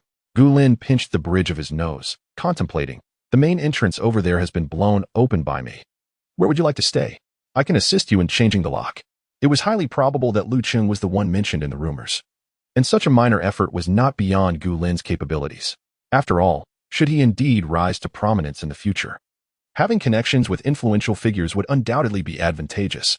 Conversely, if he remained a mere ineffectual individual, Gu Lin would incur no loss, as it was merely a matter of unlocking a door, a task not particularly challenging for him. Lu Qing glanced at the 2 boxes of compressed biscuits at his feet and tentatively pointed towards room 3603, diagonally across from Gu Lin's 3609, asking, "Would that be acceptable?" Gu Lin paused for a moment in silence before nodding in agreement. Very well. The underlying thought remained that if Lu Qing were indeed a true heavyweight, residing nearby would pose no issue. Should he turn out to be insignificant, it would not affect Gu Lin adversely. Gu Lin extended his hand towards Lu Qing, his tone neutral. "You may rise." For a brief moment, Lu Qing's body stiffened, but it was only fleeting as he placed his hand into Gu Lin's palm. Simultaneously, a system notification echoed in Gu Lin's mind. Ding. Successfully replicated the ability of deconstruction and transformation. Gu Lin. What on earth? Although astonished internally, Gu Lin maintained a composed exterior. After pulling Lu Qing to his feet, he proceeded towards room 3603, retrieving lockpicking tools from his pocket. Chapter 131. The Marvelous Deconstruction Transformation. Fortunately, room 3603 also featured a lock installed uniformly by the developers, making it exceedingly easy to pry open, with the lock remaining unchanged. The interior resembled that of room 3609, where Gu Lin resided. Both were newly renovated and awaiting tenants. Aside from the faint dust lingering in the air, the space was utterly devoid of any items. While Gu Lin was engaged in picking the lock, Lu Qing was not idle. He exerted the last remnants of his strength to move the 2 boxes of compressed biscuits that Gu Lin had carelessly discarded at his feet to the entrance of the room. After surveying the interior environment, Gu Lin effortlessly kicked the 2 boxes of biscuits into the room. Still reeling from the shock of Lu Qing's identity, he absent-mindedly retrieved the lock-picking tools. Thankfully, Gu Lin cleverly utilized the pocket of his clothing as a disguise. Carrying lock-picking tools while seeking trouble at someone else's door seemed quite reasonable. However, possessing a brand-new lock was a tad peculiar. Gu Lin instructed Lu Qing to wait momentarily as he returned to room 3609 and soon emerged with a fingerprint lock. Although Gu Lin had not purchased many of these locks, after having been processed through the synthesis platform, they could yield an endless supply. Their functionality was commendable and exceedingly convenient, which is why Gu Lin had consistently employed this model. After skillfully replacing the lock for Lu Qing and instructing him on how to set the password and collect fingerprints, Gu Lin decisively turned towards his own door. Just as his hand pressed against the fingerprint screen, he suddenly recalled something and turned back to Lu Qing, who had not yet managed to close the door. "I blew up the door to room 1003, dealt with those inside, and there are still plenty of supplies left, along with a few women." As he spoke, Gu Lin tossed a key towards Lu Qing. "You help me release those women from the innermost room, and as a reward, you may take whatever you wish from the supplies in room 1003. It seemed that Lu Qing's original residence had little left, and with a new place to stay, his resources likely amounted to merely the 2 boxes of compressed biscuits Gu Lin had provided. Although one could survive for 10 days or half a month without food, the current temperature was not severe enough to cause frostbite. However, without supplementary resources, it would be unrealistic to thrive here long-term. Having aided Lu Qing more than once already, Gu Lin decided to go the extra mile and share a highly advantageous resource point with him. With Lu Qing's intellect, he surely would not be foolish enough to release the women before securing the supplies, would he? As long as Lu Qing managed to survive here, Gu Lin could contemplate taking him along when he eventually departed. Lu Qing nearly had the key struck to his face, responding somewhat dazedly. "Can I take as much as I want?" Gu Lin chuckled lightly. "As long as no one else lays claim to it, everything there is yours." With that, Gu Lin stepped into the room, firmly closing the door behind him, disposing of the bloodied cloth into the spatial trash bin. Gu Lin seized the plump figure sprawled on the sofa and entered the space. He was stained with too much blood and needed a thorough soak in a hot spring. As Pang Pang contemplated frolicking in the breeding area to release some pent-up frustration, Gu Lin unexpectedly accompanied him into the hot spring. Meow. Pang Pang's fur bristled in indignation. Yet he found himself unable to contend with Gu Lin, who firmly guided him into the bath. Gu Lin retrieved a generous dollop of pet shampoo, which had recently dropped from the spoil system, and lathered it onto Pang Pang, enveloping him in a frothy embrace. The bubbles were impeccably white and delicate, exuding a subtle yet invigorating fragrance, which seemed to please Pang Pang immensely. After the application of the pet shampoo, Pang Pang's struggles noticeably diminished. The warm, spiritual spring water alleviated his physical and mental fatigue, and Gu Lin gently massaged Pang Pang's little head, squinting with satisfaction. Sensing Pang Pang's enjoyment, Gu Lin felt quite pleased with the pet shampoo and silently called out to his little steward, "Dispose of the other bottle of pet shampoo into the synthesis platform." The spoil system had granted him 2 bottles of pet shampoo, and by placing one into the synthesis platform, he would gain unlimited access henceforth. Upon thinking of the synthesis platform, Gu Lin was suddenly reminded of the ability he had recently replicated from Lu Qing, the power of deconstruction and transformation. Although Gu Lin's other abilities were not particularly advanced, his mental powers had reached a pinnacle of level 6. There was no reason for him not to sense the presence of Lu Qing's ability core. Yet, the reality was that he felt nothing at all, perceiving Lu Qing merely as an ordinary human. Had it not been for their physical contact, which triggered the replication of abilities, Gu Lin would have remained oblivious to Lu Qing's awakening of powers. Typically, a mental ability user cannot perceive another's ability core unless one of 2 conditions is met. Either the other person is truly an ordinary human devoid of abilities, or their ability level surpasses that of the mental user by 3 levels or more. However, judging by Lu Qing's disheveled appearance, he hardly seemed aware of his own abilities. The deconstruction and transformation ability was uniquely potent, capable of turning mundane scrap metal into razor-sharp blades and transforming inconspicuous rebar into long swords. If Lu Qing truly possessed the skill to wield deconstruction and transformation, he would not find himself in such a dire state, subjected to the whims of others. Abilities that have not been utilized cannot evolve.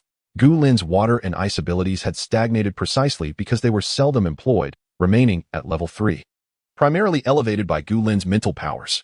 Thus, it was evident that Lu Qing harbored some other secret, which allowed him to have awakened abilities without forming an ability core or being able to wield those powers, even remaining unaware of their existence.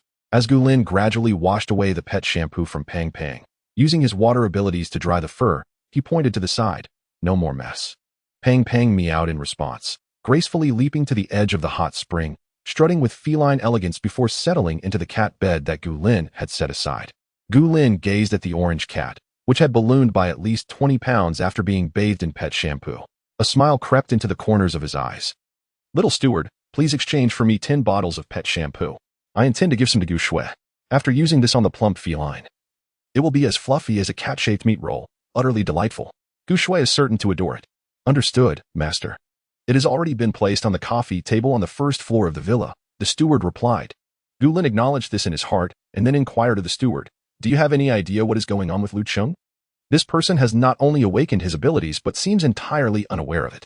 In my previous life, there were rumors of him possessing 3 types of powers. Could it be that he only discovers his deconstruction transformation after awakening the other abilities?" Chapter 132. The inaccessible Gu Lin's words rendered the little steward momentarily speechless. After a prolonged silence, the distinctive voice finally spoke. "Master, I am uncertain. He is not my host. Hence, I do not need to conduct a physical examination on him." However, Gu Lin once again astutely grasped the underlying information in the steward's words. "You are capable of conducting physical examinations? What can be discerned?" The steward replied. "I can assess the human body data standards designated on Earth, essentially everything." Gu Lin smiled slightly. "So, you can also identify numerous bodily data that remain undiscovered and unnamed on Earth?" "Indeed. But this capability requires the master to activate the health management zone before I can employ it," the steward clarified. "Prior to activating this zone, I can only perform a few fundamental checks." Gu Lin acknowledged inwardly. "In other words, one must be brought into the space to conduct a physical examination? Correct?" The steward confirmed. Gu Lin pressed his lips together, choosing to remain silent for the moment. He would assess the situation as it unfolded.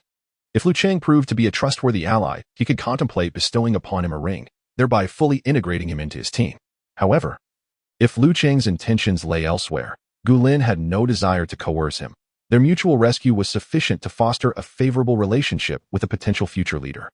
Lu Qing was unlike Xu Weifei, who seemed to have already uncovered Gu Lin's secrets, while Lu Qing remained entirely oblivious to them. Should Xu Weifei prove unsuitable as a partner, her knowledge of Gu Lin's hidden realm necessitated her elimination. In the aftermath of Gu Shui's fright, Gu Lin sought to comfort her while ensuring she had sustained no further injuries.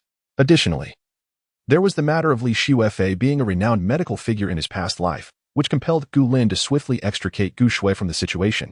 Had someone else been eavesdropping behind the door, potentially uncovering the secret of his space, Gu Lin would likely have resorted to lethal measures. He chose to spare Li Xuefei, harboring intentions of winning her over, although there had been no reports of her possessing extraordinary abilities in his previous life. Her medical expertise constituted a formidable safeguard and a bargaining chip in negotiations.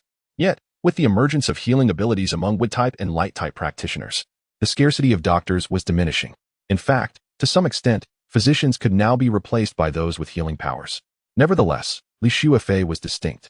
Her mastery of both Eastern and Western medicine, combined with her research on antidotes for acid rain, toxic fog, and various infectious diseases in the post-apocalyptic world, set her apart.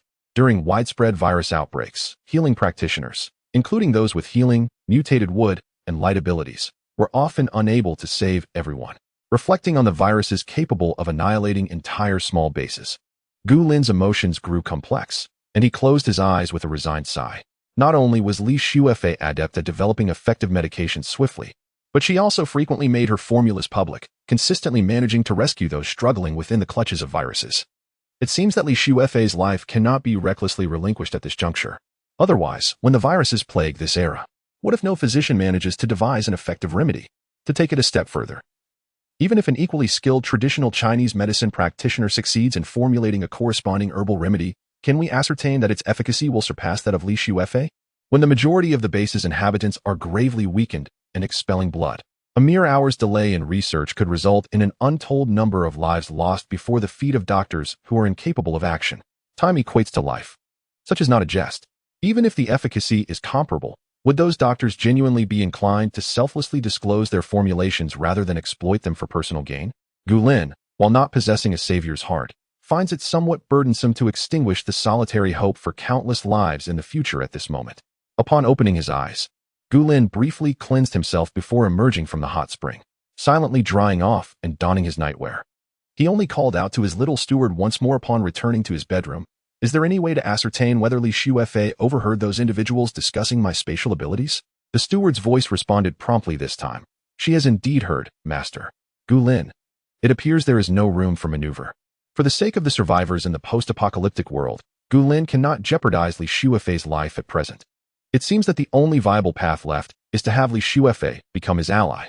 In that case, when the late apocalyptic period arrives, with toxic mists and rampant viruses, Li Xuefei would still be able to develop effective antidotes to preserve the flame of humanity. Master, do you care deeply about humanity? The steward's voice interrupted Gu Lin's reverie. Without a moment's thought, Gu Lin replied, Isn't that an obvious statement?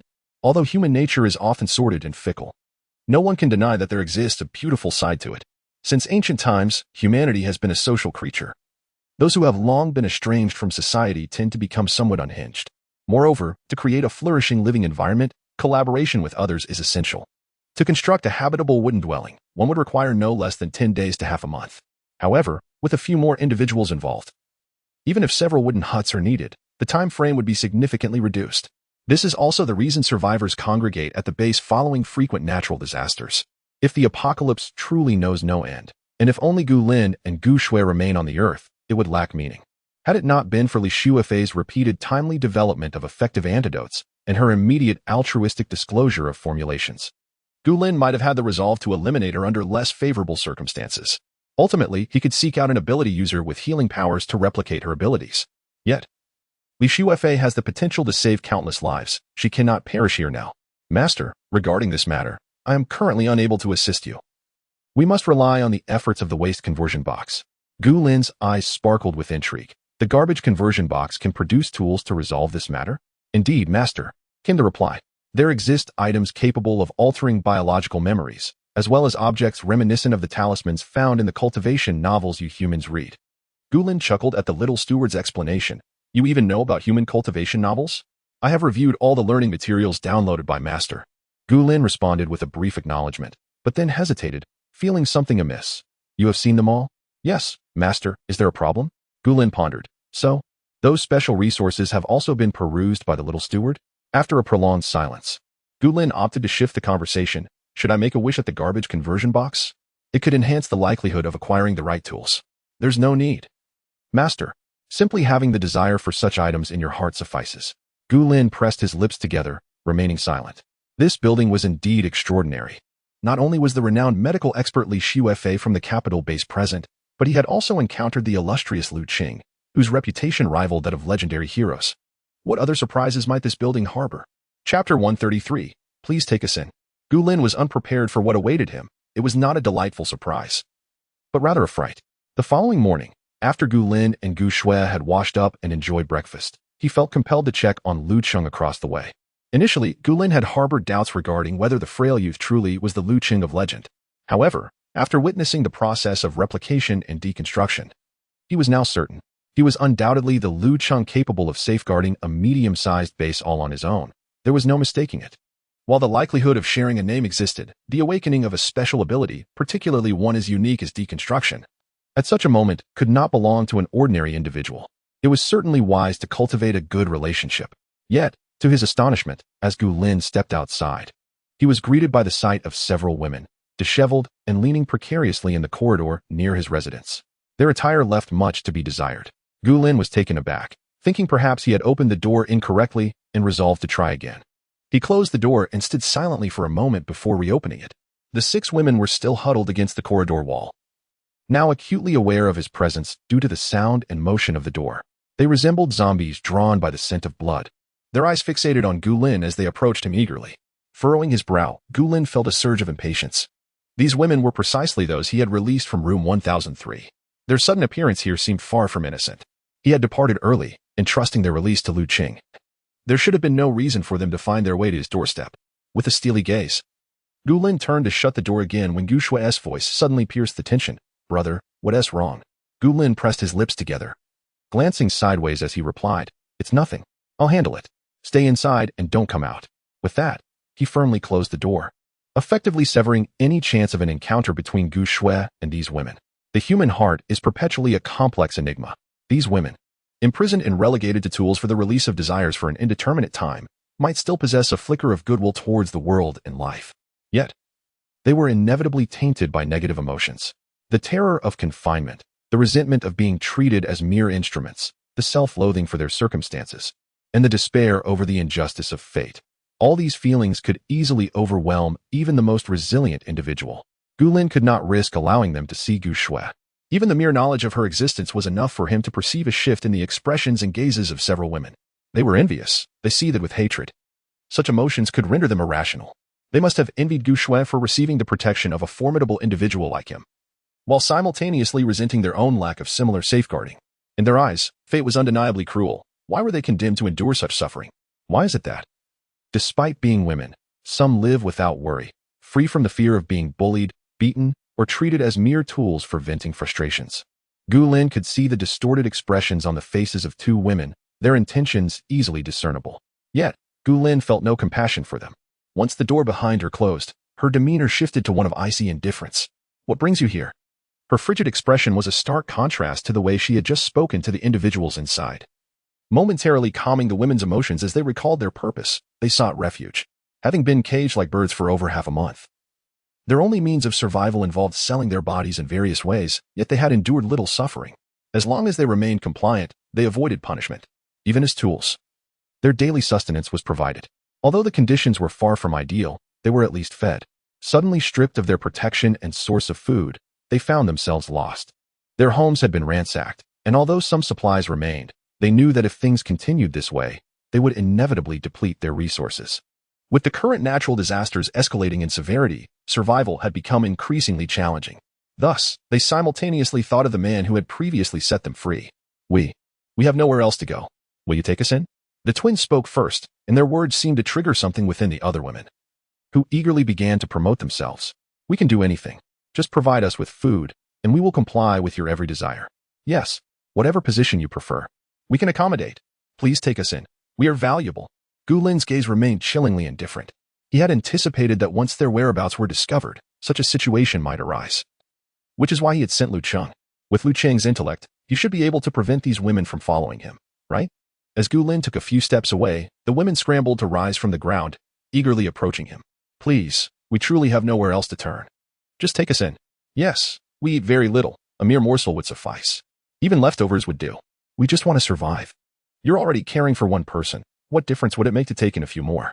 Although Gulin initially intended to walk away, those words ignited his anger, causing him to halt. He turned to face the women, who were posturing and showcasing their most alluring attributes before him. A faint smirk tugged at the corners of Gulin's lips. Tell me, how did you come to know I was here? The subtle curve of his smile, though slight, seemed to instill considerable confidence in the women. It was during my time serving Brother Biel. He mentioned that there should be someone on the 36th floor and suggested we check if we could scavenge something valuable. A woman clad solely in a delicate slip dress hastily spoke out, taking a step forward, anxious that Gulin might not realize it was her voice. The slip dress bore several tattered marks, accentuating her figure in an alluring manner, a temptation few men could resist. Gulin's eyes flickered with understanding. Yet he exhibited no reaction to the torn slip dress, calmly averting his gaze. It seemed one could not truly blame Lu Cheng. Had he wished to continue enjoying Gulin's protection, he would not have divulged his address so recklessly. Gulin's demeanor returned to its customary aloofness. I have no inclination to support the inept. It would be wise for you to avoid being an eyesore. With that, Gulin retrieved a dagger from the spacious pocket of his sweatpants, a smirk gracing his thin lips. I can eliminate those who threaten you, and your presence is of no consequence. The dagger, drawn from its sheath, glimmered with a chilling brilliance. In his cold, indifferent gaze, the women dressed in scant attire collectively paled. Chapter 134. How is it? Is it captivating? Gulin found great satisfaction in the terrified expressions on their faces. His thin lips pressed into a near straight line, devoid of any compassion or empathy. His gaze was colder than a dagger. The twin sisters exchanged a glance, instantly comprehending each other's thoughts. Without Gulin retracting the dagger in his hand, they suddenly lunged at him from either side with remarkable swiftness. The other women, still in a state of bewilderment, quickly joined the fray upon receiving the signal that the twins had initiated their attack. A flicker of derision crossed Gulin's eyes as he executed a swift, sweeping kick, sending 3 of them crashing to the ground. The twin sisters, having been the first to charge, were swiftly dealt with as Gulin's palm struck them aside. Within a minute, all these women lay sprawled on the floor, their previous bravado utterly extinguished. A mocking smile finally graced Gulin's lips. With such feeble attempts, you dare to create chaos in my presence? It was not merely the inherent physical disparity between men and women. These women had been imprisoned for a considerable time, though they had engaged in some physical labor. Their bodies were certainly not in the same condition as before their captivity, even after a hearty meal discovered among the remaining supplies of 1003.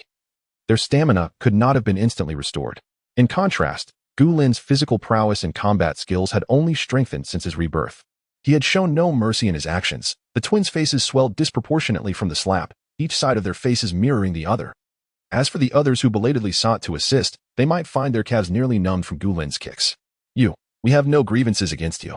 Why, with all that you possess, can you not spare us a little? Do you truly have the heart to watch us starve to death? You are a cruel person. Yes, it's all your fault. Otherwise, we wouldn't be reduced to this state of alternating between hunger and fullness. Gulin, sometimes, when one is out in the world alone, it can feel exceedingly helpless. To an ordinary person, he would be considered a benefactor to these women. Having rescued them from a fate akin to that of livestock, raised solely to satisfy desires, stripped of dignity and human rights, often forced to cater to multiple individuals' whims. Who would willingly endure such a life? Gulin had liberated them from their relentless torment and restored their freedom. One would expect gratitude in abundance. Yet, here they were, laying blame at his feet. What kind of situation is this? It is fortunate that Gulin did not approach them with a benevolent heart, only acting against those who harmed them. Otherwise, he would have suffered even greater injustice. Indeed, not all acts of kindness are destined to be appreciated. Gulin had already considered himself no paragon of virtue, yet through an unintentional act of goodwill, he found himself subjected to moral coercion. If he had decisively taken action back then and dealt with those women, the current situation would not have arisen. Even if these individuals were released and regained their freedom, they would be beyond salvation. Perhaps the saying holds true. You may wish to ferry someone across the river of forgetfulness. But what if they refuse to take a single step? Gulin harbored no intention of bearing the burden of these parasitic flowers' later lives. I killed those people solely because they lacked awareness and dared to wreak havoc at my doorstep. It had nothing to do with you. Gulin had completely lost his patience and had no desire to handle the matter with gentleness. He coldly observed the women sprawled on the ground, and suddenly a smile, akin to a spring breeze bringing rain, graced his lips. In the next moment, he raised the dagger in his hand and lightly drew it across the face of one of the twin sisters, leaving a trail of blood. Ah, She immediately emitted a sharp, piercing scream. Gulin's smile remained unchanged as he gleefully inflicted a symmetrical scar on the other twin's face. Blood splattered. And the other women attempted to flee, but by now, their calves ached as if they might split apart, rendering any attempt to stand and escape exceedingly difficult. Gulin was aware that he had injured their calves, which is why he chose to act against the twins first. Fairness is paramount. Treating everyone equally is the mark of a good person. As he spoke, Gulin twisted the dagger in his hand, intending to bestow similarly artistic scars upon the other women. Ah, no, please. I was wrong. I truly understand my mistakes. Please, I beg you. No. Don't come any closer. I swear I will never appear before you again. I promise. Ah. No matter how they struggled and pleaded for mercy, Gulin's actions displayed no hesitation, and the smile at the corners of his mouth only deepened. This is my gift to you. Each of you shall receive one. If you dare to come here again and shout, it will not be as simple as just this scar. Gulin's tone betrayed no trace of indifference. It could even be described as gentle, yet his actions were brisk and decisive. Soon, every woman present bore a similar scar on her face, blood gushing forth. Gulin, with a smile, sheathed the dagger, thoroughly satisfied with his handiwork. I hope you will remember this. Even if you have matters to address, do not approach me. Should you come near again. Gulin did not continue, but the blood dripping from the dagger between the sheath and the hilt spoke volumes. The women, paralyzed by the fiery pain on their cheeks and his seemingly playful gaze, dared not utter another word. Gulin carelessly shoved the bloody dagger into his pocket, paying no mind to whether the fresh blood would stain his clothes. He clapped his hands and coldly declared, "Leave now, when we meet next. Be prepared to leave your heads in my hands." At that moment, the women disregarded the pain in their legs. Survival took precedence, and they hastily fled down the stairs. Those who could stand did so while running, and those who could not were reduced to crawling and rolling, moving in a frantic scramble. Observing their utterly disheveled state, Gulin felt an overwhelming sense of satisfaction. The accumulated frustration that had lingered in his heart for days seemed to dissipate entirely. It appeared that occasional disruptions brought by others were not entirely unwelcome. They afforded him a timely opportunity for a sort of spiritual rejuvenation, preventing the monotony of daily life from taking its toll. With a subtle smirk, Gulin retrieved a handkerchief from his pocket, methodically wiping the bloodstains that had splattered onto his hands. "I have been waiting for quite some time. You may come out now," he called. A click resonated as the door unlocked, and soon, Lu Cheng peeked out from the opposite room, 3603, with a sheepish expression. "I apologize, I did not mean to intrude." Gulin maintained a placid demeanor, though his eyebrows arched slightly in curiosity. "So what do you think? Is it captivating?" He had long been aware of Lu Cheng's presence. Not long after he had stepped outside, Lu Cheng had taken refuge by the peephole of room 3603, quietly observing the unfolding spectacle. It was intriguing to ponder what thoughts might arise in Lu Cheng, who had witnessed Gulin's somewhat brazen conduct throughout the entire ordeal. However, it wasn't long before Lu Cheng uttered a remark that caught Gulin completely off guard. Chapter 135. The kind-hearted Good Samaritan. Since you have taken action, you ought not to allow them to leave here alive. Lu Cheng emerged from the room, standing in the corridor, gazing intently into Gulin's eyes, his expression profoundly focused. His demeanor was exceedingly earnest, as if he were sincerely offering a suggestion. Gulin raised an eyebrow in surprise. "You, my friend, have quite a comprehensive perspective." At his current height, which barely surpasses 1.70 meters, Lu Cheng was still a mere adolescent, yet he exhibited such thoughtful consideration. It is no wonder that in his previous life, he became a formidable figure overseeing a medium-sized base, with whispers surrounding him that bordered on the mythical. Even at such a tender age, he understood the necessity of eradicating threats entirely, demonstrating a ruthless approach to adversaries. Despite Gulin's praise, Lu Cheng's expression remained solemn. Within this building, there are multiple factions like Zhang Biao's. If they inform other groups that you possess valuable resources, you will encounter significant troubles. Gulin waved his hand dismissively. "Did you not see me mar their faces?" For most women, their appearance is of paramount importance. Even Bai Weiwei, while enjoying the benefits of Gulin's long-term support, remains acutely aware of her looks, fearing that the apocalypse may mar her beauty. However, based on Gulin's assessment and Bai Weiwei's demeanor, it seems she is more concerned about her ability to attract more powerful suitors than about being scorned for her fading beauty. Consequently, those women willing to barter their bodies for survival are even more fixated on their appearances. When offered identical instant noodles, who would choose to spend the same price on a woman whose looks have been ruined, especially when others are more appealing? Gulin's actions were not merely superficial. They inflicted wounds not only upon their faces but also upon their futures. One could argue that Gulin was deliberately causing distress, callously severing much of their escape routes. After all, what choice did he have when they sought to provoke him? If they came to challenge him, They must be prepared to face the consequences. Lu Cheng, destined to become a formidable leader, was undoubtedly astute. He quickly grasped the implications of the situation and could not help but click his tongue. Your methods are indeed quite ruthless. A faint smile played on Gu Lin's lips. Who among the survivors in these times can truly be considered a kind-hearted good person? This statement served not only to illuminate the harsh realities of survival in this apocalyptic world, but also to probe deeper. He was not a benevolent soul. Yesterday, he had dispatched a dozen men with ease, and today he was targeting women's faces. If Lu Qing perceived him as excessively cruel and unworthy of trust, Gu Lin had no intention of extending further assistance. Although the provisions and medicines in his space were inexhaustible, such secrets were not meant for those who did not share his worldview. Individuals with vastly differing perspectives could not forge strong partnerships. Each would inevitably feel that the other was a hindrance. Lu Qing quickly grasped the meaning behind the words, chuckling softly. I knew it. You are not one to be indecisive. His gaze remained clear and bright, reflecting his name, exuding a gentle and harmless demeanor. Gu Lin was somewhat satisfied with his response. He retrieved the dagger he had just used to mark those faces from his pocket and tossed it towards Lu Cheng. Consider it a gift. If his intuition served him right, Lu Qing had likely claimed all the weapons from 1003 to 1007 for himself. This would explain why those women were devoid of any sharp instruments. Although those weapons had their merits, none could rival the convenience of this exquisitely compact and razor-sharp dagger. The blade bore traces of blood, yet Lu Cheng received it with the care one would afford a rare treasure, his face illuminating with a genuine smile. Thank you. May I inquire your name? It dawned on Gu Lin that he had indeed neglected to share such information. After all, at that moment, he was entirely preoccupied with pondering whether Lu Cheng shared a name with someone else, hardly in a position to introduce himself. Gu Lin. If you require any medicinal supplies before nightfall, feel free to knock. Having casually stated his name and offered a brief reminder, Gu Lin had no intention of lingering in the corridor. He nodded in acknowledgement and returned home. The soundproofing of the house was rather inadequate. The women's cries while being marked resembled the wails of a slaughtered pig, which might startle Gu Shui. Since there was nothing pressing here, it would be prudent to check on Gu Shui's well-being first.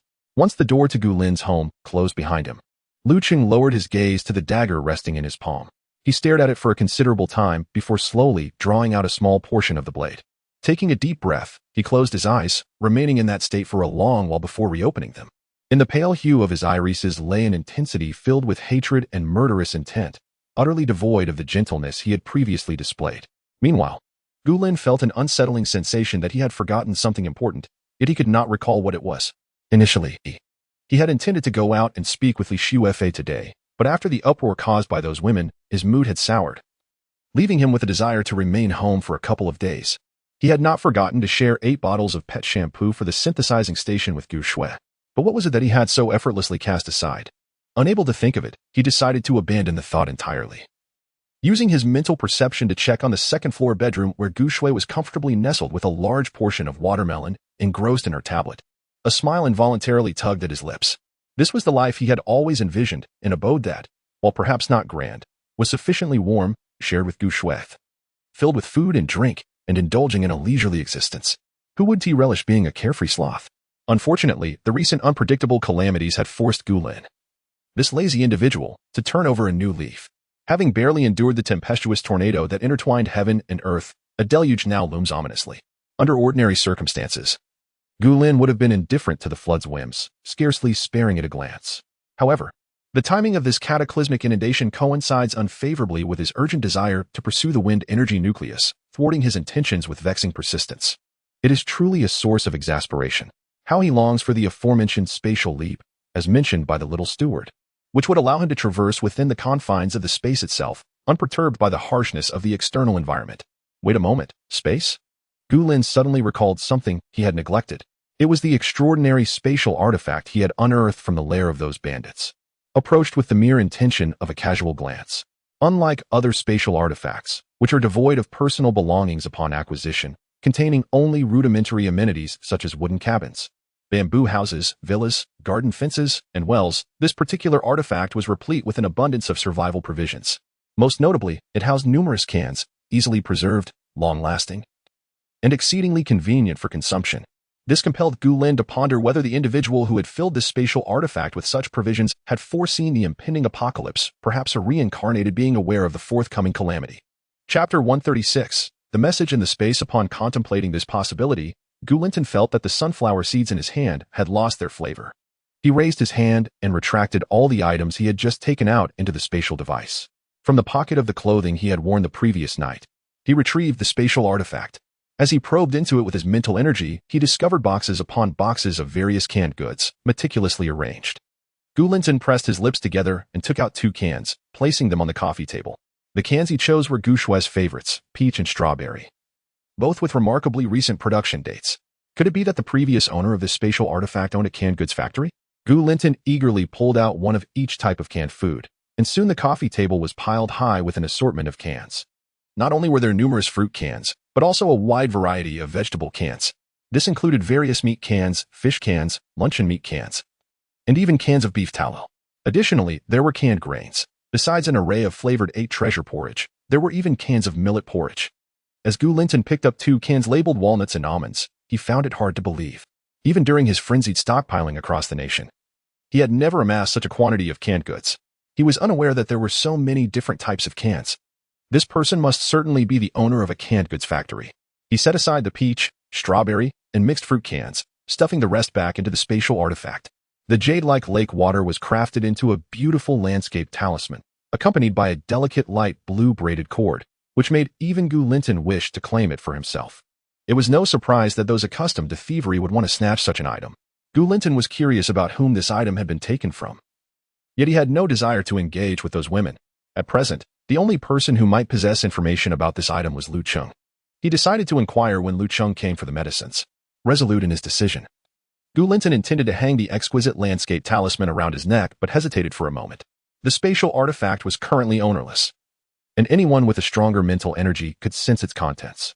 To be safe, it was best to establish ownership immediately. Only after claiming it would it be considered absolutely secure. After all, Gu Shui already possessed a space capable of accommodating living beings and humans, which was fully functional, making any change unnecessary. Gu Linton retrieved a small fruit knife from the spatial device and made a small cut on his finger. A drop of crimson blood fell onto the talisman, quickly absorbed, while the wound on his finger was healed by a gentle white light. Soon, Gu Linton felt a spiritual connection forming between himself and the beautiful landscape talisman. Closing his eyes to sense the contents within, Gu Linton couldn't help but be astonished for a moment. There were simply too many cans. Before establishing ownership, he only knew there were countless cans piled high. An unending sight. However, he did not have a precise figure in mind. Having acknowledged the master, he has finally come to understand. Each variety of canned goods here comprises hundreds of boxes. In addition to the cans, there are also several hundred vacuum-packed rice bricks, including both regular rice and millet. Yet, these are the only items present. There are no pots, bowls, utensils, clothing, footwear, or any assortment of daily necessities. Nevertheless, even these few items are sufficient to sustain a person for an extended period. Gu Lin found himself puzzled as to how the individual who possessed this space could have lost it. Surely, if one were to hide well, add a few more necessities to the space, and learn to live in seclusion, surviving for a year or more should pose no problem, right? How could it be that merely a month after the apocalypse began, this space was seized by such ruthless individuals? Gu Lin attempted to enter the tranquil realm of the space, but found it futile. This time, he did not even sense any resistance. It was not due to insufficient item levels, but rather a lack of the capability altogether. However, even in the absence of this function, Gu Lin felt no disappointment. After all, his own space was already quite useful. Opening a can of mixed fruit, he continued to meticulously explore the space within the tranquil realm with his mental energy. He searched thoroughly, wondering if there were indeed no other items. Perhaps it had never truly recognized a master. Gu Lin nearly turned the entire space upside down. And at last, he discovered something beyond mere food. It was a thick book. His eyes narrowed in curiosity, and with a simple gesture, the book appeared in his hands. Despite its considerable thickness, it was not particularly conspicuous among the numerous boxes of cans and rice bricks. Yet Gu Lin examined it intently. Upon opening the pages, he saw 2 grand characters elegantly inscribed on the title page. Lu Che. Gu Lin pondered. This name seems somewhat related to Lu Cheng, doesn't it? Uncertain, he continued to investigate. It turned out this was not merely a book, but rather a hefty ledger, its rigid exterior resembling that of a book. Most of the pages were blank, containing little information. After flipping through for a while, he finally came across delicate handwriting toward the back. To Xiao Cheng. By the time you read this letter, I should have permanently vanished from the eyes of the world. But please, heed my words, Xiao Cheng. Gu Lin regarded the 4 exclamation marks, his lips pursed. observing the elegant script and pristine pages, along with the affectionate address to Lu Qing. It seemed that Lu Che must be Lu Chang's sister or brother. Though surprised, he had gained insight into the original owner of this spatial item. Setting the ledger down, Gu Lin first took the canned peaches and strawberries upstairs to Gu Shue's bedroom before returning to finish reading the contents of the ledger. However, Gu Shue suddenly called out to Gu Lin, "Brother, what would you like for dinner?" After a moment of contemplation, Gu Lin replied, "As the temperatures are rising, how about some cold noodles?" Gu Shue's eyes sparkled with delight as she playfully petted the plump cat. "Then could you please get me a chicken? I'll make shredded chicken cold noodles." As she spoke, Gu Shue was reminded of the free-range chicken scurrying about in Gu Lin's planting area and quickly added, "I want the best ones." Gu Lin smiled slightly, replying, "All right, just wait." With that, he vanished from sight. Within 2 minutes, he returned, holding a black plastic bag, freshly slaughtered. Gu Shue merely hummed in acknowledgement, not reaching out to take it, but instead summoning it into her space from afar. The young girl had become increasingly adept at retrieving items from a distance. Gu Lin affectionately ruffled her plump little head, intending to assure her before heading downstairs. When a gentle knock resounded at the door, it was neither loud nor hurried. The visitor was quite polite. Gu Lin advised Gu Shue, "You can cook in your space now. It's not convenient here." The items he had originally left for her had all been taken, and he was too lazy to bring more back. With the apartment still without water and electricity, the kitchen presented numerous inconveniences. In her space, however, he had already prepared everything she might need. Cooking there would also provide Gu Shue with a sense of comfort, as if she were still in her own home. Gu Shue replied, "Okay." With a smile, Gu Lin descended the stairs. As he passed the coffee table, he paused to gather everything from its surface, ensuring that nothing inappropriate lingered in the house before approaching the door to open it. However, his mental acuity detected not just Lu Qing outside, but also a very familiar woman. Chapter 137. I know Lu Che. It was early in the morning when I found myself lurking at his doorstep, seeking refuge, only to be one of the women bearing a scar on her face. Gu Lin furrowed his brows, sensing that the atmosphere between the two was not particularly strange. Yet he still opened the door. However, his countenance remained icy as he inquired, "What is it?" Lu Cheng understood that Gu Lin's demeanor was likely a consequence of the woman's presence. He took a step back, gesturing towards her. "She wishes to propose a deal with you, one that is sure to pique your interest." Gu Lin's brow slightly knitted in response, and the woman, aware of her potential for violence, hastily interjected, "I assure you, this information is undoubtedly beneficial to you. If it proves otherwise, you may strike me again." She displayed a certain perceptiveness, as Gu Lin's expression softened just a fraction, raising an eyebrow. "Very well. Enlighten me about the nature of this transaction." The woman's facial injury had been crudely attended to, a clean cloth hastily affixed with tape, rendering her appearance rather disheveled. Taking a deep breath, she stated, "I will divulge this information to you in exchange for some food." Gu Lin pondered for a moment, agreed, "Proceed. The quantity of provisions will depend on the value of your information." A flicker of malice crossed her eyes as she clenched her teeth. "You have marked each of our faces with a knife. Now they intend to report you to Brother Hu, claiming that you possess a substantial stockpile of resources. Should they succeed, you will find yourself in peril, for Brother Hu's crew is not to be trifled with." "Is that all?" Gu Lin's interest waned. "I had already surmised as much. Why do you believe that such an obvious matter could serve as leverage for our negotiation?" Surprise flickered in her gaze. "How could you have guessed?" Gu Lin glanced at Lu Cheng, who stood beside him, seemingly at a loss for words. With a patronizing look, he remarked, "Is it not evident? There are those within this building who survive by thievery, and you conveniently harbor a grudge against them. Such a simplistic ploy of using a knife to eliminate a rival is hardly beyond my comprehension."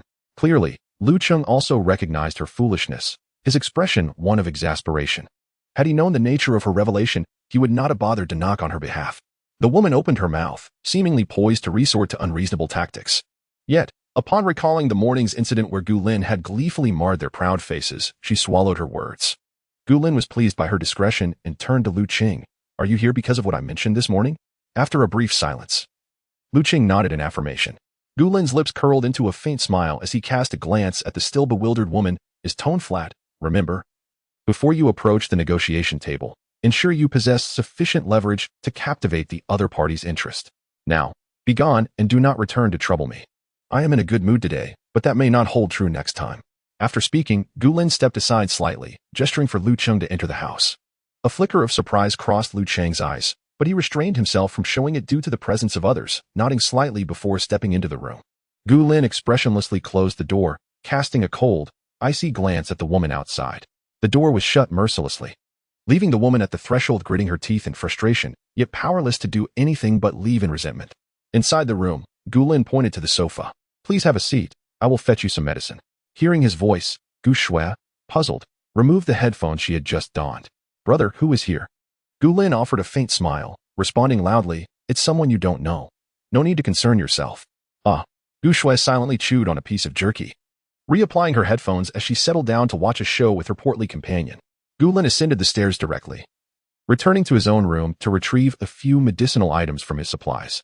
Though he was not a doctor, after 10 years of survival in a post-apocalyptic world, his basic medical knowledge was certainly superior to that of the average person. He had a clear idea of what treatment was necessary for the bruises and swelling on Lu Cheng's body.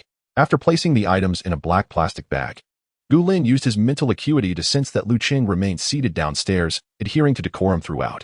Instinctively, he cast a glance at the turquoise mountain and water talisman in his space. This object likely belonged to Lu Cheng. Should Lu Cheng truly be willing to join Gulin's small group and don the subservient ring, Gulin would surely return the talisman to him.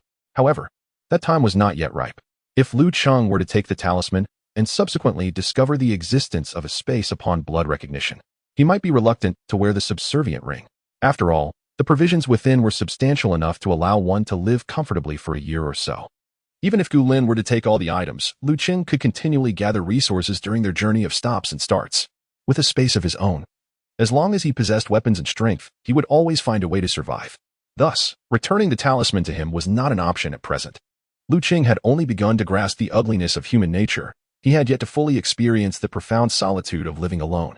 Once he gradually realized that no one was truly trustworthy and that he could only struggle for survival within his own little nest, he would find himself in a situation similar to Gulin's. Even with the space and resources, one would still yearn for the company of living beings. Gulin had Gu Shui, but as she grew day by day, their sibling bond would inevitably change from the close-knit relationship of their childhood. Moreover, Gu Shui could not remain isolated from others indefinitely, since he had encountered a potential ally for the future. What harm was there in attempting to draw him into his fold? With a slight smile, Gulin retrieved some cold tea eggs he had previously stored in his space, placing several into a bag for Lu Cheng. After a moment's thought, he also added a bag of assorted fruit candies. A prolonged lack of sugar could lead to minor health issues, and the sweetness of the candies might brighten one's spirits. Present a package to Lu Cheng. It is undoubtedly the right choice. Should Lu Cheng nurture any unfavorable intentions, it would merely reflect Gulin's misjudgment. He is not a person worthy of inclusion in the ranks. This package of sweets, tea eggs, and medicinal supplies serves not only as an olive branch extended by Gulin, but also as a test of character. One can only hope that Lu Cheng does not disappoint him. After spending a brief moment in the upstairs bedroom, Gulin descended the staircase. Lu Cheng remained seated on the sofa, poised and seemingly at ease. With a gentle smile, Gulin placed the bag on the coffee table, stating, "These are all for you." Lu Cheng's eyes widened with surprise. "Why are you giving me so much?" he asked, quite directly. The recent upheavals in his life had led him to approach others with heightened caution. In such turbulent times, every gesture of goodwill felt laden with uncertainty, often demanding a far heavier price than the kindness offered. Gulin raised an eyebrow slightly. "What do you think prompts me to give you these?" Since Lu Cheng dared to inquire before fully accepting the items, Gulin was not inclined to provide a casual answer. Offering a vague response could potentially jeopardize their future interactions and Gulin's own objectives. Rather than concocting elaborate excuses, he preferred to let Lu Cheng ponder the reasons himself. Meeting Gulin's calm gaze, Lu Cheng remained silent for a moment before speaking. "When you first heard my name, you seemed somewhat taken aback. Is this related?" A faint smile graced Gulin's lips, his eyes reflecting a hint of resignation. Indeed, Lu Cheng had discerned that subtlety. His perceptiveness was strikingly acute. After a brief pause, Gulin replied evenly, "I know Lu Cheng." Chapter 138. The peculiar time Lu Cheng's eyes widened, clearly displaying a hint of agitation as he blurted out, "Do you know my sister?" Gulin's lips curled into a smile, yet he remained silent. From the name alone, he had assumed that Lu Che was Lu Cheng's younger sister, only to discover she was, in fact, the elder sibling. Fortunately, Lu Cheng instinctively posed the question, otherwise, Gulin might have inadvertently revealed too much. He had only perused 2 or 3 lines of the writing and deduced that Lu Che was female. Yet he was oblivious to any further details. After a brief moment of shock, Lu Cheng tentatively inquired, "Do you know where she is now?" Gulin maintained his smile, observing the glimmer of hope in Lu Cheng's eyes, but he shook his head. Naturally, he had no knowledge of Lu Che's whereabouts. He had never even seen what she looked like. Moreover, based on the initial lines of the message Lu Che had written. It was evident that she was likely ensnared in a precarious situation. In his previous life, Gu Lin had never heard of such a person. Only the rumors surrounding Lu Cheng. Had Lu Cheng not encountered Gu Lin in her life trajectory, it was plausible that she could have cohabited with Lu Che until the construction of that medium-sized base was completed. In the previous whispers about Lu Cheng, there would not have been tales of her solitary existence devoid of kinship. Given that Lu Cheng was unaware of Lu Che's true location, it was likely that her fate was grim. Perhaps she harbored a secret that forced her into perpetual seclusion from the world. Since Gu Lin intended to use Lu Che as a shield for his care towards Lu Cheng, he opted to lay his cards on the table from the very beginning. I have only met Lu Che once. She merely mentioned her intention to partake in a clandestine project, which precluded any disclosure of information, including contact details. However, she did mention the name Lu Cheng. In order to prevent Lu Cheng from incessantly probing for answers later, Gu Lin decided to be forthright. He candidly conveyed to Lu Cheng that his knowledge of Lu Che was rather limited. This revelation simultaneously elucidated why he had been so astonished upon first hearing Lu Cheng's name. A flicker of disappointment crossed Lu Cheng's gaze, yet he replied, "Thank you for your willingness to care for me because of her." While others sought to exploit his value, he had even overheard them suggest that if resources dwindled, he should be treated as livestock and slaughtered for meat. Amidst the brutality of human nature laid bare, Gu Lin's modicum of kindness was indeed a rare treasure. The bag of medicines resting on the coffee table was, during such times of frequent calamity, an invaluable asset beyond measure. Gu Lin smiled softly, about to speak when the radio, placed on the lower shelf of the coffee table, suddenly crackled to life with a static noise. Both men paused in surprise. Since the tornado, this was its first sound. Gu Lin turned his gaze towards the coffee table, and after a flurry of static, the radio finally emitted a coherent human voice. Announcement. Recent temperatures have been favorable, and the situation in disaster-stricken areas is improving. The authorities will open a trade zone at Mingguang Square starting tomorrow for a duration of 3 days. Survivors are encouraged to come to Mingguang Square with their identification to procure supplies, and they may also engage in barter with other survivors. Gu Lin was momentarily taken aback by this unexpected move from the authorities. The situation outside had indeed improved. The elevated area where he resided could now see the ground, with temperatures nearing 30 degrees. Although some low-lying regions remained enveloped in melting snow, the majority of the water had receded. However, had the officials considered a rather perilous point? Such anomalies surely herald trouble. With December temperatures soaring above 20 degrees, what purpose would a trade zone serve? Were they not concerned about global warming? The melting of polar ice caps and the subsequent rise of sea levels and groundwater, potentially leading to catastrophic flooding? Gu Lin cast a glance at the disaster monitoring panel and, as anticipated, noted that the arrival of a deluge was imminent within 1 to 2 days. The authorities certainly had a knack for timing. Were those experts merely idle? Master, it is not entirely their fault. The Earth's magnetic field has begun to shift, rendering most disasters undetectable, the little steward explained. Gu Lin, in response to the steward's reasoning, pinched the bridge of his nose in exasperation. At that moment, Lu Cheng interjected. Do you have anything in mind that you wish to purchase or trade? Gu Lin was tempted to directly decline. His lips had even twitched, but he swallowed his response. To outright refuse would imply to Lu Cheng that he had an inexhaustible supply of resources at his disposal. Yet, if he were to venture out, what if fortune led him directly into the path of a flood? He could never allow Gu Shui to accompany him on such a perilous outing. However, should a flood indeed occur and he not return home for an extended period, Gu Shui would undoubtedly grow anxious. This situation differed significantly from the last. Previously, Gu Lin had simply vanished from home, and Gu Shui was aware that he had entered a safe space. But if Gu Lin were to step outside and subsequently disappear for several days due to a flood, Gu Shui might not remain as composed as she had been before. Lu Cheng noted Gu Lin's hesitation and surmised his concerns. Are you worried that someone might take advantage of your sister? Gu Lin nodded slightly. Since Lu Cheng had provided him a valid rationale, he felt justified in continuing. Last time, while I was away, they nearly abducted my sister, which prompted me to take decisive action against them. Lu Cheng smiled faintly, though a fleeting shadow of disappointment crossed his eyes. I intend to take a look tomorrow. If you wish to join, feel free to find me before morning, and we can set out together. Gu Lin acknowledged with a soft response, refraining from further discussion. Lu Cheng politely took his leave, carrying the bag prepared by Gu Lin back to his residence in 3603. As soon as Lu Cheng grasped the bag, he sensed an unusual weight. What sort of medication could be so heavy?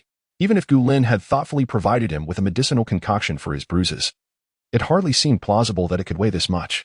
The perplexity knotted him like a cat's claw, and as soon as he closed the door, he eagerly unzipped the bag to investigate its contents. The first thing that caught his eye was a bag of assorted fruit candies. Stunned, Lu Cheng hurried to the sofa, placing the bag on the coffee table and began to extract its contents one by one. A bottle of medicinal liquor, a bottle of safflower oil, a bottle of iodine, a bottle of alcohol spray, along with a box of anti-inflammatory medication and a box of pain relievers. 2 bags of alcohol swabs, 2 rolls of gauze, 4 packages of medical dressings, a roll of medical tape, and a small pair of scissors, all brand new. In addition to these medical supplies, there was the bag of fruit candies, each individually wrapped with colorful packaging indicating their respective flavors. Lu Cheng chose a lemon-flavored candy and popped it into his mouth. Though its taste was tart, an involuntary sweetness blossomed within him. Even though his sister was missing, she had still introduced him to Gu Lin, the person willing to extend a hand when he was mired in despair. After retrieving the medical supplies and the fruit candies, Lu Cheng discovered a dozen tea eggs. Moreover, there was a set of utensils perfectly suited for one person, including a metal rice bowl. Additionally, there was a digital watch that displayed the date. Lu Cheng's eyes welled with tears as he gazed at the tea eggs, unsure whether to weep openly or to smile. Meanwhile, on the other side, having seen Lu Cheng off, Gu Lin pulled out Lu Che's notebook and began to scrutinize the handwriting within. Chapter 139. Lu Che's belief. Lu Che appeared exceedingly anxious, the words he inscribed in his notebook devoid of superfluous chatter. Gu Lin could not help but widen his eyes upon reading. Xiaoqing, the world is on the brink of an apocalypse. And perhaps by the time you discover this message, the end may have already begun. Please, I implore you to meticulously read the following passage, regardless of your current beliefs. I assure you that every word I speak is the truth, and it will indeed transpire. The world will meet its demise on a sunlit noon, followed by a relentless snow disaster lasting half a month, and an extreme cold spell enduring 3 months. After this bitter chill is past, an unprecedented flood will ensue, with the waters rife with the remains of our fellow beings. Xiaoqing, do not be afraid. I have left you ample supplies. Due to certain peculiar circumstances, I must take this message of rebirth to the authorities, hoping to save more lives when the apocalypse arrives, so please do not seek me out. The provisions within the space are the utmost I could gather for you in the final 3 days. Although I may not be by your side, I believe that as long as these durable supplies exist, you will manage to survive. At last, Gu Lin discerned the words she had anticipated, a glimmer of realization crossing her eyes. Indeed, apart from Bai Weiwei and herself, there existed others who had returned from rebirth. How many such individuals could there be? Moreover, since Lu Che intended to report the impending apocalypse to the government, she now found herself either under the impenetrable protection of the state or already subjected to dissection for research. It appeared that her chances of ever appearing before the world again were grim. She would become a secret, forever confined within classified documents. She must have long suspected her predicament, which is why she left Lu Cheng such a farewell letter along with a bounty of canned goods. Though Gu Lin remained unaware of their parents' circumstances, it was evident that Lu Che, as an elder sister, harbored profound affection for her brother. With a complex gaze, Gu Lin took a sip of her milk tea to soothe her emotions before continuing to read. Time is of the essence, Xiaoqing. I must now clarify the sequence of natural disasters from my previous life. If you cannot remember, you must preserve this notebook. Remember this. The order of calamities is as follows: celestial anomalies, followed by snow disasters, extreme cold, floods, torrential rains, scorching heat, pestilence, and acid rain. After that blood-red acid rain, every living organism on this planet will undergo mutation, whether human or the flora and fauna. Humanity will finally possess extraordinary abilities, while animals and plants will evolve, transforming from prey into predators. Caution: humans will also be on their menu. Following the acid rain, a cataclysmic earthquake will strike, succeeded by frost and another wave of pestilence. Yes, I did not err, Xiaoqing. This is the second pestilence. This wave will be even more formidable than the last, as the creatures undergo a second evolution, proving to be exceedingly troublesome. However, by that time, my dear Qing should have developed special abilities, right? You have always been the pride of our parents and sister. You will undoubtedly possess the extraordinary powers necessary to thrive. I have faith in you. Gu Lin pressed his lips together, instructing the little butler to store the sequence of natural disasters in its records. Yet, deep down, he understood that this information was already outdated. Lu Che's message indicated that the extreme cold would persist for 3 months before temperatures would rise, leading to floods. Yet, the apocalypse had only commenced for less than 2 months, and temperatures were already soaring above 20 degrees Celsius, nearing 30. Not to mention the sudden arrival of a powerful typhoon in between. What further calamities would occur, and what would be their duration? Such matters might not even be accurately predicted by the disaster monitoring panel produced by Gu Lin's spatial system, let alone the information Lu Che had pinned solely based on memories from a past life. Recalling the sight of a colossal tornado passing directly overhead while he was in the spatial realm, Gulin couldn't help but furrow his brow. The sequence of extreme cold followed by flooding was indeed correct, albeit with the addition of an exceptionally strong typhoon. He wondered if a similar disaster would also accompany the torrential rains of the floods. With a complex state of mind, he opened a can of mixed nuts and chewed on an almond before continuing to read. The authorities have confirmed that there are 3 of us who have spoken of the impending apocalypse and are reincarnated.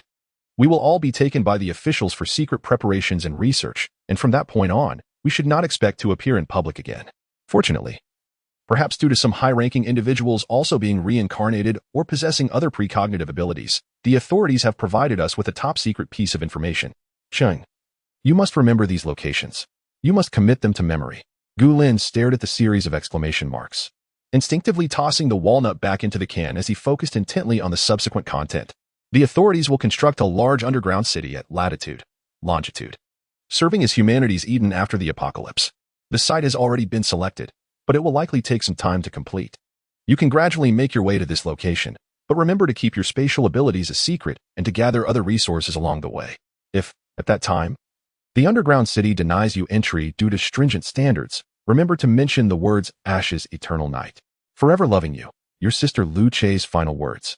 Gulin gazed at the small heart symbol, his thin lips pressed tightly together, feeling a whirlwind of emotions.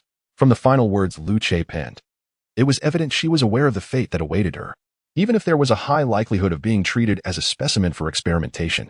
Did she really have to convey such matters to the authorities? What could possibly be more important than the well-being and survival of oneself and family? Gulin found it incomprehensible.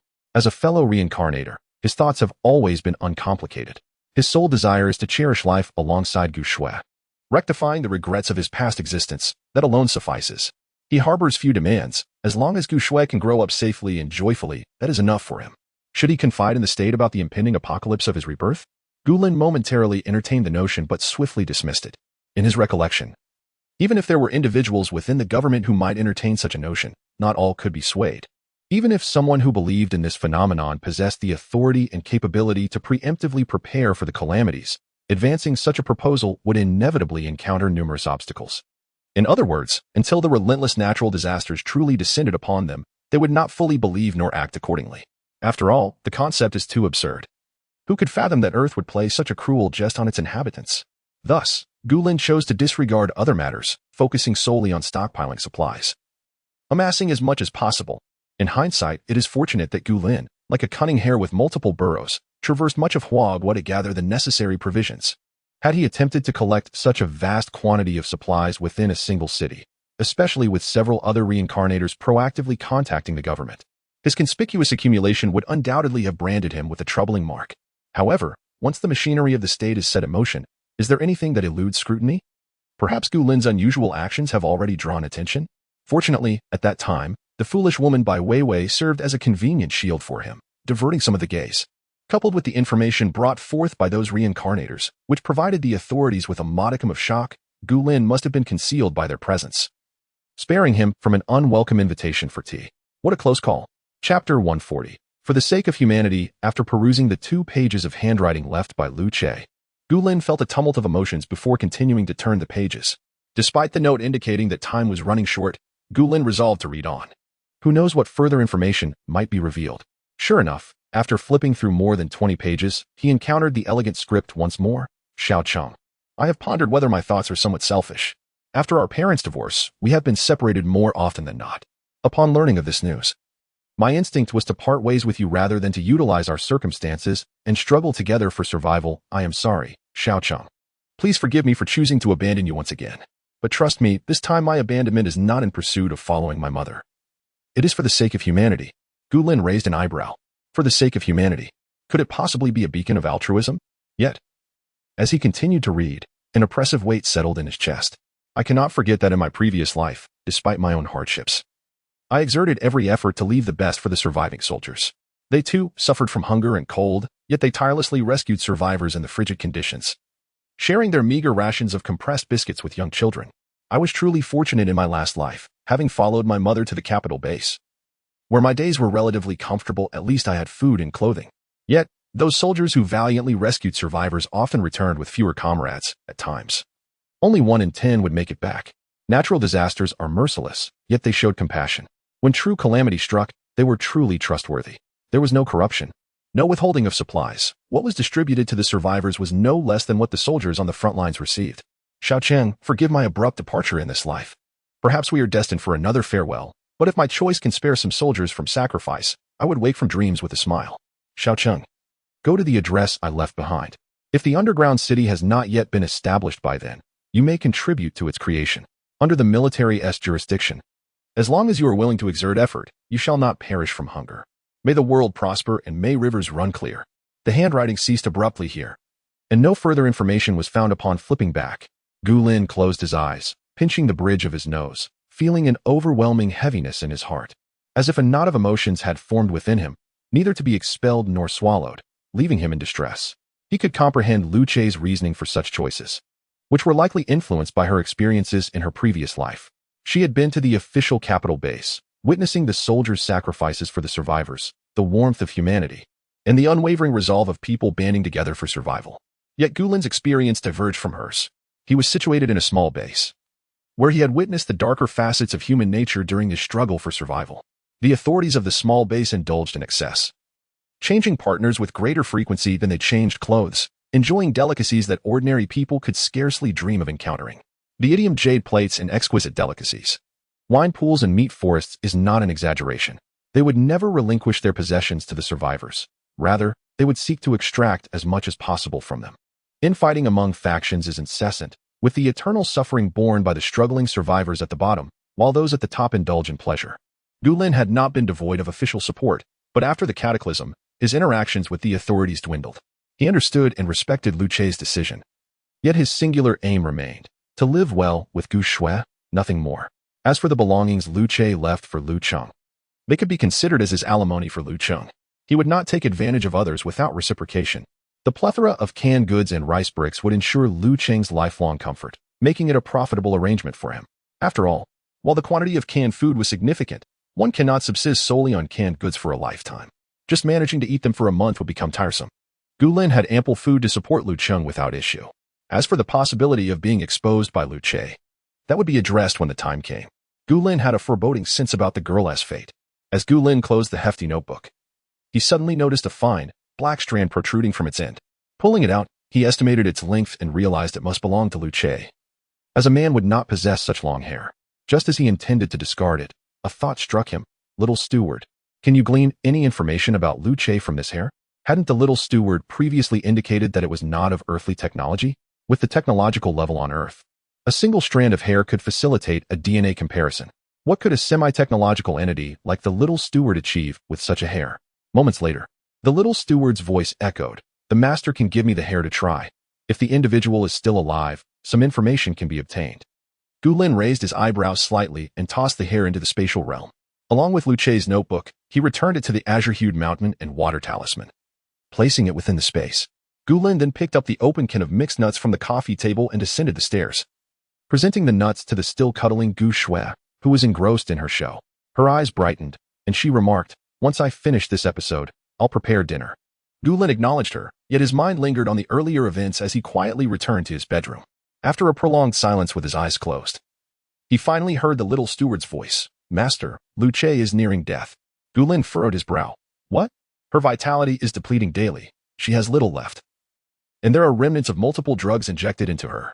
It is highly probable that she has been used as a test subject for some experiment. This experiment imposes an immense burden on her body. She is now akin to a lifeless corpse, sustained solely by a substance for which there exists no documentation or data on Earth." Gu Lin furrowed his brow, instinctively questioning in his heart, "Is there any way to pinpoint her location?" The response from the small steward was unequivocal.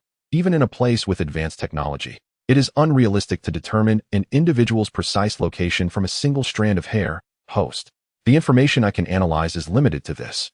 Gu Lin opened his eyes, staring at the ceiling, feeling an indescribable complexity within. Lu Che's willingness to sacrifice his own life to secure a chance for others does not imply that she should be condemned to such a fate. The notion of being subjected to experiments, her vitality incessantly eroded by various experimental agents, reduced to mere flesh on an operating table, only to become a collection of cold data in a research log, was something Gu Lin, having glimpsed Lu Che's thoughts, found utterly unacceptable. Yet he felt powerless. Not only did he lack knowledge of Lu Che's appearance, but he also lacked the means to confront the authorities directly and extricate her from the heavily guarded laboratory. In truth, Gulin himself, to some extent, needed to stay clear of officials, lest the accumulation of resources he had previously stockpiled come to light and embroil him in trouble. Gulin pinched the bridge of his nose, exhaling a sigh. Overwhelmed by an indescribable sense of frustration. Before he could lament further, the small steward's voice suddenly resounded once more. Master, a flood is approaching. Chapter 141. The Great Flood Approaches. Gulin.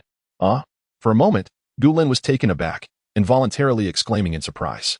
Fortunately, Gu Shui in the adjacent bedroom was engrossed in her drama with headphones on and did not hear the commotion. After a brief moment of bewilderment on the bed, Gulin suddenly sprang up, rushing to the window. He pulled aside the tightly drawn blackout curtains to gaze outside. In the immediate vicinity, there was no sign of anomaly. However, a glance into the distance revealed something amiss. Water, seemingly emerging from nowhere, surged forth like a tsunami, roaring towards the buildings that still stood on solid ground.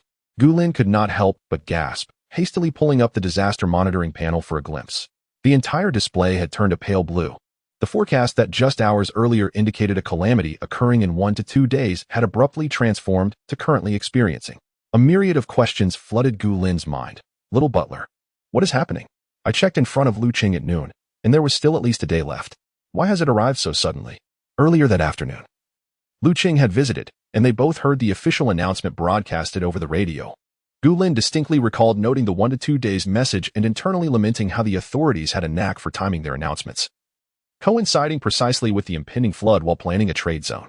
Now, it seemed that the official trade zone had not even had the chance to open before being submerged by the unexpectedly early flood. However, from another perspective, the early arrival of the deluge could be seen as fortuitous. With survivors yet to gather, the disaster occurring prematurely might prevent significant casualties. If the flood had struck while everyone was congregated in the trade zone, there would have been no escape, and they would have been swept away like coffee beans. After all, it was unlikely that the authorities would construct a 30-story trade zone. It would undoubtedly be on flat ground. Now, with everyone isolated on their respective islands, there remained a chance for survival. Those fortunate enough might endure. Just as Gulin stood by the window in contemplation, the flood had already crept to their location.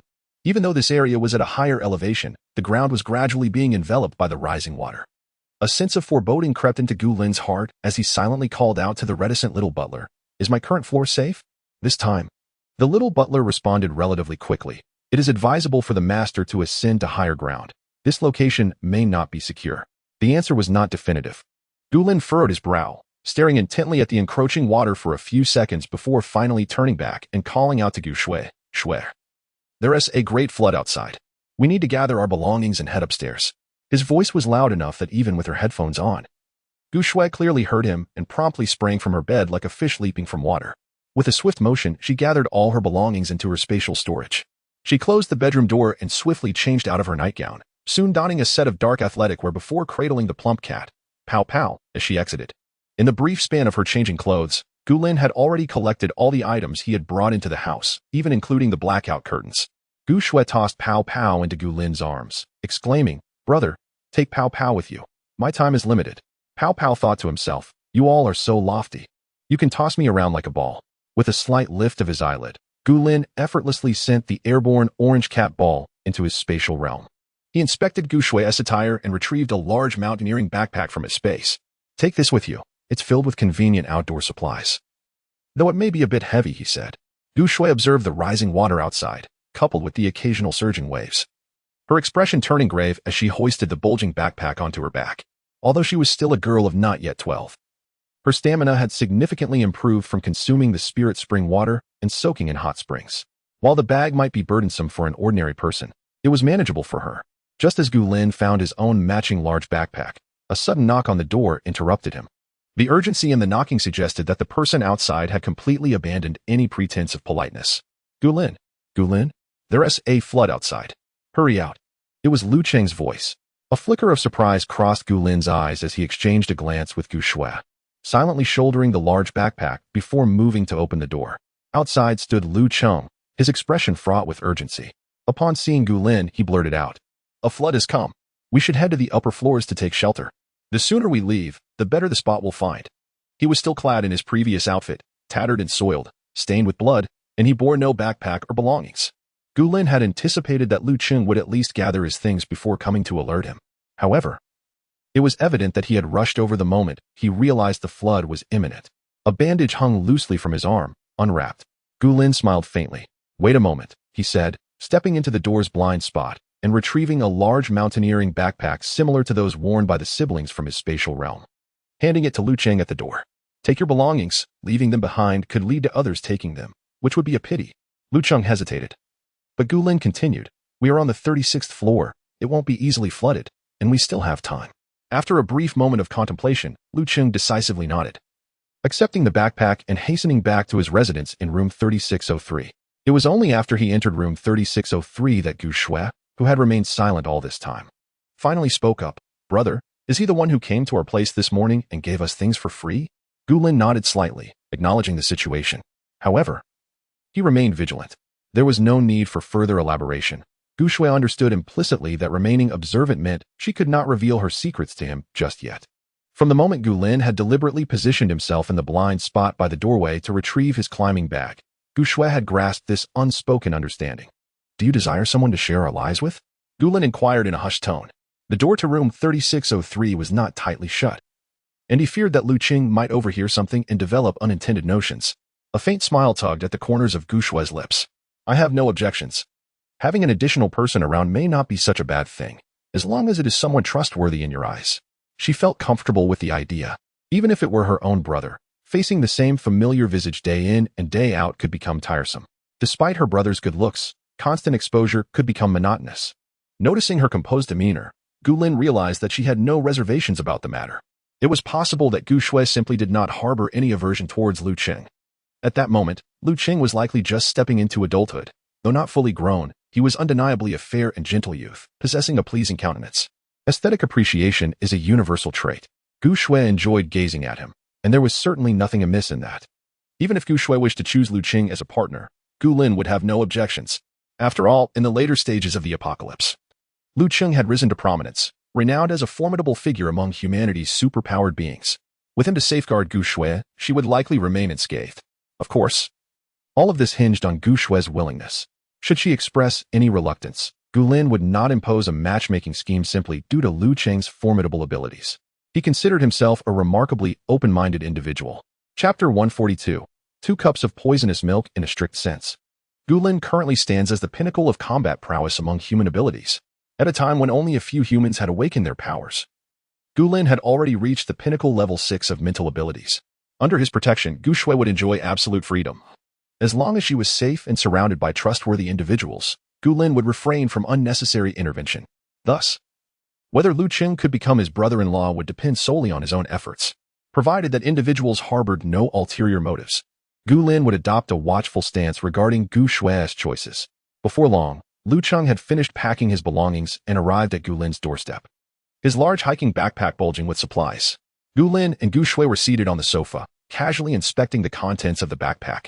Upon hearing Lu Cheng's call, they both looked up, swiftly zipped the backpack shut, and donned it on their backs before hastening out the door.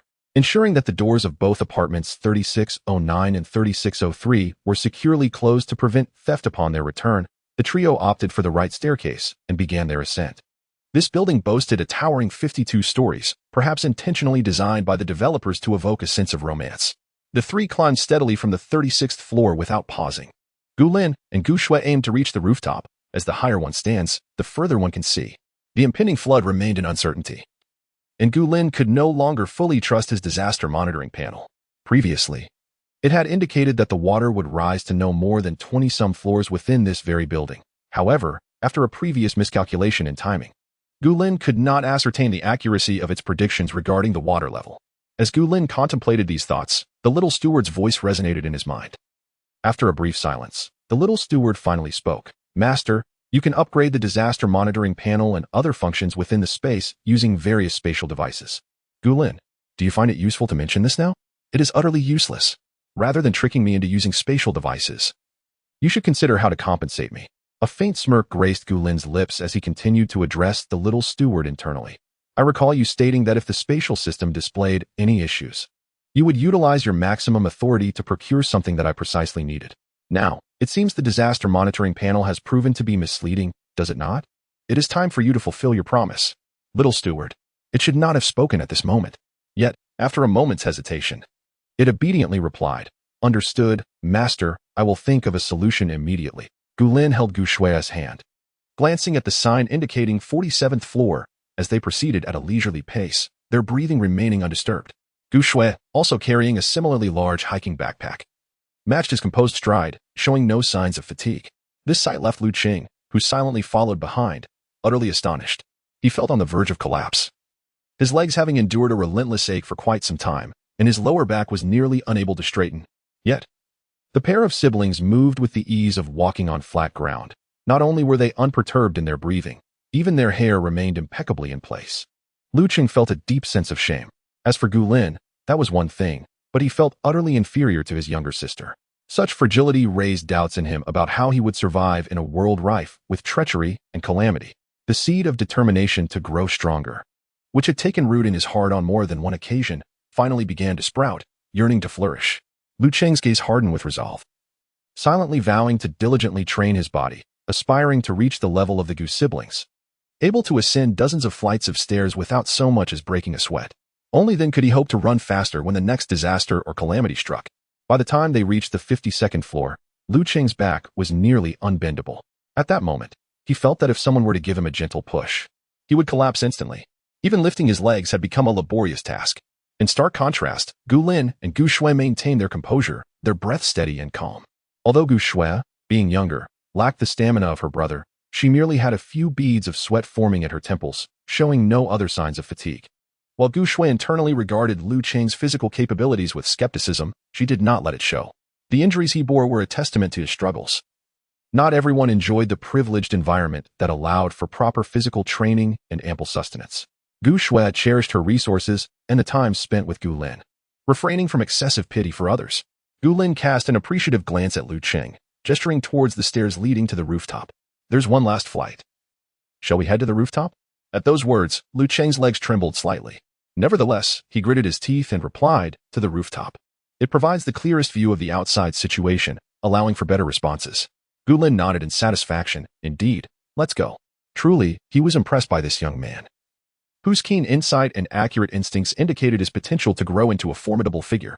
Climbing several flights without complaint demonstrated his resilience, a trait that would serve him well in any field. However, at that moment, Gu Lin had no intention of offering assistance. Instead, he continued towards the rooftop with Gu Shui. Lu Qing bit his lip, hammered his legs lightly, and pressed on, ascending the staircase leading to the rooftop. The wind at the rooftop was brisk, sweeping in from the cold water below, carrying a damp chill. Fortunately, the siblings had donned extra jackets before venturing out. Gu Lin, concealing a thermometer in his pocket, glanced at its screen with a furrowed brow. No wonder the wind felt so chilly. It wasn't just due to the flooding. The temperature had also dropped. He wondered about the state of the official base in their city. It seemed that the authorities in Gu Lin's city were facing quite a dire situation. Last time, it was announced that the trade zone would be opened. But then an incredibly powerful typhoon struck. Just this afternoon, we received word that the natural disaster had stabilized, and the trade zone would commence operations tomorrow. However, before nightfall, a devastating flood ensued. Could it be that we are cursed by some toxic misfortune? The diligent steward, racking his brain to devise compensation for Gu Lin, mused, "It is possible. The predictions from the disaster monitoring panel should be accurate, yet these two calamities have left us speechless, as if nature itself has begun to revel." Gu Lin pressed his thin lips together, silently retorting, "What does it matter to you? The estimates on the panel are incorrect. You should hasten to find a way to make amends." The steward, realizing the urgency, nodded in agreement. Gu Lin had already stowed the thermometer back into his space when Lu Qing finally ascended to the rooftop. Gu Shui attempted to take a step closer to the edge of the rooftop, but Gu Lin promptly seized her wrist. "It is best not to venture there now. It is far too perilous. A single wave could sweep you away." Gu Shui was momentarily taken aback, but she promptly remained obediently by Gu Lin's side. Lu Qing struggled to steady his breath. Despite being utterly exhausted, he did not remove the pack from his back. During the era of peace, one had to be vigilant not to part from their belongings even while hiking. In such merciless times of catastrophe, one could not afford to carelessly abandon their possessions. What if someone were to take them? Where would he procure such resources again? In this current world, resources equate to life itself. Chapter 143. The raging waves. Gu Lin held a deep admiration for Lu Qing's approach and turned to Gu Shui, saying, "You must remain vigilant. Regardless of whether I am present or not, or if there are others around, You must never leave your backpack unattended. Gu Shui nodded obediently. Though she did not fully comprehend the reasoning, she trusted her elder brother implicitly. Gu Lin understood that she would not grasp the gravity of the situation, as in her eyes, the spatial abilities far surpassed the utility of a mere backpack. To prevent Gu Shui from making foolish mistakes in the future, Gu Lin candidly explained. The external circumstances are ever-changing. No one can guarantee that any place is absolutely safe. If you carelessly set down your bag and take just a few steps, you might find yourself falling into a pit. Without supplies or tools, what will you do? Gu Shui's lips moved slightly, as if she wished to retort that she possessed spatial abilities, but upon catching a glimpse of Lu Cheng, who was still regaining his composure, she merely responded, I understand. Brother. Gu Lin smiled warmly and affectionately ruffled Gu Shui's hair. Be obedient. As long as you keep your backpack close, you will have the confidence to survive, no matter what occurs. This was also the reason Gu Lin had been seeking higher-grade spatial artifacts for Gu Shui. He might not always be by her side, but a space that recognized her as its master could, regardless of the unforeseen events that might arise. Gu Shui would be able to sustain herself with the resources within her space. Once the flood receded and they found a stable place to settle, Gu Lin would further explore the possibilities of upgrading Gu Shui's space, examining how much it could be expanded. The larger the personal space, the better. Moreover, within Gu Shui's space, the sole source of fresh water was a single well. Lacking any water-related abilities, she could only retrieve water manually. It would be ideal if, upon upgrading it, the well could be transformed into a more convenient facility like a pool for easier access to water. Noticing that Lu Cheng was regaining his strength, Gu Lin removed his backpack and retrieved 2 pairs of binoculars along with a sports jacket, reattaching the pack securely. After adjusting the shoulder straps, he handed the jacket and binoculars to Lu Cheng. Put this on and see how the surroundings look. Lu Cheng's eyes flickered momentarily. After speaking, Gu Lin exchanged a meaningful glance with Gu Shui. Nodding, she reached into the side pocket of her bag and retrieved a dagger, readying herself. Leading the two to the side of the staircase, Gu Lin set down his backpack, placing all 3 bags together. Gu Shui stood guard with the dagger over their belongings, while Gu Lin and Lu Cheng moved toward the edge of the rooftop. As they ascended, the water outside had already risen significantly. The binoculars provided a clearer view, allowing Gu Lin to see individuals struggling on the water's surface. Yet, in less than 2 minutes, one unfortunate soul was engulfed by a turbulent wave, disappearing beneath the murky depths, never to resurface. The water was a dark, ominous color, hinting at unknown contaminants, casting a heavy pall over the scene. Gu Lin furrowed his brow. Even the highest ground in the vicinity had succumbed to the flood, with the water level having breached the 2nd or 3rd floors. The situation here is relatively tolerable. In the more distant low-lying areas, the buildings have been submerged by approximately half. The advantage of higher ground remains evident. Although the spatial system has proven unreliable on 2 occasions, the location chosen by the little steward is still commendable. Gu Lin shifted his gaze further afield. In the even lower regions, the devastation surpassed what he had previously observed. In his memory, there had been 7 or 8 stories of residential buildings, now reduced to a mere handful of rooftops barely visible above the water's surface. Yet, the flood showed no signs of abating. An unrelenting deluge emerged from every direction. The water level continued to rise. Gu Lin lowered his binoculars and raised his eyes to the sky. The heavens remained a pristine blue, devoid of any impurities. Merely gazing at such a cerulean sky could indeed lift one's spirits. He recalled that since the blizzard had ceased, there had been no rain. So, where could all this water be coming from? Not entirely from above, master. The voice of the little steward suddenly resonated, prompting Gu Lin to close his eyes momentarily to gather his thoughts before continuing to inquire. Do you know the source of this water? Just because it is not raining on land does not imply that it is not raining at sea, master. Gu Lin paused for a moment, then responded, Are you suggesting that this water is a result of rising sea levels? That is part of the reason. Gu Lin quickly accessed the disaster monitoring panel, glancing at the section concerning marine disasters that had previously left a profound impact on him. However, the information on that page remained unchanged. Furrowing his brow, Gu Lin could now surmise the nature of the current deluge based on the little steward's words. Yet, more crucially, he pondered how to survive amidst such a cataclysmic flood, while ensuring Gu Shui's safety. Gu Lin observed the tumultuous waves, both large and small, with a grave expression. Just then, Lu Cheng, beside him, let out an exclamation. Gu Lin quickly turned his gaze toward Lu Cheng. What happened? Instinctively stepping back, Lu Cheng pointed in the direction he had just scrutinized, his eyes still wide with shock. A massive wave just crashed and completely submerged that building over there. Gu Lin's pupils constricted as he hurried to Lu Cheng's side, raising the binoculars once more. However, the building had already been engulfed by the monstrous wave, leaving little trace on the water's surface. All he could discern was a patch of water that seemed a shade darker than its surroundings, churning violently. The current surface resembled a pot of boiling porridge, perpetually bubbling with the potential to erupt at any moment. For the Earth, this may merely be a bubble, yet for those cowering in their little havens, desperately clinging to life, it is an inexplicable calamity that has descended upon them. Had it not been for the elevated floor on which Gu Lin currently stood, he too might have been swept away by the deluge. The natural calamities of this era, could they be solely aimed at the utter annihilation of humanity? The previous existence was already fraught with difficulties. During the prolonged 3-month freeze, countless lives were lost among those who had failed to stockpile provisions and heating supplies. Though the extreme cold has now abated, scarcely days after the typhoon's departure, a catastrophic flood has emerged. Gu Lin's gaze, heavy with contemplation, lingered on the area recently battered by the towering waves, and after a considerable pause, he shifted his attention to the side. Upon doing so, Gu Lin's eyes widened in disbelief. In the very spot where his gaze settled, a colossal wave surged forth, resembling a tremendous blade of water, abruptly rising from the surface. The wave soared into the air, surrounded by churning muddy waters, and in mere seconds, it crashed down upon a nearby treetop. Gu Lin's breath caught in his throat for an instant. In such profound depths, a small segment of treetop still broke the water's surface. This must be the southern city South Forest Park. Gu Lin recalled a towering ancient tree there, standing over 50, nearly 60 meters high. Trees averaging 30 to 40 meters had failed to reveal even a single branch, and now, the solitary ancient giant that had managed to expose a fragment of its treetop was obliterated by the recent wave. The deepest part of the water must have surpassed 40 meters. No wonder, when Gu Lin had scanned the surroundings moments ago, so few structures were still visible above the surface. A profound weight settled upon his heart. He had never anticipated that natural disasters could escalate to such a degree. Clearly, in his previous life, it had not been this dire. What, then, had gone awry? Chapter 144, It is wise to reflect before speaking yet, in this moment of turmoil. Gu Lin finds himself devoid of a confidant, with no one to turn to for guidance. All are mere mortals, and even among the supernatural, who can truly fathom the underlying cause of this calamity? The steward might possess a wealth of information.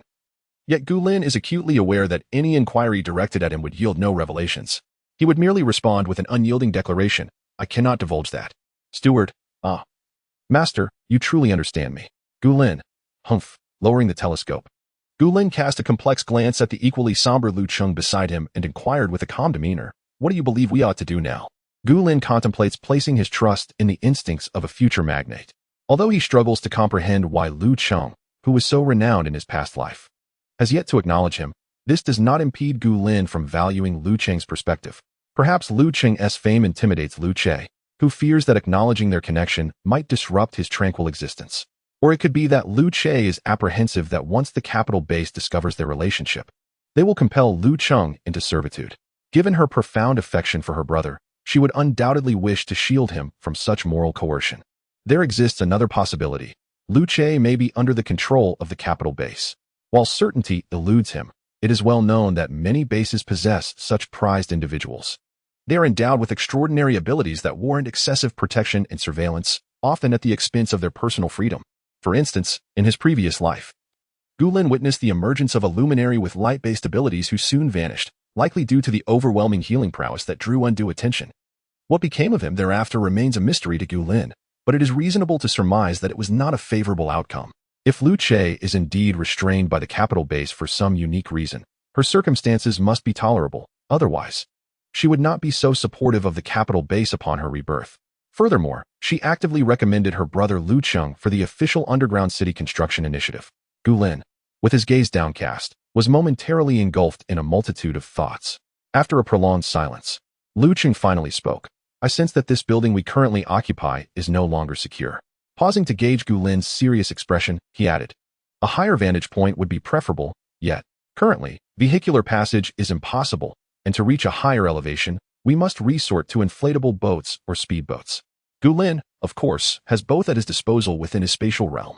In fact, he possesses a more convenient small yacht, along with a sealed lifeboat suitable for aquatic use.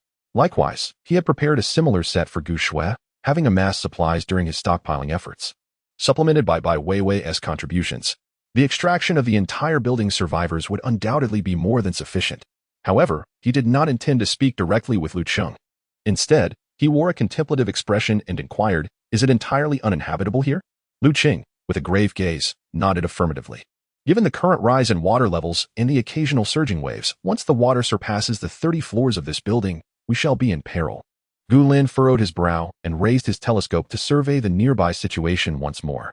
Fearing that his words might become a self-fulfilling prophecy and that he could be swept away by the sudden waves, Gu Lin maintained a considerable distance from the edge of the rooftop with Lu Qing. Although he could not see the situation adjacent to the building, the rising water levels, visible through the tumultuous waves not far off, indicated that their current location was decidedly precarious. Gu Lin silently called out to the little steward, "According to your calculations, can we remain in this building?" Yet the little steward offered no response. Just as Gu Lin was about to inquire again, Gu Shui, who had been vigilantly guarding their backpack near the staircase, suddenly cried out, "Brother." The urgency in her voice was palpable. Gu Shui seldom called out to him in such a manner. Gu Lin turned abruptly, only to see a woman clad in a white coat standing opposite Gu Shui, tightly gripping a surgical knife that gleamed ominously. A wave of unease washed over Gu Lin as he tossed the telescope into Lu Qing's arms and sprinted towards Gu Shui. Meanwhile, unseen by anyone, a spectral purple electric serpent surged swiftly from beneath the ground towards the feet of the woman in white. No one could harm Gu Shui under his watch. Upon hearing the shout, the woman in the white coat glanced at the dagger in Gu Shui's hand, which matched her surgical knife in menace, and cautiously retreated 2 steps towards the rooftop staircase. In those fleeting seconds of her retreat, Gu Lin had already arrived nearby. Due to Lu Qing's presence behind him, Gu Lin refrained from retrieving a weapon from his space, yet he was determined to confront her barehanded. However, when the woman in white turned to look at him, surprise flickered across Gu Lin's eyes. "Li Xuefei? How could it be her?" Upon seeing Gu Lin, Li Xuefei's expression mirrored his astonishment. For a moment, they exchanged silent gazes, the previously tense atmosphere dissipating somewhat. It was Gu Shui who broke the silence, stating, "Brother, she just tried to take our backpack." Gu Lin's expression instantly hardened. The earlier surprise and warmth evaporated as if they had been a mere illusion conjured by Li Xuefei. Though he bore no weapon, the coldness in his eyes sent a shiver of fear through Li Xuefei, compelling her to instinctively take a step back, her brow furrowed. Gu Lin's demeanor remained icy. "To take without asking is theft. What you have done is outright robbery, Ms. Li Xuefei." The astonishment in Li Xuefei's eyes deepened. Yet the words, "How do you know my name?" remained unspoken, replaced after a pause by a terse, "I apologize." Gu Shui regarded Li Xuefei with unmasked hostility. Although she was perplexed as to why her brother knew this impolite woman, the fact remained that she had acted without hesitation, seizing what was not hers. "Brother, she even picked up your backpack. Had I not intervened in time, it might have been taken away." Gu Lin furrowed his brow, his gaze remaining as cold as ever. He turned towards Li Xuefei, whose expression clearly indicated she was on the verge of speaking but held back. He spoke with deliberate calm, "Ms. Li Xuefei, I advise you to think twice before uttering another word." Li Xuefei's pupils dilated, and the scalpel she held nearly slipped from her grasp. He knew. It turned out that he was indeed aware of her clandestine observation that day. Moreover, he was privy to her prideful discovery of his spatial secret. He had already uncovered her name, while she remained unaware of his identity. This chilling yet insouciant remark from Gu Lin plunged Li Xuefei into a profound silence. Seeing the tense standoff, Lu Qing approached and called out from a distance, "What is going on? Do you need my assistance?" Li Xuefei cast her eyes downward, quickly weighing the pros and cons in her mind. Just from that day's glimpse through the peephole, this man's martial prowess seemed immeasurable. And he possessed a spatial domain filled with unknown weaponry. Furthermore, he had allies at his side now. Chapter 145. How can one think so beautifully? In a mere instant, Li Xuefei had made her decision. Meanwhile, Gu Lin had already retrieved a dagger from the backpack at his side. Judging by the position of the backpack, Gu Shui was indeed correct. Li Xuefei had successfully grasped it just moments before. It was only due to Gu Shui's timely intervention that Li Xuefei refrained from taking it and set it back down on the ground. Gu Lin fixed his gaze intently on Li Xuefei, oblivious to the astonished expression on Lu Qing's face behind him as he drew out the dagger. Li Xuefei pressed her thin lips together, stowed the scalpel into the pocket of her white coat, and raised her hands in a gesture of surrender. "I apologize. I did not intend for this to happen. Can we discuss this?" Gu Shui's eyes were cold, and she scoffed softly. What is there to discuss with someone who approaches without a word and attempts to snatch another's belongings? Gu Lin maintained his calm demeanor, saying nothing, clearly acquiescing to Gu Shui's retort. Li Xuefei's expression turned anxious. "Listen to me. I initially came to the 36th floor to find you, but when I arrived and knocked, there was no response. That is why I went straight to the rooftop." Gu Lin furrowed his brow, about to speak, when Li Xuefei interjected, "Moreover, Since you have investigated me, you must know that I possess leverage for our conversation. Standing tall despite her emaciated frame from recent hardships, her eyes still sparkled with vitality. Even in her thinness, her face could be described as a rare beauty, with phoenix-like eyes and a finely sculpted nose, radiating striking allure. She appeared exceedingly confident.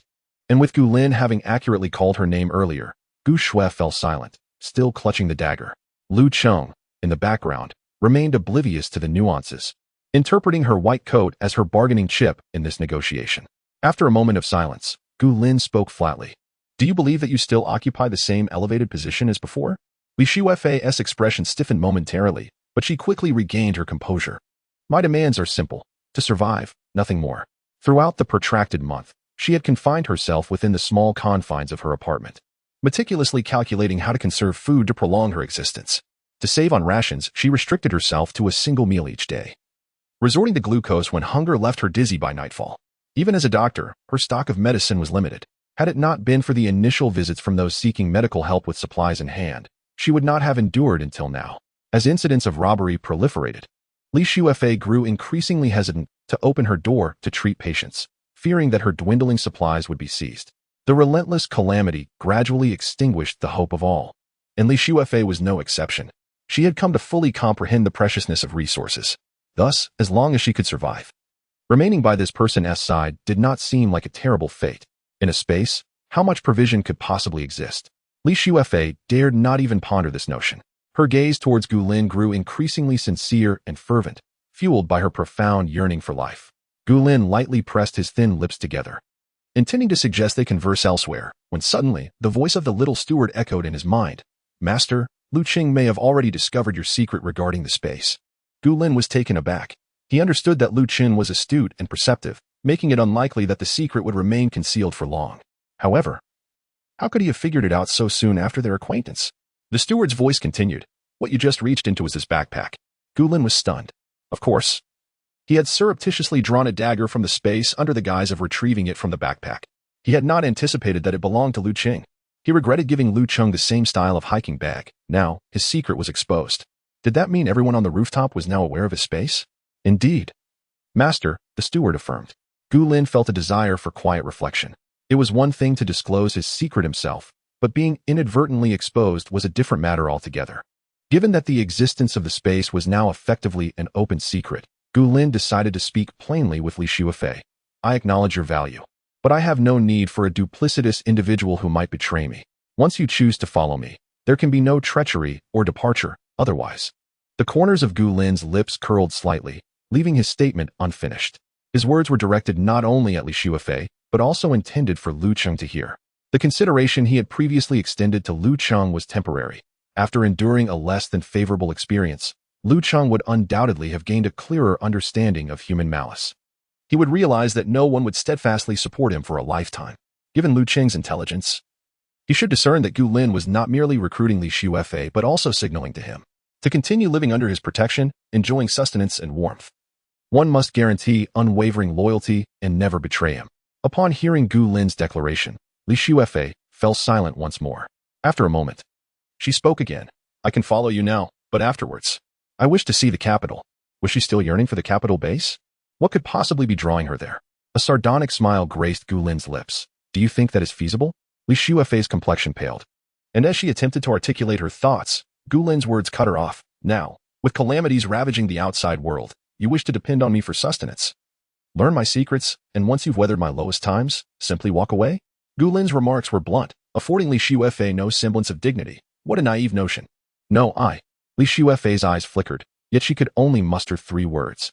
Gu Lin's gaze remained unyielding, tinged with mockery.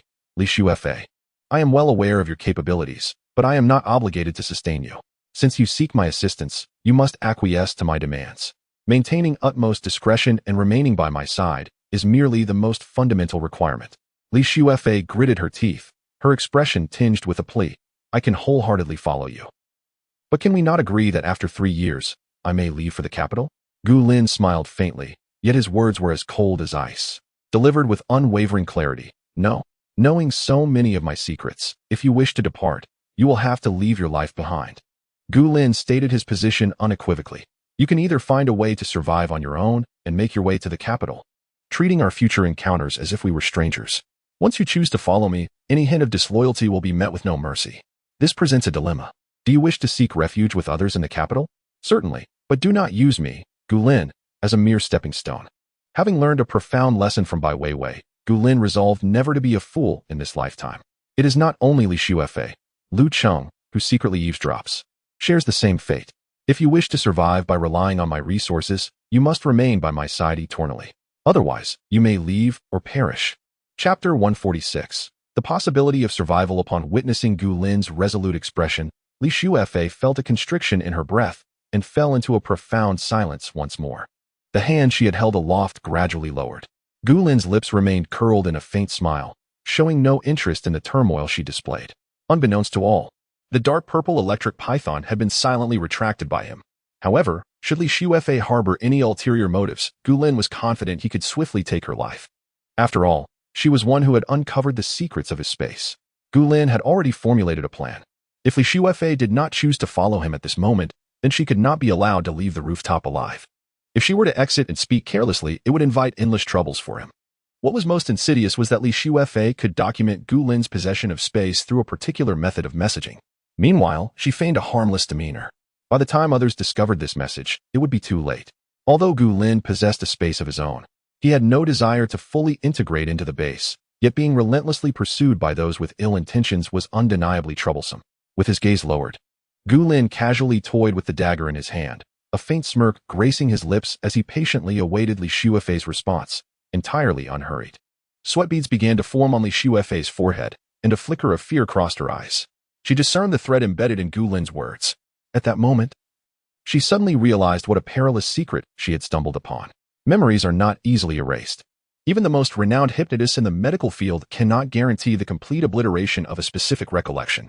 Therefore, Li Shuefei understood all too well that if she did not convey a stance to this pair of siblings, her chances of leaving this place alive were exceedingly slim. Recalling the day when Gulin effortlessly severed two heads with a mere flick of his blade sent a shiver down her spine. She inhaled sharply and struggled to articulate. Then, could you grant me a little time? I need to think this over carefully. Before Gulin could respond, a sudden rush of water echoed through the air.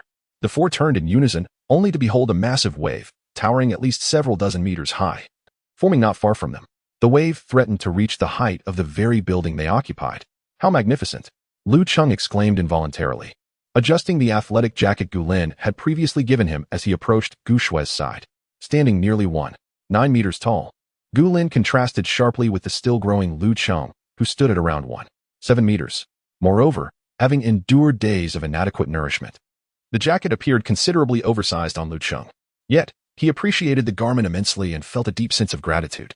As Lu Cheng moved closer to her, Gu Shue's wary demeanor softened significantly. She slid the dagger back into its sheath and stored it in her backpack. Meanwhile, not far away, Gulin and Li Shuefei faced each other at the rooftop stairway, both wearing expressions of utmost seriousness. The towering wave loomed just slightly shorter than the building they occupied, slowly advancing towards another edifice not far away. Should this wave rise just a fraction higher, their rooftop would no longer be a sanctuary. As the monstrous wave surged towards its target, Gulin cast a fleeting glance at Li Shuefei before moving closer to the rooftop's edge. In no time, the murky giant crashed down upon the neighboring building with the force of a colossal hand. Alongside it, a shorter residential structure fell victim to the wave's wrath as well. Despite its seemingly sluggish approach, the wave effortlessly submerged both buildings into the depths below. Just moments ago, their tops had broken the water's surface, but now, not a trace of debris remained. They were swiftly consumed by the relentless tide. Within the dark, turbulent waters, only remnants of the structures were visible. The sheer power of this wave was nothing short of astonishing. Some survivors clung desperately to floating debris, yet soon, they too succumbed to the watery abyss. As if dragged down by an unseen force, Gulin furrowed his brow at the sight, while Li Shuefei's complexion turned pale. Lu Cheng held Gu Shue's shoulder, shielding her from the horrific scene, his own expression grave. Though they found themselves on the rooftop, none dared to assure that the next wave wouldn't surpass the last in height. The uncertainty of tomorrow loomed, more daunting than any unforeseen calamity. Absent precognitive abilities, no one could assert with absolute certainty that this rooftop was impervious to the might of the waves. Though Gu Shue was half forced to avert her gaze, the grim expressions of Gulin and Li Shuefei, coupled with the thunderous crashes of the waves, conveyed the dire situation. In that moment, the four on the rooftop fell silent, their faces etched with concern. Gulin cast a glance at the dagger in his hand, silently calling out to the little steward. "Master, I am here. Is this rooftop secure?" After a brief silence, the steward replied, "Based on calculations, the safety is at 95%. Gulin hesitated to gamble on the remaining 5%, while the likelihood of this building being struck by the wave stood at a seemingly high 95. For all the survivors within, the chance of survival should the wave crash down was nearly non-existent. The steward had chosen a commendable location, elevated enough that, even as other areas became engulfed, the water level here remained around the 20th floor. For a towering 52-story building, a flood reaching the 20th floor was not perilous. Yet, while the flood itself posed little threat, the gigantic waves that occasionally surged above were lethal. Gulin closed his eyes and stepped back, returning to Gu Shue's side. Enveloping her in his embrace and gently stroking her head, Gu Shue obediently shut her eyes and wrapped her arms around his waist. She understood that what Gulin needed at that moment was comfort and companionship, not inquiries. At this moment, Gulin's decision was akin to gambling with his very life. A situation that already imposed considerable psychological pressure upon him. The incessant inquiries from Gu Shui regarding what to do, where to go, and similar concerns would only serve to exacerbate his negative emotions. Instead, it would be far more prudent to silently accompany him. Gu Shui had faith in her brother, believing he would make a choice that would ensure the survival of everyone involved. Meanwhile, Gulin, with his eyes closed, was endeavoring to harness his precognitive abilities. He sought a definitive outcome. The conjectures of the young steward were insufficient, and the disaster monitoring panel was unreliable. Thus, he had no choice but to rely on himself. Utilizing the precognition he had replicated from Gu Shui, if remaining on the rooftop of the building proved to be safe, he would contemplate lingering there. However, should safety be compromised, he certainly had an escape route. For a moment, only the howling wind and the relentless crashing of waves surrounded him, filling the air with their sounds. After a prolonged silence, Gulin finally opened his eyes. He had discerned the outcome. Chapter 147. Stopping here, Gulin curled his lips into a gentle smile as he tousled Gu Shue's hair, which had been tousled by the wind. His voice was tender as he said, "Xiao Shui, prepare yourself. We shall set up the tent here." Gu Shui gazed intently into Gulin's eyes for 3 seconds before decisively replying, "All right." Regardless of the decisions her brother made, she would unconditionally choose to support him. In such an environment, Gu Shui was acutely aware of her limitations in offering assistance. At this moment, the desire to mature swiftly, quietly germinated within her heart. Only by growing up quickly could she play a more significant role when Gulin felt conflicted. Although she recognized that her presence was crucial to him at this juncture, it did not deter her aspiration to become more useful. Life in the post-apocalyptic world was far too arduous. She could not allow her brother to bear the burden alone.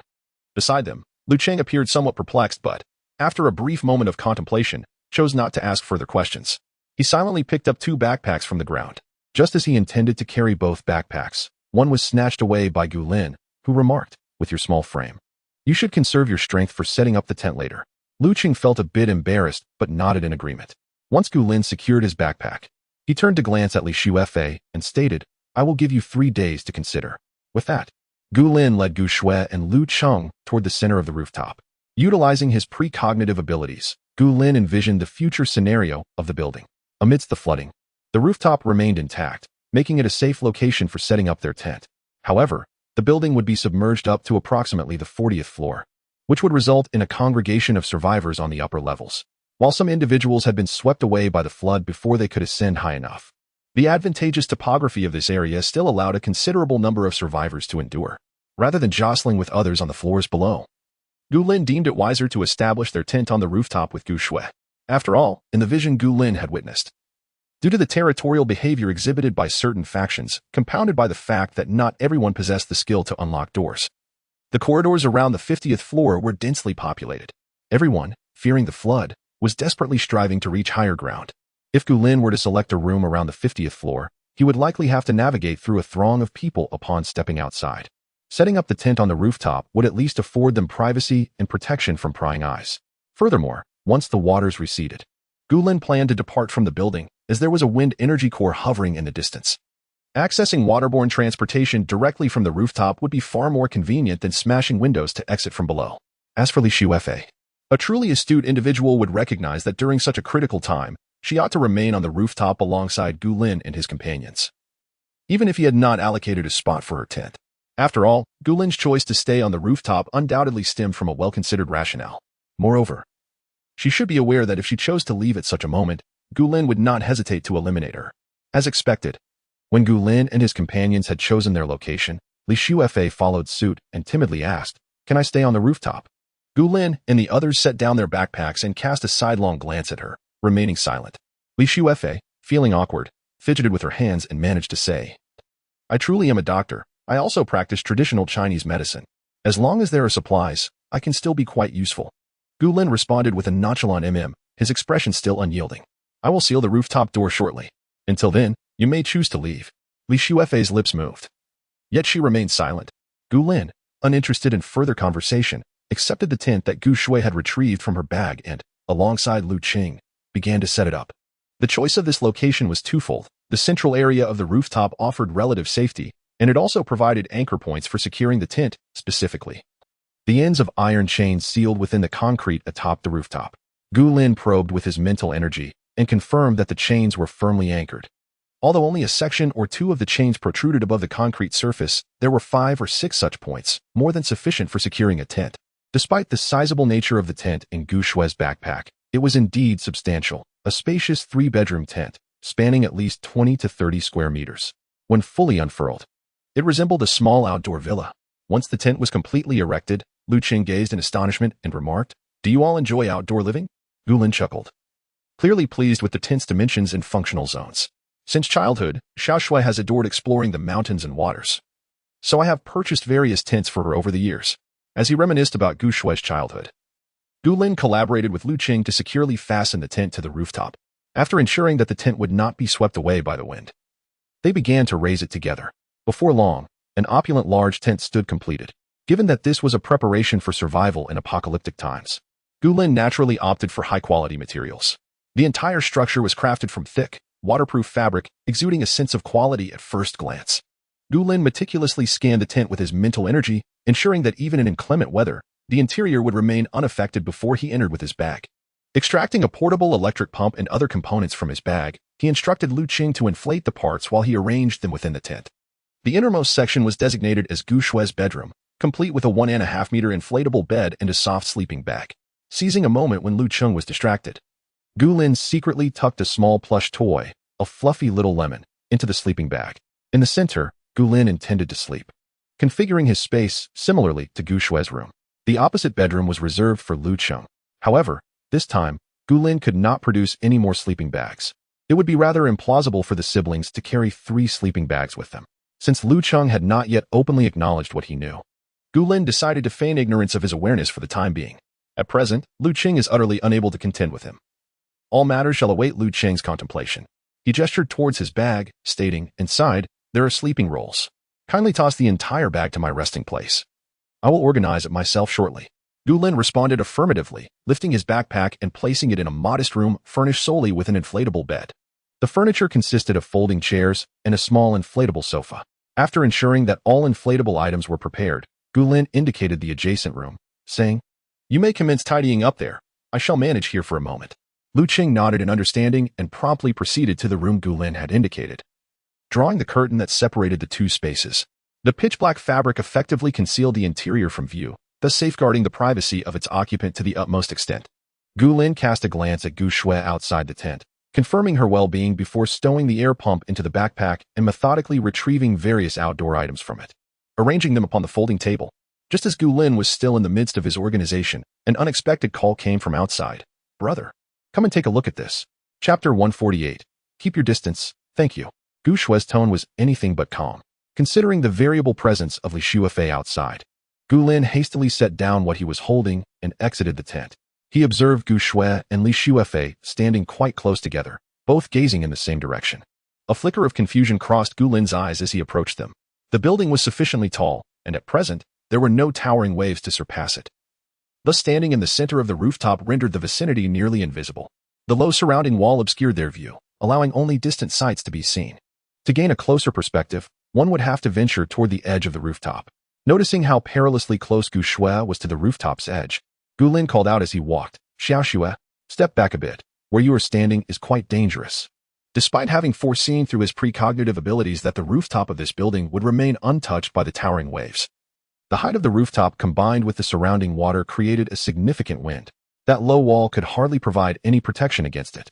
Having recently witnessed the devastation wrought by a powerful typhoon, Gu Lin was acutely aware of the wind's destructive potential. Moreover, not far from Gu Shui stood Li Xuefei. Although the likelihood of ill intent was slim, what if Li Xuefei were to harbor malicious thoughts and, taking advantage of Gu Shui's momentary distraction, pushed her? In a world rife with treachery, one must always maintain a sense of caution. Li Xuefei was not yet considered a part of Gu Lin's close-knit group. She did not wear a loyalty ring, and only she knew the extent of her intentions. What if she suddenly became twisted in her mindset? Thinking that since she had little time left to live, she might as well take Gu Shui with her? Gu Lin was determined to ensure that there were no safety hazards surrounding Gu Shui. Upon hearing his words, Gu Shui obediently took a few steps toward him and pointed to where she had just been standing. Brother, I think I saw a shark on the water's surface just now. A shark? Gu Lin was momentarily taken aback, but his expression quickly returned to calmness as he gestured toward the tent, which was almost entirely equipped. You should go rest in the tent for a while. The wind outside is strong, and your bedroom is the one at the far end on the left. All right, but you be careful, Gu Shui replied. Gu Lin affectionately ruffled her hair. Yes, go on. Being exposed to the wind for too long can lead to a cold, so hurry back. Having endured the harsh winds atop the rooftop for quite some time, Gu Shui did not linger and dutifully entered the tent. On the rooftop, Gu Lin cast a glance at the complexity of Li Xuefei's gaze as he walked toward her. Reaching the spot where Gu Shui had just stood, Gu Lin lowered his gaze toward the water below. Li Xuefei, her expression intricate, finally spoke after a long pause. I saw the shark too, it wasn't too large. And it leapt out of the water. Gu Lin did not respond, merely gazing downward, lost in thought. Was there truly a shark amidst this deluge? His recollections of the previous life did not align with this occurrence. Moreover, in Lu Che's notes, there was no mention of such an event. She had only written about the second insect disaster, which had already undergone 2 stages of evolution, though reluctant to admit it. The information regarding the second wave of the insect disaster suggests that in her previous life, Lu Che outlived Gu Lin. The precise year she survived until the apocalypse remains unwritten in her notes. Observing Gu Lin's contemplative demeanor, Li Xuefei fell silent for a moment before speaking again. We are not particularly close to the coast. Yet the appearance of sharks implies that the coastal regions must have already. She refrained from articulating her thoughts directly, but Gu Lin could certainly discern her meaning. The fact that creatures typically dwelling in the ocean are now surfacing in this inland city signifies but one reality. The floods have inundated the areas from the coast to here. Gu Lin gazed at the rippling surface of the water for a while before turning to Li Xuefei, stating, I'm going to close the rooftop door now. This is your only chance to decide. A flicker of panic crossed Li Xuefei's eyes. Can I stay here? I left my belongings at the rooftop entrance. Gu Lin responded with an expressionless tone and proceeded directly towards the rooftop door. Utilizing her precognitive abilities, she foresaw that soon the survivors would rush to the highest floor. If the rooftop door were not secured, the entire rooftop would inevitably transform into an overcrowded slum. Noticing Gu Lin's lack of elaboration, Li Xuefei silently matched her pace towards the rooftop entrance. All her possessions were there, and the likelihood of Gu Lin bringing them to her while merely shutting the door was virtually non-existent. It was at this moment that the once unassailable genius doctor, who commanded respect throughout the hospital, finally lowered her proud head. If the rooftop door is sealed, will the people below perish without hope of ascent? Li Xuefei suddenly spoke just steps away from the rooftop door. This question prompted a chuckle from Gu Lin. Do you think I am so bored as to concern myself with the fates of everyone? Gu Lin halted her stride, glancing sideways at Li Xuefei, who trailed closely behind. If you consider yourself an angelic figure adorned with a halo, brimming with the radiance of the Virgin Mary, I kindly ask you to keep your distance. Such saintliness is unwelcome. It was indeed surprising for Gu Lin, who had not previously known much about Li Xuefei, to learn that she was a brilliant doctor at the capital base, adept in both Eastern and Western medicine, and cherished as a treasure within the base. Yet, she never anticipated that Li Xuefei would possess such a benevolent heart. Is this truly the ethical code of a medical student? To perpetually prioritize the act of saving lives above all else? Gu Lin felt unworthy of such virtue, and her gaze towards Li Xuefei lost its previous casualness. I am not. Li Xuefei noticed the palpable disdain in Gu Lin's eyes and instinctively bit her lip. I merely believe that the rooftop does not belong to one person alone. By sealing the door, does that not strip others of their right to survival? With a scoff, Gu Lin retorted with a mocking smile. Can you survive solely on your own before you start worrying about the lives of others? If you truly regard the salvation of the world as your solemn duty, it would be wiser to wait at the 52nd floor and observe whether those individuals will dismember you for their feast in a couple of days. Li Xuefei's complexion turned pale at the rebuke, and she bit her lip into silence. Gulin inwardly cursed his misfortune, turning swiftly to the rooftop door. Just as he placed his hand upon it, Li Xuefei hurriedly approached, saying, "I need to grab my belongings at the entrance. Please wait a moment." With that, she dashed out the door. Gulin closed his eyes and exhaled a deep breath, his emotions in turmoil. Had he known Li Xuefei possessed such a nurturing spirit, he would have allowed those individuals to traverse past the 25th floor before taking action. Were it not for the hope that she might swiftly develop effective remedies for various diseases and generously disclose her formulas, he would have preferred not to involve her at all. What a predicament! After a lifetime of struggle for survival, Gulin had become acutely sensitive to such self-righteousness. He genuinely abhorred those who would disregard their companions' lives in their quest to save strangers. Li Xuefei, observing her, laden with several bags as she hastily entered the rooftop door, Gulin sighed once more. Very well, if Li Xuefei truly chose to accompany him, he would endeavor to temper her altruistic tendencies and see if she could be salvaged. The immediate priority, however, was to secure the rooftop door. Since Li Xuefei had already uncovered the secret of the space, Gulin decided to reveal it to her, retrieving a sturdy iron chain from within. Upon witnessing the chain materialize in Gulin's hand, Li Xuefei gasped in astonishment, her bags tumbling to the ground.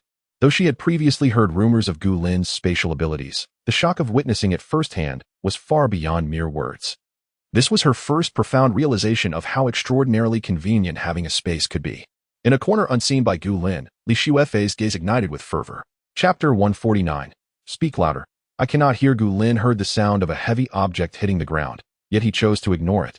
Preoccupied with wrapping the handles of the large doors with iron chains multiple times, once he secured the chains, he produced a lock larger than his fist. And with a decisive click, he fastened it to the chains. Observing the stout chains that had been wound around 4 or 5 times, Gulin paused for a moment before walking over to the side where they had previously placed their bags.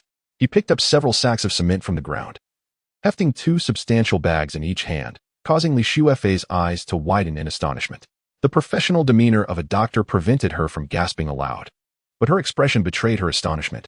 How could anyone possibly lift 2 bags of cement with one hand? According to national standards, each bag weighed approximately 100 pounds, making the total weight around 200 pounds, with minimal variance. To lift 2 bags with a single hand equated to raising 2 of her own weight. If such a person were to strike her, would her ribs not be shattered? Li Xuefei was utterly astounded, nearly forgetting to breathe. Before she could recover, Gulin had neatly stacked the 4 bags of cement against the door, effectively sealing it shut. The survivors, who had long been deprived of sustenance and sleep, would surely find it impossible to open that door. With Lu Cheng and Li Xuefei in such a frail state, the others would possess even less strength. Physical conditioning was not something that could be restored merely by eating a few good meals. Gulin brushed the dust off his hands and cast a sidelong glance at the still flabbergasted Li Xuefei, a faint smile gracing his lips. Without uttering a word, he proceeded towards the location of the tent. With the rooftop door secured, they now merely needed to wait patiently. They would prepare to venture towards the wind energy core when the flood reached its zenith. He wondered how things were faring at the wind energy core. Surely, no one else would be approaching it now? Master, you're overthinking. Ordinary individuals cannot fathom that the eye of a super typhoon harbors a wind energy core.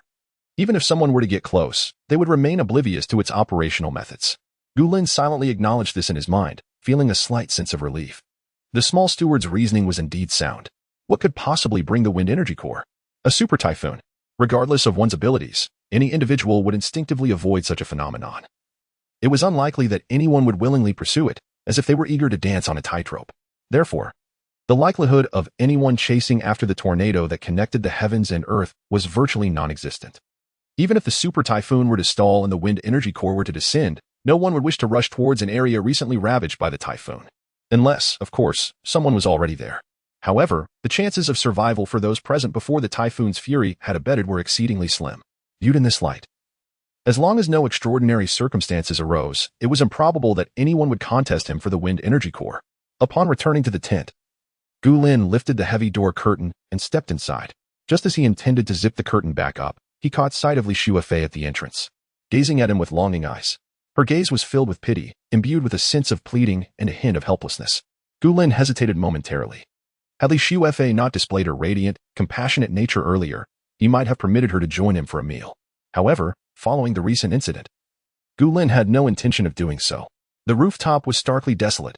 Although there was a low wall, it barely reached half a person's height, offering scant protection from the wind. If Li Shuefei found herself outside the tent, she would indeed face considerable discomfort. Observing the conflicted expression on Gulin's face, Li Shuefei's eyes flickered slightly, realizing she was being looked down upon. With a perceptive tone, she said, "I can just stay in the outer corner." Her voice was soft, lacking in confidence. After all, this tent had been erected by Gulin and his companions. If they truly refused her entry, she would have no choice but to endure the cold winds outside. Seeing her expression, Gulin's lips curled into a mischievous smile. "Beg me." In their previous encounter, they had not interacted extensively, and by that time, Li Shuefei had already changed significantly from her current self, molded by the trials of a post-apocalyptic world. Their meeting in this life was premature. She still bore the pride of a brilliant doctor and an overflowing sense of compassion. Gulin felt compelled to teach her a lesson in humility. After all, she was a genius doctor, trained in both Eastern and Western medicine. Though her character had its flaws, there was potential for refinement. Li Shuefei's complexion paled as she glanced at the warm light seeping from the tent's entrance. Gritting her teeth, she finally said, "I beg you." Her voice was barely above a whisper, and she lowered her head, her ears tinged with a hint of redness. Gulin's smile widened with delight. "Speak louder. I can't hear you. Say it clearly." Li Shuefei looked at him in disbelief, her lips quivering. After several seconds of silence, she steeled herself and repeated, "I beg you. I wish to enter the tent." Gulin was pleased with her display of humility and lifted the tent flap. "Come in." He then entered without further ado. Li Shuefei exhaled a long breath, following closely in his footsteps. Inside the tent, several warm yellow floor lamps illuminated the space. Though it was still afternoon outside, the thick blackout fabric effectively shielded the interior from all external light, creating a cozy atmosphere bathed in the soft glow of the lamps. From a bird's-eye view, the tent formed a T-shape, with a long living area upon entry. After just a few steps, Gulin gestured to the side. "You can stay here." Li Shuefei responded softly, placing her various bags on the ground beside her. "Thank you." Gulin was considerate enough not to make her sleep directly at the entrance of the tent, allowing her instead to rest here, a short distance away from the concrete floor of the rooftop. Although 2 pairs of shoes lay nearby, Li Shuefei found little to complain about at that moment. Gulin observed her cautiously sitting aside, careful not to let her shoes touch the tent fabric. And a flicker of approval crossed his eyes as he spoke calmly. "This space is yours. You may find your own way to manage food and drink." With that, he removed his shoes, stepping onto the tent fabric in just his socks, and entered the interior of the living area. To the left of the T-shaped layout was Gu Shue's small bedroom, while the right side was designated for Lu Qing. Gulin had set up an inflatable bed in the central living area. He arranged for Lu Qing to occupy the small bedroom on the right, citing it as special consideration, though it was largely due to his unease. If Gulin were to retire to the small bedroom, Lu Qing would have to sleep outside the door shared by the siblings. This was not ideal for Gu Shui, as it would only heighten the young girl's sense of insecurity, and Gulin himself was not entirely at ease with Lu Qing's presence. However, since this area was originally the central living space, it was quite spacious, accommodating not only an inflatable bed but also a large folding table. The siblings' backpacks were placed here, leaving ample room in the middle. Gulin settled onto one side of the inflatable sofa, casting a glance at the door curtain secured with chains on both sides, and tentatively called out, "Shui, would you come out to prepare a meal?" Chapter 150, Soul-Stirring Stew. Before long, Gu Shue's voice drifted through the curtain. "All right. I'll be right there." A faint sound followed, suggesting she had just risen from the inflatable bed, while Gu Shui remained inside. Lu Qing had already pulled back the curtain and stepped out. "Is there anything I can assist with?" Gulin glanced at him with a smile. "If you can, you might as well come out and prepare some ingredients." Lu Qing responded affirmatively, rolling up his sleeves. He had likely been tending to the bruises on his body, as he still bore the scent of medicine. His attire, though ill-fitting, was considerably cleaner than the previous outfit. He wore a tracksuit jacket that Gulin had given him. It appeared he had washed up while staying downstairs, as he did not look disheveled and lacked any unpleasant odor associated with neglecting personal hygiene. Gulin was somewhat satisfied with him, setting 2 backpacks beside the sofa and methodically extracting their contents. The portable gas stove and canisters had already been removed. They were designed for outdoor use. Gulin then produced several potatoes, 2 bags of vermicelli, and a bag of baby vegetables. Handing Lu Qing a knife, Gulin gestured towards the potatoes. "Do you know how to prepare these?" Lu Qing looked momentarily surprised but nodded in agreement. Gulin then retrieved 2 black plastic bags and a bottle of mineral water. "Take these outside the tent to handle them. I'll take care of other things." "All right." Lu Qing obediently took the items and exited the tent, passing by Li Shuefei, to whom he merely nodded slightly. Li Shuefei's lips curled into a strained smile as she glanced at Gulin's location before quickly lowering her gaze. The tent was at least 5 or 6 meters wide, and her occupying one corner did not obstruct anyone. However, the ample space allowed Gu Lin to prepare the ingredients in such a way that a mere glance offered Li Shuefei a vivid view of his actions. Instinctively, she swallowed hard, closed her eyes, and began rummaging through her backpack for her bedding. In reality, it consisted of just 2 thin blankets, while her pillow was improvised from another bag. In the face of survival, she dared not carry too many belongings. The effort of climbing to such a height had already exhausted her, and the more she carried, the slimmer her chances of escaping the flood became. She could still discern which was more vital, her life or her bedding. Meanwhile, after Lu Cheng exited the tent, Gu Shui emerged from the adjacent small bedroom. The spacious living area allowed her to spot Li Shuefei preparing to lay out her bedding near the tent entrance. After casting a puzzled glance at Gu Lin and receiving a reassuring look from him, Gu Shui chose to ignore the situation and approached Gu Lin, taking the fruit knife from his hand to begin slicing the baby vegetables. The pre-packaged baby vegetables had already been washed and required only a few cuts according to her preference. After a moment of contemplation, Gu Lin pulled out a can of luncheon meat and a can of butter. With these ingredients, he believed a delightful stew could be crafted. Everyone had been exposed to the chilly winds atop the rooftop for far too long. During such moments, only a pot of warm, hearty stew could truly rejuvenate the body. As Gu Shui observed the ingredients he brought out, she had a fair understanding of what was in store and softly remarked, "Brother, I still crave those hot pot meatballs." Gu Lin smiled wryly. "Let us keep it low-key." Yet, despite his words, his hands honestly retrieved a bag of meatballs from his backpack. The meatballs were of mixed flavors, and though the quantity was modest, it sufficed for the stew, especially with other ingredients on hand. Seizing the moment while Lu Cheng was absent, Gu Lin took out an electric rice cooker, swiftly added rice and water, and connected it to the nearby power bank. By the time the siblings had set up the portable stove and pot, Lu Cheng returned, carrying freshly cleaned potatoes and half a bottle of mineral water. His eyes widened in surprise upon seeing the bag of meatballs and 2 cans. Gu Shui smiled as she accepted the bag of potatoes he offered, thanking him. Lu Cheng suddenly snapped back to reality, replied absent-mindedly, "No problem." Gu Lin took the clean knife from Lu Cheng's hand and proceeded to slice the luncheon meat from the can, casually inquiring, "Have you sorted the trash?" Lu Cheng nodded. "It's over there, secured to the iron chain." "Brother, are we cooking with butter?" Gu Shui, having diced the potatoes, glanced around but found no oil, so she poked Gu Lin's arm for assistance. Given the presence of 2 outsiders, Gu Shui was unable to retrieve anything from her spatial storage and could only watch Gu Lin with longing. Gu Lin chuckled, prying open the butter can with his knife and handing it to Gu Shui. "Butter makes for delicious cooking. At a time like this, we cannot afford to be picky. Who can prepare for every contingency while fleeing for their lives?" Even the inflatable bed in Lu Cheng's room was different from the one Gu Lin and Gu Shui shared. It resembled a large sofa. There was no need for 2 people to carry 3 beds. However, even a sofa was sufficient for Lu Cheng. Gu Lin was not the type to relinquish his 1.5-meter bed to Lu Cheng while he settled for the inflatable sofa. With all the ingredients prepared, Gu Shui had already heated the oil and tossed the potatoes into the pan.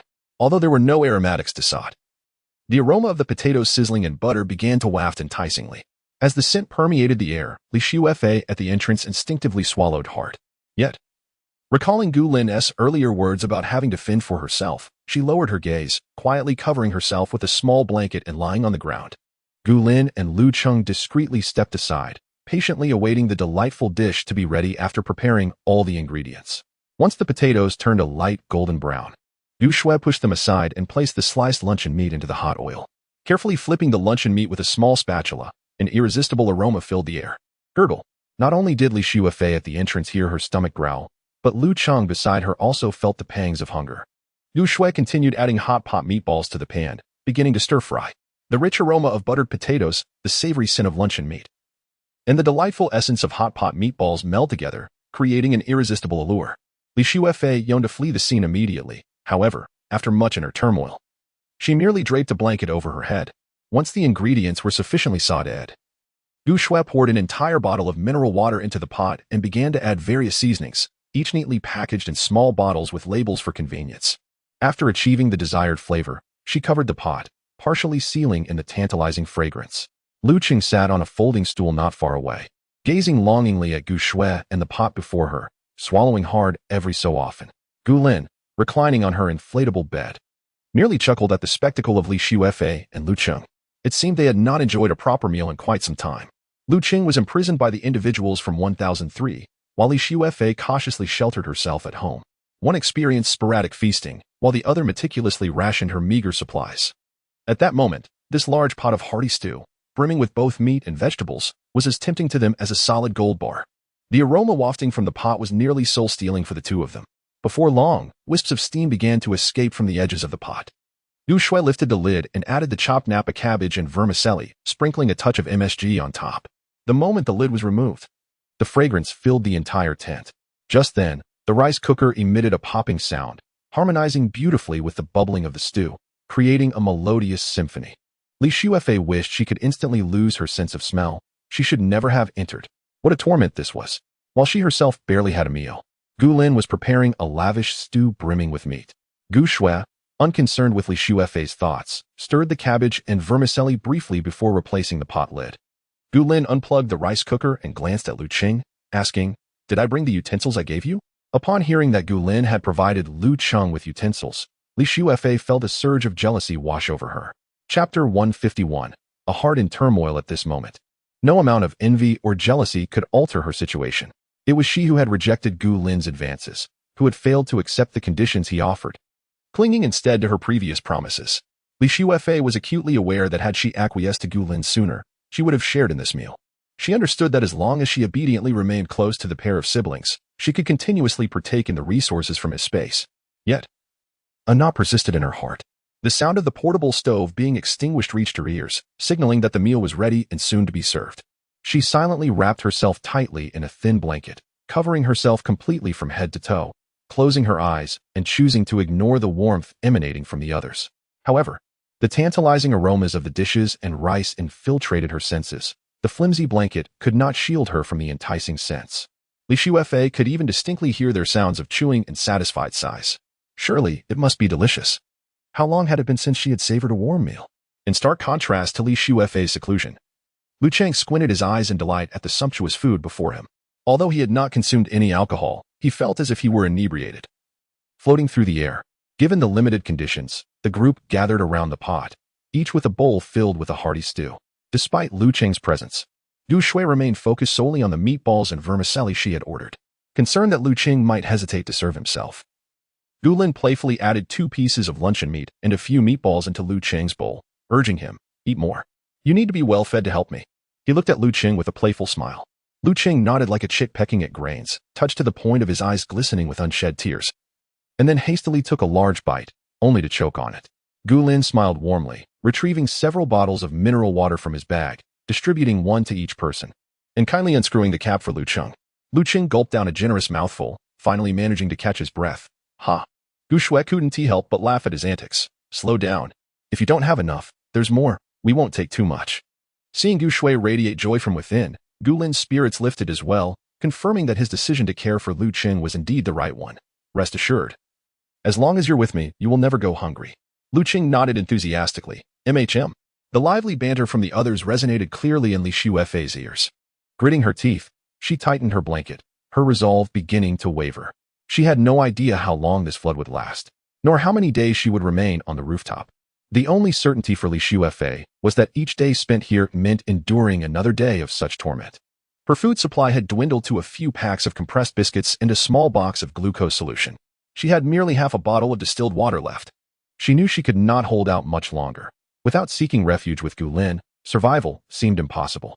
Below the rooftop were fellow survivors, equally beset by hunger and cold, while beyond the rooftop lay an endless expanse of floodwaters. However, Gu Lin possessed a certain advantage, perhaps having a watercraft at his disposal, enabling him to escape this flood-ravaged city in a timely manner. Li Shuefei found herself ensnared in a web of conflicting thoughts, her hands tightly grasping the blanket around her. Meanwhile, Gu Lin and his companions continued to indulge in their culinary delights. The dishes prepared by Gu Shui were meticulously crafted according to the recipes, rarely allowing for such creative liberties with the ingredients at hand. Despite the less-than-ideal conditions, Gu Shui's improvisation resulted in an unexpectedly delectable stew. It is often said that adolescent boys can deplete their parents' resources. Lu Cheng, barely on the cusp of adulthood and having endured a prolonged period of confinement with erratic meals, devoured 3 bowls of rice in one sitting with unabashed enthusiasm. Gu Lin, astonished yet appreciating the spectacle, observed that Lu Qing remained oblivious to the fact that their previous physical contact had unwittingly enabled Gu Lin to replicate the ability of deconstructive transformation. For an ability wielder, consuming 3 bowls of rice was, in fact, a standard portion. The burden on the body from wielding such powers is substantial, without adequate nourishment. One risks hindering the enhancement of their abilities, or worse, stagnating their growth entirely. Thus, even as Lu Qing polished off his 3rd bowl, Gu Lin inquired, "Are you full?" "There's still food left. Do not stop eating until you're satisfied, or I shall adjust future meals accordingly." Observing Lu Qing's face flush with embarrassment, Gu Lin felt a pleasant amusement glimmer in his eyes. "You are still in your growth phase. Eat more to reach your full height." Feeling a bit shy, Lu Qing served himself another bowl of rice. Just as he returned to his folding chair, a delicate, fair hand snatched the bowl from him. It was Gu Shui. Having finished her meal some time ago, she had remained by their side. After commandeering Lu Cheng's bowl, she generously ladled the remaining broth into it, adding a few slices of luncheon meat and meatballs, filling the bowl to the brim before handing it back to Lu Qing.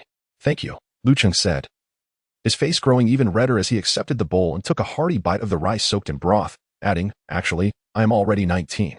Gu Lin, leisurely savoring his noodles, responded with a hint of amusement, "At 19, one can still grow. Eat well, for you appear yet to have fully matured."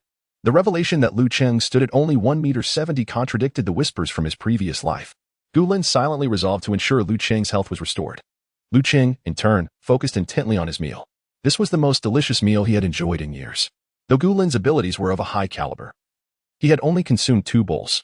As a mental-type ability user, his need for food was not as great as that of other ability wielders. Sleep was paramount for him. Nevertheless, he consumed his meal more slowly than Lu Qing. By the time Lu Qing finished his 4th bowl, Gu Lin had barely completed 2. The group devoured their meal with remarkable speed, leaving only a smattering of broth on the table and nearly emptying the rice cooker. Gu Lin asked Lu Qing once more, "Are you full?" Lu Qing nodded with a hint of bashfulness. "Then I suppose we shall prepare this much food in the future." Gu Lin chuckled softly. Just as he intended to rise and tidy the tableware, he was gently pushed towards the folding bed by Gu Shui, who had also stood up. "Brother, you should rest early. Leave this to me and Lu Qing." Lu Qing, momentarily taken aback, quickly nodded in agreement. "Yes, I will help Xiao Shui with the cleanup." Gu Lin smiled with a hint of resignation and replied softly, "All right, then I shall take a brief nap." He had utilized his precognitive abilities earlier that day, set up a tent, and had recently sealed the rooftop door, leaving him utterly exhausted. Gu Shui, being his blood relative and having spent so much time in his company, effortlessly discerned the fatigue concealed beneath his calm exterior. The use of precognitive abilities was exceedingly draining on one's mental energy, particularly after the little steward had altered its fatal characteristic to one that merely consumed mental strength. After only a brief period of utilizing his precognitive powers, Gu Lin felt his mental energy cascading away like a rushing river. Had it not been for his mental affinity reaching the pinnacle of level 6, he might have succumbed to dizziness the moment he decided to set up the tent on the rooftop. Moreover, the irritation caused by Li Shuefei's overly benevolent nature nearly provoked an outburst from him. The fact that he managed to maintain his composure until now was indeed no small feat. The ability of Gu Shui to see through his facade brought a flicker of joy to Gu Lin's heart. Casually shedding his outerwear, he retrieved a thick blanket from his bag and sprawled onto the air mattress covered with a thin blanket, nearly succumbing to slumber. He was undeniably weary, yet he knew he could not afford to sleep just yet. There was still a matter he needed to ascertain. Chapter 152. The anomaly beneath the sea. Gu Lin raised his hand to gently pinch his brow, mustering the last vestiges of his conscious awareness to unfold the disaster monitoring panel. Although he had already gleaned through his precognitive abilities that this rooftop was momentarily safe, he still yearned to grasp the overall situation of the calamities. By reviewing the information now and having the little steward promptly document the data, they would be able to ascertain the progression of the disasters after a subsequent review the following day. The flood situation remained largely unchanged compared to before, with only an additional note stating, expected to reach peak water level in approximately 3 days. Gu Lin silently recorded this figure, along with the explicit details regarding their current building's condition, currently submerged to the 24th floor. The inundation had reached nearly half the height of the building, yet many areas remained temporarily safe. After perusing this information, Gu Lin focused his thoughts to turn the page.